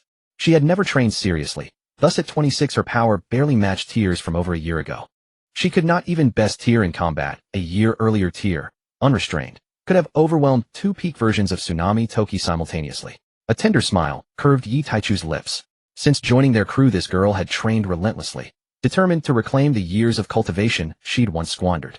Still young, her body fully matured, and subjected to rigorous training, she had awakened dormant talents long buried within her physiology. As latent potential transmuted into tangible strength, her power surged meteorically, though she would likely remain at the Rear Admiral rank for some time. For such abrupt advancement inevitably drew upon the body's finite reserves. This rank now represented the summit of what her physique could sustain after years of accumulated potential. Henceforth, she must consolidate her foundation, mastering this newfound power utterly, before unlocking the next tier of her latent capacity. Overall, though 7 or 8 years older than Tyr, her progression mirrored Tyr's almost exactly. She still fell short of Tyr, but Tyr could no longer overwhelm 2 tsunamis. Now she could subdue only 1.5. Once Tsunami Toki gained further battlefield experience, their duels would settle into perfect parity, one-on-one, evenly matched. Having assessed the core combatants, Yi Taichu turned his attention to the support crew. Orvia, a lieutenant. Her talent was modest, yet combat prowess was never her purpose. A modicum of strength served only to ensure her survival or escape in dire emergencies. Yuki, a major. Yi Taichu surmised that absent genetic enhancement, she would linger at this rank for quite some time. After all, this gentle mermaid possessed scant aptitude for cultivation. Her gift lay instead in her innate observation haki, its potency growing in tandem with her overall strength. She could now subtly reshape the thoughts and wills of ordinary people, silently, imperceptibly. More terrifying still, she could briefly seize control of them, compelling obedience to her commands. This ability bordered on the monstrous, yet proved ineffective against minds of exceptional fortitude. She could dominate only those weaker than herself. Should her target possess ironclad mental resilience, her own strain would escalate sharply and risk sudden rupture, rendering her power null. He pinched the nose of Yuekai, languid beside him on his right. She now held the rank of ensign, no longer the frail, defenseless civilian she once was. Though still the weakest aboard the Jiuxiao, she had escaped her former tragic fate, now living carefree, joyful days alongside her companions. Wasn't that beauty enough? At this thought, Yi Taichu bent down and kissed her softly. He asked for nothing more. Her happiness radiant and unburdened was fulfillment complete. He gently nipped the delicate nose of little Stella, who clung playfully to his chest. Lately the girl had taken to singing, just as fate once ordained. Her voice, clear and sweet, rang with youthful innocence, precise in pitch and lyric though still tender with immaturity. Yi Taichu resolved to seek out a music-based devil fruit for her upon their next voyage. The sonic resonance would render her attacks unpredictable and elevate her melodies to transcendent artistry. As for raw strength, was overpowering 3 or 5 ordinary adult men sufficient? His gaze finally settled upon Kiku, no Chin, and Komari, standing respectfully nearby, cheeks flushed with quiet devotion. Kiku no Chin, the woman once compelled to join them due to her connection with Odin. A year under their influence had erased all memory of Odin, and of the crimson sky and 9 heavens. She now regarded every soul aboard the Joxiao as family heart and soul. Tyr, that sly little schemer, bore much credit, often coaxing Yuki to chat with Kiku no Chin. Her strength remained modest, barely reaching lieutenant commander. She couldn't even best the ship's young sea cow. Komari the Kunoichi was truly a twist of cosmic irony. Half a year ago when the Joxiao birthed, its sentient ship spirit celebrations erupted, yet Korizumi Orochi dispatched Komari to spy on them. The timid girl was instantly captured and soundly disciplined by Tyr. Orochi gained no intelligence, only lost to Kunoichi. Considering future timeline integrity, Yi Taichu had spared Orochi then. Who knew the fool would recklessly court death himself? Yi Taichu sighed faintly. Had I known, I should have ended him then. Gazing upon Komari's lovely face, standing loyally beside Kiku no Chin, he mused, youthful, unrefined by power, her unforced beauty remained striking indeed. Once the women had recovered their strength, Yi Taichu rose to his feet and declared, put on your clothes. We're going to raid their clan and inspect our weapons. All right, brother Taichu, just a moment, dear replied. Soon the fully dressed group descended from the 9 heavens on a cloud conjured by Deer flying downward toward the earth below. Deer called out to the sky, shower, didn't you want to release that old energy? Go ahead and do it now. Okay, Sister Deer. Jiu Zhao's ethereal voice rang out, and the colossal ship began to move on its own. A low hum filled the air as it turned and flew toward the outer seas of the land of Wa. Jiu Zhao was off to harass the Sea Kings. Inside the forge, the women watched the master smiths working tirelessly. There was no curiosity in their eyes, for over the past year they had visited this place more than once. Umph, clang, umph, clang. The rhythmic clangor of hammers on metal rang out unceasingly. Sparks flew everywhere and the smiths were drenched in sweat, yet not a single one complained of exhaustion. Even old men in their 60s and 70s relentlessly swung their hammers, striking the ore before them. Their eyes burned with excitement. They knew the land of Wa had not seen a blade of the supreme grade weapon tier in several centuries. With the materials now available and the supreme flame for forging at hand, how could they not work with manic fervor? Crafting a weapon of the supreme grade was the lifelong dream of every master smith. Over a dozen master smiths worked in division of labor, with seasoned veterans below coordinating and supplying their every need. Kazuki Sukiyaki spotted Yi Taichu and his group and hurried over, bowing respectfully. My lord, is there something you require of me? Please do not hesitate to command me. Yi Taichu smiled faintly, his tone calm and even. Nothing major. I just wanted to ask how the forging of Ashur and Xiaqi's blades is coming along. Kazuki Sukiyaki breathed a silent sigh of relief upon hearing this. At least they weren't displeased. Although the reports he had received over the past year described them as not killing the innocent indiscriminately, their strength was undeniable. He remembered all too well the events of 3 months prior when disgruntled samurai of the land of Wa, unhappy that their weapons had been confiscated, had rallied a force of 10,000 warriors. The weakest among them could take on 10 men single-handedly, and the strongest was the undisputed underworld boss of the land. Yet a single conqueror's haki from the blue-haired girl among those delicate-looking women had knocked out 6 or 7 out of every 10 of the 10,000. Then a golden-haired woman with black wings stepped forward. Along with a few angel-faced women, they began a brutal massacre. All 10,000 were slain, and the blood of every single one was drained dry by the black-winged golden-haired woman, leaving behind nothing but desiccated corpses. Though 3 months had passed, that scene was seared into his memory. Even now he often had nightmares, waking in the middle of the night to relive that day. It was in that moment he deeply understood that these seemingly delicate angel-faced beauties were in truth ruthless female Azura, goddesses of slaughter. They were fully capable of slaughtering every last citizen of the land of Wa.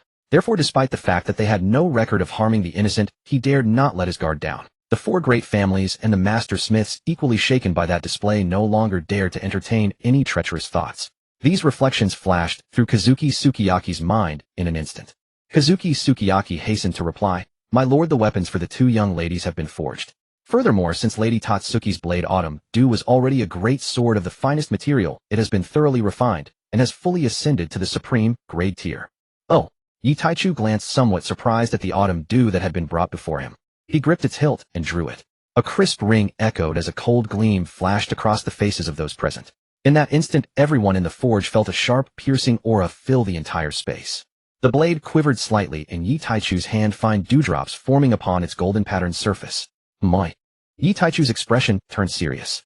He sealed the space around him, tightened his grip, and let his conqueror's haki radiate outward. The autumn dew trembled even more violently. Its golden patterns blazed with an intense searing light, and the dewdrops on the blade continuously formed and evaporated into the air. Be still. Yi Taichu commanded in a low voice.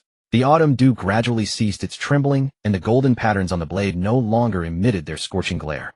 Instead, the light turned inward, flickering occasionally, revealing its extraordinary nature.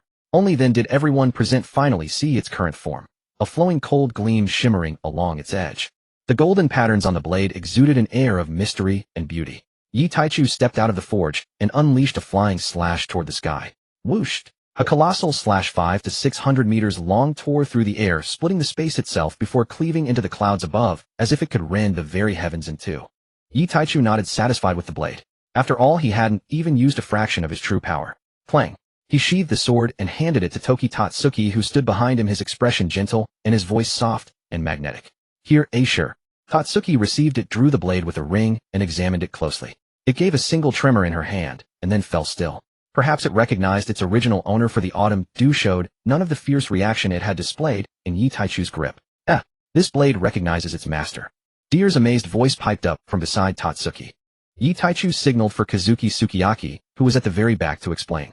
Sukiyaki stepped forward, his eyes filled with shock and voice trembling with awe. My lord is incredibly powerful. This is a supreme-grade cursed blade. The most supreme and fearsome of cursed blades. Yet you managed to subdue it and command it in such a short span of time. It's absolutely incredible. His gaze then fell upon the woman said to be the 800-year-old ancestor of the Tatsuki family. Lady Tatsuki is also exceptionally gifted. The cursed blade Autumn Dew was already bound to you, but that was when it was a great grade blade. After this reforging, it has ascended to the supreme grade, yet it still acknowledges you without the slightest resistance. The strength of Lady Tatsuki's will is truly terrifying. Tatsuki smiled softly, her gaze tender as she looked at the man standing not far before her, her eyes brimming with love and affection. She didn't know about willpower or conviction, but she knew she would cut down every enemy in the world for him and for her sisters.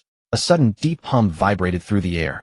As these thoughts crossed Tatsuki's mind, the autumn dew in her hand blazed with brilliant light, radiating a blinding, scorching radiance like a miniature sun. Yet Tatsuki felt no discomfort from the intense glow or heat. On the contrary, she felt nothing but warmth. On the contrary, Tian Yushir felt that the radiance was exceptionally gentle, brimming with warmth. Buzzing, buzzing, buzzing. The orb of light continuously emitted the hum of Chulu. The girls, lacking sufficient strength, cast worried glances toward their leading sister and the captain. Yi Taichu and Di Yuan smiled at them, shaking their heads to signal that there was no need for concern.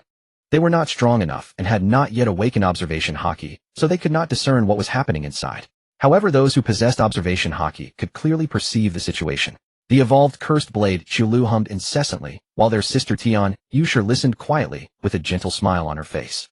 It didn't seem to be anything bad. Yi Taichu, for some reason, suddenly understood what the cursed blade Chulu was saying. It was pledging its allegiance to Tian Yushir. Considering his current situation, a thought flashed through Yi Taichu's mind. His present condition should be the same special talent possessed by Luo Jie and others, the voice of all things. Moreover, due to his physique and bloodline, this talent of his was even stronger than that of Luo Jie Yu Tian and the Straw Hat Boy. Thus he could fully comprehend what Chulu meant, while Luo Jie and others with the same talent could only grasp a fragmented portion of it. Okay. Tian Yushir's gentle voice came from within the orb of light. Buzzing, buzzing. Whoosh. After a moment, the small sun dispersed, revealing Tian Yushir within. At this moment, on Tian Yushir's forehead between her brows, a small mysterious golden flame mark had appeared. Wow. Sister Usher, how did you do that? It looks so beautiful. Deer approached Tian Yushir, her eyes sparkling as she gazed at the mark on her forehead. Pinching her adorable little sister's cheek, Tian Yushir smiled softly and raised Chulu in her hand. The thing is, big sister doesn't know either. It must have been Chulu's doing. Deer stared at the cursed blade Chulu in Tian Yushir's hand with longing and pitiful eyes. Tian Yushir smiled helplessly, unable to refuse her sister, and handed Chulu to her. Sister Ashur is the best. Deer beamed with joy, took Chulu, and without any hesitation drew it from its sheath. Clang. The elegant blade of Chulu was revealed, still flowing with a cold gleam, but it no longer trembled. Deer waited excitedly. After a moment, her face fell, as nothing unusual happened. She tried shaking Chulu, but it was still useless. She could only return the blade to Tian Yushir with a bitter expression. However, the bitter look on her face vanished in an instant, replaced by a curious expression. I found that I can use it too without having to make Yinma submit like before. I can feel that Qilu hasn't submitted to me, but it doesn't reject me using it. Oh, is that so? Yuan took the cursed blade from Tian Yushir, drew it out, and examined it. It was still the same. Perhaps because of her forging with flames, she felt that the blade had gained a greater affinity for her. But as Dier had said, she could sense that Qilu hadn't submitted to her, yet it didn't hinder her use of it. Next were C2 Shibajin and Xiachi. Finally, even the weakest and powerless Yi Yukai and Shi Dai La under their protection attempted it. The result was still the same. Yi Taichu examined Qilu in his hand. The blade didn't reject him either, but compared to before, it no longer submitted to him. Thinking about the conversation between Qilu and Tian Yushir earlier, a notion arose in his mind. His gaze involuntarily shifted to Guang Yusho Shishao, whose clothes had been beautifully adorned by the scorching golden light emitted by Qilu earlier. Guang Yusho Shishao, sensing the man's gaze, thought he was asking about the situation. He immediately waved his hands repeatedly. "My lord, I don't know about this either. There has never been such a record in Wano's history." Yi Taichu ignored him and instead turned his attention back to Qilu in his hand. After a moment of thought, he handed the cursed blade to Guang Yusho Shishao, signaling him to draw it. Guang Yusho Shishao looked at the cursed blade Qilu in his hand with some hesitation. This was a supreme-grade cursed blade. One wrong move could cost him his life. But under the pressure of the other party, he could only steel himself and grip the handle. The moment he grasped it, he felt his stamina being continuously drained by the blade. He let out a scream. Guang Yusho Shishao, who only possessed the strength of a rear admiral, had not yet drawn the blade, but his body had already shrunk in size. "Stop!" Tian Yushir commanded sharply. The cursed blade Qilu immediately ceased absorbing Guang Yusho Shishao's stamina. Clutching the handle, Guang Yusho Shishao's eyes were filled with terror. He didn't know whether to let go or hold on. So this was the power of a supreme-grade cursed blade. "Give it back to him." Tian Yushir's clear voice came from her cherry-like lips. Guang Yusho Shishao felt the stamina previously absorbed by Qilu return to his body through the handle. His figure gradually recovered. Yi Taichu stepped forward to retrieve. Qilu wiped the handle that Guang Yusho Shishao had held and looked at the cursed blade with a strange glint in his eyes. He let out a soft laugh, the corners of his mouth curling into a slight smile. He waved for Guang Yusho Shishao, an outsider, to leave, then explained to the women. His gentle, kind, and magnetic voice sounded among them. "I think Qilu has completely acknowledged our Ashur as its master." "Brother Taichu, what does that mean? How is it different from Yinma's submission?" Dier's beautiful big eyes flickered with confusion, faithfully following the principle her man taught her. "If you don't understand, ask." Pinching her delicate face, Yi Taichu continued. "This is true submission. From now on, except for those whom Ashur recognizes, no one else can use this blade. Just like us. In Ashur's heart, we are her family, her most cherished loved ones. She would draw her sword and fight for any one of us. Because of her acknowledgement, the sentient Qilu allows all of us to wield her weapon. But for outsiders like Guang Yusho Shishao, the moment they touch Qilu, they will suffer backlash. Moreover, Qilu will never submit to anyone else again. It has recognized your sister Ashur as its master. If Ashur is no more, Qilu's spirit will also fall silent, or even self-destruct."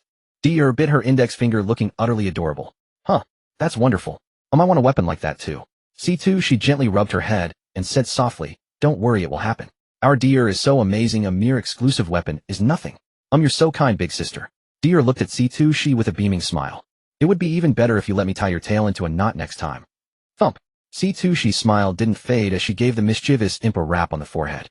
"Boo-hoo, I'm even sadder now." Dier turned and threw herself into Di Yuan's ample embrace. Di Yuan chuckled, stroking the head of this little ray of sunshine. Afterwards, Xiaqi's newly reforged blade was examined by Yi Taichu. Finding no flaws, he returned the blade to her. Xiaqi's previous blade was just an ordinary great-grade blade, not a cursed one, and lacked the potential for evolution. But after this reforging, it had gained the potential to evolve. Originally, Yi Taichu had intended to forge a supreme grade blade for her directly.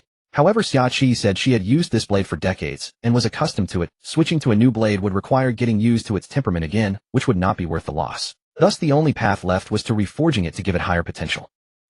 Bang, bang, bang. A spear clashed against a sword blade. Sparks erupted in all directions as the two warriors recoiled from the impact. The spear whirled into a dazzling flourish, then swept sideways with ruthless momentum. Whoosh! Xiachi slashed, sending a 100-meter-long blade of condensed spiritual energy tearing through the air. Boom! Sword energy met spear tip midair, locking in a fleeting standoff. Above the battlefield, Stussy spoke, her voice bright with delight and tinged with quiet admiration. "It looks like Dier is about to break through. Her talent is truly extraordinary, nearly on par with Diyuan Jia." Yataichu pulled the woman close and kissed her deeply before smiling gently and replying, "Don't sell yourself short. Besides, Xiaqi's research is nearing completion. Once it is, everyone's innate potential will rise." Stussy hummed softly, her tone tender and reflective. "I know, but our Dier really is exceptionally gifted. At her age, I'd only just attained the rank of colonel. Well then, back then you were doing nothing but cultivating and training assassination, espionage, and intelligence gathering techniques. The whole messy lot. Had you been nurtured like deer, your own prodigious talent would surely have carried you just as far. A sudden thought flashed across Stussie's mind like lightning. She glanced toward Gion beside the man. She turned to her beloved with gentle curiosity. Gion's accelerated maturation. Was it because you catalyzed her growth, causing her body to mature and awaken latent potential? That's why she qualified as a Grand Admiral candidate despite being only slightly older than Deer. If that method unlocked Gion's power, why not apply it to Deer too? Wouldn't that accelerate her growth even further? Her luminous sapphire blue eyes shimmered with quiet bewilderment. Yetaichu shook his head, gently gazing down at Deer, who fought fiercely below with Xiaoqi, and smiled warmly. Affection and tenderness glimmered softly in his gaze. His voice was deep, resonant, rich with warmth. Because it's unnecessary. We seek no fame, nor do we compete for dominance. Since we can protect her fully, why not let her grow naturally? Besides, she was originally trained as support staff. No one expected this little one to change her path so completely. Stussie smiled faintly, her eyes soft, as she watched Deer below. Indeed. Who could have imagined that the girl who trembled at the mere thought of taking a life, and chose her weapon out of fear of staining her hands with blood, would one day become the most prolific warrior among her sisters? Yetaichu spoke earnestly. Deer works incredibly hard. A wry, bittersweet smile touched his lips, as if recalling something poignant. She's inherently kind, genuinely, profoundly compassionate, and yet she strives relentlessly to overcome that very kindness, that tenderness of heart. And somehow she's led all her sisters astray along with her. Stussie regarded him with an amused, knowing glance, half smiling, half chiding. So you disapprove? Then later when Deer returns, I'll tell her it was your suggestion. I'm sure she'll. Stop. I love it. Yetaichu hastily cut her off. An angel of slaughter is still an angel, absolutely adored. Stussie shot him a sharp, playful glare. Then why say any of this? He clicked his tongue lightly. My original intention was simply to preserve your compassion, so long as your devotion to our family remains paramount. His gaze swept fondly over the graceful, radiant women beside him, pride glowing unmistakably in his expression. Who knew my precious Deer would deliver such a magnificent surprise? She surpassed every expectation I ever held. As the group chatted serenely atop the drifting white clouds, the battle below entered its final phase. Xiaoqi called out to Deer across the field. Deer, brace yourself. Moonview slash. A 300-meter blade of pure sword energy cleaved the sky, hurtling straight toward Deer. Deer breathed heavily, chest heaving, fine beads of sweat glistened on her smooth, pale forehead, and her face had lost its color. In that fleeting moment, as the colossal sword energy drew near, she clenched her teeth, and her Haoshiku spiritual pressure surged outward instinctively. Guided by primal intuition rising from deep within her body, she channeled that overwhelming aura into her spear. VVVV, VVVV, VVVV. Purple-red lightning coiled instantly around the spear's shaft. Drawing upon reserves of strength she hadn't known she possessed, Deer roared. Haoshiku spear. Boom. Two terrifying attacks collided, unleashing a pressure so cataclysmic it seemed capable of shattering heaven and earth. Yetaichu, who had been poised to intervene the instant Deer faltered, froze mid-motion. A soft exclamation escaped him. His Kinbunchiku haki spread outward, scanning, probing, before astonishment lit his eyes. Instantly comprehending what had occurred, he issued a low, commanding voice that resonated clearly across the cloud layer. Those with Kinbunchiku haki, focus intently on Deer's energy right now. VVVV, VVVV, VVVV. Diuin Stussie Bajin. The crew members possessing Kinbunchiku haki didn't hesitate for a heartbeat. Before his words even faded, they had already unleashed their Kinbunchiku haki, attuning themselves precisely to the unique energy Deer had just manifested. Yetaichu had never imagined that among them all, Deer, the newly promoted Rear Admiral, would be the first to master Haoshiku infusion, the supreme application of Haoshiku spiritual pressure. In his original estimation, he himself, Diuin or Stussie, would have been the first to achieve it. Reality had delivered a resounding slap to his assumptions. Sometimes raw talent simply defies logic. Below, Xiaoqi made no further move. Her task had always been to press Deer to catalyze her breakthrough. Now that Deer had broken through, Yetaichu's words had reached her via Kinbunchiku haki, and she joined her sisters, synchronizing their perception to witness this precise moment of Haoshiku mastery. After 30 seconds of tense standoff, Deer deflected Xiaoqi's sword energy and staggered backward, breathing raggedly. Her large, beautiful eyes stared in wonder at the Haoshiku aura coiling around her spear, distinct from armament haki, yet undeniably potent.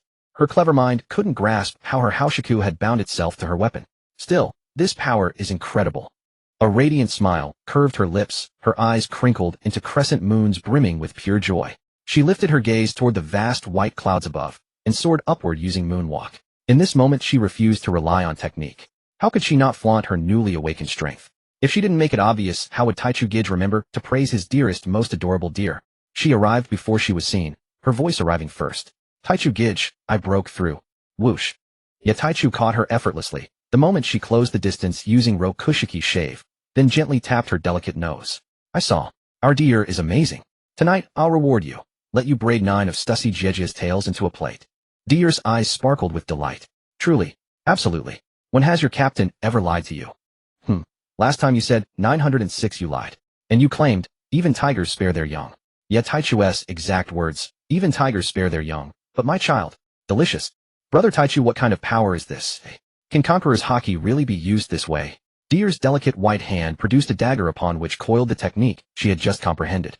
Even though he had witnessed it not long ago, a flicker of amazement still flashed in Yi Taichu's eyes. Deer has given me quite a delightful surprise. Oh. Is this it? Deer brandished the dagger in her hand. He planted a kiss on her soft, fragrant cheek, his gaze sweeping over the perplexed women, a knowing smile spreading across his handsome face. Without further riddles or beating around the bush, he began to explain. The Haki technique Deer used is called Conqueror's Haki coating, abbreviated as cock coating. It is an advanced application of Haki and a technique unique to Conqueror's Haki. Stussy studied the dagger wrapped in Conqueror's Haki in Deer's hand, then turned her inquiring gaze to her man. Judging by how thrilled you are, Captain, this technique Sister Deer has mastered must be quite rare, right? Haha. He let out a light chuckle. Rare. It's not just rare, it's immensely powerful. Though Conqueror's Haki is rare in the New World, the latter half of the Grand Line where monsters roam, those who possess it are not few. But those who can wield Conqueror's Haki coating are few and far between. Conqueror's Haki coating is one of the hallmarks of a top-tier powerhouse. His gaze fell upon Xiaoqi and Miss Bakken as he spoke aloud. Xiaoqi, you might not have encountered it before, but Bakken, when you were on the Rocks Pirates, you must have seen those monsters unleash this ability many times. Xiaoqi nodded. She had formed her own crew in the New World before, and she was the strongest. She had never encountered anyone who could use such a technique. Wait, that wasn't quite right. She recalled Vice Admiral Garp, who had once chased her across the seas.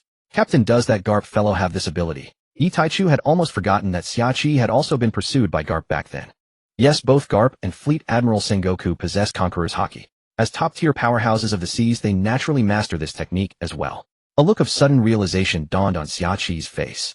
On the other side, Miss Bakken's expression was no less enlightened. So that's how it is.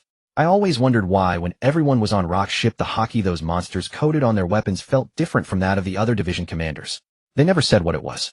I kept thinking it was some advanced application of armament Haki. Yi Taichu shook his head with an amused smile. It's not wrong to think that way. To someone unfamiliar, it does look like a special kind of armament Haki. Actually, Conqueror's Haki coating is also a form of armament Haki, but it can be layered on top of regular armament Haki, creating an effect where 1 + 1 equals far more than 3. Pausing there, a thought crossed Yi Taichu's mind. After a moment, he continued. Since we're on the subject, let me take this chance to explain the levels of Haki. Deer looked confused. There are levels to Haki. Yi Taichu pinched the cheek of this little ray of sunshine and said with mild exasperation. Of course there are. Otherwise, why do you think your Conqueror's Haki is so much stronger than Xiaoqi's? Isn't it related to conviction? Don't pinch me, I can't talk properly with my cheek all squished. Yi Taichu reluctantly released Deer's cheek, still savoring the feel. He cleared his throat. Ahem. As you know, Haki is divided into 3 types. The first is Conqueror's Haki, which is said to be 1 in a million. The second is Armament Haki, which coats the body and weapons. The third is Observation Haki, the power of the mind, essentially perception. Ha ha ha. Deer let out a strange cackle. Old man, I suspect you're padding the word count. Smack. Ouch. Easy. It hurts. You didn't have to use Armament Haki, brother. Deer covered her spanked bottom, her big eyes glistening with tears. Yi Taichu helplessly rubbed her bottom as he explained. It's the setting, little cutie. If I didn't explain it, people would find it all confusing. Oh, okay. Go on. Yi Taichu then continued. The way to strengthen Conqueror's Haki is to achieve the goals in your heart, and your conviction must be firm enough. The initial state of Conqueror's Haki is like what you have, Sister Xiaoqi. It can only be released to clear out some small fry, and beyond that it's not very useful. Even if such Conqueror's Haki is trained to the utmost, the best you can do is control the direction and range of the release. Its quality and capability won't change or improve. Of course, if such a person has strong enough comprehension, they can still form Conqueror's coating, but it won't be as strong as ours. As for me, you Sister Gion and Stussy, our high-quality Conqueror's Haki has additional abilities. For example, a tremendous boost to attack power, and Conqueror's Haki is no longer just a spiritual attack. It can cause substantial physical destruction. Take me, your captain, for example. I now possess another of the rarest abilities within Conqueror's Haki. What is it? Deer asked expectantly. The voice of all things. Seeing the puzzled expressions on Stussy Gion and Bakken, he continued. It's different from the breath of all things achieved in the realms of swordsmanship and marksmanship. Breath of all things is a state of understanding the texture of objects and cutting through them effortlessly. The voice of all things is about being able to comprehend the communication of all things. Have you never considered that we humans can gain wisdom in just a few decades? While those sea kings living in the deep sea or the calm belt for hundreds or even thousands of years, could their intelligence be inferior to ours? How could they not have developed a language of communication? Deer looked at him with an expression of pride that said, "That's my man." The others covered their mouths, chuckling softly. The voice of all things enables you to hear the sounds of communication from all things. Not just sea kings, stones, water, and not long ago the sword Shilu communicating with Toki. I can hear it all and understand it. Wow, doesn't that make you an invincible scout? Deer's eyes sparkled. She practically asked for it outright. He patted the little ray of sunshine on the head. It's not that simple. You can understand, but that doesn't mean it will speak. Take a clear spring or a stone, for example. Macroscopically, they are lifeless. Even with this ability, it doesn't mean you can communicate without obstacles. To understand and communicate, the prerequisite is that the other party has a complete language. Otherwise, all you hear is chaotic, meaningless murmurs. Yi Taichu stroked his chin deep in thought. However, as far as I know, special stones like the poneglyphs seem to transmit the words inscribed on them through some unknown method. If that's the case, I should be able to understand. Next time, let's find a poneglyph and try it. Brother Taichu, hey, can I get this ability too? Seeing Deer's hopeful eyes, Yi Taichu felt helpless. He really couldn't bear to say he didn't know. He pondered for a moment. I'm not entirely sure. It seems to be innate. But I suspect that after you undergo genetic fusion, there is a certain possibility you might gain this ability. Deer cheered. Yage, then it's settled. Sister Xiaoqi. Xiaoqi held her forehead. Yes, I'll work hard, big sister. Observation hockey includes reading minds and glimpsing the future. Wait a moment. The different levels of armament hockey are as follows: partial armament hardening. This can be released to cover weapons or to armor one's own limbs. Full body armament hardening. Armament hockey can cover the user's entire body. Armament hockey emission. This allows armament hockey to leave the user and attack targets. It can also form a transparent armor around the user. Then there's internal destruction, injecting armament hockey into the enemy's body to attack from within. Whether it's emission or internal destruction, their characteristic is treating armament hockey as a flowing gas. Wano country's hockey technique known as flowing sakura utilizes this method. Oh, I understand, Tear nodded. Yi Taichu rubbed her delicate face. This time we have to thank our Tear. Through the Haoshiku Hockey Advanced application, you've comprehended, brother, and your sisters can master this high-level hockey technique more quickly. Am I not amazing? Doesn't that make you want to give me a reward? Tear's face was being kneaded by the man as she negotiated her price with slurred speech. Well, that question you should ask your sister Stussy. Otherwise, why don't you ask her if she agrees? Yi Taichu turned Tear's face towards Stussy. The moment Tear saw Stussy's brilliant smile, she instantly lost her nerve. Ho. Please, I was just joking. She tried her best to force a smile, but because her face was being pinched by the man, her expression became comically distorted. Yuan shook her head, ignoring their playfulness. With gentle, tolerant eyes, she looked at the man. So Xiao Yi wants us to learn internal destruction in Wano country. He released Tear's face and let her go to get to know Stussy better. Yi Taichu snapped his fingers. Sister Yuan is absolutely right. There is indeed such a purpose. In the Grand Line, there are very few nations that have mastered hockey. Besides Amazon Lily on the calm belt in the first half, the only other such nation is Wano country, which has been closed off for centuries, protected by natural barriers, and has no contact with the outside world. Olive Eye contemplated for a moment. Captain, according to your words, shouldn't many countries outside know about these hockey levels? But there's basically no literature recording any of this. Could it be that the world government has erased these records, eh? So only the islands on the calm belt and countries with natural barriers have not been infiltrated. Yi Taichu looked at this woman with admiration. A qualified historian and doctor of literature indeed. She could instantly analyze problems from the perspective of ruling classes. He immediately replied, only by making other countries weaker and weaker can the world government govern the world more conveniently. Moreover, they don't have to worry about rebellion, because in the end only the world government possesses complete materials for cultivating strong warriors. TSK. The hissing sounds from the women on the white clouds continued. Stella, what a ruthless move. Widmark, yes, this is an extermination scheme. Miss Valentine, do those pig-like idiots among the celestial dragons really have the wits to come up with such a scheme? Tear, are you stupid? Am I stupid? Is sister you stupid? Or are we fat? Duh. Taichu Ji, she's slandering me. She's slandering me, and sister you. Valentine's face panicked as she hastily explained. Wait, Tear May, let me explain, that's not what I meant. I won't listen, Turtle Tharny. Unless you call me sister from now on, I won't forgive you. Tear, alright, enough horsing around. Yuan patted the mischievous Tyr. Didn't the captain say that the celestial dragon rulers are normal people and many are even geniuses? The foolish ones outside are just those low-IQ idiots. Valentine smiled sheepishly. She apologized awkwardly to Yukai and TT. Umatime, sorry, I forgot for a moment. Yukai smiled gently. It's okay, Valentine Chichia. I'm now just family to everyone, not some celestial dragon.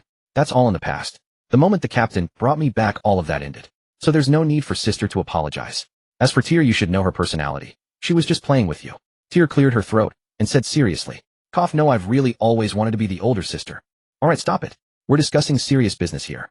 None of you give me the head of this family any face, do you? My poor heart. Yi Taichu clutched his chest, feigning heartbreak. Smack. Yuan rolled her eyes at this man. You do it too. It's you who corrupted Tyr. Yi Taichu rebutted Yuan's words with an air of righteous indignation. Nonsense. Our Tyr is so well-behaved and sensible, how could she be corrupted? Don't slander me. Tyr, exactly. Sister Yuan, you're definitely worried that I'll overthrow you and become the big sis myself. You're suppressing me now, and I protest. Tyr raised her little hand and made her protest speech. And then, there was no then. After a bout of crying and wailing, the scheming girl had vanished, leaving only a little crybaby with tears in her eyes clutching her bottom. After a warm and harmonious family education session, peace was restored atop the white clouds. The only male voice spoke. Our pirate crew's strength is already at the pinnacle of the seas. Now the only crews stronger than us in the seas are Whitebeard Newgate's pirate crew, the flying pirate crew of Shiki the Golden Lion, Roger's pirate crew, and Charlotte Lean's pirate crew. Beyond these in this era, there's one more person worth noting. His name is Barolomeo the Bounty Hunter, a strong person who can stand alongside the top pirate crews alone. Actually, Whitebeard is pretty much the same. Tyr, are there really that many? The monsters of this new era really are numerous. Those who can survive in the first half of the Grand Line are all elites. Those who can enter the second half, the new world, are the cream of the crop. From among so many outstanding individuals, some monsters emerging is perfectly normal. Now we are also among those monsters. Miss Valentine, I've heard of Rox. He was a lone wolf who walked his own path. They say he could fight Roger to a standstill. Tyr, is Roger that strong? Valentine, well, the battle at God Valley a few years ago was when Roger and Kobe together repelled my former captain Rox D. Jack. Tyr's small hands clenched tightly, her gaze resolute. I will surpass all of them. Taichu Ji and my sisters will also surpass these people by far. When he heard Miss Valentine mention the Battle of God Valley, Yi Taichu thought of something and asked Valentine, how exactly did Rox lose? Miss Valentine heard this and was stunned, clearly not expecting her man to ask this question. She hesitated for a moment, but finally decided to speak. After all, these were her closest family, not outsiders, and she had long since completely integrated here. Her expression immediately turned serious with a hint of fear. The widely spread story that Captain Rox died at the hands of Roger and the naval hero Kobe is actually false. Everyone's faces showed surprise. Continue. Miss Bakken paused briefly before continuing. Actually, at the time, Roger and Garp only barely managed to hold back Captain Rox together. Although Rox was stronger than the two of them combined, he couldn't break through their combined defense. Shortly after we entered God Valley, each division commander chose a direction and attacked, leaving. Rox was kept at bay by them, but no one could stop the rest of us. We stormed into the inner sanctum. We seized the treasures and devil fruits within and scattered in all directions. I also sensed something amiss, realizing the division commanders had no intention of returning to support Rox, so I secretly made for a pirate ship preparing to flee. It was then that an old man in a suit suddenly appeared in the area where Rox and the other two were battling. The moment he appeared, the division commanders who had been about to leave abruptly turned around and joined the fray. I could feel the overwhelming aura of a mighty warrior emanate. Miss Bakken's face turned pale, her eyes filled with terror. Yes, he was one of the 5 elders who rule the world, Jegalucia Satan Saint. He exuded an aura that made me despair. He was too powerful enough to drive one to despair. At that moment, my instincts told me that Rox was no match for that elder. And when Rox saw him, he let out a furious roar and charged, and the two clashed.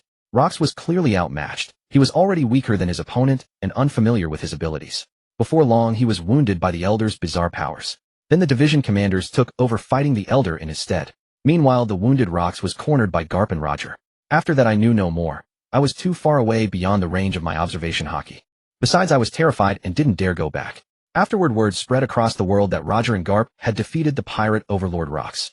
Then the division commanders recruited crews, and each went their own way in the new world. Gion and Stussy stepped forward, each taking one of Miss Bakken's trembling hands in theirs. Yi Taichu sank into thought. He knew that Garp and Roger, who were not at their prime at the time, could never have defeated the infamous Rox on their own. After all, Whitebeard and the others under Rox's command were no weaker than Roger and Garp. Each of them was a conqueror in their own right. Since rocks could suppress them, keep their ambitions in check, and make them sail under one banner, he must have possessed power that surpassed the combined strength of any two of them. He had considered the possibility that the 5 elders might intervene, but he had not anticipated that a single elder could defeat rocks in his prime. After a long deliberation, his gaze fell upon Miss Bakken, who had calmed down under Gion's and the other woman's comfort. During the God Valley incident were Whitebeard and the others as strong as they are now? Bakken was taken aback, memories flashing through her mind of Golden Lion and Charlotte Linlin approaching her earlier. She recalled the scene of them inviting her to join their cruise, and in her mind, she compared the versions of them from that time with how they were during the year of the God Valley battle. After several comparisons, she finally shook her head. No, they were somewhat weaker back then. Then how many people went back to surround and attack that elder Jegalucius Satan? Did Wang Ji and Gion participate in that siege? Bakken paused to recall, then shook her head. Those two, Gion and Wang Ji, after getting their hands on the treasure and a pile of treasure maps, hightailed it out of there, claiming they were off to find buried treasure. Hearing this, the tangled thoughts in Yi Taichu's mind suddenly cleared. That was it. At the time, neither Roger Garp, Golden Lion, nor Whitebeard had reached their respective peaks. They were at most only just entering the rank of Admiral level strength. Although the concept of the 4 emperors did not yet exist in this era, that did not stop him from using it as a rough gauge of their power. Gion and Wang Ji at that age were already in the prime of their own strength, with no room for further growth. Therefore, using their Admiral candidate level as a baseline, Whitebeard, Charlotte Linlin, and Golden Lion, who were stronger than them, must have been at the level of newly promoted admirals at the time. If 2 of them together could barely match Rock's back, then by the same logic, Garp and Roger's combined strength could hold their own against Rock's, but merely hold their own, not defeat him. At the same time, the fact that the 2 of them together could keep Rocks from defeating them quickly suggested that using his own framework of measuring a person's strength through 3 Admiral-level domains, Devil Fruit abilities, physical combat, and weapon mastery, 1 domain at the Admiral level would make one an Admiral candidate, 2 would make one a full Admiral, and all 3 would make one a Sea Emperor.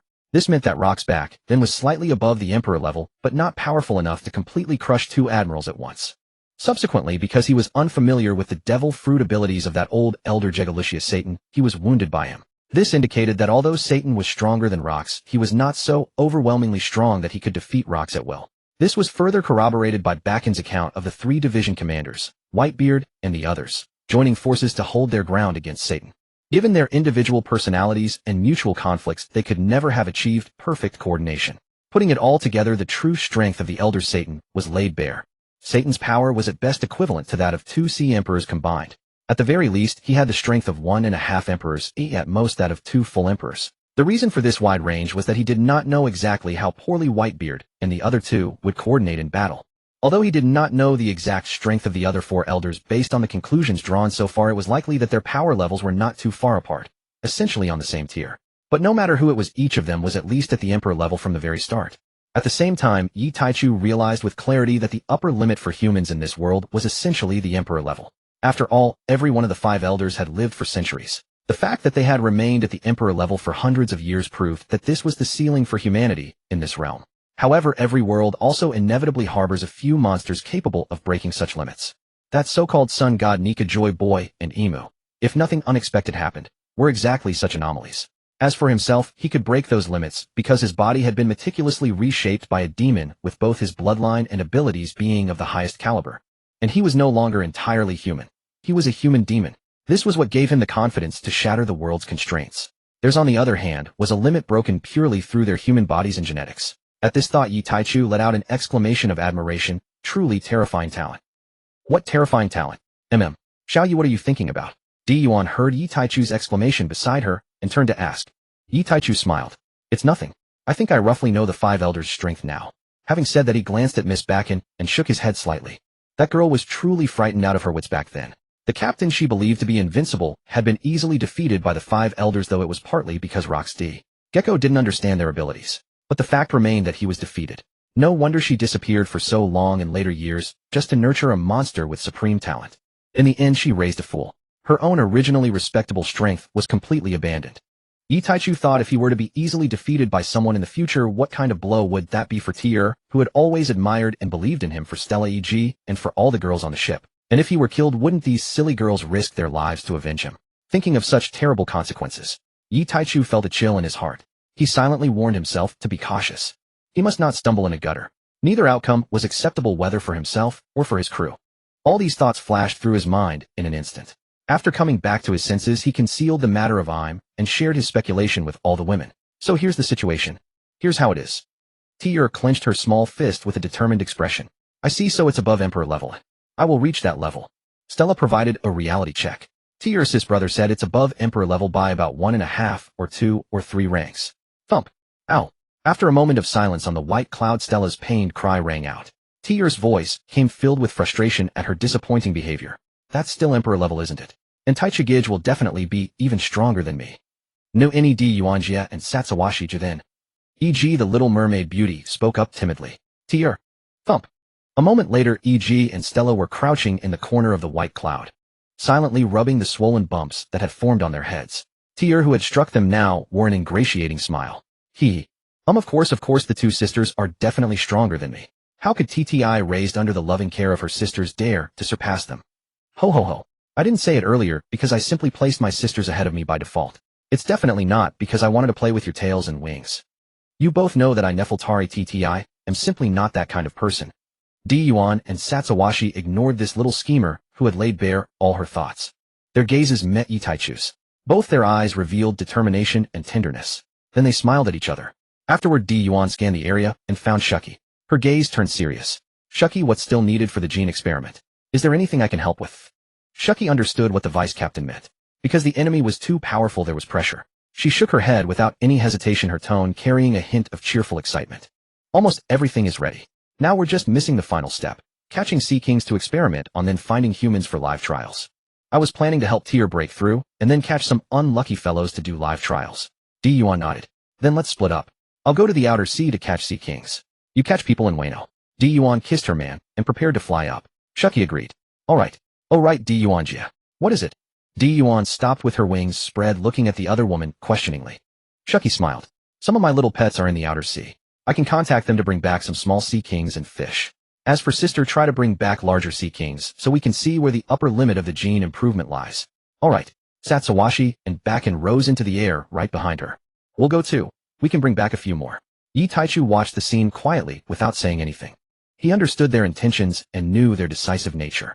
Besides, catching a few sea kings was no big deal, and he didn't need to worry about their safety. After all, large sea kings and super large sea kings were basically found in the deep sea and calm belts. So in this small Wano country, along with the surrounding hundreds of kilometers of ocean, there simply couldn't exist any person or sea king capable of threatening 2 admiral candidates and 2 elite vice admirals.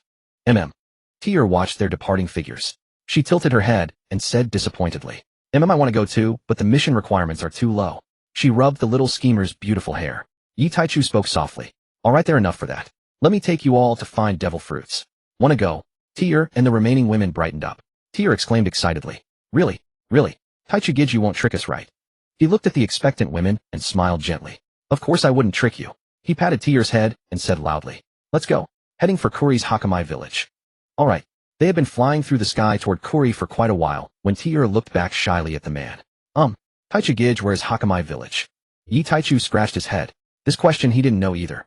Just go directly to that idiot Odin's residence in Kuri and ask the retainers about it. Little Stella reminded her brother in her young, pleasant voice. It's the Akazaya 9 Gij. Yes, our Stella is really smart. He leaned down, picked up the little loli, and nuzzled her soft, fragrant cheek. It tickles. I know where Hakamai village is. From behind Yitaichu's seat, Kiku's somewhat embarrassed voice came. Slap. Tyr slapped her own forehead, suddenly remembering. I forgot Kiku was originally from Kuri. Come, you control the cloud. Yes, Tyr-sama. Tyr wasn't surprised by this form of address. Kiku always called them this way. She said she was used to it and couldn't change it. A certain figure flashed through Yitaichu's mind, and he gave orders to Kikunajo. Kiku, let's make a stop at the daimyo's residence in Kuri first. Since Kurizumi Orochi is dead, there's no need to keep that traitor around. Tyr leaned and closed her fragrant breath, brushing his ear as she asked. Who is Taichigij talking about? You know that guy among Odin's retainers, what's his name? Kenjiro. He was a spy sent by Kurizumi Orochi. Originally I had no interest in helping Odin, but this fellow's devil fruit ability is pretty good. I'll keep it for my collection. If any of you are interested later, it's yours. Toki was curious. What ability? Paramecia, drawing fruit. It can turn things he draws into real objects. Tyr, that actually sounds not bad. Kikunasuk, stop. What in the world are you doing? A shout from Kineman echoed from within the Kuri daimyo's estate in the land of Wano. Why would you do this? With reddened eyes, Kineman stood protectively before Kenjiro, whose abdomen was pierced by a blade, blood streaming profusely. Indeed, Kikunasuk, Kenjiro is our comrade. Are you betraying Lord Odin? The remaining members of the Akazeya 9 all began to berate Kiku. Facing the accusations of her former comrades, her expression remained utterly unchanged. Her demeanor was cold, her tone indifferent. Comrades, that was in the past. Now, and forevermore, I belong to the 9 heavens, to my master. Moreover, this man was a traitor. I disposed of him, you should be thanking me. Having said this, Kiku's face turned stern as she coldly commanded, move aside. My master awaits while I retrieve this wretch's ability. For my brother Sake, I advise you all, once if you wish to live, get out of my way. Without further ado, she walked past Kinemon and the others towards Kanjuro, who they had been shielding. Their faces were grim, yet they dared not make a move. Kiku's words were clear enough. This was the will of that master. There was no reason for him to deceive them. Cough cough. Haha, how was I exposed? Kanjuro, clutching his wound, laughed loudly as he sat on the ground. He knew of her strength and that resistance was futile, so he resigned himself to his fate. My master knows all. Kiku praised Yi Taichu with fervent admiration, then without another word broke Kanjuro's arms and legs. Crack. Crack. Ah. A faint glimmer flashed from the ring on Kiku's finger. A small sealed box materialized on the ground beside her, and she unceremoniously tossed Kanjuro inside it.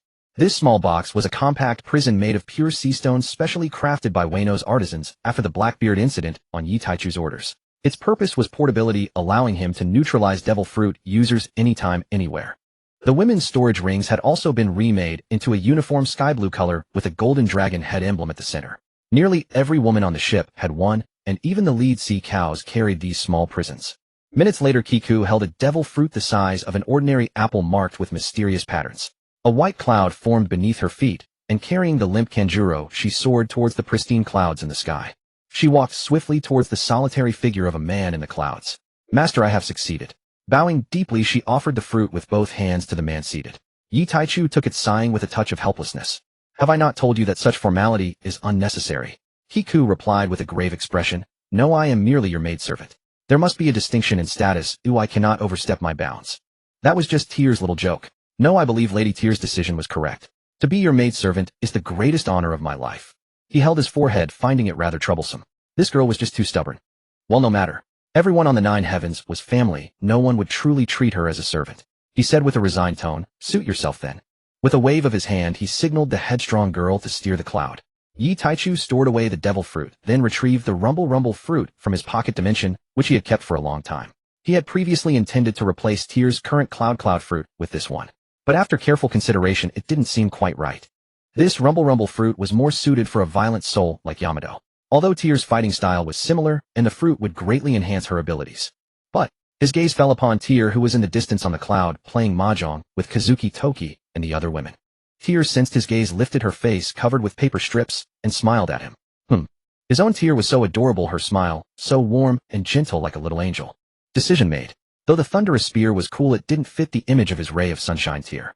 Kizaru, your glint ability is going to be my little sunshines. Having made up his mind, Yi Taichu put away the rumble fruit and walked over to Tear's side to help her against the other 3. In the end, by the time they arrived at Amagasa village, his and Tear's faces were nowhere to be seen.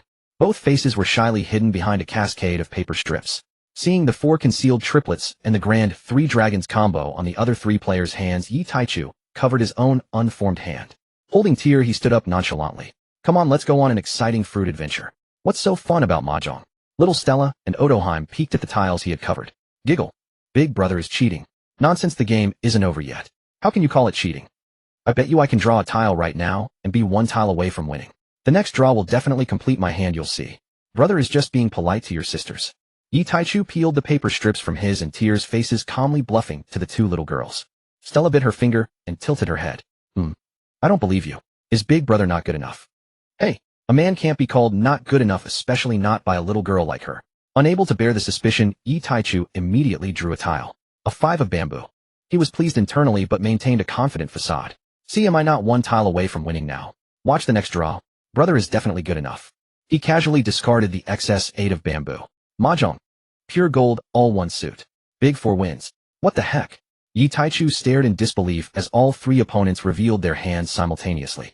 A triple win on my discard. What kind of luck is this? Giggle. Joyful laughter erupted around him. Otoheim turned over Yi Taichu's next tile. Oh brother, you were right. You really could have won with that next draw. The women were stunned, then laughed even harder. Covering his face, Yi Taichu crouched down, muttering in pain. Ah. Such painful realization. The most painful thing in life is when you're just about to succeed and the ground suddenly collapses beneath you. Tear crouched down, rubbing her cheek against his. There, don't be sad. Luck changes. We lost at Mahjong, but we'll definitely be the first to find a devil fruit. Yi Taichu only felt worse. Looking at all the devil fruits they had obtained, not one had been found by him. And Tear, remembering this too, her beautiful face stiffened. She had forgotten. Her man was unlucky. As dusk approached, the group finally located the devil fruit their captain had mentioned. In Toki's delicate fair hand rested a paramecia-type devil fruit. It was none other than the paramecia-type dango fruit that young Tama would inadvertently consume in the future. Yi Taichu gazed at the devil fruit, a profound sigh escaping his lips as he murmured, "So I truly am destined to never possess one of these." Toki gently smoothed his clothes with tender care. Her voice carried a gentleness capable of drowning one's soul. "What is ours is yours. It's all the same. Yes, that's right, brother, don't feel down. Brother Taichu, one shouldn't be too greedy. But sister Toki is right. What's ours is yours." He planted a kiss on Toki's sweet-scented cheek, then scooped up the little girl. "Ha ha ha, indeed. You all are my greatest treasure. Let's head home." Meanwhile, elsewhere within a prison cell high above the women, including Gion, watched with grave expressions, their gazes fixed intently on the transformation of a samurai from Wano country. Oh, kill me. I beg you. Kill me." Under their watchful eyes, the Wano samurai who had been injected with the lineage factor began to tremble uncontrollably. Then his body convulsed violently, his skin cracked open, flesh and blood continuously reorganized, wounds healing only to split apart anew. Shikiaku refrained from using her ability to alleviate the pain as she needed to observe the precise process of how the lineage factor fused with his own body. She also needed to assess the levels of agony inflicted. Before long, the samurai's gaze turned vacant. He fell silent, only emitting incoherent screams. Shikiaku patted the pocket of her coat, instinctively reaching for a cigarette. After a moment of fruitless searching, she recalled that all her smokes had been confiscated by the captain. He had declared she could only resume smoking once she completed her research on the lineage factor. Somewhat regretfully, Shikiaku instructed the small sea cow beside them, "Go fetch 2 more people. This time one should again be an ordinary person with no strength whatsoever, and the other select a samurai of average ability." "Hemi." The 2 small sea cows acknowledged and departed. Stussy pointed at the individual in the cell who had clearly broken under the torment, his mind shattered into idiocy. "Aren't you going to dispose of this one?" Shikiaku shook her head, her voice utterly devoid of emotion as she observed the now imbecilic wretch still screaming in the cell. "He still has his uses. We'll see if he perishes from the pain during the process or manages to endure." "Very well." Then before their cold, unfeeling gazes, the man in the cell foamed at the mouth, his eyes rolled back, and his screams abruptly ceased as he went silent. It seems he failed. At that moment the door opened, and the small sea cow dragged 2 Wano samurai inside with its short arms. Miss Bakken had injected them with the lineage factor beforehand. These individuals were all irredeemable villains who deserved death dozens of times over. Towards their kind, the women harbored no mercy or sympathy whatsoever. This time Shikiaku utilized her ability on the ordinary man to alleviate his symptoms. The samurai, however, had to endure the agony on his own.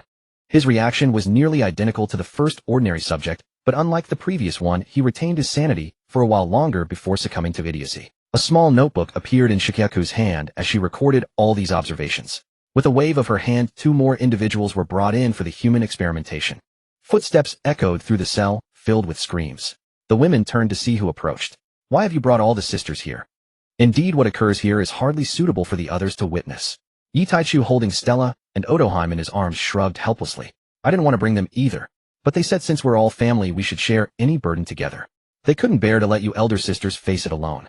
The women, including Gion, turned their gaze to the sisters behind the man, seeing the unwavering determination in their eyes. They all smiled softly and offered no further words of protest. Since the sisters harbored this sentiment, there was no reason for them to object. Within the time it took to exchange these few words, the ordinary man, whose feedback nerves had been severed by Shikiaku's surgical ability to reduce pain, also died. Shikiaku waved her hand. "Bring in another ordinary person." Otoheim looked on with slight confusion and asked Sister Shikiaku, "Why must it be an ordinary person? None of the sisters aboard are ordinary people. And when Sister Stella grows up, she won't be powerless either. Why not use samurai with some strength for our experiments?" Her innocent, guileless words struck terror into a newly brought experimental subject. No. Let me go." He struggled desperately, but it was futile. The tiny hand of the sea cow holding him was like a vice impossible to escape. The small sea cow dragged him into the cell and injected the lineage factor as instructed by its mistresses. After experimenting on over 100 individuals, a single survivor among ordinary humans finally emerged at dawn. This discovery filled the sleepless group with immense joy. In fact, earlier around midnight, a samurai at the initial lieutenant level had survived under the protection of Shikiaku's ability. However, although that survivor had lived, he had been reduced to a state of idiocy. Following that, the women continuously revised various issues based on the changes observed in the experimental subjects. Now they could successfully allow a person at the initial captain level to maintain their mental clarity through the lineage factor's transformation and ultimately complete the genetic fusion successfully. Now finally an ordinary human survivor had emerged, although he was turned into an imbecile. This represented the final stepping stone on the path to victory. With continued experimentation, they would surely find a way for ordinary people without strength to successfully fuse with the lineage factor. Because Yi Taichu worried that his abilities might introduce variables affecting the experimental results, he had never intended to alter the flow of time within the room. Thus the process took far longer than they had anticipated. What they thought would be a brief period stretched on for a full day and night. Everyone remained awake, all wishing to witness the moment of success firsthand. Fortunately, none of them were the fragile, ordinary women they once were. Even the weakest Stella and Yatsuki now felt only a slight mental fatigue after 2 sleepless days. Now they all watched with serious expressions as Shikiyaku meticulously used her ability to examine the bodies of 2 women and 1 man in the cell. These were naturally the 3 ordinary individuals who had succeeded in the experiment. After a long moment, a smile broke through Shikoku's serious expression.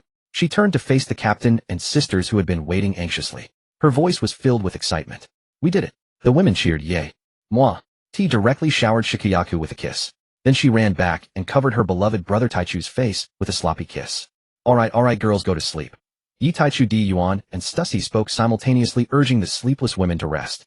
Yoru, Tsukiya, and the others knew the Sea King experiments were still ahead. Though reluctant to stop, they understood that given their physical condition, the captain and the sisters would never allow them to continue. Thus they obediently went to rest. They even deliberately dragged Yi Taichu along to apply time acceleration to their room. They had no intention of waking to find the captain and sisters had already finished everything. None of them wished to miss such a momentous event. In the end, Yi Taichu and Yuan, considering their anticipation, decided to postpone the Sea King limit experiments until after they had rested. A day later at the Kuri beach of Wano country. Aolo, roar. In the shallow waters of the beach, over 100 small Sea Kings continuously thrashed the sea surface, some even beginning to battle and slaughter each other. In the deeper waters further out, over a dozen medium to large-sized Sea Kings, each several hundred meters in length, rolled and thrashed violently, whipping the sea. Splashes of waves rose one after another, surging and roaring towards the shallows, crashing relentlessly against the shore. While the Sea Kings continuously fused and mutated with the lineage factor, Yi Taichu and his companions attended to their own affairs high above in the 9 heavens. They cultivated when it was time to cultivate and shared their beds when it was time to share. After 7 days passed in this manner, over 60 of the small Sea Kings in the sea had perished, leaving fewer than 40. Most of them had died due to the intense pain inflicted during the lineage factor fusion, which ignited their ferocity and drove them to fight and slay each other. Only a minority, just over a dozen small Sea Kings, lost their lives because they couldn't withstand the transformation of the lineage factor. The medium and large Sea Kings all survived, with a few bearing scars all over their bodies, having endured the ordeal. Because they had fused with Yi Taichu's demon genes, these Sea Kings were now genetically and bloodline-wise akin to their master, their king. Yi Taichu commanded them to stay quiet, and still allowing Shaki to extract various bodily tissues from them. Cerebrospinal fluid, bone marrow, flesh, and bone. Once everything was complete, Yi Taichu waved his hand. "Go stir up a tempest in the ocean. Let me see your limits, how far you can grow." Roar. Roar. Roar. Ao. The surviving Sea Kings let out unified roars and cries, then submerged and sped towards the raging waterfalls surrounding Wano country. Following their king's decree, Yi Taichu watched the Sea Kings depart one after another, stroking his chin in thought. "Does this make me the Sea King now?" "Ta." Alvia laughed. "You know, strictly speaking, the captain is indeed a Sea King now." Tyr then added, "And he's a Sea King in every sense of the word." Yi Taichu clicked his tongue. "Well, that's not important. Being your Sea King is enough." Several days later, with no signs of rejection, Shaki's examination revealed that the lineage factor was gradually improving their genetic sequences, enhancing their physical constitution and innate potential. Upon obtaining these results, Shaki put them all down painlessly. Before long, everyone on the 9 heavens gathered. They looked with curiosity at the array of small test tubes containing red lineage factor and needles in front of Shaki. Tyr picked one up and brought it closer for inspection. It was red, somewhat viscous. About 20 centimeters long and 3 centimeters in diameter, slender and elongated. She shook the liquid inside, then looked at Shaki with a curious, inquiring gaze. "Sister Shaki, is just one small dose like this enough? Isn't it too little?" "Little." Shaki was taken aback, then rolled her eyes at this sly little one. She said with some exasperation, "You participated in the entire experiment. You know perfectly well that these lineage factors are even purer than the ones used on the Sea Kings. Have you forgotten already, just a few days ago?" No, I haven't forgotten. It's just still a bit hard to believe," Tyr said. Something that can enhance human potential comes in such a tiny vial with so little quantity, it feels somewhat unreal. After speaking before anyone could react, she opened the vial and plunged the needle into her own arm, swiftly injecting the lineage factor into her body. Tear. By the time the others reacted, Tear had already completed the injection. Yi Taichu gently pulled the girl into his arms, his tone soft and helpless. You aren't the little sea cows here. If you're worried, let them try first. You didn't have to be the first. In his arms, Tear, whose face was gradually paling, shook her head slightly, her voice weak and hoarse. The little sea cows aren't the same kind of creature as us after all. We can't be sure the results won't affect the sisters. Sister Di Yuan and the others are stronger than me, so they're not suitable for testing the medicine. The sisters still need their protection.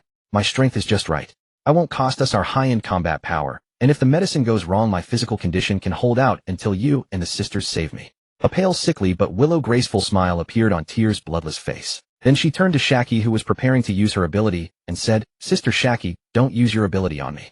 That way I can fully experience the effects and determine if there are any impacts on the sisters. Shaki's gaze shifted to Yi Taichu. Yi Taichu nodded, then gently stroked the silly girl's face. The surrounding women looked at Tear in his arms with worried gazes. However, Yi Taichu, who was holding Tear, wasn't particularly worried. How could he ever let his crew members be lab rats for drug testing? In fact, after these purified lineage factor agents were produced, he, along with Di Yuan, Stussy, and Shaki, had used their spatial abilities. They had traveled across various locations in Wano country and other islands, testing the feasibility of the agents extensively. Only after ensuring absolute safety did they dare to use the purified lineage factor on their crew members. He just hadn't expected Tear, unaware of this, to be so thoughtful. He gently pinched the cheek of the beautiful one in his arms. What a silly girl. Hey brother Taichu, do you like it? Yeah, I like it. Half an hour later, Tear, whose complexion had returned to a rosy glow, lifted her head from Yi Taichu's embrace. I feel something strange. Yi Taichu looked at her with curiosity. Oh, what do you mean? As for the pain, this agent is actually within a tolerable range. Even without Sister Shaki's ability, a commander with a strong will should be able to tough it out. Anything else? I feel like my body is now bursting with strength. My stamina is at least triple what it was, and my physique seems much stronger too, at least more than double what it was before. And I get the feeling this isn't the limit yet. It feels like I can become even stronger. Tear's beautiful large eyes sparkled with excited light. And most importantly, brother Taichu, I feel a faint connection between us. Somehow I can sense the direction you're in. I'm so happy. This way I can find you wherever you go. You can never hide from me and hide and seek again. After a short while, Di Yuan, Situ, Shi Xiachi, Miss Back, and Tian Yushur, and Huaidi Bei. These 6 women whose strength surpassed the captain level were the first to inject the bloodline factor. Their faces instantly turned pale. Yet they all bit their lips without uttering a sound. Among the 6, only Huaidi Bei and Tian Yushur showed slightly stronger reactions than the other 4. After more than 20 minutes, Di Yuan and Situ, she were the first to recover, exhaling a breath of stale air. Nearly 10 minutes later, Xiachi and Bacon's complexions regained their rosy glow. Another 10 minutes later, the last 2 women, Tian Yushur and Huaidi Bei, also ceased trembling.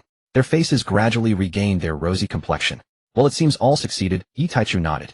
Tell me your respective feelings and gains. The 6 women looked at Di Yuan, who nodded at her sisters, and spoke in a cool, clear voice. In terms of stamina, I feel that even without the support of a mythical beast form, I am now no weaker than the top male combatants. In terms of physique, I haven't improved as much as Tear, about a 50% increase. But this is only temporary. With subsequent cultivation, I should grow even stronger. After speaking, Di Yuan's gaze turned toward the direction of her beloved, her eyes filled with confidence. The meaning was clear. She was saying, tonight, I will not be defeated again. Yi Taichu nodded noncommittally. The wind had stopped, the rain had ceased. Sister Di Yuan, you're getting carried away again, aren't you? His eyes turned to Situ, she's signaling her to speak. My feelings are similar to Sister Di Yuan's. Now, big sister, I can finally use all my abilities without worry. The provocation in her eyes was identical to Di Yuan's. Xiachi said, my stamina and physique have each more than doubled.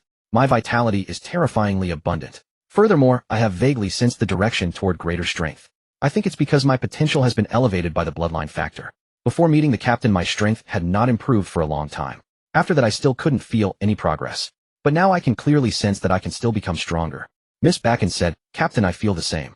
Perhaps because my ability involves absorbing blood and lifespan, I am especially sensitive to this aspect. Besides the enhancements the sisters mentioned, I also sense that my lifespan has been elevated immensely. I cannot say exactly how much, but compared to the few hundred years of life I had stored before, it is like comparing the radiance of the bright moon to the light of a grain of rice. Utterly insignificant. Miss Backen covered her mouth with a light laugh. Giggling, Captain, does this mean we no longer have to worry about our lifespans? We can stay forever beautiful and be together forever. Hearing Backen's words, the women all revealed expressions of longing. Then they turned to look at that man, hoping to receive confirmation from his mouth. Yi Taichu's lips curled slightly into a smile. His magnetic, deep, yet gentle voice flowed like a stream of clear water over the hearts of all the women. Your feeling is correct. From now on you are all long-lived beings. The stronger your strength, the higher your lifespan ceiling. Wow. This news was no less than a deep-sea bomb for them, shocking their hearts. The women burst into joyful exclamations. Not only could they stay by their beloved's side forever, but they could also keep their youthful appearance. What a wonderful blessing. The following two women also experienced significant enhancement in physique and stamina. However, these were only the apparent improvements. In truth, the greatest gains for those who had merged with Yi Taichu's bloodline factor were their extended lifespans, terrifying physical attributes, and immensely high talent. Next were the other female crew members whose strength was below the captain level. Aoruia, the white-haired mature woman, Stella the lowly, e.g. the Little Mermaid Urajetsu, the gentle wife, the heroic Xiaoju, and Xiao Ren in her prime. 6 people. Moreover, they all stopped Xia Qi from using her ability to help alleviate their pain. Sister Xia Qi, wait a moment. Let us experience the pain you endured. Your haki is so strong, when you notice we can't hold on, then you can use your ability to help us, okay? Even Stella the little lowly felt the same. This scene moved the women who had already injected the bloodline factor. But seeing the resolute and pleading eyes of the 6 women, Xia Qi couldn't bear to refuse. She turned her gaze toward the captain, thinking that if she couldn't decide, she would let the captain make the decision. The 6 women's eyes also looked over. They saw the man reveal a warm and gentle smile, and he nodded to them. The 6 women felt relieved, then their eyes turned resolute. They grasped the bloodline factor in their hands, and in one go inserted it into the blood vessels of their arms, and injected it. First cries of pain came from Stella, E.G. and Aoruia. Xiaoren was a ninja from Wano country. Although her strength was not great, she did not lack the qualities of endurance and pain tolerance. She and Xiaoju both sat cross-legged, placing the syringe in front of themselves. Their foreheads were covered in sweat, and veins on their faces kept twitching. Urajetsu knelt on the ground, supporting herself with her arms bent forward. Cold sweat kept pouring from her body, soon wetting the floor. The other 3 women simply laid down on the clean ground. Some, like the little lowly Stella, rolled around in pain. Yi Taichu and the others watched with heart-wrenching concern. He showed worry, and looked at the little lowly rolling on the ground with pity. Pointing at Stella and Aoruia, he said, Xia Qi, use your ability on them. No. Don't. I can still endure. Stella stopped rolling, lifted her pale, bloodless, sweat-drenched little face, and with all her strength maintained an expression, squeezing out a weak smile at the man. Xia Qi ignored her words, and a small white ball instantly appeared in her hand. Xia Qi, wait. Yi Taichu stopped Xia Qi. After a moment of silence, he ultimately chose to respect the little girl's wishes. Aoruia, what about you? I can also endure. Now. Not yet. Need. Captain. Thank you. Yi Taichu said no more. The women who had gone through the experience had pity in their eyes, but they did not speak. Among family, one must trust and support them. Moreover, their haki was constantly monitoring the 6 women's physical condition. As soon as any sign of trouble appeared, they could immediately act to ensure their safety. The little lowly was still rolling and screaming in pain. Aoruia was the same, and E.G. and Urajetsu also occasionally let out painful moans. Urajetsu had been plagued by illness before, so her endurance was stronger than most. Although this pain was many times greater than her previous sufferings, there was a will, a spirit within her that supported her. An hour later, Xiaoju and Xiaoren stopped trembling. Gradually, the bloodline factor merged within them, using its terrifying recovery power to heal their injuries and internal condition. The remaining 4 women bit their teeth until blood showed, but they still held on. After another half an hour, the 4 women's bodies all trembled simultaneously. The 4 women's bodies simultaneously shuddered, their screams ceased, and the trembling gradually subsided, eventually stopping altogether as time passed. Sherdila sat up from the ground, baring her blood-stained teeth toward the man, blood tears still streaming from her cracked eyes. Yet she still revealed a brilliant smile. Her hoarse, dry voice was filled with joy. Brother, I succeeded. As she finished speaking, her small, upright body fell backward. Whoosh! Yi Taichu appeared behind her and pulled her into his embrace. The tip of Sherdila's nose caught the familiar, intoxicating scent she loved, the scent of her beloved brother. Her hazy consciousness seemed to hear her brother's gentle words. Sleep now, or Sherdila was very brave. Big brother is proud of you. Her consciousness then sank into deep slumber. Yi Taichu moved with infinite gentleness, carefully lifting the little girl whose body was covered in cracked wounds like fragile white jade porcelain. Even though the wounds were healing at a terrifyingly visible speed, he still felt heartache, so intense it was hard to breathe. At the same time, he was proud. His little girl had truly grown up. Seeing that Aoruia was about to collapse, he instantly used space transfer to bring her into his arms. Sensing the presence of her beloved, Aoruia's lips curled into a smile before she fell into unconsciousness. Yi Taichu's figure vanished from the room along with the 2 women arriving at his captain's quarters on the top floor. He gently laid them on the extravagant large bed and placed a soft kiss on each of their foreheads. He then returned to the previous room. He picked up E.G. and Yiyuetzai, who had regained some strength and refused the other sisters' help, wanting to stand on their own. A gentle, warm, and magnetic voice sounded in their ears. Why didn't you let the sisters help you? Is it because I didn't carry you? Yiyuetzai hurriedly stammered an explanation. No. It's not that. I just wanted to try if I could support myself with my current physical strength. E.G. said, me too. I feel a huge power inside me, so I wanted to see if I could do it myself. Yi Taichu didn't say anything more. He gently lifted them up and carefully examined every part of their bodies. The scent of blood lingered in the air. The white dresses of the two women were stained red by the seeping blood. His eyes slowly reddened and his nose tingled. It felt as if something was caught in Yi Taichu's throat, his voice becoming dry and hoarse. Are you idiots? I repeatedly told Xiaoqi to research ways to reduce pain. Wasn't that all for you? Why is every one of you so stubborn? Your whole bodies are strained from enduring the pain of muscle and bone, restructuring wounds, tearing and healing, then tearing again from the endurance. Are you fools? Those painful moans, those piercing screams. Did you ever think about my feelings or the feelings of the others? Those wounds don't just appear on your bodies, they appear on our hearts too. You understand now? You'd rather tough it out than let Xiaoqi use her ability. You're different from them. They have strength many times greater than yours. Their mental fortitude and endurance are on a completely different level. What are you comparing yourselves to? This time we could ensure you wouldn't be truly harmed, but what about next time? Next time, are you ready to be separated from us forever? Yiyuetzai and E.G.'s eyes were red, tears streaming down continuously. The tears flowed into the unhealed wounds at the corners of their eyes, causing a burning pain, yet they seemed oblivious. I'm sorry. Sob. I wanted to experience. Sob. The sister's pain. Sob. Sorry. I made you and the sisters worry. Sob. It's my fault. Brother. Sob. I'm sorry.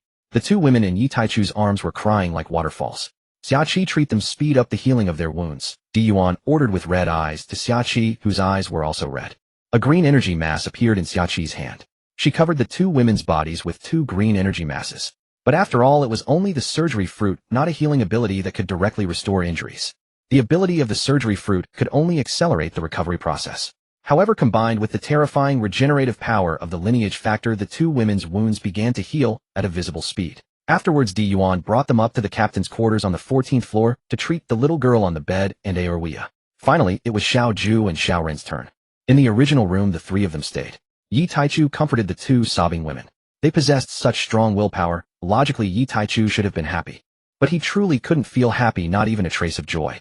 Because his heart truly ached. If he didn't make these things clear, he was really worried that one day these stubborn girls would be separated from him forever. Good, I'm proud of you. But there will be no next time. You can't be this foolish again.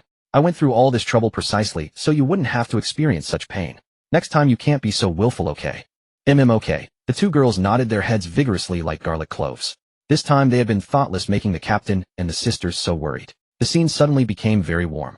The cracked wounds on the two women were now only pinkish marks. And at most half an hour these pink marks would also restore to their original fair skin. This effect was mostly due to Xiaoqi's previous treatment and that energy mass.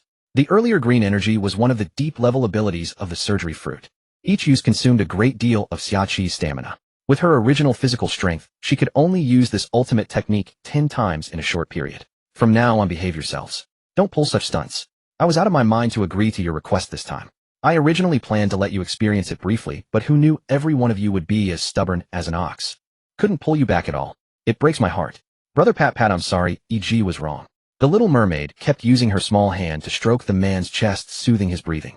Yi Wekai also said, Captain, I'm sorry. Yi Taichu interrupted, enough? It's not entirely your fault. The key is that I shouldn't have been out of my mind to agree. We're family. Don't say sorry. Take it back. Sai, although I know enduring it fully will bring great benefits to you, in every way my heart feels no joy at all. I love you. I don't want you to suffer even a little. I want you to live happily and carefree every day. Understand? I love you too, Captain. Me too, brother. A full moon hung in the sky, stars twinkled, and a gentle breeze brushed by. Yi Taichu lay on a rocking chair admiring the moon. Occasionally he opened his mouth to accept a 5-nut mooncake fed by Didi beside him. Not far away, the little girl Shadela and the others were being reprimanded by their elder sisters. 3 days had passed since the little girls received the bloodline factor. Yi Wekai and the other woman had fallen asleep that night, and slept for a full 2 days before waking. As for the little girl and Erwia, they had only awakened a few hours ago from their slumber caused by mental exhaustion.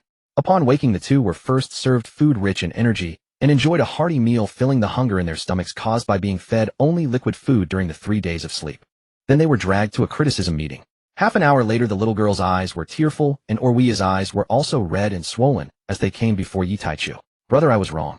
Yi Taichu stood up, lifted the little girl into his arms, and rubbed his chin against her fair, soft, and delicate little face.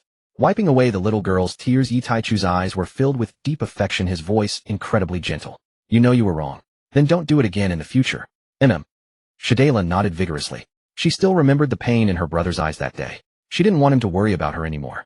The pain she felt was not as deep as the pain in her heart. She dared not imagine how much her brother had suffered in his heart, and all because of her stubbornness. Yi Taichu's gaze fell on Orwia, whose eyes were swollen and red, and he said nothing more. He gave a gentle smile, opened his arms, and patted his chest. Orwia threw herself into his embrace. Leaning against that chest that made her feel incredibly safe, the delicate tip of her nose caught the familiar and pleasant scent of her beloved. Her tears, which she had held back, began to flow again. Feeling the slight chill on his chest, the large hand on the woman's back gently patted her. Biga, don't cry. It's over. The woman in his arms cried even harder, her delicate body trembling slightly. After a long while, a soft nasal sound emerged. The moon and stars alternated in brilliance. All the women on the 9 heavens lay on rocking chairs, quietly admiring the bright moon disk in the sky. On the other side, in the Mariehua Council Hall, the 5 elders still haven't found their traces. Below, Kong the Steelbones lowered his head. No. According to the last eyewitness, the other party vanished in the New World over a year ago. No one has seen those people or their ship since. Our Marine Headquarters Intelligence Department speculates that they might be hiding on an island in the Calm Belt, or perhaps in the secluded Wano country that does not interact with the outside world. The 5 elders exchanged glances. The one holding the Shodai Kitetsu spoke to the others. If they are in that country, it may be troublesome. Jay Garcia, Saturn interjected with disdain. What's the big deal? It's just a waterfall barrier. Another elder said, but as long as someone is stationed above that waterfall, our people cannot land. Should we send an admiral? Those brats from the Rocks crew are making a lot of noise lately. The admirals can't spare the time. Then what? We can't go ourselves, can we? Wait. Such arrogant people will reveal themselves eventually. Having concluded the matter, the 5 elders turned to the Marine Fleet Admiral standing in the hall. We heard that Zephyr's elite training camp at Marine Headquarters received 3 monstrous prodigies with extraordinary talents. All of them are rare and powerful Logia ability users. Kong the Steelbones, a hint of joyful smile, flashed across his face. Yes, my lords. The 5 elders each picked up the files from the Marine Elite Training Camp on the table and began flipping through them. Borsellino, 29 years old, a Vice Admiral level from the North Blue Logia Glint Glint Fruit ability user. Sakazuki, 26 years old, Vice Admiral level from the North Blue Logia Magma Magma Fruit ability user. Kazan, 20 years old, Rear Admiral level from the South Blue Logia Ice Ice Fruit ability user. Behind the files of these 3 there were also many names and information, including Gion, Momonga, Enigmo, and others. The 5 elders asked without raising their heads, are their backgrounds clean? Kong the Steelbones immediately replied, they are all clean, and they all possess a certain sense of justice. Among them, Sakazuki's hometown was destroyed by pirates a few years ago while he was away. He was the only survivor of the entire town. He has become another extreme version of Zephyr, eager to slaughter all pirates. The 5 elders then focus on training them. Their talents are extraordinary, their fruits are powerful. They are candidates for Admiral. Yes. You may leave now. The night sky gradually brightened, leaving only a few stubborn stars shining in the ink-blue sky. The distant land was no longer hazy, but became clear, draped in a faint golden veil. Everyone on the 9 heavens began their daily training. Light shouts rang out continuously. Huh. Heh. Huh. Yi Wekai and the little girl were earnestly practicing punches and kicks. Having undergone genetic modification through the maternal bloodline factor, they now possessed remarkable talents, and were completely bound to Yi Taichu. The stronger Yi Taichu became, the stronger the bloodline factor within them grew. From then on, the upper limit of their talents was Yi Taichu, the source of the bloodline. Currently, just the first step of gene improvement had elevated the women who originally had no cultivation talent to at least possess the talent to reach Vice Admiral level. As for surpassing Vice Admiral, it depended on Yi Taichu's future breakthroughs, passively raising their talent caps, and also on their own hard work. With sufficient effort, there was a high chance of breaking through their own talent limits and reaching higher levels. Yi Taichu was very satisfied with this result.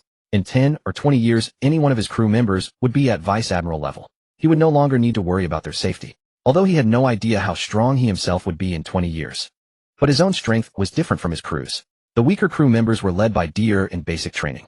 Meanwhile, Yi Taichu and Di Yuan, who were at Vice Admiral level, were training their observation haki, using each other's observation haki to sense and evade attacks, striving to reach the level of foreseeing the future as quickly as possible. The ones training observation haki stopped. Everyone's gaze turned toward Yi Wekai and the others, because just now their observation haki had sensed a series of breakthrough auras from the sisters over there. 13-year-old Shadela broke through the warrant officer level, reaching junior lieutenant. Yi Wekai broke through to lieutenant, e.g. to commander. Orwea also reached captain level. Whitey Bay to Commodore. And their foundations were extremely solid, as if they had been honed at that level for a long time. TSK Tisk Brother Taichu's bloodline factor is really absurd, marveled Deer, who was training them. She scratched her head. I only felt my physique and stamina getting stronger. Why didn't I feel the kind of talent enhancement that Sister Xia Qi mentioned? Tian Yuesher. Yes, I imagine the captain's bloodline factor could raise our talent caps. Seeing our sister's breakthrough confirms this, but I also didn't feel any improvement in that aspect like Deer did I. Watching our sister's breakthrough undoubtedly confirms this, but I also didn't feel any improvement in that aspect like Deer did I. Xiaoqi and Bajin were amused by these two greedy girls. Hey enough. You two monstrous girls, you never mention your own already absurd talents, do you? Alright, stop fooling around. Yi Taichu rubbed his forehead and interrupted, looking at Didi and Tian Yuesher with a helpless expression. You two, do you really think the captain's bloodline factor is omnipotent? Didi looked astonished. Huh, isn't it? Deer stared in astonishment. Huh, isn't that the case? Tian Yuesher's gentle voice chimed in. Indeed. The captain's bloodline factor enhances our sister's physical resilience, boosts stamina, extends lifespan, and even neutralizes the debilitating effects of seawater. Our innate talents improve too. Doesn't that make it virtually omnipotent? Yi Taichu pondered for a moment, then conceded it truly was all-encompassing. Well, technically that's accurate. Yet you've overlooked one fundamental truth: everything possesses its natural limit.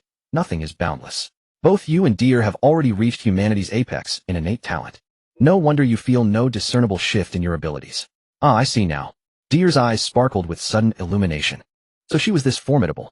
Then perhaps her dream, to hear those two enchanting maidens call her sister, wasn't so distant after all. Clutching her tiny fist with exhilaration, she cheered aloud under the bewildered gazes of the others. Go, Deer. You can do it. Ignoring Deer's inexplicable feverish excitement, Di Yuan turned her gaze toward the group undergoing breakthroughs.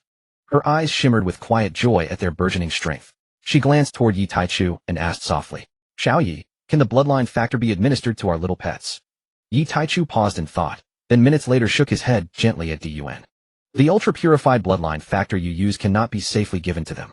This grade requires extraction of my primal essence as the core ingredient, exclusively reserved for family. What Xiaoqi drew previously already pushed me to my current physiological threshold. Any further extraction would impair me at this stage. Upon hearing that her beloved's very essence would serve as raw material, Di Yuan instantly abandoned the idea. However, Di Yuan regarded him with quiet, questioning eyes. Yi Taichu smiled faintly. However, we can synthesize a variant, the same type previously tested on Sea Kings. Its efficacy falls short of yours, but still elevates their innate ceilings. I've already instructed Xiaoqi to prepare it, and will infuse one high-purity unit into each batch. It will suffice for them. Di Yuan returned his smile, tenderly, then gazed toward the young sea calves training nearby. That's more than enough. After all, these little ones strive with such earnest devotion.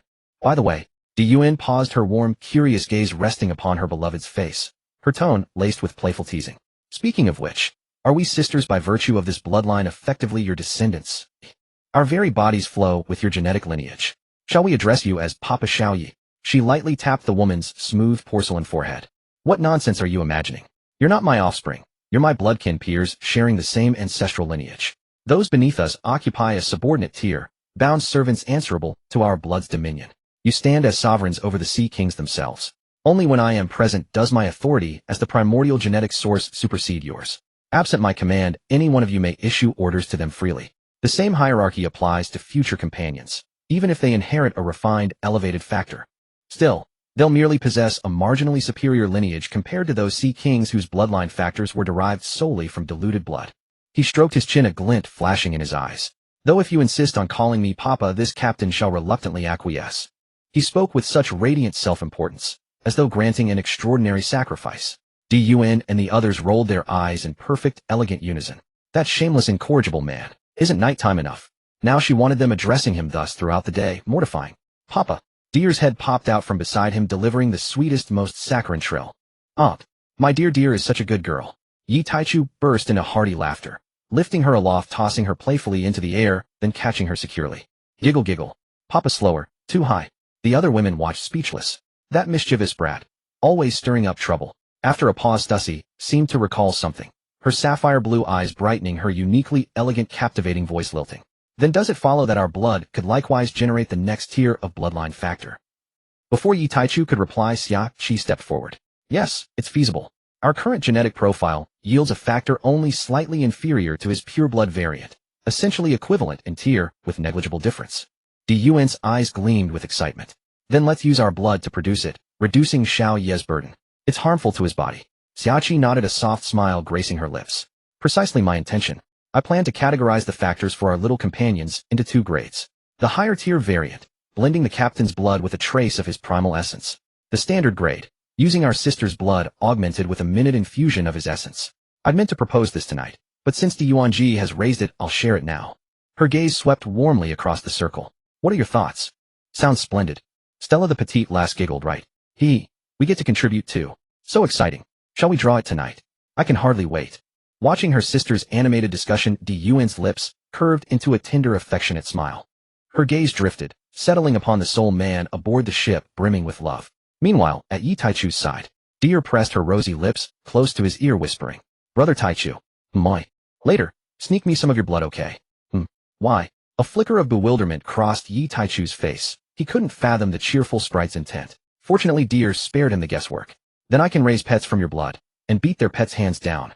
She spoke, utterly unaware that several elder sisters' ears had just pricked up. They waited in perfect, silent composure, eager to hear more. And we could wager on contests, winning a back rub from sister. Won't you, Brother Taichu? A playful glint lit Yi Taichu's eyes. He shrugged, feigning helplessness. That poses no difficulty, but Deer's dark luminous eyes widened eagerly. She leaned in, breathless. But what? Yi Taichu grinned, mischief dancing across his features, and pointed behind her. But I'm afraid I haven't the faintest notion what your sisters think of this proposal. Why don't you ask them? Deer's grin vanished, frozen into rigid dismay as she slowly turned her head. There, soundless and serene, stood her elder sisters, materialized behind her without a whisper. She longed desperately to slap herself hard. How could she forget? They cultivated observation hockey, and kept it perpetually active. Disaster. She realized with chilling clarity that her life, Nafi Ruda Li Deer, might well descend into profound, unrelenting gloom.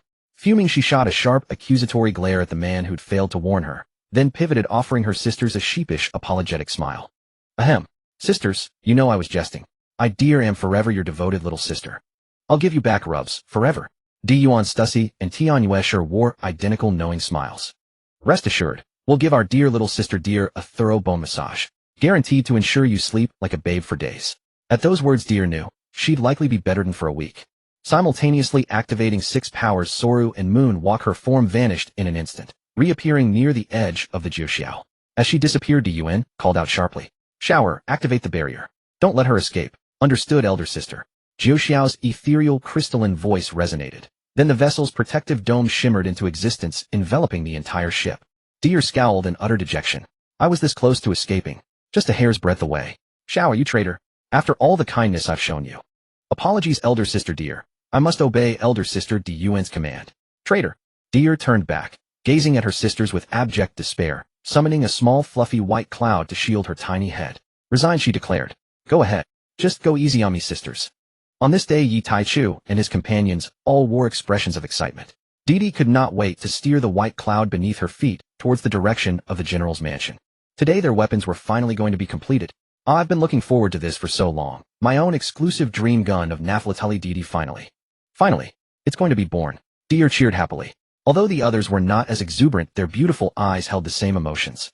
When they arrived before the forging room in the general's mansion, the forging room had been staffed day and night in shifts for the past year and a half. The master craftsmen who had been forging without rest had ceased their previous hammering. They stood respectfully in the forging room to welcome their arrival. Seeing Yi Taichu and the others arrive, the leading Guanyue Shoshi Shao stepped forward, bowing his head respectfully, as he said, My lord, this way. He led everyone to the dozens of shelves that had been specially cleared and placed in the center of the forging room, each shelf holding a weapon. Every weapon exuded an inexplicable, yet extremely sharp aura. Among them, the 9 weapons of various shapes, placed at the very front, possessed the most powerful aura. Their own aura even formed a kind of oppressive pressure. Any creature standing before them would be oppressed by this pressure. Those below the rank of Rear Admiral could not even approach them. They heard Guanyue Shoshi Shao's voice filled with joy and pride as he said, My lord, these weapons can be said to be the greatest masterpieces of our Wano country. 9 supreme-grade weapon-level weapons with their spiritual nature and forging craftsmanship. Even among the 12 supreme-grade great swords that have been legendary for centuries, they are among the very top tier. They are the peak craftsmanship of our Wano country, surpassing all previous generations. Yi Taichu did not comment much on this. These weapons were indeed the pinnacle in this world. Such highly spiritual weapons might indeed be able to nurture sword spirits or gun spirits. As for whether the first-generation Kitetsu had one, he didn't know. But assures Chulu and the 7-star sword already had complete sword spirits, didn't they? However, the 7-star sword's material was not good enough, otherwise a sword with self-awareness would be very impressive. Yuan, Didi, and the other women all fixed their beautiful eyes on Yi Taichu, their meaning clear. Let the captain choose first. Yi Taichu did not hesitate and stepped forward to pick up the middle one of the 3 swords. At present, Yi Taichu's height was controlled at over 2 meters. When the long sword fell into his hand, it automatically transformed to the length that best suited his stature. Yi Taichu was greatly astonished by this. Perhaps this was the special ability of a supreme grade weapon. Or perhaps weapons of this level had some special material added, allowing them to adapt to the user. He planned to ask Guangyue Shoshishiao about this later. His gaze fell upon the long sword in his hand. The blade was azure blue, the hilt was golden, and it was inlaid with an extremely pure blue sea stone. Buzz, buzz, buzz. The long sword trembled lightly and continuously when it reached his hand. Yi Taichu felt a mysterious force emerging from the blade, entering his body through the hilt. It seemed to be protesting, also seemed to be testing whether the person holding it was worthy of using it. Yi Taichu glanced at the long sword that was trembling and emitting continuous buzzing sounds.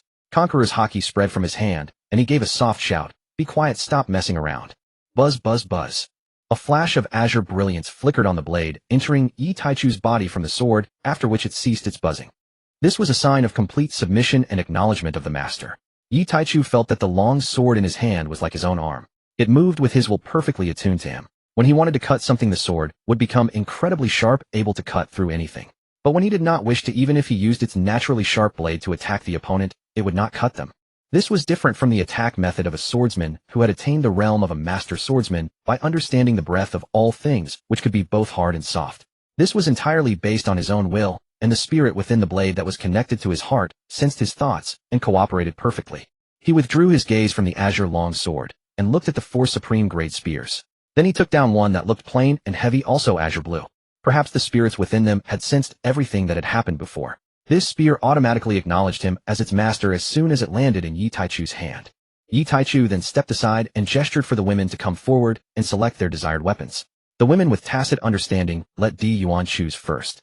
Because Yuan was not only the vice captain but also their acknowledged big sister, it was only right that she chose second. She picked up the sword on the left, which was entirely red gold with a golden sea stone inlaid on the hilt. The blade occasionally flickered with streaks of red gold light. When it fell into Yuan's hand, it automatically adjusted to the appropriate size. Perhaps this was because it was forged from Yuan's golden crow flame. It naturally had a closeness to Yuan, and the red gold sword in her hand showed no unusual movement. When Yuan's conqueror's haki probed into the blade, it unhesitatingly acknowledged her as its master.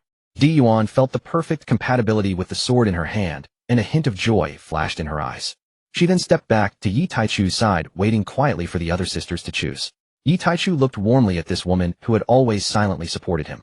Not picking another one. I feel that Sister Yuan would look very cool wielding dual swords. Yuan's beautiful eyes flashed a hint of slyness, and she smiled gently. Little Yi, can I interpret your meaning as you thinking that I look ugly wielding a single sword? Ha ha ha, how could that be? My sister Yuan is the best in the world wielding a single sword, is both handsome and domineering. Flatterer. Yuan shot a glare at this flattering man, then shook her head. After a moment, her voice magnetic and soft as she spoke. I mainly focus on physical techniques and single sword style. Dual swords are not suitable for me. I'm not a monster like you who uses both spear and sword while never neglecting physical training. I don't have your monstrous talent, little sister. It took me a long time to figure out just 2 things. Habitually, he pulled Yuan into his arms and planted a kiss on her soft and delicious cheek. Don't sell yourself short, Sister Yuan. The two fell silent, embracing each other as they looked at their family members not far away. After Yuan came Stussy. She stepped forward to examine the 3 spears, each different in appearance, but all exquisitely beautiful. She picked up the left one of the 3 spears, which was entwined with dragon patterns its blade, and but both carved with a 9-tailed fox design, a spear of white, blue, and gold interwoven. She remembered that after the captain designed the weapon style, Deer had added the fox design for her. With her conqueror's haki and her unwavering conviction, she naturally subdued the spirit within, without any suspense.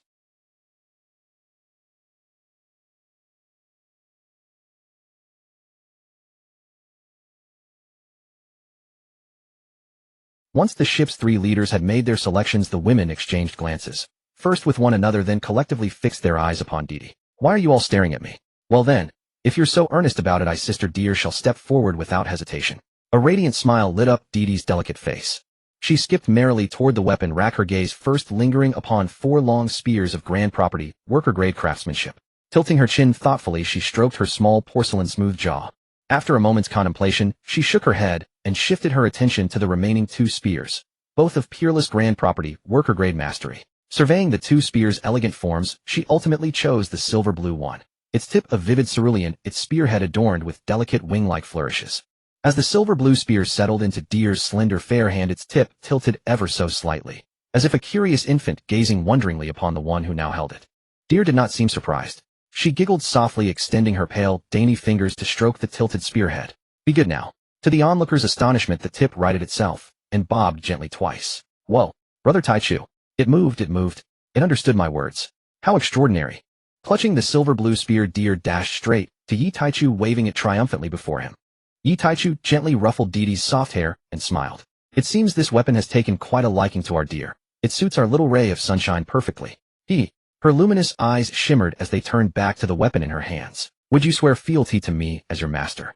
At her words, the spearhead dipped once more, then blazed with light, and a rhomboid silver-blue mark appeared upon her forehead. She retrieved a tiny mirror from her ring and held it before her face, studying the rhomboid mark upon her brow. With but a subtle shift of will, the mark vanished, then reappeared at her next thought. Satisfied, she nodded. At last, she too possessed a weapon uniquely her own. You're truly remarkable, dear, said Diyu and Satusi and the others, praising her warmly. Didi scratched her head, her expression brimming with quiet pride. With slender alabaster fingers shaped like tender green onions, she gestured a minuscule distance. I'm not quite there yet, still just a little short of my sisters. Xiaoqi and Tianyue, already wielding their own weapons, did not join the selection. Next, Miss Bajin selected a great cutting blade possessing latent potential for advancement. Huaidi Bei likewise chose a great cutting blade of similar promise. Yi Taichu frowned, puzzled. Why did none of you choose the peerless tier weapons? Bajin shook her head. I know my limits well. I am not yet capable of subduing peerless tier arms. So I chose this tier below. Cultivating it myself suits me far better. Huaidi Bei added, I share Sister Bajin's view. I am no prodigy like Deer, no anomaly beyond reason. With these blades I could never command their absolute loyalty as captain and sisters do. And training with a great cutting blade at my current strength will surely allow me to forge in time a peerless tier blade uniquely suited to me. The remaining women, Ye Kai and the others, declared themselves non-combatants, stating they had no present need for such arms. These weapons should be reserved for sisters whose paths lie more directly in battle. Yi Taichu watched this exchange, sighed, and exchanged a glance with Diyun nestled in his arms, before addressing the remaining women. It's fine, go ahead and take them. What comes later can wait until later. Yet each woman firmly shook her head. All right, Captain, we know how fond you are of us, but these belong to sisters who need them more. We simply have no use for them. Yes, brother. You may keep them for now and bring them forth when a sister truly needs one. Or we'll come ask you for them whenever we wish. Either way is perfectly fine. Yi Taichu then looked meaningfully toward Xiao Ju and Xiao Ren, gesturing for them to step forward and choose. Both women declined in unison. Xiao Ju said, we are our master's maids. Our duty is only to serve him. Such formidable weapons are unnecessary for us. Xiao Ren added, Xiao Ju speaks truly, master. Please reclaim them. With no further recourse, Yi Taichu could only sigh, and with a wave of his hand withdrew the remaining weapons into his pocket dimension. He also gathered the surplus materials left over from forging these supreme arms, using them to craft dozens of high-grade kitchen knives, all of fine cutting blade caliber. Truth be told, had raw materials been sufficient, he would have forged every single one into peerless tier great cutting blades. He did not forget the weapons for his smaller companions, swords, spears, halberds, staffs, whips, hundreds in total, meticulously crafted. Though not legendary blades, they ranked among the finest weapons beneath that exalted tier. If left unrefined, these arms might even evolve, through the diligent efforts of young sea bulls, into black blades. Finally, he instructed the master smiths to compile their forging insights into written treatises. He entrusted Guangyue Shoshi and the Tianyue clan's patriarch to review each volume thoroughly, ensuring no deliberate errors had been inserted. Once verification was complete, Yi Taichu led the women back aboard the Jiushao. Gathering the crew's attention, he spoke with enigmatic gravity. Our weapons possess sentience. In my homeland, such arms are awakened through a ritual, anointing them with a drop of blood. Try it yourselves, see if it takes effect. Curiosity gleamed in the women's eyes. One by one they drew their blades, pricked their fingers, and let crimson droplets fall upon the steel. Yi Taichu followed suit, and immediately sensed a profound deepening of resonance with his weapon as though bound by shared bloodline. His sensation mirrored theirs, yet remained subtly distinct. Whoa, it really worked. Xiao Air, find us a place to test these weapons. At once, master. Above the Kazuki Domain's general's residence, the colossal vessel that had hovered overhead for over a year finally receded into the distance, and the master smith's suspended hearts at last settled. Guangyue Shoshi's face, aged decades beyond its years, was etched with profound sorrow. Tears welled and spilled. Wah, those demons have finally departed. The other masters chimed in, voices overlapping. Yes, their year-long stay reduced Flower Capital's male population by half. Even women dwindled by 20%. And across the entire Kazuki domain, our total populace shrank by 30%. They were true slaughter stars, each more breathtaking than the last, yet each deadlier than the one before. One after another they dissolved into tearful lamentation. And, though we forged such transcendent arms, this old man feels no joy whatsoever. Old one, you speak truth. Yi Taichu and his companions remained utterly unaware of these grievances. Even had they known, they would have cared little. Those who harbored ill intent toward their family deserved death, and sympathy was unwarranted. If bearing the title of Slaughter God shielded those they cherished, then so be it. To inspire dread was no burden, but a solemn vow. Boom. A deafening series of explosions erupted near the coast of the Kazuki domain, sending plumes of smoke and dust spiraling skyward, blanketing vast stretches of land. Blades of light, sword flashes, spear thrusts, shattered the air, cleaving earth, sky, and sea alike in an apocalyptic display. At last silence returned.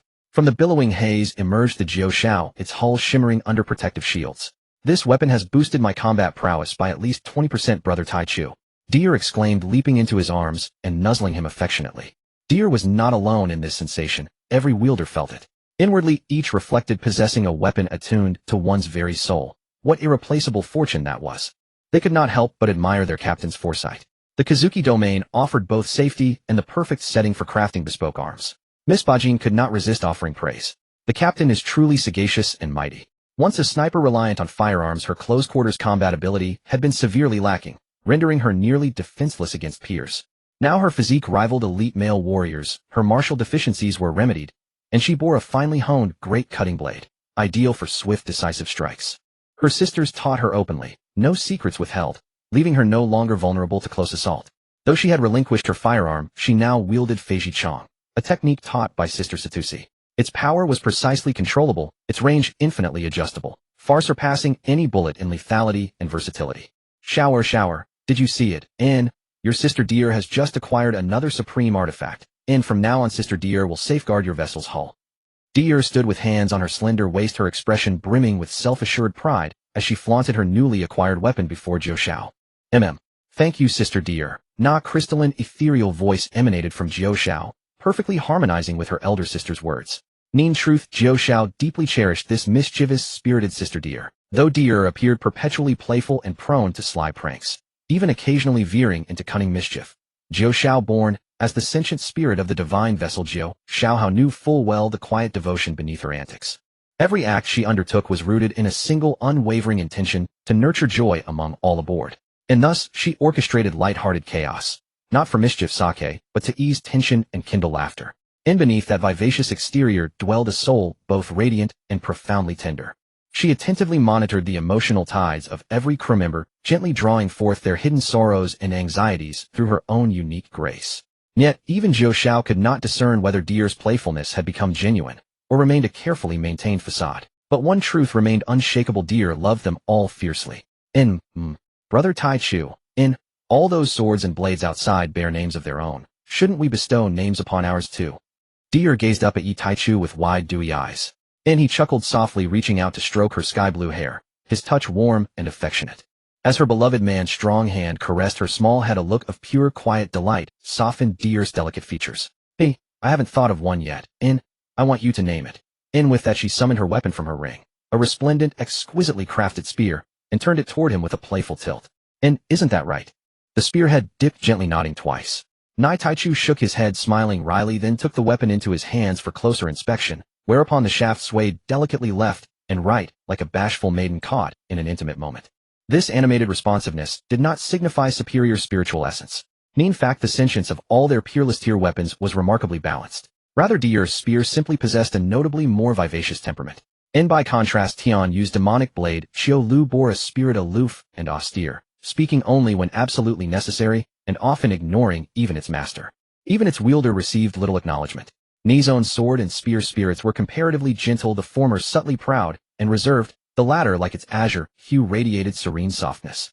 Diyuan's sword spirit exuded haughty grandeur, evident even in its gleaming golden blade.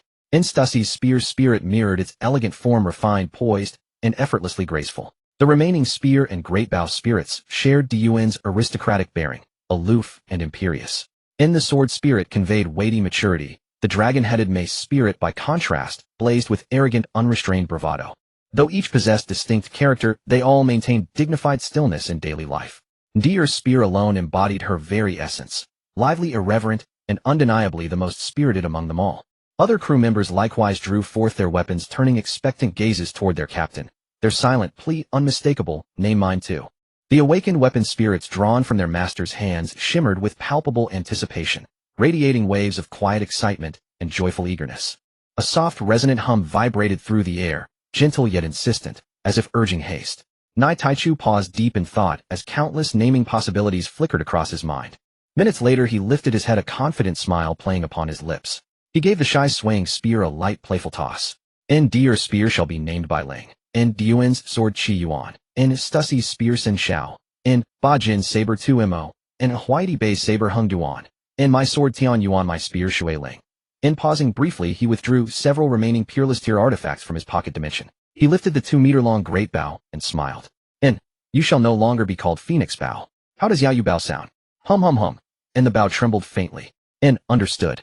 Within 10 years I shall find a master worthy of me." And then silence settled over the bow once more.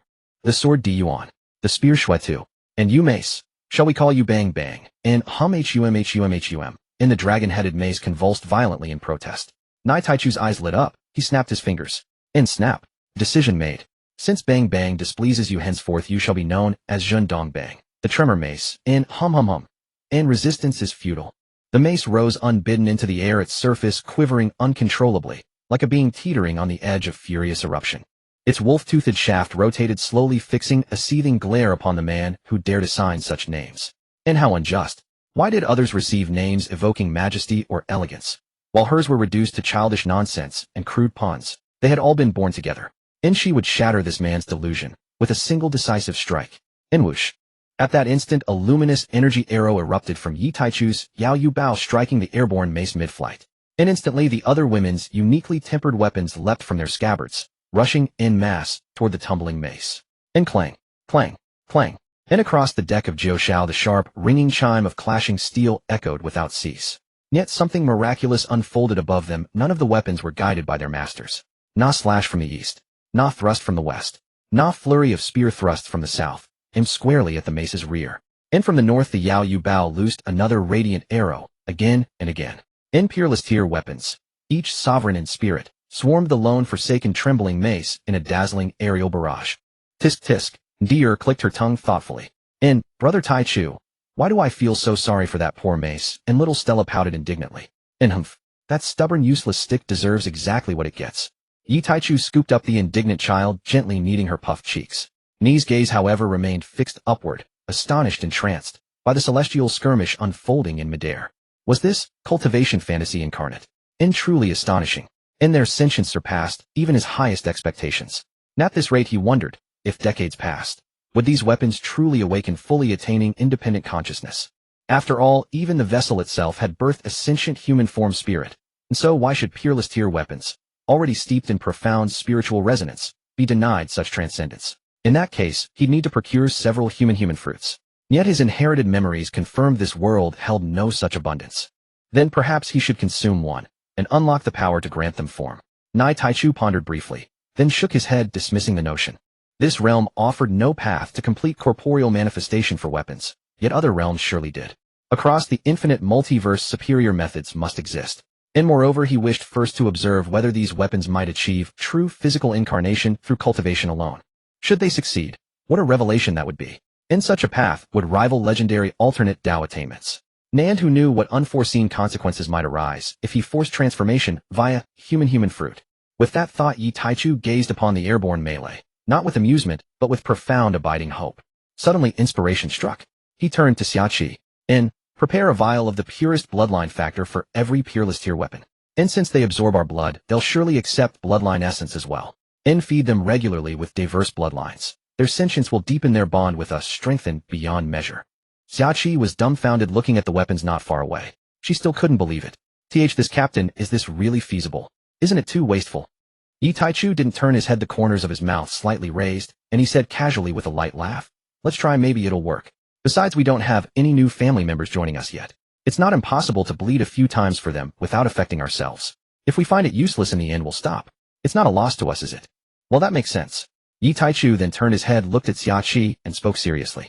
Remember, only supreme grade weapons can use high purity lineage factor. Below supreme grade great grade weapons can only use blood or the lineage factor extracted from your blood. It's not that I'm unwilling to use it for your weapons, but the spiritual nature of great grade weapons is not strong enough. If I rashly use my lineage factor, they will become closest to me in the future, not to you, their masters. Xiaoqi nodded. She had already thought about this when she heard the captain plan to feed the weapons with lineage factor. Her gaze was somewhat envious as she watched the weapons bullying the Wolf-Tooth Club not far away for a while. These little things are about to take off, she said. After a moment, she lowered her head and looked at the great grade sword in her hand. A flash of confidence passed through her eyes. She stroked the blade and said softly, I believe you will have that day too in the near future, don't you think? Clang. The great grade sword in her hand automatically unsheathed with a clear ring. Xiaoqi's eyes flashed with a smile as she returned the sword to its sheath. It seems you share the same thought. Then let's work hard together. Buzz, buzz, buzz. In the following days, Yi Taichu and his group did not return to the flower capital, but instead traveled and trained across various regions of Wano country. 1 month later, they arrived at Ringo in Wano country. The daimyo here was Xuanyuan Yuan, and it was also the location of Wano's sword graveyard. Of course, Yi Taichu knew that all the decent swords in this graveyard had already been melted by him. Now only some scrap metal remained inside. He did not come here out of interest in those scraps, or in Xuanyuan Yuan. Rather, he remembered that there should be a mythical Zoan fruit here, the Hito Nomi mythical Zoan Daidebo form. As the 9 heavens flew over the bridge of tribulation, Shower's ethereal voice sounded. Master, there's a samurai with a fox below calling out to us. Should we stop? With a fox? Yes. The image of the local daimyo Xuanyuan Yuan appeared in Yi Taichu's mind. This guy's fox seemed to be the one that coincidentally ate that mythical Zoan fruit later when the fox lost its master after Xuanyuan Yuan was defeated and captured by Kaido. Don't mind him, go straight to the sword graveyard. Okay, master. In the sky, the massive hull of the 9 heavens slowly drifted over Xuanyuan Yuan's head. Chirp, chirp. The fox beside him called out a few times, snapping Xuanyuan Yuan on the bridge back to his senses. He stroked the fox's soft fur and let out a bitter laugh. How shameful, I am unable even to protect the people under my rule. He watched the departing airship with worried eyes, clenching his fist. I wonder how many will die or be injured in Ringo this time. Thinking of the enemy's strength, the anger in his heart gradually extinguished. No matter how unwilling, what could he do? He couldn't even defeat that man, let alone those terrifying women. Thinking of the sharply declining population of Wano, he sighed deeply. The only thing he could do was try his best not to provoke the enemy into a massacre. It wasn't that Xuanyuan Yuan was afraid of death, but he worried that his actions would anger the enemy.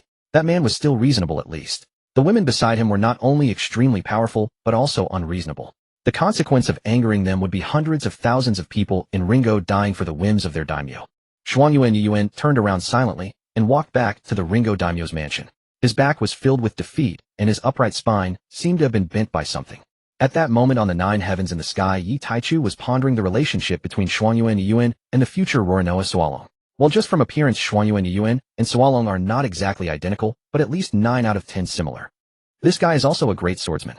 Sualong's swordsmanship talent is so outstanding, and he looks so similar. Xuanyue village. It seems more and more interesting. Yi Taichu revealed an enigmatic smile. He thought he probably understood. There could be 2 similar people in the world, but not so many coincidences. So Sualong is also a direct descendant of the Xuanyue clan.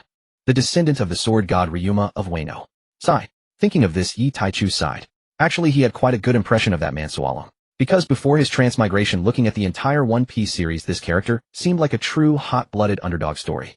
But in the end, wasn't he just a second-generation heir? He shook his head and stopped thinking. Soon the group arrived at the former sword graveyard of famous swords. The women flew down from the 9 heavens, their beautiful figures like fairies descending to the mortal world. They scattered to search for the possible mythical Zoan fruit. Everyone was very enthusiastic because on the way here they had made a bet tonight everyone would have to call the one who found the fruit Big Sister. And also help with pushing the butt. Any one of these rewards could make them extremely excited and motivated. Not to mention both together. Especially Tier, who was now like an extremely professional groundhog digging everywhere. She had wanted those 2 enchantresses to call her Big Sister for a long time. How could she miss such a good opportunity? Boom, boom, boom. Rumble. The demolition squad under the demolition captain, Yi Taichu, worked enthusiastically with the sound of collapses ringing incessantly. Half an hour later, the surface of the sword graveyard, which had been almost completely turned over by them, was now in ruins everywhere. They even considerately buried the unearthed bones deeper. Now all the women's gazes were fixed on the last corner. Only that area had not been searched yet. They exchanged glances, and the electric sparks in their eyes seemed to collide in the air like tangible energy. Brother. Just as Yi Taichu was watching this scene with interest, he felt his hand being tugged. The only person who could get so close without him noticing would be a family member. Sure enough, he heard the voice of the little lowly Stella. Brother here. He picked up the little lowly from the clouds, and she secretly took out a devil fruit from the space ring hanging around her neck, and quietly placed it into his arms. Yi Taichu showed surprise, and kissed the little lowly's cheek. Did you just find this? Why didn't you take it out directly? Brother, don't you remember you complained that you are the youngest, and have wanted to be the big sister for a long time? This is such a good opportunity, silly girl. The little lowly was delighted by the kiss, but then puffed out her cheeks in retort. Stella is not silly. After tonight, Stella is still the youngest. And I can't get the other prize. Besides, brother said he had never found a devil fruit before. See, you found one now. Gazing upon the little lowly's innocent and radiant smile, Yi Taichu felt a warmth blooming in his heart. This child. He planted a vigorous kiss upon her soft, fragrant cheek. He shouted toward the ladies vying for territory in the distance. My treasures, come back. Our little angel has already found the fruit. I hereby declare that from this moment on all of you shall call our little angel big sister. Didi flew back puzzled and asked, wasn't it supposed to start tonight?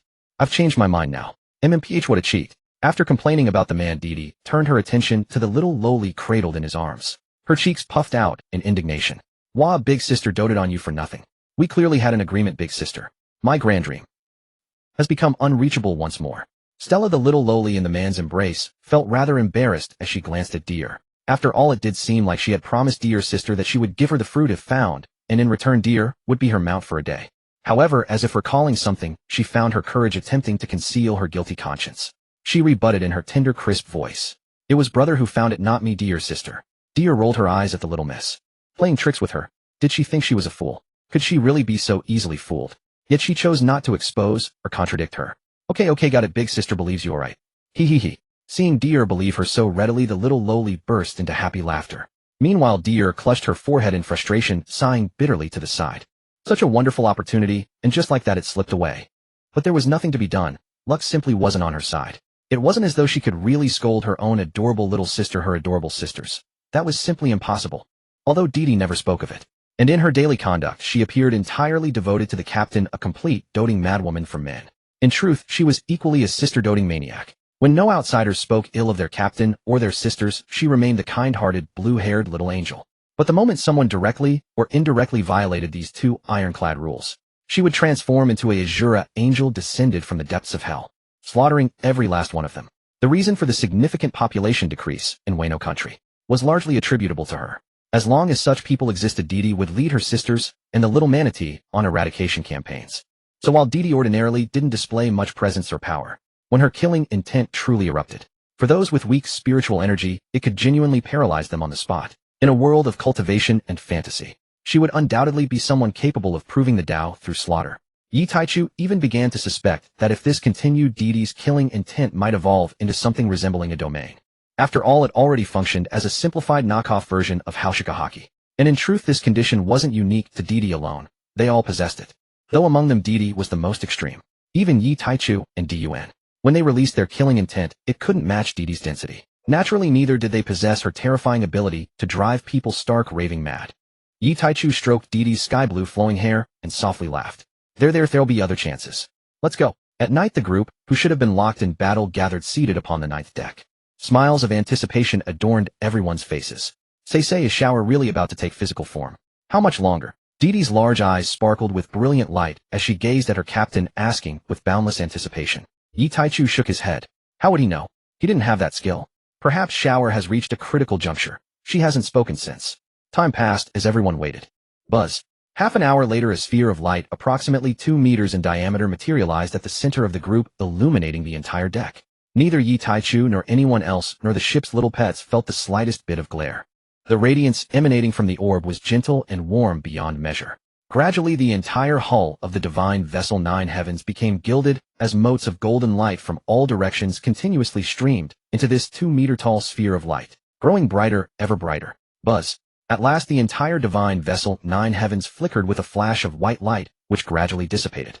Before everyone appeared a tall and slender figure with graceful curves, crowned with a pair of small dragon horns, her hair swaying like dancing flames, clad in a raincoat-like attire, bearing wings resembling Diyuan's golden crow feathers upon her back, with a dragon-like small tail, swaying behind her, clutching 2 small wooden hammers in her hands. a figure made entirely of golden light. One of the two wooden hammers appeared to be shaped like a small dragon, while the other bore the likeness of a nine-tailed fox. The golden figure stood approximately 2 meters tall. Its face possessed only the general outline of features without any refined details. Whoa! Didi's eyes sparkled as her delicate lips parted in a gasp of wonder. She instantaneously appeared beside the ship's spirit shower, circling around the spirit for a look. Finally she extended her fair tender little hand to touch the ship's spirit's pair of small horns, then the wings, and finally the tail. Didi's enthusiastic antics left the newly manifested shower rather flustered. Yi Taichu pulled away Didi, who was preparing to extend her mischievous hand towards Shower's prominent chest. What do you think you're doing? Didi wore a mischievous grin, not in the least bit abashed. I just wanted to see how Showers differs from ours. Then she gazed longingly at the two small wooden hammers in the ship's spirit's hands. Say, Shower, could you let your adorable big sister Deer study these handsome little hammers of yours? The ship's spirit Shower did not refuse, promptly handing over the small wooden hammers in her grasp. Yi Taichu likewise touched the small dragon horns and wings. The texture was soft and warm, like the sensation of cotton candy. Gazing at the ship's spirit's form, he asked curiously, Shower, is this appearance of yours derived from your vessel's form? Yes, master. Shower's voice remained ethereal and pleasant to the ear. Yi Taichu eyed that swaying little tail. He too was rather curious about what tactile quality it possessed. The ship's spirit Shower suddenly let out a startled cry. The cause Ibai's little lowly and the trio of D-Bay had somehow approached behind her. The little lowly grabbed that swaying little tail, examining it closely. Dong, dong, dong. Dun rapped each of the 3 little maidens on the head with a knuckle. The ladies gathered around Shower, examining her with great interest. Olivia's eyes were filled with wonder. Fancy that. Never did I imagine I'd live to witness the birth of a legendary ship spirit right before my very eyes. Turning to Miss Bakken beside her, who wore an equally curious and scrutinizing expression, she asked, Sister Bakken, when you were aboard Rock's ship, had you never encountered a ship spirit? Upon hearing this, Bakken rolled her eyes magnificently. Contempt filled her beautiful sky-blue eyes as she spoke with a tone of utter disdain. Those monsters. They were nothing but destroyers, one after another. The ships would be wrecked and require major repairs every other day. How could anything like a ship's spirit ever come into existence in such a place? Olivia thought of Bakken's former companions and nodded in understanding agreement. That does make sense. On the shores of Wano country in the year 1496 of the Sea Circle calendar, Yi Taichu directed the small sea oxen as they hauled supplies. In his arms lay Stella, who was growing larger by the day. Stella had now grown to over 5 feet tall. Tear descended from the 9 heavens and teased at the sight. Little girl, a few more years, and you'll be of age. You won't be able to curl up as a tiny bundle in the captain's arms like before. Stella stuck out her tongue. Naya, that won't happen. Big brother can grow even taller and bigger, so I'll always stay small. Sister Tear is a dummy. Tear clenched her fists, producing a series of satisfying cracks as a mischievous grin spread across her face. Little sis, care to say that again. Stella immediately switched tactics without an ounce of pride. Sister Tear is the best, the smartest, and the most clever of all. Tear nodded with satisfaction. Extending her delicate pale hand, she flipped it over to reveal 2 head-sized snow-white clouds materializing in her palm. Without any visible effort, she produced small bottles of various colors from her ring and sprinkled their contents over the clouds. In an instant, the 2 little white clouds transformed into a kaleidoscope of colors. She then conjured a small stick-like cloud and inserted it into each one, handing one of them to the little girl. Here, have some cotton candy. Stella took the cotton candy, her big eyes curving into crescent moons, and said in a sweet voice, Thank you, big sister. Tear patted the little girl's head and brought the other cotton candy to Yi Taichu's lips. He took a gentle bite, and Tear had a bite as well. Stella nestled in his arms, also offered her cotton candy to his mouth. With a helpless smile, he took a bite, only for Tear's cotton candy to be extended toward him again. The 3 of them passed the Cloud brand cotton candy around, sharing bite after bite. It was a creation Tear had whimsically invented after Stella mentioned craving cotton candy one day. If not for combat considerations, Tear and the Cloud fruit would have made a truly fitting pair. Before long, the sea oxen, now considerably stronger than before, finished moving all the supplies. The 3 returned to the divine ship, 9 heavens. Yi Taichu smiled softly at the crew members who stood waiting for him on the deck, then gave the order, set sail. With a deep hum, the 9 heavens, guided by the small sea oxen, slowly made its way toward the waterfalls at the outer seas of Wano. Yi Taichu stood at the bow, gazing into the distance. This time they had no need to fear anyone. They would turn the world upside down. Turning to look at his family beside him, his heart brimmed with anticipation for the journey ahead. After a moment's thought, he raised his large hand, and a devil fruit materialized in his previously empty palm. Addressing the nearby ship spirit Shower, he called out, Shao, here, master. The ship's spirit, who had been listening to Tear's ramblings just a moment ago, appeared before the man in an instant. Though he couldn't see its eyes, Yi Taichu could still sense a gaze fixed upon him. He squeezed the soft, glowing head of the ship spirit, then pointed to the devil fruit in his hand, as he said calmly, "This is a type of human fruit. Eating it will allow you to fully take human form, freeing you from being bound to the ship." The ship's spirit shower tilted its head, its flames flickering and undulating. Even though its glowing face bore no expression, Yi Taichu could inexplicably sense that shower was filled with curiosity. After a moment, the ship's spirit's ethereal voice echoed, "If I eat this fruit, will my body change along with it?" Yi Taichu smiled. "Of course it will. This divine ship, Nine Heavens, is Shower's true body. You are its spirit. It's just like the relationship between a human soul and body. Right now you're essentially in a soul state, and the ship is your body." Shower tilted its head in contemplation. Tear poked her head over, asking curiously, "Will Shower turn into the legendary monstrous Deo by eating this devil fruit?" "But I've heard Deo are quite ugly." Shower turned around and noticed that all the sisters on the ship had gathered there without her realizing. Yi Taichu let out a few gentle chuckles and began to explain softly, "The Deo doesn't have just one form. It's a rare devil fruit with multiple transformation abilities." Noticing the women's curiosity, he lowered his gaze to the devil fruit in his hand and continued, "When most creatures eat this fruit, they transform into an ugly bald monk. But that form is merely one of the Deo's many manifestations." "Oh." Seeing the curious looks from the women, Yi Taichu didn't keep them in suspense and continued unhurriedly, "Form follows the heart. Whether a woman becomes a monk or a nun with hair isn't fixed, and their features won't necessarily be the same either.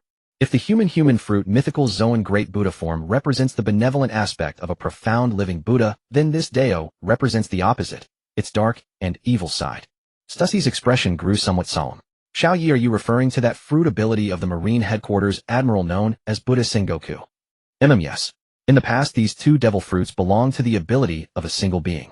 An accident occurred causing them to be split apart. The float fruit and the gravity fruit are similar. They were once called gravity. Being separated created two distinct abilities. The great Buddha form and the Deo form are likewise. They once belonged to a single entity that mastered the truth of Buddhism. Wow, Brother Taichu, you know so much. Tear's beautiful big eyes sparkled with stars as she gazed at the man with admiration.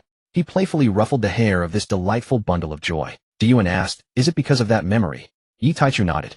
After the Ruluka Island incident, he had already told her about the memories during their voyage.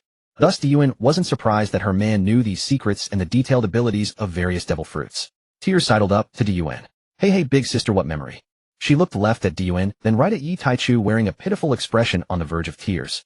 "You two are keeping secrets from the sisters. Well, love is fading. There's no love anymore, is there? BM. Ouch."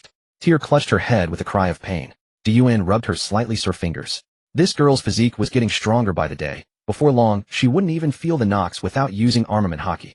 She shot a glare at her dramatic sister face, full of helplessness, then held her forehead, and recounted the story of the rainbow-colored mist she had experienced with Yi Taichu. Brother Taichu was in that much danger back then. The power of two devil fruits, and Brother Taichu was still so weak at the time. Tear wrapped her arms around the silent man, rubbing her cheek against him repeatedly, her voice thick with concern and lingering fear. Gion was not foolish. When she discovered that Yi Taichu could use two abilities, she had already deduced the general situation of what had happened back then. But since Xiao Yi showed no intention of telling her, and she had thoroughly examined her man multiple times afterward, without finding any problems, the matter was simply dropped. Now as Gion recounted the story, she omitted nothing. With Tear's intelligence, she naturally detected the hidden danger within it at once. Eating two devil fruits was unheard of across this vast sea. Though she trusted her man, hearing about the dangers he had faced in the past still made her heart ache with worry. After all, Brother Taichu back then was just a weakling. Yi Taichu gently stroked Didi, who nestled affectionately in his arms, then spoke softly and tenderly to the women beside him, whose hearts ached with concern. "There's nothing to worry about. It's no great matter, and it's all behind us now. What truly concerns us is whether Shower should consume this devil fruit."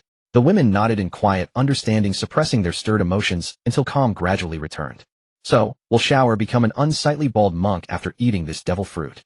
Yi Taichu smiled inwardly, recalling the original devil fruit, a being steeped in profound Buddhist resonance, and replied uncertainly, "I dare not guarantee it, but she certainly won't transform into an ugly bald monk.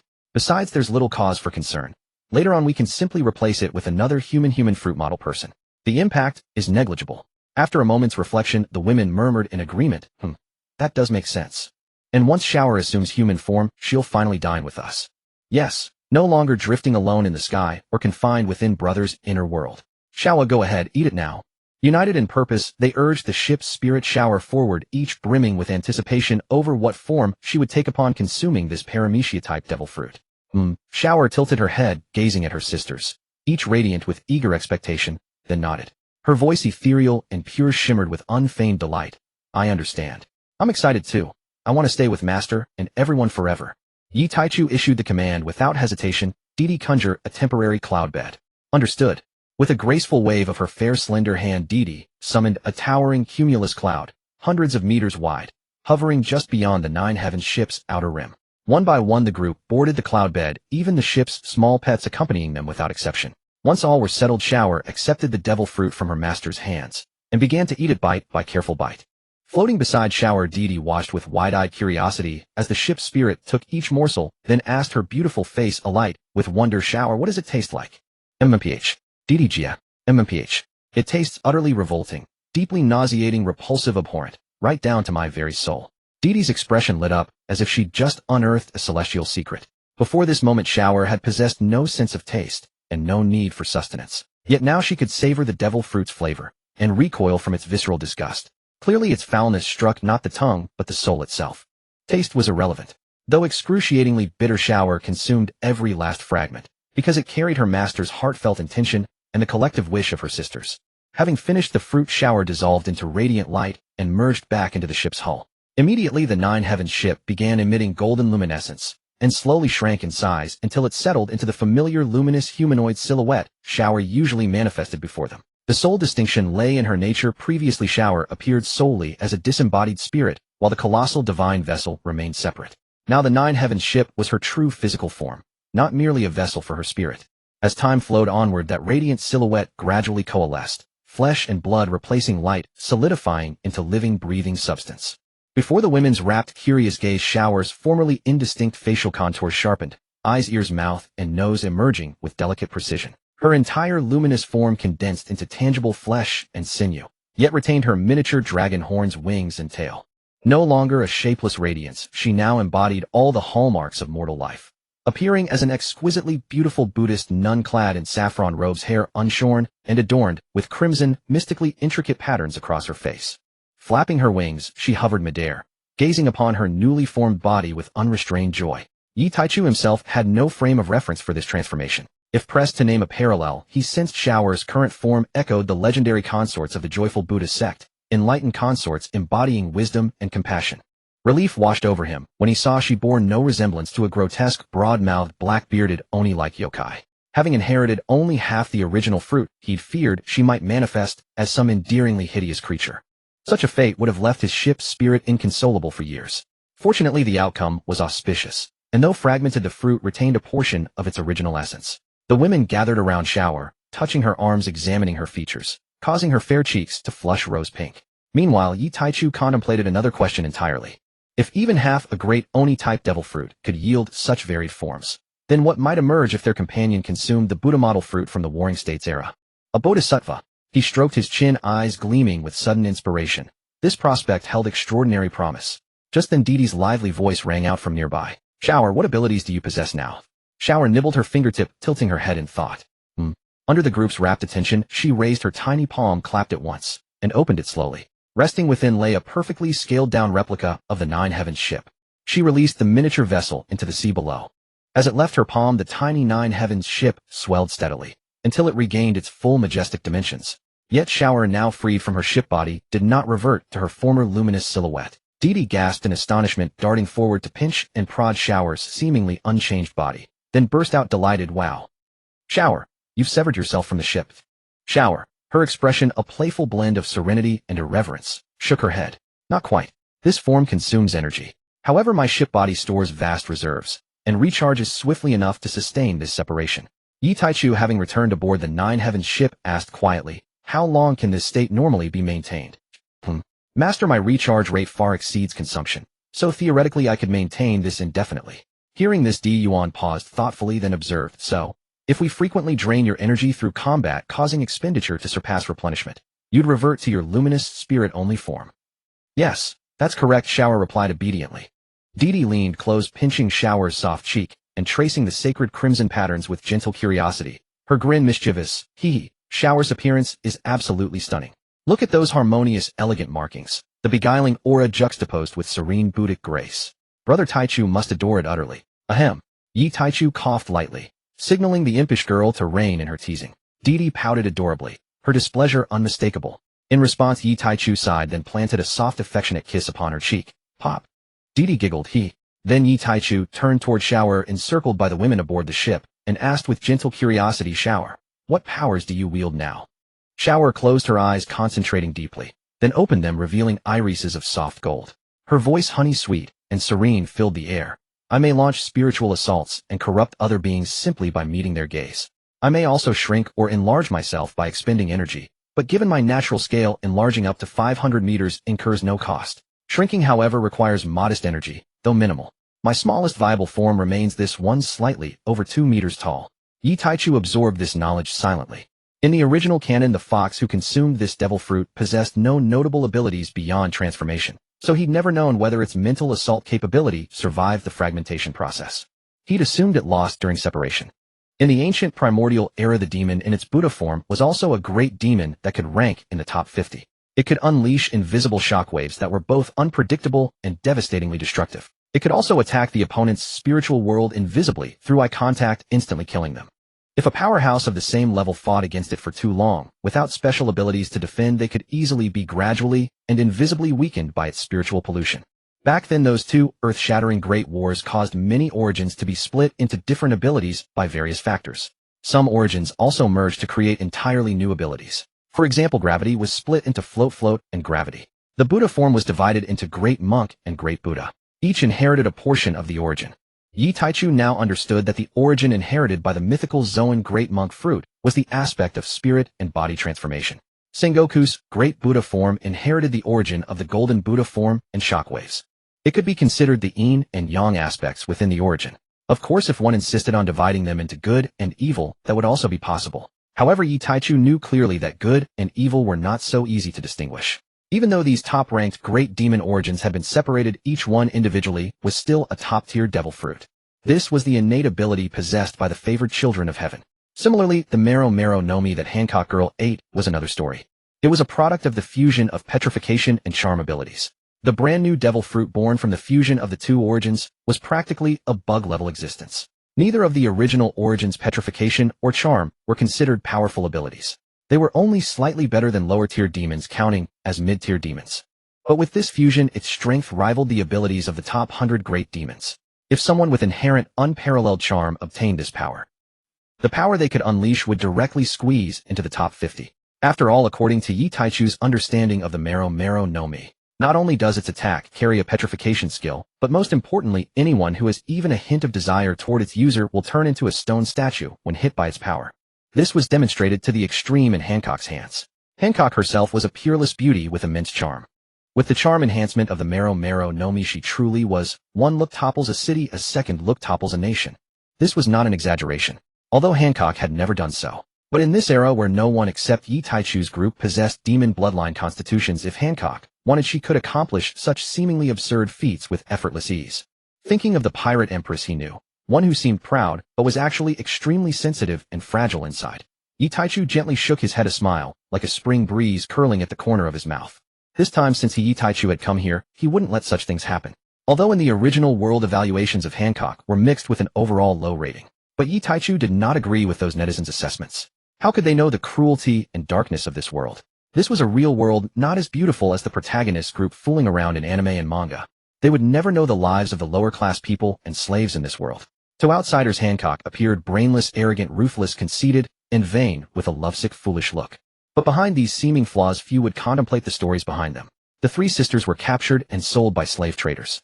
Even the little girl on his ship, without cultivation talent, and Alvia, whose bodies were improved by eating sea king meat daily, could beat up several adult men. Let alone Hancock, a woman with extremely high cultivation talent. Based on Yi Taichu's understanding of such highly talented individuals, when Hancock was captured, she had already possessed some strength. Even if she couldn't defeat them, she could definitely escape on her own. But she had two younger sisters, so she didn't choose to flee alone. Instead, she played along deceitfully, hoping to secretly take her two sisters with her. But she didn't expect that the three sisters would be noticed by celestial dragons who happened to visit the Sabaody archipelago. The escape plan ended there. She was captured and made a slave for over 3 years, but even so, she protected her two sisters for the entire time. With the brutality of the celestial dragons, humans were lowly creatures, and slaves were even more like consumables. That two little girls under 10 could survive physically intact for 3 years until being rescued just proved how competent Hancock was as an older sister. Even in a hopeless place, she still protected her sister's safety. The three sisters who led their escape from Mary Gios were helped by Rayleigh and Shaki to return to Amazon Lily. Despite such experiences, she still awakened Conqueror's haki, symbolizing an unyielding will. She put on a haughty mask to hide her inner fragility. She seemed domineering and unreasonable, yet she still took on the role of Empress of Amazon Lily, shouldering the responsibility for the entire nation of women on Nine Snake Island. She did not choose to flee or shirk her duty. Instead, she used her strength to sail out and plunder various supplies needed by the island. Although she was a pirate and not a good person to the unlucky ones she encountered. But for her own people on Nine Snake Island, she was the most responsible monarch. Some people always like to stand on a moral high ground and criticize her for this or that, but Hancock could honestly say she had done right by all those under her rule. Later, due to her responsibility to the nation of women, she joined the 7 warlords of the sea because the system was a huge benefit for the isolated Nine Snake Island located in the Calm Belt. Yi Taichu didn't believe those netizens couldn't see that Hancock herself had little interest in the 7 warlords. From this, one could tell that she was actually very smart, not brainless. What people disliked was her arrogant and conceited expression, but despite such a dark past, she hadn't used her monstrous abilities to go on a killing spree. She still maintained a rare kindness and didn't turn dark merely wearing a mask of aloofness. What was there to hate about that? As for being lovesick, Yi Taichu clicked his tongue. He really couldn't defend that. After all, it was a fact, and besides, was it a bad thing? Who could refuse a world-class beauty with overwhelming strength who is devoted to you, with her heart, eyes, and mind filled only with you? Moreover, this beauty is merely lovesick, not a Yandra. Isn't that a perfect existence? As for the innocents she robbed from merchant ships during her pirate career, Yi Taichu could only sneer a few times to show his respect. This was a world that devours people, and plenty of innocents had died. Besides, did Hancock kill more people than his own sisters did? She'd barely reach a fraction of that. The people killed by his own little angels were even more innocent. They just talked trash and got off. But so what? Yi Taichu was no saint. If they weren't his own people, killing them was fine. With that thought, a smile appeared on Yi Taichu's face. He stroked his chin and murmured, "The little empress should be several years old now, right? Should I go bring her back now?" She said, lowly raising, "Seems nice, huh? Master, what are you saying?" Shower tilted her head, blinking her big cute eyes at her master, who had fallen into thought after she spoke. Rubbing the little head near him, Yi Taichu smiled gently. "Nothing, just thinking about your sister." Oh, Shower was even more puzzled. Wasn't she the youngest on the ship? Where did a sister come from? But she didn't ask. If her master said sister, then it was sister. She would ask Sister Dear later to understand her master's meaning. Shaoling Shower, the ship's spirit who had assumed the form of the joyful Buddha goddess, departed the land of Wa on a storm-lashed night. Her elder sister Dee led her into the captain's quarters, where an unspeakable intimacy unfolded. E.G. and Stella also savored specially crafted lollipops, binding the family together in seamless unity. Warm sunlight and gentle sea breezes caressed those cultivating serenely atop the Nine Heavens vessel. A full month had passed since their departure from the land of Wa. With soft splashes, the cultivators, having concluded their practice, plunged joyfully into the pool. High above the Nine Heavens, surrounded only by kin, the crew wore minimal attire, boldly displaying their striking physiques. Yi Taichu had long grown accustomed to such scenes. Though his pulse still quickened, years of unreserved openness among them had tempered his reaction. Yet he remained composed. Owl! Owl! Owl! From the crow's nest atop the mainmast, a small sea cow with black bat-like wings suddenly swooped down.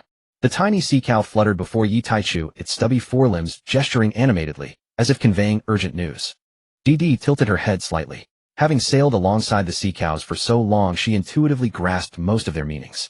You've sighted that old woman's vessel again, and will soon cross paths with them. Owl! The sea cow nodded earnestly. A flash of cold ferocity flickered in Deer's eyes, murderous intent flaring and vanishing like a wisp of smoke. Then her gaze lit up with fierce excitement as she announced to the others, "Sisters, the hour of vengeance has arrived. That shameless woman dared humiliate our captain and elder sisters last time. Now she shall pay dearly." The other women echoed in unison, "Exactly. She coveted our captain. Then let us strike down her subordinates instead. Let us slaughter every one of her crew, and seize her daughter before her very eyes. Let her rage helplessly." In mere moments the plan was forged through swift, decisive words. Then all turned expectantly toward Yi Taichu, Yuan, and Stussy, each pair of eyes gleaming with anticipation. How could Yi Taichu possibly object? These were his dearest companions. His consent came instantly. At his nod, the women erupted into jubilant cheers and swiftly dressed themselves. They could hardly contain their eagerness. Last time, powerless, they'd watched helplessly as their captain and elder sisters fought alone. Now they too would stand in battle, and vengeance burned fiercely within each heart. Bajin, who had joined later, anticipated this operation with equal fervor. Though absent during the initial incident, reports of it had reached her, and stirred her resolve. Indeed, that very event had sealed her decision to join them. Now bound as family, her sister's grievances were hers, their enemies were hers. Miss Bajin's enemies. Gion Yushir felt likewise, and her fury ran even deeper. To harm the one she cherished most was unforgivable. Yuan and Stussy rose from the pool and dressed, concealing their elegant fair-skinned forms beneath garments. Seeing their sister's exhilaration, they refused to dampen the mood. They too wished to test how far they now stood from the ocean's apex warriors. Soon fully clad and armed, the women assembled at the bow, eyes alight, poised in silent anticipation as the distant vessel drew near. Behind them stood ranks of small sea cows gripping meteor hammers, spears, swords, and staves, eager and ready. Their forces included 2 Grand Admiral candidates, Yuan and Stussy. Also present were elite Vice Admirals, Yi Taichu Xiachi and Miss Bajin, as well as outstanding Rear Admirals Di and Tian Yushir and newly promoted Rear Admiral Huidi Bei. Junior Admirals Xiao Ju and Xiao Ren along with E.G. completed this formidable tier. The remaining members, Orvia Yiyu Kai and Stella, had each attained officer rank. Moreover, over a dozen sea cows had ascended to senior captain level, commanding dozens more, all ranked no lower than captain. Not to mention the ship's spirit herself, a mythical Zoan-type entity of incomprehensible power. Such a peerless core roster surpassed any contemporary pirate crew. To speak plainly, only the 4 Emperor's crews, decades hence at the zenith of their might, could rival this ensemble's central strength. Yet Yi Taichu held firm confidence decades hence his crew would reign supreme across all realms. Though the Nine Heavens vessel currently lacked a full Admiral-tier warrior, a gap placing it below legends like Whitebeard or Roger, it possessed 2 Grand Admiral candidates whose physical prowess and stamina had been profoundly enhanced. Together, Yuan and Stussy could effortlessly withstand even one of those titans, Whitebeard or Roger, without strain. Having lived and trained as one family for so long, their familiarity ran bone deep. Synchrony, the rarest currency of combat, came to them as naturally as breath. And should they hold back a top-tier admiral, like Charlotte Lean, her subordinate pirates would pose scarcely more challenge than autumn leaves before a gale. From afar, the Big Mom pirate's vessel spotted the Nine Heavens, its sails unfurled wide, racing forward as if fearing escape. Even at great distance, Charlotte Lean's distinctive laughter carried clearly across the waves. Mama, Mama, who would have thought? We'd collide head-on. Truly fate has woven our threads. Yi Taichu. Submit quietly as Mama's man. Yi Taichu's eye twitched. Wasn't her ideal a world where all races coexisted in harmony? Why then did she fixate upon him so relentlessly? His fingers brushed his own handsome face, and sudden clarity dawned. It was all because he was simply too dazzling, too irresistible. Unbidden, a sigh escaped him. Ah, this charm of mine with nowhere to rest. Shh. Brother Taichu, such shameless words. Dear, I truly don't know how to judge you anymore. Snap. Ouched. Dee gasped, clutching her pert bottom and rubbing it tenderly, whimpering. It's surely red now. Tears shimmered in her large dewy eyes as she lifted them, wet and pleading, toward the man who had just spanked her. Wicked man. How could you use armament hockey? It stings terribly. Yi Taichu raised his hand, inhaling the subtle, uniquely Dee fragrance lingering upon his palm, savoring it with a roguish smile.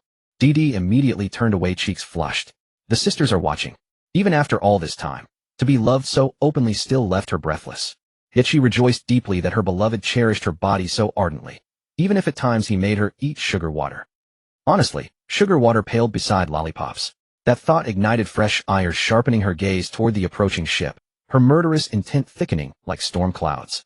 This shameless hag's sudden appearance robbed her of precious moments with Brother Taichu. Nafi Rudari was furious. The consequences would be severe. When the 2 ships were still dozens of meters apart, Yuan and Stussy launched themselves into the air, charging towards Charlotte Linlin at the bow. Mother! She tore off her hat and roared. Napoleon! Prometheus! Zeus! Instantly the hat transformed into a blade, twin storm clouds crackled with lightning on either side, while a blazing fireball ignited beside her. These were supreme homies she had conjured through the power of her soul fruit, her ultimate weapons in battle. Riding the black thundercloud, she soared skyward to engage Yuan and Stussy in a fierce aerial duel. Kill! Yet Taichu surged forward with his crew and loyal companions, launching toward the enemy vessel. After all, this was one of the most elite pirate crews in the Grand Line. Countless aspirants vied fiercely for membership across the seas. Just a few years earlier, several elite officers of Admiral-tier strength had been slain, but now they had been replaced not by 1 or 2, but by many. Yet Taichu surmised these must constitute Charlotte Lean's entire inner circle. His own crew were irreplaceable treasures. He needed to eliminate any potential threats first. Only then could he confidently entrust them with dominion over the battlefield. With a sweeping arc of his spear, a wave of pirates rushed toward him and fell in a single brutal stroke. A faint, confident smile curved his lips as he murmured softly, "Divine strike, horizontal severance." Whoosh! A cerulean slash, vast and deep as the ocean itself, lanced forth from the spear's tip aimed squarely at an Admiral-tier officer aboard the opposing ship. His reinforced blade collided with Yetaichu's strike, held firm for a heartbeat, then shattered, cleaving both weapon and wielder cleanly in two.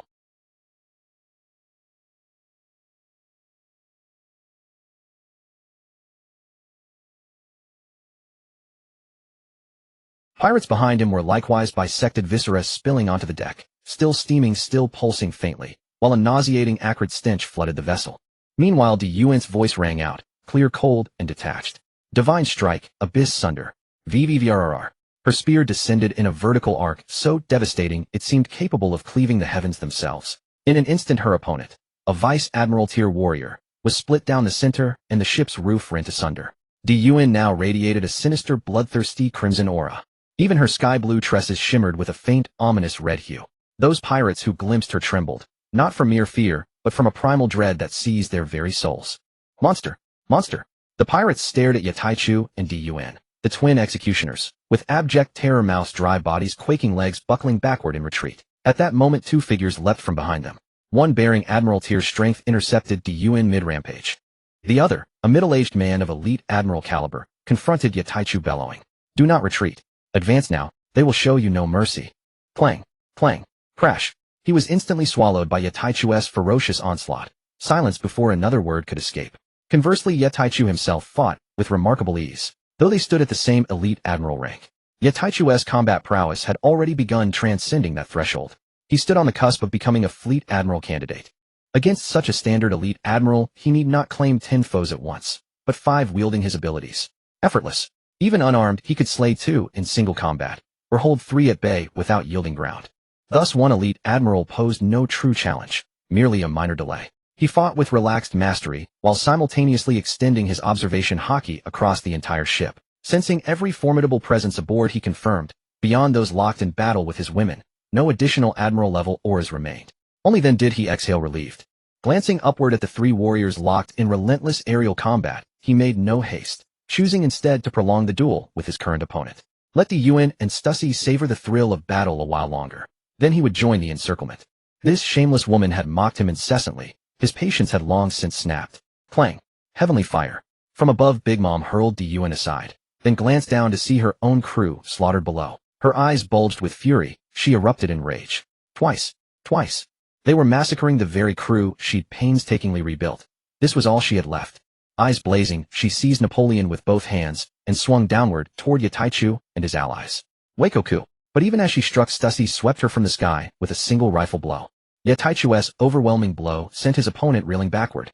He lifted his gaze to the descending attack and gripped his spear tightly, drawing a slow, deep breath. Moments later, armament haki coiled like living steel around the shaft of Shui Ling, overlaid by the shimmering aura of Supreme King Haki.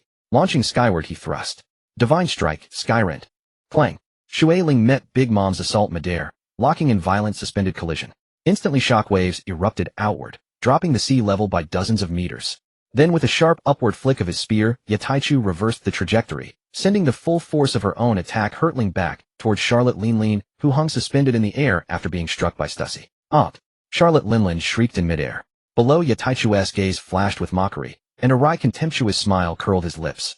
Daring to divert your attention while fighting my wife, whose courage gave you that audacity? One might mistake you, this promiscuous harlot, for invincible. I'll kill you. Charred and smoking, Charlotte Linlin screamed like a banshee.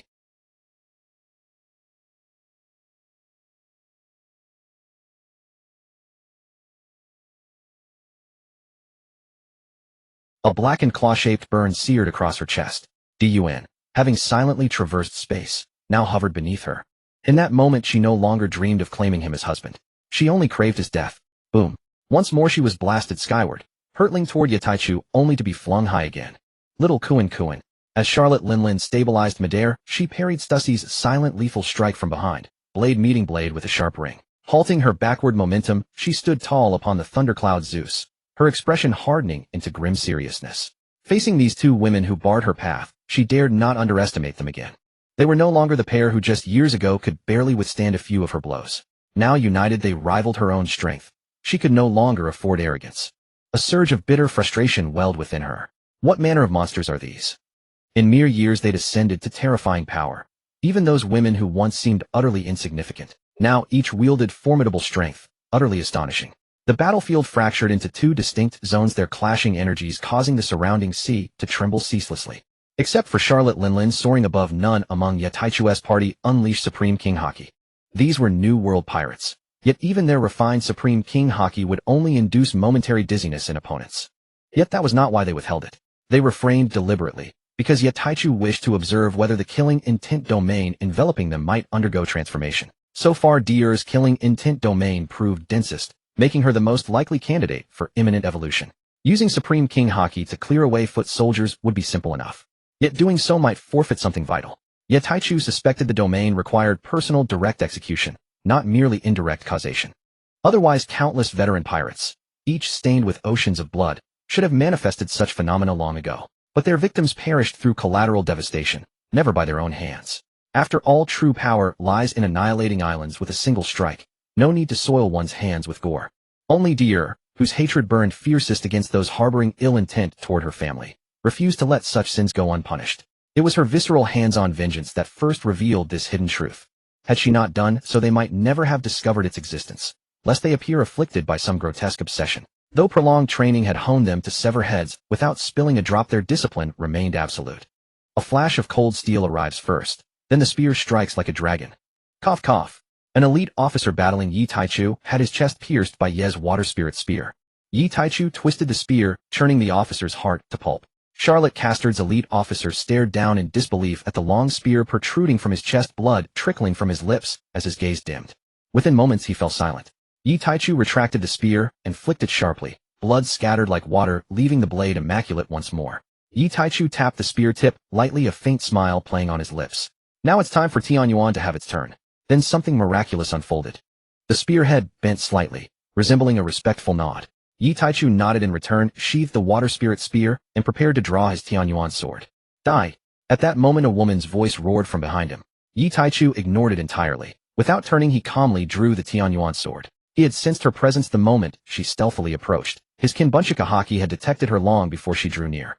She believed herself perfectly concealed, unaware that Yi Taichu simply deemed her unworthy of attention.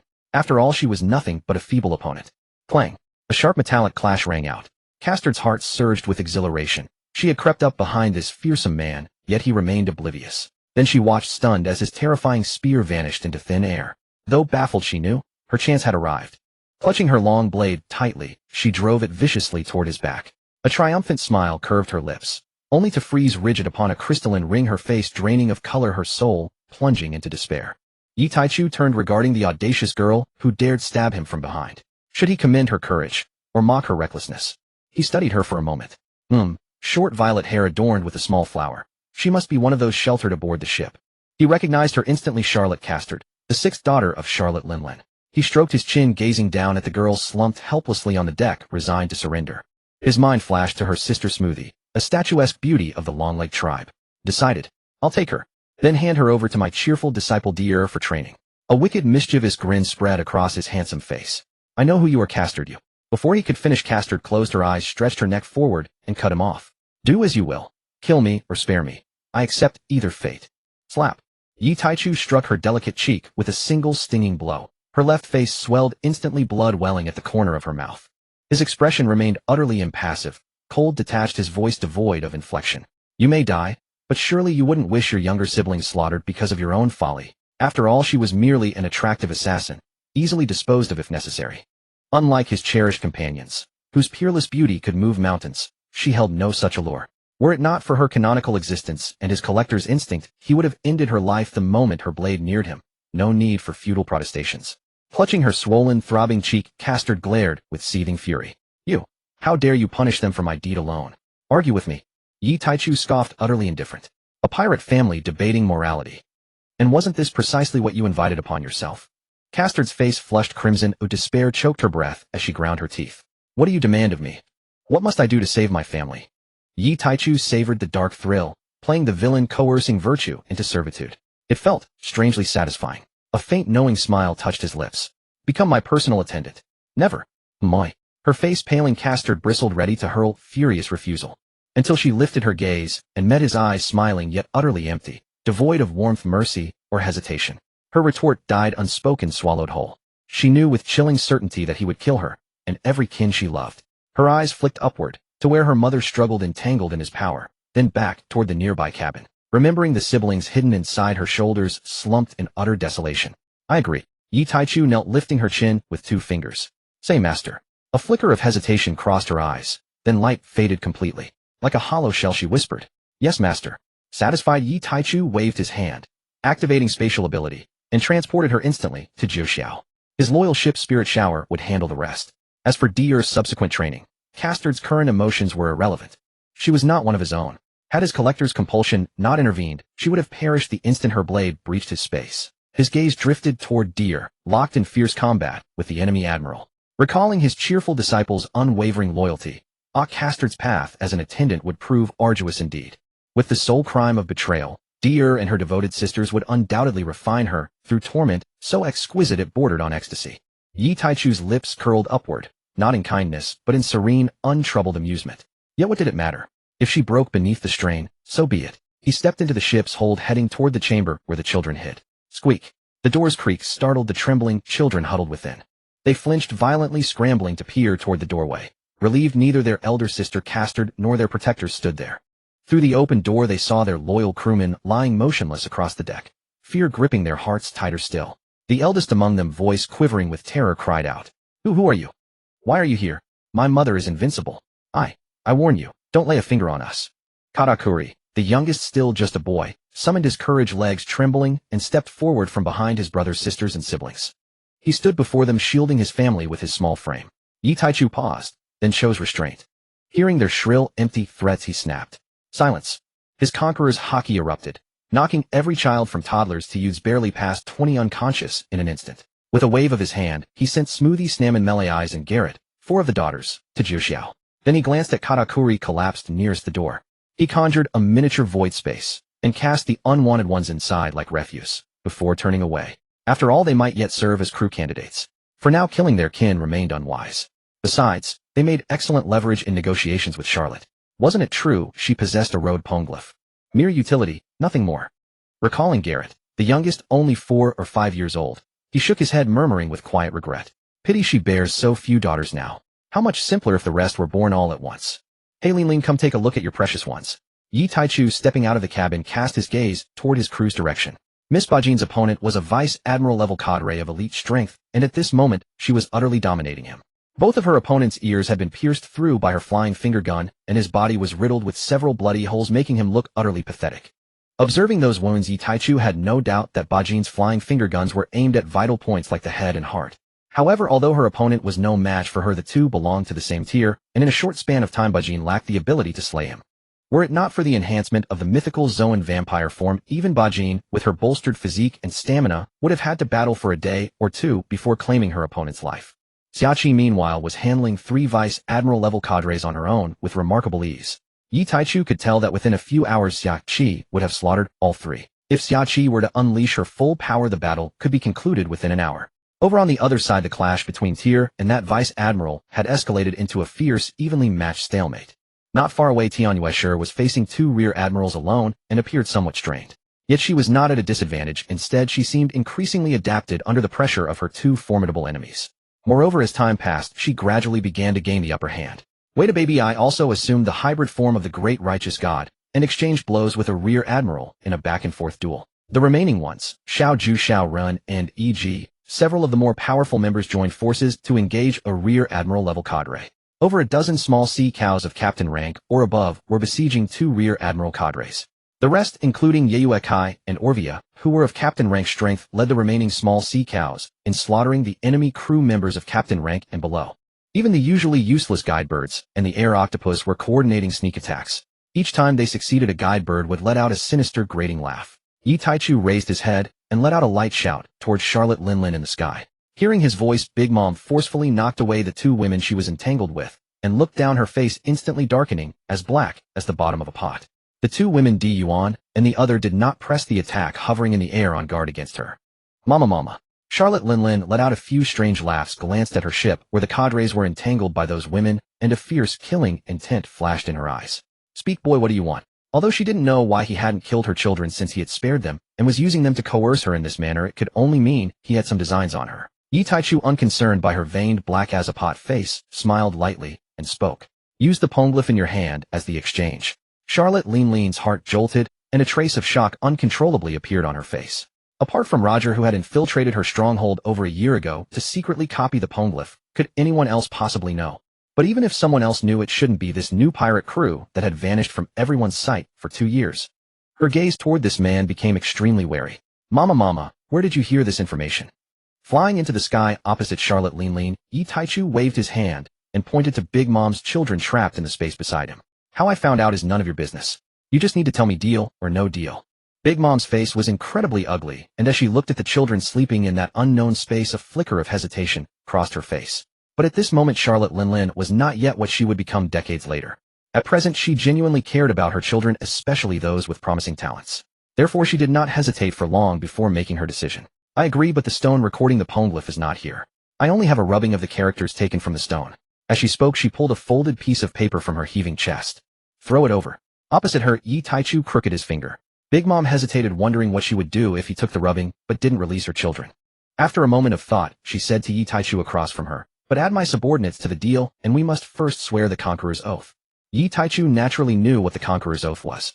Even the world of pirates operated on a code of honor. The Conqueror's Oath was akin to conquerors swearing to their own hearts. Breaking the vow wouldn't bring down any heavenly punishment or divine retribution upon the violator, but it would cast an irrevocable shadow over the soul of the one who swore, and basically the violator's strength would never advance another inch for the rest of their life. Moreover, they would completely lose their credibility among pirates, becoming truly despised by all. Even the most despicable scum would look down on you. Yi Taichu had no objections to this. He hadn't planned on killing these children anyway, and besides, expecting moral integrity among pirates was unrealistic. He glanced down at the women dominating their opponents and nodded in satisfaction. Then his expression turned stern. In an instant, black and red lightning crackled around Yi Taichu, and his own conqueror's haki flooded the surrounding space. On the other side, Charlotte Linlin likewise unleashed her conqueror's haki without backing down. The two bursts of conqueror's haki collided midair. Boom. They both spoke simultaneously. I, Yi Taichu, hereby swear the Conqueror's Oath today. Once Linlin hands over the poneglyph to me, I shall spare her children and some of her subordinates. I, Charlotte Linlin, hereby swear the Conqueror's Oath today. As long as he releases my children and subordinates, I shall hand over the poneglyph rubbing to him. Here. After swearing the oath, Charlotte Linlin tossed the poneglyph rubbing toward Yi Taichu. Yi Taichu caught the paper with the poneglyph rubbing, but didn't open it directly, storing it in his pocket dimension. Whether this thing was real or fake didn't matter much to him anyway. After all, what he had demanded was her poneglyph, not this rubbing. That red road poneglyph stone of hers was what he was determined to obtain. But since a vow was a vow, he casually waved his hand and dumped the unconscious children of Big Mom toward her in one heap. Charlotte Linlin hastily commanded Zeus to catch her children, glaring at Yi Taichu with immense fury. Did he want to kill her children by letting them fall to their deaths? But the next moment her expression suddenly shifted, turning grim and murderous. Because below, the little creatures led by Yayuakai and the others had not ceased their slaughter. The shockwaves from the other women's battles also occasionally claimed the lives of a few unfortunate pirates. She said coldly, "Why are your crew still slaughtering my subordinates? We swore the Conqueror's Oath. Even in the world of pirates, one must uphold honor." Yi Taichu rolled his eyes at this, his expression unchanging, and said nonchalantly, "Well, what I asked for was the stone recording the poneglyph, not this rubbing. Besides, what does my little princess's killing your subordinates have to do with me?" Then with a feigned look of indignation he added, "You're being unreasonable now. Isn't it obvious you're relying on your strength to bully others? You. Charlotte Linlin pointed a trembling finger at this shameless man across from her, her entire body shaking with rage. "Shameless. Even pirates must uphold honor. You're playing me. What the hell?" Yi Taichu, his face full of fury and feigned devastation, said, "You're slandering me. I, Yi Taichu, have lived my life with utmost integrity. How could I possibly play you? When have I ever played you? Don't you dare spout such baseless accusations." Uff. The matron spat a mouthful of blood, her gaze locked upon the man's contemptible smirk, murderous intent blazing fiercely within her heart.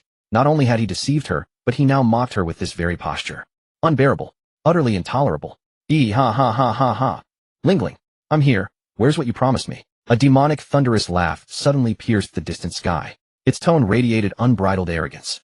At the instant Charlotte Lingling heard it, her icy countenance shattered, replaced by an ecstatic flush. Yi Taichu de Yuan and C2, she turned as one toward the source of the sound. Moments later, a colossal creature soared in from the horizon. Hundreds of meters long, bearing antlers like a stag, eyes like an ox, jaws like a crocodile, a serpentine body, and talons like an eagle. Its speed was astonishing. Even those locked in fierce combat below instinctively ceased their struggle, lifting their heads in awe toward the descending beast. It was unmistakably a cerulean dragon, its scales shimmering with celestial azure. TT's eyes blazed with dazzling light, stars sparkled in her pupils as she gasped. A dragon. The dragon brother Taichu spoke of. Such a creature truly exists. Just then Miss Bajin landed beside her, and gently but firmly restrained the overjoyed girl. She pressed a hand to her brow, exasperated yet amused. T, calm yourself. That's not a real dragon. It's a devil fruit user, one of my former shipmates. TT's radiant excitement instantly collapsed. She'd imagined capturing a true dragon to serve as brother Taichu's mount. Alas, it was but an impostor. Yet let us set aside Yi Taichu's faction for now. Charlotte Linlin's eyes gleamed with fierce intensity. She pointed at Yi Taichu and his companions and cried out triumphantly. Little brother Kaido, you've arrived just in time. These women stole what I meant to give you. Let us crush them together. Kaido's massive eyes followed her gesture, then flared with sudden recognition before twisting into scornful amusement. Lingling, have you grown so feeble? Can't even handle newcomers. Clearly Kaido recognized Yi Taichu and his companions. After all, neither their deeds nor their staggering bounties exceeding even his own nor that colossal golden warship anchored upon the sea below could possibly fade from memory. Charlotte Linlin's face darkened, and yet she had no retort. Yi Taichu, hearing this, merely smiled unruffled. Whoosh. Wielding the heaven-depth sword he slashed, a colossal crescent of azure gold light hurtled straight toward Kaido's titanic draconic form. Heat breath. From Kaido's maw erupted a searing torrent, annihilating the sword beam midair. Below, Yi Taichu glanced at Di Yuan and C2 with a faint smile and murmured softly, I'll keep him occupied, carry on. With that he launched himself skyward, surging toward Kaido. Having witnessed that first strike, Kaido knew his opponent was no mere novice. Underestimation was perilous. Gale Blast. From Kaido's colossal draconic maw surged a terrifying assault. Divine Strike. Cleave the abyss. Boom. A deafening detonation split the heavens. Acting as a signal, the lull in battle vanished, and combat reignited across the battlefield. Crash. Crash. Crash. High above, Yi Taichu and Kaido clashed in furious aerial combat. Slightly lower, Charlotte Linlin dueled Di Yuan and C2. Upon the sea below, the women and their animal companions waged relentless slaughter. The shockwaves convulsed the entire sea. Towering waves dozens or even hundreds of meters high rose and shattered in ceaseless succession. Storm winds, lightning, and thunder wove together in chaotic fury, painting a scene of apocalyptic devastation. Creak, creak, creak. Beneath TT and her sisters, their ship finally succumbed, cracks spiderwebbing across its hull. Snap. In the next instant, Charlotte Linlin's flagship splintered into ruin. Linlin's elite warriors leapt onto floating debris, faces grim as they parried the ferocious onslaught of these terrifying women. Numerous pirates plunged into the abyssal sea, swept beneath by monstrous waves churned up by the battle. Boom, boom, boom. This cataclysmic clash raged on until twilight. Upon the sea's surface, only those of Admiral rank remained. Every other soul had perished. Charlotte Linlin's pirate crew, and all her subordinate officers, had been utterly eradicated. At that moment, e.g. the two others, and their young sea cattle companions were closing in on several enemy rear admirals, whose defenses now teetered on collapse. Divine Strike. Horizontal Severance. Divine Strike. Sever the abyss. Half an hour later, Tian Yueshi's soft command echoed from the western flank. Shoo! Her two adversaries fell, slain cleanly by her blade. Simultaneously, the battle concluded near the sea cattle, where more than a dozen young beasts and E.G.'s trio stood victorious. Tian Yueshi flicked crimson droplets from her autumn dew blade, then withdrew a jade-green handkerchief from her spatial ring, wiping the delicate sheen of sweat from her brow. Without glancing at the foes she'd decapitated or bisected, she turned her gaze toward TT's position, and paused, startled, sensing the volatile energy rippling from the girl, a power poised to shatter its current bounds. After a moment, a breathtaking smile bloomed upon her exquisite gentle face. She sheathed her blade and strode gracefully toward her sisters. Her beloved brother and sisters must be famished. She'd finished her duty, now she would prepare a feast to welcome them home. Yet her younger sister TT's talent was astonishing, truly frightening. Though their cultivation realms matched, she still couldn't best her in combat. Now TT was ascending once more. Would she soon overpower her elder sister 5 or 6 times over? At that thought she shook her head, laughing softly, her heart swelling with pure unreserved joy for her sister's breakthrough. Divine Strike. Golden Crow patrols the heavens. Sure. TT's crystalline cry rang across the battlefield. A phoenix-shaped blast, fused with golden lightning, blazed forth from the tip of Beeling's spear. Its heat was infernal. The surrounding sea instantly vaporized, dropping several meters in depth. Upon closer inspection, the avian silhouette bore uncanny resemblance to Giun's golden crow transformation. SSS. Her foe had no time to evade. The golden crow patrol incinerated him into ash. Boom. Unspent and unstoppable, the attack plunged into the distant ocean, triggering a world-shaking detonation. It hurled a geyser soaring over 1,000 meters high. Pop. Amidst that thunderous roar came a whisper, faint, imperceptible sound. It was the sound of TT's breakthrough.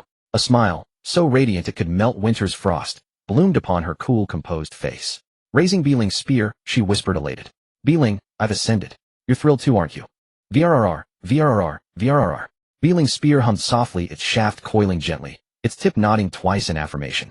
TT laughed, pure delight bubbling from her heart. Feeling the inexhaustible surge of power flooding her veins, TT tightened her grip upon Beeling. Beeling, we shall sweep away all who oppose Brother Taichu. We shall slay every villain who dares threaten our family. VVV. A flash of crimson bloodlight flared in TT's eyes, the aura of slaughter around her thickening, denser and more palpable than ever. Then she tapped the wriggling spear lightly in her palm, chiding playfully. Enough. Stop squirming. You're a spear, not a serpent. Beeling. If it could speak, it might retort, you're the one who acts like this. What harm is there in a weapon showing spirit? Surgical Supreme Art, Quadruple Fracture. Supreme Art, Blood Demon's Wrath. Soon after every woman upon the sea had slain her foe, battle ended. They need not have taken so long. Yet this was no landmass but the open sea. Though their bloodline and years of resistance training shielded them from seawater's adverse effects, they could muster only about 80% of their full strength, prolonging what should have been a swift victory by several hours. Now as one they soared toward their divine vessel, the Nine Heavens celestial ship. After cleansing themselves they gathered atop the deck, gazing upward at their sisters and captain locked in celestial combat. Damn! Kaido roared, halfway through his beastman bellow, before Yi Taichu's boot slammed squarely into his skull, cutting the cry short. Yi Taichu stood where Kaido had hovered moments before, idly cleaning his ear as he bellowed. Wretched! Bastard! Do you know your voice is so damn loud? Why are you shouting like that? Kaido, who had stopped in the distance, glared with eyes as large as bronze bells, seemingly about to spew flames. His originally ferocious face was now swollen and bruised, covered in purple and black patches. His aura was terrifyingly imposing, and the conqueror's haki manifested around him. Roar! Thunderous 8 trigrams. Kaido swung his spiked club, unleashing an attack, carrying terrifying might. Divine Strike Tianyuan. Yi Taichu's divine sword Tianyuan blazed with azure flames accompanied by golden lightning as it met the enemy's spiked club. Boom. The two attacks of terrifying power collided, and the two in the sky remained locked in stalemate. The sky shook, the sea split apart. Boom. Finally the two locked in stalemate were forced back by the recoil. Kaido, soaring into the sky, transformed into his full azure dragon form. Just as Yi Taichu thought the guy was about to unleash a big move, he saw the dragon form Kaido turn and fly rapidly into the distance. Linlin, I'm not playing with you anymore. Remember, you still owe me a copy of the road poneglyph. Kaido didn't look back as he flew into the distance, his rough, heavy voice echoing from afar in the sky. Bastard. I'll tear you apart. Divine Strike, Blazing Sun. Divine Strike 9-9, return to 1. The enraged Charlotte Linlin, ignoring Kaido who had already left, shouted fiercely. Napoleon, Prometheus, Zeus. Yes, Mom. The three top-tier homies instantly merged. Big Mom grabbed Napoleon and shouted loudly, using the strongest attack she had recently comprehended. Mother Cannon, 3,000 miles. In the sky battlefield, a blonde, green-skinned female figure suddenly appeared. The green figure's sharp hands met the attacks of Gion and Stussy respectively. Boom, boom, boom. The three terrifying attacks collided, creating an even more fearsome force than the previous clash between Yi Taichu and Kaido. Truly an apocalyptic scene. Even the sky was torn apart by the three attacks. Below, the sea level dropped by thousands of meters. Fortunately, ever since the ship's spirit shower was born, she had been controlling the ship. She had opened the protective barrier from the very beginning. Earlier, due to the return of the sisters, the ship had even flown directly into the sky. Thus it was not crushed into the seabed. However, defending against this level of shockwave was not easy and required a massive amount of energy. Charlotte, Linlin, Diyuan, and Stussy were all sent flying backward. Charlotte Linlin controlled the thundercloud Zeus and flew in the direction Kaido had gone. Her crew was already dead. With Kaido gone, she had no allies left. That man who could go toe-to-toe with Kaido's underlings would surely gang up on her. She still had many burdens. Charlotte Linlin was not stupid, it was clearly not suitable to continue fighting. Like Kaido, she left only her angry, yet obviously exasperated roar in the sky. This grudge is settled. Just you wait. Divine Strike, Horizontal Sever. Splat. Yi Taichu suddenly appeared behind Charlotte Linlin, wielding the divine sword Tianyuan to slash at her waist. Really, how insulting. Running away while still talking tough. Did he think I really care about those brats? If I can't subdue them after killing you, then I'll just kill them all. But unfortunately this strike did not cut Big Mom in two. Tianyuan only penetrated a few centimeters before it could go no further. Heavenly fire. Reacting swiftly, Big Mom counterattacked, sending Yi Taichu flying backward. Then she accelerated her escape, and in moments she was far away. Don't you want your daughter? The answer was Charlotte leans back, not looking back. Yi Taichu flying backward looked regretful. After all, the gap in strength was too great. Even with his supreme grade blade, Tianyuan, and a technique specifically designed to sever the waist, he could only barely breach her defense. This steel balloon constitution of hers was truly terrifying. Kaido, who had the strength of a vice admiral candidate, could fight her on equal terms when using his abilities. But when facing Big Mom, who had true admiral-level strength and the steel balloon constitution, he could only barely scratch her defense. He felt a bit dejected. However, his mood instantly recovered because he also possessed this kind of constitution. Moreover, all women who had inherited his first-generation parent bloodline factor also had this constitution. It was just not as strong at the moment. Everything seemed long, but all these thoughts occurred in just a moment. Yi Taichu flying back was caught by Di Yuan into her embrace. He immediately turned and buried his head into her magnificent bosom, breathing in the fragrance that reached his nose. He nuzzled. Indeed, his own wife smelled the sweetest. Di Yuan's beautiful face had a gentle smile, her brows filled with affection, and her usually cool voice became incredibly soft. This woman's body defense is terrifying. If Stussy and I didn't use our weapons and Conqueror's Haki infusion, we couldn't break through her defense. Stussy, who flew over to join them, also sighed. Yes, it's hard to imagine that a human could have such a physique. Yi Taichu got up from Di Yuan's arms, pulled both women into his own, and said calmly, "It's normal. In my opinion, this woman's talent is even more terrifying than Rock's. If she had the right and sufficiently strong will and conviction, I have no doubt she would become the next Rock's, a powerhouse who could potentially break the limits. But this woman's thinking is rather eccentric." Hearing this, Di Yuan and Stussy, leaning against his chest, raised their clear, beautiful big eyes. A pair of red and blue eyes blinked at him, and Yi Taichu felt his heart melting. Mwah mwah mwah. He immediately lowered his head and covered both women's faces with his affectionate kisses. With a satisfied smile at the women's helpless expressions, he continued clearly. But this woman, her idea is to make all races in the world coexist peacefully. Originally, that sounds like a great and beautiful idea, but her thinking is rather peculiar. She plans to give birth to children of every race herself, as if that could achieve her dream. Di Yuan was stunned, stammering, "This. Isn't that just a brood sow?" Well, strictly speaking, it's the same concept. Stussy on the other side frowned, her beautiful brows pondering. After a moment, she said uncertainly, "Perhaps she wants to tell the world through this method that different races can actually be reconciled and coexist peacefully." Di Yuan couldn't help but complain, "But that's too absurd. There are over 100 races in the world. Even if she didn't care about the physical toll and gave birth to one a year, it would take over a century to finish." Yi Taichu recalled Charlotte Lean's later diverse and numerous children and clicked his tongue. Who knows? Perhaps so.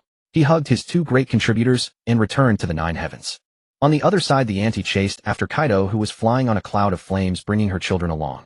"Hey there, little brother Kaido. This really isn't very chivalrous of you." Kaido's dragon nostrils expelled 2 plumes of white smoke, as eyes far larger than copper bells glanced back at the sister-in-arms catching up to him.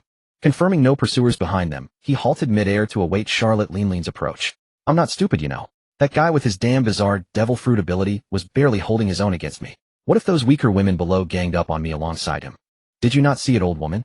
Every single one of those chicks can fly. If they swarm me all at once, are you trying to send me to my deaths? Mama, you shouldn't have abandoned me all alone to run away by yourself." A contemptuous sneer spread across Kaido's enormous dragon face as he hissed, "Hush, you old crone. It's not like you can't escape." Charlotte Lean's expression turned icy cold as she launched an attack. Heavenly fire. Boom. "You crazy old bat. I'm not afraid of you." Kaido roared in fury after being struck by Lean's sudden assault. Bad jet pistol. The two then commenced an earth-shattering battle right there in the sky. Several hours later, the auntie and Kaido in his human beast form finally called a halt, facing each other in the heavens.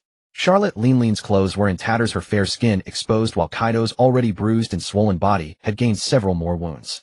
"Hey, little brother Kaido, I've lost all my crew. Let me rest at your place for a few days."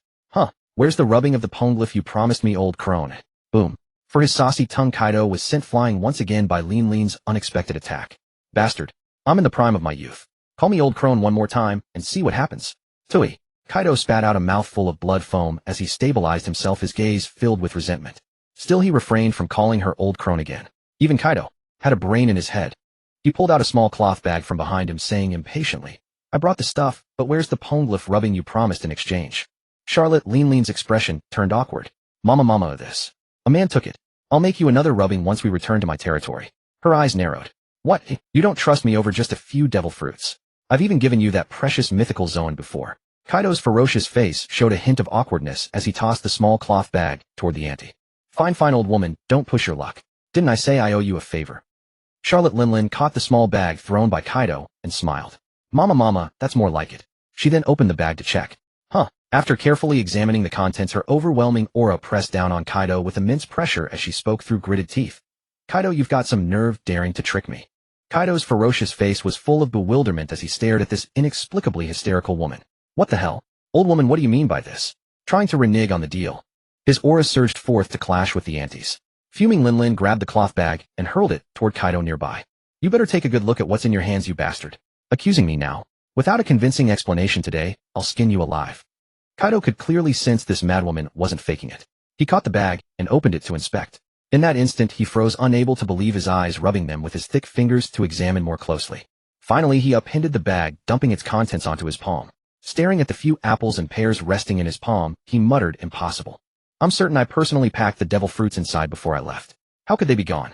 His gaze turned sharp as he glared at the seemingly fierce Charlotte Linlin across from him. Old crone, did you swap out my devil fruits while I wasn't looking just now? Trying to get a free ride? I'm telling you, even though I owe you a favor, I won't let you humiliate me like this. Charlotte Linlin was so furious her chest heaved. Mama, how dare you? How utterly outrageous. Turnabout accusations. Take this. Bam. The two who had just stopped fighting commenced another round. As they fought, their battle transformed into something else entirely. After a long while, Kaido expelled a foul breath. Lean, that man possesses spatial abilities. He must have secretly swapped them out. Coming out of his cool-down mode, Kaido thought back to Yi Taichu, the one he had fought. He clearly remembered that man using such a mysterious spatial ability.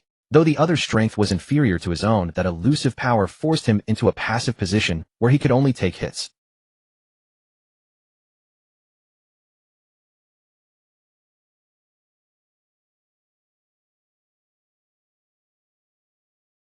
Kaido wasn't a fool. The female knight Charlotte Linlin's expression hardened as she recalled that man using space to trap her children.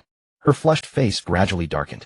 That man had not only killed her elite subordinates, but also kidnapped her children, stolen the poneglyph rubbing, and now taken her devil fruits too.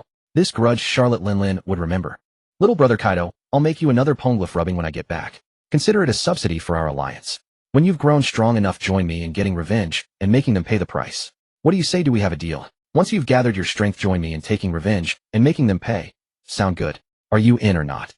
At these words, Kaido instantly snapped out of his calm state. His eyes turned ice cold as a bloodthirsty grin spread across his fearsome face. Very well, I agree to this. Immediately, the two launched into another cataclysmic battle that made the very heavens and earth tremble with thunder and fire. As it turned out, their speculations were entirely correct. At this moment, on the deck of the Jiao, far away from this location, Yi Taichu gazed at the several devil fruits laid out on a table before him, a wicked grin spreading across his lips. Paramecia, mochi fruit paramecia, mirror fruit paramecia, hobi fruit paramecia, butter fruit paramecia, cream fruit paramecia, biscuit fruit paramecia, heat fruit paramecia, steam fruit paramecia, juice fruit paramecia, gelato fruit paramecia, op fruit. There was also the gong fruit possessed by Charlotte Linlin's head chef. Long life, the head chef had been slain by the woman transformed into a killing angel. The reborn devil fruit happened to respawn on a table in one of the Jiao Zhao's rooms where fruit was displayed. Shower, the spirit of the ship, Shinjo Jiao Zhao, discovered this change at once. She appeared at the location where the anomalous energy was sensed, then watched helplessly as the fruits on the table transformed into devil fruits. 12 devil fruits in total. A bountiful harvest of devil fruits. Yi Taichu was in an excellent mood. Though none were top-tier abilities, these powers were perfectly suited for his logistics team members or little companions. Yi Taichu's impression of Kaido rose by more than a few notches. He was truly grateful to this generous benefactor. To repay Kaido's generous gift, Yi Taichu decided to help raise his daughter as repayment. He made a solemn vow to raise Yamato into his ideal form, preventing her from becoming the unfilial troublemaker of the original timeline who angered him. Yi Taichu couldn't help but exclaim, looks like this is another wonderful turn of events. Gazing at the 12 devil fruits laid upon the table, Yi Taichu fell into contemplation. Charlotte Linlin would never casually carry something as vital as a road poneglyph rubbing, nor would Kaido be the type to wander about with a sack full of devil fruits, boasting about how many devil fruits one possessed. That would be sheer idiocy. Those two were by no means foolish, so the only plausible conclusion was that the two of them had been engaged in a trade. It seemed Charlotte Linlin had intended to exchange the road poneglyph rubbing for devil fruits with Kaido. This affair had evidently been thwarted by himself. However, what did that have to do with him? His gaze once again fell upon these devil fruits. Charlotte Linlin had an insatiable sweet tooth, which was why the abilities of the various island ministers across her whole Cake Island territory were predominantly food-related. As evident from these devil fruits, most of the abilities were connected to food. This had consequently sealed the ceiling of her children, who had originally possessed remarkable talents, locking them into mediocrity with such worthless powers. Take for example her eldest son Perispero, Kukuri Cracker, and Smoothie, all children of exceptional talent. The devil fruits they had consumed. A candy man from the Lick fruit, a mochi man, a biscuit man, a juice extractor. What kind of absurd abilities were these? Yi Taichu complained endlessly. With Katakuri's innate talent, he could have aspired to the level of an emperor, but a single worthless devil fruit ability had confined him to the rank of Admiral candidate. Barring unforeseen circumstances, the others could also have reached the level of Admiral candidate, even the pinnacle of it. Yet they too were left suspended awkwardly at the level of elite vice admiral. It was only by sheer serendipity that he had intercepted these devil fruits, otherwise, given the fate of those children, they would likely have consumed them before long. Yi Taichu stroked his chin. Since these devil fruits had come into his possession, what abilities would the original owners of these powers receive in their stead? He found himself quite looking forward to it. Brother, have you stumbled upon a nest of devil fruits? Stella's tender childish voice sounded by his ear. TT added, exactly. You haven't even gone anywhere, so how did you suddenly produce so many devil fruits? And some of them have decent abilities. They all seem to be food-related. Are they for the sisters in logistics, or for the little ones? The young girls chattered away all at once.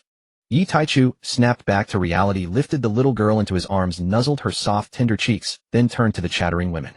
These devil fruits, while suitable for logistics, are not fit for you. Why not? I think they're pretty good. They could let me cook even better meals for everyone.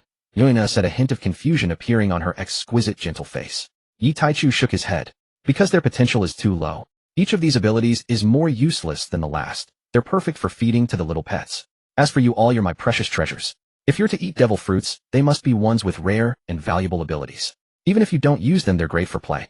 Naturally, my princesses deserve nothing but the best. His words made all the women blush with happiness, warmth welling in their hearts. This wicked man always knew how to stir their emotions. Yet who could blame them for falling for their beloved's charms? One by one, they stepped forward and planted a sweet kiss on him. A moment later, Yi Taichu waved his hand and stored away the mirror fruit and the eat fruit. The mirror fruit could manipulate space, a formidable ability. As for the eat fruit, it was meant for a master chef. Unfortunately, there was currently no culinary expert aboard the Nine Heavens. For now, it had to be put away, reserved for a future talent in that field.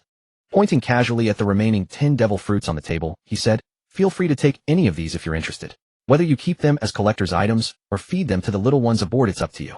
For those who don't get one, don't be disheartened. Opportunities like this will come often. Seeing that none of them stepped forward, Yi Taichu felt helpless.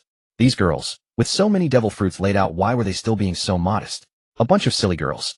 After a moment's thought, he reached into his small world and retrieved the long dusty dango fruit, the brush fruit, the mimic fruit, and the mirror fruit he had just stored away, adding them to the 10 devil fruits on the table.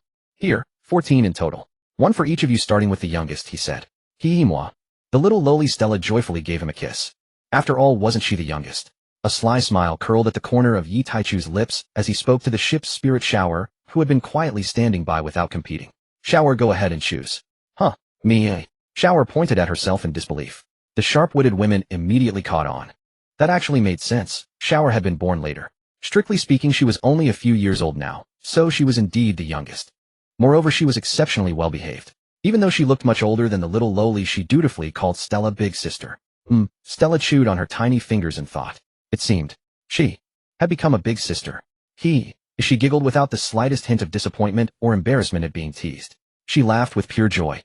In her squeaky baby voice, she urged, go on. I'm the big sister now. You pick first, no need to be shy. With a proud look of an older sister conceding to her younger sibling, she was utterly adorable, making one want to scoop her up and squeeze her playfully. Eep. Yi Taichu did exactly that, acted on the impulse. The ship's spirit Shower no longer hesitated and stepped forward to pick up the ice cream fruit from the table. And you? Which one do you want? Yi Taichu asked the little lowly Stella, who was now blushing all over from his teasing in his arms.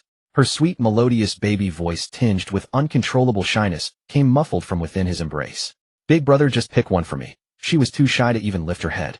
Recalling that the little girl loved fruits like grapes and finger limes, Yi Taichu took out the fruit from among them.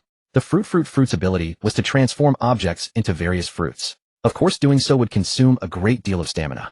The proper application should be to cultivate plants and grow various fruits. Previously, the fresh fruits aboard the ship were ripened by Shinobu, using her ripe fruit ability.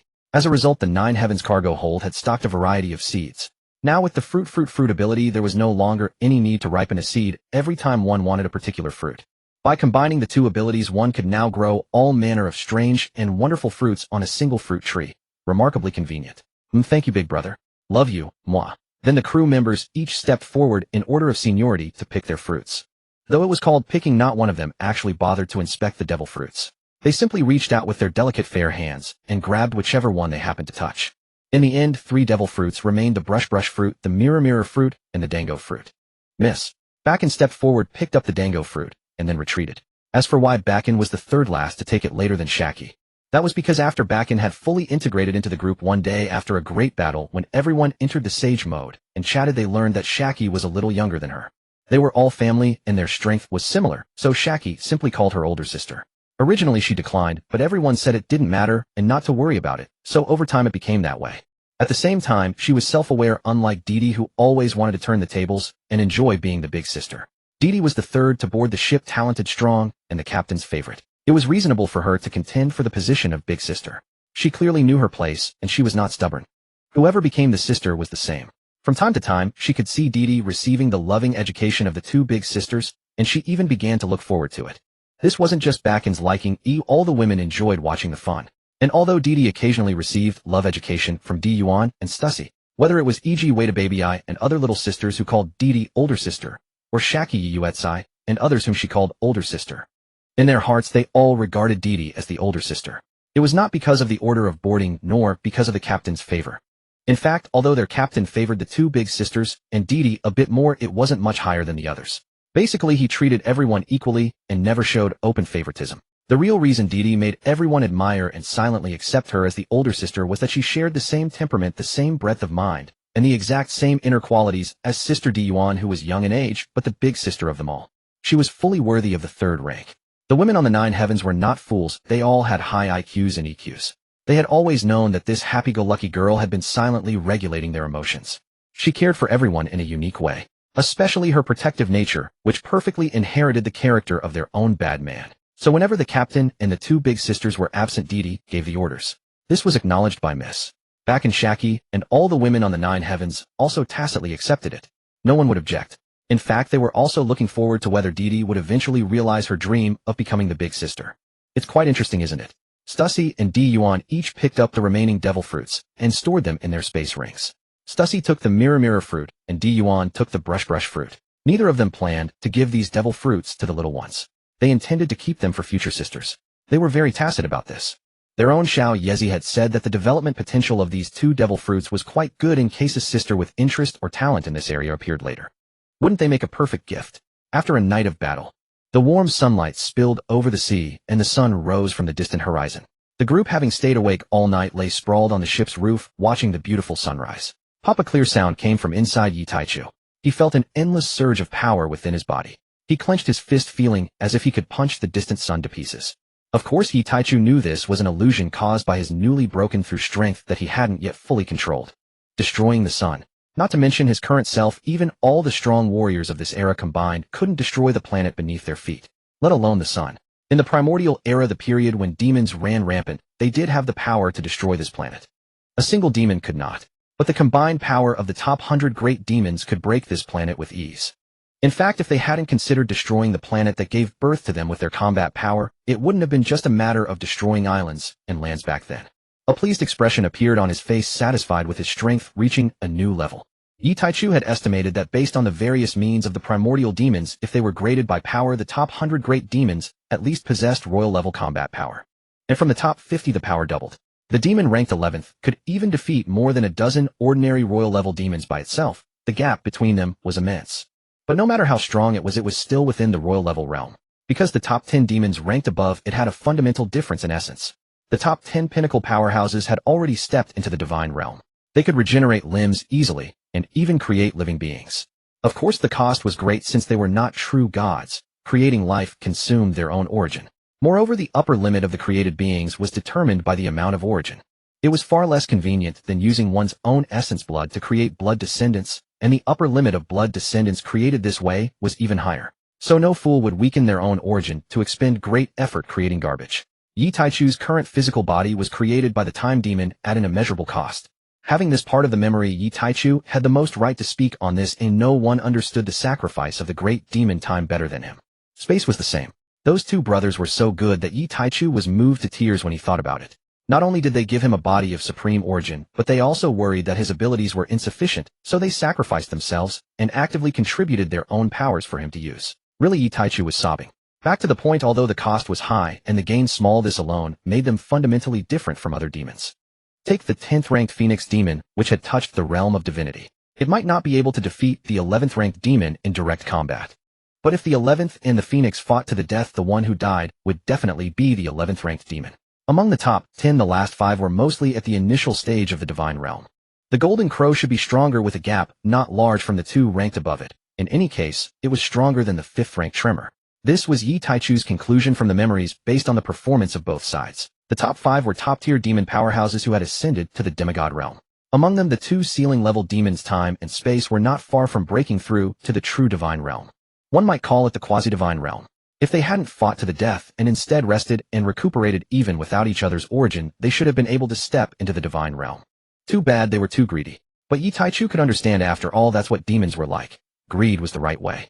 Back then, after devouring the world trees, Origin the Darkness had just stepped into the true realm of gods. It was precisely because of this that it could dominate all its fellow demons with unparalleled might, single-handedly facing them.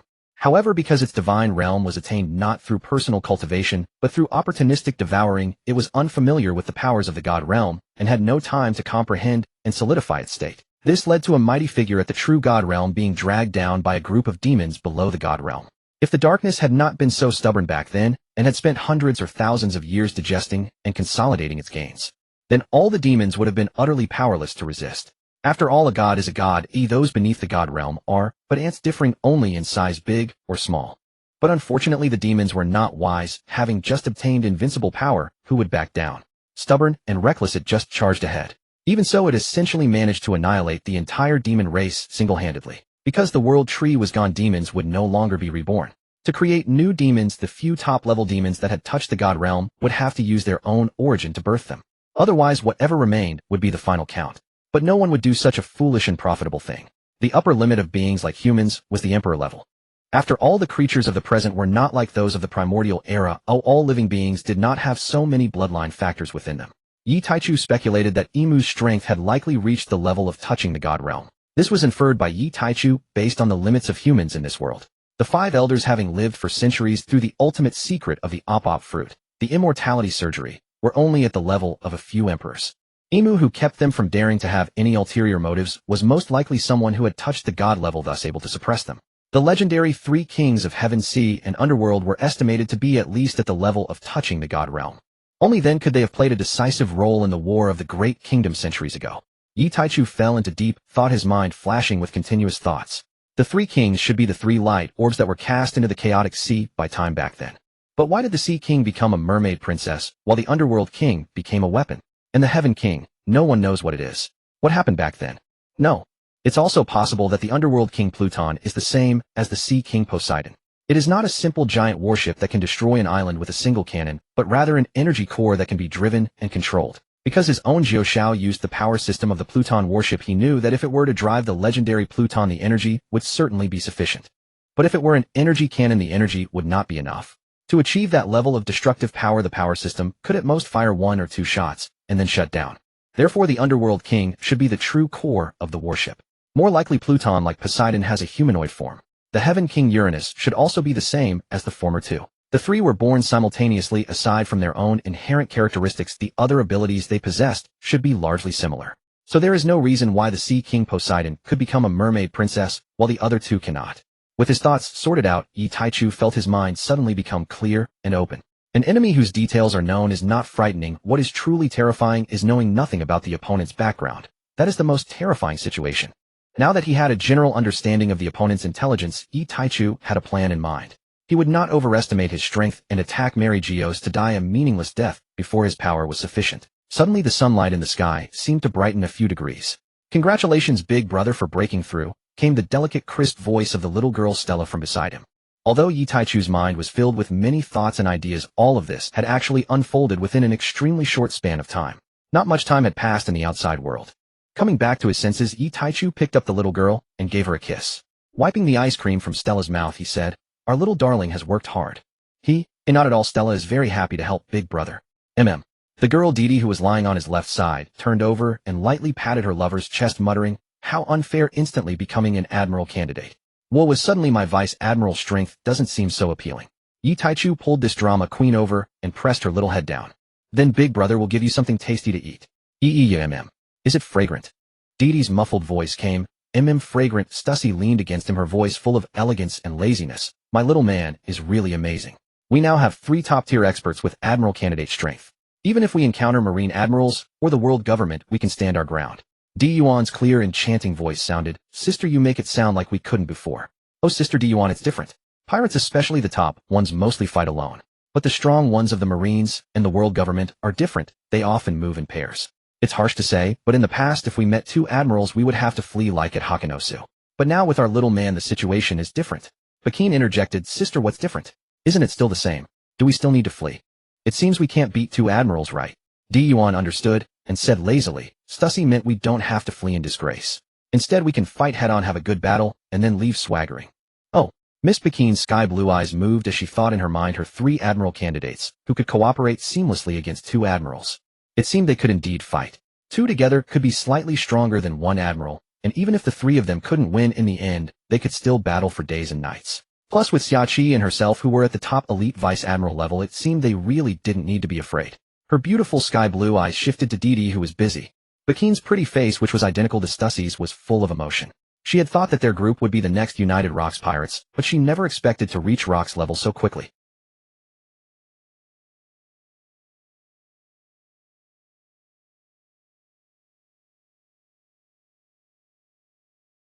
Recalling Didi's terrifying killing intent, who would have thought that someone with such tangible killing intent was this lively, cute, cheerful little girl who was now stammering like an angel? Thinking of this, Bakin's heart trembled. Miss Bakin did not want to fall too far behind her sisters. Having obtained the precious fruit bestowed by the captain, and also possessing the essence bloodline factor of her beloved man, how could she waste this precious talent? She felt something loosen in her heart, and then a familiar, yet unfamiliar force surged from within her body. Buzz. A resonant hum vibrated through the air as an overwhelming conqueror's haki surged forth from Miss Bakin's flawless ivory-white form. TT paused mid-task, glanced up briefly, then lowered her head again. Yi Taichu and Yuan, engaged in playful banter, also turned their gaze toward her. Their expressions softened with quiet satisfaction. At last she had broken through the inner barriers that once imprisoned her, emerging from the long shadow of the Rocks era to attain a nascent freedom of spirit.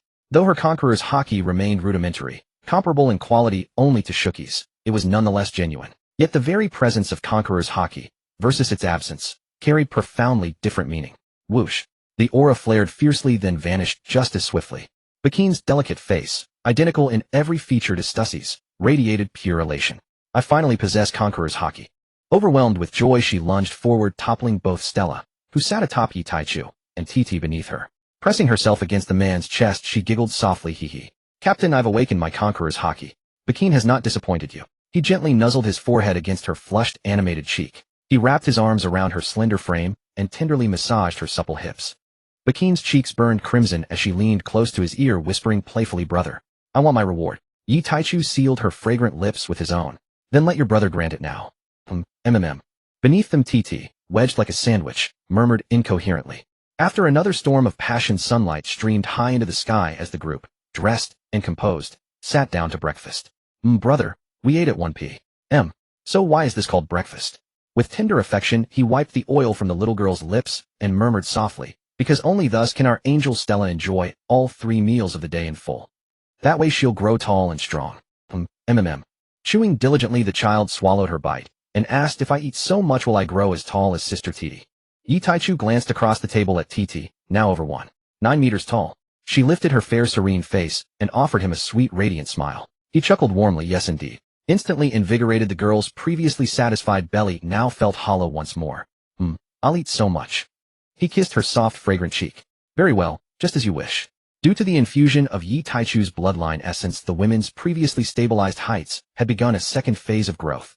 TT, who had stood just above 1.9 meters for some time, had resumed her ascent. She now neared 2 meters and would certainly surpass it. Based on Yi Taichu's own stature, he estimated her final height would exceed 4 meters. And TT was not alone. Every woman among them was undergoing physical maturation. Fortunately, thanks to their primordial bloodline essence, their bodies and constitutions now resembled those of juvenile demons. Though they could not enlarge themselves, while shrinking their forms posed no difficulty whatsoever. Thus they only assumed larger sizes occasionally, such as during games. Otherwise they maintained heights just above 1.9 meters, while Yi Taichu stabilized his own frame near 2.5 meters. Consequently, the colossal chambers on the 12th deck of the Jiuxiao divine vessel suddenly lost their purpose. Recalling this, Yi Taichu turned toward Shower, the vessel's spirit, seated to his left. Shower, can you alter the existing structural layout of the ship? Shower swallowed her bite, dabbed her mouth, and replied cheerfully, yes, master. You wish to reconfigure the rooms on the 12th deck. Oh, you're quite perceptive, Shower. Will modifying these structures affect you in any ways? No. Though the Jiuxiao's hull is my original body after cultivating the human fruit, the one you gave me, I have transcended its physical constraints. I am no longer bound to the vessel itself. Even if the hull were destroyed, I could preserve this current form, the gentle Buddhist maiden form you cherish, through sheer spiritual power. Perhaps it is also due to having consumed the devil fruit, I feel I may reshape the Jiuxiao's hull, freely altering both form and structure at will. TT dashed over and pinned Shower to the floor, shaking her smooth shoulders. Shower, why didn't you tell sister this before? Quick, let's imprint Brother Taichu's image everywhere in my room. Sister TT, stop shaking. I'm dizzy. I hadn't mentioned it because I thought reshaping the hull held little practical value after the recent detachment event. But sister never asked, did you? Little love-struck dreamer. Tian Yueshur approached, quietly crouched beside them, and whispered, Shower, and sister too. Cover every corner of your rooms with your captain's likeness, and place a life-sized, perfectly realistic statue at the center. Yi Taichu sighed, rubbing his temple in exasperation, enough teasing TT. And sure, you see me daily, what need for statues? Tian Yueshur blushed faintly and laughed bashfully. But I love it, please won't you? Her gentle honeyed plea instantly disarmed him. Fine, whatever you wish. You're simply the best, Erida. The two girls rose and dusted off their clothes, though no dust existed. Thankfully the floor was scrubbed spotless each day by the younger ones. Otherwise those two would surely have dirtied their garments beyond recognition. Rank-equivalent combatants who elsewhere served as officers found themselves assigned to cleaning duty aboard the Jiuxiao, a task executed with astonishing, almost supernatural thoroughness. Yi Taichu had once contemplated acquiring a devil fruit with cleansing properties, but abandoned the idea. After all, these energetic young ones needed meaningful tasks to occupy their time. They couldn't be allowed to swarm the sea's daily bullying sea kings. Returning to the matter at hand, he said, Shower, adjust the ceiling height of decks 12 and 13 uniformly to 10 meters. And please also modify your sister's rooms should they request it. Shower puffed her cheeks. Master, please don't speak so formally. I'm delighted to help. Never a burden. All right. I stand corrected. Later I'll make amends, with your favorite white lactose candy. How does that sound? The benevolent Buddhist maiden incarnation of Shower blushed faintly and murmured a soft affirmative hum. Master, might I have a few extra pieces? One won't suffice. Yi Taichu smiled and nodded of course. Then the group resumed their quiet, unhurried breakfast. Truly Shower's liberation from her vessel-bound form astonished Yi Taichu. After all, it had been her very body. Yet recalling the human fruit's capacity to generate flesh and bone from nothing, his surprise subsided. Shower had consumed the fruit while still in her luminous spirit form. Such light and shadow constructs, when sufficiently dense, functioned as true corporeal vessels, albeit vulnerable to irreversible damage. Thus using the fruit's power to forge a new body was neither miraculous nor unexpected. This breakthrough was cause for great celebration, though the Jiuxiao's hull was extraordinarily resilient. Its sheer size made it an easy target, prone to grievous injury. Now fears of encountering overwhelmingly powerful adversaries, capable of shattering or even obliterating the vessel, were laid permanently to rest. Though such a calamity might never occur, eliminating this vulnerability entirely was a perfect blessing, was it not? With a clang, the prison gate swung open and Charlotte Castard, the five sisters, were led by the younger ones onto the 9th deck. Yi Taichu cradled the little goldfish in his arms, not even glancing at the girls before him. Only when Oikege's cheeks flushed crimson with steam like heat did he finally relent, lifting his gaze to regard the five sisters ahead, who shrank back timidly. After a moment's contemplation, he beckoned to TT, who stood far away with the ship's spirit shouting her, whispering something secretive. Softly he called, Titty, come here. From afar TT chirped an eager reply and bounded over, brimming with lively energy. She gazed up at him with her large luminous Gion eyes blinking rapidly. Brother Taichu, what is it? He gently pinched TT's cheek as she leaned close, then pointed toward the four younger girls, Sumaji and the others. Here, they're entrusted to you for training. You excel at this. Should your training fail, execute them. Their talent is promising, leaving them alive would sow future peril. With a playful swat she batted away his hand still lingering on her face, then rolled her eyes at the girls, none older than 8 or 9. Oh my, brother Taichu, they're still so young. How could I possibly bring myself to harm them? I'm no bloodthirsty fiend. Unless you reward me. Otherwise, dear Titty simply cannot bear it. Ouch. Ow ow ow. He delivered a sharp knuckle rap wreathed in Conqueror's haki. Enough mischief. Subduing mere children should be effortless. Why phrase it so grotesquely? I trust you. Rubbing her swollen forehead, Titi pouted miserably. Fine. Though it was rather monstrous. To strike me with Conqueror's haki of all things. It truly stings. Wah. With a soft pop her mood brightened instantly. Smiling beautifully, she led the 4 girls aside, and quietly whisked away the little goldfish Oikage from Yi Taichu's arms. She claimed it was necessary for Oikage's extraordinary observation haki to assist, but in truth it was petty retribution for the blow to her head. Yi Taichu raised no objection to this cheerful grudge, after all wasn't she utterly charming? His gaze shifted from Titi's retreating figure back to Charlotte Castard, who stood silent and motionless. Big brother, pony pony pony. Stella transformed into a bat darted wildly through the sky before leaping down from above, a golden-haired little girl riding her own wild flight. She plummeted like a cannonball landing squarely upon Yi Taichu's reclining chest. He embraced his golden-haired little girl, tenderly nuzzling her soft cheek. Finished playing. Big brother. Far, far away a pirate ship is sailing straight toward us. That captain's incredibly strong. He sensed me from miles off. He even drove off the giant birds attacking us. Yet he didn't attack me. Not at all. That bearded captain even invited me aboard to play. Oh really? Yi Taichu chuckled softly, stroking her sunlit, gleaming golden hair. Then I must pay my respects, to thank those kind souls for watching over our little angel. He instructed Xiaoren to adjust course, steering directly toward the pirate vessel Stella had indicated. Though their aid was unnecessary, he had already imprinted both time and space seals upon the girl. Should true insurmountable danger arise, she would instantly return. With his current strength, no ability could nullify his own, only weaken it at most. Yet the instant his power activated, he would sense it, and guided by the profound blood-bound resonance between himself and Stella, he could arrive on site within a breath. It was precisely this assurance that allowed everyone to let the little girl roam freely. And yet, though logic held firm, their faces were already legendary across the Grand Line. He wished to see who among the seas possessed such restraint, and not only refrained from seizing Stella, but welcomed her with unmistakable warmth. As for whether they sought to trace her back to him and his crew, preposterous. Yi Taichu hadn't entertained that possibility, not once. A bearer of the rarest devil fruit lineage, constantly in the company of little Oikage.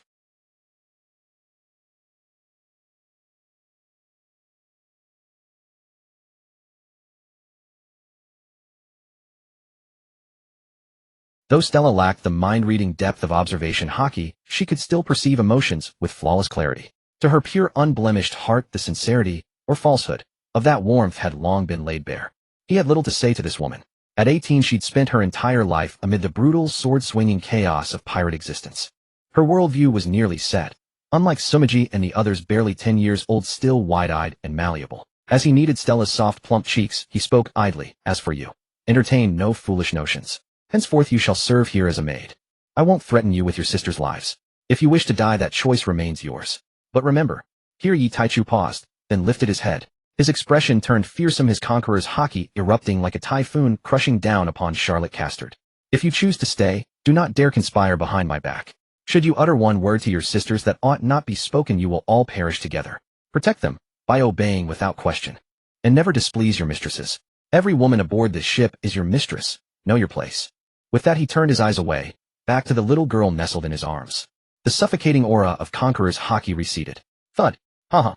Charlotte Castard collapsed onto the deck, drenched in cold sweat, gasping desperately for air.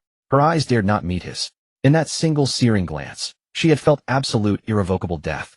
Lowering her gaze to the famed blade in her hands, she tightened her grip, her damp palm drawing the sword a fraction from its scabbard. Cold light flashed from the steel edge. Xiao Ju, who had stood silently behind Yi Taichu, now appeared soundlessly behind the fallen Charlotte Castard. Her delicate empty hand now held a fully drawn blade. On the deck, Charlotte Castard raised the blade to her throat, ready to end it all. Yet in that haze her sisters' faces flickered across her mind, the 4 youngest taken away by that terrifying blue-haired woman. Her brow furrowed. The eldest among them, Sumaji, and her twin, had just turned 8. Who would care for them if she were gone? Beneath those angelic masks, these people harbored demons far more savage than any fiend. Her grip slackened. She would protect her sisters. With her present, she could endure these monsters' twisted whims herself. She would not let her sisters suffer. Thud. Her sword clattered to the deck. Behind her, Xiao Ju melted back into position behind Yi Taichu. The blade vanished from Xiao Ju's hand, as if it had never existed. Yet there was no doubt had Charlotte Castard harbored even the faintest intent to strike Yi Taichu, that sword would have severed her in an instant. Just then Xiao Ren returned. Xiao Ju murmured something in her ear, and upon her arrival, Xiao Ren bowed respectfully toward Yi Taichu reclining upon his lounge chair. Then taking Charlotte Castard by the arm, she led her away, to begin instructing her in the duties befitting a maid. Well, look who it is. Two pirate vessels met upon the boundless azure expanse of the open sea. From the smaller vessel, barely 100 meters long, came a bold, hearty shout. Yi Taichu was mildly surprised to encounter them so fortuitously. They were none other than the Roger pirates, and that robust voice belonged to Gion, Roger himself. Yi Taichu stood atop the dragon-head prow of the divine vessel Jiuxiao, gazing down upon Roger and his crew with a faint, enigmatic smile playing upon his lips.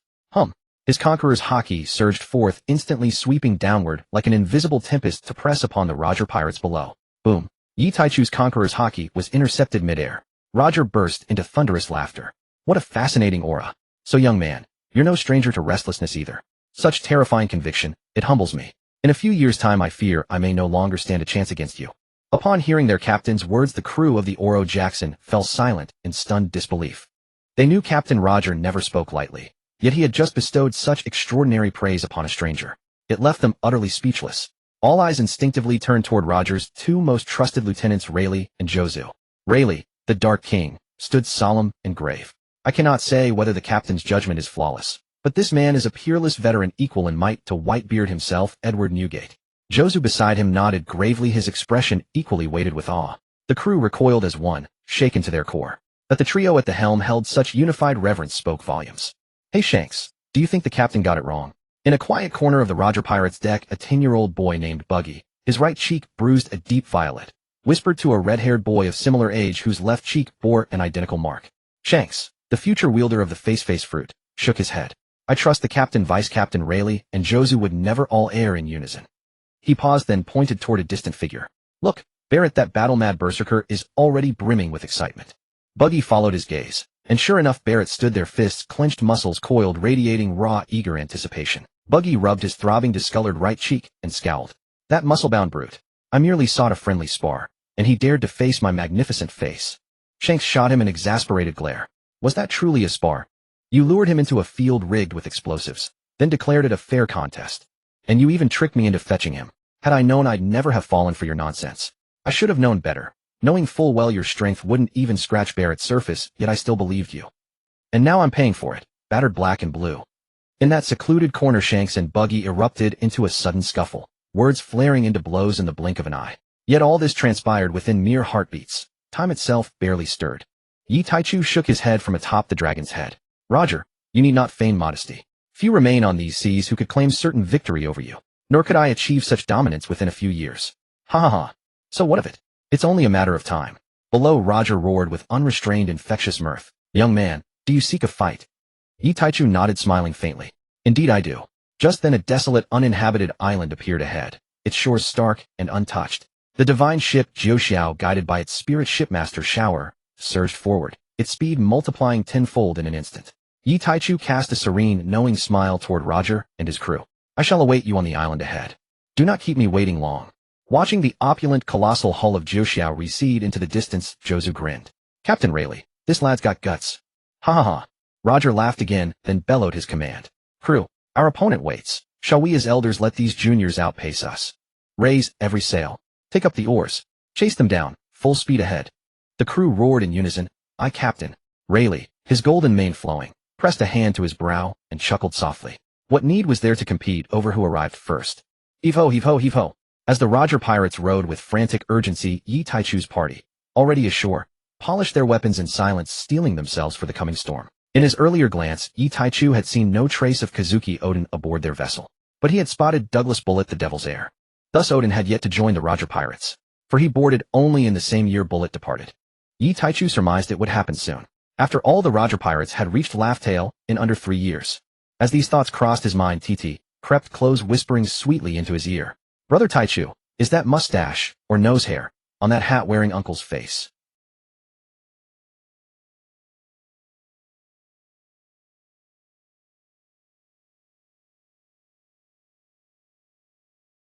Stella, the petite girl spirit, floated over to nod eagerly. Yes, yes, I've been wondering too. Yi Taichu's forehead beaded with a single drop of cold sweat. It is probably nose hair, he ventured uncertainly. Miss Bajin covered her mouth, stifling a laugh. Indeed, it is nose hair, Captain. Aunt, can anyone's nose hair grow that long? How terrifying. How utterly unkempt. TT shuddered, hugging her arms tightly to herself. The very notion that nose hair could double as facial hair was beyond comprehension. Yi Taichu gently ruffled TT's hair. There now, why dwell on such things? Perhaps it's simply his unique talent and his personal preference. Oh, true enough. People come with all sorts of quirks.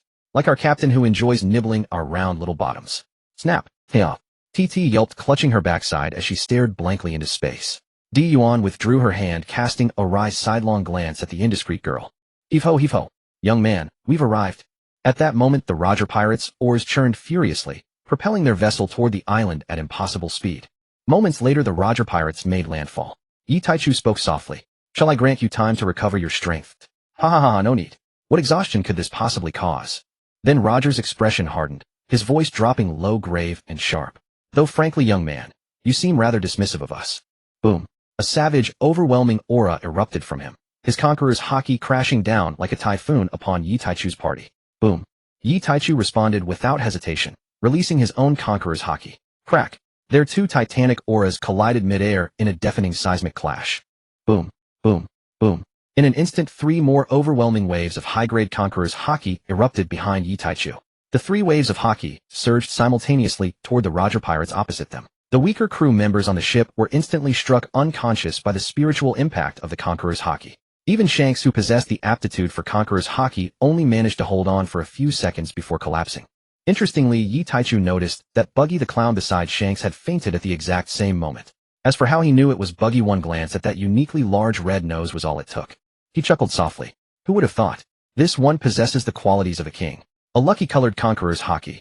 Meanwhile, Roger's wild and unbridled grin froze on his face, wearing an expression as if he had just seen a ghost. What the hell are these three waves of conqueror's haki? Could it be that Charlotte Linlin is taking revenge on me for stealing her road poneglyph? Or is that bastard Shiki hiding in the shadows? On Roger's side, Rayleigh and Gabon exchanged grim looks before unleashing their own conqueror's haki to join the struggle against the opposing force. Buzz. From the corner, Douglas Barrett emerged with an excited grin spreading across his face. He released his own conqueror's haki and joined the fray. This was how the mighty warriors of the New World greeted one another. Those who could not withstand one's conqueror's haki were unworthy of conversation. Arrogant yet undeniably true. Among the three, Barrett's conqueror's haki was of the highest quality, having fully stepped into the realm of high-grade conqueror's haki. Although Rayleigh's and Gabon's haki exceeded that of ordinary users, they had only half a foot through the threshold of this level. This disparity stemmed from their state of mind. Despite his youth, Barrett was a quintessential martial fanatic, devoted body and soul to the relentless pursuit of ever greater heights. For this reason, his conqueror's haki had reached such an elevated level at his age. In this regard, he was much like their own ray of sunshine TT. As for Rayleigh and Gabon, Yi Taichu estimated they would not enter the ranks of high-grade conqueror's haki users until a few years later, when the Roger pirates reached the pinnacle of their glory.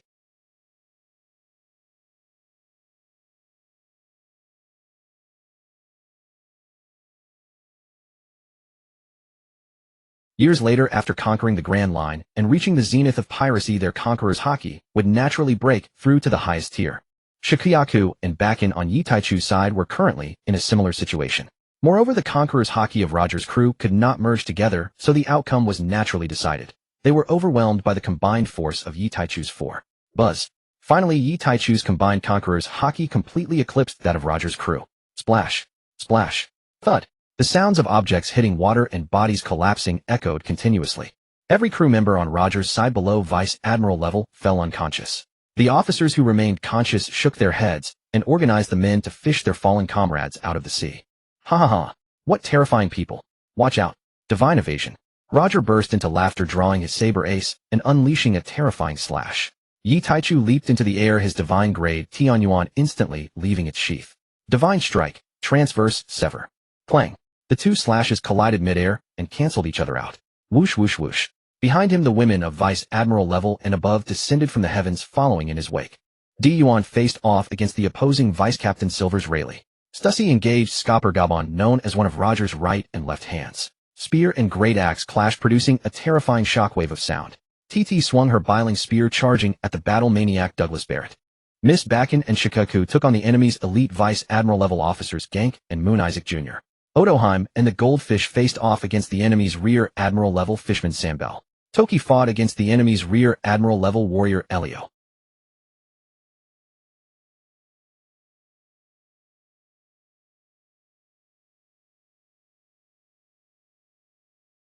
Yi Taichu confronted Roger, who possessed Emperor-level power. Divine Strike, Tianyuan. Using his full strength and both of his extraordinary abilities, Yi Taichu barely managed to fight Roger to a draw. But every expert present could see that although the opponent's elusive abilities seemed to be pressing their captain Roger, it was merely surface level and temporary. His true strength was inferior to their captain's, and all those ferocious attacks were completely neutralized. Although Captain Roger could not finish him off in a short exchange if the battle dragged on for a few hours, the opponent would be utterly helpless against Captain Roger. Yi Taichu himself was well aware of this predicament. After all, the gap between an admiral candidate and an emperor was far too vast.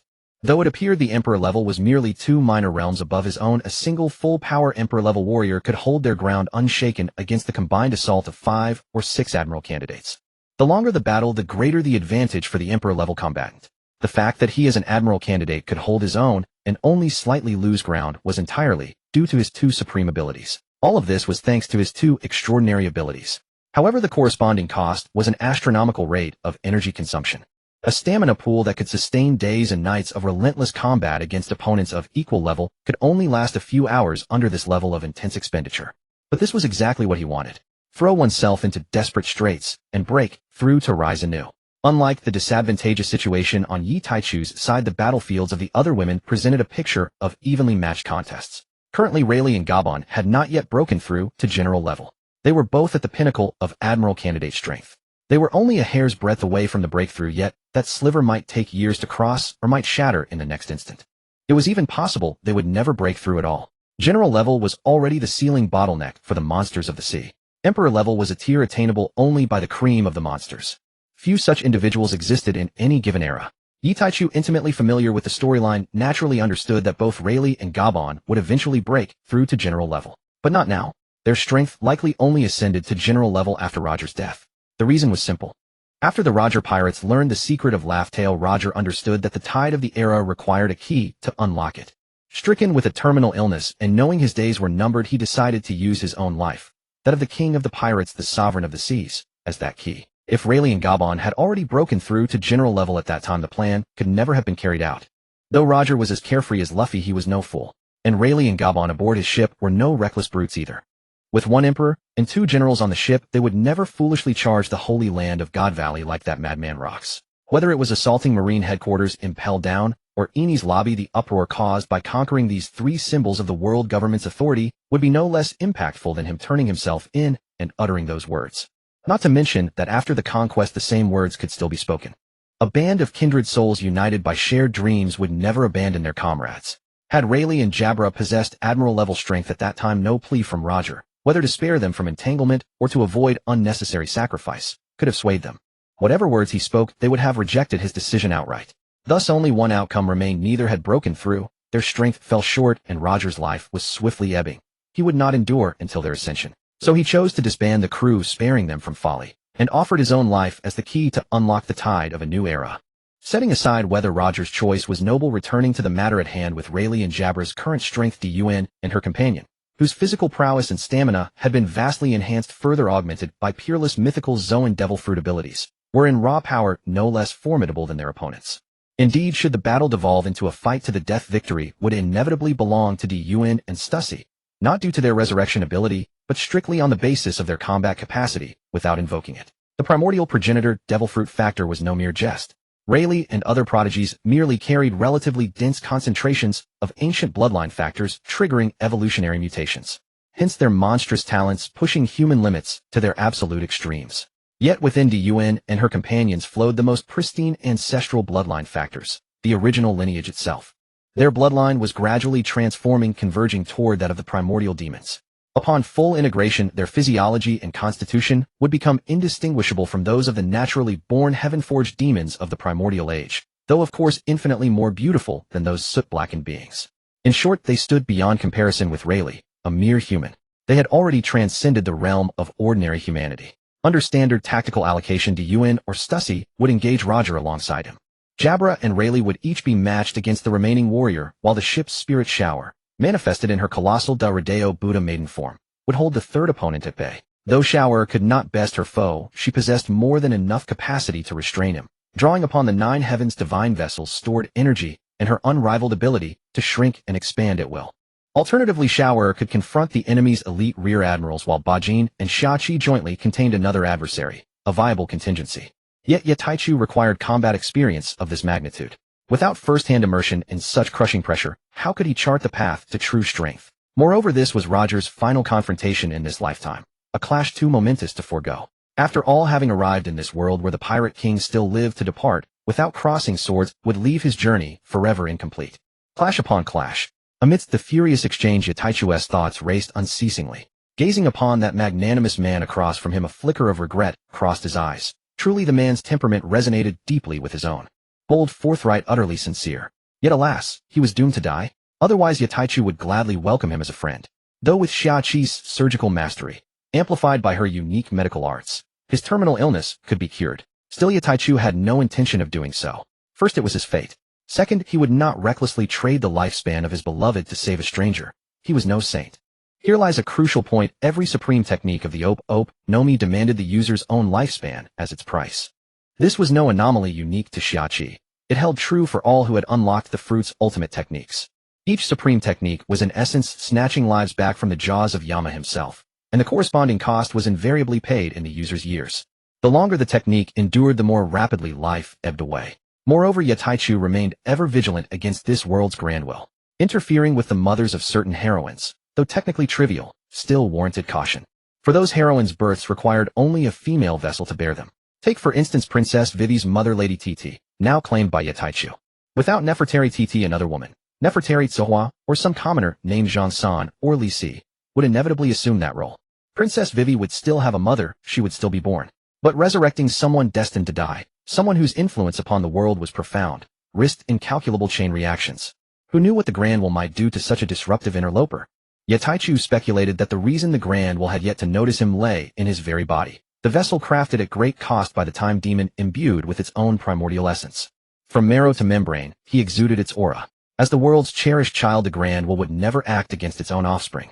Thus he had roamed freely unchallenged. Yet even altering the fate of an epic-defining figure like Roger, though perhaps overlooked by the Grand Will itself, would invite inevitable karmic backlash. Should destiny's retribution descend, he might well perish. A deep, abiding wariness flashed in Yetaichu's eyes. Karmic recoil was no force to be borne lightly. Fortunately, his primordial essence shared roots with this world. Were it not for his own actions alone, any ordinary transmigrator stepping into this realm would face certain death. He had discovered this truth inadvertently upon ascending to Rear Admiral candidate rank. Immutable destinies resist alteration. Without an unshakable fate, destiny excess action, or even excess thought, could prove fatal. He owed it solely to extraordinary fortune, encountering after millennia two demons whose intellects were singularly underdeveloped, the time and space demons. Hey there, young man. You're seriously underestimating me, Roger. Roger tilted his head, his expression hardening as he roared. Though he sensed nothing amiss, could not detect the other's momentary lapse, he trusted his instincts implicitly. His opponent had drifted in thought mid-battle. Instantly he coiled his conqueror's hockey around his blade and bellowed, "Ace, supreme slash." Yetaichu's expression shifted, he leapt backward. Divine strike, unbroken horizontal severance. Roger's slash cleaved in two, severed by Yetaichu's attack, and plunged into the sea behind him, carving twin, awe-inspiring waterfalls across thousands of meters of ocean surface. Ha ha ha ha. Again, laughing heartily, Roger ascended skyward using moonwalk. Clang, clang, clang. Yetaichu met him head-on, undeterred. He had not anticipated Roger's intuition to be so terrifyingly acute, detecting his fleeting mental diversion mid-combat. After all, with his non-human cognition, multitasking posed no challenge. Such distraction should have been imperceptible. In that lightning instant, a flash of insight ignited in Yetaichu's mind. He understood. The all-hearing sense. Roger's supreme conqueror's hockey had perceived his very thoughts. Ah, I see. Realization dawning, Yetaichu smiled faintly, clearing his mind of extraneous notions to focus wholly upon Roger. Though distraction bore no consequence, he chose this course. Not out of necessity, but out of respect. His countenance grew solemn as he warned, "Beware. Nether strike, Naraku ho." A knowing smile touched Roger's lips as he replied earnestly, "Ha ha ha. Now that's more like it, young man. Come, give it your all." Ace, Conqueror's Realm. The deity and demon are formless, the phantom and shadow are intangible. Divine strike, annihilation of the formless void slash. Yi Taichu unleashed the most powerful sword technique he had comprehended thus far. Aboard the Nine Heavens divine boat, everyone utilized the same set of spear and sword techniques, subsequently refining and adapting them into combat skills best suited to their individual styles. Just as the fundamental sword strokes, thrust, draw, horizontal sweep, vertical chop, slice, hack, and stab, are practiced by all, each person's unique understanding yields different effects and styles in execution. All aboard the Nine Heavens divine boat regarded one another as family, thus, whenever someone discovered a new technique, they never kept it to themselves. They would explain to everyone the method of executing the technique, ensuring that all on the vessel could learn it. Then they would assess whether it suited their own use and whether further improvements could surpass the original. The combat personnel among them were all monstrous geniuses, perfecting these combat skills to their utmost limits, one move after another. Ha ha ha, exhilarating. Young man, take this. Overlord, might overlord slash. Luo Jie's two tufts of nose hair trembled as his lips parted and closed. Rumble. In an instant, a scene of heaven collapsing and earth cracking with seawater flowing backward emerged. The deafening sound spread across countless nautical miles of the sea. Thousands of nautical miles away, a unique Navy warship shaped like a dog's head drifted aimlessly across the turbulent waves. Achu. Kapu, who was sleeping on the deck with half a sunbae in his mouth, sneezed. He opened his drowsy eyes, smacked his lips, and swallowed the cracker. Rubbing his nose, his boisterous voice turned into a low murmur. Why do I have a bad feeling? Could it be that Zhang discovered I mated his little sheep? He stroked his chin in thought, but soon gave up. His muscular head rarely engaged in such deliberation. Moi. Then Kapu turned his head and cast a bewildered gaze toward an unknown direction, the very location where Yi Taichu and the others were. Kapu-san, what are you looking at? Just then a young man's voice sounded beside Kapu. The speaker had slightly wavy short hair, a dark complexion, and stood over 2 meters tall. If Yi Taichu were here, he would immediately recognize this person as one of the future 3 admirals of the Navy, Blue Pheasant Kuzan. Kapu snapped back to reality and scratched his head. Haha, nothing. I just sensed a terrifying battle fluctuation from that direction with my observation hockey, but it vanished in an instant. Maybe a violent storm is brewing there. After all, this is the new world where weather is the most unpredictable. Kuzan, not yet as composed as decades later, was full of youthful energy. Kapu-san, with your mastery of hockey, you shouldn't have illusions, right? Shall we go check it out? If it's a massive tsunami, we'll evacuate. Kapu was silent for a moment, thinking they had nothing else to do and were bored anyway. He had no idea where the Roger pirates had gone, so this would be a good way to pass the time. Although he had attributed it to a weather change, having sailed the seas for decades. The fleeting aura from afar didn't quite feel like a weather phenomenon. It was more like the bestial pressure of a colossal creature, like Zanesha carrying an entire country across the ocean. He immediately withdrew his finger from his nostril and ordered his men proceed in that direction. Then, instead of sleeping, he fetched a fishing rod from the cabin and began to fish. Kuzan also found a fishing set and began to imitate the path of the naval hero. Haha, Kuzan, you've got a bit of my style. Speaking of Kuzan, he was a recruit Kapu had picked from the Navy's elite training camp. Finding the lad to his liking, he took him as his adjutant and trained him carefully. The combatants far away, separated by 10,000 miles, were unaware of this. 4 top-tier powerhouses, the changes caused by peers engaged in all-out battle, could be clearly sensed within a 1,000-mile radius. At a distance of 10,000 miles, only those with exceptional observation hockey, undisturbed by external factors, could faintly detect something amiss. If today's onlooker had been Kong Zhanghua or Zfa, none of them would have noticed this fluctuation. But it happened to be the most idle and bored Kapu. And coincidentally, Kapu was a battle maniac. Were it any other admiral, they would consider the opponent's strength and avoid unnecessary conflict. Kapu, however, didn't bother with such considerations. He would charge in first. Clang, clang, clang. The island and its surrounding seas had their climate completely altered by their battle. Sweat continuously trickled down Yi Taichu's straight nose bridge. He could not sustain such intense consumption for much longer. In his heart, he now had a concrete understanding of the power level of an emperor. Divine strike, Phoenix slash. With a delicate shout, Di Yuan repelled Lei Li. Shower, it's up to you. Swoosh. After speaking, Di Yuan used the golden crow blazing flame to traverse space and left this battlefield, suddenly appearing beside Yi Taichu to attack Luo Jie. Sure sis, leave it to me. The ethereal voice of the ship's spirit shower rang out. Lei Li, who had just neutralized the opponent's attack, had no time to ponder their intentions. Before him suddenly appeared a figure wrapped tightly in a veil. Then, to his astonishment, the figure expanded dozens of times larger and brandished a dragon-headed hammer to strike him. He hastily raised his sword to block horizontally. Clang! A tremendous force numbed his arm, and he inwardly cursed the opponent as a freak. Even most giants didn't possess such strength. At the same time, he realized that although the opponent's strength was inferior to his, it was more than enough to hold him back. On Yi Taichu's side, with Di Yuan's assistance, the pressure on him was greatly reduced.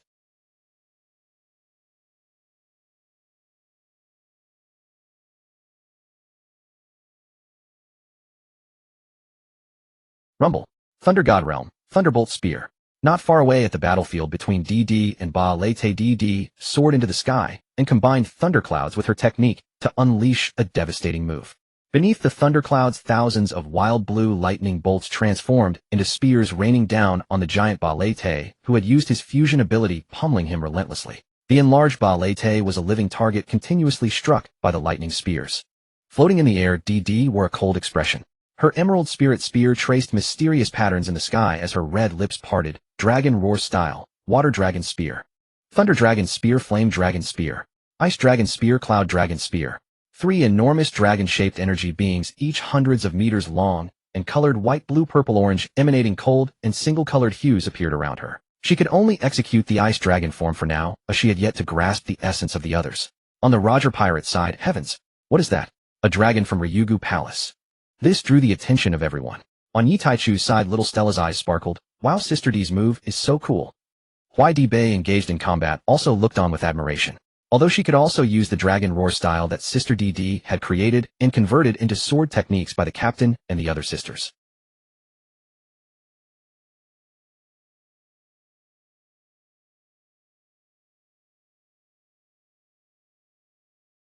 Not good. This little girl's attack might be too much for Ba Lete. Lei Li and Jia Ba, who were fighting C2 Shi and the ship's spirit shower, exchanged bitter smiles. Ba Lete in his current enormous form couldn't even dodge, let alone block. They looked up at DD, whose blue hair fluttered in the wind like a valkyrie, their eyes filled with awe. She was a young woman who could rival Xia Luote Ling Ling. Boom. With a thunderous roar, the combined giant collapsed instantly, and bullet within it was sent flying by TT's 5-dragon spear into the depths of the earth.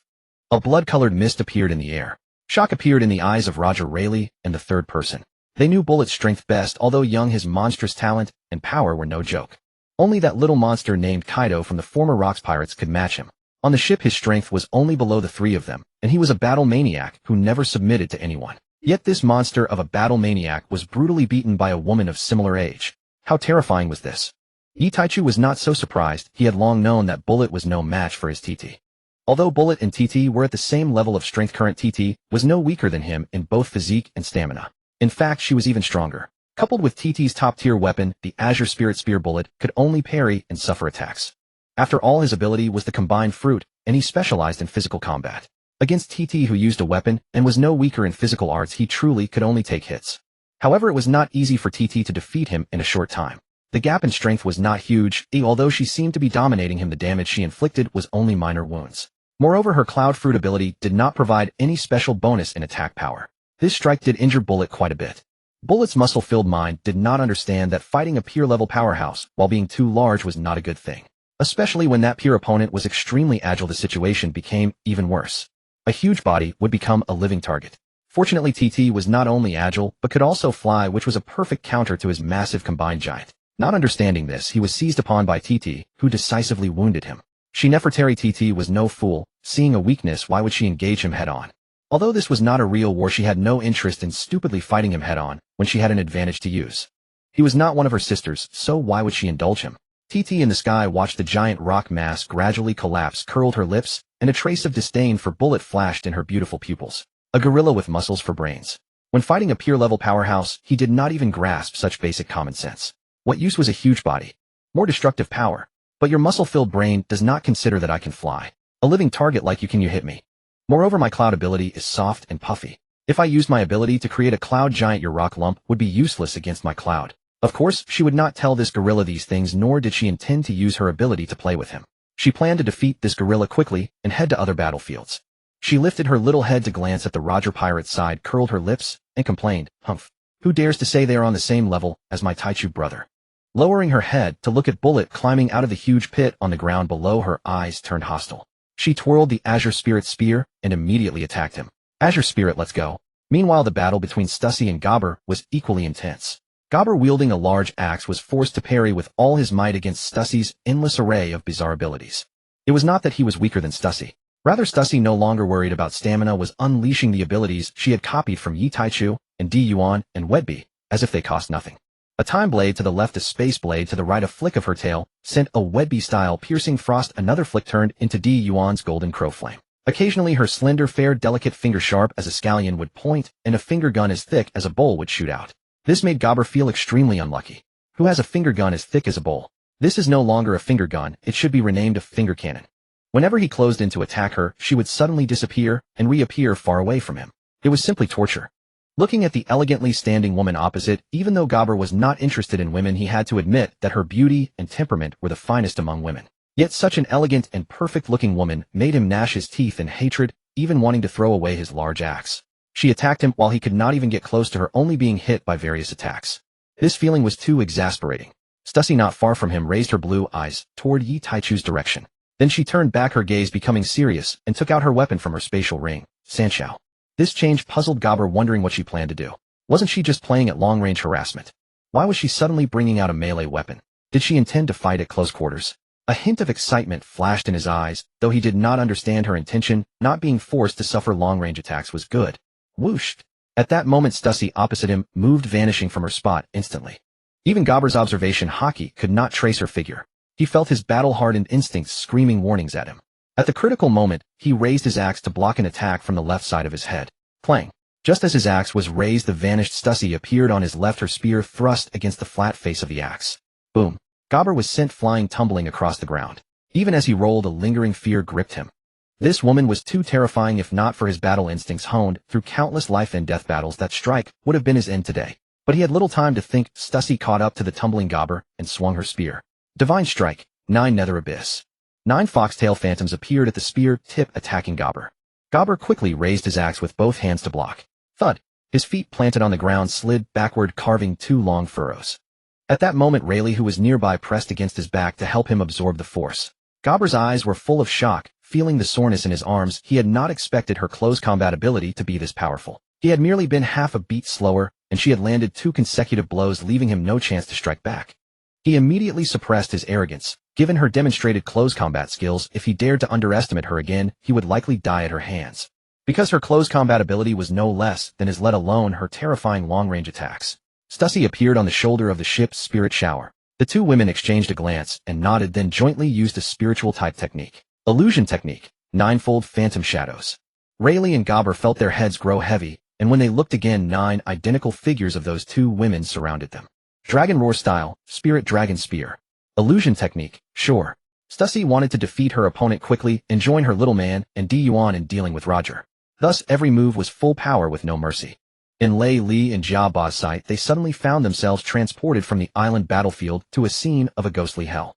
In a fleeting moment, they saw themselves tied to pillars, being disemboweled, skinned, and having their hearts and kidneys removed by a group of Azura-like creatures and pressed against red-hot iron pillars for torture. They were subjected to an endless cycle of 18 kinds of punishments.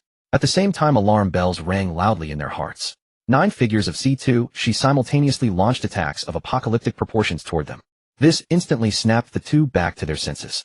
At the critical moment, Lei Li and Jia Ba crossed their blades and let out a loud roar, bagua. Rumble. The illusion of the 18 hells shattered, and they realized that they were still in the same place. Ahead of them, a highly oppressive attack was clashing with the combined attack of their own comrades. Cold sweat broke out on the foreheads of Lei Li and Jia Ba. Mental attack. We never expected you to use mental attacks. We almost fell for it. C2, she ignored their words. The giant-sized shower swung her equally enormous dragon-headed hammer toward the 2. Their expressions changed, and they quickly leaped backward. Boom. The ground instantly shattered into a lake over 1,000 meters wide, surrounded by web-like cracks. Lei Li and Jia Ba, who had barely escaped, twitched their mouths. If such tremendous force had struck them unprepared, they would have been instantly reduced to a pulp. Looking at the opponent's face, which seemed no older than 20, they wondered, are young people these days so terrifying? Without giving them a chance to catch their breath, C2, she, and Shower attacked again. Ha ha, young man, your crew members are truly terrifying. Luo Jia exclaimed as he appeared, having parried a flaming sword slash from Yuan. Yi Taichu's face was filled with pride. Of course they are my crew. I believe every single one of them will ascend to the top of the world. Ha ha, then let this old man wait and see. Luo Jia let out a hearty laugh, then said with anticipation. Yi Taichu curled his lips and didn't respond. You're going to die in a few years, and you're still waiting to see. Who are you cursing? You old bastard. 2 days later, Tian Yu sure defeated her opponent, and along with her little pets besieged another person with Vice Admiral level strength. 3 days later, DD defeated Dao Gulasi Balete. The opponent was beaten unconscious by her, swollen into a ball, a bruised purple-black blood ball with not a single piece of good flesh on his body. DD didn't pause. She picked up the constantly writhing by Ling Chong and went to bully another crew member of the Luo Jia pirates. Miss Ba Jin 1 Xiachi 1. Tian Go Shiryu. A whoa. A snow-white wolf radiating cold air appeared and swallowed the opponent fighting Huai Di Bei in one bite. When the person reappeared, they had turned into an ice sculpture. After dealing with various opponents, the women began to take care of the remaining enemy crew members.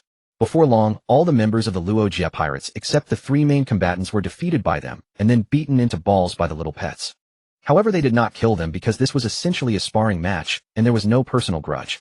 These people were decent enough. They didn't say anything inappropriate or offensive. Therefore, the women only defeated them without killing.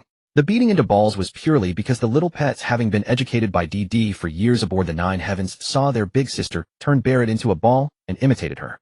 Because their big sister DD often taught them, family should be neat and tidy. Soon near noon, C2 Shi and Shower defeated Lei Li and Jiaba. C2 Shi used her spatial ability and instantly appeared on the battlefield of Yi Taichu and the other two. The three attacked Luo Jie together. Now their battle had become completely evenly matched. Lei Li and Jiaba lay on the ground watching the distant battle, wry smiles appearing on their faces. Jiaba sighed, never expected to be defeated so quickly. It's like we've lived our years in vain. Lei Li glanced around and found that all their crew members had become balls indistinguishable from each other. He agreed. You never expected these women to be so terrifying. Just then several round heads of Gong Fu Hainyo appeared above them. Their small black eyes gleamed with excitement as they stared at the two. Lei Li felt a chill at the sight of these little creatures and asked nervously, "What are you doing?" "Jiomi." The little sea cows cheered and surrounded Lei Li and Jiaba, beginning the ball-making project. Family should be neat and tidy. Boom. A leading sea cow with captain-level strength was kicked away by Jiaba. The two of them were only defeated due to exhaustion and knowing they were outmatched, not completely drained of strength and helpless. Moreover, no matter how exhausted they were not something a captain level could handle. Jumi. Seeing the two not cooperating, the little sea cows swarmed in only to end up lying all over the ground. Didi noticed the situation and together with Tian Yushi and Huai Di Bei launched an attack on the two. Shi, Jianji Ren. Lei Long Chonged. Bing Long Zhan. Three attacks struck Lei Li and Jiaba simultaneously. Their expressions changed and Lei Li, with sweat as big as beans on his forehead, said repeatedly, Hey, there's no need for this. However, their response was the silent, furious attacks of the three women. The stronger Ba Jin and Xiachi, however, did not intervene. If it weren't for the fact that the opponents were so exhausted that their current strength was only at Rear Admiral level, making it feel like bullying to attack now, they would have already taught them a lesson. If the opponents had Vice Admiral level strength, they would have taught them what it means to be a defeated. Then they withdrew their gaze thinking, well, it doesn't matter anyway. Their own dear together with Ashur and little sister Huai Di Bei could without exaggeration beat the crap out of the current Lei Li and Jiaba if they went all out. Sure enough, after the fight went on for a while, DD withdrew from the beating spree and let the other sisters besiege the two. With Lei Li and Jiaba weakened by her beating, now only at the level of early Rear Admiral, it was perfect for her sisters to level up. A few hours later, as the sky began to dim, Lei Li and Jiaba were completely exhausted. Immediately after, they were beaten into balls by the eager little pets. At night after dinner, and washing up, the women stood atop the Zhou Shaoshan Zhou, lifting their beautiful faces to watch the captain and elder sister battling in the sky. Alright, sisters with weaker strength should go to sleep. If you don't take care of yourselves, Brother Taichu will be worried. And if that happens, I'll not only be scolded by Brother Taichu, but also get beaten by the two big sisters for not taking care of you. After they experienced another bout of fighting from the sky to the ground, DD gave the order for the women below general level strength to go and rest. DD's beautiful eyes scanned her sisters and said, I will have Shower check whether you've gone to bed obediently. Although reluctant, the women obediently went back to their rooms to sleep. Only DD, Ba Jin, Xiachi, Tian Yushi, and Huai Di Bei remained on the ship's top. At dawn, a slightly salty sea breeze swept across the ocean, stirring up rippling waves. The warm and gentle sunlight bathed the pockmarked small island. The serene blue sky reflected upon the ocean, merging into a seamless horizon of sea and sky. If not for the climatic changes caused by several monsters battling, everything would have been so peaceful and tranquil. Floating and anchored at the periphery of this turbulent sea area was a doghead warship. Surrounding the warship were sea kings, large fish, small, medium, and large ones, swarming across the outer perimeter of the entire sea.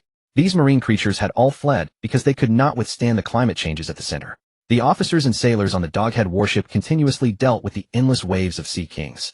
They had been delayed for an entire night by these sea kings. At first, for convenience, they simply killed the approaching sea kings. But later they realized that this only provoked their ferocity. Blood and food made them more frenzied. So they changed tactics to stunning and driving them away, which slowed them down further until they finally came to a complete halt. Hey-ha! With a fist wrapped in conquerors and armament, Hakigarp leaped high and punched a large sea king into the water. Then, bare-chested with rippling muscles, he returned to the warship using moonwalk. Taking the towel handed by his adjutant, he wiped his face. Ha ha ha, what a thrill. He had been fighting these sea kings all night, who knew how many he had directly sunk during the night. Ice Age. A terrifying chill suddenly emerged behind the Doghead warship, freezing the sea surface for hundreds of meters into thick ice. A medium-sized sea king was trapped within it. After doing this, Gion, slightly out of breath, came to the front deck and said to Garp with a somewhat serious expression, "Mr. Garp, this won't do. The officer's stamina can still hold out, but most of the lower-ranking sailors have already exhausted their strength." Hearing this, Garp glanced at the sailors slumped on the deck. "Well, that is a problem. Then there's only one way." Buzz. A red light flashed in his eyes, and a terrifying conqueror's haki spread out. Around them, except for those sea kings already unconscious and floating on the surface, most of the sea kings instantly dived into the deep and fled from the vicinity of the Doghead warship. Wahaha, not bad effect. Garp laughed triumphantly. Seeing this, Gion cried out in surprise, "Conqueror's haki." He stared at the man in disbelief. "Mr. Garp, you actually possess Conqueror's haki." Garp scratched his head somewhat puzzled. "It's just Conqueror's haki, kid Gion. No need to be so surprised." At that, Gion's dead fish eyes widened, and he exclaimed, "How could I not be surprised? You know, Teacher Zephyr said that only a few people in the Navy have Conqueror's haki. We only knew that Fleet Admiral Sengoku had it, but we never heard that you also possessed this power." After a moment, his expression turned into admiration and reverence. "Truly worthy of the Navy's hero, Mr. Garp." Garp laughed. "Haha, kid, you sure know how to flatter." Even with his muscle-bound thick nerves, being so blatantly praised by Gion left him a little embarrassed. After a pause, Gion asked in confusion, "But since you have Conqueror's haki, why didn't you use it from the start?" Garp replied with a laugh. "Haha, of course it was to train your perseverance and spirit." He turned his head away with a guilty look, pretending to be nonchalant. Unfortunately, Gion had spent little time with him and didn't understand the meaning behind Garp's expression. He immediately wore an expression of "I see" and believed him. "Mr. Garp, you are wise. Haha, let's eat first." With that, Garp headed toward the warship's mess hall. Would he tell this kid that he had forgotten to use Conqueror's haki because he was venting his emotions? How could he write? Besides, dealing with these big fellows all night had indeed achieved a training effect, so it wasn't really a lie, was it? On the small island, the battle between Yi Taichu and his two companions against Roger continued. TT rested her chin on her hands and leaned on the ship's railing, watching their fight. Suddenly, she saw the captain nod in their direction. Her eyes instantly brightened, and she immediately stood up and drew her biling spear. The same action was taken by the other four women nearby, Tainyushi and Miss Bakine. TT instantly leaped into the air. Dragon Roar style, Dragon Godbreaker. She merged with the spear, forming a golden true dragon that descended from the sky, with overwhelming might thrusting toward Roger below. At the same time, the other four women also launched their attacks. Ultimate Art, Time Years. Ultimate Art, Blood Demon's Fury. Divine Strike, Dragon Wolf howling at the moon. Surgery. Ultimate Art, Withering Decay. Meanwhile, Yi Taichu and his two companions who were fighting Roger also unleashed their battle techniques. Ultimate Art, Spacetime Shatter. Divine Strike, Golden Crow patrols the sky. Divine Strike. Ultimate Art, 9 Reincarnations. A series of 8 unparalleled formidable forces carrying a world-destroying oppressive aura struck directly at Roger at the center. Even with his powerful observation haki foreseeing this brief future, Roger still could not react in time. Because the attacks from Yi Taichu and his two companions had pinned him down, preventing him from dodging the other 5 strikes. His expression turned serious, and in an instant his entire body was covered in pitch-black high-quality armament haki. He also coated his weapon ace with a large amount of armament and Conqueror's haki. "Aha! Come on, let me see the power of the new generation of pirates." Roger unleashed his full power with no reservation. A strike that was said to make even gods retreat. Drink. Dominating slash. Gods retreat. Boom. Rumble. An earth-shattering explosion resounded to the skies, and the sea around the small island instantly swelled into 1,000-meter-high waves. The giant waves grew higher and higher, continuously surging toward the outer seas. At the same time, the small island beneath their feet kept cracking and sinking. The sky was brilliant with divine light, yet also filled with lightning and dark clouds. In the outer seas, thousands of miles away, the Doghead warship rose and fell with the waves, while the sea kings on the surface submerged into the deep. Garp chewed food continuously in his mouth, holding a large meat bone as tall as himself. He stared solemnly toward the center of the chaotic sea. This aura was too terrifying. Even rocks back in the day didn't have such an aura. It was appalling. A moment later, his expression changed, and he quickly swallowed the large meat bone in his hands without chewing. Choking, his eyes bulged, and he quickly used the ultimate technique of the 6 powers, Life Return. Huff. Huff. Almost choked me to death. After complaining, he immediately shouted loudly, "Gion, come out quickly. Something big has happened." "Huh. Mr. Garp, what's wrong?" Gion walked out of the cabin carrying a plate of food. Garp snatched the food from his hands and swallowed it, saying anxiously, "Stop eating. Prepare to use your ability to freeze the sea surface." Kazan, still stunned from having his food stolen, suddenly heard this, and was filled with confusion. Why freeze the seawater for no reason? His observation Haki hadn't sensed any troublesome sea kings nearby. Without time to explain, Garp kept issuing orders. Soon Kazan understood. A few minutes later, looking at the giant tsunami thousands of meters high not far away, his face turned pale, and cold sweat broke out on his forehead. Hey, you must be joking. A tsunami this big? Mister Garp, with my current strength, I can't freeze it. I'm not asking you to freeze it all. Just freeze an area a bit larger than the warship. I'll break the ice to let our ship pass through. Kazan swallowed hard as he looked at the tsunami that seemed to connect heaven and earth. Will that work? It has to work. It's the only way. While they were talking, the tsunami was already upon them. With no time to think further, Kazan immediately stretched out his hands and shouted, Ice Age, Ice Passage. At the front of the warship, a circular block of ice with a radius of 100 meters appeared at the end of the wave. Garp's iron fist, coated with armament Haki and Conqueror's Haki, struck the ice surface. Boom. Crack. Crack. The ice instantly shattered, forming a passage deep into the tsunami. Advance. The adjutant immediately ordered. Kazan and Garp worked together, one sealing the ice range, the other opening a passable channel, attempting to survive this terrifying tsunami in this way. Bang. Didi came to Yi Taichu's side coquettishly. Oh nah, nuzzle. He held down the little girl's head that was rubbing against his chest and pinched her pretty face. Yi Taichu's gaze swept around. He smiled, gently nodded to the ship's spirit shower, who was still on the ship. Then his gaze returned to the center of the explosion. Cough, cough, cough. A series of violent coughing came from the dust-filled sky. Little brother, that's a bit unfair of you. After a moment, the dust cleared, revealing Luo Jie's figure.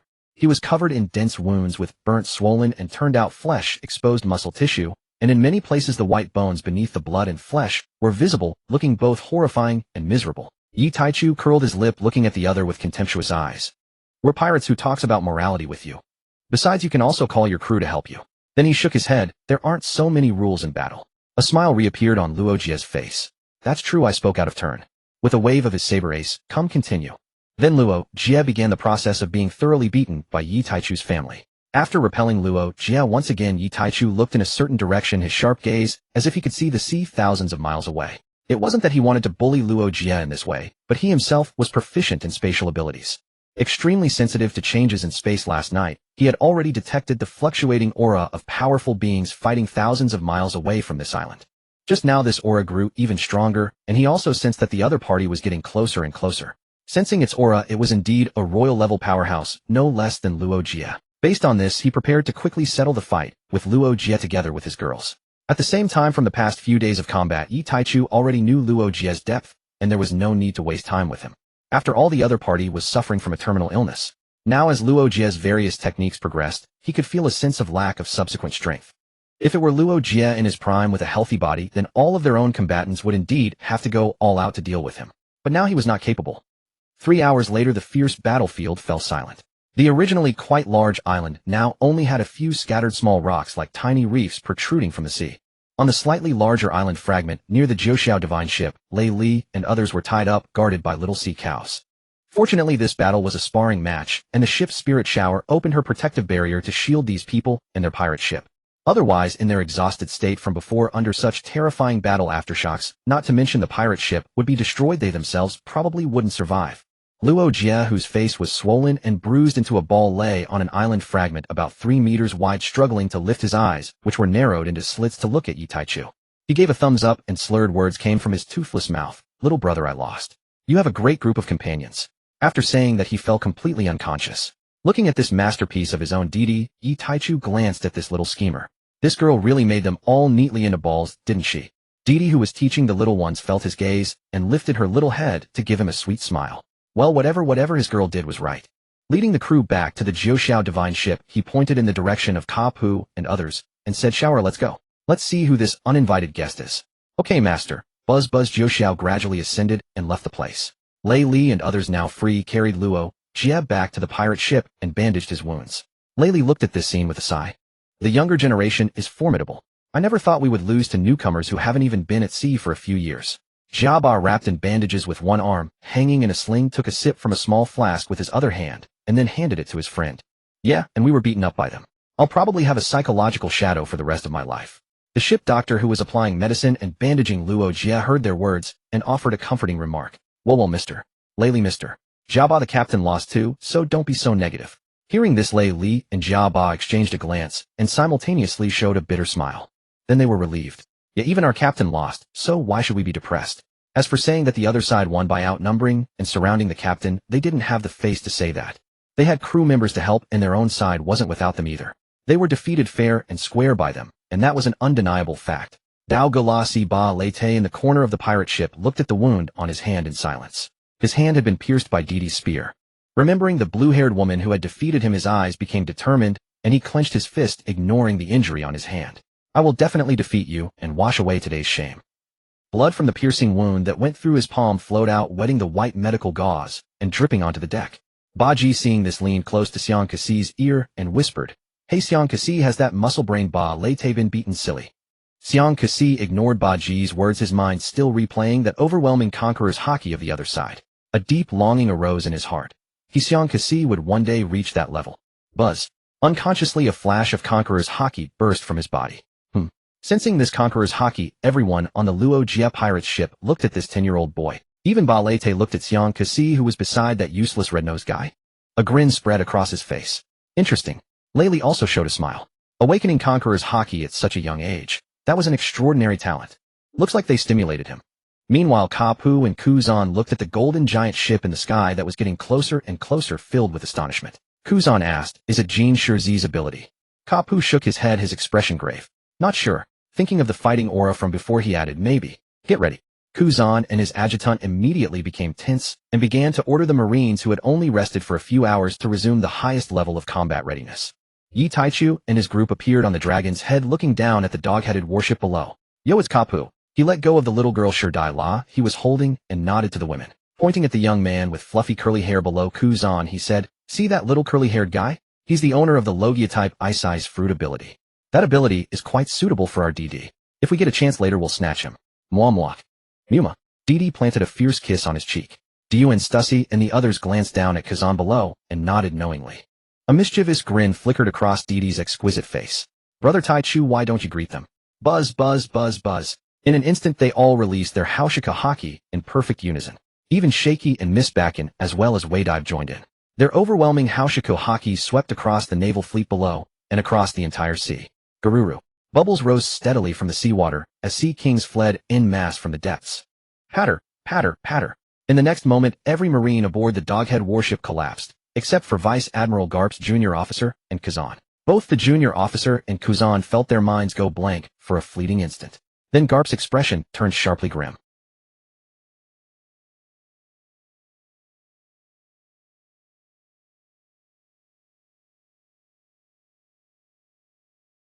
Moments later, he appeared far beyond the horizon.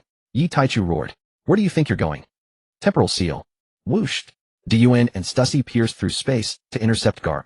Ultimate technique. Blazing sun. Ultimate technique. Ninefold netherworld prison.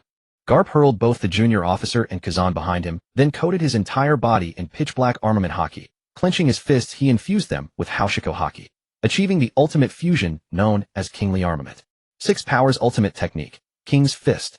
Garp held nothing back. This strike demanded his absolute peak strength, and he could unleash it only a handful of times within a short span. Their attacks collided midair. After a brief standoff, Garp's overwhelming force shattered Diyuan's and Stussy's techniques, and surged onward unimpeded toward the two women. Faced with the full might of a sovereign-tier warrior, Diyuan and Stussy, still merely Admiralty candidates, stood no chance to resist. They instantly lost one life. Garp whirled about, and in the blink of an eye closed the distance to the two he'd just flung aside. 6 powers ultimate technique. 6 King's Spear. Snap. The spatial barrier Yi Taichu had sealed shattered instantly, ripping open a fissure over 10 meters wide. Garp seized Kazan and the junior officer and lunged toward the rift to escape. "Old man, you strike my people and think to flee unscathed." Time technique. Ageless Blade. Space technique. Chrono Shift. Yi Taichu activated 2 supreme techniques in rapid succession, channeling the primordial power of time through the conduit of space, redirecting the attack directly to Garp's vicinity. Before Garp could even react, the assault struck his body. Whooshed. Sister Duncc, cease pursuit. Return. Garp's silhouette receded into the distance undeterred. All this unfolded in the span of a breath, so swift that even Shaky and Bakken, who stood at the threshold of Admiralty candidacy, had no time to respond. Only after the chaos subsided did the other women grasp what had transpired in that fleeting instant.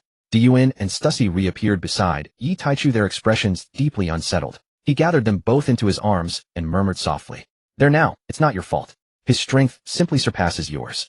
Don't dwell on it. In a few years you'll match him. And even surpass him. I believe in you always. Gradually their faces softened, from storm-darkened clouds to gentle dawn light. Diyuan's expression carried a faint note of regret. What a pity, that devil fruit ability would have suited Didi perfectly. He gently tapped her delicate nose then replied. Pity. We'll reclaim it next time. By then the rest of the women had gathered beside the trio. Didi stared in astonished awe. That marine hero is truly formidable, striking down both sisters in a single instant. Yi Taichu shook his head and led them back toward Jiuxiao. Before departing, Didi paused, her gaze locking onto the doghead warship motionless where it floated. Her eyes froze over with glacial fury. Though her sisters remained unharmed, they had still forfeited a life. These men would not be allowed to draw another breath. She summoned her by Ling Spear. Thunder God Realm, 10,000 lightning spears. Countless spear-shaped bolts of lightning impaled the warship, leaving not a single soul alive aboard. Witnessing this, Diyuan cast a worried glance toward Didi, whose aura now pulsed with a deeper, bloodier crimson, and asked Yi Taichu, Xiao Yi, might Didi, if this continues, become one consumed solely by slaughter? Yi Taichu shook his head, his gaze lifting to the sky where his beloved, his joyful little nut, was already soaring back toward him. His eyes softened, his voice unwavering. Never. I trust her completely. Those enslaved by bloodlust are weak, fragile in spirit and will. Those who kill without purpose, without understanding the meaning of death, deserve no comparison to my Didi. They are mere refuse. Diyuan and the others nodded. Indeed, their younger sister was no common killer. Brother Taichu, why was that garp so overwhelmingly powerful? Just then Didi alighted upon Jiuxiao, leaping straight into his arms, blinking her large, captivating eyes, and asking in a soft, honeyed voice. He cradled her supple frame, gave her pert bottom a gentle pat, and scanned the group before shaking his head. It's not quite the same. Garp's strength is actually slightly inferior to Roger's, the one we fought earlier. Oh, then why did he strip Sister and Cece of a life in one blow? Because the gap between us and them remains vast. Our battle with Roger was sparring, progressive, measured restraint. Garp unleashed his full power in a single, devastating instant. A force so immense it exacts catastrophic toll on the body. He can wield it only a few times before physical collapse. That's why he overwhelmed Sister Diyuan and Cece, killing them outright. So Roger could unleash such power, but chose not to because it's inefficient, and because our bout was friendly, unsuited for lethal strikes. Yes, Didi, you're brilliant. Of course I am. He pinched her collagen-rich cheek playfully. We'll just seize that devil fruit again for our little menace next time. No worries. That fruit isn't important.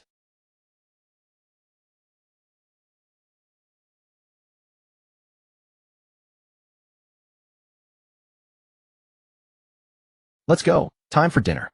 Diyuan and the others followed slowly, their eyes resting on his retreating figure, tender as flowing water. They knew he had left something unsaid. That garp possessed the capacity to kill any of them outright, and that pursuing him recklessly would almost certainly cost lives among their sisterhood. That was precisely why he chose not to detain Garp, not because he couldn't.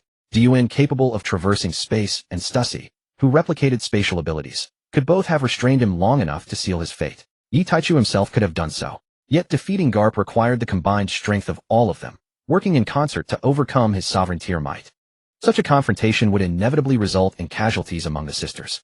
Anticipating Garp's desperate final resistance, and its grave threat to his loved ones, he chose instead to let him flee.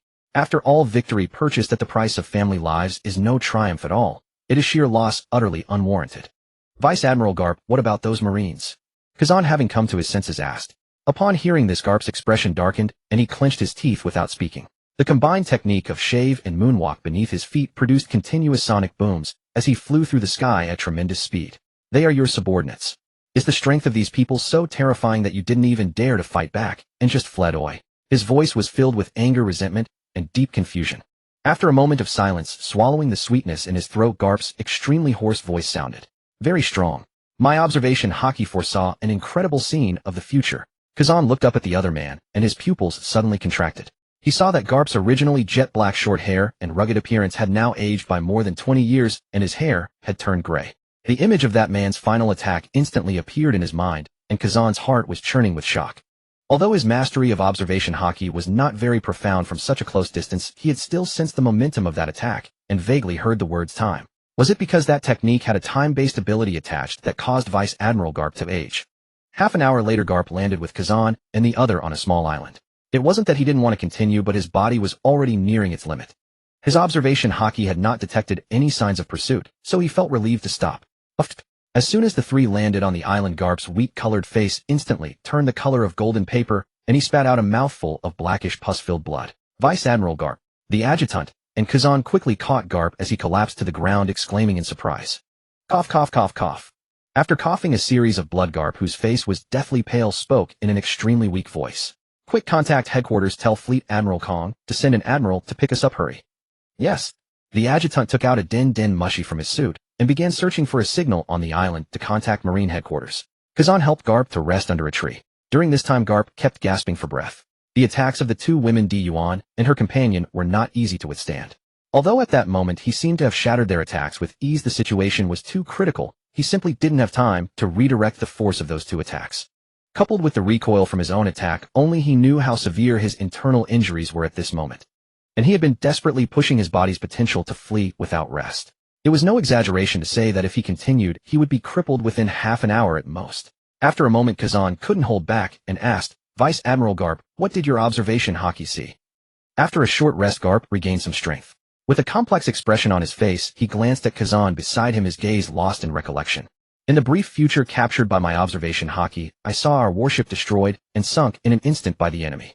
You had your head crushed by that man, and in his hand appeared a devil fruit that was entirely white and crystal clear.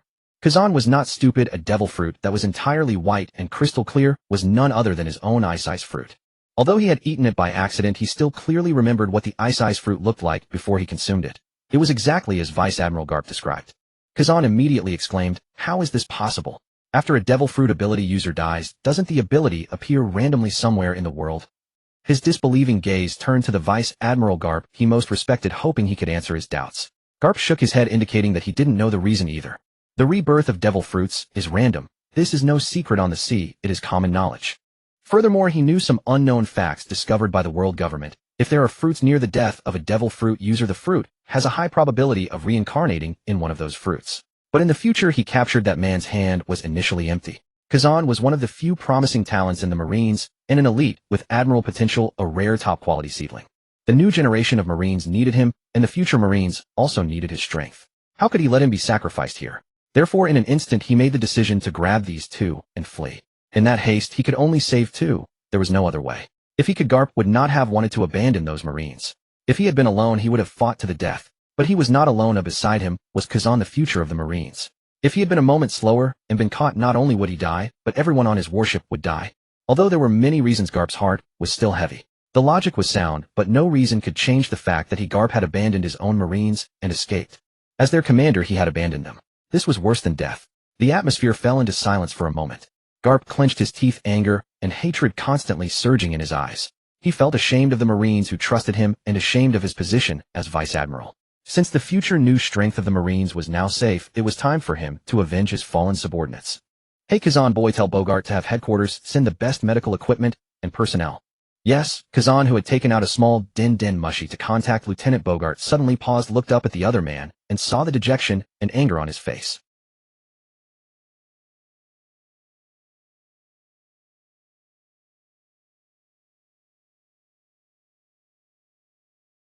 Yes, Vice Admiral Garp. A soldier's duty is to obey orders. Reluctantly, Kazan could only do as he was told.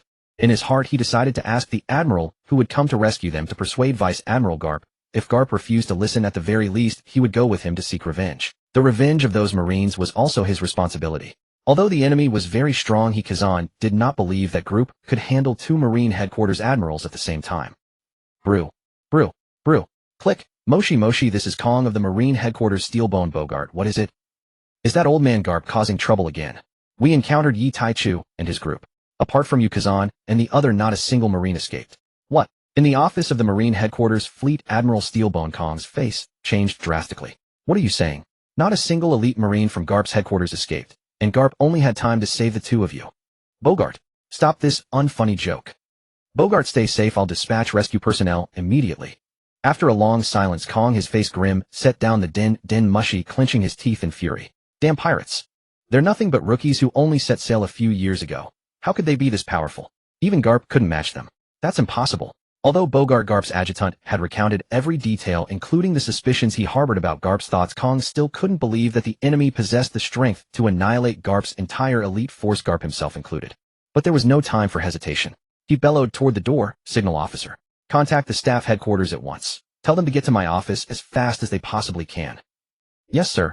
Hasty footsteps echoed from the doorway. Moments later, the senior staff officers of Marine headquarters filed into the Fleet Admiral's office, exchanging puzzled glances, uncertain why Admiral Kong had summoned them. Seeing that all the officers were present, Kong pointed at the sea chart and said, Garp encountered the pirate Yi Taichu and his crew in the Magellan Sea of the New World. His entire force was wiped out, save for himself, Bogart, and Kazan. Garp is gravely wounded and needs backup. I need you to determine their most probable location as quickly as possible. The senior staff officers were utterly stunned by the Fleet Admiral's words. Vice Admiral Garp was the hero of the Marines, a pinnacle of naval strength. Only Admiral Kong himself could match him, and even Admiral Sengoku was a step below. Someone had annihilated the forces of the mighty Vice Admiral Garp and forced him to flee for his life, and against a crew that had only appeared a few years earlier. They realized the gravity of the situation. Vice Admiral Tsuru of Marine Headquarters, a user of the wash fruit, suppressed her concern and studied the sea chart, carefully analyzing the possibilities. After a moment, she raised her face, one that could be called a beauty of the highest order, and pointed to a spot on the chart. I've known Garp for decades and know his abilities intimately. At his full burst speed, they should now be in the Xiongqiu MOC adjacent to the Magellan Sea. Kong fixed a stern and imposing gaze upon Tsuru. Tsuru, are you certain? Tsuru closed her eyes, calculating in her mind, then opened them again and replied firmly, certain. Good. Notify the naval bases near the Xiongqiu MOC to provide medical assistance. And which admiral is nearest? Garp said the crew is extremely powerful and requires an admiral for escort. An admiral? The staff officers around him paled. If Garp, who had repeatedly refused promotion to admiral, were counted, that would mean 2 admirals worth of strength. They stared at the wanted posters of Yi Taichu and his crew on the table, shock clear in their eyes. Had this pirate crew really grown this powerful? One of the staff officers spoke up. Admiral Zephyr happened to lead the elite trainees of Marine Headquarters boot camp into the New World for training. His message from half an hour ago mentioned they were in the Xiongqiu MOC. Another officer added, additionally, Admiral Sengoku was in these waters a day ago pursuing the user of the Momo fruit, the pirate Bondi Waldo, with a bounty of 500 million. Barring any unexpected developments, he should be in the Xiongqiu MOC as well. Kong looked surprised. What a coincidence. Why is everyone crowding into the New World? Report, Fleet Admiral. Admiral Sengoku said the great pirates in the New World are restless. The mighty pirate Bondi Waldo is recklessly using his ability to destroy every nation and town he passes. Vice Admiral Garp was in the New World pursuing the Roger pirates. Because the New World is teeming with ferocious pirates, our staff proposed that they keep within supporting distance of one another so they could aid each other in case of emergencies. Kong nodded. Very well. After a moment's thought, he said, have Zephyr. No. Send Sengoku to the Xiongqiu MOC to use a tracking Den Mushi to locate Garp and his men. Thinking of the terrifying power that had forced even Garp to flee, he added, tell Zephyr to be cautious. Keep everyone close together, don't stray too far apart. If he encounters those villain ships, he should turn around and flee immediately. The trainees aboard his vessel are the future of the Marines. They are the cream of the new generation and an indispensable pillar of strength. They must not be lost. Yes, sir. After the staff officers left his office, Kong dialed the Den Mushi of the 5 elders. Bring. Click. The Den Mushi was picked up, its form transforming into that of a bald, bearded man. A demanding voice came through. Elders, we've located the exact position of Yi Taichu and his crew, but something unexpected has happened. What do you mean? Their strength far exceeds our estimates. Garp's forces encountered them in the Magellan Sea of the New World. Although none of them have clearly stepped into the realm of admiral-level power. But according to Garp's adjutant Rear Admiral Bogart, the crew was engaged in battle with someone else at the time. The shockwaves from that fight rivaled those of a battle between admirals. Moreover, Garp has always been assigned to the Roger pirates. My initial assessment is that the crew was fighting the Roger pirates, though the outcome remains unknown. But apart from the 3 survivors, there's no ruling out the complete annihilation of Garp's forces. And Garp was severely wounded, leading Bogart and Kazan to escape. The wounds have aged him by more than 20 years. The enemy is suspected of wielding a combined power of time and space. A combined power of time and space. The 5 elders asked, surprise in their voices. Yes, elders. There was a brief silence on the other end of the Den Mushi before the voice spoke again. Increase the bounties. Treat them with the same severity as the remnants of Rox and his ilk. Additionally, raise their bounties to 1 billion berries. Issue warrants for every one of them, including that damned woman who should have died and the Princess of Alabasta. Dead or alive. Yes, elders. Click. Staring at the disconnected Den Mushi, Kong turned a worried gaze through the window. Minutes ago the sky had been cloudless, now it was suddenly shrouded in dark clouds. His mood was as dark as the storm clouds over Marineford. The crew's power had grown far too quickly. They could no longer be underestimated. He knew Garp's strength better than anyone. Within the entire navy, only he himself could still hold a slight edge over Garp thanks to his seniority. In a few more years Garp would surpass him. Yet even a Garp as mighty as that had to fight desperately just to escape. According to Bogart, none of them had fully stepped into the Admiral level yet. Their potential was terrifying to imagine. He picked up the wanted posters from his desk and murmured softly, Yi Taichu, D. Yuan Stussy. Why weren't you born as Marines? Brother Taichu, why are we visiting this nation so impoverished that its coffers echo with emptiness? A few days later Didi pointed at the approaching port of Delasiliosa and inquired. So impoverished that its coffers echo with emptiness. Yi Taichu, who had been amusing the young girls Giolite and Samuji, rose to his feet, with Shadela perched atop his head, and walked to the ship's railing. Gazing at the squat, humble buildings along the harbor and the gaunt figures on the wharf, he could not conceal his astonishment. He had known that Dressrosa under King Liko was destitute, but he never imagined it could be this extreme. In this world, virtually all exchange relied on maritime trade, so port towns were typically far more prosperous than inland settlements. Yet this port town of Delasiliosa was even less developed than a second-tier inland town in Didi's homeland of Alabasatan. A country like this could barely scrape together the annual tribute required to maintain its membership in the world government, could it? And after paying the membership fee, it likely had no surplus to invest in the people's welfare. The entire nation from the ruler down to the commoners would have to tighten its belt. He stroked Didi's soft blue hair and said, Don't underestimate this place, little D. The previous royal family that ruled here was one of the founding members of the world government. Didi nodded, then asked, Which family was that? Well, Yi Taichu's gaze shifted to Yuetsai, who was playing with the younger girls. Your sister, you probably knows the answer better than I do. Oh, Didi's curiosity was piqued, and she too turned to look at Yuekai. Yuekai shot the man a playful glare. Their conversation was far from quiet, or everyone on the deck could hear it clearly. Moreover, she now possessed considerable strength. Even if the distance were 10 times greater, she would still have overheard every word. She gave a resigned smile and said, The Tangjide family. The former rulers of the Delasiliosa kingdom were the Tangjide family. Tangjide. Didi murmured the name twice, then suddenly recalled that Sister Yu's original name was Tangjiji Yuekai. Oh, now she understood. She turned her gaze to the panicked people fleeing the dock and curled her lip. So the Liko family that succeeded them aren't much either. No military might, no financial strength. She remembered that her own father, the king of Alabasatan, had once spoken highly of this King Liko, and that the two of them seemed to have a good relationship. Shaking her head, she said, He is a wise and benevolent king, but unfortunately he is not a competent one. She was no longer the 12 or 13-year-old girl she had been. Under the tutelage of Yi Taichu and the others, she had become sharp and perceptive, possessing a mind that could see through most matters directly. Wise and benevolent meant he loved his subjects as his own children, was merciful and magnanimous. But like her own father, King Liko lacked the boldness and the true kingly aura that commanded respect.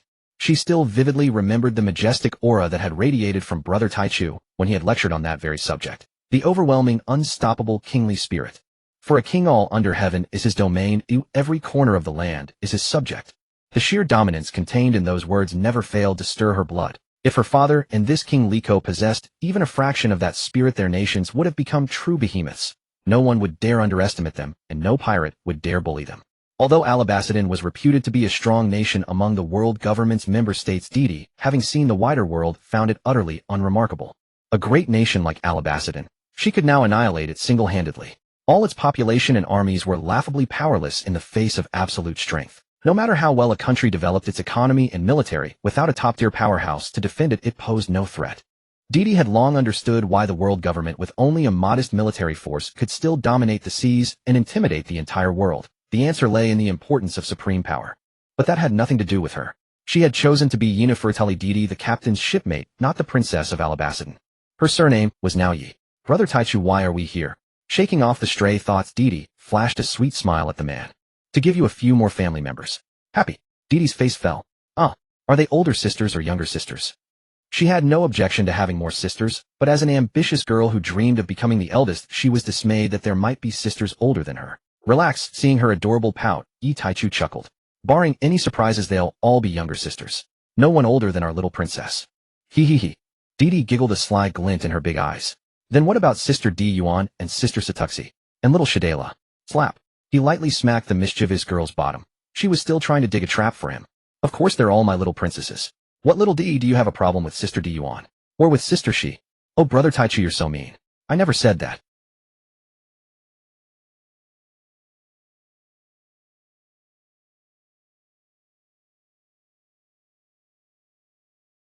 Soon a cacophony of discussion arose.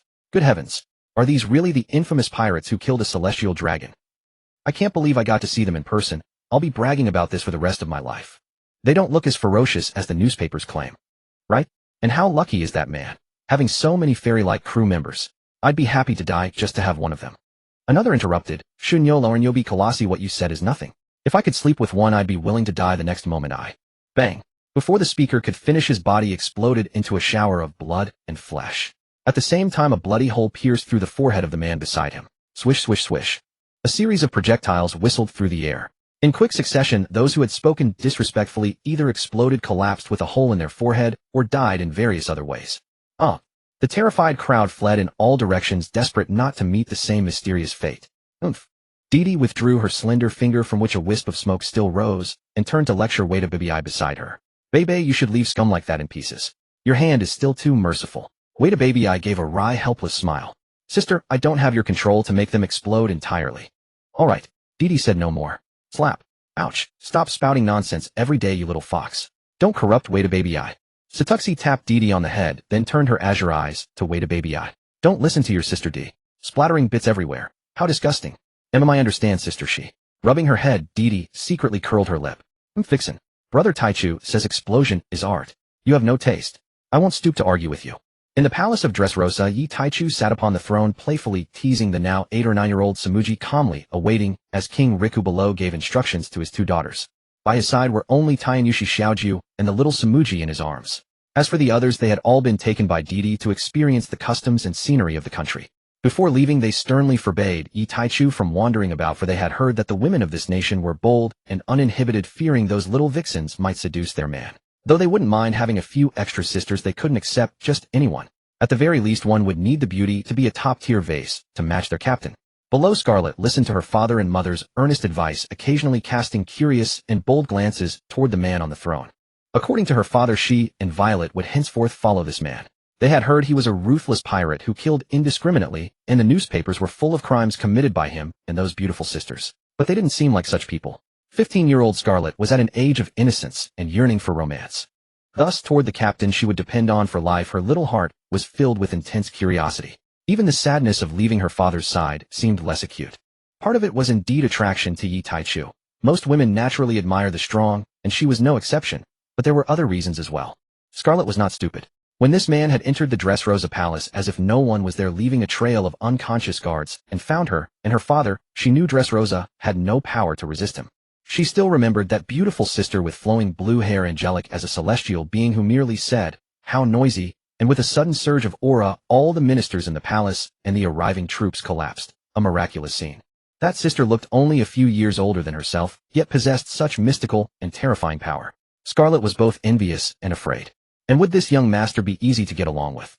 Would he bully her and her sister? Dressrosa had no right to say no to this man. Scarlet, do you understand? Don't anger that lord. Scarlet. King Riku's voice roused the pink-haired girl from her daydreams.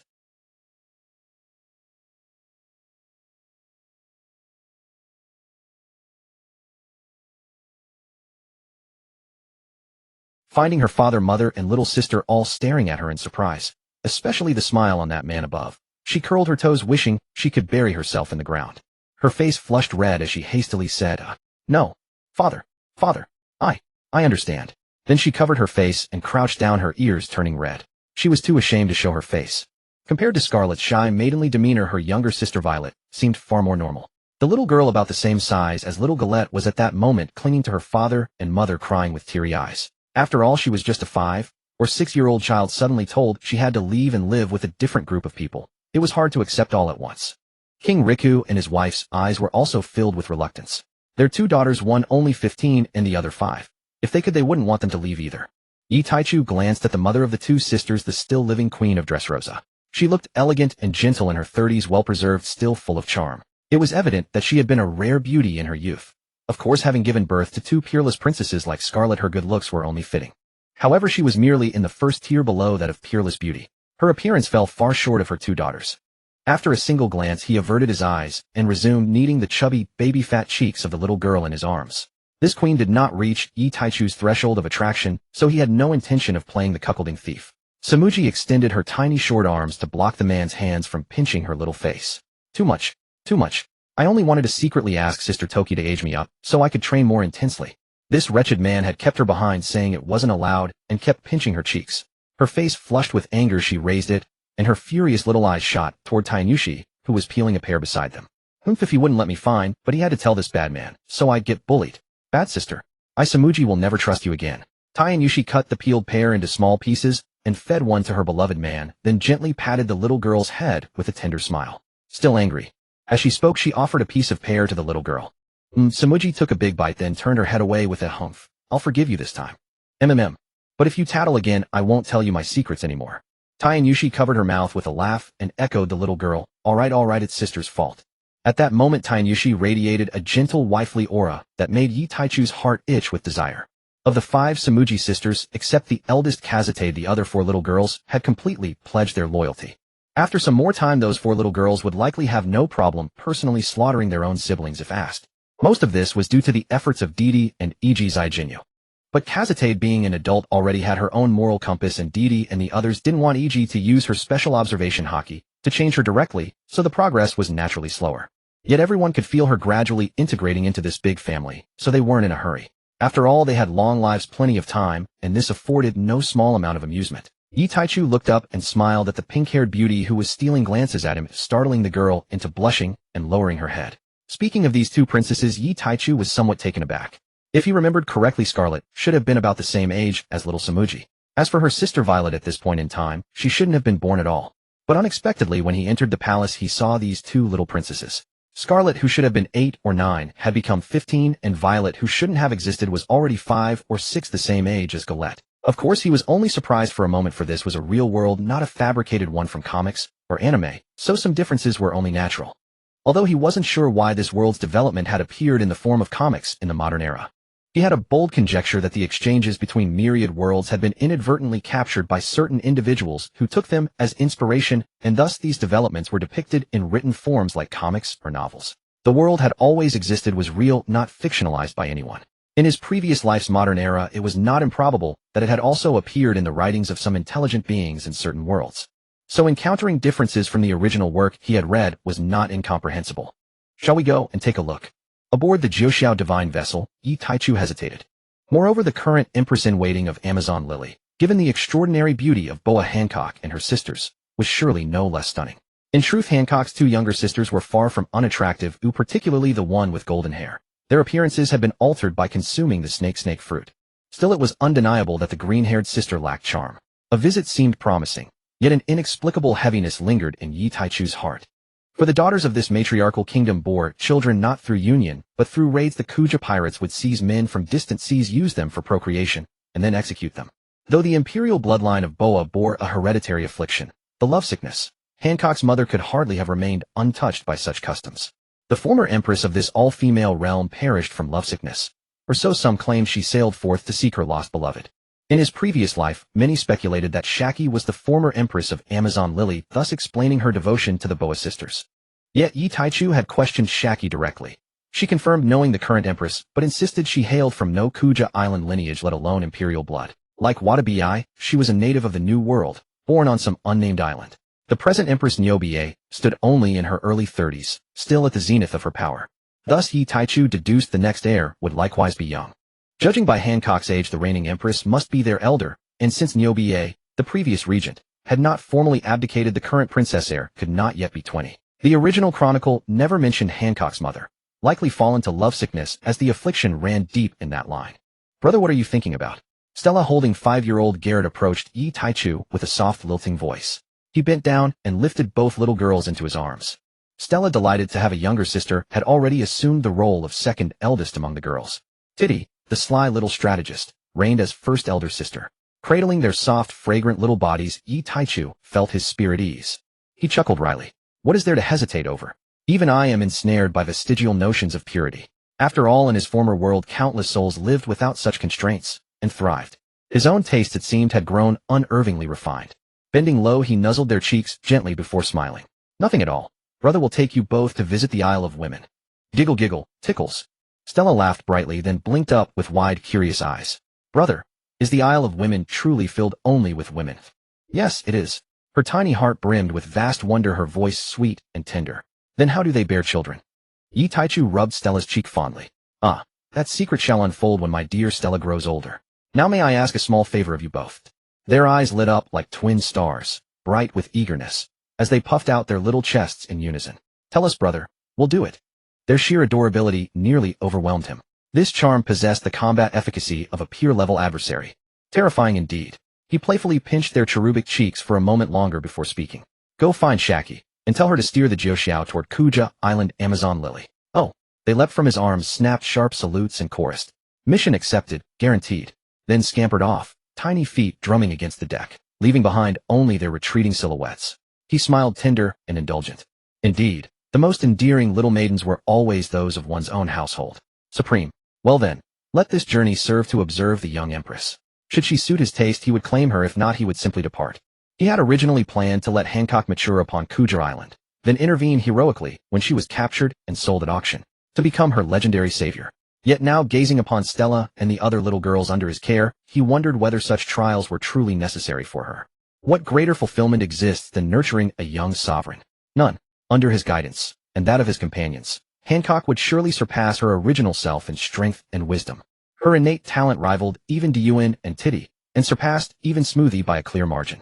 Such a prodigy deserved cultivation by his own hand. Though Amazon Lily excelled in the three-colored hockey, its isolation hindered the emergence of true apex warriors.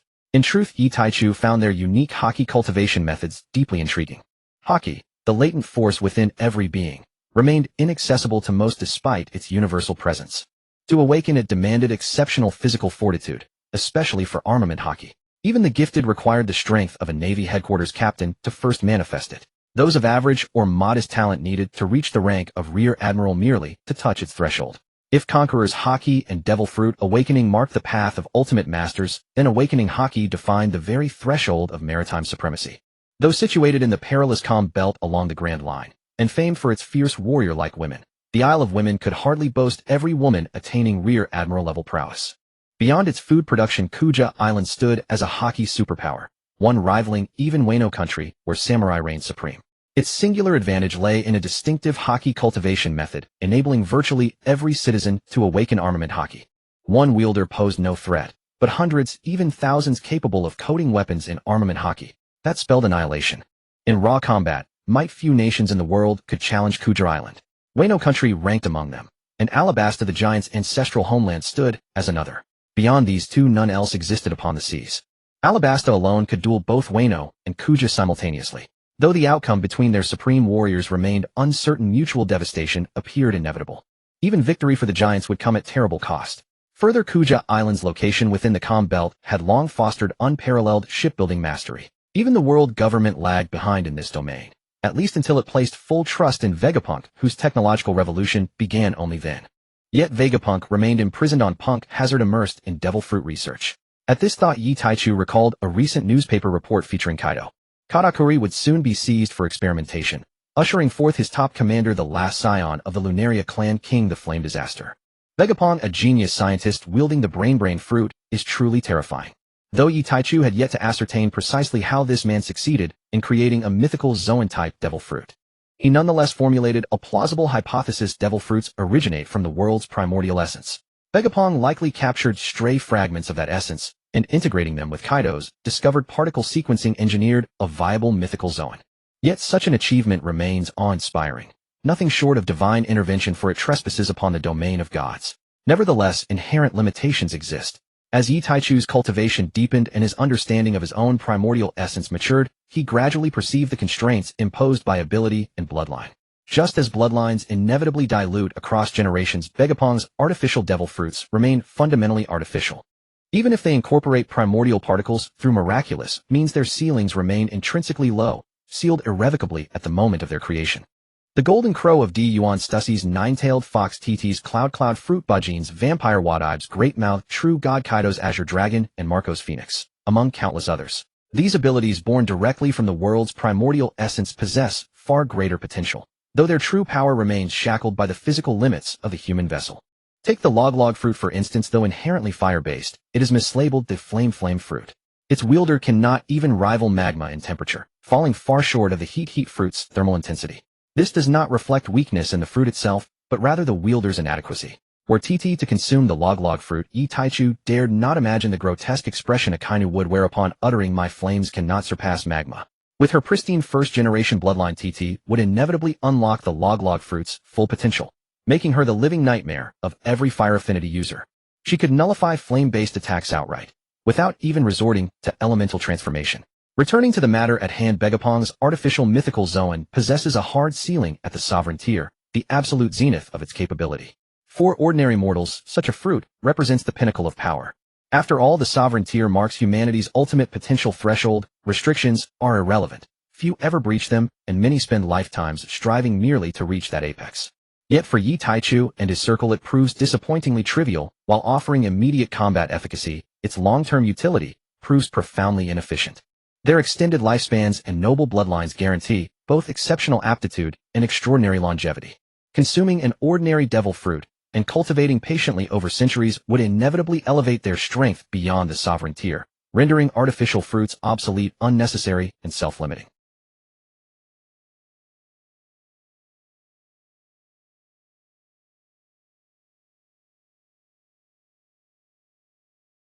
Though unsuitable for his women, it remained perfectly suited for his cherished companions.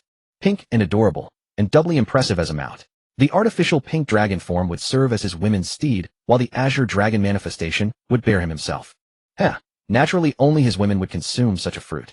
After retrieving the log fruit from his inner realm, he shook his head in quiet dismissal. TT had no affinity for the log fruit. Granting her the light fruit and ice fruit was no unilateral decision. Later he presented his cheerful companion with a choice: the thunder fruit he held, or the log fruit acquired at the Sabaody auction house. She replied that the lightning conjured by her cloud fruit sufficed, and that she was already close to mastering lightning generation independent of her ability. Though the thunder fruit offered higher ceilings and greater raw power, it proved ill-suited to her nature, leaving her indifferent. Thus replacing her cloud fruit with the thunder fruit was dismissed outright. As for the log fruit, it had already passed through her hands, and its alignment with her temperament fell far short even of the thunder fruit's compatibility. Yi Taichu felt a quiet helplessness.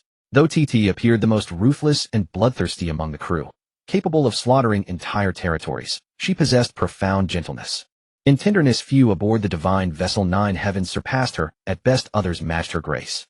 Only two stood comparable: Tsukiyomi Toki, serene as a classical Japanese blossom, and Yueji Kai, radiating the warmth of a devoted wife. Who elsewhere could believe such a claim? Though I have amassed boundless sins and slaughtered countless innocents, my heart remains tender. In his past life, such words from an indiscriminate executioner would have drawn universal disbelief. Yet Yi Taichu's Nefertari TT embodied exactly this paradox. Indeed, his TT was unfailingly gentle, rendering the violently charged thunder and log fruits fundamentally incompatible with her essence.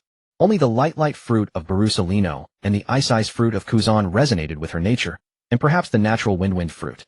Yet that fruit remains unaccounted for, most likely residing with Monkey D, Luffy's father Monkey D, dragon, or lies scattered among similarly inaccessible artifacts. TT's brilliance, however, was indisputable. She transformed the ostensibly simple cloud fruit into a kaleidoscope of applications.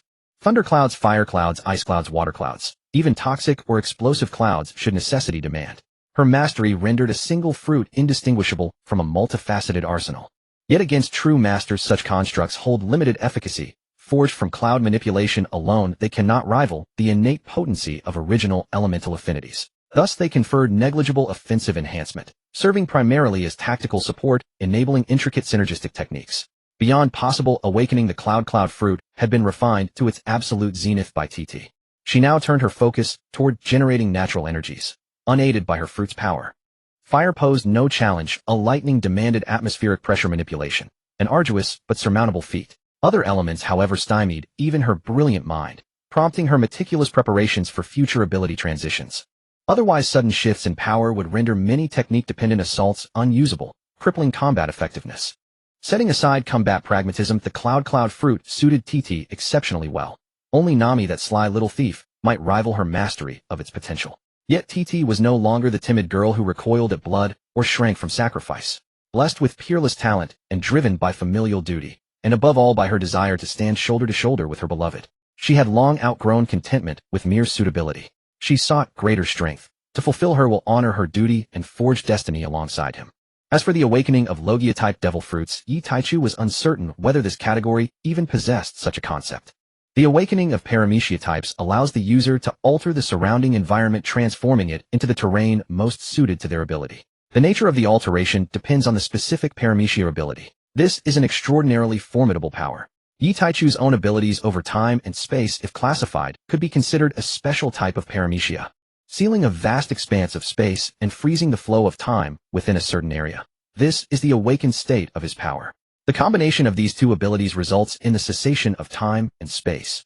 Before awakening, he could only use his ability to launch attacks imbued with its properties as well as travel through time and space. Only after awakening could he perform such sealing. This differs slightly from the paramecia's ability to alter the environment, yet both can be grouped under the same broad category. The spatial and temporal series of sub-abilities generally manifest in this manner after awakening. They do not change the surrounding matter, but instead form a region akin to a domain of the ability. Within this domain, the area is saturated with the nature of the ability based on its characteristics. For instance, the sluggish fruit, a time-type ability, creates a domain permeated with a sluggish property. Those inside the domain will inevitably experience a slowdown in speed. If one's power is sufficient, it is even possible to slow down an enemy's thoughts and soul. For a space-type ability like the door fruit, if awakened, the area covered by its domain becomes its doorway. Within the domain's coverage, the user can instantly appear anywhere inside it at will. This achieves the characteristic of another spatial classification, spatial teleportation. Moreover, it requires no preparation and consumes far less energy. As for a true spatial teleportation ability, user's awakening, it would be an upgraded version of the door fruit. Within this domain, the speed is far greater than that of a door user with similar teleportation traits, making it a natural counter. However, the door ability has another advantage: the user can open doors on their body to store objects in a different dimension.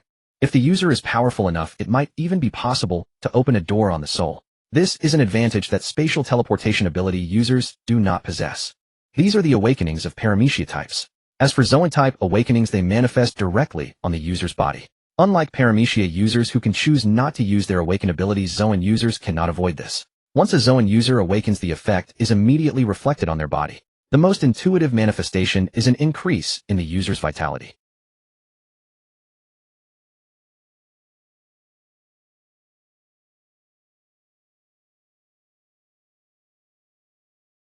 That is the mythical Zoan type such as Stussy and Miss Bakken. Their enhancements are not only reflected in physical constitution, but also strengthen the effects of their respective abilities. Ordinary Zoan users become sharper teeth, fiercer claws, thicker hide, more durable, and more enduring. Mythical Zoan users of mythical creatures, in addition to those physical enhancements, receive further reinforcement based on the characteristics of their abilities. The agile become faster, the charming become more alluring. The difficulty of awakening for ordinary Zoan is low, so most people assume that consuming a Zoan fruit naturally strengthens the body. But that is not entirely true. It is correct that Zoan users gain enhanced physical fitness, but the fundamental reason is that the awakening difficulty for ordinary Zoan is low. Users unknowingly awaken and become somewhat stronger, but not by a significant margin. The awakening of mythical Zoan users is different. A formidable figure like Kaido, who already possesses an extraordinarily robust physique, coupled with the Azure Dragon Fruit's immense boost to physical constitution, results in an astonishing surge of endurance. After awakening, his vitality and recovery become terrifyingly formidable. Unless the gap in strength is vast, it is virtually impossible to defeat him. He might outlast and exhaust you. Injuries and stamina recover a portion within a short time, restoring his ability to fight. Have you not seen that after awakening, Kaido daily plays the role of seeking death? One moment, he storms the Marine headquarters, the next he ascends to a height of 10,000 meters to challenge Skypiea. His rambunctious behavior is also because such actions help strengthen his physique. Because under normal circumstances, the world government and the Marines would never kill him. Those pirates with troublesome fruit abilities are generally not executed. Instead, they are transported to the underwater prison, impelled down for incarceration. The reason is that those abilities are too powerful. Once the user dies, the ability reincarnates somewhere in the world. Before long, another heinous criminal will emerge. It is better to imprison these individuals and let them die of old age, ensuring that those abilities do not wreak havoc on the seas for decades. Moreover, the world government needed Kaido for research experiments and did not imprison him and impel down. This allowed him to escape from the research facility repeatedly, resuming his path of suicidal recklessness. In other words, if the world government's research did not require him, the Golden Teacher Kaido would have died countless times before becoming an emperor. If not dead, he would have been locked away and impelled down for decades like Count Redfield, and that young man Bullet never seeing the sun. How could he swagger around as an emperor, living freely and carefree in the new world? In the future, the physiques of Gion, Stussy, and the other women will only be stronger than that of the so-called strongest creature Kaido. One wonders whether the title, strongest creature of land, sea, and air, will still belong to Kaido. Yi Taichu felt a hint of anticipation. The awakenings of Paramecia and Zoan types can be documented, but for Logia there truly is no way to verify. Even Yi Taichu, who possessed some memories of the primordial demons, had not discovered any Logia-type demon exhibiting such phenomena.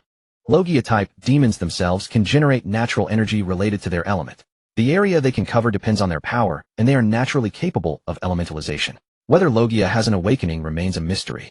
He could not find any memory of a Logia user altering the surrounding matter.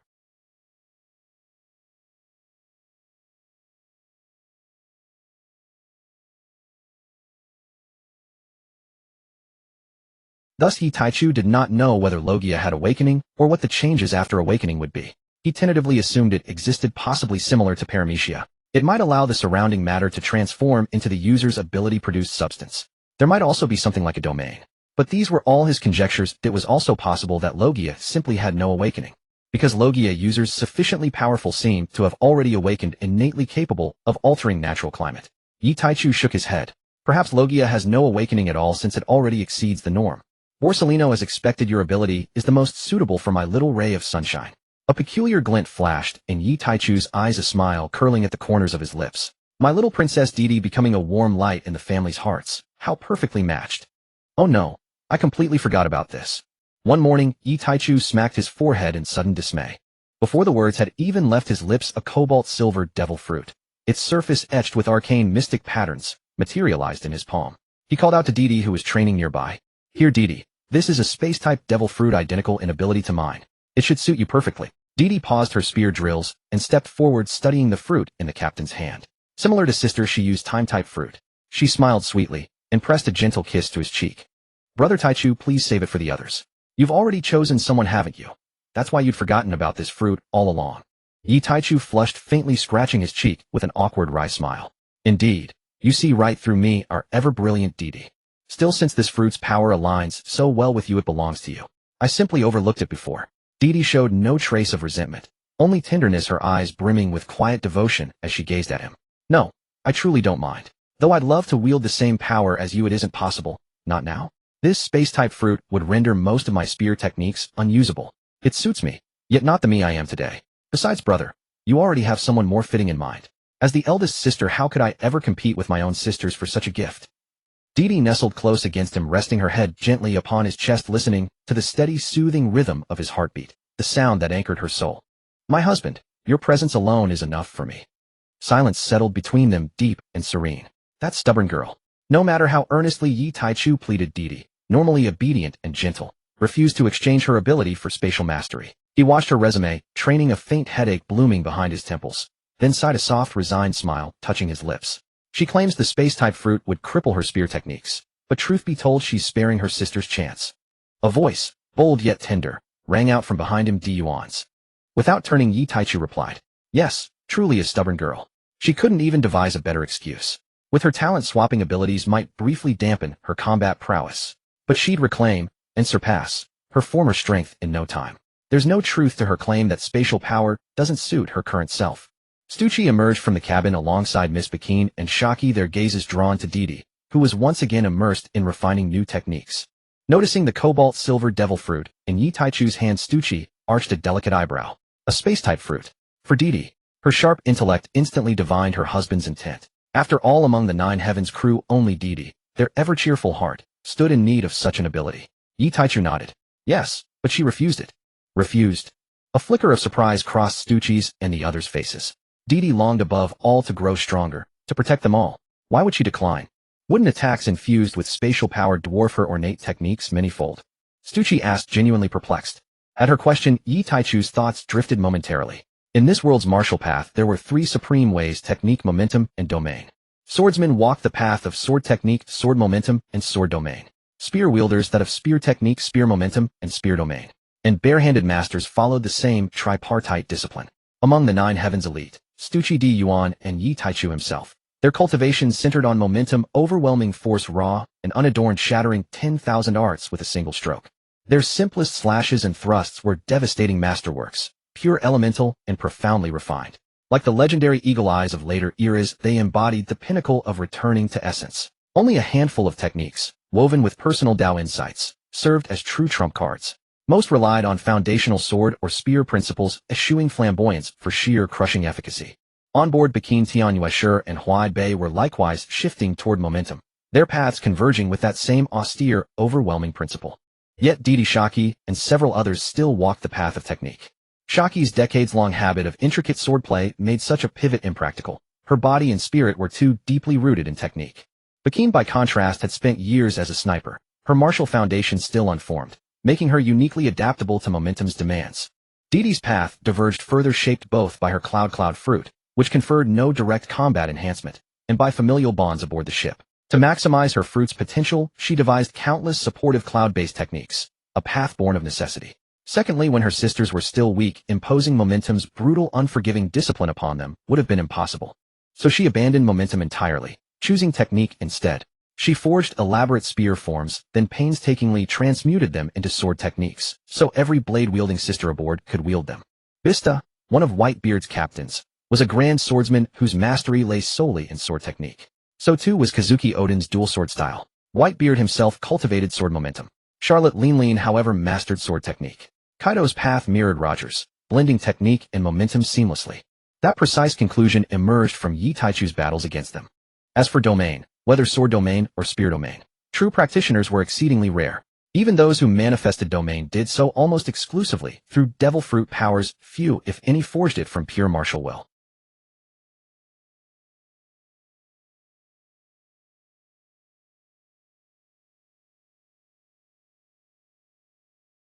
Currently wreaking havoc across the New World, Shiki blended sword technique with sword domain. Perhaps Whitebeard's swordsmanship wasn't merely momentum, but momentum fused with domain. Yi Taichu had never clashed with him directly, so his understanding remained speculative, yet highly probable. Such synthesis would magnify the Quake fruit's cataclysmic potential to its utmost. Even these paragons could not birth domain from their own bodies. They required fruit-born power to manifest it. The path to domain was thus unimaginably arduous, perhaps also hindered by the world's lack of complete inherited domain cultivation lineages. After all, domain demanded far greater subtlety and depth than either technique or momentum. Yi Taichu watched Didi train on the practice ground, her form drenched in sweat, a mysterious crimson aura shimmering around her. Yet perhaps, just perhaps, they would witness the birth of a true domain, one forged not by fruit, but by will alone. Is she jealous? Yi Taichu shook his head and said, no, Didi is very well behaved. Then she must be saving it for a future little sister. This girl. She shook her head and said nothing more. Bajin stepped forward and took the space fruit from the captain's hand, examining it carefully. This was the superior ability of all space-type devil fruits, and she was seeing it for the first time, a fruit that only appeared in legends. Xiachi said, Captain, we've crossed the Woofing Belt, and will reach Jiosha Island in a little while. Yi Taichu was slightly surprised at this news. Is that so? Then we should have the little ones prepare a welcoming banquet. He waved toward the lookout cabin on the mast, and the next moment a small octopus with bird-like wings descended, carrying 3 little people on its head. Taking the little princess Man Shueli from the tiny octopus's head, Yi Taichu looked at this incongruous little creature with resignation. This little octopus was the one from when they first descended from the Sky Island. Earlier, when they were in Dressrosa, the little sea cows had taken this little one to challenge the sea kings and the fighting fish in the surrounding waters. Without realizing it, they had wandered to the island where the little people lived. This little octopus accidentally ate a devil fruit of some unknown bird. Judging by the shape of the wings, it might have been a sparrow or a pigeon. Then the earthquakes caused by the little one's battles alarmed the little people, many of whom had already mastered color of arms and observation hockey. Naturally, they sensed the presence of these little people, and later who knows how they coaxed them. They brought back the little princess Man Shueli and her 2 maids. One was the little person who had stolen Zoro's sword in the original timeline Weika. The other was the later Hornet Squad leader Bian.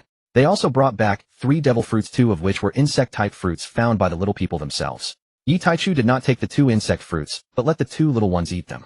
Bian kept her original bug fruit Hornet, while Wei Ka ate the rhinoceros beetle one. The ability of the insect-type fruit, besides transformation, allowed communication and command of the corresponding insect species. The remaining one was the so-so fruit. Although somewhat similar to the ability of his cheap son Doflamingo's string fruit, its potential was not as high. Better than nothing, so he casually tossed it into the room in the cabin specially designated for storing devil fruits. He reached out and gently tapped the tiny head of the little one in his palm. Man Shueli, are you happy here? Captain, I am very happy here. The sisters and the little sea cows are all very kind to me. Man Shueli nodded vigorously, her voice filled with joy. Yi Taichu nodded, then said to the little octopus, tell the little ones to prepare their best banquet. The little octopus nodded and flapped its little wings to find the leader of the sea cows. Come, big brother will take you to play with Sister Dee. Manchueli nestled in his palm nodded happily. At first, when the powerful little sea cows brought her back saying she was their master's wife, Manchueli was quite nervous. She did not know what kind of human her never-met husband would be, nor whether the many sisters would dislike her. But to her surprise, no one bullied her when they saw her. Everyone was friendly and welcomed her warmly. She could also feel the genuine kindness from the sisters and the captain. Sister Dee also loved to tell her all kinds of interesting stories. Manchueli liked it here very much. When she learned that she would spend her whole life with everyone, she felt not sadness but happiness. To share hardships and live together with her husband was the tradition of the little people, and besides she liked the captain and the sisters, and living with them was joyful. Her father and the elders also approved, and since she had no objections with the simplicity of the little people, Manchueli quickly integrated into the group. From beginning to end, the little people never doubted that the sea cows might have tricked them. After all, in the eyes of the Tontata kingdom, such powerful sea cow warriors would not stoop to deceiving weak little people like them. One could only say that these little ones were truly innocent, believing whatever others said.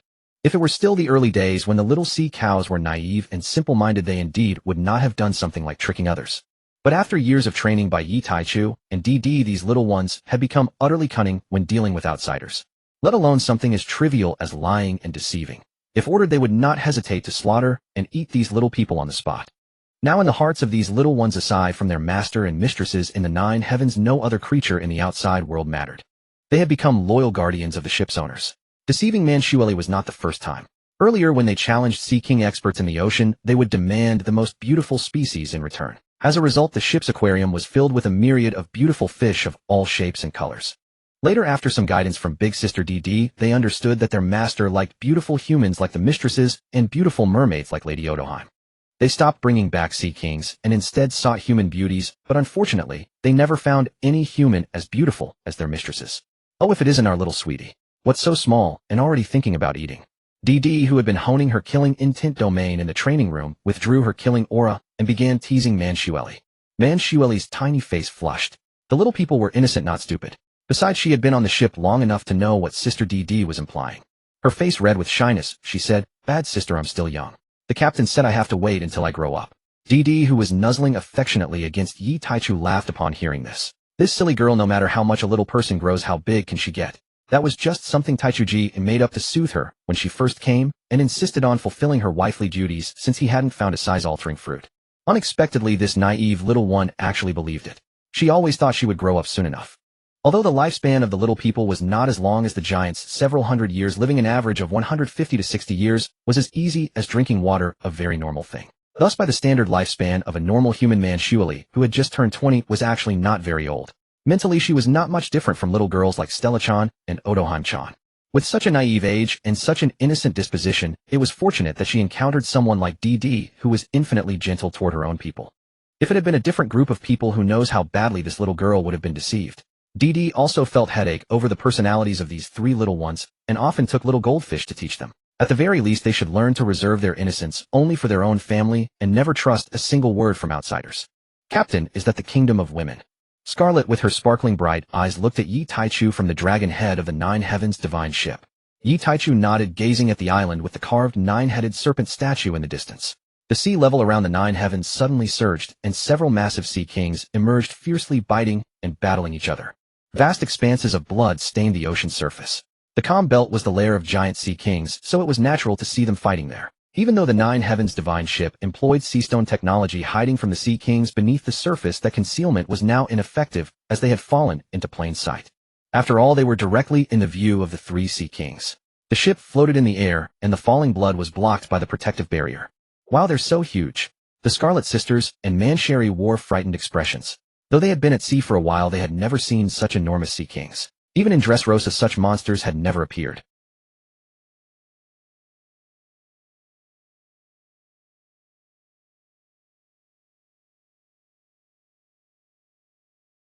Now these 3 sea kings must be over 1,000 meters long.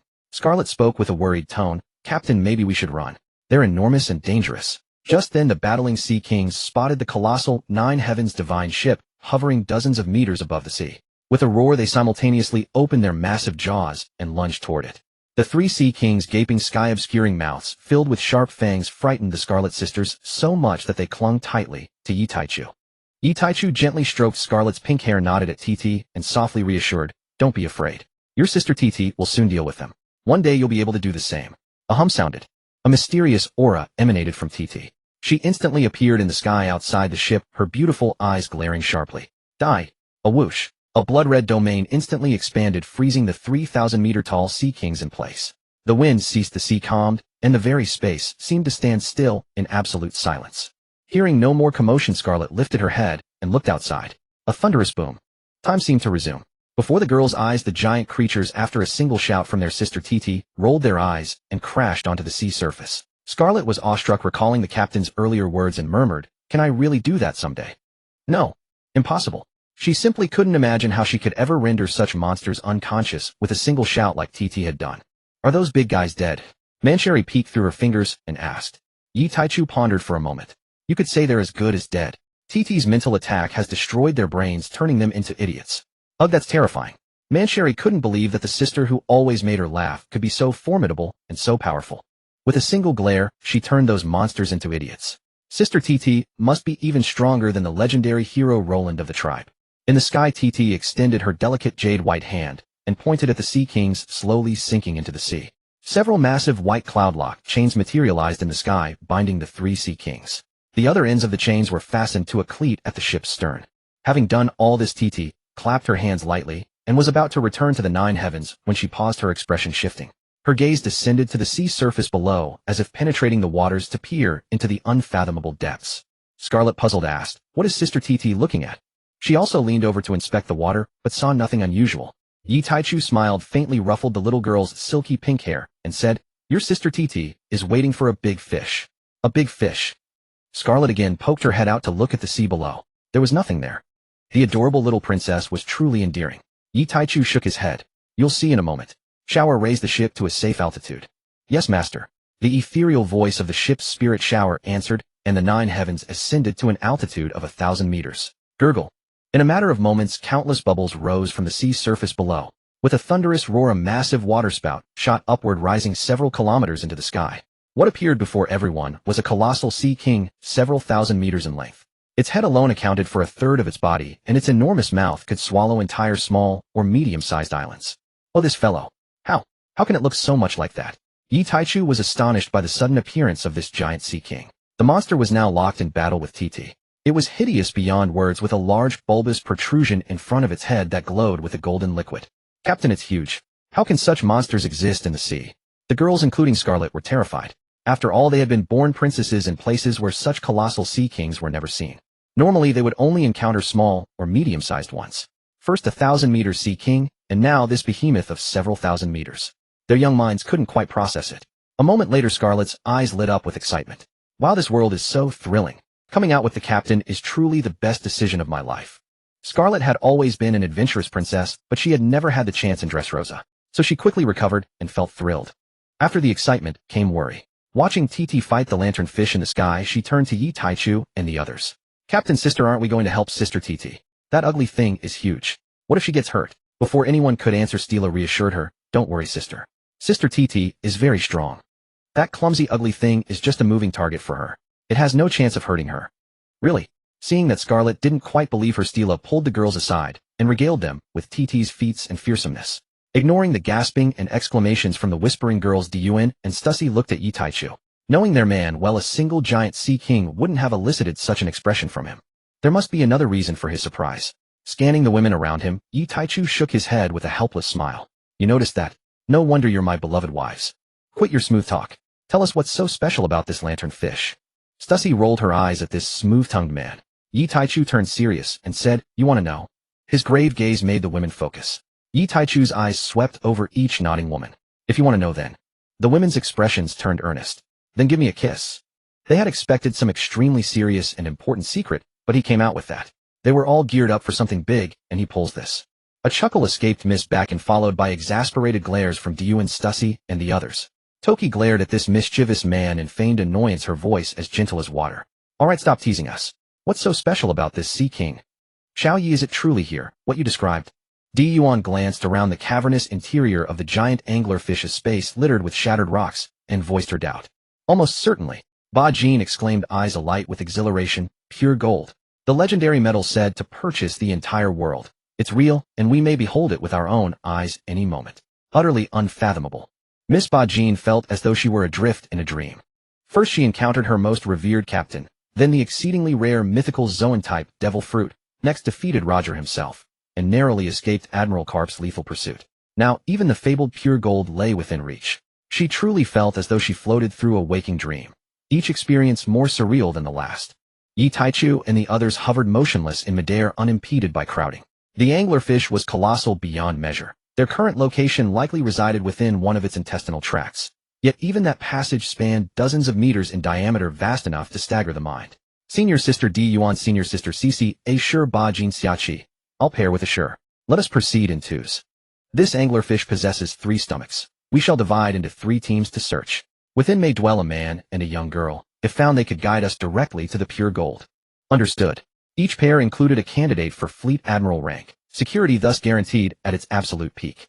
Moreover, all 3 possessed spatial abilities. Activating armament hockey, they sensed the immense hollow expanse of the gastric chamber and vanished instantaneously from sight. My husband, does pure gold truly grant eternal life and ageless immortality? Tian Yueshur asked softly as she traversed the forest within one stomach, glancing toward Yi Taichu. Immortality? I cannot say, but perpetual youth, yes, that it bestows. Their distance remained no more than 100 meters, with their mastery of observation hockey, every word carried clearly between them. No barrier hindered their exchange. Even across hundreds of meters, Yi Taichu could still catch Tian Yueshur's faintest whisper through observation hockey, yet she could not reciprocate. Her current range extended only to 150 meters. Tian Yueshur let out a soft gasp. Can such a miraculous substance truly be forged by human hands? My dear, you vastly underestimate humanity's capacity for invention. Artificial warriors and even devil fruits have been engineered by mankind. Human ingenuity must never be slighted. Moreover, the very scientist who created pure gold still lives within this anglerfish's belly. Has he survived nearly 2 centuries? Because of pure gold, Tian Yueshur's keen intellect instantly grasped the cause. The scientist her husband mentioned must be that same man. She had not anticipated such a wondrous artifact could spring from human genius. Her gaze sharpened, observation hockey surged, eyes scanning all directions, ears attuned to every subtle resonance.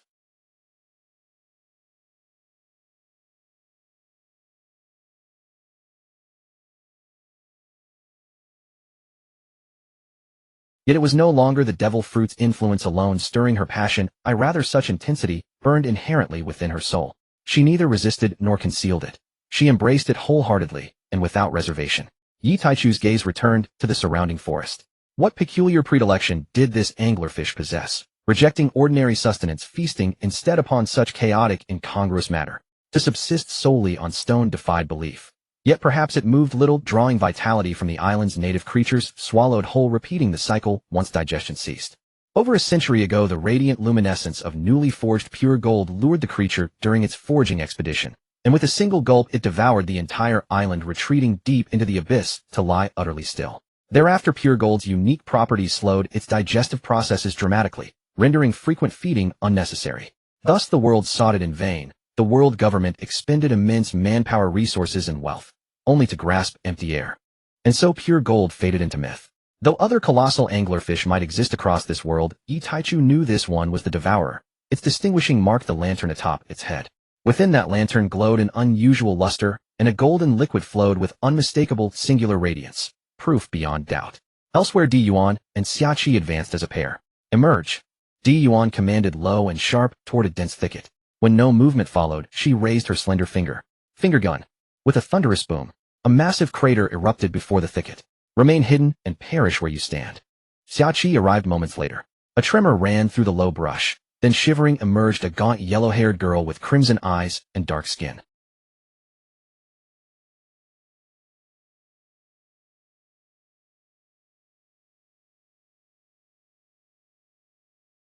Is this the girl the captain mentioned? Xiachi murmured, stepping closer to the trembling child, while sucking thoughtfully on a lollipop. She knelt before the girl, gently stroking her hair. Fear not. We mean you no harm. Do you know where the pure gold lies? Ruluka trembled inwardly. The explosion she'd just witnessed remained seared into her memory. That woman was terrifying. Stammering, she whispered, I don't know. Elder sister, what is pure gold? Her expression radiated helplessness, innocence, and fragility. Oh my dear, you begin with falsehoods. Such habits hardly suit a virtuous child. Xiaoqi nibbled her lollipop, sending Oruga into fresh convulsions. Gion stepped forward, her gaze sweeping over Oruga before speaking, voice crystalline and cold. Lead us to the pure gold, and we shall rescue you, and your father, from this place. Or lie again. We will slay this beast, kill you both, and still claim the pure gold. Xiaoqi rose silently, glancing at Yuan, but uttered nothing. Oruga's face paled utterly, even her trembling stilled. After a long silence, her voice cracked dry. I understand. Please, spare my father, and the great lanternfish. I'll take you to the pure gold. Right now. She began walking ahead, limbs quaking. Only then did Xiaoqi speak. I assumed senior sister Yuan would first soothe the girl, earn her trust, then guide us to the pure gold. Yuan shook her head, her tone unwavering and serene. This belongs to Xiao Yi. I will not keep him waiting. Moreover, her indifferent gaze fell upon Oruga ahead, making the girl shiver involuntarily and clutch her arms tight. Moreover, she is but an insignificant figure, no more. Should she obey without deceit, heal her illness as reward? Should she scheme? No, my earlier words were no idle threat. Xiaoqi sighed, half amused. Yes, my esteemed senior sister. You grow ever more like our captain's senior sister. Yuan shot Xiaoqi a sidelong glance. I shall take that as praise. Their conversation carried openly, every word reaching Oruga's ears, extinguishing every lingering trace of hesitation within her heart. Sister Tyr is so strong. I wonder if the captain and sisters have found that legendary pure gold. Can it really grant immortality? On the 9th deck of the 9 Heavens divine ship, Scarlet leaned on the railing, watching Sister Tyr beat the lanternfish sea monster like a female war goddess. Her beautiful big eyes were full of longing and admiration. From Sister Stella, she had learned of the existence of the captain's bloodline factor. As long as they ate sea kings for a long time to preliminarily improve their physiques, they would be injected with that magical bloodline factor. It would make her younger sister and sisters like Mancherry, Galette Smoothie, and others become such powerful beings. Seeing Sister Tyr unleash a thunder dragon spear that electrocuted the lanternfish until it emitted black smoke, Scarlet wished she could personally go up and release one of Sister Tyr's moves. She was determined to have Sister Tyr teach her these flashy moves that were beautiful, stylish, and powerful. Scarlet bit her pink lips. But the captain brother and sisters used swords and guns. Which one should I use as my weapon? Should she use both like the captain? After thinking, Scarlet shook her head. On the ship, monstrous talents like Sister Dun, Sister Cece, and Sister Tyr all used only one weapon. Even with the talent gained from injecting the captain's bloodline factor, she couldn't match those sisters, so she must not aim too high. Being half-hearted would only lead to mastering nothing. A sword, looking at Sister Tyr's valiant spear techniques, maybe a spear. Her little head turned to look at Whitby, who was practicing swordsmanship on the deck training ground. Wow, so cool. Decided. I'll practice the spear. Scarlet clenched her small fists with a determined look. Because most sisters on the ship used swords and blades. Few used the spear, so learning it would give her more time with the captain brother, right? Scarlet, you're so clever. The little goldfish Odoheim beside Scarlet had been training her observation hockey's mind-reading ability during this time. She kept her unique observation hockey active at all times and inadvertently read Scarlet's thoughts, giving her a beautiful eye roll. This sister had only recently arrived and didn't yet know the brother's temperament. After a while, when she joined the group activities, she might end up crying. Thinking of Scarlet's frail physical condition, the little goldfish shook her head. This sister might later not wish to monopolize more of the brother's time. However, she didn't plan to warn Scarlet, having spent so long with TT. Though she was gentle, she also wanted to see the sister's embarrassed state then. The slyness of Tyr's lineage was inherited. She continued to focus on training her observation hockey.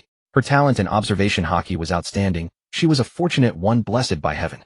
Now possessing a terrifying bloodline, she used her original observation hockey talent to develop mind-reading ability by analogy and had already achieved some results. For ordinary people like Scarlet who lacked strength and caution, she could already read their thoughts. The next step would be reading ordinary people's memories. However, this was only for ordinary people. She couldn't read the thoughts of those with slightly stronger strength. But she believed that before long she would fully master mind reading.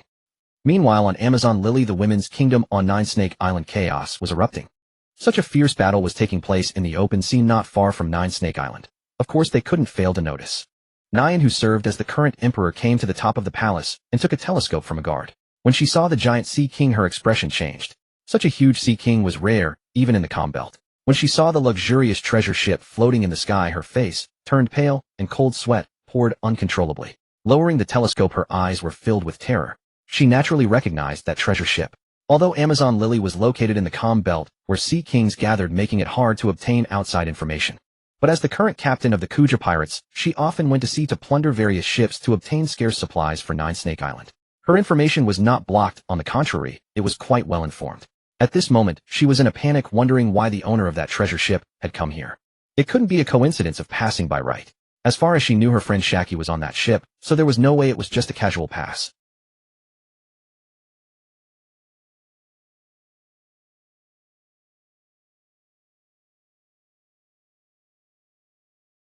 Wherever he went, he plundered the most beautiful girls. Not long ago, he had taken 2 princesses from Dressrosa, a member nation of the world government. He had also defeated the renowned Raja pirates and taken the daughter of the Big Mom pirates, causing them a great loss. Even the unrivaled marine hero Vice Admiral Garp fled in panic upon seeing him. As someone who had been pursued by Garp, Nyan knew best how terrifyingly powerful that seemingly frivolous and unreliable man was. But even monsters like Garp and Roger had been driven away by him. Whether this lecture coming to Amazon Lily, a place full of women, would be good or bad was uncertain.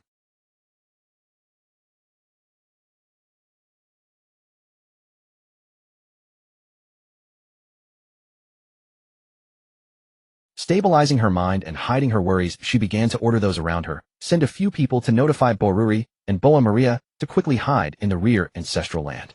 Sigh, if it's fortune, it's not misfortune. If it's misfortune, we can't avoid it. After a long sigh, she said, notify the guardian warriors that our 9-snake island will receive several great figures. No matter what they do, we must not obstruct them. Have the Kuja pirates follow me to sea to welcome our honored guests. Shortly after, the Kuja pirates' ship, pulled by 2 large serpent sea kings, left the port and headed toward the 9 heavens divine ship, floating in the sky over the open sea. Whoosh! Yi Taichu and his group appeared in midair, and golden light shone in the sky. The golden light was so bright that it tinged the sky and the sea with a golden hue. But the golden light was extremely gentle, not dazzling at all. The next moment it vanished without a trace, as if it had never appeared. Awoo-awoo-ayo. The huge lantern fish that had been fighting Tyr suddenly became extremely ferocious after the golden light disappeared. Rumble. Quiet. Yi Taichu's conqueror's haki pressed down on the huge lantern fish with an earth-shattering aura. The ferocious fish instantly calmed down, not daring to move. Stussy beside Yi Taichu looked at the big lantern on the fish's head, thought for a moment, then lightly shouted Rankyaku. Whooshed! A Rankyaku blade of 400 to 500 meters instantly severed the lantern on the fish's head. Stussy used her spatial ability to float the lantern beside her. The lantern fish let out a mournful cry, but dared not move, blood streaming from the wound and dyeing the sea red. Its pitiful eyes looked at Yi Taichu's group with human-like emotion. Scram! Yi Taichu waved his hand, letting the useless, ugly thing leave. Today truly is a day blessed by Lady Fortune. A soft chuckle escaped Yi Taichu's lips as he watched the colossal anglerfish gradually sink beneath the ocean's surface. He had initially intended only to visit Amazon Lily to see Hancock's family, yet he had stumbled upon such an unexpected windfall. First, several sea kings had arrived as welcome gifts, and then this colossal anglerfish had suddenly emerged, attempting to seize the opportunity to devour those very sea kings.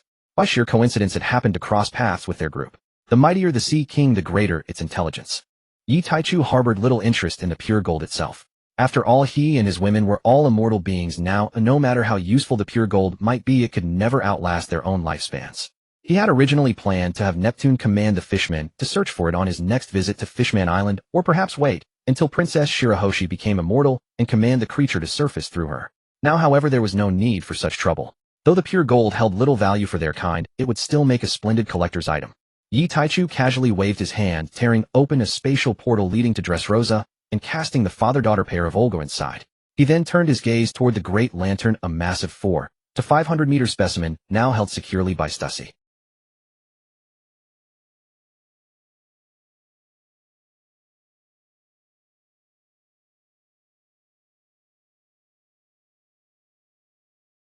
A smile played at the corners of his eyes as he waved his hand, storing it away within his miniature world. This substance was a liquid formed within the colossal product of its inability to digest the pure gold. His gaze fell upon the pirate ship gradually approaching and upon the still alluring Granny Nyan standing upon it. My lord, might I ask what business brings you to the Island of Women? Walking along the path toward the royal palace, Granny Nyan ventured her question cautiously. Realizing her words might carry a hint of interrogation, she quickly added, of course the Island of Women will always welcome you all. I merely wish to see how we might be of service to you, my lord. Yi Taichu, idly observing the women who curiously stared at him from both sides of the street, replied dismissively, rest assured we are not demons, there is no need for such tension. He withdrew his gaze and studied Granny Nyan's enduring elegance for a moment before clicking his tongue in mild regret.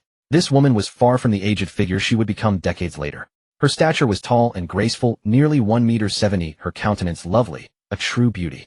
Particularly alluring was the air of poise tempered by years of experience. A pity, however, that she was merely pleasing to the eye if she did not meet his standards for recruitment. Yi Taichu was no indiscriminate stallion who would take anyone. If he were to accept every woman of slight beauty, the world was far too full of them. He had several standards for taking a woman. First, her appearance must be striking, a mere ornament must at least reach the level of breathtaking beauty. Second, her character must be virtuous, possessing exceptional or uniquely captivating charm. Third, if not breathtakingly beautiful, she must at least be highly appealing, blessed with considerable talent, and possessing her own charm and virtue. Finally, if he himself harbored genuine affection, then she would be welcomed into his household. Women like Shaki and Castard satisfied this third criterion. Not breathtaking beauties, yet possessing qualities that made them shine. Though Granny Nyan currently satisfied most of the third criterion, unfortunately, he did not favor her. His palate had been spoiled by the likes of Gion, Stussy, and TT.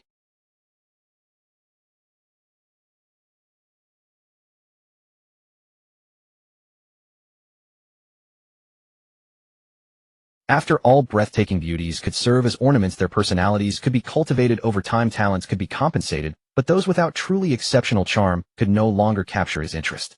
Granny Nyan was precisely such a case. Under Yi Taichu's lingering gaze, a chill ran down her spine. She felt this man was contemplating something most disrespectful. That look, it seemed almost disdainful. This man actually looked down on her. Was she not beautiful? Was her strength not formidable?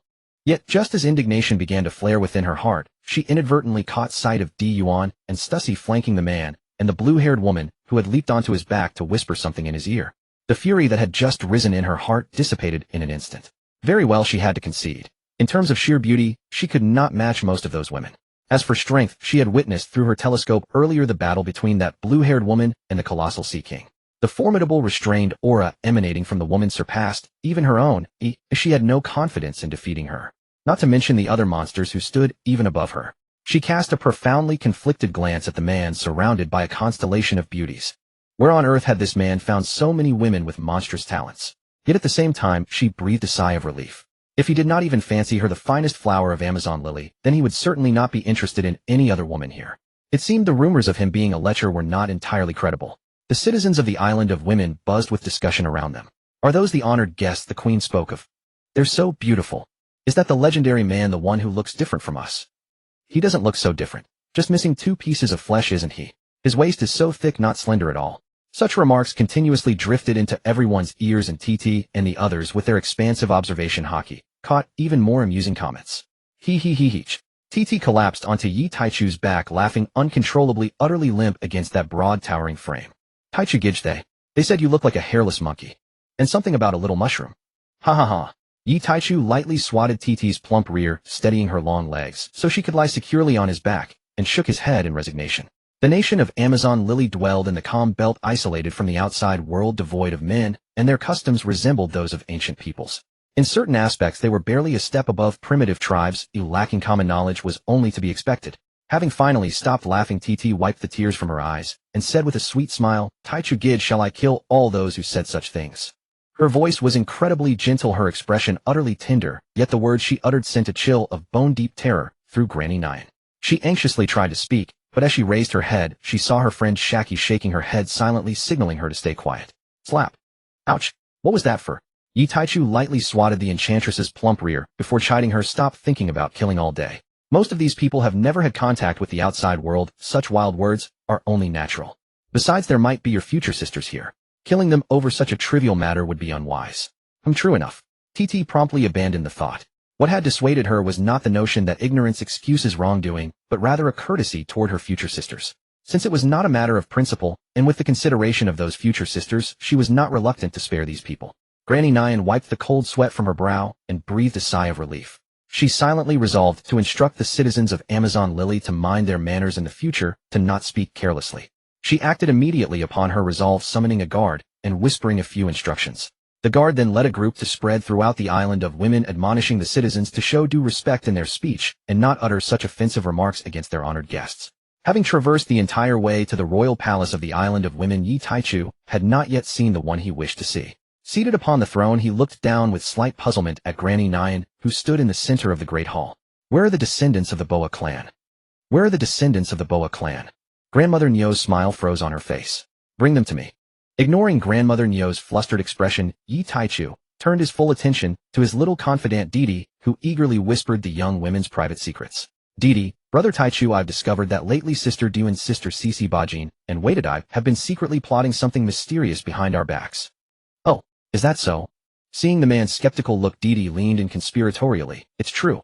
I sent Giolate to discreetly gather this intelligence. And even Xiao Jinyu's observation Haki picked up them murmuring words like feathers. Grandmother Nyo remained rooted in place, her gaze shifting rapidly, until at last she sighed deeply resignedly. Enough. If it is fortune, it cannot be misfortune. If it is misfortune, it cannot be avoided. Perhaps this is simply the fate of our Kajira Island. Suppressing her sorrow, Grandmother Nyo instructed the royal guards standing nearby to escort the clansfolk hiding within the ancestral temple. Summon Boa Lioli and Boa Maria as well. With another sigh, Grandmother Nyo hurried after Yi Taichu and his entourage. In this world governed by the law of the jungle, where might dictates right, her Amazon kingdom stood no chance against such overwhelming power.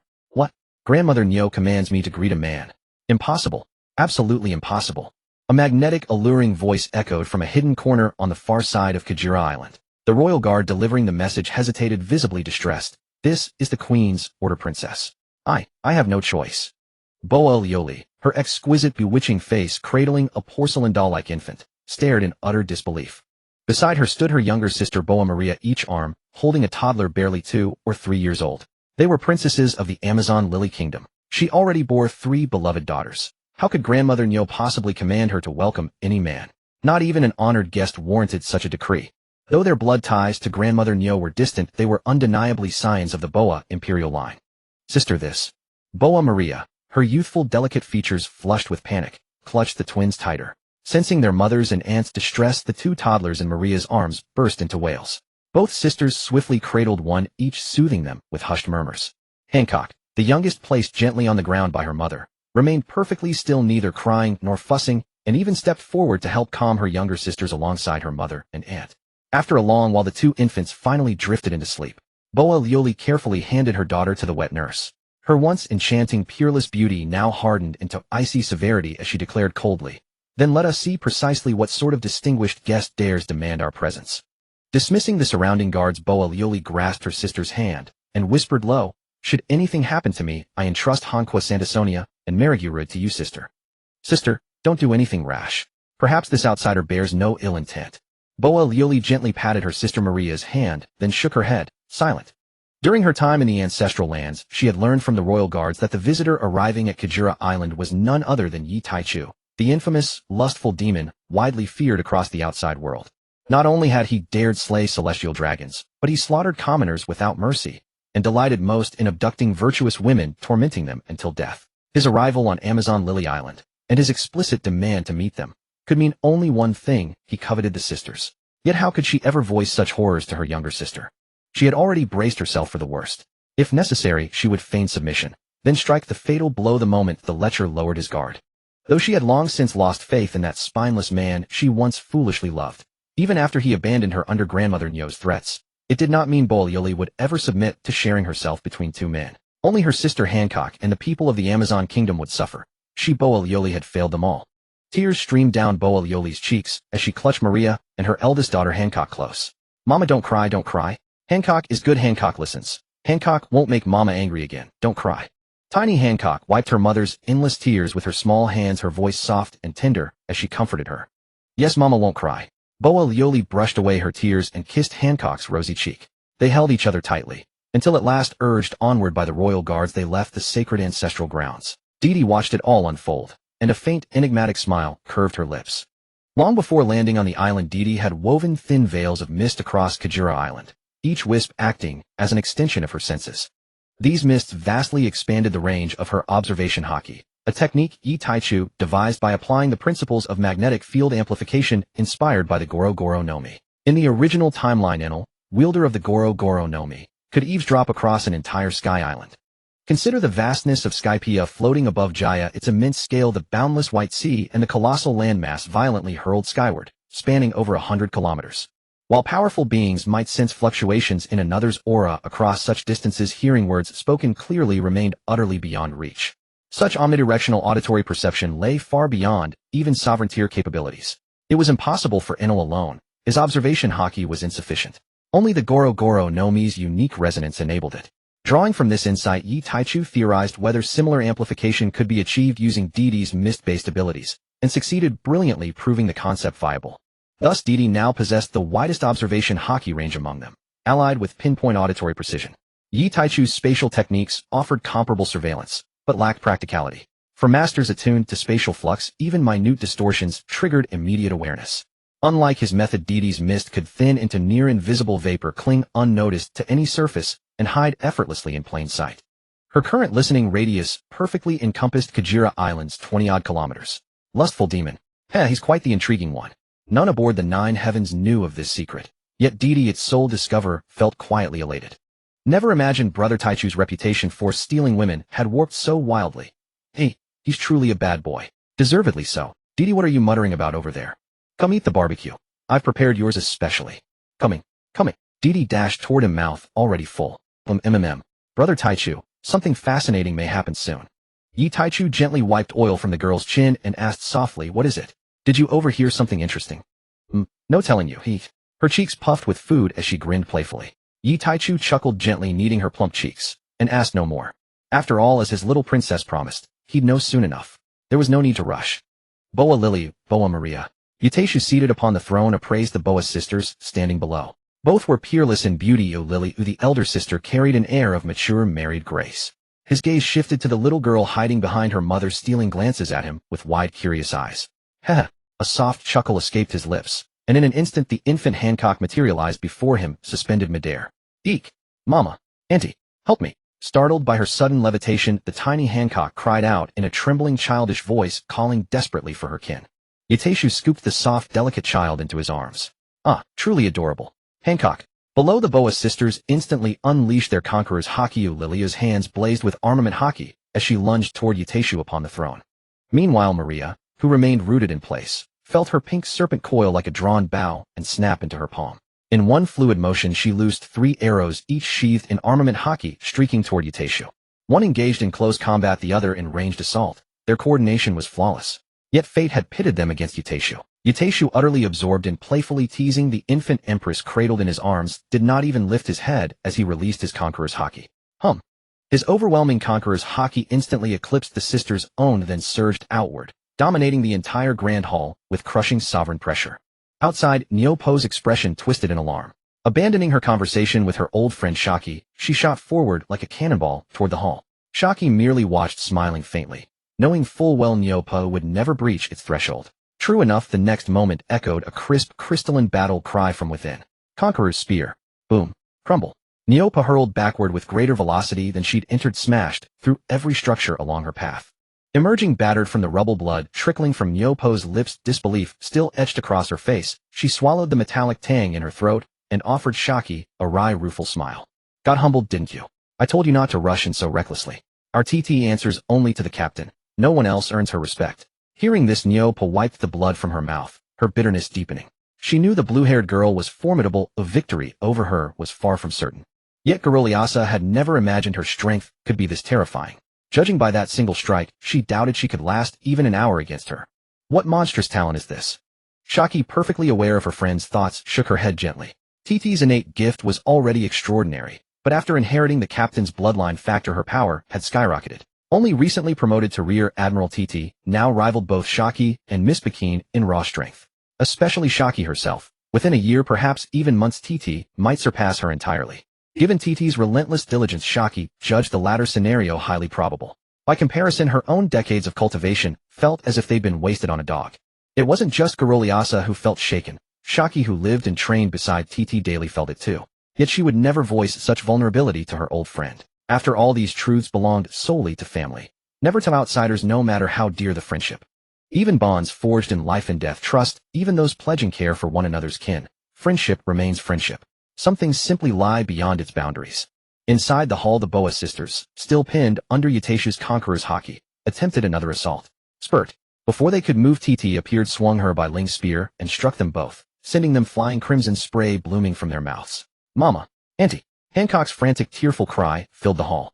TT retracted her by Ling's spear, which had swayed sideways, stealthily reaching toward the man. Her lovely face hardened with icy fury as she glared down at the sisters sprawled upon the floor. They had dared attack her man. Were it not for her hope that these two might one day become her sisters, and for her man's evident fondness for the black-haired little girl, they would already be dead for this transgression alone. Boom. Though she spared their lives, mercy did not mean forgiveness. In an instant, TT unleashed her refined conqueror's haki, merging seamlessly with Yuteshu's, then directed the fused aura straight at Boa Liliu and Boa Maria. She intended to teach them a lesson they would never forget. SSSSHHH. The sisters collapsed instantly onto the hall's marble floor, crushed beneath the weight of that sovereign will, while TT's killing intent flooded their minds with looping, harrowing visions of gruesome deaths. Yuteshu made no move to intervene. A stern lesson was warranted, better than endless futile defiance. Weak yet restless. Only his lack of ill intent toward them spared their lives. Any other foe would have ended them outright. And should they perish beneath TT's discipline, they would have earned it.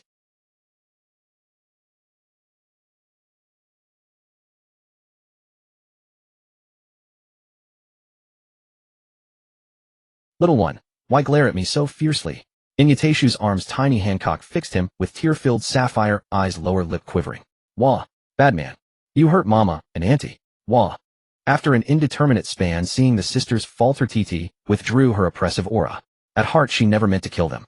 Had she wished it, those two wounded rear admirals, already broken by her blow, would have been crushed to death beneath the combined might of her and Tai Chuji's conqueror's haki, amplified further by her domain of the slaughter god. At the very least, their minds would have shattered into irreparable ruin. Huh. Boa Liliu and Boa Maria lay gasping on the floor, chests heaving. Sweat soaked the stone beneath them, drenching their slender forms. Delicate garments clinging, revealing graceful, statuesque contours. Only after long moments did they regain composure, then stared up trembling at TT, who calmly massaged the temples of the man she loved.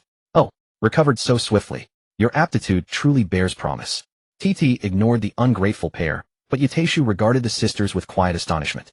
That pressure had been no ordinary test. Its psychic torment was excruciatingly profound. To endure it so long, and recover so quickly, spoke volumes. With such talent and no untimely demise, steady cultivation would assuredly elevate them to Vice Admiral candidate status. Admiral rank remained uncertain, perhaps attainable, perhaps forever out of reach, depending entirely on fortune and opportunity. Yet in the original timeline, neither woman ever surfaced, both perished prematurely from illness. Reaching elite rear admiral strength would have been their absolute zenith, let alone Vice Admiral candidate. Such extraordinary potential squandered, truly a pity. Hancock, did I lie? Your mother and aunt are unharmed. Little Hancock turned her face away from Yuteshu, her gaze locked anxiously on her mother and aunt. Oof, bad man. Yuteshu. Well, there was no rebuttal. He had after all assaulted them right before her eyes. His eyes drifted downward to the sisters, and he smiled faintly. Shall we speak now? Calmly and reasonably. Wrong. Boya Maria timidly looked at the expressionless Didi. Boya Lioli pulled her younger sister behind her, meeting the gaze with defiance despite losing ground. Then, wrong. Didi nodded in satisfaction. This sister was amusing, uttering the most submissive words with the toughest tone. My Taichu brother taking a fancy to you too is your fortune. Don't be ungrateful. Ahem, Titty. Yi Taichu promptly interrupted his little ray of sunshine's shocking declaration. Yet even so, the Boya sisters showed a look of indignation that dared not speak. It was too bullying. How could this be? I bear no ill will toward you, nor will I force you to do anything.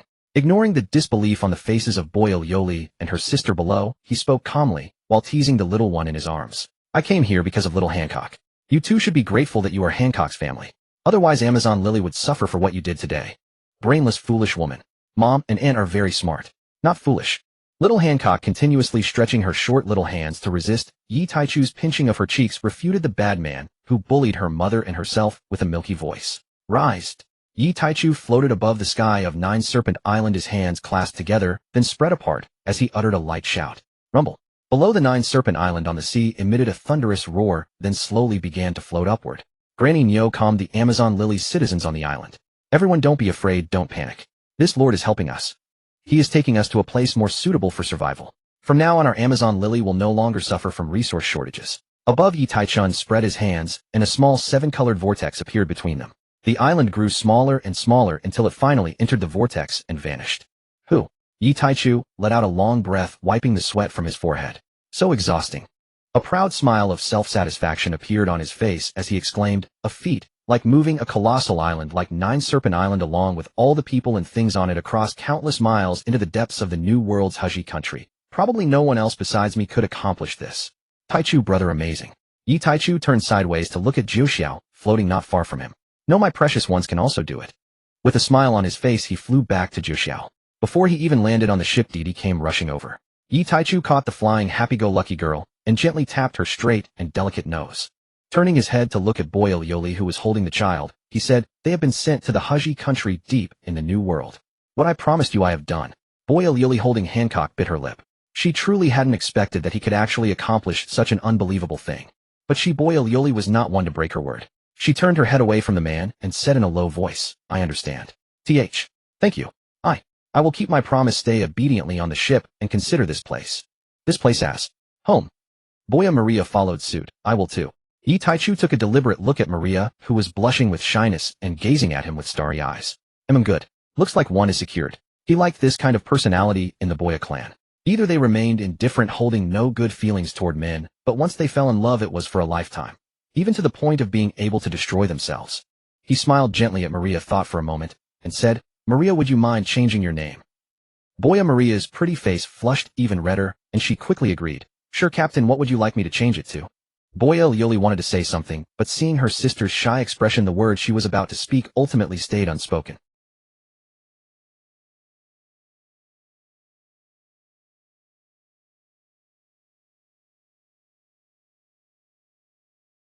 But Maria was different. This man was not bad to his women.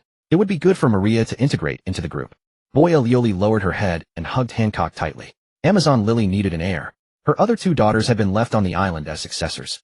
Now she only had Hancock. What she didn't know was that the real reason was that among the next generation on Nine Serpent Island, Yi Taichu only had eyes for Hancock and later Margaret. Therefore he secretly instructed Granny Nyo to use the need for an heir as a reason to keep Hancock's two younger sisters on the island. "Mom, don't be sad, don't be sad. That bad brother said there will be a space door on the ship leading to the sisters' place. If Mom misses them, she can go see them through the space door." Little Hancock quietly whispered in her mother's ear, with her milky voice comforting her. Boya Yoli was stunned, staring blankly at the daughter in her arms. "Hancock, who told you that?" Little Hancock secretly glanced at Yi Taichu, who was talking to her aunt, and said mysteriously, "That bad brother told me. He said after Mom chooses her room, he will open a space passage in your room as a surprise for you." Boya Yoli's gaze involuntarily fell on the man with mixed emotions. Seeing him smile at her, a warmth filled her heart. The sadness of parting with her two daughters also dissipated somewhat. With that man's miraculous abilities, having sent so many people from Nine Serpent Island away a space passage was definitely no problem. Besides, the captain seemed to really like little Hancock. He wouldn't say such things just to tease her. After thinking for a moment, Yi Taichu said to Boya Maria, "How about calling you Yi Luluo?" "Boya Yi Luluo." Boya Maria's charming rose-like face blushed so deeply that steam seemed to rise from her head. She stammered, Yi Luluo. The captain's. Yi Taichu found it amusing and reached out to stroke the girl's long, straight black hair. "Yes, my Yi." "Yes." After saying that single word, Boya Maria, now to be called Boya Yi Luluo, fainted on the spot. Yi Taichu stepped forward to catch the adorable girl. "Taichu brother, this little sister is so cute." Didi, holding a plate of cake in her hand, forked a piece and fed it to Yi Taichu before speaking. Yi Taichu looked down at Yi Law, who was still blushing even in her faint and murmuring his name and her new name, and nodded. Indeed cute." His gaze fell on little Hancock, who was secretly peeking at him from her mother's arms. When she was discovered, the little girl immediately averted her eyes in embarrassment, pouting her lips guiltily. Yi Taichu felt delighted. This little girl would become even cuter in the future. "Hancock, I look forward to your growth." In Boya Yoli's arms, little Hancock tilted her small head and looked at the bad brother with confusion. Look forward to growth. Did he mean that when she grew up he would cook and eat her? She had heard from Mom and Aunt that men love to eat people, especially women. Hey, huh? Little Hancock was practicing punches in the training ground. Beside her, Smoothie Galette and other little girls were following the same movements. The 6 little girls and Scarlet were throwing punches with decent form. The boxing routine they practiced was created by Yi Taichu, Yuan Stussy, and others, tailored for their young age to lay a foundation. It would strengthen their bodies while gradually unlocking their potential without causing harm. As for Scarlet, being completely defenseless and ordinary, she could only start with the same children's routine alongside the little ones. After all, aside from her younger sister Violet, the only person she could bully on the entire Jiao How was little Hancock, who had never trained before. Even Galette, who was the same age as Hancock, could easily defeat her. A little further away, the training area belonging to Stella, Night, Moon, Vegetable, and others was also bustling with morning exercises. Most of the little sea cows were also here. They all shared a common trait: they had some foundation and some strength, but all were uniformly below the rank of Commodore. Bang! Iya! Boyoli let out a pleasant cry, clutching her head and looking pitifully at TT in front of her. She kept glancing at her daughter Hancock's side, and had been hit countless times because of it. TT rolled her eyes, tapping the cloud stick in her other little hand. Don't look at me. It's Brother Taichu's order. Who told you your observation hockey is too poor? Bo Yelluolo on the side couldn't help but chuckle. Bang. Oh. Hiss. It hurts, it hurts. TT didn't even turn her head, and the cloud stick landed precisely on her head. What are you laughing at? Yelluolo, you're the same. No slacking off. The Boya sisters had no choice but to focus on training their observation hockey, not daring to be distracted anymore. Otherwise, when the little girls finished their morning exercises, they would come to laugh at the sisters. Bo Yelluolo glanced again toward her daughter, seeing her precious little face sweating, but with an utterly focused expression. She withdrew her gaze. Her own precious daughter, not yet 5 years old, was so hardworking. How could she as a mother disgrace herself? On the other side, the uninhabited island located northwest of the original Gion Island, the island of fierce beasts, Ruluka Island. The island shook, and the enormous beasts on it were in great panic, scurrying everywhere. Huh. Condense. Yi Taichu, who was in the sky above Ruluka, gave a soft shout, and the huge island below suddenly vanished. A massive whirlpool was left on the sea surface. Phew, done. Gion took out a golden handkerchief and wiped Yi Taichu's sweat, smiling softly. You've worked hard. Yi Taichu shook his head. On the other side, Stussy said, now the younger sisters will have it tough. Suddenly several spatial channels appeared beside the three of them, but neither Yi Taichu nor the two women showed any change in expression. Shortly after, Bajin and Tian Yushur emerged from the spatial channels. Bajin, whose beautiful face was identical to Stussy's, was full of surprise, recalling the monsters she had seen on Ruluka Island, and let out an exclamation. Who would have thought there were so many monsters of this level on the same island? Tian Yushur did not speak. She quietly came to Yi Taichu's side, hugged him, and nuzzled against him. He kissed the clingy girl, then Yi Taichu led them flying toward the Jiushao. He did not use spatial movement, because he thought that occasionally flying slowly with his loved ones was a pleasant experience. Holding Tian Yushur's graceful and captivating figure, Yi Taichu seemed to think of something amusing, and a glint of mischief flashed across his face. The island that Yi Taichu had taken into his inner world was no ordinary island. It was the very island where the destined child of fate Luffy trained for 2 years in the original story, the one with dozens of climates within a year. The island was teeming with powerful creatures, with no fewer than 600 beasts at the rank of Major General. Deep within the island, the top few beasts all possessed the strength of elite rear admirals. The other dominant beasts that ruled one side also had the strength of rear admirals, numbering over 40. There were more than 100 beasts of general rank compared to the original story, which Yi Taichu estimated was because the timeline was still early. Some beasts had not died from other reasons, hence the increase. Of course, Yi Taichu also felt that the beasts on Ruluka Island had decreased by over 100 because of Hancock. In the original story, Hancock, already the Empress, clearly knew the danger of this island. And her Joshi Island was not far from here, making it a natural and perfect training ground. Given Hancock's talent, it was impossible for her not to come here to train. The missing 100 or so beasts had probably perished under Hancock's jade-like hands. Since he was already here, Yi Taichu naturally would not let such an island with precious combat resources go. These beasts could both adorn his inner world and serve as a training ground for his precious little ones. A win-win situation. Moreover, the little girls would probably be beaten to tears by these beasts for quite a while. Wouldn't that be rather amusing? As of now, aside from Yi Taichu, Gion and the two women, only Miss Bajin and Xiachi could safely roam the Ruluka Island. All the other women, including Tian Yushur and Titi, were no match for the beasts on that island. Even Bajin and the other would have to flee if besieged by the dozens of dominant beasts. If the few elite rear admiral level beasts joined in, even they might not survive. After all, although no single beast was a match for either of them individually combined, they were a different story. Their strength could only withstand 2 or 3 opponents of the same level, any more, and they would be helpless. An elite rear admiral was still a rear admiral, vastly different from a vice admiral candidate. A qualitative leap. It was just that Xiachi and Bajin were exceptional. They had gradually touched the threshold of vice admiral candidate, and when they fought together they were not inferior to an ordinary candidate. But if anyone else faced the combined assault of dozens of rear admirals, even a strong fighter at the initial vice admiral candidate level would not fare well. After all, not everyone possessed Yi Taichu's bloodline factor, nor did they have his women's devil fruit abilities. This island was of immense value to Yi Taichu. With this island, the training of the girls from officer level to elite rear admiral level could be systematically and massively produced. It was simply a perfect leveling ground for the girls. With such a rich harvest, Yi Taichu decided to hold a banquet tonight. Little Stella was still complaining about her lollipop being snatched by EG's little goldfish yesterday. He couldn't show favoritism, he needed to replenish the little girl's supplies. The figure of Bo Yelluolo appeared in Yi Taichu's mind. And this girl, it was time to take her in. How is it, Xiachi? Didi asked Xiachi with concern. Xiachi, who was examining Boa Lioli lying unconscious on the lounge chair with a furrowed brow, raised an eyebrow. Taking the healing dandelion handed over by Meng Shuili, she used it on the unconscious Boa Lioli. Standing up, her expression was full of contemplation. Earlier during their training, Boa Lioli had suddenly fallen unconscious without any warning. This panicked Didi, who was in charge of teaching them, and she couldn't help wondering if she had accidentally used too much force when whipping them.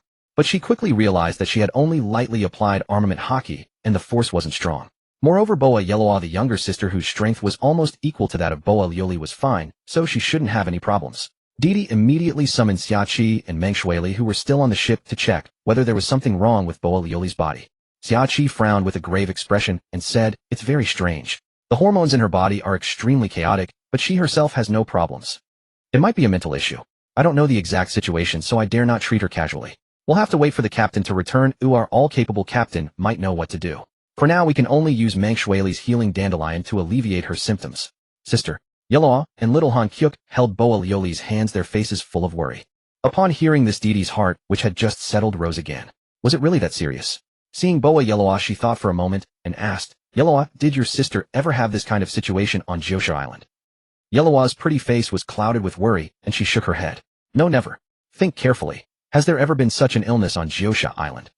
Yeloa suppressed her worry and searched her memories from childhood to now. After a moment, she shook her head again. Didi's heart sank to the bottom. At that moment, she suddenly felt a familiar presence beside her, and a large hand appeared on her head, tousling her hair. A calm voice that instantly reassured everyone reached their ears. "What's wrong? Who made our little Didi so worried? And why do you all look so worried?" Yi Taichu, who had appeared on the Jiao Shao, rubbed the head of his little Joy and asked in confusion. Before Didi could speak, Yeloa grabbed Yi Taichu's arm and sobbed, "Captain, please check on sister. Sister Xiachi said she doesn't know what's wrong, but it seems very serious." Little Han Kyuk was also clinging to the man's leg, pulling him toward her mother. Hearing this, Yi Taichu let the little girl pull him, and his gaze fell on Boa Lioli, who lay on the lounge chair with a flushed face and furrowed brows. He raised an eyebrow. "Lovesickness." Xiachi heard Yi Taichu's words, and after a moment of thought understood what he meant. Didi's mind was the quickest, and she immediately reacted. "Brother Taichu, are you saying Sister Lioli is suffering from a heart ailment? But who is she lovesick for? It's been less than a day. In such a short time, she shouldn't have fallen for Brother Taichu, right? Could it be?" As if thinking of something, Didi's gaze fell on little Han Kyuk. Following Didi's question, the other women also reacted, and their eyes turned to Han Kyuk, who was wiping her tears. Suddenly being stared at by so many older sisters, the little girl felt frightened and hid behind Yi Taichu, tightly clutching his calf. Yi Taichu crouched down and picked up the pitiful little girl. "All right, you scared Han Kyuk." The women also realized that their reactions had indeed been too intense. This matter had nothing to do with the adorable little girl Han Kyuk. Averting their eyes from Han Kyuk's small figure, the women all looked at the unconscious Boa Lioli with hostility, because they had all clearly heard what their captain said. It was lovesickness, and the object of her longing was not their captain, but another man. Boa Lioli was on the Jiao Shao after all. They were a family sisters, and they had acknowledged and accepted her as their sister. But she had actually committed emotional infidelity in front of all her sisters and the man she loved, and she even developed lovesickness because of it. This was absolutely unforgivable, betraying from within. The group of younger sisters, especially Tian Yuesher and Didi, were the most furious. Didi and Tian Yuesher even silently took out their autumn dew blade and jade spirit spear.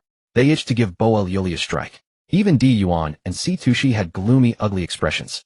Although they didn't show the same urge to attack as the others, it was because they trusted that their man wouldn't want such a woman. But that didn't mean they would remain indifferent upon hearing that a woman on the ship had developed lovesickness for someone else.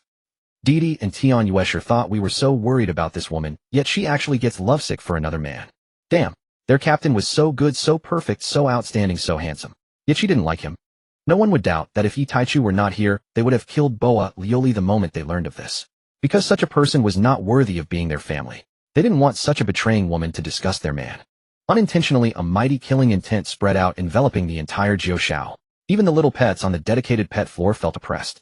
They all stopped what they were doing, grabbed their weapons, and used the Navy's 6 styles, shave, to dash toward the deck on the 9th floor where their masters were. Because this killing intent contained the familiar aura of their big sister Didi. Although Didi enjoyed pranks, they all knew that Mistress Didi was gentle and never got angry without reason. But now not only was Mistress Didi angry, the other mistresses were angry too. Something must have happened that infuriated them greatly. They would charge and protect their masters. Whoosh whoosh whoosh.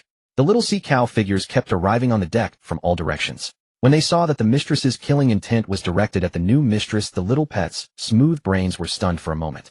But they quickly snapped out of their daze and glared at the unconscious Boa Lioli with fierce eyes.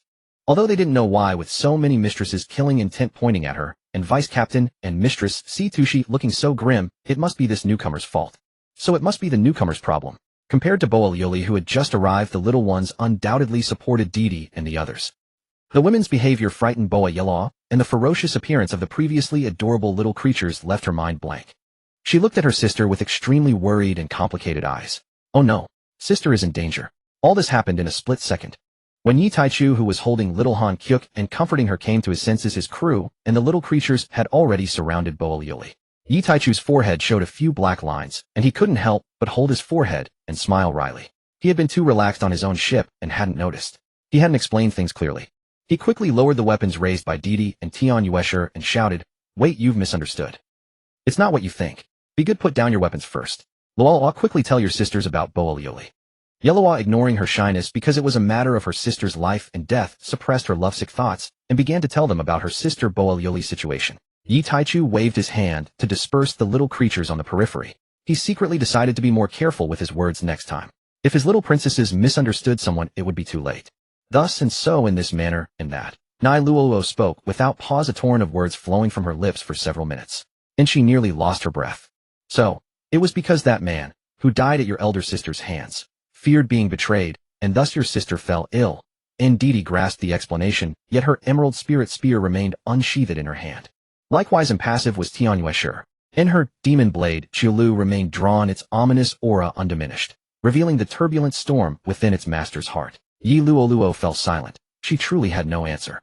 Yi Taichu gently patted the young woman's shoulder, then turned his gaze toward Didi and Tian Yuesher. Now then, Didi Asher, sheath your weapons. I'll explain the rest. Rest easy, Boa Liuli is your sister. Oh, and though both still longed to strike Boa Liuli once more, their beloved had spoken, and obedience naturally followed love. Kissing the tiny figure nestled in his arms, Yi Taichu began his tale on. That year the innocent carefree Boa Liuli ventured beyond her homeland, believing she had found true love. Yet as heir to the Amazon Lily throne, she was bound to return. But the Boa clan's singular unyielding devotion to love made her unwilling to part from the one she believed her soulmate. Thereupon old Lady Nyo sought out that man masquerading as an assassin hunting Boa Liuli, and terrified him with ruthless deception. When tested by old Lady Nyo's ruse, the man instantly abandoned Boa Liuli and their child to save himself alone. Later Boa Liuli herself slew him, then returned to the Nine-Snake Island with Hancock and her two younger sisters. And the cause of her lovesickness is simple. It is an inherited bloodline affliction of her clan. For generations the royal line of Amazon Lily has perished from lovesickness. And though she killed the man with her own hands, grief deeper than sorrow consumed her heart. And under such weight the illness took root. She does not pine for him, not truly, but her psyche shattered by betrayal awakened the dormant disease encoded in her blood. Yi Taichu learned all this later in private conversation with old Lady Nyo. By then Boa Liuli appeared perfectly healthy, bearing no trace of lovesickness. He'd hoped to win her heart before the illness manifested, believing love would shield her from its onset. Yet within less than a day the sickness had already taken hold. He kissed the child in his arms again. Old Lady Nyo had warned any royal of the Nine-Snake Island afflicted with lovesickness who fails to resolve her inner knot shall not survive 3 months. What a tragedy that this girl lost her mother so young. And her aunt Boa Yilua later succumbed to the same lovesickness, dying during the years she was held captive. With only 2 infant sisters left, she stood utterly alone in the world, no kin, no refuge. And having endured slavery, she armored herself in pride, not for herself, but to shelter her sisters, to safeguard her people. His heart swelled with tenderness for her. And gently pinching Hancock's plump porcelain soft cheek, he smiled faintly in, "But now you have an older brother. You are no longer alone, little one. Though we now understand the cause, still something feels unsettling." And Didi stroked her delicate chin. And lovesickness didn't bloom for Brother Taichu. How disappointing. Exactly, and Xiaoxiashi Stella echoed, nodding earnestly. And thump. And ouch. And Sister Didi, why did you hit me? Stella clutched her swelling bump, tears brimming as she gazed tearfully at Didi. Bewildered, she'd merely agreed with Didi. Stella blinked in confusion. And Didi rolled her eyes with elegant disdain and planted her hands on her hips. And that remark undermines unity.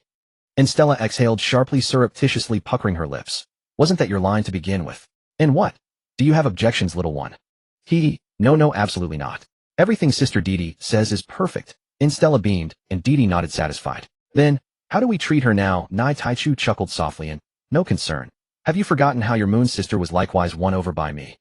A trivial matter. And all the women turned their glances toward Yuekai. Their teasing, affectionate gazes flushed the gentle wife with embarrassment, and she shot a mock scolding glance at the smirking man who'd spoken.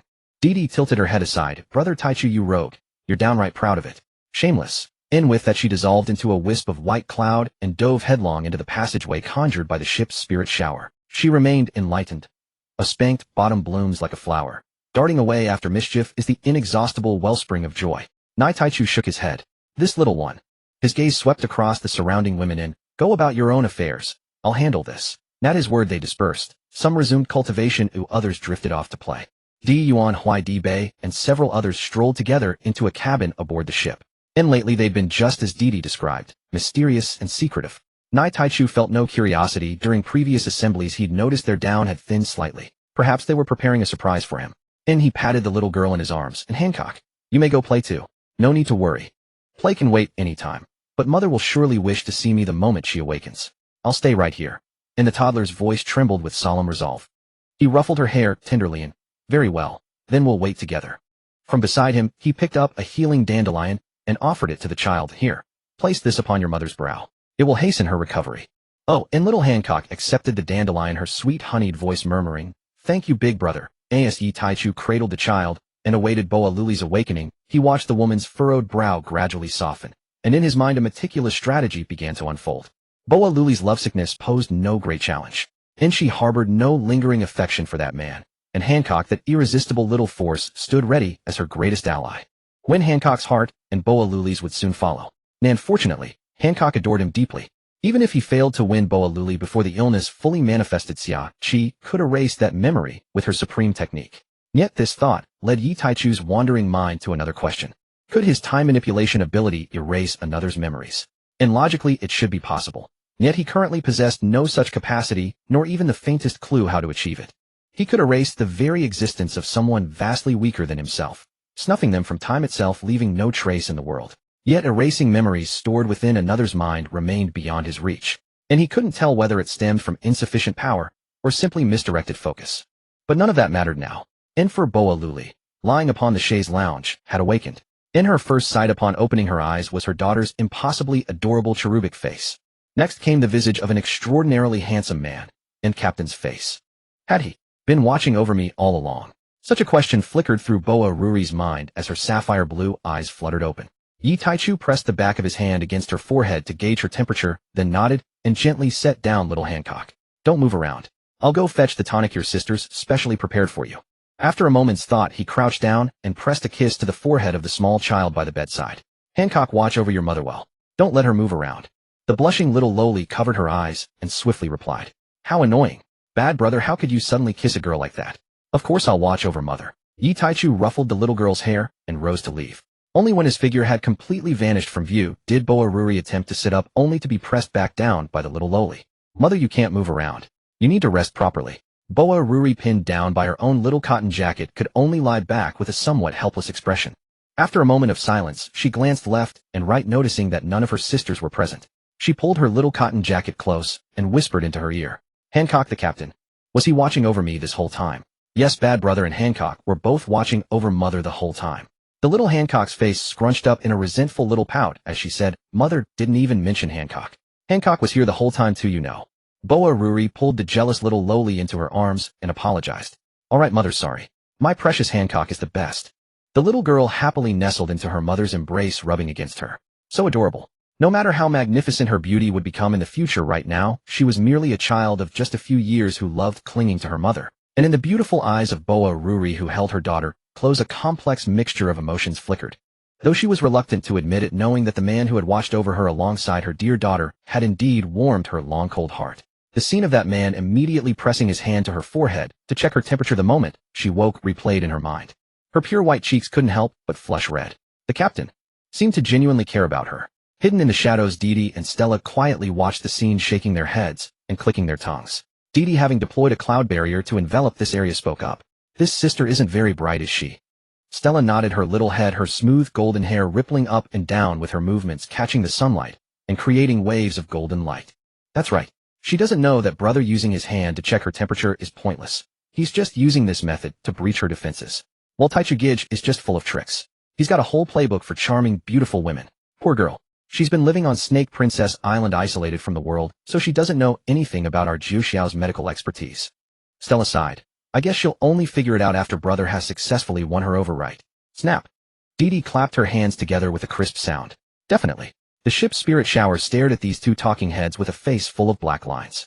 Fortunately, she was already well accustomed to these two sisters' personalities and had quietly isolated this section of the ship's hull. Otherwise, they would definitely be subjected to brother and the sisters' combined attack. Sigh. Watching the two discussing with great enthusiasm, Shower let out a long sigh. In the end, aren't you two just enthusiastically helping brother as well? What did brother call this again? Shower rummaged through her memory, and after a moment, she suddenly realized. Onlookers. Meanwhile, amid Didi and Stella's enthusiastic discussion, Yi Taichu had already returned to Boa Ruri's side, carrying something that looked like an enormous cauldron, rather an enormous bowl. It wasn't that he didn't want to use a smaller bowl, but none of them were ordinary people. One meal of theirs was equivalent to over 100 ordinary meals. Using a large cauldron was truly unavoidable. Boa Ruri's beautiful face grew even redder. As a woman, she was not the uninhibited type, and especially not in front of others, let alone the captain. She wanted to eat more refinedly from a smaller bowl. But looking at the man who had nothing but this enormous cauldron and a pair of chopsticks, she couldn't help but feel troubled. Could it be? She really had to eat like this.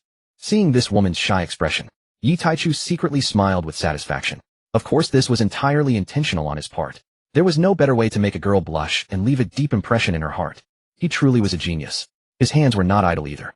Supporting Boa Ruri up, he produced a cloud pillow from somewhere and placed it behind her slender waist. Then he separately served various dishes from the enormous bowl before her. He also took out a small spoon to feed little Hancock beside him, occasionally offering a spoonful of soup to the blushing Boa Ruri. The food was prepared by his women. It was indeed extremely nourishing. But there was one characteristic to this food. It was delicious, but eating too much would leave one's mouth parched. They absolutely had to pair it with broth made from simmering the ingredients themselves. And Yi Taichu simply would not give the soup ladle to Boa Ruri. So Boa Ruri had no choice but to be fed by this bad man Yi Taichu. Yi Taichu couldn't help but give his beloved treasures a thumbs up. Birds of a feather flocked together. This teamwork was truly seamless. And the unsuspecting Boa Ruri, completely unaware that she had been neatly arranged by this scheming family of men and women, still harbored great affection and gratitude toward this man and the women on the ship. Didi and Stella had stopped their discussion. Their wide eyes stared intently at Boa Ruri being fed by Yi Taichu, and they clenched their teeth. How infuriating. Taichugij feeding her. How enviable. The furious Didi averted her gaze. Out of sight, out of mind. She turned to the ship's spirit Shower beside her, her eyes lighting up. Shower, you've been a ship spirit, so you must know what Gion and Jia have been secretly doing, right? Come on, tell your sister what they've been up to lately. This. Shower was clearly in a difficult position. Of course she knew what Gion and the others were doing, but the sisters had specifically told her not to tell anyone. This also included the captain she loved most. Come on, Shower, tell us. Didi deployed her killer move, cooing. Seeing that Shower remained unmoved, Didi gritted her teeth. I'll give you a butt push during the next group outing. Only once. This is the final limit. Upon hearing this, Shower felt tempted. You see, it had always been her pushing her sisters because she was the youngest. Now, just as she was about to succumb to temptation and agree, the images of the two big sisters unleashing their combined assault suddenly flooded her mind. She instantly cooled down. The restless heart in her chest was extinguished. She said with a firm expression, Didi Jia, I won't say it. Didi fake sobbed. Fine then. All my love for you was in vain. Wow, my poor little heart hurts. Shower, you don't love your sister anymore. Shower looked at her sister's over-the-top performance with a helpless expression. Honestly, if you're going to act, could you at least make it more convincing? It's so insincere. Do you know their purpose for coming out of the new world? In the conference hall of Mary Gios, the five elders looked disapprovingly at Kong the Steelbone below them. Kong, the then fleet admiral of the Marines, stood erect with cold sweat beading on his forehead. We are currently unaware of their objective. Their route has been too erratic. The strategists are still analyzing whether there is any hidden meaning behind it. Five Elder Marcus Mars opened the dossier delivered by the CP0 chief, the head of World Government Intelligence, and read aloud. Yi Taichu the Godslayer led his crew to abduct Princess Scarlet and Princess Violet of Dressrosa, a member nation of the world government, several days ago. They then vanished without a trace. Analysis suggests they disappeared into the waters frequented by the warrior nation of Amazon Lily. It is highly likely they have entered the isolated island of Kuja located in the Calm Belt. Along the way, they killed multiple intelligence agents who were tracking them, including two elite vice admirals, a CP0 squad leader, and the squad he led. The five elders remained silent for a long time. Slap. One of them slammed the table. This is utterly absurd.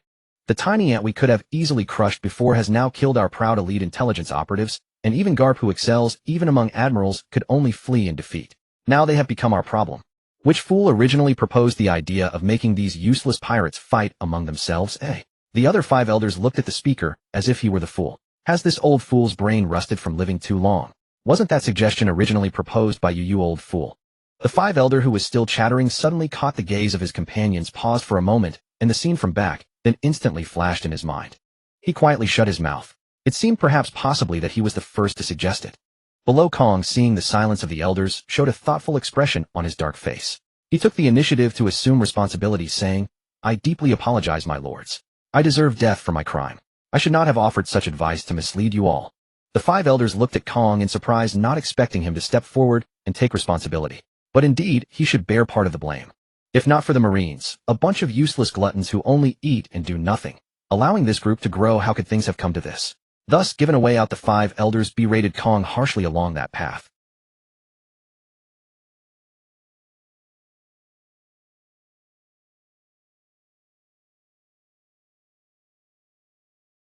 Don't give them a chance to return to the new world. Yes. Kong bowed and slowly withdrew from the hall. Creaked, the great doors closed. What do we do now? Will we continue to let them grow? Another five elders said. Even Garp, whose power is not much weaker than ours, could only flee, though it was partly because he didn't want to lose marine geniuses, but... Another interjected, but this undeniably shows the terrifying degree of this group's growth. The speaking elder pointed at the bounty poster of Yi Taichu on the table. Especially this man who possesses the combined powers of time and space. His ability is too strong, and his talent is no less than that brat named Rox from before. Therefore, I propose that one of us take action to completely eliminate their future. A long silence. One of the elders holding the Kitetsu's sword sighed. The four on that ship possess top-tier conqueror's haki, and all have monstrous talent worthy of Admiral status. They are exactly another Rox pirates. He paused and added, I agree. Agreed. Agreed. Seeing everyone had expressed their stance, the elder holding the cursed blade Kitetsu drew it, and a bloody, ominous aura instantly filled every corner of the hall. Yet it had no effect on any of the five elders, for they were the most powerful beings of the era. The elder with the cursed blade took out a white cloth and wiped Kitetsu, saying coldly, as for the one to act, this old man will do it personally. My partner Kitetsu tells me. It is hungry. The five elder wielding the cursed blade Kitetsu is named Zabran V. Nustero, Saint, codenamed Venus, who oversees the world government's finance department. Moreover, he is also the second strongest among the five elders. If compared to Saint J. Garcia Saturn, who once defeated Rox D. Zebek, then Zabran V. Nustero, Saint could take on two opponents at once. Thus no one raised any objection. In fact, unless necessary, they wouldn't want to leave the Holy Land Mary Gios. First, they need to guard over Im Sama. Second, they have already roamed the seas for centuries. With their strength, only the ultra-giant sea kings dwelling in the ocean depths could pose a threat to them. On land, they are no weaker than those monsters, but at sea, because they are all devil fruit users, they wouldn't be defeated, but they would certainly be in a sorry state. However, those ultra-giant sea kings do not casually leave the deep sea, for they must protect their king, the mermaid princess, who may be born at any time, Poseidon the sea king. Thus there are few things on this sea that interest them or that they would seek. Even in the deep sea, none of them are confident they could contend with the true monsters of the ocean. Better to stay in Mary Gios. In the new world, space trembled, seawater split apart, and laughter echoed through a region filled with thunder, lightning, and towering waves. Kara la la la, kara la la la. Roger, I never expected you to lose to a brat who's only been at sea for a few years. Kara la la la, that's hilarious. Whitebeard, who was fighting Roger, laughed heartily, mocking his old friend. Ha ha ha, what's that? Roger wasn't annoyed by his old friend's ridicule. Instead, he laughed boldly and said, Whitebeard. He's an extraordinary man. I believe that when you meet him one day, you'll also be defeated by him. Roger didn't bother to explain that he had been ganged up on by Yi Taichu and others, leading to his defeat. A loss is a loss. A true conqueror never needs such deceptive excuses to comfort himself. Moreover, given that man's age, surpassing him was only a matter of time. Roger never told anyone that when he was defeated by Yi Taichu and others, he saw something. His innate talent heard a voice from the future. He heard that that monstrous man would become the king of the world. King of the world? What a terrifying man. Bang. Roger, who had been marveling, was sent flying by a punch from Whitebeard. Kara la la la, Roger, how dare you look down on me? You dare to get distracted while fighting me, and you still want to steal my crew. Take this. Whitebeard's Bicento Mura Kamajiri was coated with black armament haki, and Conqueror's haki surged around it as he swung it toward Roger. Divine departure. Roger, who had been sent flying, quickly stopped himself to counter Whitebeard's attack. Clang. The two supreme-grade blades Mura Kamajiri and Ace clashed together. After the great battle came the celebratory banquet. No one knew what Roger and Whitebeard discussed that night. All they knew was that the next day Roger took their vice-captain, Odin, and his family away. Even without Toki, Odin encountered another green-haired woman on the sea. Though far from Toki's peerless beauty, she was still a fine-looking woman. And Kazuki Momonosuke still appeared on Whitebeard's ship. But in the quiet of night, Odin's mind always recalled the peerlessly beautiful figure of Toki. He didn't know why, but he always felt that woman had some connection with him, yet something had forcibly severed it. How many newspapers do you have left, little messenger gull? We'll take all of them. On board the Jiao divine ship TT was conducting a transaction with several newspaper-delivering seagulls. She casually tossed a stack of berry into the basket before the messenger gull, and several little Lolas like Shaidila and Razmuji grabbed the newspapers and rushed back to claim credit. TT waved goodbye to the messenger gull soaring in the sky, then picked up the last remaining newspaper to read. Shocking. The Whitebeard pirates clashed with the Roger pirates in the New World, resulting in an earth-shattering 3-day and 3-night battle with an unknown outcome. The Whitebeard pirates' Vice Captain Kazuki Odin has boarded the great pirate Roger's ship. Is this a secret conspiracy between two major pirate fleets, or a meeting of souls between Roger and Kazuki Odin? TT laughed out loud and said, "Does this news agency not fear getting beaten up for publishing such fabricated nonsense?" Confirmed. Douglas Barrett, the monster of the former Roger pirates, broke away from the Roger pirates last month and is now rampaging alone across the seas. In the next moment, TT's beautiful eyes fixed intently on the report as she read with a serious expression. World News Agency reports. The great pirate Roger's pirate crew and the great pirate Shiki's flying pirate fleet encountered each other in the New World and engaged in a major battle. The Roger pirates departed from the sea battlefield with 0 casualties on their side, while Shiki's flying pirate fleet was completely annihilated. Shiki himself and his important subordinates remain unaccounted for. The world government has named this battle between the two factions as the Battle of Ed War. A hint of surprise crossed TT's features. She muttered, did this lion dog really lose so easily? Whether it was Shiki or Roger, TT had faced them both directly or indirectly, and she understood their strength roughly. Logically, these two were top-tier powerhouses of the same caliber, and Shiki also had a large fleet of dozens of ships. He shouldn't have lost. And TT wasn't the only one with this question. It was every woman on the ship who had seen the newspaper. Unable to figure it out, TT immediately ran to Yi Taichu, who was studying pure gold. She said sweetly, Taichu Gage, that lion dog and Roger fought a major battle, and the lion dog's fleet of dozens of ships was wiped out. Why? Yi Taichu, who was observing the healing speed of a wound on his hand, paused at her words. He set down the pure gold that had been isolated by spatial means and asked, you mean the Battle of Ed War? Yes. TT nodded vigorously, then flattered him. Taichu Gage is truly amazing. You even know about this. He omnipotent, just like a god. This one is completely captivated by Taichu Gage. TT's tall and graceful figure curved into a seductive arc as she spoke with a bewitching gaze. Gently patting this girl's shapely rear, Yi Taichu stood up. Seeing the confusion in all the women's eyes, he explained. It's the weather in the New World. Heaven does not follow human wishes. Roger, you see, is the chosen child of this era's destiny. He still has an unfinished mission, and this era cannot be without him.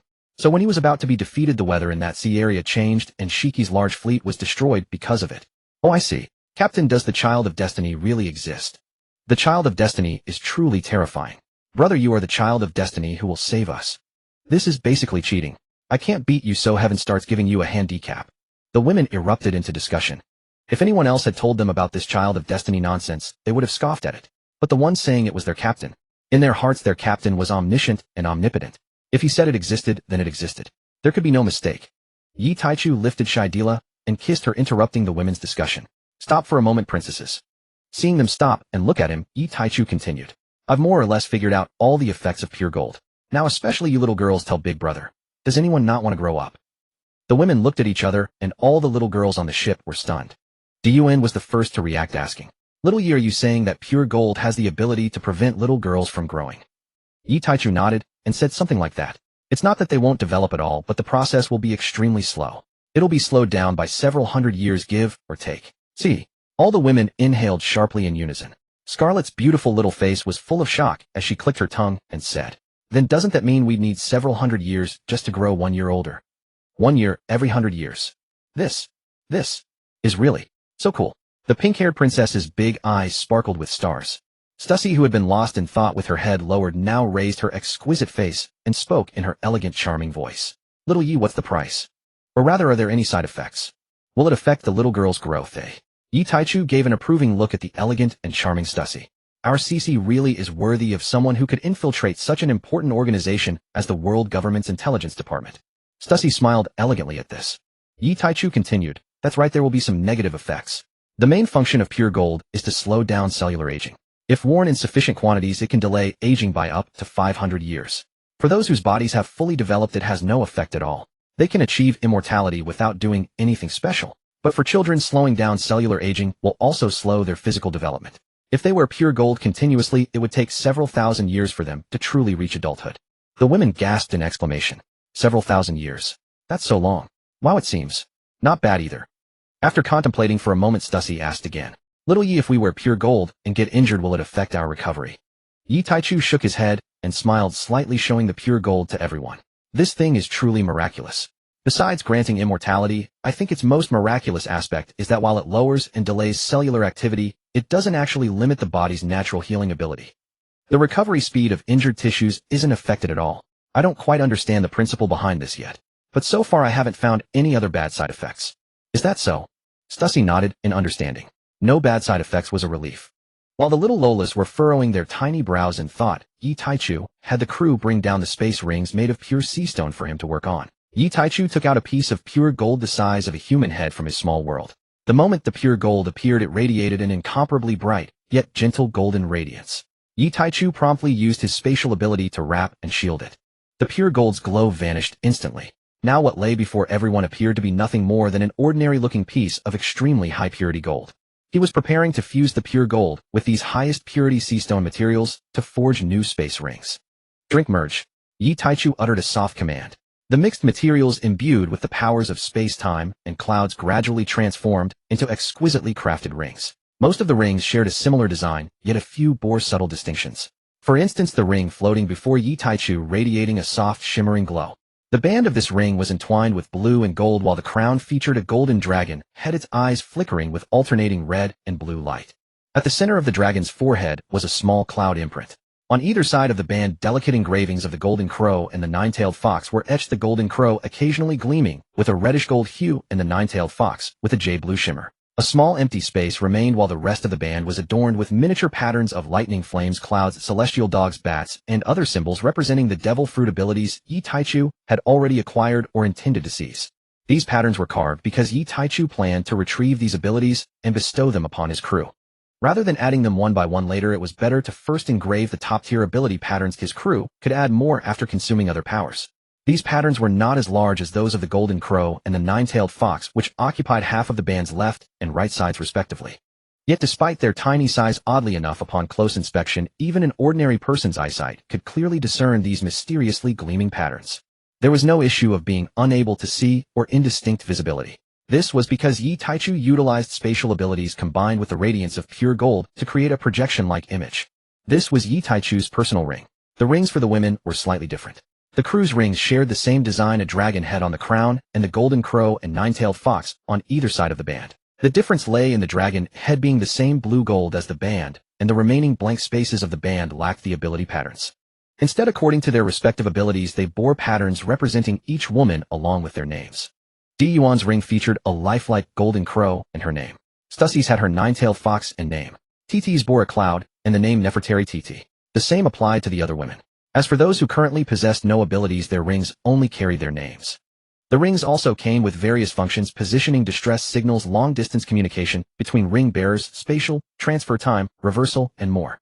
The space within was also immense, reaching the maximum limit he could currently achieve. Not only were the length, width, and height each tens of thousands of meters, but the interior space was also incredibly stable. As long as the oxygen wasn't depleted, it could even store living beings. Pure refined sea stone was already the most durable substance in this world, and with Yi Taichu's ability protection, he was confident that even Emperor-level fighters could not destroy it.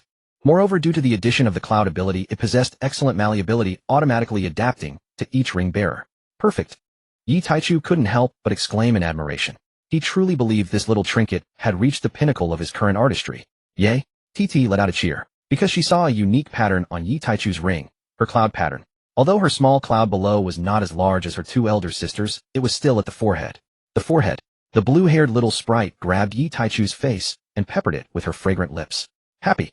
Wiping his face of his little Titi's sweet saliva, Yi Taichu gently rubbed her head. He distributed the rings belonging to each of them personally, putting them on their fingers one by one. Even Boa Ruri and her sister were not left out. Boa Yellowaw's face turned crimson, steam rising from her head, and she fainted on the spot. Boa Ruri, with a shy blush, glanced at the dragon head ring on her ring finger, then picked up little Hancock and hurried to the other side. Mom, wait. Big brother hasn't put a ring on Hancock yet. Mom, this little ingrate, wasn't he bad brother before? Now it's big brother. Boa Ruri ignored little Hancock's cries completely, carrying her and dashing away. The moment she wore the ring, she felt the discomfort in her body lessen significantly. Even the dizziness from her illness cleared up considerably. After a moment of silence, ha ha ha, giggle giggle, Ruri is so adorable. The women burst into a chorus of melodious laughter, each voice distinct yet beautiful. After the playful merriment, Yi Taichu looked at the little lowly squad before him and asked, Smoothie Galette, what about you? Have you decided, Oi? You heard what was said earlier. Is there anyone who wants to remain the little lowly mascot forever? Mascot? Little Mirai's big eyes sparkled with curiosity, as if somewhat tempted. Yes, mascot. Gion also crouched down, gently stroking the little girl's heads, her usually cool voice, now filled with warmth. Yes, mascot. The brothers and sisters will handle the fighting, you just need to live happily and carefree. I don't want that. As Gion finished speaking, Smoothie's firm childish voice reached everyone's ears. I don't want that. Brother-sister Gion, I want to grow up and fight alongside you. I want to protect my sisters and younger ones too. I don't want to stay a little lowly forever. With that, she lifted her little head and looked at Yi Taichu, Gion, Stussy, TT, and the others with pleading eyes. Is it okay, eh? Stussy smiled, gently crouching down to pick up the adorable little lowly. All right, all the sisters support you, Smoothie. Galette followed closely. I don't want that either. I want to grow up. All right. Yi Taichu spoke softly. As for Mirai's, after a brief struggle of expression, she finally chose to grow up naturally. By Violet's ear, her elder sister Scarlet was whispering temptations. Sister, it's so nice to be a little lowly. So cute. Trust me. Little Violet tilted her head, examining her sister. Her tiny immature face was filled with conflict. If everyone chose to grow up, would it be bad if she alone remained a little lowly? Her little head kept turning between her sister and her friends. Finally, looking at the graceful, slender figures of the elder sisters, she said seriously, Sister, I want to grow up too. I want to figure like the sisters. Brother likes that. A flicker of regret crossed Scarlet's face, but since her sister had made her decision, she said no more. Scarlet stared blankly at her own little short hands, then burst into tears. All her hard-earned grown-up body, her chest, her big butt, all gone. Wah. The smoke dissipated quickly, revealing a perfectly sculpted pink-haired little lowly to everyone's eyes. Sister, I can turn you into a little lowly anytime you want. No need to regret.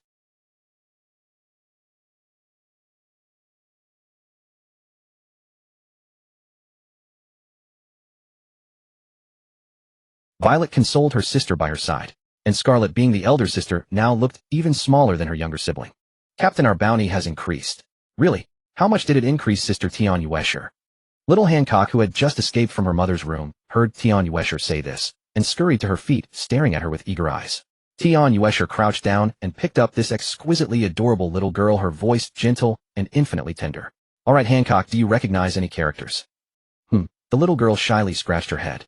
Only a few. Tian Yuesher gently pinched her cheek and said, Hancock, you're amazing. You know characters at such a young age. It's okay. Big sister will teach you.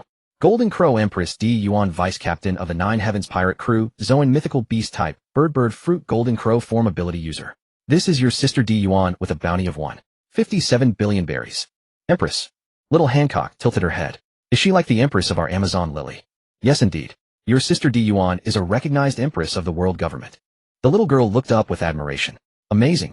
Nine-tailed Queen Stussy, Zoan Mythical Beast Type, Dog Fruit Nine-tailed Fox Form Ability, User Bounty 155 billion. Nafaratali, the Fee Princess of Alabasta, Cloud Fruit Ability, User Bounty 590 million berries. Capture Alive 5 billion berries. Time Empress Tian Yuesher Paramecia Time Fruit Ability, User Bounty 550 million berries. Witch Shaki Op Fruit Ability, User Bounty 1 billion berries, 3 billion, if captured alive. Blood Woman, Miss Bakken Zoan Mythical Beast Type, Bat Fruit Vampire Form Ability, User Bounty 103 billion berries. Ice Witch Wadadive Zoan Ability, User Ability, suspected to be Mythical Beast Bounty, 500 million berries. Mermaid Odoheim Bounty, 100 million berries. Nico Alvia Paramecia Barrier Fruit Ability, User Bounty 50 million berries. Don Quixote Uetsai Bounty 1 billion berries. Tian Yuesher and the others took a rough look. Apart from combatants, the bounties of others basically range from 50 million to 100 million. Wow, even Sister Stella has a bounty of 50 million berries. Little Hancock let out an adorable exclamation. I remember Mom said she only has a bounty of 150 million. My aunt only has 100 million. Since Amazon Lily is located in the Calm Belt and rarely visited, the world government currently does not know that Boa Ruri and her sister have fallen onto Yi Taichu's ship. Therefore, the bounties of the two sisters haven't changed. As for the Scarlet Sisters, they have no wanted posters. 9 Heavens Pirate Crew Kung Fu Dugongs, each with a bounty of 1 million berries. Edge. Suddenly Little Hancock let out a surprised gasp because she saw the wanted posters of her little sisters Smoothie and others. Charlotte Smoothie bounty 100 berries. Charlotte. Charlotte Galette bounty 100 berries. The little girls who had been on the ship for a while all had a neat 100 berries. Of course Hancock and Violet had no bounty. I'm so jealous. Little Hancock whimpered adorably. Leafy pinched the little girl's pretty face in Tion Uesher's arms and said, Hancock will have one too in the future, and a lot more. Yes. The little girl nodded vigorously. The others continued flipping through the newspaper. Extremely vicious, great pirate. Demon King Yi Taichu ability unknown captain of the Nine Heavens pirate crew bounty 1. 7 billion. Extremely vicious, great pirate. Whitebeard Edward Newgate Tremor fruit ability user captain of the Whitebeard pirates bounty 2 billion berries. Extremely vicious, great pirate. Gold Lion Shiki captain of the Flying Pirates float fruit ability user bounty 2 billion berries. Roger bounty 2 billion berries. Count Red 2 billion berries. Charlotte Lean 1. 9 billion berries. Rock Survivor Zoan Mythical Beast Fish Fruit Azure Dragon Form ability user bounty 1. 3 billion berries. Sister Shuret says bad brother is the Demon King. Does extremely vicious mean bad brother is very bad? Little Hancock looked up at gentle Tion Uesher and asked in a babyish voice. Little Hancock, what do you think of Big Brother? Tion Uesher did not answer, but instead turned the question back on the little girl. The little girl clasped her hands, tilted her head, showing a mouthful of small white teeth. Bad brother is very nice. Yes, so do you understand now, dear little one? Little Hancock nodded vigorously. These people are slandering Big Brother. When I grow up, I'll beat those bad guys who speak ill of him. Tion Uesher kissed the little girl's soft, fragrant cheek and smiled gently. Big Brother Taichu the Demon King, it sounds very evil. If the captain is the Demon King, then we are witches, eh? Yi Taichu flipped through the newspaper without looking up. What demon? Why should we care about outsiders' opinions? In my heart you are all goddesses. Stussy, counting this way the total bounty of our crew is almost over 10 billion. Stella exclaimed, wow, that's a lot. Leafy rolled her eyes prettily. Yeah, enough to decorate several rooms. Leafy looked discontentedly at her own wanted poster in her hand. Just a few 100 million short. If they could increase a bit more, their Nine Heavens pirate crew could break 10 billion. And her beloved Big Brother Taichu would become the first captain in the 800-year history of the world government to lead a pirate crew with a total bounty over 10 billion. Seeing this, Yi Taichu helplessly stepped forward and rubbed her head. Alright, these things are useless. Leafy puffed out her cheeks like a pufferfish, clearly displeased with the world government's actions. Yi Law, who had just woken up not long ago and was browsing everyone's wanted posters, had her surprise turn into confusion. She couldn't help but ask everyone her doubt. Sister Deer is so strong, why is her bounty only 500 million?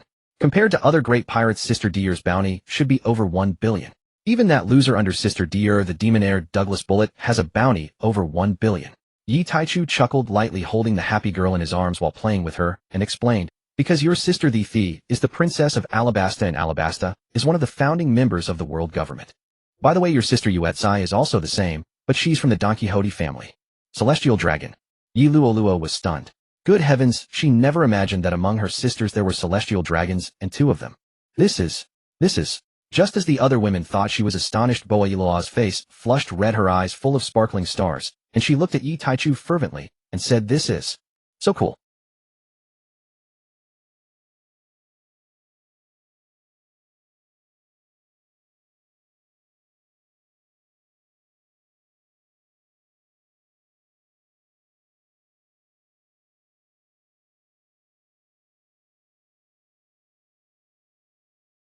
Their minds simultaneously conjured up the scene of 4 lovesick girls playing mahjong together.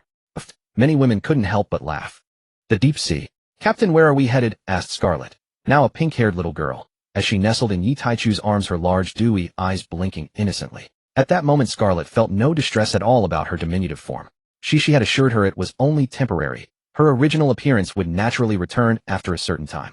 She could even reverse it instantly if she wished. Upon hearing this, Scarlet's eyes lit up, and under the indulgent knowing smiles of her elder sisters, she scrambled onto the sole man aboard the ship, Juxiao. She had long yearned for the captain's embrace, yet maidenly shyness had previously held her back. Now as a child she could nestle against him without reservation, playfully seeking comfort and affection. Because she was a child. Yi Taichu gently rubbed the soft, silky crown of her pink hair and replied calmly, to Fishman Island. Fishman Island. Her bright, luminous eyes widened with wonder. The legendary island said to lie 10,000 meters beneath the deep sea. Then will I meet mermaids. Hancock, still a little girl, sat in Yi Taichu's lap, her tiny hands cradling a sapphire and gold devil fruit, glancing sidelong at this older sister who feigned youthfulness. That wretched woman dared steal her brother's embrace.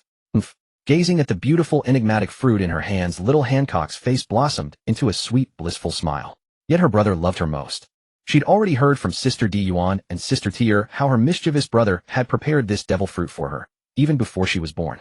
According to her sisters, this exquisite fruit was among the rarest and most supreme of its kind, and most astonishingly, its power mirrored her brother's own. This filled little Hancock with uncontainable joy. As a child, she did not yet grasp how Yi Taichu, the so-called mischievous brother, had foreknown her existence before her birth nor comprehend the staggering profundity of that predestined bond. All she knew was that her brother treated her with boundless kindness. Of course, Mother Auntie and her elder sisters were equally loving, and so were her younger sisters. Little Hancock had already embraced the other girls as her younger sisters, a pact solemnized beneath the gentle gazes of Yuan, Stussy, and the others. Among these near-age peers, seniority would not be determined by birth order, but by future strength. Each girl fiercely believed she would outshine the rest, and become the undisputed leader of their sisterhood. Yi Taichu gazed tenderly upon the two little girls resting on him, especially Hancock. Though small in stature, little Hancock carried an unmistakable air of self-assurance. Perhaps that was the hallmark of a born sovereign, distinct from ordinary souls. Especially remarkable was how even in her original timeline, having endured slavery, she had awakened her conqueror's haki with unbroken pride. Whether born of confidence or forged through concealment, such awakening spoke volumes. Without those traumatic trials, Hancock would never need to don revealing attire to mask her vulnerability. Yi Taichu would never permit outsiders to take liberties with his crew. He possessed no such magnanimity. As if sensing his thoughts, little Hancock lifted her head and bestowed upon him a radiant honeyed smile, then planted a soft kiss on his cheek. Yi Taichu's gaze drifted toward the swimming pool nearby where the sisterhood of little girls splashed and raced through the water, his eyes crinkling faintly with quiet amusement.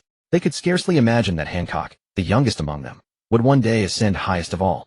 After boarding, Yi Taichu and Xia Qi had conducted meticulous physical assessments on each girl. The results confirmed what he already knew: their innate constitutions remained unchanged. Hancock possessed the greatest latent potential, rivaling even Yuan's. Smoothie ranked second.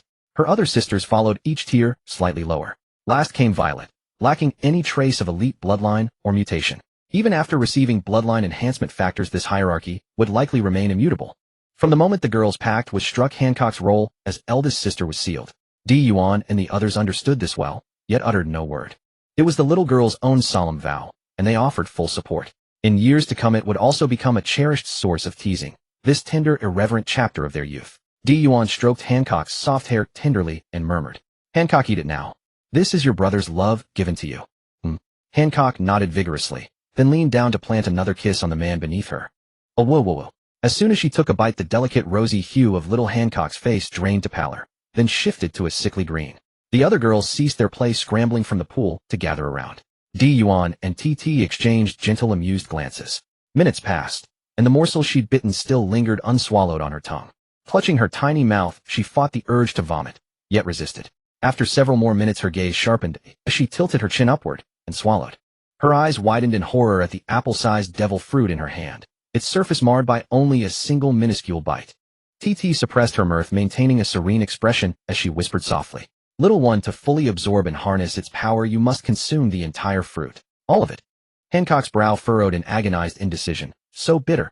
She lacked the vocabulary to name the sensation. TT said calmly, would Hancock disappoint Brother Taichu's affection for her? Those words struck straight at the heart of little Hancock's resolve. Her expression hardened instantly. She rallied herself. Yes, this mischievous brother's love must be finished. With tiny hands, she scooped up the fruit, squeezed her eyes shut, and devoured it in frantic, determined bites. She dared not chew, swallowing whole instead, tears silently tracing paths down her delicate rosy cheeks. Ugh, ugh. When at last she finished, she clutched her mouth and dry-heaved. The revulsion of the devil fruit emanated from the soul, not the body, beyond physiological control. No living being, regardless of taste perception, could consume it without profound nausea. Terrified of truly vomiting, she dry-heaved violently, her porcelain-fine face flushing deep violet. Yi Taichu gestured subtly toward Manchueli. Manchueli understood instantly, summoning healing dandelions that dissolved into Hancock's form, easing the nauseating torment with her unique ability. Scarlet, the pink-haired girl, watched closely, puzzled. Is the devil fruit truly that unpleasant to eat? TT chuckled softly. Not unpleasant at all. Scarlet, ever sharp-witted, regarded the sly elder sister with open skepticism. She wasn't foolish. No, indeed. Little Hancock lay limp and utterly spent in the man's arms. She had no strength left.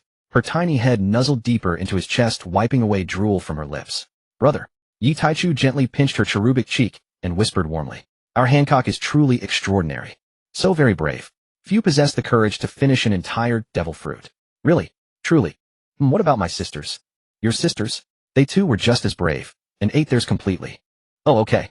As Yi Taichu conversed gently with the little girl, the colossal, translucent bubble of Fishman Island emerged on the horizon, just beyond the vessel Jiuxiao.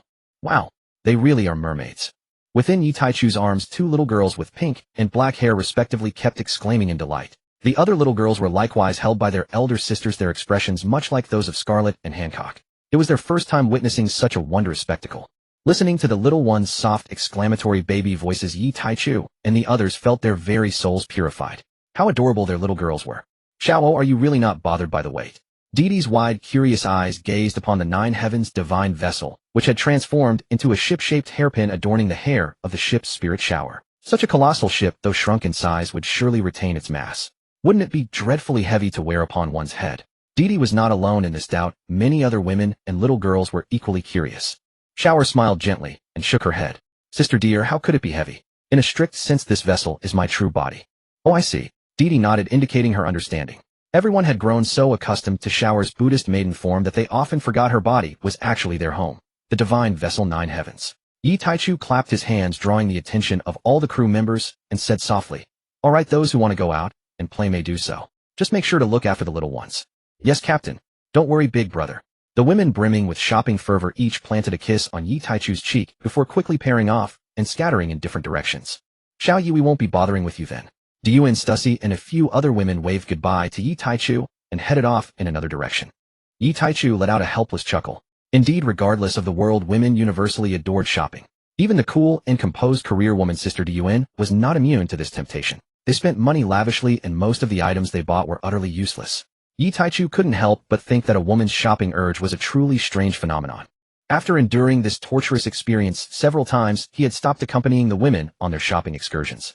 Physically, he wasn't tired, and mentally it was bearable, but the sheer boredom was insufferable. Even the fearless Yi Taichu had been thoroughly cowed. "Didi, aren't you and Hancock going?" Yi Taichu looked quizzically at Didi, who remained rooted to the spot, and the little girl Hancock, who still nestled securely in his arms, without any intention of leaving. Boa Ruri and her sister had already been dragged away, but little Hancock showed no desire to accompany her mother and aunt.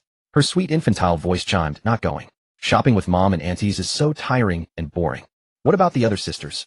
This time the little girl said nothing, merely shaking her head and quietly snuggling into Yi Taichu's embrace. A knowing smile spread across Yi Taichu's face. This little one was a bit tsundere.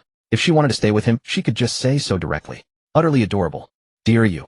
Didi immediately responded sweetly, "I want to be with my big brother. Who cares about shopping? Nothing is as handsome as you. What conditions did you set to get them all to leave?"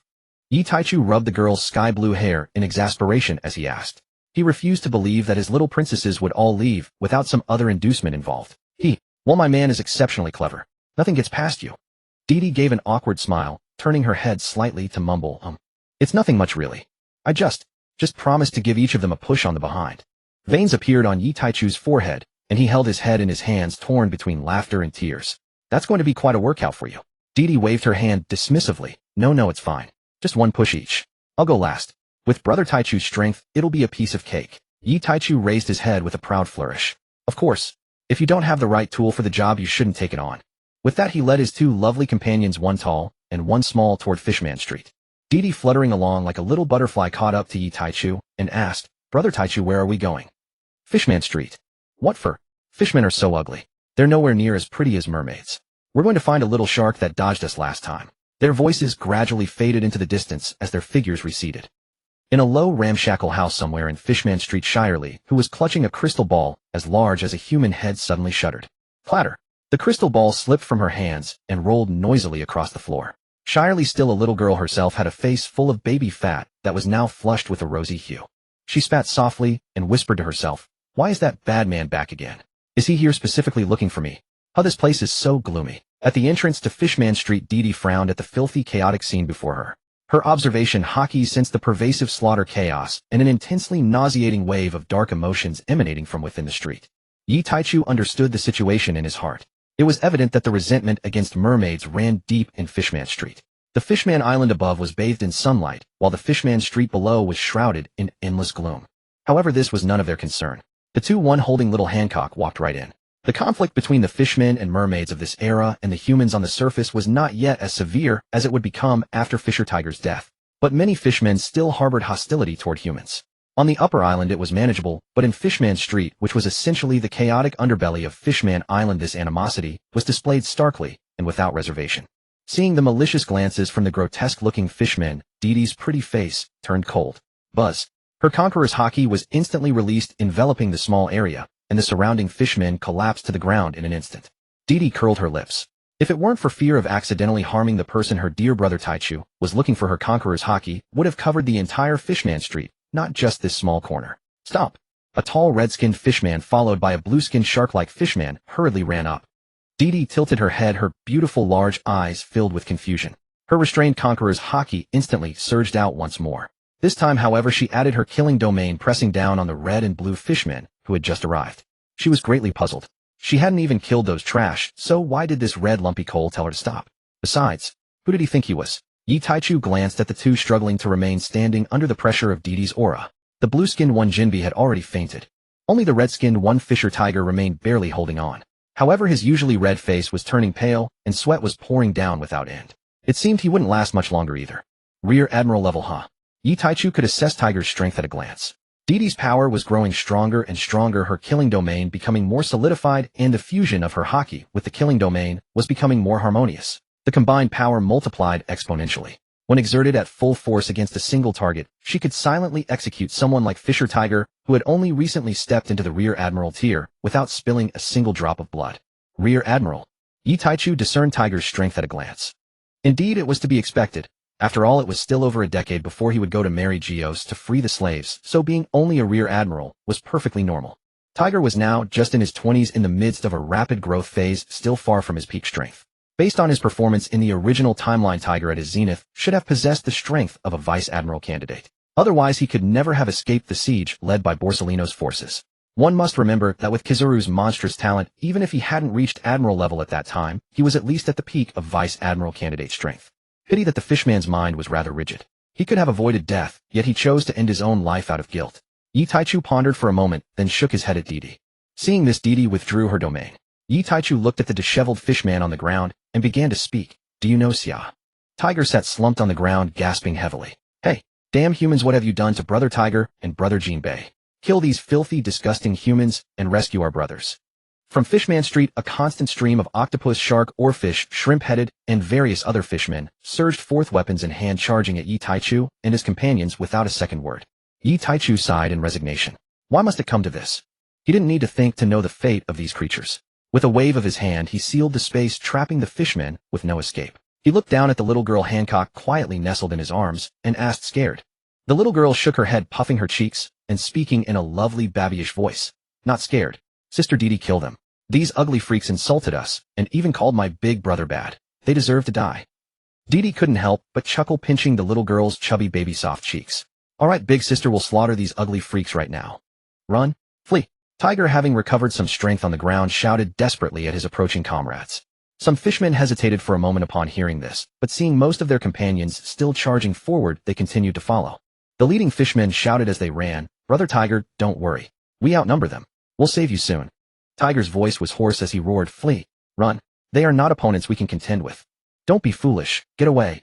During his desperate cries, a sharp sound of something cutting through the air reached everyone's ears. With a deafening crash, a massive circular crater instantly appeared in front of the advancing fishman army. All the fishmen within the crater's range were blasted into pieces. Limbs and chunks of flesh rained down upon the stunned fishman ranks. Didi blew gently on her slender jade-white index finger. Summoning the billy spear, she charged into the fishmen, wielding it with such grace that every movement was a spectacle of lethal beauty. She slaughtered the living beings with sweeping, unrestrained strokes. Her white dress remained unsullied by a single drop of blood. Yet the murderous aura around her grew ever denser, gradually forming a faint, eerie red glow over her lithe figure that made all who saw it tremble with dread. The little girl Hancock, nestled in the man's arms, watched the scene with a pale face. Her small hands gripped Yi Taichu's collar tightly. The raw, bloody violence made her nauseous and terrified, yet she still struggled to overcome her fear. She stared wide-eyed at Didi, who seemed to dance gracefully amidst the carnage. Her mother had told her that the world was full of bad people. Therefore, to protect the ones she cared about, she could not show mercy to these wicked villains. Yi Taichu gently patted the little girl's back, feeling quite satisfied with young Hancock's resolve. She was only 4 or 5 years old, yet her will was already so strong. Even in the world of pirates where children matured early and some monstrous prodigies grew up astonishingly fast, few could match the level of this little girl. Truly she was a born strong one, a born queen.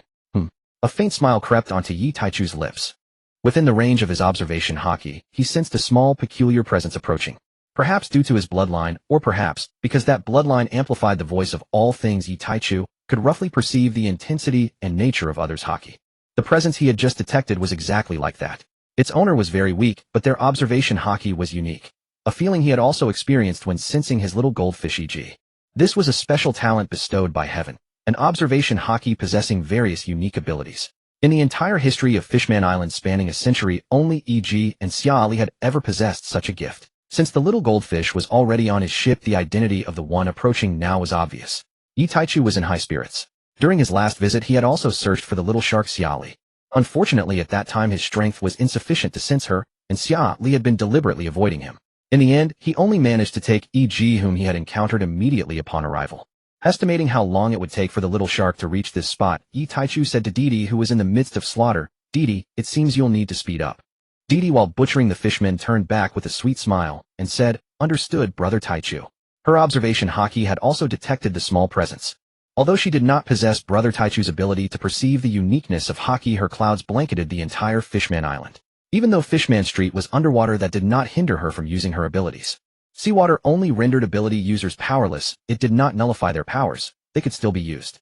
It was only that when the biological body came into contact with seawater it became weak and depleted, causing abilities that required constant physical stamina to instantly cease. But Didi was different. Her physique was unlike any living creature in this world, seawater only partially weakened her strength. Maintaining her cloud ability was completely unaffected. The detailed information she perceived was no less than what Yi Taichu sensed. She could directly see the adorable little shark swimming rapidly toward them. Her cold gaze swept over the fishmen trapped in the sealed space, and a hint of a smile appeared on her stunning face. However, dealing with these small fries was still within the time limit. Flying Dragon Spear. Thundercloud. 10,000 thunders. No. Amid the desperate cries of Tiger and the newly awakened Jinbei, Didi let out a soft shout. Countless bolts of lightning descended, amplified by the seawater, wreaking even greater devastation. Ignoring the hateful glares of the red and blue pair, Yi Taichu waved his hand and cast an erratic spatial teleportation on them. He was not a wicked person, and after all, in the original timeline these two had once saved his little girl. This time he would spare their lives. As for where this red and blue duo would end up, Yi Taichu himself had no idea. "Wow, Sister Didi is so cool," Hancock exclaimed in her adorable baby voice. Having grown accustomed to the bloody scene, the little girl had recovered her spirits and was now brimming with excitement. It was not because of the slaughter, but because she thought Sister Didi's spear-wielding posture was incredibly stylish, and her techniques were so mighty. By the time Xiaoli stealthily poked her little head out from around the corner, Yi Taichu had already used his spatial ability to toss all the blood and gore into the vast depths of the ocean. Seeing the cute little head emerge not far away, Yi Taichu smiled warmly and waved at Xiaoli. "Little girl, you're not hiding from me this time?" Yi Taichu asked with a gentle smile, gazing at Xiaoli before him. She had thought he hadn't noticed last time.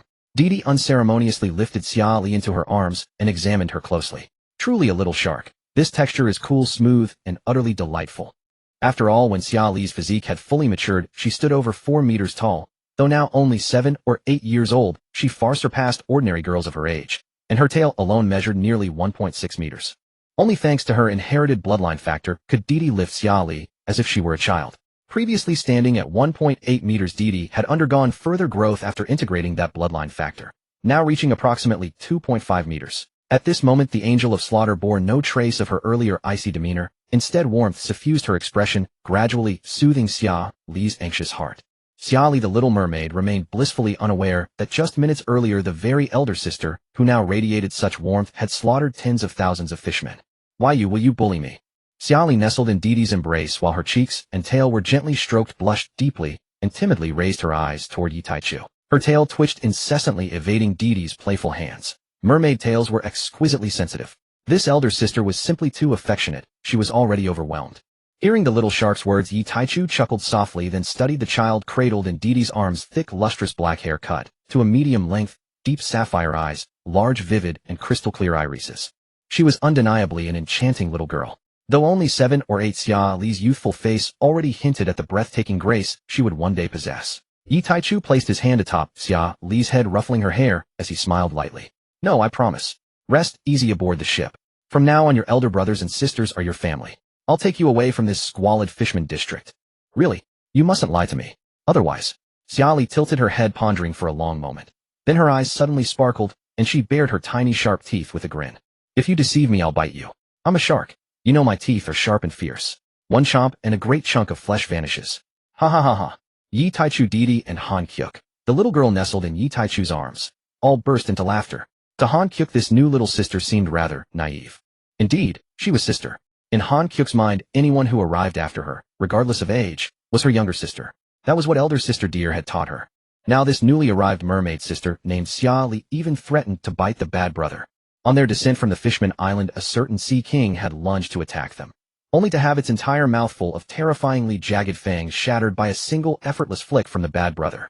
Han Kyuk imagined Xia Li's teeth snapping off one by one, and her clear bright laughter grew even louder.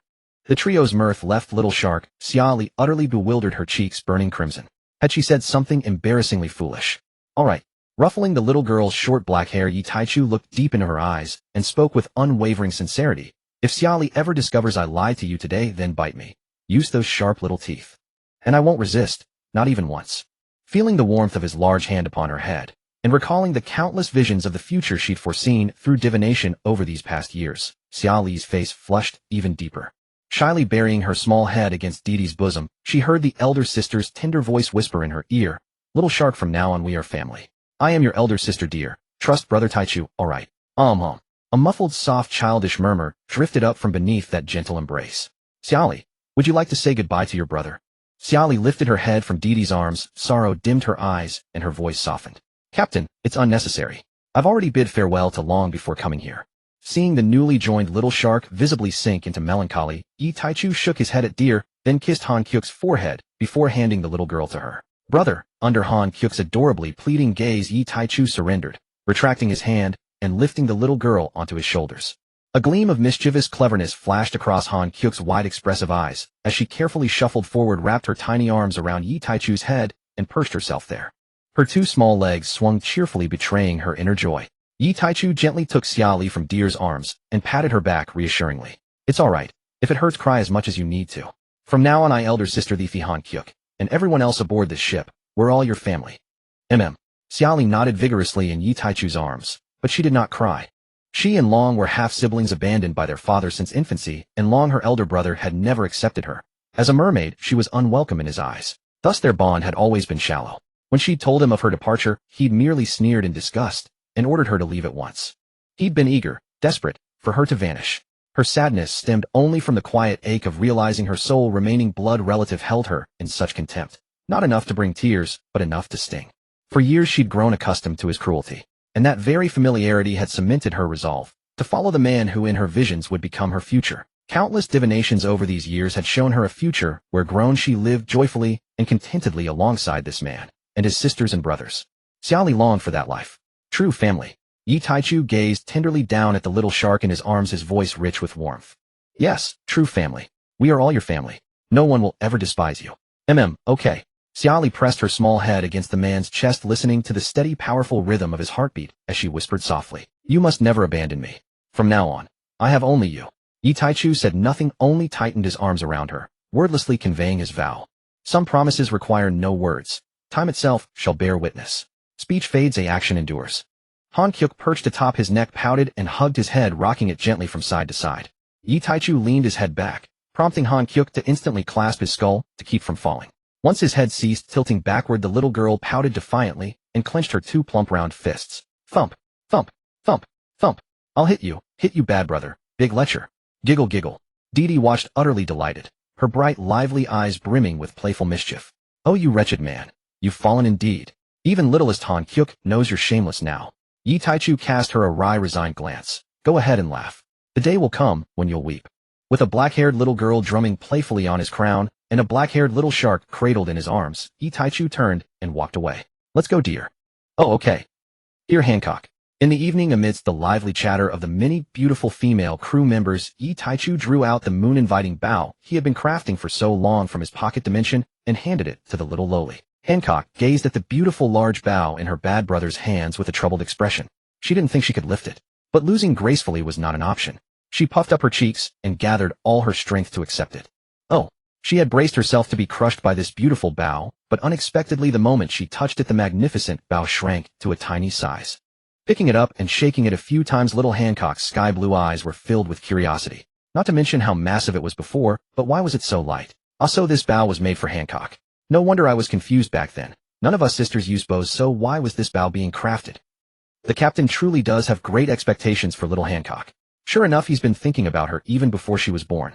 Miss Backen showed a hint of envy in her expression and said, I'm a bit jealous of this little girl. Top-tier devil fruit, top-tier weapons. Woo-woo, and all prepared from the start. Smack.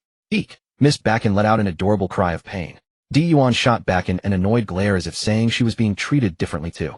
From the sisters' conversation, little Hancock learned the origin of this bough. It was specially crafted for her by her bad brother Lilikan. Gion squatted down and rubbed the little girl's head, her usually cold voice filled with tenderness for her own sister. Hancock, the bough is called Moon Invitation. Treat it well, okay? Little Hancock lowered her head to look at the moon-inviting bough resting quietly in her hands, which seemed to have some inexplicable attraction to her. Her large eyes were full of anticipation as she said in her cute baby voice, Moon Invitation, I won't disappoint bad brother's expectations. Buzz, the moon-inviting bough, trembled slightly, as if responding to the little girl's words, the blue light on its body flashing and disappearing in an instant. Hancock felt her connection with the moon-inviting bough grow even stronger. Bad brother, what's wrong, little miss? Yi Taichu gazed at Hancock, who was looking at him with eager eyes, and rubbed her chubby baby fat cheeks. What's wrong, our little princess? Little Hancock let him rub her cheeks as she mumbled, Brother, I want. Learn to use a spear like Didi and Njanai. Really? Use a spear? Yi Taichu stopped rubbing her cheeks and looked at the little girl in surprise. After a moment he softly smiled and said, all right. After some thought, Yi Taichu took out the last spear from the Supreme Grand Works, and after examining it for a moment handed it to Hancock. This spear is called Blood Slaughter, and like Moon Invitation it belongs to the highest tier of Supreme Grand Works. Blood Slaughter, like Moon Invitation, has its own consciousness and will test you on its own. Whether you can conquer it depends on yourself. I won't interfere. The little Loli's chubby face showed determination as she strapped the moon-inviting bough behind her back and extended her short little arms to solemnly receive the Blood Slaughter spear with both hands. The moment Blood Slaughter was in her hands, it transformed into a miniature spear sized perfectly for her current stature. Blood Slaughter was different from Moon Invitation. Moon Invitation was very close to Yi Taichu, and he often infused Hancock's presence into it, telling it that she was the master he had chosen for it. That was why Moon Invitation would directly recognize little Hancock, who was only 4 or 5 years old, as its master. But Yi Taichu, its master, had handed it to this little girl. So Blood Slaughter would naturally seriously evaluate whether this girl, who already possessed Moon Invitation, had the ability to conquer it. Everyone on the 9 heavens knew that among all the little Lolas, the captain liked little Hancock the most. But only now did all of them realize just how much the captain adored this little girl.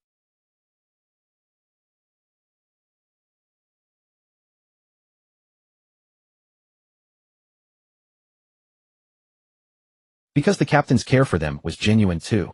There was no situation where he favored one over another and distanced himself from the others. Besides, they couldn't handle being the sole favorite anyway. Their bodies wouldn't support it. No point being jealous. They wouldn't be able to get out of bed. What's going on? Why so lively? Oh, these auras on Hancock. They're so powerful. Boa Ruri sisters had just returned from visiting Amazon Lily. As she stepped out of the room, Boa Ruri's eyes immediately fell on the weapons of extraordinary quality on her obedient daughter. Looking again at the 2 small weapons on her obedient daughter, especially that blood-red small spear that emanated an ominous aura, she knew these seemingly tiny weapons weren't that simple and couldn't truly be that small. Because she knew that the weapons of the senior sisters and the captain could all change size according to their master's body. Captain. Her worried, beautiful eyes gazed at Yi Taichu. Yi Taichu knew what she was worried about. He smiled faintly and said, Ruri, don't worry. It's fine. Blood Slaughter won't hurt Hancock. Hearing this, Ruri let go of her worry. Though she didn't want to admit it at this moment, she truly believed in this man without a doubt. She turned to nod at her sister, Yi Luoluo. Yi Luoluo nodded and stepped forward, saying, Hancock, your aunt, and I brought you gifts. As she spoke, she drew out a small red and white patterned snake from her slender waist. The women of Amazon Lily would always search for a suitable pet snake to raise from childhood, serving both as a scout in the wild and as their weapon, the snake bow. This was their tradition. Their main purpose for this trip was to find a suitable snake bow for little Hancock.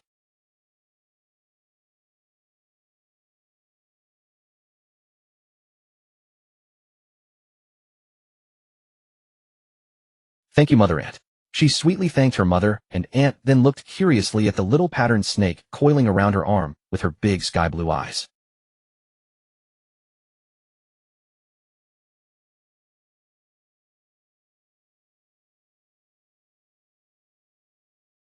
Yi Taichu squatted down to look at the red and white patterned snake, less than 20 centimeters long, in the little lowly's hand.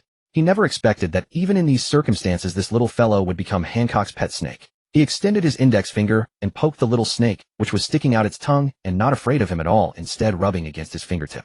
He thought of its original name, and after some thought Yi Taichu decided not to change it, just call it Salome. Salome. Yay, it was clear the little Hancock was very satisfied with this name. She lowered her head and said to the snake on her little arm, "Did you hear that? Your name is Salome from now on." Hiss hiss, Salome stuck out its tongue and nodded its snake head. Yi Taichu glanced at this little spicy strip one more time. Its intelligence was quite high. At such a young age it could already vaguely understand human speech. He turned to look at the little shark Xiaoli on the other side, who had already integrated into the little lowly group. Xiaoli's little face was full of sincere, joyful smiles. Wow, brother, so many mermaids. Little Hancock, her small bow strapped to her back and a tiny pistol in hand, guided the fluffy white cloud pony gifted by Titi as it circled playfully around the newly arrived mermaid troop. These mermaids were exceptionally beautiful. Among the nascent Smuji quintuplets, only Garrett stood apart. The other four sisters and Shachi were all slightly outshone in beauty by these mermaids. How do you like them? Dian leaned gently against Yi Taichu's chest and whispered softly. Yi Taichu tenderly stroked her silken hair. I rather like them, he murmured, glancing at the mermaids adorned with resin rings around their waists. Whose idea was this?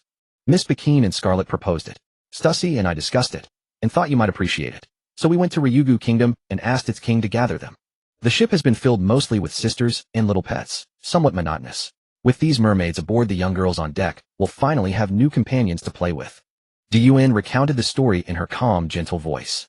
Yi Taichu grasped the gist. They felt the ship lacked human attendants, only pets and sisters, and believed it time to bring aboard proper maidservants. The merfolk clan was an ideal choice. After all, they bore another name, mermaids. While male merfolk varied greatly in appearance, female merfolk were for the most part strikingly beautiful. Any one of them could rightfully be called a vision of grace. Once the idea surfaced, the women debated it thoroughly and found it eminently viable. With unanimous approval, Dian and Stussy led the others to Ryugu Kingdom. They stood upon Fishman Island. No ruler knew its people better than its sovereign. Rather than search individually, they entrusted the task directly to him. Within a day, the island's most exquisite mermaids had been gathered, over 100 in total.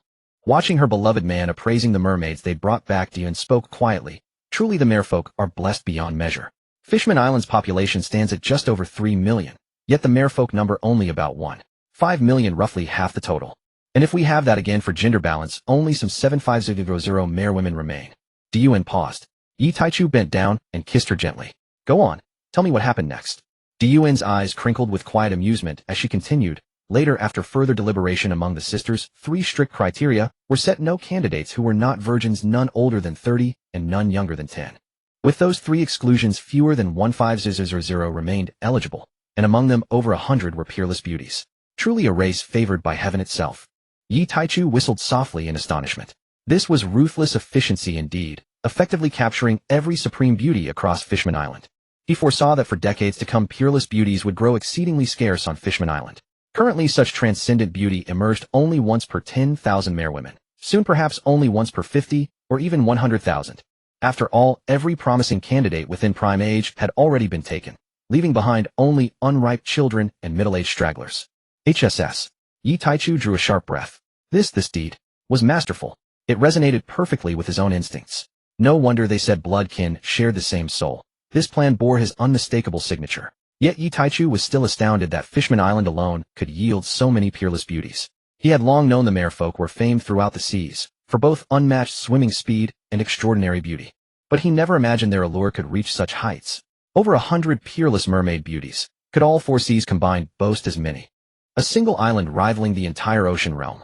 No wonder the swine of Mary Gios coveted Fishman Island so fiercely. Fishman Island's persecution and disdain by humans had long been tacitly sanctioned by the world government. Shall ye have given King Neptune one of our 9 heavens flags? There are many beauties here, and their character is admirable. This place would make an excellent recruitment ground for our 9 heavens. Would you hold it against me for acting without your consent? She finished, gazing up at Yi Taichu with large, luminous peach-pink eyes. He chuckled warmly and pinched her delicate upturned nose. Sister Dian, you've learned to act cute now. How utterly charming. Just a flag. It's yours to give.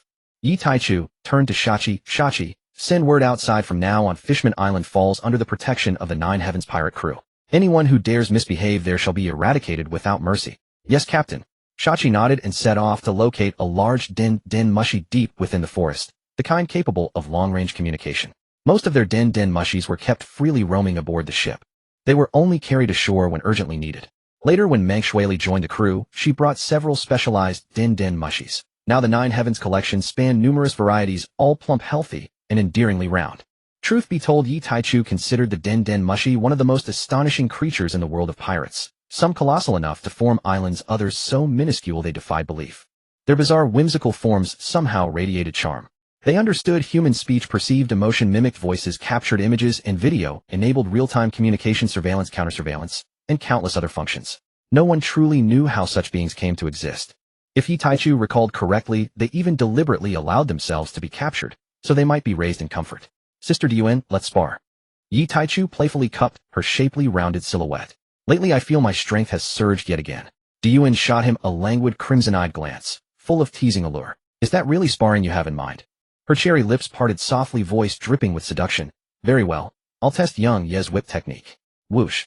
In an instant the two vanished, reappearing inside a secluded chamber aboard the Nine Heavens where battle erupted anew. Shower, the ship spirit, paused mid-lecture to the mermaids alongside. TT glanced toward the direction Yi Taichu and Gion had just departed, then flicked her gaze toward the captain's quarters on deck 14. Her bright, intelligent eyes sparkled with playful curiosity, and her cheeks flushed faintly pink. Shower, what's wrong? TT tilted her head, puzzled by her closest friend's sudden blush. Why's your face suddenly as red as an apple? Snapping back to herself, Shower's cheeks burned even deeper. I'm fine, Sister Tier. TT touched Shower's cheek. Not feverish. Are you truly alright? No, really. I'm fine, Sister, don't worry. Please continue. You'll need to prepare for the banquet later. TT scratched her head, baffled, but relieved. She turned back to instructing the newly arrived mermaids. You must cherish this ship. It is Shower's very body. TT blah blah blah. Shower, anything you'd like to add? Minutes later TT turned back and asked. She blinked, finding the space behind her utterly empty. She scratched her head again, discreetly activated her Kinbunshiko haki, then waved cheerfully at the mermaids. That's all for today. Find a little companion to show you to your cabins. If the rooms feel too cramped, tell Shower. This ship is now your home.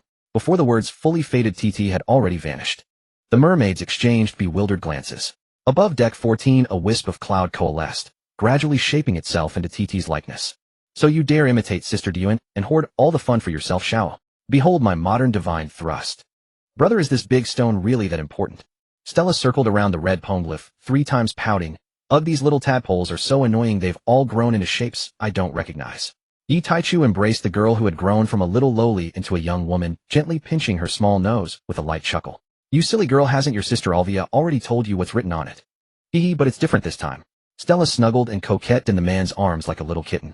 Yi Taichu stored the road poneglyph into his inner world and led the women to search the undersea graveyard for other potentially useful items. Yi Taichu clearly remembered that by the time Monkey D. Luffy arrived at Fishman Island in the future, this road poneglyph in his possession would have long been missing, leaving only Joy Boy's apology letter placed alongside it. Though he didn't know why it would disappear for such an invaluable treasure as the road poneglyph to be kept here, there was no way nothing else would be nearby. Joy Boy had failed. Since he had the time to write an apology letter, and even conspired with others to set up an 800-year cycle of reincarnation and fate. It was even more impossible for him to leave nothing for Fishman Island.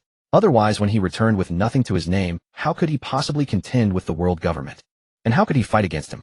The ancient weapon Pluton sleeping beneath the waters of Wano country, and those mythical Zoan fruits should count as one of his backup plans. Although the One Piece hadn't yet revealed where the Pluton battleship was before Yi Taichu transmigrated, he still had the poneglyph preserved by the Nefertari royal family of Alabasta. Not to mention having Alvia, who could translate poneglyphs. Figuring out the location of the Pluton battleship was as simple as pie. Wano country had been in seclusion for 800 years, and its geography had become so distorted. If there weren't something hidden beneath its seas, Yi Taichu would rather die than believe it. He had already sent those little fellows on the ship down to probe the depth of Wano's inner sea. The reason he didn't press Kazuki Sukiyaki last time was that he was afraid that pushing too hard might drive him to end his own life. Anyway, he would return to Wano country. When Kaido stirred up trouble, he would descend with his crew like saviors. Since he had already won over that filial son Yamato, and could also claim the other things he desired, killing 2 birds with 1 stone. Wasn't that perfect? Oh, Yi Taichu almost forgot. It was actually killing 3 birds with 1 stone. Because Wano also had little Hiyori, Kazuki Hiyori. From now on, he, the great philanthropist, Yi would help Odin raise her, adding Black Maria and Ultai to the mix that was already 5 or 6 birds. The poneglyphs weren't of much use to Yi Taichu, and he had no interest in the end of the Grand Line or the truth of everything. Because he already knew all of that. His wife Toki was living history from 800 years ago. When she time-traveled, Wano had only just begun its seclusion, so she already knew all those things long ago. Therefore he wasn't in a hurry. The reason he collected these red poneglyphs was mainly to forge weapons. Unlike the white sea stone used for carving other poneglyphs, the material of the red road poneglyphs was extremely special. It was the most crucial material for crafting supreme-grade weapons. White poneglyphs came in various sizes. Some were enormous, others were only 2 or 3 meters tall. But the red road poneglyphs were all uniform in size. Every single one was a perfect 10-meter cube of stone. With enough supplementary materials, a single block would be sufficient to equip both his current and future crew members with supreme-grade weapons with plenty left to spare. Back to the main topic. Yi Taicho speculated that Wano country was one of Joy Boy's backup plans. Fishman Island was another, and the so-called Laughtail was also one of them. The beacon among them all. This world valued conviction. A single spark can start a prairie fire. The other backup plans concerned combat power. Wano, which housed the Pluton battleship, had been seeded with so many mythical Zoan fruits. And since Joy Boy was the one who apologized, there was no way he wouldn't have left something with Poseidon the Sea King. This search lasted nearly 10 days. One day, having already combed through this undersea graveyard, Yi Taicho and the women gathered together. Could he have guessed wrong? Yi Taicho couldn't help but doubt himself. Could that old geezer Joy Boy really be so stingy as to leave just an apology letter and nothing else? The women exchanged helpless glances before Gion finally spoke up. Yi, why don't we try digging through the ground here? Yi Taicho looked at the ground, thought for a moment, and agreed to Gion's suggestion. He still refused to believe that nothing had been left behind, because the environment of Fishman Island reminded him of the unique ability of a certain powerful devil fruit. If such a thing existed in the world aside from Mary Geos, the most likely place would be Fishman Island. 5 days later, perseverance paid off. They finally found something. Everyone stared with exasperated expressions at the golden devil fruit in Didi's hand. A fruit with 8 tiny wings shimmering with a faint glow. And the very spot where they'd found this devil fruit was directly beneath where the red road poneglyph had been. No one knew how to even comment on this. Absolutely ridiculous. Were people from 800 years ago all brain damaged? Who hide something directly beneath another precious treasure? Everyone was deeply puzzled. Were people from 800 years ago really this hilariously straightforward? What was hardest to accept was, with such a simple hiding method, they actually hadn't found it. They hadn't even considered looking there. Should they call this going against the grain, a case of great wisdom appearing as folly? Didi, who was holding the devil fruit, was also somewhat surprised. She had originally just acted on a sudden whim to try digging, and who would have thought there really was a small treasure chest beneath the ground? She hadn't held any hope at all. Clutching the devil fruit, Didi broke into an immensely joyful smile, her beautiful eyes sparkling with lively light. She raised her delicate chin proudly toward the other women and declared triumphantly, "Push a week's worth of, but I win." Watching Didi laugh triumphantly, the women could only sigh helplessly. How come they hadn't thought of it? This exact kind of thing had happened once back in Wano country. They only had themselves to blame for not remembering that lesson. They truly shouldn't have overestimated the intelligence of the ancients. Yi Taicho was equally helpless. He felt he now had a rough idea of what kind of person Joy Boy was. Probably a careless scatterbrain with a personality similar to Luffy's. No wonder the gum-gum fruit chose Luffy. This was purely like attracting like. The 8 tiny wings on the devil fruit in his resident Joybringer's hand confirmed to Yi Taicho what this fruit's ability was. This was one of the devil fruits that had never circulated in the world, an extremely powerful top-tier devil fruit. The human fruit, mythical Zoan model Seraphim. In the primordial era, this devil fruit belonged to a supreme archdemon. It was a being at the emperor level who could single-handedly contend with over a dozen opponents of the same rank. That mighty demon was ranked 11th among the strongest.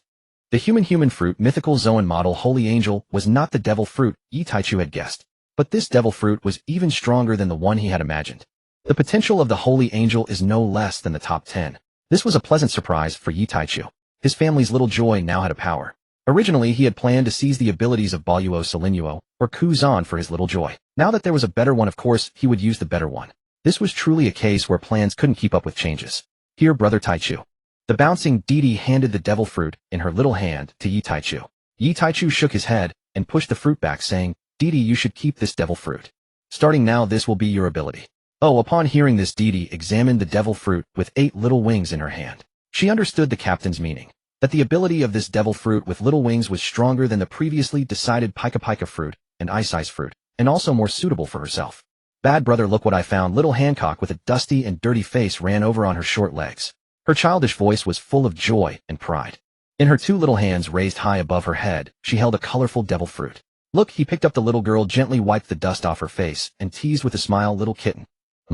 Hancock pouted her little mouth and rubbed against the man's chest, stretching out a dirty little hand to smear Yi Taichu's face, letting out a crisp giggle. Giggle, giggle now, bad brother, is as dirty as me. Yi Taichu rubbed his now smudged face against the little girl's tender soft cheek.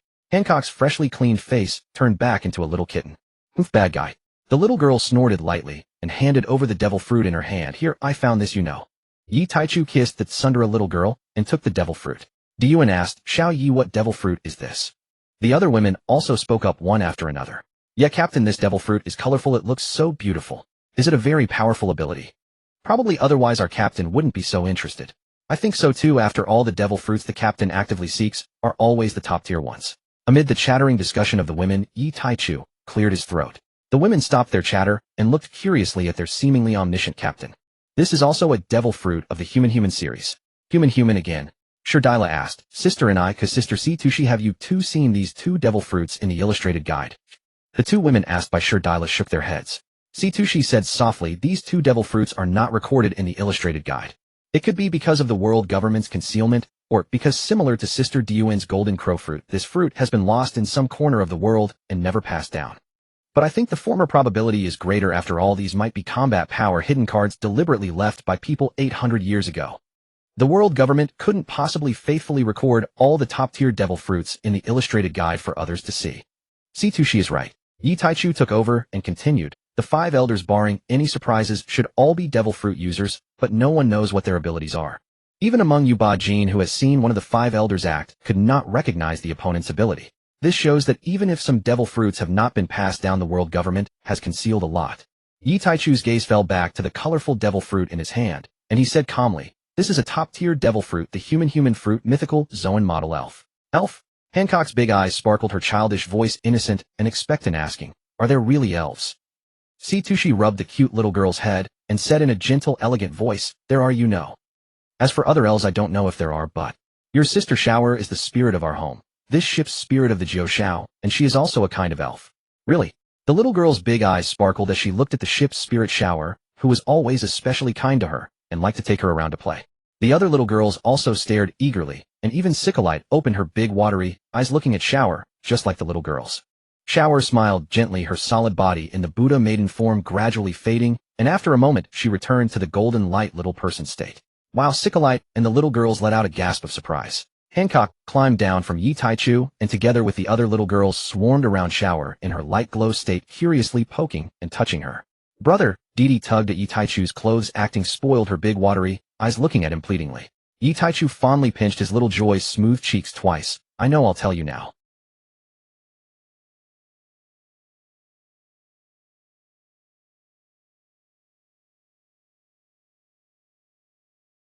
The abilities that the Pika Pika fruit can use theoretically the Holy Angel can also use. But it's only theoretical because although it can use them, it's impossible to truly surpass the Pika Pika fruit user in this aspect.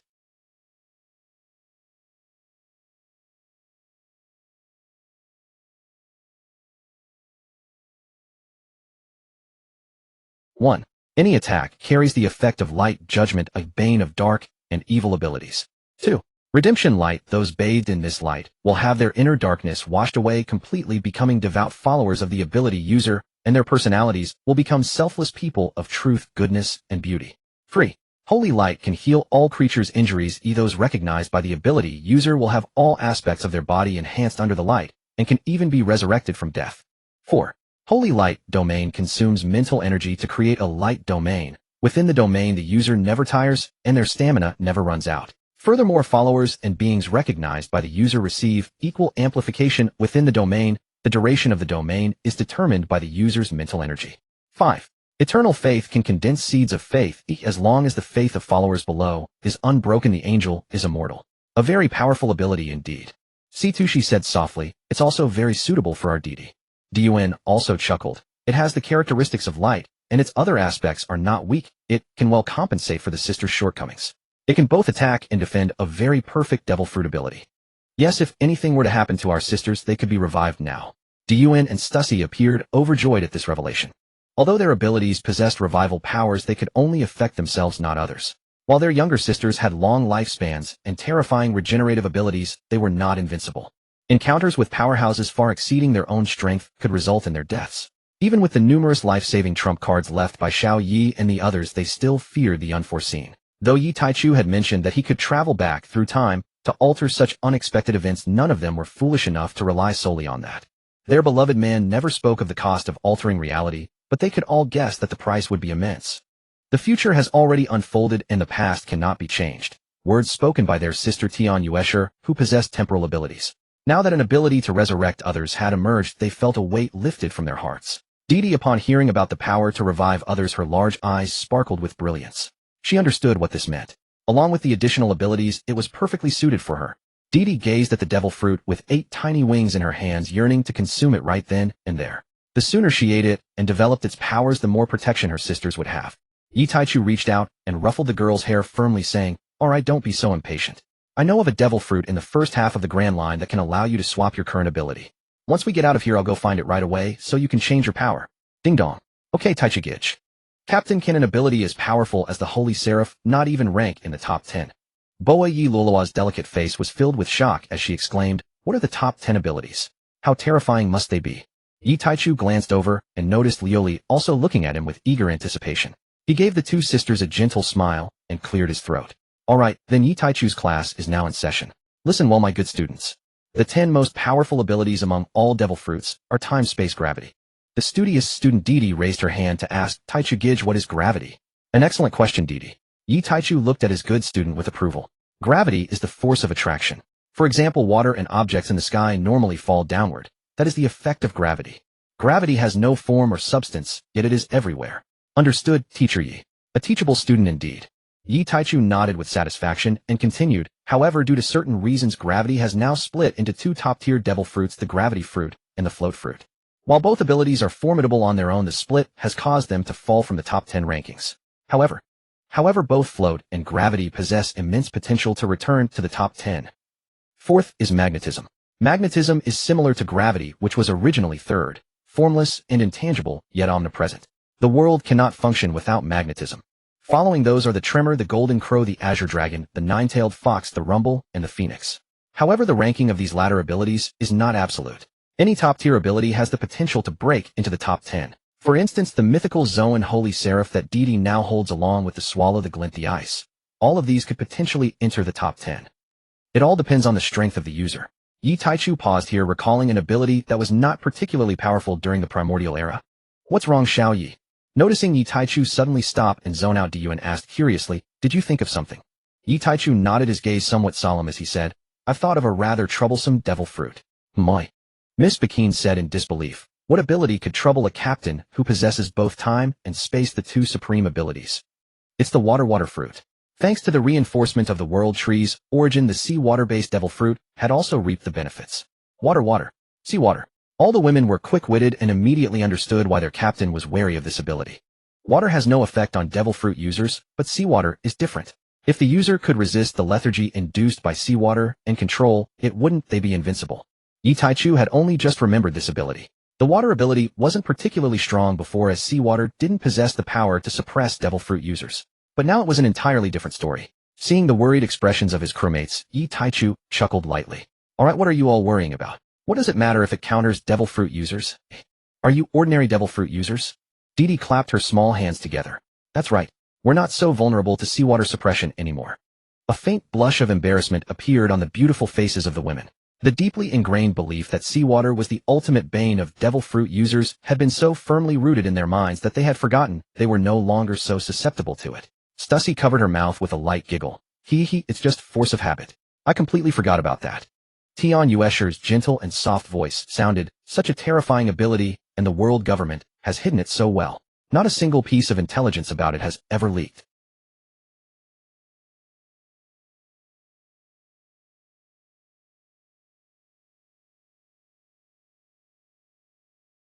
Under normal circumstances, the world government's rule would be utterly unshakable. But thankfully we have Gij, and we have a bloodline that can resist the sea's suppression. Indeed, it's wonderful to have our captain. As the women spoke, the conversation gradually turned into a praise session for Yi Taichu. Yi Taichu watched them with joy in his eyes, unable to resist pulling Boa Lioli and her sister into his arms and planting a kiss on each. He breathed a sigh of relief. If not for Yi Lulua's question today, he might not have identified this blind spot until much later without having gone through this assessment. After all, the water devil fruit had been unremarkable during that era. It barely scraped into the top 100 with countless abilities far surpassing it. At the same time, Yi Taichu had roughly deduced Imu's ability. Since Joy Boy was called the Sun God, it was highly likely that Imu, who could rival him, possessed a water-based ability. Speaking of which, Yi Taichu found it rather peculiar. The 5 elemental abilities of gold, wood, water, fire, and earth logically should all be Logia types. But in reality that was not the case. The gold fruit is a paramecia. The wood fruit was renamed the forest fruit, and is a Logia. The water fruit's classification is uncertain, but Yi Taichu suspects it's a Logia. The fire fruit was renamed the flame fruit, also a Logia. The earth fruit was renamed the ground fruit, and belongs to the paramecia class. If Yi Taichu remembered correctly, these 2 elemental fruits that became paramecia types had suffered the most. Their origins had been shattered into multiple pieces. The other 3 elemental fruits had died relatively quickly, their origins left intact. This was also why Yi Taichu was confident that the water fruit was a Logia. Because the origins of gold and earth were incomplete, 2 paramecia types had emerged within what should have been the 5 elemental Logia fruits. Brother Taichu, what about this devil fruit that little Hancock found? This one, its ability is also quite remarkable. Yi Taichu chuckled softly as he ruffled Hancock's little head and said, the human fruit, mythical Zoan type, natural spirit form. It is attuned to natural energy, allowing the user to communicate with other elemental forces using their own spirit energy and to employ a certain amount of various natural energies. Seeing the expressions of surprise or contemplation on the women's faces, Yi Taichu smiled. It's not as outrageous as you imagine. Since they were all intimately familiar with each other's depths and lengths, knowing each other inside out, Yi Taichu naturally knew what they were thinking. Smiling, he explained, although a natural spirit form user can theoretically employ all types of energy, the upper limit of energy intensity can never match that of the top-tier specialist in a single element. Gion pondered for a moment and said, so fire element is inferior to the Mera no Mi, and water element is inferior to the water fruit. Yi Taichu nodded. Yes, because the natural spirit is merely borrowing, those single element users are essentially the masters of that element. Thus the spirit fruit is comprehensive, but its shortcomings are also obvious. But even so, it's still very powerful. Stussy exclaimed in admiration. Even if it can't match the single element types, the destructive power from combining various elements is astonishing. Indeed, although the upper limit is inferior, how can the talents of those single-element fruit users compare to Lioli? Isn't that equivalent to surpassing them? Albia seemed to think of something and said, Captain, are the miraculous trees of Sabeti Archipelago and Fishman Island transformed by some previous natural spirit user? The spirit energy of the natural spirit should possess such ability, right? Yi Taichu shook his head. I'm not sure, but it's highly possible because a natural spirit user can indeed do that, but the wood fruit also has such ability. I don't know which side did it. Tianyue sure affirmed, great potential. Yi Taichu nodded and returned the devil fruit to little Hancock. Little girl, you found this fruit, so it's up to you to decide whether to give it to Lioli or Yi Luoluo. Little Hancock held the devil fruit, looking somewhat at a loss. Mom or Aunt? She wanted to give it to both, but there was only one. If she gave it to Mom, then Aunt, who was also very fond of her, would miss out.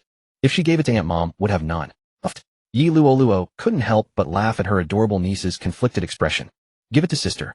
Give it to Aunt. The 2 sisters spoke simultaneously. They exchanged glances, seeing the same emotion in each other's eyes. Luo, you eat it. Yi Luoluo smiled sweetly at her sister, shook her head, then crouched down and patted her little niece's head. Hancock, give it to your mom. As for me, your aunt, I don't want to take a devil fruit for now.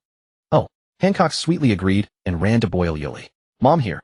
She didn't understand adult matters, but since her aunt had said so, she no longer had to be troubled. Lioli took the devil fruit and still wanted to say something more. She thought this rare devil fruit should be given to her younger sister instead. Seeing through her thoughts, Yuan interrupted.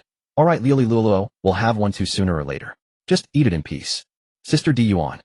Boya Lioli's eyes turned to Yuan, then to her own sister and the other women. Seeing the encouraging smile in that man's eyes, she finally nodded and swallowed the words in her throat. She took small bites of the devil fruit in her delicate hand, her expression blissful, as if she weren't eating a notoriously foul-tasting devil fruit, but some exquisite delicacy. Little Hancock tilted her head, observing the blissful smile on her mother's face. Isn't this fruit supposed to taste terrible? Why does Mom seem to be eating it so deliciously? Could it be that the taste of devil fruits varies? Was the one she ate just particularly awful? Hancock's little head was filled with big questions. Boya Lioli's heart was warm. She didn't find the devil fruit disgusting at all, but rather thought it delicious. Because it was her sister's love, her daughter's love, and her sister's love for her. And the captain's love. With each bite of the devil fruit's flesh, what surged from the depths of her soul was not nausea, but a feeling of dizziness. It was a dizzying bliss. As Boya Lioli took small bites of the devil fruit, her inherited lovesickness had unknowingly healed. Her body no longer felt any discomfort. but at this moment she didn't notice it. However, Yi Taichu and Xia Qi, who were nearby, did. Although confident in making Boya Liuli fall in love with someone else, Yi Taichu had still made thorough preparations. First, he had Xia Qi use the surgical mystery on Liuli, and then he used the mysteries of time and space to form a seal which, together with the surgical mystery, was implanted into her body. They constantly monitored Boya Liuli's physical condition. Xia Qi nodded to Yi Taichu. Yi Taichu's smile grew even brighter. Another troublesome matter had been resolved.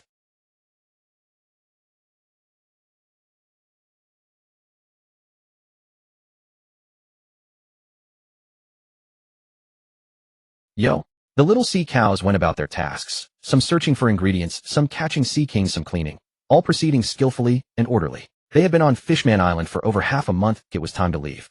Looking at the happy little ones surrounding Liuli, asking her to display various elemental powers, he turned to Xia Qi on his left and instructed Xia Qi find the eternal pose for Drum Island in the Grand Line. Yes, Captain. The Yami Yami no Mi was missing and Yi Taichu had no way to find it, but the Baku Baku no Mi was clearly in the possession of the Drum Island royal family. Unable to locate the Yami Yami no Mi, Yi Taichu could only choose to seek the Baku Baku no Mi first. Although the Baku Baku no Mi only had devouring power, not the overwhelming attraction of the Yami Yami no Mi. But Yi Taichu speculated that if his spatial ability could seal off the ability's origin to prevent it from escaping the space, he could also find the fruit's origin ability trapped within the space. Then with the devouring power of the Baku Baku no Mi, it would be sufficient to absorb the trapped origin. However, this was only for the case when the ability user died and the ability origin fled. It was not applicable to his own little ones.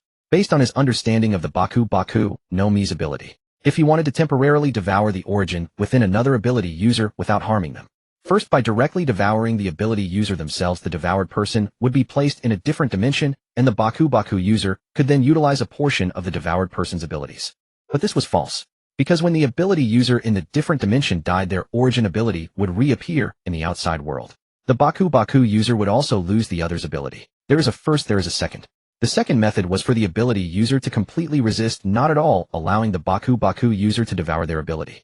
This method did not require the Baku Baku user to swallow the other into the stomach's different dimension, but it required the other's unreserved cooperation.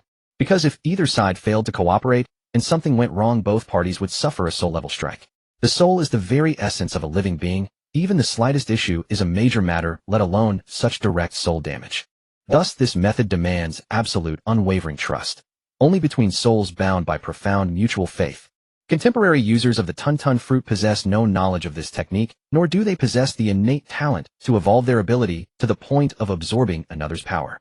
Yi Taichu alone knew of it, through memories inherited from his demonic past. Moreover, powers acquired through this method persist only fleetingly. Though the Tun-Tun fruit's devouring force exerts a potent allure, it falls far short of the absolute containment wielded by the Yami Yami no Mi. Consequently, the core essence of an ability, once drawn from its original user, merely circulates within the Tun-Tun user's body before inevitably surging back out, returning unaltered to its rightful vessel. Yet for Yi Taichu, even this brief window sufficed. His bond with Di transcended mere physical intimacy. It had long since fused their very souls. He harbored no doubt should he ever require it, she would surrender everything, including her own life. Without hesitation, how much more so, then would she open herself wholly and without reserve. Once Union's core essence was extracted from Di's body, TT could consume the sacred angel devil fruit. The entire process would unfold in the blink of an eye, especially since Yi Taichu could seal Union's essence within a spatial barrier preventing any escape. Under normal circumstances, a disembodied ability core would abandon its former host and spontaneously coalesce into a new devil fruit. But Yi Taichu possessed both a fully sealed sea stone chamber and a perfectly enclosed spatial domain. Neither would permit Union's essence to flee. To him, that liberated core was nothing more than a caged bird awaiting capture. Have you deduced their objective? The five elders cradling the demonic blade Ghost Cut demanded over the Den Den Mushy line to Steelbone Kong. I regret to report, Your Excellency, the available intelligence is exceedingly scarce. This faction appears utterly devoid of discernible motives or preferences, thus no definitive conclusion has yet emerged. Worthless. A sharp kacha echoed as the call severed. Instantly another Den Den Mushy chimed, its rhythmic blue blur blur blur, seamless and relentless. The five elders glanced at the receiver, lifted it, and with a crisp kacha the mollusk transformed a white-hatted figure with dark sunglasses materialized upon its shell. This was the visage of the CP-0 director, the world government's apex intelligence chief. Your Excellency, our agents on Fishman Island confirm the intruders have seized the red poneglyph. The five elders narrowed his eyes, concealing a flash of murderous intent. The red poneglyph. Did I not recently issue explicit orders for its retrieval? Sweat beaded on the CP0 director's brow as he stammered, "My deepest apologies, Your Excellency. Our operatives were preparing to act when the intruders appeared nearby. They were forced to withdraw. Worthless. Beyond the poneglyph, did they seize anything else?" "Report, Your Excellency. They abducted numerous mermaid women. Nothing else. No devil fruits, perhaps." "Your Excellency, that remains unclear." "Worthless. Maintain surveillance. Report immediately if they reappear upon the Grand Line." "Gotcha." The CP0 director stared at the severed line, sighed heavily, and wiped his brow. His Fishman Island informants had been nearly eradicated over the past fortnight. Tracking such foes was all but impossible. And against adversaries of such terrifying might, even his own presence would prove futile. Karp himself had fled in disgrace, and his own strength paled beside Karp's. He picked up another den mushy and dialed swiftly. "Alert all intelligence assets stationed near islands potentially accessible after surfacing from Fishman Island. Deploy them to every dock and coastline. Monitor relentlessly. Report instantly upon sighting those audacious godslayers." "Yes, sir." "Admiral Karp, are you still burdened by guilt?" "Forgive me, I bear full responsibility. Had my strength been greater, none of this would have transpired." At a quiet naval dock, Bugard stood in solemn silence. Gion, his face swollen and bruised, wrapped head to toe in blood-stained gauze, spoke with profound remorse to the silver-haired Admiral Karp. Karp turned slowly, his gaze lifting from the sapphire sea. Thanks to world government time manipulators and advanced healers, a portion of the years stripped from Karp by Yi Taichu's temporal art had been restored. He no longer resembled the withered elder he'd been moments after the attack, now appearing nearly a decade older. Yet his ash-gray hair and desolate expression lent him the air of someone aged decades beyond his years. He turned, a faint stiff smile tugging at his lips. "Ah, Bugard and young Gion, don't blame yourselves. It's not your fault. As Fleet Admiral, I alone bore the authority, and made the choice that betrayed them. You bear no part of this." His gaze returned to the azure ocean, eyes burning with cold fury. "I will avenge my men." Admiral Karp. Tears welled in Gion's eyes as he watched the weary, broken silhouette recede. Then he swiped them away and limped toward the Naval Headquarters infirmary. He would use every drug available to accelerate healing. His injuries must not impede training nor hinder his ascent to strength. Had he been stronger, then the fate of that entire warship might have been rewritten. He loathed with visceral intensity the weakness that had defined him. Naval medics, accustomed to his frequent arrivals, watched with quiet admiration. For months they'd seen Gion, newly promoted Rear Admiral, carried and bleeding profusely, only to discharge himself the moment wounds closed, then return within a day grievously injured once more.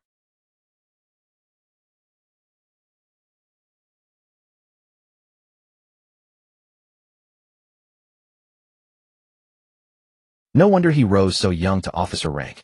Indeed, Gion isn't merely gifted, his indomitable will eclipses us all. A Commodore right leg bandage declared, "Upon recovery, I shall petition the Fleet Admiral to serve under Rear Admiral Gion." Such spirit deserves emulation. Nearby Borisolino and Sakazuki paused mid-stride, exchanging glances. Kazan's gone mad again. They glanced down at their own bandaged limbs, the wounds inflicted by Gion. For months he'd fought like a man possessed. They, mere instructors guiding new recruits through devil fruit development, had each been dragged into brutal sparring sessions by that berserker. His style? Ruthless exchange, wounds traded blow for blow. Were it not for their several years' seniority, victory might well have eluded them. Recalling this, Borisolino and Sakazuki abandoned their departure, retreating instead to their respective wards to administer rapid recovery serums. Each bore the moniker Naval Monster, and neither would tolerate being surpassed by a younger prodigy whose legend was still unfolding. Thousands of miles away, Yi Taichu remained utterly unaware that his actions had ignited a relentless arms race among the Navy's three greatest monsters. As a result, decades later, the three admirals would surpass their canonical counterparts by a formidable margin. Grand Line, Drum Island.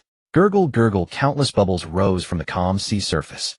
Splash, a massive ship, its hull adorned with blue, silver, and gold colors and various rare jewels, emerged from beneath the sea and ascended into the sky. Bathed in sunlight, it radiated a dazzling brilliance.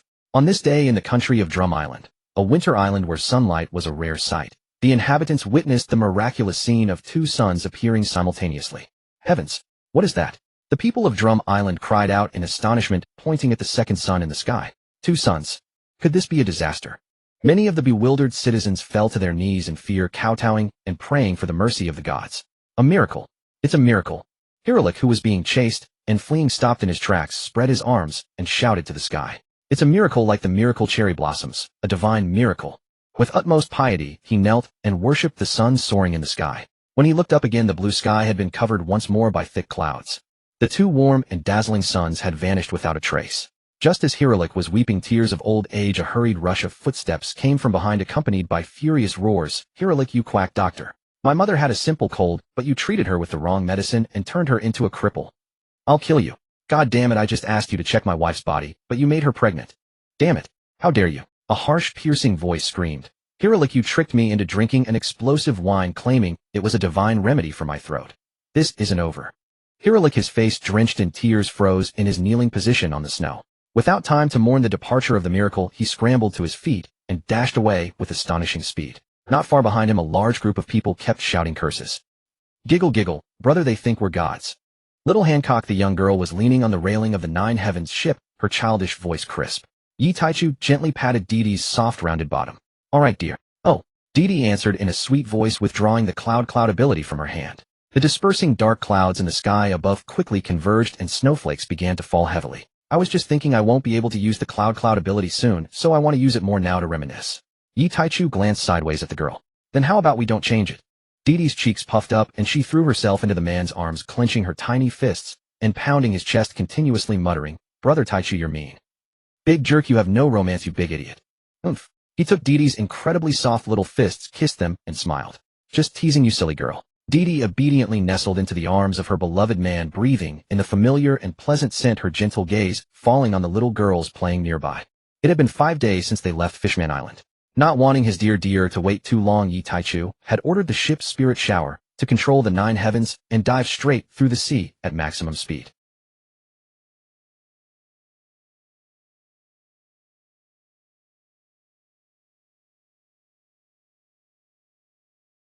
This was a real world and one much larger than the blue star of his past life, so naturally it wouldn't be like in the anime, where the protagonist's crew reached a new island in just a few days. New islands might exist, but they couldn't be so densely populated. The sea was teeming with sea kings and fraught with danger. Reaching Drum Island, which was near the edge of the Grand Line from Fishman Island, in 5 days was already an unimaginable feat. If they had traveled on the surface, the time would have been extended by another day or two. This was only possible because the Nine Heavens divine ship utilized technology beyond this era and was controlled by the ship's spirit shower.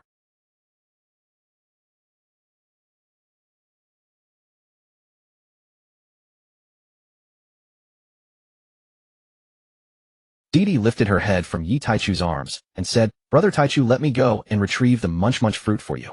Just then the Nine Heavens came to a halt. This meant they had arrived at their destination, the royal palace of Drum Island. Yi Taichu was silent for a moment, then gently stroked her sky-blue hair and said, "All right, then I'll leave it to our little princess Dee Dee."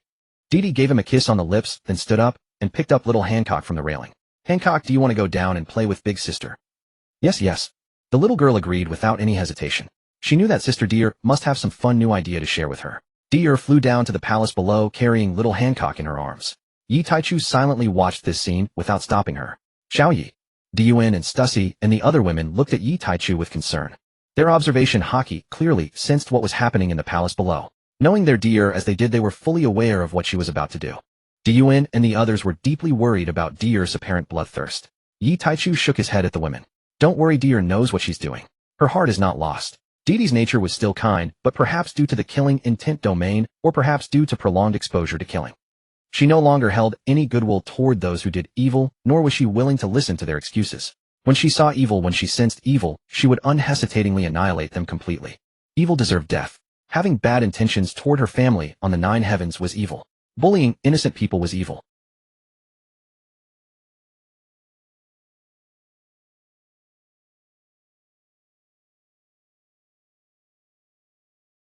Wapple, not yet 10 years old, was in the hall whipping and humiliating women as well as a man and a child, while also showing greed toward the Nine Heavens divine ship above. As he moved, he took out the wanted posters of the women on Yi Taichu's ship and hurled insults. This undoubtedly touched Deer's reverse scale. Dee Dee flew into Wapple's hall, ignoring the lustful look in his eyes.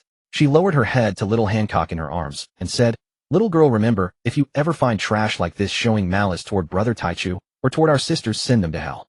And if you have enough time, make them wish they could neither live nor die."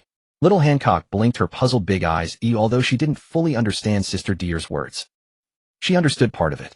That meant everyone except the family on the ship was bad. Her childish voice rang out, "I understand, Sister Deer. Big Sister will teach you how to do it." Deer answered softly, her gentle words laced with bone-chilling coldness. She had recently developed a special form of punishment. It involved sending a small amount of cloud mist into a person's body, then slowly manipulating the cloud ability to expand and grow larger. That person wouldn't die immediately, their body would grow larger and larger, eventually enduring immense agony before bursting like a balloon into a brilliant display of colors. Inspired by this, she also created punishments such as expanding cloud spikes and pour cloud needles. Moreover, she had studied the operation methods and added them to everyone's custom-made belts. Moo. A young sea calf approached Yi Taichu bearing a tray. Upon it rested a spherical, deep purple devil fruit, its surface split vertically by a sharp fang-like ridge.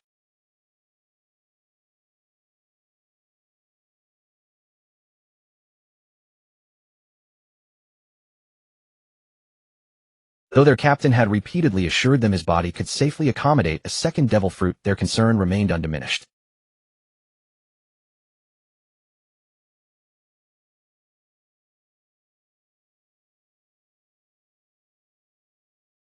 After all, no precedent existed in recorded history. No one had ever survived consuming 2 devil fruits.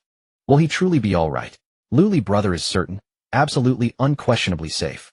Stella reinforced her conviction with 3 emphatic affirmations countering Boa Luli's doubt. Flustered Luli stammered repeated apologies. I'm so sorry, elder sisters. I spoke carelessly. Stucci gently clasped her trembling hand and shook her head softly. It's all right, Luli. No need for such distress. Stella meant no harm. And, trust our captain. Yes, Sister Cece. Relieved, Luli settled her unease and joined her sisters in silent, watchful anticipation. Even the youngest girls, usually playful and unruly, ceased their games, folding their tiny hands together as they waited in hushed stillness. Their wait lasted only minutes. Then Yi Taichu opened his eyes and smiled warmly at them all. His dazzling white teeth gleamed so brightly they seemed to bleach the very air before them. A collective sigh of relief escaped every woman, followed by tender, knowing smiles. Brother, did it succeed? Catching Stella's leaping supple form midair, Yi Taichu affectionately pinched her delicate petite nose and teased, indeed, it worked perfectly. As expected, success had been confirmed the instant he swallowed the fruit. He could already wield the gulp fruit's power. He lingered several minutes, not out of uncertainty, but to meticulously examine the transformations within his body and soul. And speaking of soul, another extraordinary revelation awaited. Unlike ordinary beings, Yi Taichu and the women who had fused with bloodline factors possessed the rare ability to perceive their own souls directly. For most life forms, even sovereign-tier cultivators, their souls dissipate within moments after death unless extraordinary circumstances intervene, swiftly drawn into the netherworld. Yet should the bodies of Yi Taichu's crew be destroyed, their souls alone could persist independently for a considerable duration. Unlike mortals, they would not vanish instantly into the netherworld. This too explained Yi Taichu's profound elation upon acquiring the holy angel devil fruit. Its power granted immediate resurrection. Moreover, the duration of soul persistence correlated directly with cultivation strength. Even weaker members like Yue Kai, ranked merely at the school level, could endure for days. Yet if a holy angel user failed to arrive on site within that window, or if Yi Taichu himself did not deploy his supreme absolute spatial seal in time, resurrection would become impossible. By contrast, formidable warriors such as Gion and Stucci had already attained limb regeneration. Even with total bodily annihilation, their potent spiritual essence allowed them to remain anchored in the mortal realm for extended periods. If pressed to describe them, Yi Taichu likened them to specters, capable of expending soul energy to wound others. Yet he had sternly forbidden all women from employing such a method. He knew nothing of the netherworld's true nature, not even whether reincarnation existed there. He surmised, however, that beings like Gion and himself, who defied natural law by anchoring their souls through sheer spiritual might, would face utter dissolution, true irreversible oblivion, if their soul energy were exhausted. Such an outcome was highly probable. Yi Taichu doubted the world would tolerate such a fundamental loophole, and souls unprotected beyond their allotted time would inevitably be claimed by the netherworld. Furthermore, the longer a soul lingered unshielded, the greater the difficulty and cost of revival. Still, this was already a remarkable blessing. Before acquiring the holy angel devil fruit, even Yi Taichu's absolute spatial seal could preserve their souls, but he lacked the power to reconstruct flesh from spirit alone. He possessed none of the great demon's overwhelming might.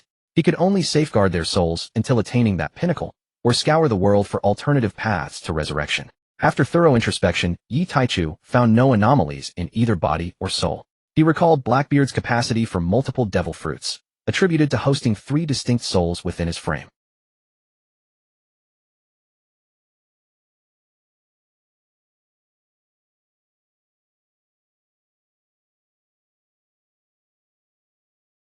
Thus he could assimilate the gulp fruit's entire foundational essence unimpeded.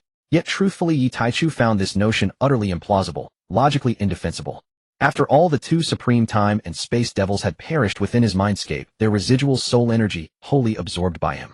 Surely his soul should bear the indelible imprint of both space and time essences. So why could he absorb the Gulp Gulp fruit's essence without resistance? His original plan had been to bind the Gulp Gulp fruit's essence using a fusion of space and time techniques, enabling simultaneous control and absorption. To his astonishment, the process unfolded flawlessly, rendering all his contingency measures utterly unnecessary. Sitting atop the throne cradling Stella in his arms, Yi Taichu stroked his chin in quiet contemplation. So his earlier intuition, that he could consume another devil fruit, had been genuine. But why? Initially he'd assumed escalating physical fortitude enabled his body to sustain yet another essence. Yet he later discarded this theory. After all, countless primordial great demons had failed where he succeeded. Were their bodies not stronger? Their souls not more profound? They were, far surpassing Yi Taichu's current state. Yet even they had failed. Then, how did I accomplish this? Yi Taichu murmured softly. Stella nestled silently against his chest lay perfectly still, uttering not a word. The women surrounding him, having just exhaled in relief, now held their breath once more, faces solemn, unwilling to disturb their captain's reverie. Hearing Yi Taichu's cryptic words, Gion and Stucci, his longest-serving companions, exchanged a glance of quiet bewilderment. What did little Yi mean? What accomplishment was he questioning? Yi Taichu lowered his gaze to his own hands, and a startling possibility surfaced in his mind. One so astonishing, yet so profoundly plausible, it could only be truth. That is, so I never fully absorbed you after all. Ah, the demon. Get away, stay far from me. Chaos erupted within the royal palace hall. Hancock, are you afraid? With the tip of her spear impaling Walpole's throat, his body convulsing as blood pulsed, TT turned back and asked the petite girl floating serenely in the sky. Hancock's large luminous eyes flickered faintly. She was not yet 5 years old to claim she felt no fear at such a sight would be untrue. But Sister TT had said these people were wicked, and Sister TT adored her. Her affection rivaled that of Mother and Annie. Little Hancock could sense with startling clarity that this love was genuine, just as her bad brother loved her. So perhaps Sister TT's words were true. No. Hancock's sapphire blue eyes sharpened with resolve. Sister TT was right, because Sister TT's sister Giun's sister Stussie's sister, sure, they were all her family. Family, just like Mother and Andy. And that mischievous, bad brother, who always teased her. He and her sisters would never lie to her. So these people truly were evil. Because they insulted her brothers and sisters, and because they had angered Sister TT. A low hum resonated. Then an overwhelming aura surged forth from Hancock's tiny frame, radiating outward like a silent storm. The panicked crowd in the palace collapsed en masse. High above atop the 9 heavens, Yi Taichu, Gion and the others paused, then broke into knowing smiles. Has Hancock awakened her conqueror's haki? Sister Cece, pinch me quick. Miss Bakine gasped, hand pressed to her mouth in astonishment. Stussy shot the genetically mature, yet perpetually flustered matriarch in exasperated glare. After all, little Hancock is someone Brother Yi holds in such high regard. Surely such talent is only natural. As her clone, I must admit, a twinge of quiet envy. Without hesitation, Stussy infused her palm with Conqueror's haki and delivered a sharp, deliberate pinch. Yaya. Ow, ow, ow, sister, quick, let go. I'm dying. Whoa, gentler please. Bakine burst into tearful, spineless wails while the other women stifled delighted laughter. Several little girls rolled across the immaculate deck, clutching their aching bellies in helpless mirth. Stussy sighed, pinching the bridge of her nose before releasing Bakine's slender waist. Bakine's face crumpled in mock despair, dashed straight into Yi Taichu's arms to lodge her complaint. Yi Taichu sighed softly, gently massaging the reddened skin along her waist. This girl grows younger with every passing year. She now behaved like a mere 10-year-old. Nothing remained of the poised, composed woman she'd been upon their first meeting. Yet this was the rarest sign of a woman who had finally lowered every wall, and such unguarded tender charm suited her perfectly. Yi Taichu found it utterly endearing. His hands never ceased moving even as his gaze remained fixed on the screen before him. A marvel born of spatial folding theory he himself had pioneered. By compressing the distance between two locations through folded space, he generated a real-time visual interface, a window into another place. Functionally akin to a projection, yet one capable of immediate intervention, undetectable to all but masters of observation haki spatial arts, or those possessing extraordinary sixth senses. To them nothing remained concealed. On-screen, little Hancock's wide eyes blazed with unwavering conviction. I'm not afraid. Because they're all wicked. They seek to harm Hancock's family. TT snapped out of her brief astonishment, then heard Hancock's firm childlike voice. With a flick of her spear, she launched the unconscious, near-dead Walpole skyward, precisely into the sea stone chamber, hovering above. 2 young sea cows stationed at the chamber's entrance smoothly sealed the sea stone door and activated the locking mechanism. Below, TT strode swiftly across the palace floor and gathered Hancock's trembling tiny frame into her arms. Our little Hancock is truly magnificent. You've done wonderfully. Now leave the rest to your sister. TT felt a gentle tug at her collar and looked down. There stood Hancock, eyes wide and pure yet edged with chilling resolve, as she murmured in her soft childish voice, Sister T, kill them all. Brother says cut weeds at the root, or they'll return for vengeance. TT froze, then smiled radiant and exquisite as she ruffled Hancock's hair. Thank you, Hancock, for reminding me. Otherwise I might have spared them after all. Cradling Hancock in one arm, she raised her emerald-tipped spear with the other and whispered, Divine strike, passage to the afterlife. From the spear's tip poured an endless stream, pure white at its core veined with swirling crimson mist, that swiftly enveloped the entire palace then spilled outward like a tide. TT intended to encircle the entire drum island, ensnaring every malicious soul she'd ever sensed through observation hockey, eradicating winter's corruption in one decisive sweep. To perish in a beautiful dream. That is the last mercy owed to such filth. As the white and crimson mist spread relentlessly, TT carried Hancock through the palace gathering treasures and the island's most precious medical texts. Above aboard the 9 heavens the women watched, eyes narrowed, with mild disapproval, as Yi Taichu continued massaging Bakin's waist, fingers drifting dangerously close to her hips. Diyuan's rose-pink gaze pierced him like a blade. Hancock is still so young. What if you corrupt her? Yi Taichu chuckled awkwardly. Oh come now, you surely trust me. This won't happen. Diyuan and Stussy, having accompanied Yi Taichu longest and knowing him best, did not believe a word of it. The two exchanged a glance and spoke in unison, from now on no more involvement in the girls' education aboard ship. The decree earned unanimous approval from every crew member. If the captain kept teaching them like this, who knew how many unruly little sisters would emerge? And if he continued indulging them so fiercely, these girls would surely upend the heavens when grown. Faced with the women's united front, Yi Taichu could only raise his hands and surrender. Circumstances left him no choice. Stella, little goldfish Jaikirin, and Yi Luolua watched from the side, barely concealing their giggles. Boa Luli, the very mother of Hancock, nodded wholeheartedly at the elder sister's declaration. The captain was kind, exquisitely so, to her and even more so to Hancock. But he was too kind, especially toward little Hancock, beyond mere doting, beyond simple affection. She had no doubt should Hancock wish for stars from the heavens, he would move heaven and earth to pluck one down for her. Wait. Boa Luli suddenly recalled. Hadn't something like that already happened? One day Hancock, guided by Sister TT, had listened to the captain's stories, then wondered aloud what stars truly looked like. The captain simply produced a dense, resilient stone and declared, this is a star fallen from the sky. Though baffled, Boa Luli believed him without question. That stone might well have been a celestial fragment. In truth, he treated Hancock as a princess, so lavishly that even her own mother couldn't help but feel a pang of envy. She dared not imagine what terrifying being Hancock would become raised under such boundless devotion. Yet deep within she rejoiced.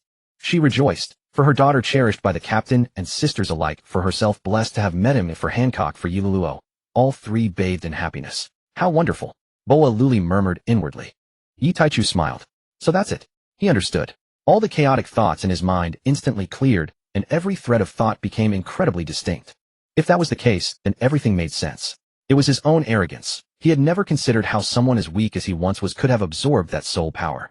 That was the residual soul power of demigods, and from 2 of them. Something so obvious had been obscured by his own conceit, leading him into confusion. This incident served as a reminder to Yi Taichu. He had grown far too arrogant. He was still far from invincible with many who could defeat him, yet he had lost his caution. Fortunately, he had realized it early before it caused any serious problems. Had his carelessness led to some tragic accident, Yi Taichu couldn't imagine how deeply he would regret it. What a relief. Brother, you scared me. Stella's little head burrowed restlessly against his chest. Yi Taichu gently rubbed the girl's soft golden hair and said softly, Sorry, I worried our Stella. He lifted his head, glanced at the worried crew members around him, and apologized. Everyone, it's nothing. Don't worry. I was just thinking about something else. I'm sorry for making you worry. The women from the 9 heavens revealed gentle smiles on their charming faces and lightly patted their ample chests. After a moment, some took the little girls, others headed to the kitchen to prepare banquet ingredients, and they dispersed in all directions. Knowing the captain was safe, they felt relieved. Now it was their turn to shine. They would prepare a sumptuous feast for the upcoming celebration in honor of the captain's success and the return of their sister Tyr. Oh, and also their adorable little Hancock. As key contributors who fought alongside Tyr, Bargain Yulaw, and the other women decided to reward the little girl with an oversized strawberry cake, her favorite. Brother, what is it? Yi Taichu couldn't resist stroking the girl's silky hair and whispered, It's nothing. Just something that should have vanished long ago, was carelessly overlooked by me. Come on, let's go test the new ability I just acquired. With that, he picked up Stella and rose from the throne. Accompanied by Gion Stussy and a main Toki who had stayed behind, he headed toward the training ground. Great. When Sister Tyr comes back, we'll give her a big surprise. A mischievous glint sparkled in Stella's lively eyes as she giggled. Let's make Sister Tyr willingly push her hips tonight. The three women following behind, Yi Taichu, shook their heads helplessly. Stella had been raised by them since childhood, and now she had fully inherited the cunning and slyness of their man and Tyr. The determination in the three women's hearts grew even stronger. They would not allow their man to meddle in the education of the little girls on the ship. Such adorable little girls must not all be taught by their scoundrel of a man into mischievous little schemers. Devour. Yi Taichu held a pepper-shaped devil fruit he had confiscated. Sealing its essence, he began using his devour ability to consume the fruit's power source. The devil fruit with its peculiar patterns quickly turned to ash and dispersed in Yi Taichu's hand. Under the gaze of the three women, Yi Taichu raised a finger, and in the empty space before him suddenly appeared a large red pepper about a meter long. Snap! Yi Taichu snapped his fingers, and the red pepper instantly turned green. He snapped his fingers again, and the pepper became multicolored. With a light chuckle, he clapped his hands together. Potatoes, meat, buns, small animals, tomatoes, and bizarre peppers of all shapes appeared around them. With a wave, he sent these strange and variously flavored peppers into the kitchen and storage room. Then Yi Taichu took out another devil fruit, Paramecia type, the box fruit. He repeated the previous steps. In the kitchen, oh, what are these? Stella picked up a pink little bunny that had suddenly appeared in the kitchen. It felt soft yet firm with a fruity fragrance. Was this a new fruit Brother Taichu had created? Oh, nom. Stella took a big bite, chomping off the pink bunny's head. Ah! Scarlet and Galette cried out in surprise. Bunnies are so cute. How can you eat a bunny, Sister Stella? Stella chewed on the bunny's head, unconcerned. Bunnies are delicious. The texture is odd, juicy, and slightly sweet. Really? Scarlet looked toward Yoru Tsukina with a puzzled gaze. Yoru Tsukina's smile was gentle as she nodded at Scarlet. Oh. Spicy. So spicy. I need milk. Milk? Milk? Stella clutched her throat, tears streaming uncontrollably, her face flushed red as she spat fire toward the sky. This display startled Scarlet and Galette, who had just picked up white bunnies to eat, turning their pretty faces pale. Scarlet patted her ample chest and said, "What is this?" "It's a pepper." Watching Stella gulp down milk, Odoheim Kogan covered her mouth and chuckled. "It seems to be no ordinary pepper." Little Shark Shali curiously leaned over the kitchen counter, staring at a small shark-shaped pepper before her. She opened her mouth slightly, but recalling Stella's earlier fire-breathing, she hesitated. "Little Shark, you can eat it." Just then the captain's warm and gentle voice sounded by her ear. Shali tilted her little head and looked around. She pouted, for she didn't see Captain Brother. Wearing a white cloud around her waist, she freed her tiny hands and picked up the small shark pepper from the counter. After some thought, she mustered her courage, opened her sharp teeth, and bit into it. It was sweet, her favorite strawberry flavor. Shali's big azure eyes instantly curved into crescents, and she blissfully nibbled the little shark pepper bite by bite.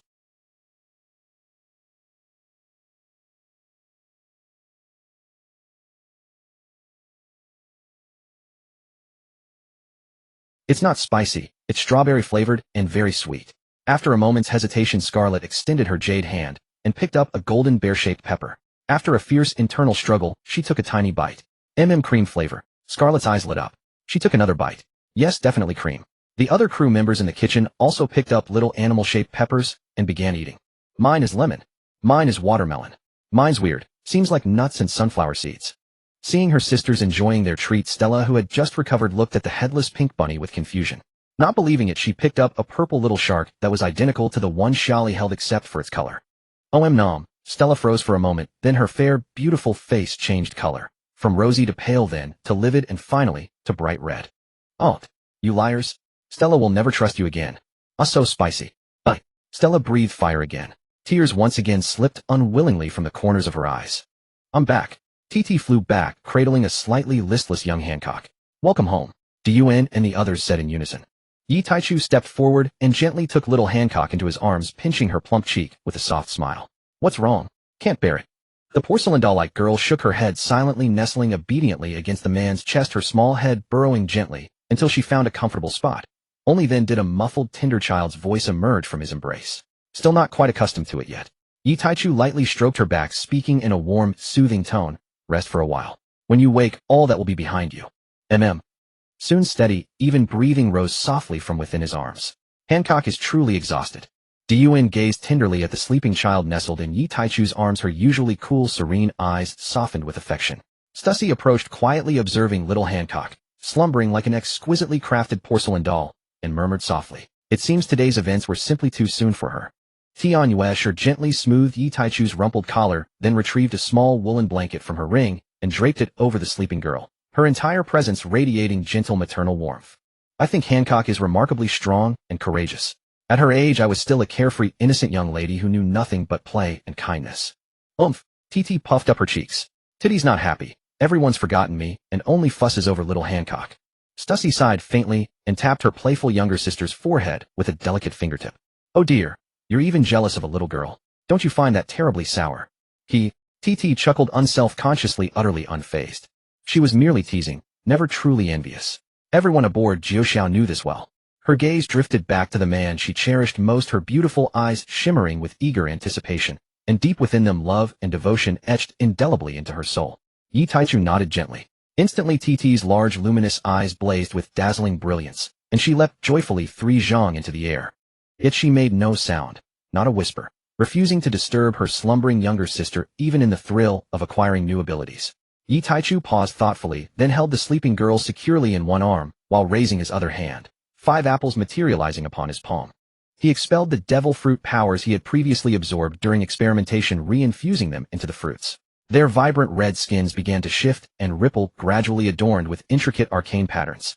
These were low-tiered devil fruits, acquired haphazardly from pirates or world government agents encountered along their journey. His inner realm still held 4 or 5 such inferior fruits, grants of absurd, trivial abilities: giant sausages, vegetables, fruits, bread.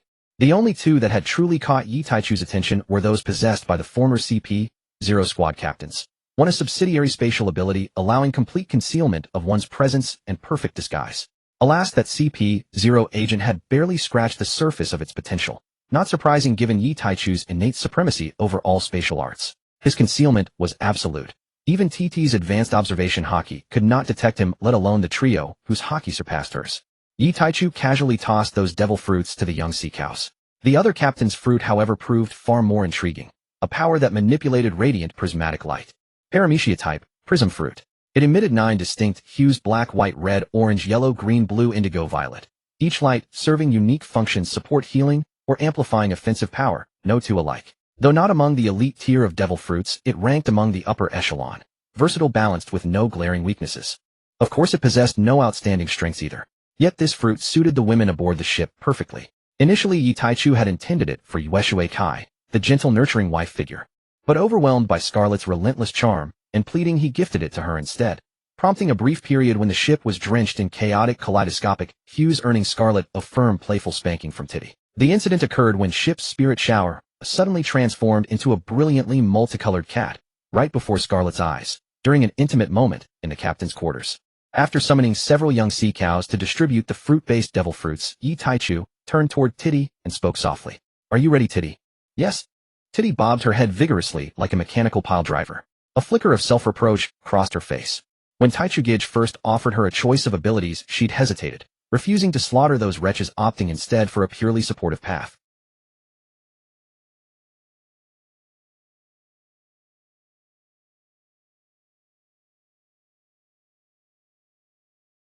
There. Having stood beside each other since the very beginning, the 4 understood her thoughts instantly. Gion gently brushed Titty's hair and whispered tenderly, don't dwell on it. We are family. I know you've always recoiled from spilling blood.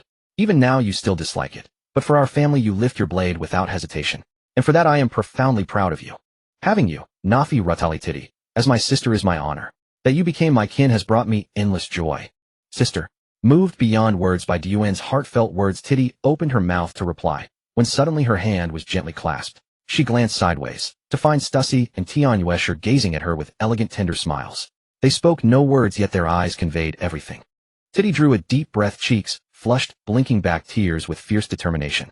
Warmth blooming in her chest, she lifted her chin defiantly and declared, even so, I'll still storm your position as eldest sister. Don't think your sweet talk can shatter the unyielding resolve of Nafi Rutali Titty. She raised her tiny fist high in triumphant declaration. Diyuan smiled indulgently. Yi Taichu shook his head, chuckling. This girl blushing even now. He reached up and ruffled her sky blue hair, transforming her sleek locks into a fluffy, disheveled nest. Giggle, giggle. Very well. Sister, I shall await your glorious ascension to the throne of eldest. Stussy covered her mouth, laughing softly. Seeing their teasing, Titty's cheeks burned deeper. Oh, I'm being serious here. Tianyuesher smoothly interjected. Yes, senior sister Titty. Ah sure Gia, even you're mocking me. No more butt pads for you. Oomph. Titty turned away with a haughty toss of her head. Once their playful banter subsided, Yi Taichu spoke again. Titty, let us begin. Titty replied sweetly. Yes, Taichu Gij. Yi Taichu placed his large, steady hand upon her forehead, and his expression grew solemn. It may sting, bear with it. Oh, is it done already? It didn't hurt at all. Didi looked at her own hands, then examined her whole body. She could sense that something seemed to be missing from her, but she couldn't quite articulate what was missing. She tried to summon her cloud ability only to find her body utterly empty. Even the usual cute chubby white clouds did not appear on her jade-like hands. Hee, it's really gone. Alright Tiffer, quickly equip the holy angel ability you have on hand. Tian Wesher's gentle voice rang out. It would be very tiring for your husband to suppress your ability. That's true, Didi said, scratching her head sheepishly. On her other hand, which had been empty, a devil fruit, with 8 small wings swiftly materialized. Without a moment's hesitation, Didi swallowed the entire holy angel fruit in one go, her cheeks bulging as she stuffed it in. Slow down, no one's competing with you. Yuan watched with amusement as Didi, choked by the devil fruit, patted her chest vigorously. Didi rolled her eyes, forced down the fruit, and panted, I'm just saving time. Stussy chuckled at the panting Tiffer, then glanced at Tian Yueshur, who was hiding a smile behind her hand. Her delicate eyes were brimming with mirth. Yueshur is just teasing you. Although our Tiffer is very strong, she is still a whole major tier below Xiaoya. Even if suppressing your ability is exhausting, I think it wouldn't be difficult to suppress it for a few hours, or even a few days. Huh, really? Didi's big confused eyes stared blankly at Tian Yueshur, who was covering her mouth with a sly smile. Then she turned her gaze to her own captain, seeking confirmation. Yi Taichu shrugged and spread his hands helplessly. Well, more or less. Didi's gaze fell back on Tian Yueshur. Her eyes flickered and a trace of cunning flashed within them. Bam! Little fairy, today, I'm going to make you call me Big Sister. She raised her hand and summoned the Jade Spirit Spear, charging at Tian Yueshur. Yi Taichu, Di Yuan, and Stussy all showed surprised expressions, then simultaneously exchanged sympathetic glances toward the oblivious Ashur. Tian Yueshur's exquisite smile remained on her face as she deftly drew Autumn Dew and assumed a defensive stance. Having fought each other countless times, she knew exactly which move Didi would use next just by seeing her posture. Stussy chuckled softly. Ashur is in for it now. Di Yuan and Yi Taichu nodded in profound agreement. Clang. Ah, how could this be? Just as they expected, the moment their weapons clashed, Tian Yueshur's Autumn Dew was sent flying by Didi's Jade Spirit Spear due to her carelessness. Ha ha ha. Who would have thought? I've broken through to elite Vice Admiral. Didi's lively eyes were brimming with pride, and she let out a triumphant, mischievous laugh. Tonight you'll serve me, Sister Ashur. No, make it 7 days. Smack, smack, smack, smack. Before Tian Yueshur could even cry out in surprise, Didi had already pulled her over her knee and started spanking her occasionally, letting out a sinister cackle. Tian Yueshur covered her face, too embarrassed to look at the 3 onlookers. She had also just broken through to Vice Admiral, and had thought that even if she couldn't win, she could at least hold her own for a short while against Didi, who was still in the same realm. But who knew that a moment of carelessness would cause her to be instantly defeated by Didi, and then punished in front of everyone? How mortifying. Tian Yueshur's exposed face was flushed crimson. She said bashfully, Husband, sisters, please don't look. Not far away, the little girls who had been playing in the water with the mermaids noticed this scene and gathered around. Tian Yueshur felt even more embarrassed. This little schemer Didi, she had broken through without saying a word. She must have done it on purpose just to catch her off guard. Husband. Yi Taichu helplessly rubbed his forehead. How could he intervene in something like this? Wasn't it you who started the provocation? Sure, just give in to Didi. I can't do anything about it either. Seeing the little girls gather, Tian Yueshur had no choice but to reluctantly agree to Didi's outrageous 7-day demand. Didi? I agree. Please stop. Normally losing a bet meant just 1 night, but Didi had jacked it up to 7 days. Tian Yueshur felt a pang of regret. She shouldn't have provoked her. Knowing full well that Didi was a little schemer, she had still walked right into the trap. Careless. Hee. Didi happily patted Tian Yueshur's plump, soft, and bouncy bottom, teasing her with satisfaction. Not bad, Sister Ashur. Since you're being so sensible, your little sister will let you off this time. Didi gave Yi Taichu and the other 2 a playful, sweet smile, then leaped into the air. Behind her, 8 pure white wings glowing with a soft radiance suddenly appeared. The wings did not flap, Didi simply hovered in midair. Wow, Sister Didi has grown 8 beautiful wings. Yeah, they're so gorgeous. The little girl's excited, childish voices rose and fell across the 9 heavens. Yi Taichu and the other 3 looked up at Didi in the sky, admiration gleaming in their eyes. Above, a azure halo appeared over Didi's head. Her beautiful blue hair was arranged in a celestial bun, and she held a gleaming silver spear. Behind her, 8 flawless white wings spread out. Though numerous, they were in no way cumbersome or excessive. On the contrary, they filled every living being with an overwhelming sense of beauty and naturalness. Her entire being radiated an aura of inviolable sanctity, as if she were a true goddess. But the coolness lasted less than 3 seconds. The next instant Didi dissolved into particles of light and vanished from the sky only to reappear back on the nine heavens. With a wholly inviolable gaze, she looked haughtily at Yi Taichu and said, "Mortal, would you care to spend a night with this angel?" Smack. Ouch. Di Yuan's cool crimson eyes glared at the sly girl, and she withdrew her jade hand which was still wreathed in Conqueror's haki. "Stop messing around. How do you feel?" She was secretly stunned. Although she habitually used haki-infused strikes to spank Didi's bottom this time, she clearly felt that just before her hand made contact the layer of light on Didi's body had blocked it. It had nullified 30% of the force before her palm landed on Didi. It could even activate passively without the owner's conscious use. Just as Xiaoya said, it was indeed a very powerful ability. Didi rubbed her own bottom, pouting. "It's fine. The ability is pretty much what Brother Taichu described. But with my current power, I can't resurrect too many people at once. The higher the strength, the harder it is to resurrect them, and the more energy it consumes." She scratched her cheek. "Right now I could probably only resurrect a powerhouse of Brother Taichu's level, and that would drain all my stamina in one go. For you two sisters, I have enough stamina to resurrect each of you once." Having lived and fought alongside them day and night, Didi knew very well the strength of her man and her two sisters. "Is that so? You've reached the level of resurrecting a Vice Admiral level figure. Very impressive, Tiffer." Yi Taichu was well aware of his own strength. He was already close to a true Admiral level. With all his means, he could even directly match an Admiral's combat power. Besides being able to use the light abilities of the glint fruit, I can also achieve something akin to elemental transformation. The light on my body can also form a protective shield. "Sister dear, what use are your wings?" The little girl Han Kyuk had woken up at some point, staring at Deer with her adorable big blue eyes. Han Kyuk is awake. Sister dear, what are the wings for?" the little girl asked again. Deer smiled, gently moving the wings behind her. The 8 wings twisted and flexed with incredible dexterity, like 8 agile arms. 8 became 4, 4 became 2, and finally disappeared behind her, only to reappear as 2 wings. "Wow, they can change." The little girls let out a gasp of surprise, running up to touch and caress the pair of pure white wings. Deer let the little girls touch her wings, gazing at them tenderly. Wings can be used for defense, and the feathers can be used as arrow attacks. They can be shot out at the speed of sound, or even faster. Deer gently lifted Han Kyuk from Yi Taichu's arms, giving the sweet, soft little girl a kiss. Her tender eyes swept over all the little girls present, as if her gaze could penetrate the layers of cabin walls to reach the women busy in the kitchen and storeroom. All the women possessed observation haki. Even the weakest Shirdai could clearly feel this tangible, tender gaze. They all looked up and smiled in this direction. Deer on the deck revealed a brilliant smile, withdrew her gaze, and her eyes scanned one by one over Tian Yuesher Di Yuan and Si Tushi, finally settling on Yi Taichu. Her brows were full of love. Her gentle and lively black eyes contained emotions deeper than the ocean. Her joyful and tender voice echoed in the hearts of everyone on the Jiuxiao. "I can finally protect you better and help you, Brother Taichu." All the women said in unison with tacit understanding.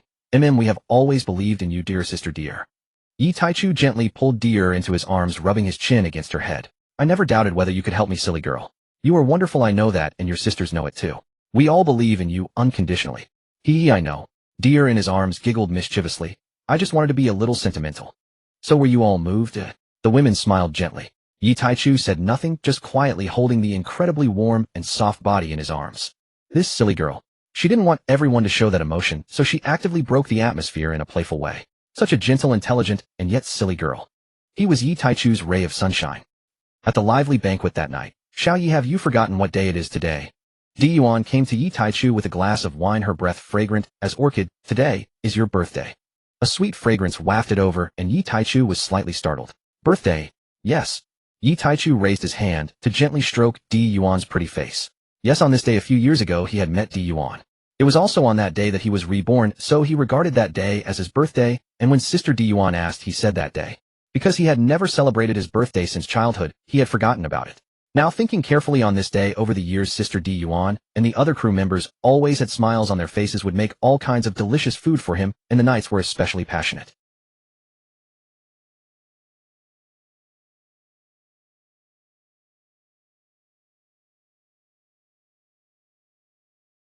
So, they had always remembered. Instead, he himself had forgotten.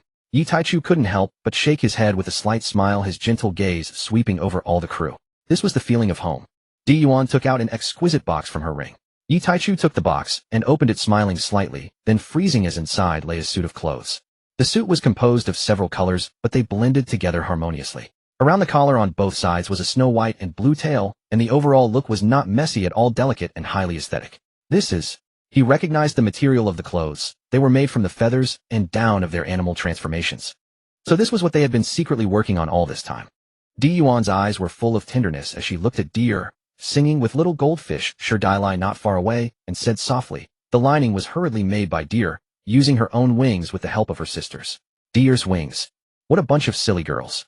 Yi Taichu gently stroked the clothes in the box. This was the heartfelt effort of his lovely crew members stitch by stitch. Whether it was the feathers of Yuan and the others, or the down of Ba Jin Huaidibei, or Si Tushi's tail, or Deer's wings, especially the latter, all required a great deal of stamina to regenerate. No wonder he felt that Deer's aura was much weaker than during the day. This was the reason. There were not just one set of shirts and t-shirts. This silly girl had probably taken off all 8 of her wings. I like it very much. Yi Taichu hugged Yuan into his arms, burying his nose in her fragrant hair. You've worked hard. Don't be silly. You are our captain, our pillar. Yi Taichu looked at the warm and lively scene before him. He would protect all of this, protect their smiles. Deer, your little wings now are so cute. Just like the small wings of the Scipions. Deer's voice came intermittently. Sure. Dai, don't touch. Wings are very sensitive. Sister Asher, focus on pushing. You can't get distracted at such an important moment. Oh, okay. The lively banquet was in full swing. Yi Taichu chuckled. Deer, your strength has grown. Of course. I am. Very smart. Oh, Captain can't let Deer cheat. Shurdai puffed out her cheeks. Yes, Sister Deer's ability is too unfair. Originally Deer's strength was already formidable, rivaling Xiaoqi and Miss Bajin. Now after eating the holy angel devil fruit, she accumulated steadily, and then burst forth, directly surpassing both Xiaoqi and Bajin in one go.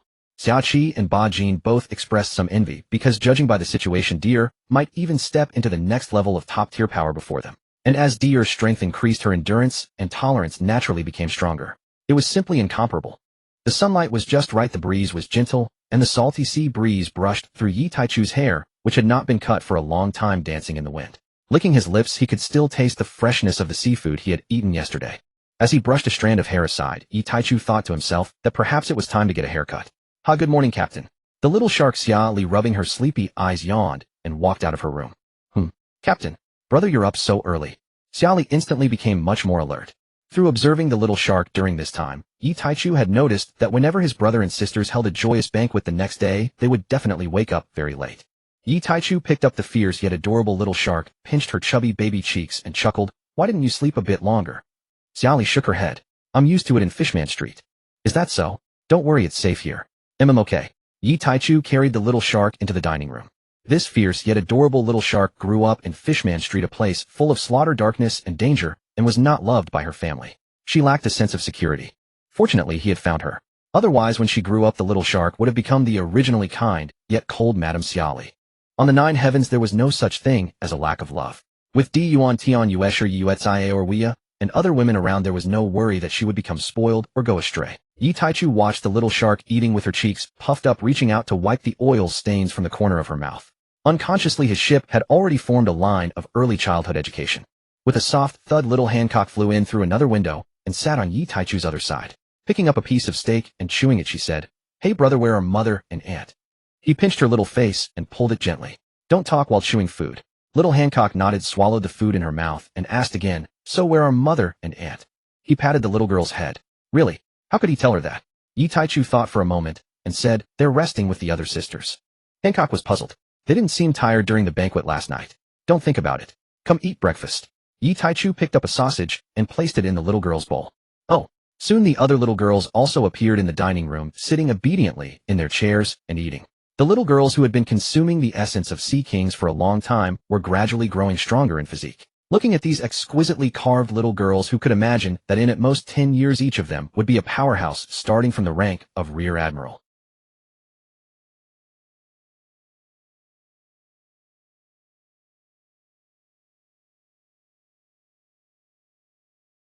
When they appeared before the world, they would undoubtedly stun countless eyes and drop countless jaws. Yi Taichu was looking forward to that day. Captain, can't you make me stronger faster? As Yi Taichu was propping his chin and watching the little girls eat, Si Muji's childish voice sounded beside his ear. Yi Taichu turned around and looked at the little girl, whose eyes were filled with a desire to become stronger. His expression turned serious. Si Muji, tell me, why do you want to become stronger? What is the reason for your urgency? Holding a plate of food, Si Muji's little face was full of hesitation. After a long while she said in a low voice, Sister Sherdila said that I Sister Ka Satade, Si Naming Ja Late, and Mei Liza were all taken by you, Captain. Yi Taichu nodded. This was no secret. The little girls should have remembered it, and no one on the 9 heavens had ever thought of erasing their memories to deceive them. Si Muji continued, so Mother will definitely come to take revenge on the Captain sooner or later. I know that the Captain can't defeat Mother right now. I don't want the Captain, my sisters Hancock, or the others to get hurt so I want to become stronger to protect the sisters who are not strong enough. If possible. I want to persuade Mother not to take revenge. We are living well here. The Captain and the sisters treat us very well. It's not the abuse she imagines. Si Muji poured out the words that had been hidden in her heart for a long time. On one side were her mother and biological siblings, on the other side were the Captain and sisters who gave her love, pampered her, cherished her, and treated her like family, like a younger sister. Both sides were family. In Si Muji's heart, she did not want to see casualties on either side. Si Muji timidly raised her head to look at Yi Taichu. In her mind, since the Captain and sisters treated her so well, thinking about her former family was disrespectful to the Captain. Would she be abandoned by the Captain? Yi Taichu listened to her words, rose from his chair, and crouched down. Seeing her timid appearance, he sighed helplessly. Captain, Yi Taichu's hand pressed on Si Muji's head, interrupting her words. Thinking so much at such a young age, it must be exhausting, silly girl. His voice was full of tenderness. Hearing the man's gentle words, Si Muji's eyes gradually moistened and tears kept overflowing. Yi Taichu gently wiped away her tears, looked into her eyes, and said, You've worked hard. Brother promises you that before you grow up, I will not make a move against Xia Luo Lingling. When you grow up, you'll handle this matter. How about it? Do you have confidence? Si Muji wiped away her tears, nodded heavily, and said with utmost firmness, Yes, I will definitely resolve it. Don't get too excited too soon, little girl. Yi Taichu gently stroked her white hair and said calmly, I can make sure that your sisters, including myself, will not trouble Xia Luo Lingling. But if she comes looking for trouble, your Captain will not tolerate her. At that time, I won't turn a blind eye, and neither will your sisters. Then whether she and others live or die will be beyond my control. But the Captain can spare those relatives who don't take action out of consideration for you and your sisters. Si Muji showed no displeasure at this. Instead, she smiled brightly. I know, Captain. Thank you, Captain. Call me brother. Brother. Yi Taichu pinched her little face and pulled it gently to both sides. From now on, just be a carefree little girl and grow up happily. You don't need to contribute to combat strength now. Spend your childhood peacefully. Don't think about strength all day long. Oh, okay. Si Muji walked to an empty seat, beaming with joy, and started eating. Although the Captain said he would unilaterally avoid making trouble with their mother, she knew. Si Muji knew that by saying that the Captain would actively avoid Mother to prevent a battle. And even if a battle did occur, her siblings would not be implicated. She and Sister Kasadade would also try to persuade Mother. But if even then Mother still insisted on causing trouble for the Captain, then that ungrateful troublemaker, along with those who followed her, would deserve to die. She was now a member of the 9 Heavens pirate crew. Si Muji had always remembered that. Yi Taichu sat on the throne, his brows tightly knitted in contemplation. TT leading Hancock tiptoed and crept silently behind Yi Taichu, covering his eyes and lowering her voice to a neutral tone. Big pervert, guess who I am? 2 little mischief makers already familiar with your new abilities. With his eyes covered, Yi Taichu reached his hands backward and accurately picked up the little lowly Hancock from behind. They were already extremely familiar with each other. Even without using observation haki, relying solely on sensing their aura or the sound of footsteps, Yi Taichu could accurately identify everyone on the 9 heavens. TT jumped out from behind and sat next to Yi Taichu, muttering, Really, what is it that makes our Captain so worried? And furrow his brows. Deep within her beautiful eyes hid a fierce, killing intent. Yi Taichu raised his hand and gently stroked between the girl's furrowed brows, saying, Silly girl, I've made you worry. He noticed the fleeting red light in his little ray of sunshine's eyes. He had no doubt that if he casually gave a reason, this little ray of sunshine would turn into a god of slaughter. This girl's gentleness was all reserved for her own family. Yi Taichu didn't know whether in this state TT still regarded other humans as kindred spirits besides her own family. Through bloodline resonance, Yi Taichu could clearly sense a terrifying power brewing within TT's body. Staring intently at the increasingly dense red light deep in TT's pupils, Yi Taichu felt a trace of worry. Her eyes, originally like black gemstones, were now gradually being dyed red, the color of blood. Thinking of her gradually solidifying domain, perhaps when her pupils were completely red, that would be when his little ray of sunshine comprehended her domain. This was an ability comprehended by herself, and Yi Taichu didn't know what would happen. Smoothing her brows, he looked up and saw, having arrived unconsciously, Tian Yueshur and the other women. Xiaoqi passed the order, set sail immediately. Yes, Captain. Watching Xiaoqi's receding figure, Yuan said worriedly, Xiaoyi. Yi Taichu shook his head, kneading Hancock's soft little cheek, his expression turning slightly serious. I don't know either, but I have a feeling. A very ominous feeling. Satuxi pondered for a moment. The sixth sense. No wonder the captain's brows have been tightly furrowed for the past half-month. Yi Taichu nodded. I had it back at Fishman Island, but at the time I thought it was some illusion and didn't pay attention. However, during this half-month of staying on this island, that ominous feeling has grown stronger and stronger. Suddenly, Yi Taichu, Diyuan, and the others were startled, their gazes simultaneously turning in the same direction.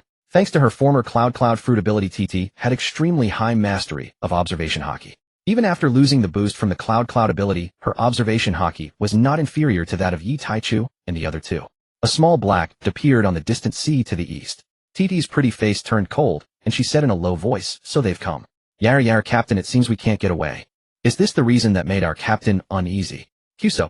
Little Hancock escaped from the big hand that had been ravaging her face, floated in the air, looked in the direction the sisters were gazing, and said in a childish voice, kill them all. Slap. Ouch, Mom, why did you hit me? My butt hurts. Boya Lioli gave another slap to her mis-raised daughter's little bottom. At such a young age, don't be so fierce. Little Hancock pouted, flew behind TT, and made a funny face at her mother. Boya Lioli helplessly pressed her forehead and sighed. It's over, this daughter is twisted. The expressions of Diyuan, Satuxi, and the others were not as relaxed. Their strength was greater, and their mastery of observation haki was deeper, so they perceived much more than the other women. Diyuan said solemnly, such a strong aura. I can feel this terrifying aura, even from this far away. Yes, no wonder it made the captain uneasy. Satuxi's brows were also full of surprise and gravity. This aura, is it one of the 5 elders? How can the 5 elders be so strong? She used to be the overall head of the world government's CP9 organization, so naturally, she had seen the 5 elders. She had also memorized the auras of the 5. Yi Taichu stood up looking at the approaching black dot, and said to Satuxi, Sister Cece, are you sure it's one of the 5 elders? Satuxi nodded. No mistake. I remember the auras of the 5 very clearly. Although they didn't reveal their strength back then, or perhaps it's because I was too weak at the time, in any case this aura belongs to the Venus, among the 5 elders, Zambaron V. Nasajiro. He always wears a supreme grade sword, the legendary blade, 1st generation Kitetsu. Yi Taichu nodded, glancing at Miss Bagan, whose smile had vanished from her face ever since she heard it was one of the 5 elders. He reached out, spread his 5 fingers, and made a grasping motion toward the distant black, saying calmly, space-time art, banishment. In the perception of Diu and TT and the other two, the space around the distant black dot gradually twisted and shattered. Darkness spread over that area, and violent turbulent currents continuously overflowed from within. Whoosh! Satuxi exclaimed in shock. How is that possible? A peerlessly sharp purple sword beam shot out from the shattered space, cutting through Yi Taichu's space-time ability, and slashed toward the group with undiminished momentum. Diyuan's red abyss had appeared in her hand, without her knowing when. She leaped up to meet the sword beam. Golden Crow flame slash. Boom. The moment the two slashes collided, Diyuan's expression changed. The golden yellow and purple slashes clashed, hovering in midair, and the purple slash was slowly pushing back Diyuan's golden yellow slash. 9 spirit spears. Satuxi instantly entered her human beast form, and 9 white foxtails wrapped with Conqueror's haki struck the purple sword beam like 9 spears with overwhelming force. With Satuxi's help, this terrifying slash was finally intercepted and dissipated in the air after a moment. How can this be? It took the combined strength of 2 elder sisters to block a single attack from the enemy. Are the 5 elders this terrifying? The women on the ship exclaimed in disbelief. Yi Taichu withdrew his hand, glanced at a healing wound on his palm, and turned his gaze to Miss Bagan. How does he compare to that elder who fought rocks back then? He had deliberately made that move to probe. This distance was already within Bagan's observation haki range. His purpose was to force the opponent to act and estimate their strength. Miss Bagan's fair face was pale and bloodless, her blue eyes trembling. She said bitterly, Captain, this person is even stronger than that elder from back then. Is that so? Yi Taichu nodded. In the moment the opponent struck, he had already gauged it in his heart. This slash, after breaking through his ability, required Diyuan and Satuxi to work together without using their ultimate techniques to cancel it out. Saturn, who was barely stronger than rocks, could not have done this. Venus, Zambaron V. Nasajiro, is very strong. Yi Taichu conservatively estimated that the opponent's strength was at least at the level of 2 emperors, bordering on 3 emperors. Or perhaps it was directly at the level of 3 emperors. Because in that strike, he sensed it was more like a charged attack, not some ultimate move. This is a bit troublesome. This is somewhat troublesome. Yi Taichu's gaze swept across the crew members one by one, searching for an opportunity. An opportunity to break through to Admiral class now lay right before him, yet here was the problem. The enemy was overwhelmingly powerful. By conservative estimates, they would need everyone working together to have any chance of victory. And everyone meant not just the combat personnel, but every able-bodied individual and pet aboard the ship. The only viable strategy was to overwhelm the enemy with sheer numbers. There was simply no other way. But this meant sacrifice. Those below Vice Admiral rank couldn't possibly inflict even the slightest scratch upon the Gorosei. They could only serve as cannon fodder to absorb the attacks. Currently on the 9 heavens, only 8 individuals possess strength at or above the Vice Admiral level himself, Gion, Stussy, Tyr, Bakken, Shaki, Liuli, and Toki. Among these 8, only he, Gion, and Stussy could truly serve as primary attackers. With Tyr's holy light blessing, Bakken and Shaki could barely count as one newly advanced Admiral candidate, making 3, including Tyr herself. The rest could only coordinate with Tyr's trio to provide support and interference, serving as cannon fodder to protect the main combatants when necessary. In the end, only a handful, including Gion, and the other 2 would survive. Of course, this was the grim outcome, assuming Tyr's resurrection ability was absent. With her restorative powers, even if the crew perished, as long as she survived, she could bring them back. But this wasn't what Yi Taichu wanted. Even if they could be revived, death was still a genuine death. Although the enemy could easily shatter the 9 heavens protective barrier at this distance, for such a powerful being, escape was impossible, whether by flight, diving into the sea, or leaping techniques like the coup de vent. But this was not yet a desperate situation, because he possessed spatial abilities.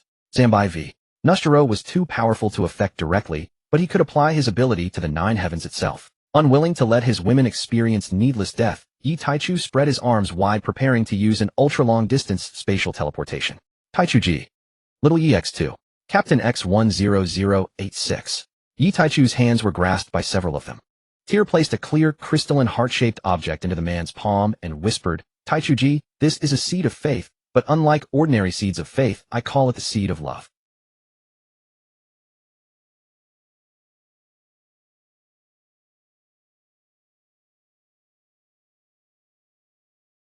A gentle smile adorned Tyr's stunningly beautiful face. I've modified it. The seed of faith requires believers' devotion, but this one requires love. As long as your love and mine remain intertwined without end, I shall not die. Yi Taichu gazed at the faintly pulsating crystal heart lying in his palm, a glimmer of deep emotion flickering in his eyes. The holy angel's resurrection ability was tied to her believer's faith. Even if the holy angel perished, she could be reborn from faith. The more believers she had, the safer and harder to kill she became. It was essential for the little pets to hold faith in her. Yi Taichu had originally planned to capture some people and place them in the pocket world when she condensed her seed of faith, just as a precaution. He never expected her to transform the seed of faith into a seed of love, one that only took effect on herself. This was something that could only be created once. She had directly bound her very life and death to his. Yi Taichu looked at the foolish girl with her radiant smile. If genuine love didn't exist between them, her death would be permanent. And if Yi Taichu were to die, the seed of love would lose its source of love, and her death would also be permanent. She had completely tethered her fate to his. Helplessly stroking Tyr's blue hair, he murmured, silly girl. There was no point in saying anything more now, for the seed could only be condensed once. Yi Taichu opened a space within his soul with utmost reverence and placed this extraordinarily precious seed of love within it. Thump thump, thump thump. As if sensing his sincere love, the crystal clear, white as pure crystal heart-shaped seed of love instantly turned peach pink, pulsing like a beating heart. A resplendent, dazzling smile bloomed on Tyr's delicate flower-like face. She could feel it. Her love and Taichuji's love for her were intertwining endlessly through the seed of love. Tyr's smile remained as she spoke seriously, Taichuji, don't worry about me dying. When the critical moment comes, you only need to take the sisters' souls or escape on your own. Di Yuanjia and Ccijia, and I will resurrect beside you and revive all the sisters once more. Di Yuan and the others nodded as well. Little Yi Tyr's sentiment is ours as well. Yi Taichu's gaze shifted from them to the other women. Seeing them all show support for Tyr, he relayed his previous words to the crew. So the gap in strength is too vast. If you truly stay, you'll all be nothing but cannon fodder rushing to your deaths. Yi Taichu deliberately spoke more harshly, but to his surprise the women showed no sign of retreat. Instead, their eyes lit up with even greater eagerness. Stella's eyes sparkled. So GG, we can actually help you in battle, right? Tenjetsu Toki, this one too wishes to shield her husband from harm. Alvia, Captain, after following you for so long, this might be the only chance to serve as your cannon fodder. I don't want to miss it. Miss Bakken suppressed the fear in her heart. If all the other sisters could do it, why couldn't she? Most of the sisters weren't even as strong as she was. If they weren't afraid, why should she cower? She didn't want to be so useless. It would make her beloved captain and the sisters look down on her. She drew her weapon and said earnestly, Captain, this one wishes to do the same. Yi Taichu stared at these women with a throbbing headache. The more he tried to dissuade them, the more excited they became. Did they think resurrection was as common as cabbage? If you don't cherish Tyr, I still do. A bunch of reckless women. You're asking me to watch you throw your lives away. Stella stepped forward and took his hand, her pure and innocent face filled with simple, sincere love. It's all right, Gigi. We can't remain flowers in a greenhouse forever. I and all the sisters want to help you. Fighting this kind of enemy, you and the senior sisters will definitely gain greatly, and will gain plenty of experience too. It's a win-win situation. Besides, Stella is actually quite curious to experience what it's like after death. If it were permanent death, Stella definitely wouldn't want it, because then she could never see Gigi again. But it's different now. We have Tirgia. We've actually discussed this scenario among ourselves before, you know. The sisters and Stella all share the same thoughts. Gigi. Between life and death lies both great terror and great fortune. Didn't Gigi say that yourself? Please, Stella, all of you. No wonder their opinions were so unified. They had discussed it privately and reached a conclusion. Yi Taichu looked at his utterly reckless crew, helplessly pressed his forehead, and finally agreed. Shaki sailed deeper into the sea, lure them into the depths far away from any islands. Since they had decided to fight despite the vast power gap, they naturally had to choose a battlefield that favored their side. The deep ocean, with no land in sight, utterly desolate, was undoubtedly the best battlefield. His side had cloud belts and could all fly, while the enemy could only consume stamina using moonwalk. With this shifting balance, their chances of victory had increased by another tenth. Lord Wulaoxing, the target ship, has escaped. Chase after them. Zambalong v. Nasashalangshing said indifferently, such blasphemers against the gods, I will cut them down with my sword. Yes, my lord. Borusalinuo, who had been reporting, acknowledged and left. After delivering the order in the command room, Borusalinuo leaned against the corridor with a bitter expression. He was deeply troubled. He was supposed to be on vacation today. It was only because his unit encountered the flagship of the world government's Wulaoxing on their way back to the Marine headquarters that he was temporarily conscripted. He hadn't taken a vacation in a whole year. Who would have thought that the highest authority of the world government would travel so casually? Not only did they fail to notify the Marines in advance, they even had to find escorts along the way. Vice Admiral Borusalinuo, Vice Admiral, he requests your presence in the conference room to discuss the battle plan. Borusalinuo straightened up, patted the messenger's shoulder, and said, all right, I understand. Thank you for your hard work. The messenger flattered, and no. This is my duty. Watching Borusalinuo's retreating figure, the messenger thought one of the monsters of the new generation of Marines praised me. Could I have caught the eye of this lord? This is really great. Today is a day full of motivation.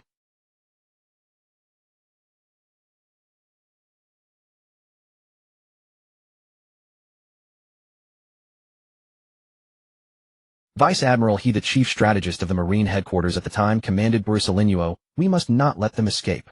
Borusalinuo felt even more bitter. That group was vicious and ruthless. If he just a small fry went up, wouldn't that be courting death? Nevertheless, he had no choice but to accept the order. Yes. Wulaoxing looked up at the ceiling above, and a terrifying haki suddenly radiated out. Above the Juxiao. Oh ho, brother Taichu, we've been discovered. Tier stroked the biling spear and smiled. Yi Taichu nodded and said, normal, after all, the gap is too big. Turning to look back on the deck, whether crew members or pets all wore protective suits and held various weapons fully armed. I still can't accept watching you go to your deaths. Yi Yuetsai, who had been gentle and virtuous like a devoted wife ever since accepting the love in her heart, stepped forward and took his hand. Husband, this is the decision we discussed together. We also want to become stronger. 10,000 years is too short. We want to be with you forever, never to be separated in this life. There are many ways to become stronger. There's no need to choose. Yi Yuekai raised her crystal-clear jade finger and pressed it on Yi Taichu's lips, shaking her head. Husband, we don't want to be flowers in a greenhouse that can't help at all. Yi Taichu's body trembled, sensing something. Indeed, he seemed to have been protecting them too well all along. There was nothing wrong with that in itself, but the key point was that they were women with their own thoughts and excellent qualities. His intention to protect them from any harm was good, but they themselves could not allow themselves to become such burdensome vases. They had their own convictions. Yi Taichu understood and said no more. This was each other's feelings, no need for more words. His gentle eyes swept over everyone present, and he said seriously, after the battle begins, you must listen to Tier's command. I, Sister Dun, and Sister Cici will be responsible for the main attack. Tier will lead you to assist from the side, providing containment and attrition. Try to protect yourselves as much as possible. Dying too early will be useless. The later you die, the greater the gain. Moreover, before this battle ends, Tier will not expend her energy to revive you. So protect yourselves. Seeing the women nod, Yi Taichu's gaze fell on Tier, Xiaqi, and Ba Jin in front, and he said, you two under Tier's enhancement can initially reach the level of Admiral candidate. Together with Tier, you will lead them in containment. At the same time, you are among the most indispensable combat forces. Once we have worn down the stamina of the Wulaoxing by more than half, the six of us will be the opportunity to launch the main attack. Of course, by then there might only be a few of us left alive. So once the battle begins, no matter who dies, you must not die. Otherwise, this battle might end in failure, and our family would have died in vain. Even if they can be revived, but no matter what, we cannot let the enemy who killed our family once leave alive. So, steel your hearts. This is a trial, and also necessary growth. During battle you cannot be distracted. Yi Taichu paused for a moment before speaking the final words. This battle tests yourselves. No matter who dies, you must not blame anyone. Even if Tier and the others order you to die in their place, you must not have any objections. This is war. Puffed. The women laughed and said, Captain, you don't need to worry about us. It's not like we're really dying. Exactly. I even wish I could die in your place. Not to mention Sister Tier's orders. Even if Sister Tier didn't say it, we would still do it. We have the awareness of cannon fodder, Captain. Tier, Sister Tier, please feel free to command us. Yes, Sister Tier, you mustn't be soft-hearted then. We are all willing. Tier's gaze fell on every crew member aboard the Jiuxiao one by one. The blood color deep in her pupils rapidly expanded, occupying half of her pupils. She lowered her eyes, and when she looked up again, the tenderness, reluctance, pity, and other emotions in her eyes had vanished. This battle was a decision made by all the sisters together. They had already mentally prepared themselves before this. Everything wait until after the battle to say. No matter who, she would revive them, even if it cost her own life. I understand, Brother Taichu. And sisters, when I need you, I won't be polite. Don't blame me afterwards. The women said in unison, we won't.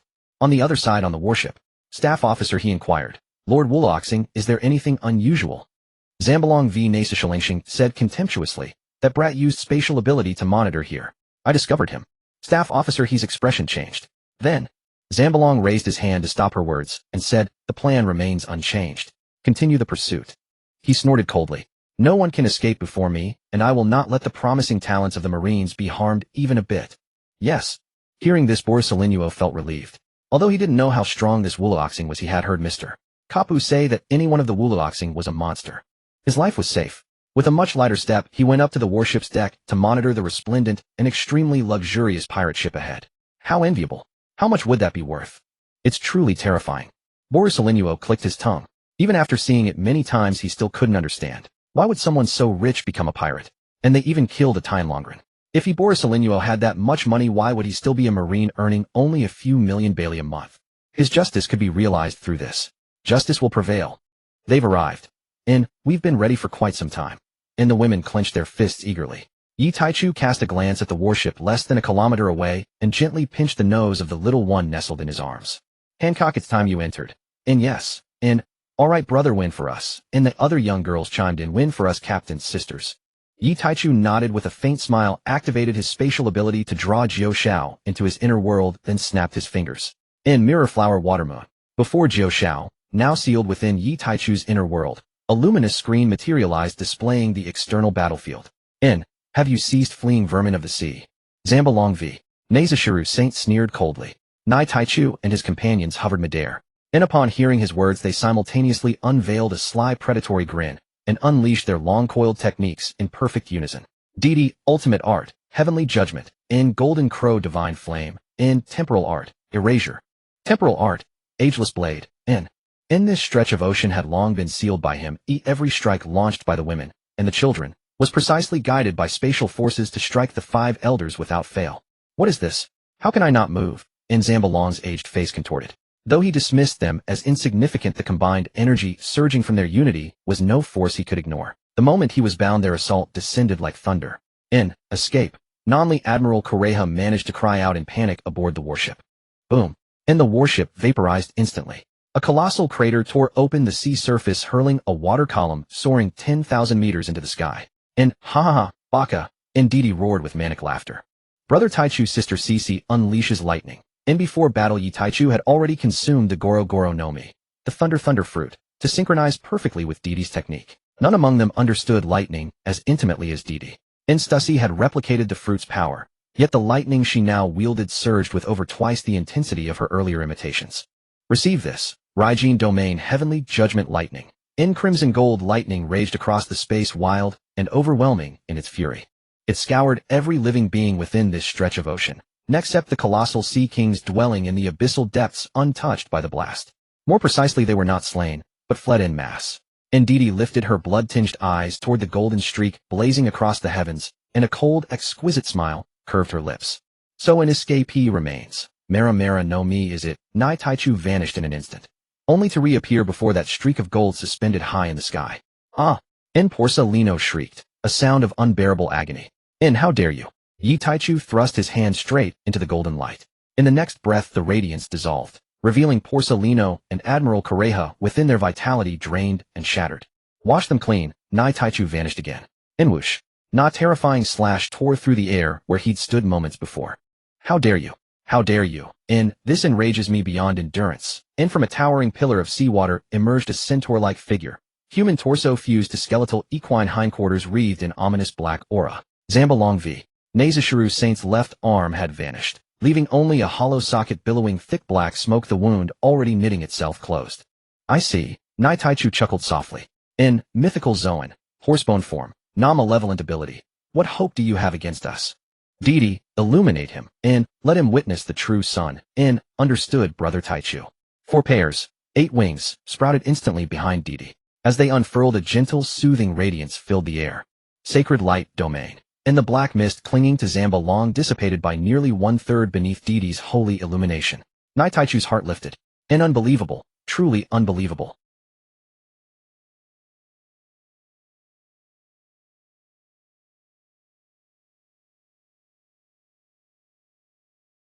Add to that his opponent's fatal overconfidence, costing him an arm, and victory now stood at absolute certainty. Perhaps even the junior-tier women would survive unscathed. With a subtle nod to the women in strike, while the iron is hot. No words were needed. They grasped each other's intent in the blink of an eye. Heavenly judgment, and another barrage fell. Admiral Correja, sensing imminent doom, seized Porcelino and leapt skyward using moonwalk, vanishing in retreat. It wasn't that Yi Taichu lacked the will to stop them, but he dared not divert focus now. Ghost blade slash, Na black crescent, capable of cleaving heaven and earth, sliced forth from the epicenter of the assault. Though Deity's sacred light countered his power, the gulf between them remained vast. Against such a sovereign, even a moment's distraction meant death. And indeed, though merely an Admiral Correja possessed genuine Vice Admiral candidate strength. To detain her, even wounded, would require either Shachi or Stussy, both amplified by Deity's sacred light. Now was no time to fragment their strength. And thus they chose utter indifference, ignoring their flight entirely. Could the weight of a single Admiral possibly rival that of a 5 elder? How dare mortals defy divinity? Die. Realizing these insignificant women impeded him, he seethed. If I cannot slay your captain swiftly, then I shall erase you instead, traitor, tainting the divine bloodline. I shall purge you myself. Nai Taichu's expression darkened. No, Yuekai, boom. 15 minutes into battle, the first casualty fell. Yuekai, and the dozen young sea cows who shielded her, perished. And though all had steeled themselves for loss, the sudden death of a sister left their minds momentarily hollow. Then, fueled by blood debt, the women descended into pure, unbridled madness. Useless. I am immortal. My lifespan extended to eternity by the no me's ultimate art. Your temporal powers cannot erode my endless life. Is that so? I refuse to believe it. Ageblade. Nai Taichu pushed his temporal art to its utmost limit. He refused to accept eternal life granted by surgery alone. A single strike could erase 1,000 years from an ordinary mortal's lifespan. Even supreme warriors, shielded by haki and physical resilience, could not wholly resist its effect. Even the legendary Garp once bore this blow.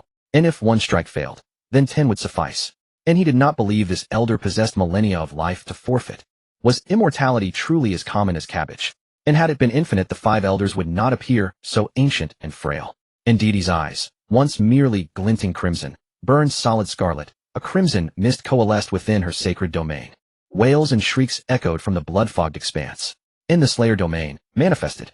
Two opposing domains achieved a surreal, precarious equilibrium. Sacred light bathed all in comprehensive enhancement, while the Slayer domain's power amplified Deity alone, hers exclusively to command. Old fool, meet your end. Sacred blood demon slaying slash. Half a month later. Wait, spare me. You old bastard, aren't you immortal? Keep going. Heaven's punishment. Lord Emu will not forgive you. Oh. Zambalong v. Nasishu Langsheng perished amidst venomous curses worn down by the attacks of Yi Taichu and the others. Covered in wounds with a gaping hole in his abdomen, Yi Taichu carefully sensed the surroundings. Even the soul no longer exists. The ultimate secret of the Operation Fruit, the immortality operation, was not true immortality. Xiachi had told him that ever since she could perceive souls, she had studied the principle of the immortality operation. Her conclusion was that it forcibly bound the soul to the body to achieve longevity. The final result was that soul and body became inseparable, and death meant complete annihilation. The so-called immortality was nothing but an illusion. Deity, her body reeking of blood, reflexively used the ultimate secret of her sacred light, overloading her last remnants of stamina, resurrection. Wandering souls of the void, heed my call, be reborn with light. Dear DUNCC, it seems we have one. Any strength left? Deity's 8 wings were reduced to 2. One tattered, the other nothing but bone. The lower halves of her left arm and right leg were severed. Holy radiance and blood aura intertwined around her in an eerily harmonious way. A blood-soaked holy angel. At that moment, the blood-red eyes of the blood-soaked holy angel gleamed even redder than blood. Upon hearing Yi Taichu's words, the sanguine pupils flickered the crimson, gradually receding, revealing the golden pupils of her holy angel form. After flashing a smile, her body began to crack, dissipating into specks of light that scattered into the air. Around Yi Taichu, a golden light, a mass of golden crow flames, and a snow-white tail gleaming with silver radiance appeared beside him. Deer was the first to step out of the golden light. Then Gion and Stussie's figures also appeared beside Yi Taichu. Though they showed no visible wounds, the fact that their auras barely crossed the threshold of Rear Admiral level indicated their ordeal was far from easy. Gion gave a wry smile. Dear Didi worked so hard. I never imagined the 5 elders could be this strong. That was right. This was the second time Didi had resurrected them. Their original resurrection ability had long been exhausted. A spatial passage opened and the 9 heavens, shielded by a protective barrier, emerged from the pocket world onto the sea surface. Stussie and Gion each carried the exhausted Didi and Yi Taichu, stepping on moonwalk to return to the 9 heavens. In truth, Yi Taichu was already on the verge of death. He had been uncertain whether the 5 elders had been eliminated, forcing himself to hold on through sheer willpower. Cece, your back is so warm and comfortable. Yi Taichu's voice was extremely weak. Stussie's brows were filled with concern. Even at a time like this, you still talk nonsense. Captain. Brother, boo-hoo. The little girls sobbed loudly. Mancherry, the moment they entered the 9 heavens barrier, immediately used the ultimate healing she could currently achieve. She kept crying while healing. Boo-hoo, Captain. Please wait a little longer. It won't hurt soon, boo-hoo. The other little girls, Galette, Violet, and others, under Scarlet's leadership, used various dandelions to treat the 4. Under Mancherry's ability, the tense nerves that had been stretched during the battle gradually relaxed, and exhaustion quickly filled their bodies and minds. Hancock and Charlie, 2 little girls, had tears brimming in their big eyes, but they held back, refusing to let them fall. Yi Taichu gently patted their small heads and whispered, "It's all right, we're back. The other sisters and little ones will come back too."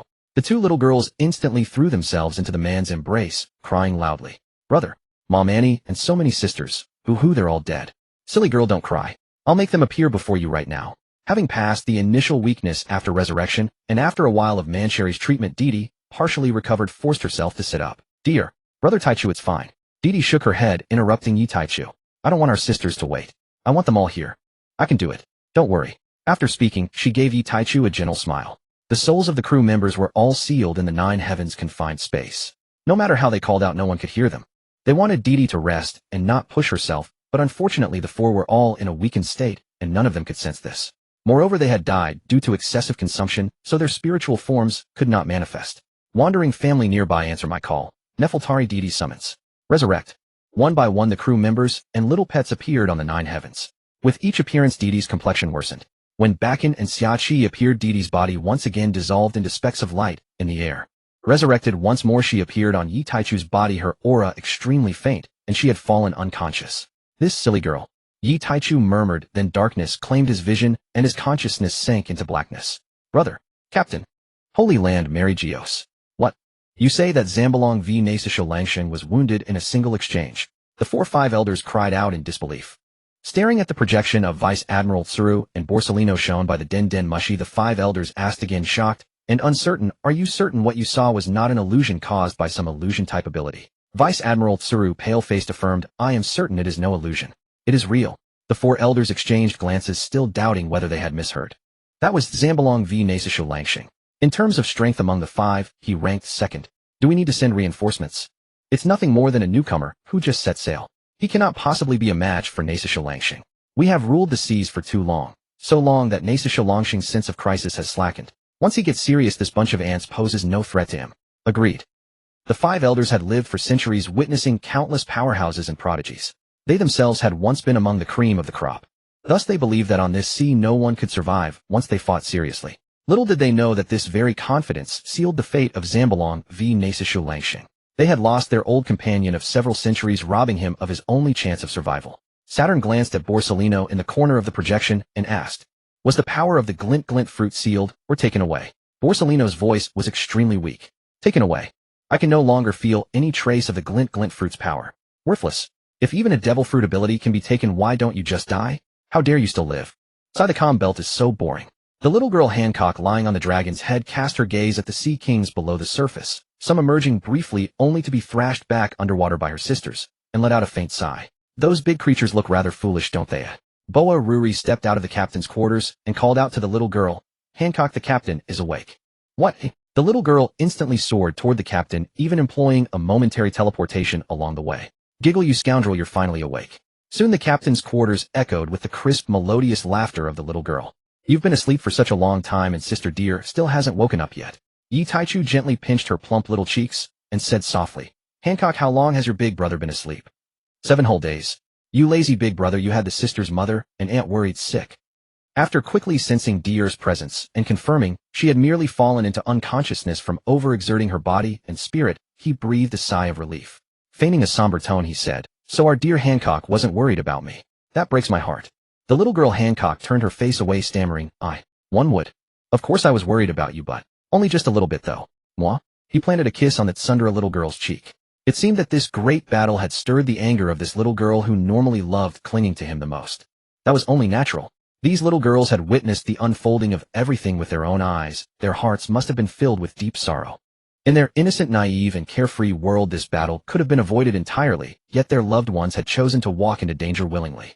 Yi Taichu's gaze swept over these little girls, noticing the hidden melancholy beneath their joyful expressions. He knew it was time to cheer them up. In truth, having these little girls witness the entire battle was a deliberate choice by Yi Taichu. The memories of that great war must have already taken deep root in their tender hearts, and when they grew older it would serve as the finest nourishment. Yi Taichu nodded to Di Yuan and the other women, signaling that he was fine now. He rose and walked over to Dier's side. Gazing upon his Dier's serene, sleeping face, his eyes brimmed with tender affection. He took her hand and gently pressed it to his lips. "Silly girl, why must you be so stubborn?" Overloading one's abilities to such an extent was something ordinary people could never achieve. Only those with extraordinary willpower could endure it. As a possessor of high-quality conquerors, Haki Dier's willpower naturally needed no elaboration. There were very few in this world who could surpass her. The problem, however, was that such a burden inflicted tremendous damage upon her body, soul, and lifespan. For an ordinary person, a single use of such power would cripple them for life. He gently stroked Dier's delicate face. As her soul recovered through slumber, her presence had diminished to the point of resembling an ordinary person's. Fortunately, she was the owner of the Holy Seraph. As long as she wasn't killed on the spot, these injuries would gradually heal over time. Of course, this was merely a temporary decline in strength. The physical resilience of her body remained unchanged. Even without her powers, even unable to use Haki for protection, her body remained in existence that ordinary blades and bullets could not pierce. This was the power of lineage. On the morning of the 3rd day after enjoying the personal services of the Boa sisters, Yi Taichu arrived at Didi's room. "Dear, time to wake up. How could the 9 heavens be complete without your voice? I and everyone else are waiting for you." Perhaps it was the initial repair of her soul, or perhaps it was the effect of Yi Taichu's call. After slumbering for over 10 days, she finally opened her eyes today. "Brother Taichu, I missed you." Upon opening her eyes, Dier flashed a radiant, cheerful, and breathtakingly beautiful smile at the man by her bedside. Yi Taichu pressed his lips to hers. After a passionate embrace, wiping the fine sweat from her forehead, he asked, "Dear, what's going on with your eyes? Do you feel any discomfort?" Didi froze for a moment at his words, catching her reflection in her lover's pupils. After a careful look, she realized her pupils had turned golden at some point. They appeared utterly noble and sacred. She scratched her cheek. "I'm not sure, but aside from not being able to use my abilities and my strength feeling somewhat sealed, I don't sense anything wrong." Yi Taichu nodded at this. He had conducted thorough examinations as well, and as Dier had said, he could find no difference from before. If it wasn't harmful, Yi Taichu could only think of one possibility. This phenomenon had also appeared in Di Yuan and Stussy over the past few days. That was, their souls were completely merging with the very origin of their abilities. When all Devil Fruit users die, the origin of their power is reborn into a new Devil Fruit, and their abilities can also be stripped away by certain powers. This was because the origin of a Devil Fruit and its user were fundamentally distinct entities. Unlike the earliest times when the ability was effectively the demon itself, current ability users did not represent the power itself, they were more like a vessel. As for DD and the other two, their current state was transitioning from being vessels of power to being the power itself. Once the transformation was complete, they would personally embody that ability. Upon death, their form would also be the origin of the power, no longer a separate origin and human soul, but capable of creating a new body from that foundation. Yi Taichu had never anticipated this would occur. In his original conception, this fusion should have only begun once the women reached the emperor level, when their bloodlines would attract the power origins and gradually merge with their souls. Yet unexpectedly, it had begun after this battle. For Yi Taichu, this was undoubtedly an unexpected blessing. Through this life or death battle, he had achieved his wish and broken through to the Admiral level. As for Gion and Stussy, once their bodies fully recovered, they could naturally accumulate their way into the Admiral level. It was foreseeable that this time wouldn't be too long. As for his darling Deer, with talent rivaling even his own Yi Taichu, had every confidence that her progress would be anything but small. As for Bakin and Shaki, there was no need to elaborate. They merely needed to accumulate, and would naturally reach the level of Admiral candidates. Even Stella and the other women were on the verge of breaking through to Vice Admiral. After that life-and-death battle, everyone aboard the Nine Heavens had reaped immense rewards. Even the ship's spirit shower was contemplating whether she could create a ship's spirit too after her breakthrough. Perhaps because she was inherently a spirit apart from Yuan Deer, and the other two shower was the only one aboard the Nine Heavens who had begun the phenomenon of merging with her power origin. For Yi Taichu, this was undoubtedly another unprecedented achievement. Now their group needed rest and recuperation, which was why Shaki had sailed the ship into the comm belt. First, because they had originally planned to cross the comm belt to leave the Grand Line. Second, because the comm belt was the best hiding spot. Even if the world government knew they were in the comm belt, they could do absolutely nothing about them. How wonderful everyone is here. How wonderful everyone is together. Clang. What? Kong, do you know what you were saying? The four elders roared at Gongu Kong in the Great Hall. You worthless fool, do you know the strength of Zambalong Vinazishalangshing? How dare you talk such nonsense? Search. Send more men to that sea area and nearby waters. Get out. Yes, sir. Gongu Kong exited the Great Hall, wiping the cold sweat from his forehead. This worthless fool actually said Zambalong is missing, and even suspected he would lose. Truly a useless incompetent. The four elders continued cursing in anger, still unsatisfied. Jupiter dialed the Den Den Mushi of the CP0 chief of the World Government's Intelligence Department. Search. Yes, sir.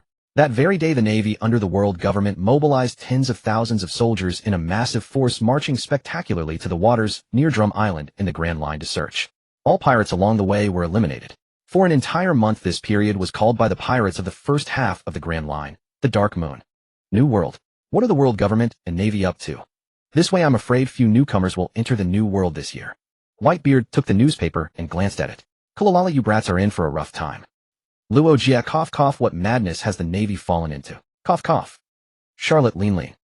Hey Sister Dia, you have no strength left, why does it still hurt so much when you hit people, eh? On the Nine Heavens, little Hancock pitifully covered the swollen lump on her head, her big eyes brimming with tears as she looked at Deer. Deer found it amusing to watch this little girl acting cute. Your clumsy moves can't even break my physical defense. Glancing at the sun high in the sky, she waved her hand to let the little girls play and walked over to the lounge chair closest to Yi Taichu and the others.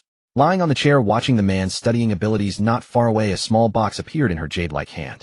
She took out a dandelion emitting a faint luster and tossed it into her mouth. This was the soul dandelion created by Stussy, who copied the abilities of Shaki and Mancheri working together. The soul dandelion had a slight healing and self-recovery acceleration effect on soul injuries. Although not strong, it was still much better than relying solely on self-healing. The most obvious effect was that Deer's soul injuries, which would have taken 1 or 2 years to heal, now only required half a year. She had been awake for nearly a month. Unable to cultivate, she spent her time training the little girls on the Nine Heavens, making their lives miserable. Deer's gaze shifted to the little girls splashing in the pool. Watching these children regain their lively and innocent smiles, her golden eyes were filled with tenderness. That's more like it. Little girls should just grow up happily. Why fuss about growing up? Smack. She swatted away the little octopus, fluttering a pair of green wings in front of her face.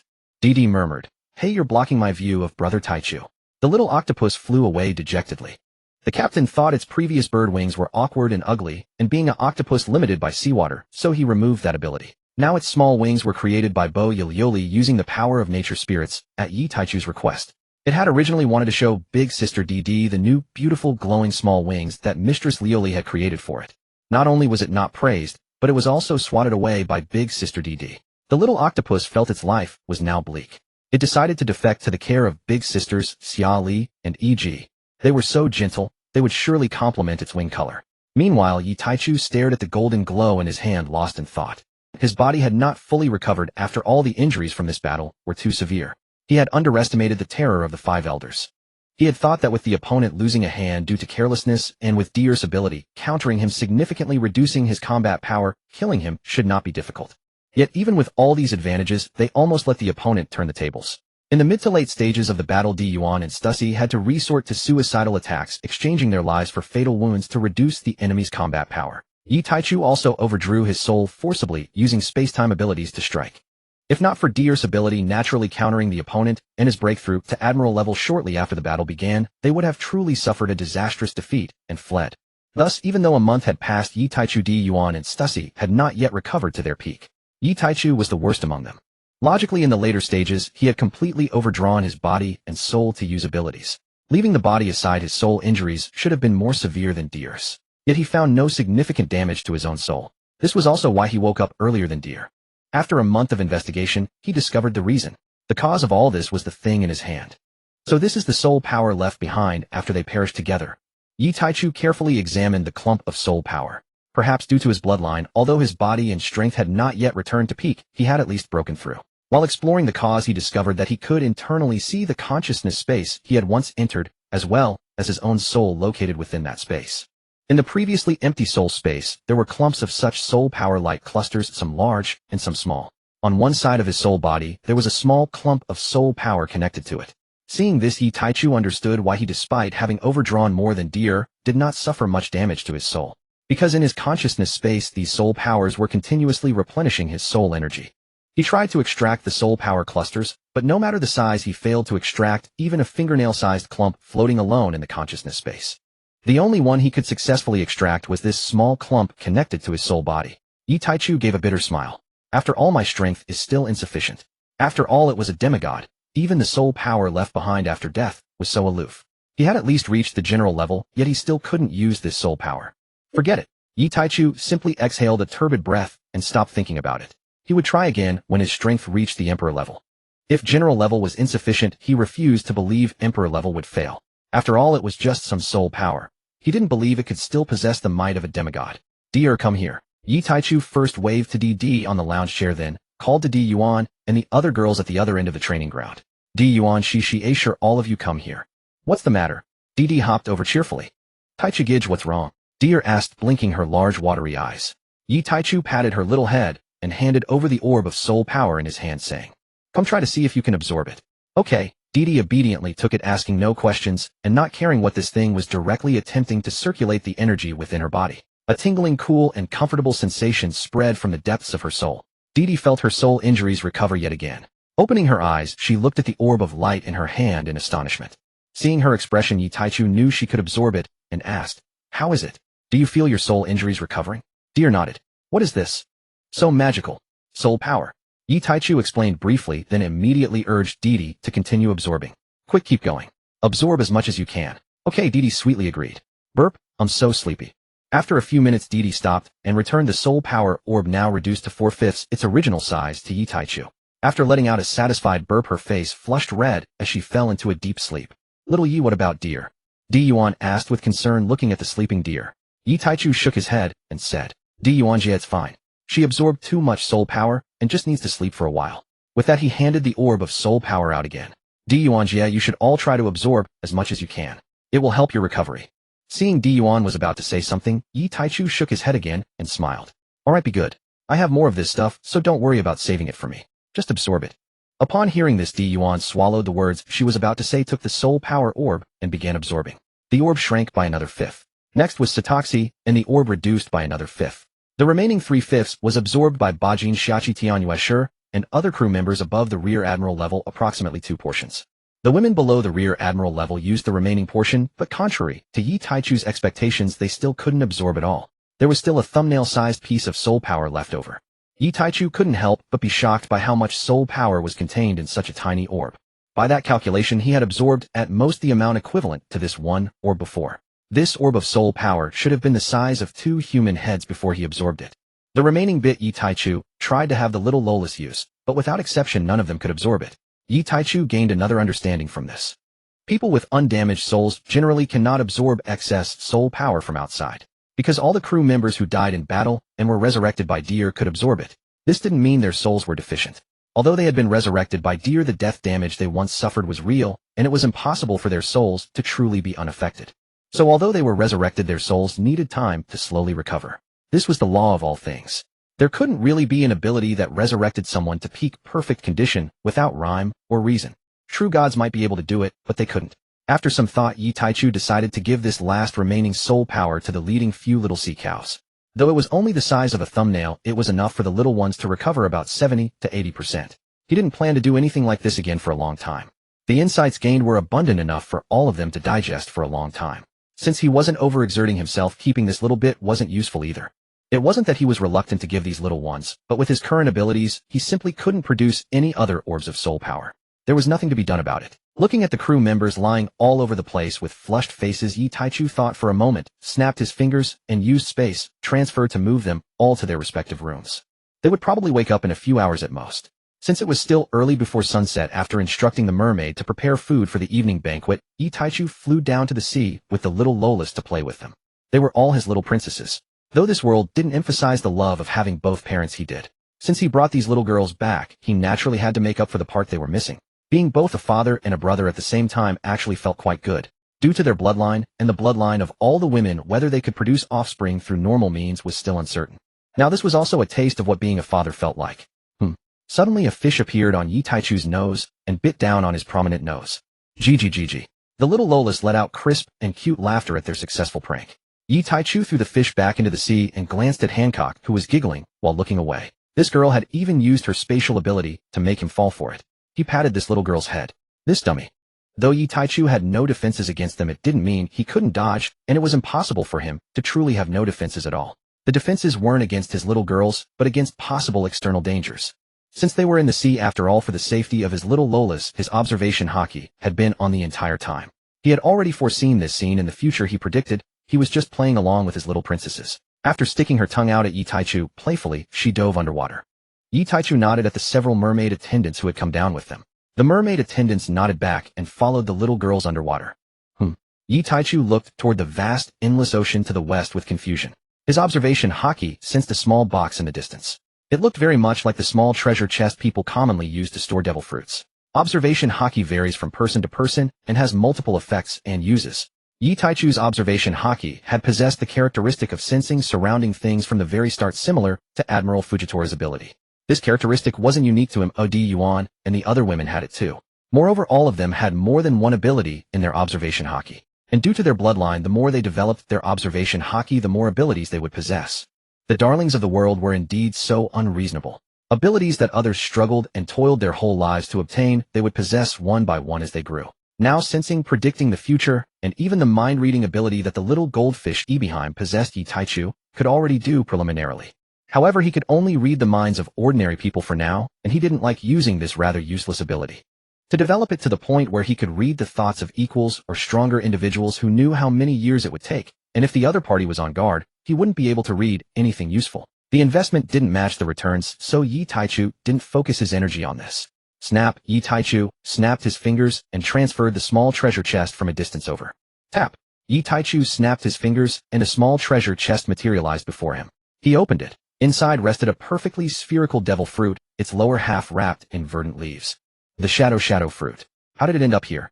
At the sight of the fruit, Yi Taichu's expression flickered with mild surprise. He recalled this power belonged to Moria, one of the 7 warlords of the sea, in a later era. They had sailed westward across the calm belt, departing the New World. According to Shaki, they were nearing the West Blue. An unexpected boon. It seems Moria will never get the chance to consume this fruit. Yi Taichu chuckled softly. He wondered whether intercepting this devil fruit would alter Moria's fate, whether he would still challenge Kaido in the future. He tucked away this serendipitous prize. After all, it was a respectable devil fruit, ideal as a reward to encourage the young girls. Yi Taichu would not let his crew consume it, not because it lacked merit, but because its potential remained modest. Were it truly capable of wielding the world's shadows, it might have ascended to Logia-class mastery, the pinnacle among elemental powers. Alas, this world possesses no Logia-type shadow fruit. The West Blue. We've arrived at Olivia's homeland. He glanced back toward the Jiuxiao. It was time to accompany her home, and perhaps witness Nico Robin's birth. These little ones. Yi Taichu paused momentarily, stunned.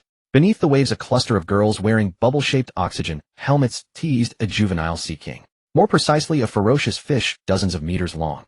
By sheer strength alone, the girls stood no chance. They'd be swallowed whole, even united. They knew this well.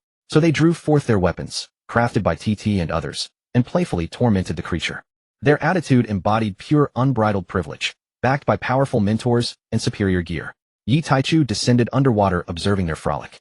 Truly, they were his girls, unmistakably. What ordinary child would dare mock such oceanic monsters, let alone toy with them? Such audacity defied convention. Take this, water dragon break. Smoothie aimed her cloud cannon directly at Yi Taichu and fired.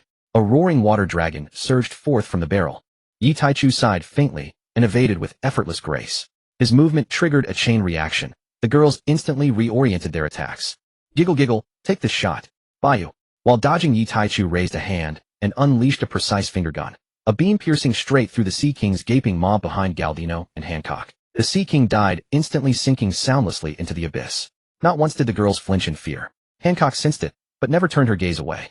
They held absolute faith their captain, father and brother alike, would never let harm touch them. Brilliant shot. Young Hancock flashed a grin, revealing her tiny white teeth, then retrieved from her spatial bracelet a custom-made miniature pistol that fired spatial bullets. Here's your reward, a single bullet. Bayou. Yi Taichu noticed she wasn't using the spatial ammunition he'd crafted for her, but rather the harmless, playful cloud bullets they used in daily games. Of course, Hancock wouldn't use spatial rounds. She wasn't foolish. Her brothers and sisters' self-defense weapons possessed terrifying power. Accidentally injuring her beloved, bad big brother would be unthinkable. Yi Taichu mimicked a pistol with his fingers, firing controlled finger guns calibrated to deliver only a gentle sting. Sunset bled across the horizon. On the Jiuxiao, the girls lay sprawled across the grass, utterly spent. They played so fiercely they'd exhausted themselves completely. My bottom hurts. Hancock rubbed her rear poutily. You didn't hold back at all. It's unfair. Boa Lily, preparing to heal her with dandelion fluff infused with Manx Sealy energy, shook her head with gentle amusement. Watching her daughter's adoring gaze fixed upon the captain, Boa Lily smiled softly. Warmth bloomed within her heart. The captain was the gentlest man she had ever met or heard of. Even in fairy tales, Boa Lily had never encountered a father so devoted to his daughters. What she saw instead were men who abandoned wives and children for vague ideals, romance, brotherhood, oaths. She remembered how the captain spoke to Hancock at bedtime. Men who discard family are vile beyond measure. They prattle endlessly about masculine romance and sacred friendships. Hancock, when you grow up, don't heed such twisted logic. What romance lies in abandoning those who love you most? At first, Boa Lily hadn't fully grasped his words, but during her time aboard the Jiuxiao she understood. A man who cannot protect his own kin deserves no trust whatsoever. Glancing toward the throne where his figure sat, Boa Lily whispered inwardly, how fortunate I am. Meeting the captain is the greatest blessing of my life. Mama, I won't share my bad big brother with you, or Auntie. Hancock tilted her head, her large dewy eyes gazing up at her mother. May I? When I grow up, can I be just like Mama and Auntie? Boa Lily's hand stilled. Her tender eyes widened in quiet astonishment. Her daughter was only 5 years old. Hancock wants to marry her bad big brother. Of course. Boa Lily's smile remained serene, her hands continuing their gentle healing work with the dandelion fluff. Really, Mama? Little Hancock lifted her face, eyes sparkling with delight. Boa Lily stroked her daughter's hair affectionately and laughed. Of course it's true. The strong claim all things. That is an immutable truth of this world. And Boa Lily lifted her gaze toward the man she loved, then looked down again, her gentle smile deepening. And the captain is a wicked man indeed. Your bad big brother has cherished you since before you were born. How could he ever let Hancock fall into another's hands? Silly girl. My bad big brother really is bad. Boa Lily and her sister had long since accepted this truth. Given the captain's nature, he would never relinquish the one he'd nurtured from the start. Nor would he allow it. Not even Teal's sisters would permit it, and neither would Boa Lily nor her sister. Betrayal was unacceptable. A soft chuckle escaped her. Recalling those days brought her genuine joy, a treasured memory. She patted Hancock's bottom lightly and smiled. You're clever for your age, but grow up properly first. Such a tiny thing, trying to steal men from her elders. If Teal finds out, she'll spank your little bottom. Ouch, Mama. It's still swollen. Don't hit it anymore. In Shihai's Aohala. Hey Captain, I heard people on the street today talking about a concert being held here tonight. Shi Dai La ran excitedly to Yi Taichu and said, I heard this Xian Duoli is a famous singer in Shihai. Let's go listen tonight. Okay. Ruffling her soft golden hair, Yi Taichu softly agreed. Turning back to look at the towering tree of omniscience that blotted out the sky, its appearance was quite pleasing, exactly the kind he liked. When he left, he would take it. It would be a pity to destroy such a fine thing. The books left behind could also teach their little girl. This way it would also save the people here, a win-win situation. Of course, once Yi Taichu left, if these people still insisted on seeking the truth of history, it would no longer be their concern. Big brother, you've taken a liking to something here, haven't you? Shi Dai La leaned in mysteriously and said, It's the knowledge here, and this big tree, right? Shi Dai La had long noticed that her brother had a peculiar hobby. He collected oddly shaped or beautiful tree stones and such things. Shi Dai La didn't understand, but that didn't stop her from knowing her brother's thoughts the moment she saw the tree of omniscience. All good things should belong to big brother. And whatever brother liked should also be his. No exceptions. Shi Dai La thought with unparalleled possessiveness. At night, when Shi Dai La watched the blonde singer on stage who sang and danced beautifully, the thought from the day surfaced again. This woman should also be brothers. Having made up her mind, Shi Dai La leaned her little head close to Dee Dee's ear and whispered, Sister Dear, what do you think of this singing woman? Dear glanced at this sister who suspiciously whispered strange things into her ear. Hearing this, she seriously studied the woman on stage named Gion Duoli. Short golden hair, tall figure, pure aura, beautiful face, no worse than the mermaid maids. And her singing was good too. In an instant Dee knew what this girl was thinking. Coincidentally, she had the same thought. She nodded to Sir Dai La and whispered, "Let's do it." The ship didn't have a proper singer yet, and this Gion Duoli seemed suitable. Although the mermaids sang well and played various instruments, the more people who could relax Tai Chu Gij's mind and body the better. On stage, Gion Duoli had no idea that her fate had just been decided by two unscrupulous girls. Watching the two sneakily huddled together, Di Yuan shook her head. Although she didn't deliberately listen to what those two crazy girls were whispering, given their mischievous nature, it definitely wasn't anything good. She withdrew her gaze and looked at the short-haired blonde girl on stage with some admiration. Her singing was quite pleasant. If she didn't have the habit of taking people, she might have snatched her back to Jiuxiao. But when Di Yuan's peripheral vision inadvertently caught the expression of her beloved beside her, his eyes closed in listening. She felt that maybe she could take this person after all. Xiao Yi liked it, so pack it up. When Di Yuan looked at the woman on stage again, her gaze was completely different. Pure aura worthy of being brought aboard. That night after the concert, Gion Duoli was taken aboard by Sir Dai La and Han Kyuk through a mix of coercion and persuasion.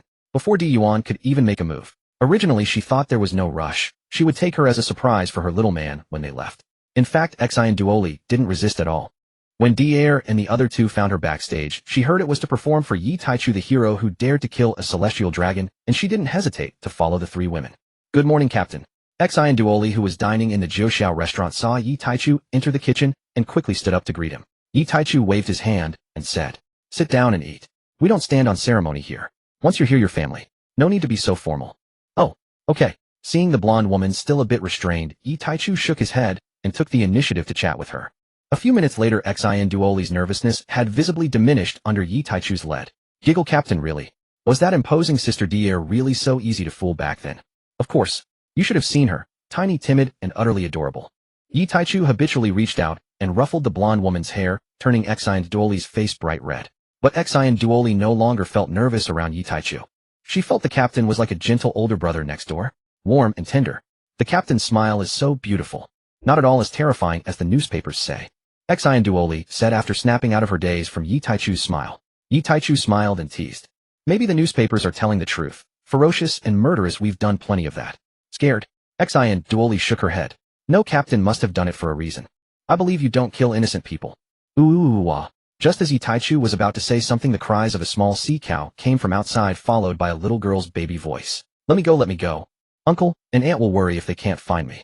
The restaurant door opened, and a small sea cow floated in its little short arm, holding a small dark-skinned girl of about 3 or 4. Yi Taichu's gaze fell upon her, and he instantly identified the little girl's identity. Ni Kaluo Bin. No mistaking that onion head and wheat-colored skin, and he had specifically sent his little ones out to find her. "Who are you? How do you know my name?" The struggling Ni Kaluo Bin stopped when she heard this man's voice, looking at Yi Taichu in confusion.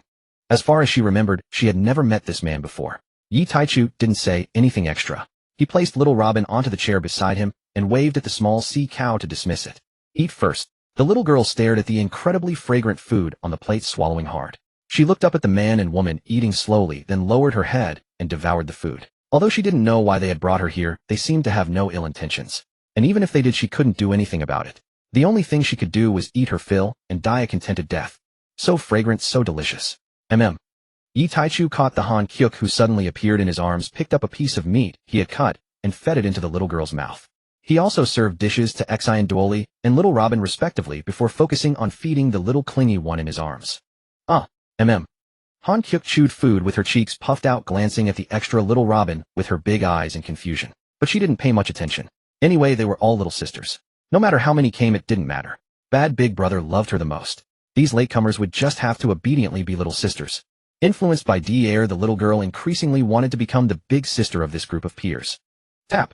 Yi Taichu snapped his fingers, and the tree of omniscience vanished from O'Hara Island. What happened? Where's the tree? My research was at its most critical stage. How could this be? Where's the tree? Where's our home? Researchers suddenly materialized midair and cried out in shock. I'm going to die. Thump, thump, thump, thump. Those who plummeted from the sky landed softly upon the cloud bed crafted by Stussy, and bounced repeatedly. "Captain, thank you." Alvia embraced Yi Taichu and murmured softly against his shoulder. He gently stroked her snow-white hair and whispered, "You shouldn't thank me. You should thank Tyr first." Captain, I have no interest in these rigid bookish scholars. Sister Tyr. Tyr waved her hand dismissively. We're all family. Why speak so formally? Just a few stiff, obstinate old fools. Not worth killing truly. Sister Tyr. Alvia hugged Tyr tightly and nuzzled against her. Having stayed on O'Hara for this time, they had naturally overheard countless disparaging remarks about Yi Taichu from the island's scholars. Tyr, who hated such slander most of all, had restrained herself solely for Alvia's sake.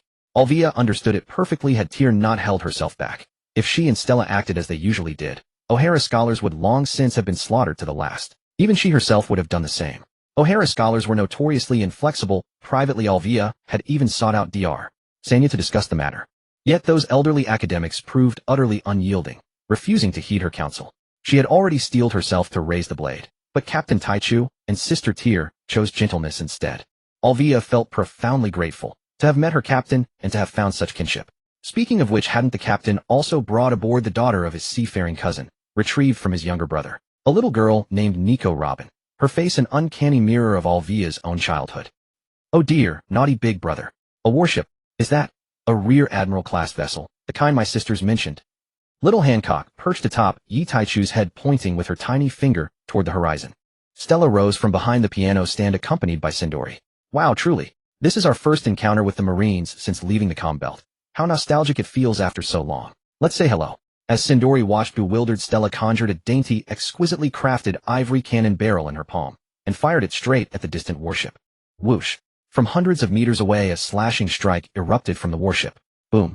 Sindori stood utterly dumbfounded. How could such a beautiful palm-sized artifact launch a projectile hundreds of meters? Here, Sindori, try one yourself. Stella handed the cloud cannon into the golden-haired woman's hands. I am taking your daughter. She will thrive with us. Do nothing foolish. We spare you this time solely for her sake. Minutes later, Tyr departed the warship with Stella, Sindori, Hancock, and other little girls, holding aloft the pink-haired child of 4 or 5. The pink-haired girl shouted in her indomitable toddler voice. Pirates, let go. Let go of Tina. You'll never use Tina to threaten father. Uft, uft, uft, uft. Tyr delivered several swift spanks to the pink-haired girl's bottom. Tina's large eyes brimmed with tears, yet she glared defiantly at Tyr. Little Hancock paused thoughtfully, then fluttered behind Tina and delivered a sharp, decisive smack with her tiny hand. Her voice rang solemn and clear. Behave. You captive. Oh, you dare glare at me. Hancock puffed up her cheeks, and her little hand struck again and again in rapid succession. Wah. English pirates, you're bullying Tina. Wah. Tina. Tina won't surrender. Wah. Hancock cast a disdainful glance at the sobbing pink-haired girl. TCH. She'd imagined her to be far more resilient. Yet she crumbled at the first sign of discipline, utterly shaming their peer group. In her heart, the little girl resolved to thoroughly train this new pink-haired junior sister. On the battered Rear Admiral-class warship, a Rear Admiral with short rose-pink hair bled from a gash on his forehead, gripping a den mushy tightly. Yes, Fleet Admiral. This cruise suffered no casualties. From the other end of the line, Steelbone Kong's voice rumbled low. Rear Admiral Merrill, confirm this. I understand, sir. I deeply grieve for my daughter's plight. But please, Rear Admiral Merrill, remain calm. Do not make futile sacrifices. The Navy needs you. Justice needs you. Click. Rear Admiral Merrill clenched his fist, his mind flashing to the blue-haired, golden-eyed woman. One move. That woman had defeated him with but a single technique. No, if she had wished to kill him, he wouldn't have endured even that one blow. What chance did he truly have against her? Recalling her words, Merrill offered a bitter smile and slumped dispirited onto the deck. Never had he imagined that as a Marine Rear Admiral he would one day depend on his 4-year-old daughter for salvation. Shameful. Marineford. The Grand Hall of the 4 Elder Stars. Is it confirmed, Zabarin V. Nejeru, Holy Lord, truly dead? Unless unforeseen, it appears so. Our agents searched continuously for a full month, yet found no trace of Zabarin. Even our specialists trained in aura sensing detected nothing. Unbelievable that anyone in this world could slay one of us. Shall we report this to Amsama? Jupiter's question silenced the others. Report it. The situation has grown grave. We no longer hold authority to decide alone. The 4 rose and walked toward Pancon Castle deep within Mary Gios. Amsama, we humbly beg pardon for disturbing your slumber. The figure resting upon the throne slowly opened his eyes and stretched lazily. Below, the 4 Elder Stars bowed deeply, heads lowered, refusing to lift their gaze. Zabarin's aura has vanished. He is dead. A magnetic, genderless voice resonated from the throne. Why, yes, your grace. Im reclined languidly upon the throne, speaking carelessly. You grow ever more regressive with age. Let him die, it matters little. This world has never lacked genius, such as myself, or it in its prime. The day of the Covenant approaches, yet you awaken me over such trifles. Do you wish to die? Taichu brother that Roger's causing quite a stir in the New World lately.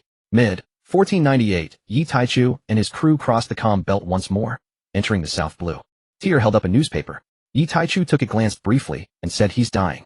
Huh. Shaki added gently, the captain speaks true. Roger suffers from a terminal illness. He's nearing his end. Is that so? Shaylee the little shark girl gazed up at Shaki with luminous water-clear eyes. Sister Shaki, can't you heal him? Shaki tenderly rubbed the little shark's head, smiling silently. The shark tilted her head, pointing at Roger's photograph in the paper. This man will become king of the pirates next year.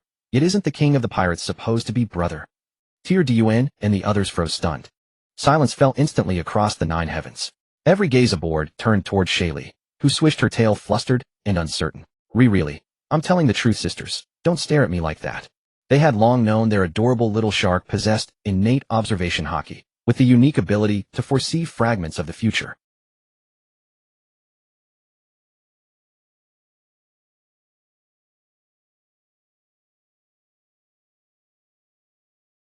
Hearing this, the women released the faint, restless excitement that had stirred within them at first. Indeed, their goal had never been the title of Pirate King. It was simply to bring joy to their family and protect them. There was something else Yi Taichu left unsaid. He glanced sideways at Port Gasti, Rouge, who floated in the water intently studying the mermaid attendants' tales. After all, the Pirate King's treasure had already been lured aboard his ship. While mermaid ladies' cool smooth tales are endlessly delightful to touch, so soothing. Spoken by a breathtaking beauty named Ginny. Ginny had been encountered after Yi Taichu's crew crossed the calm belt into the South Blue, caged aboard a celestial dragon's sightseeing vessel. Tyr rescued her on impulse, and she remained aboard. Sobel Kingdom. Yi Taichu chuckled softly. The kingdom's current monarch was still Kuma, the future Shichibukai. 1499. Yi Taichu surveyed the relentlessly pursuing Germa kingdom, gently set down Sola from his arms, and spoke calmly. Shatter. Dozens of colossal snails instantly exploded into fragments, blood staining the sea crimson. Foolishness. Oh ho, brother. The newspaper says Roger has conquered the Grand Line and been hailed king of the pirates.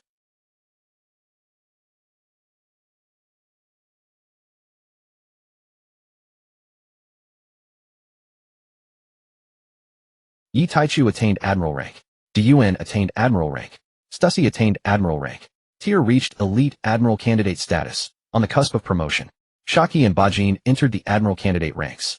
Tsukiyomi Toki stood poised to ascend to Admiral candidate.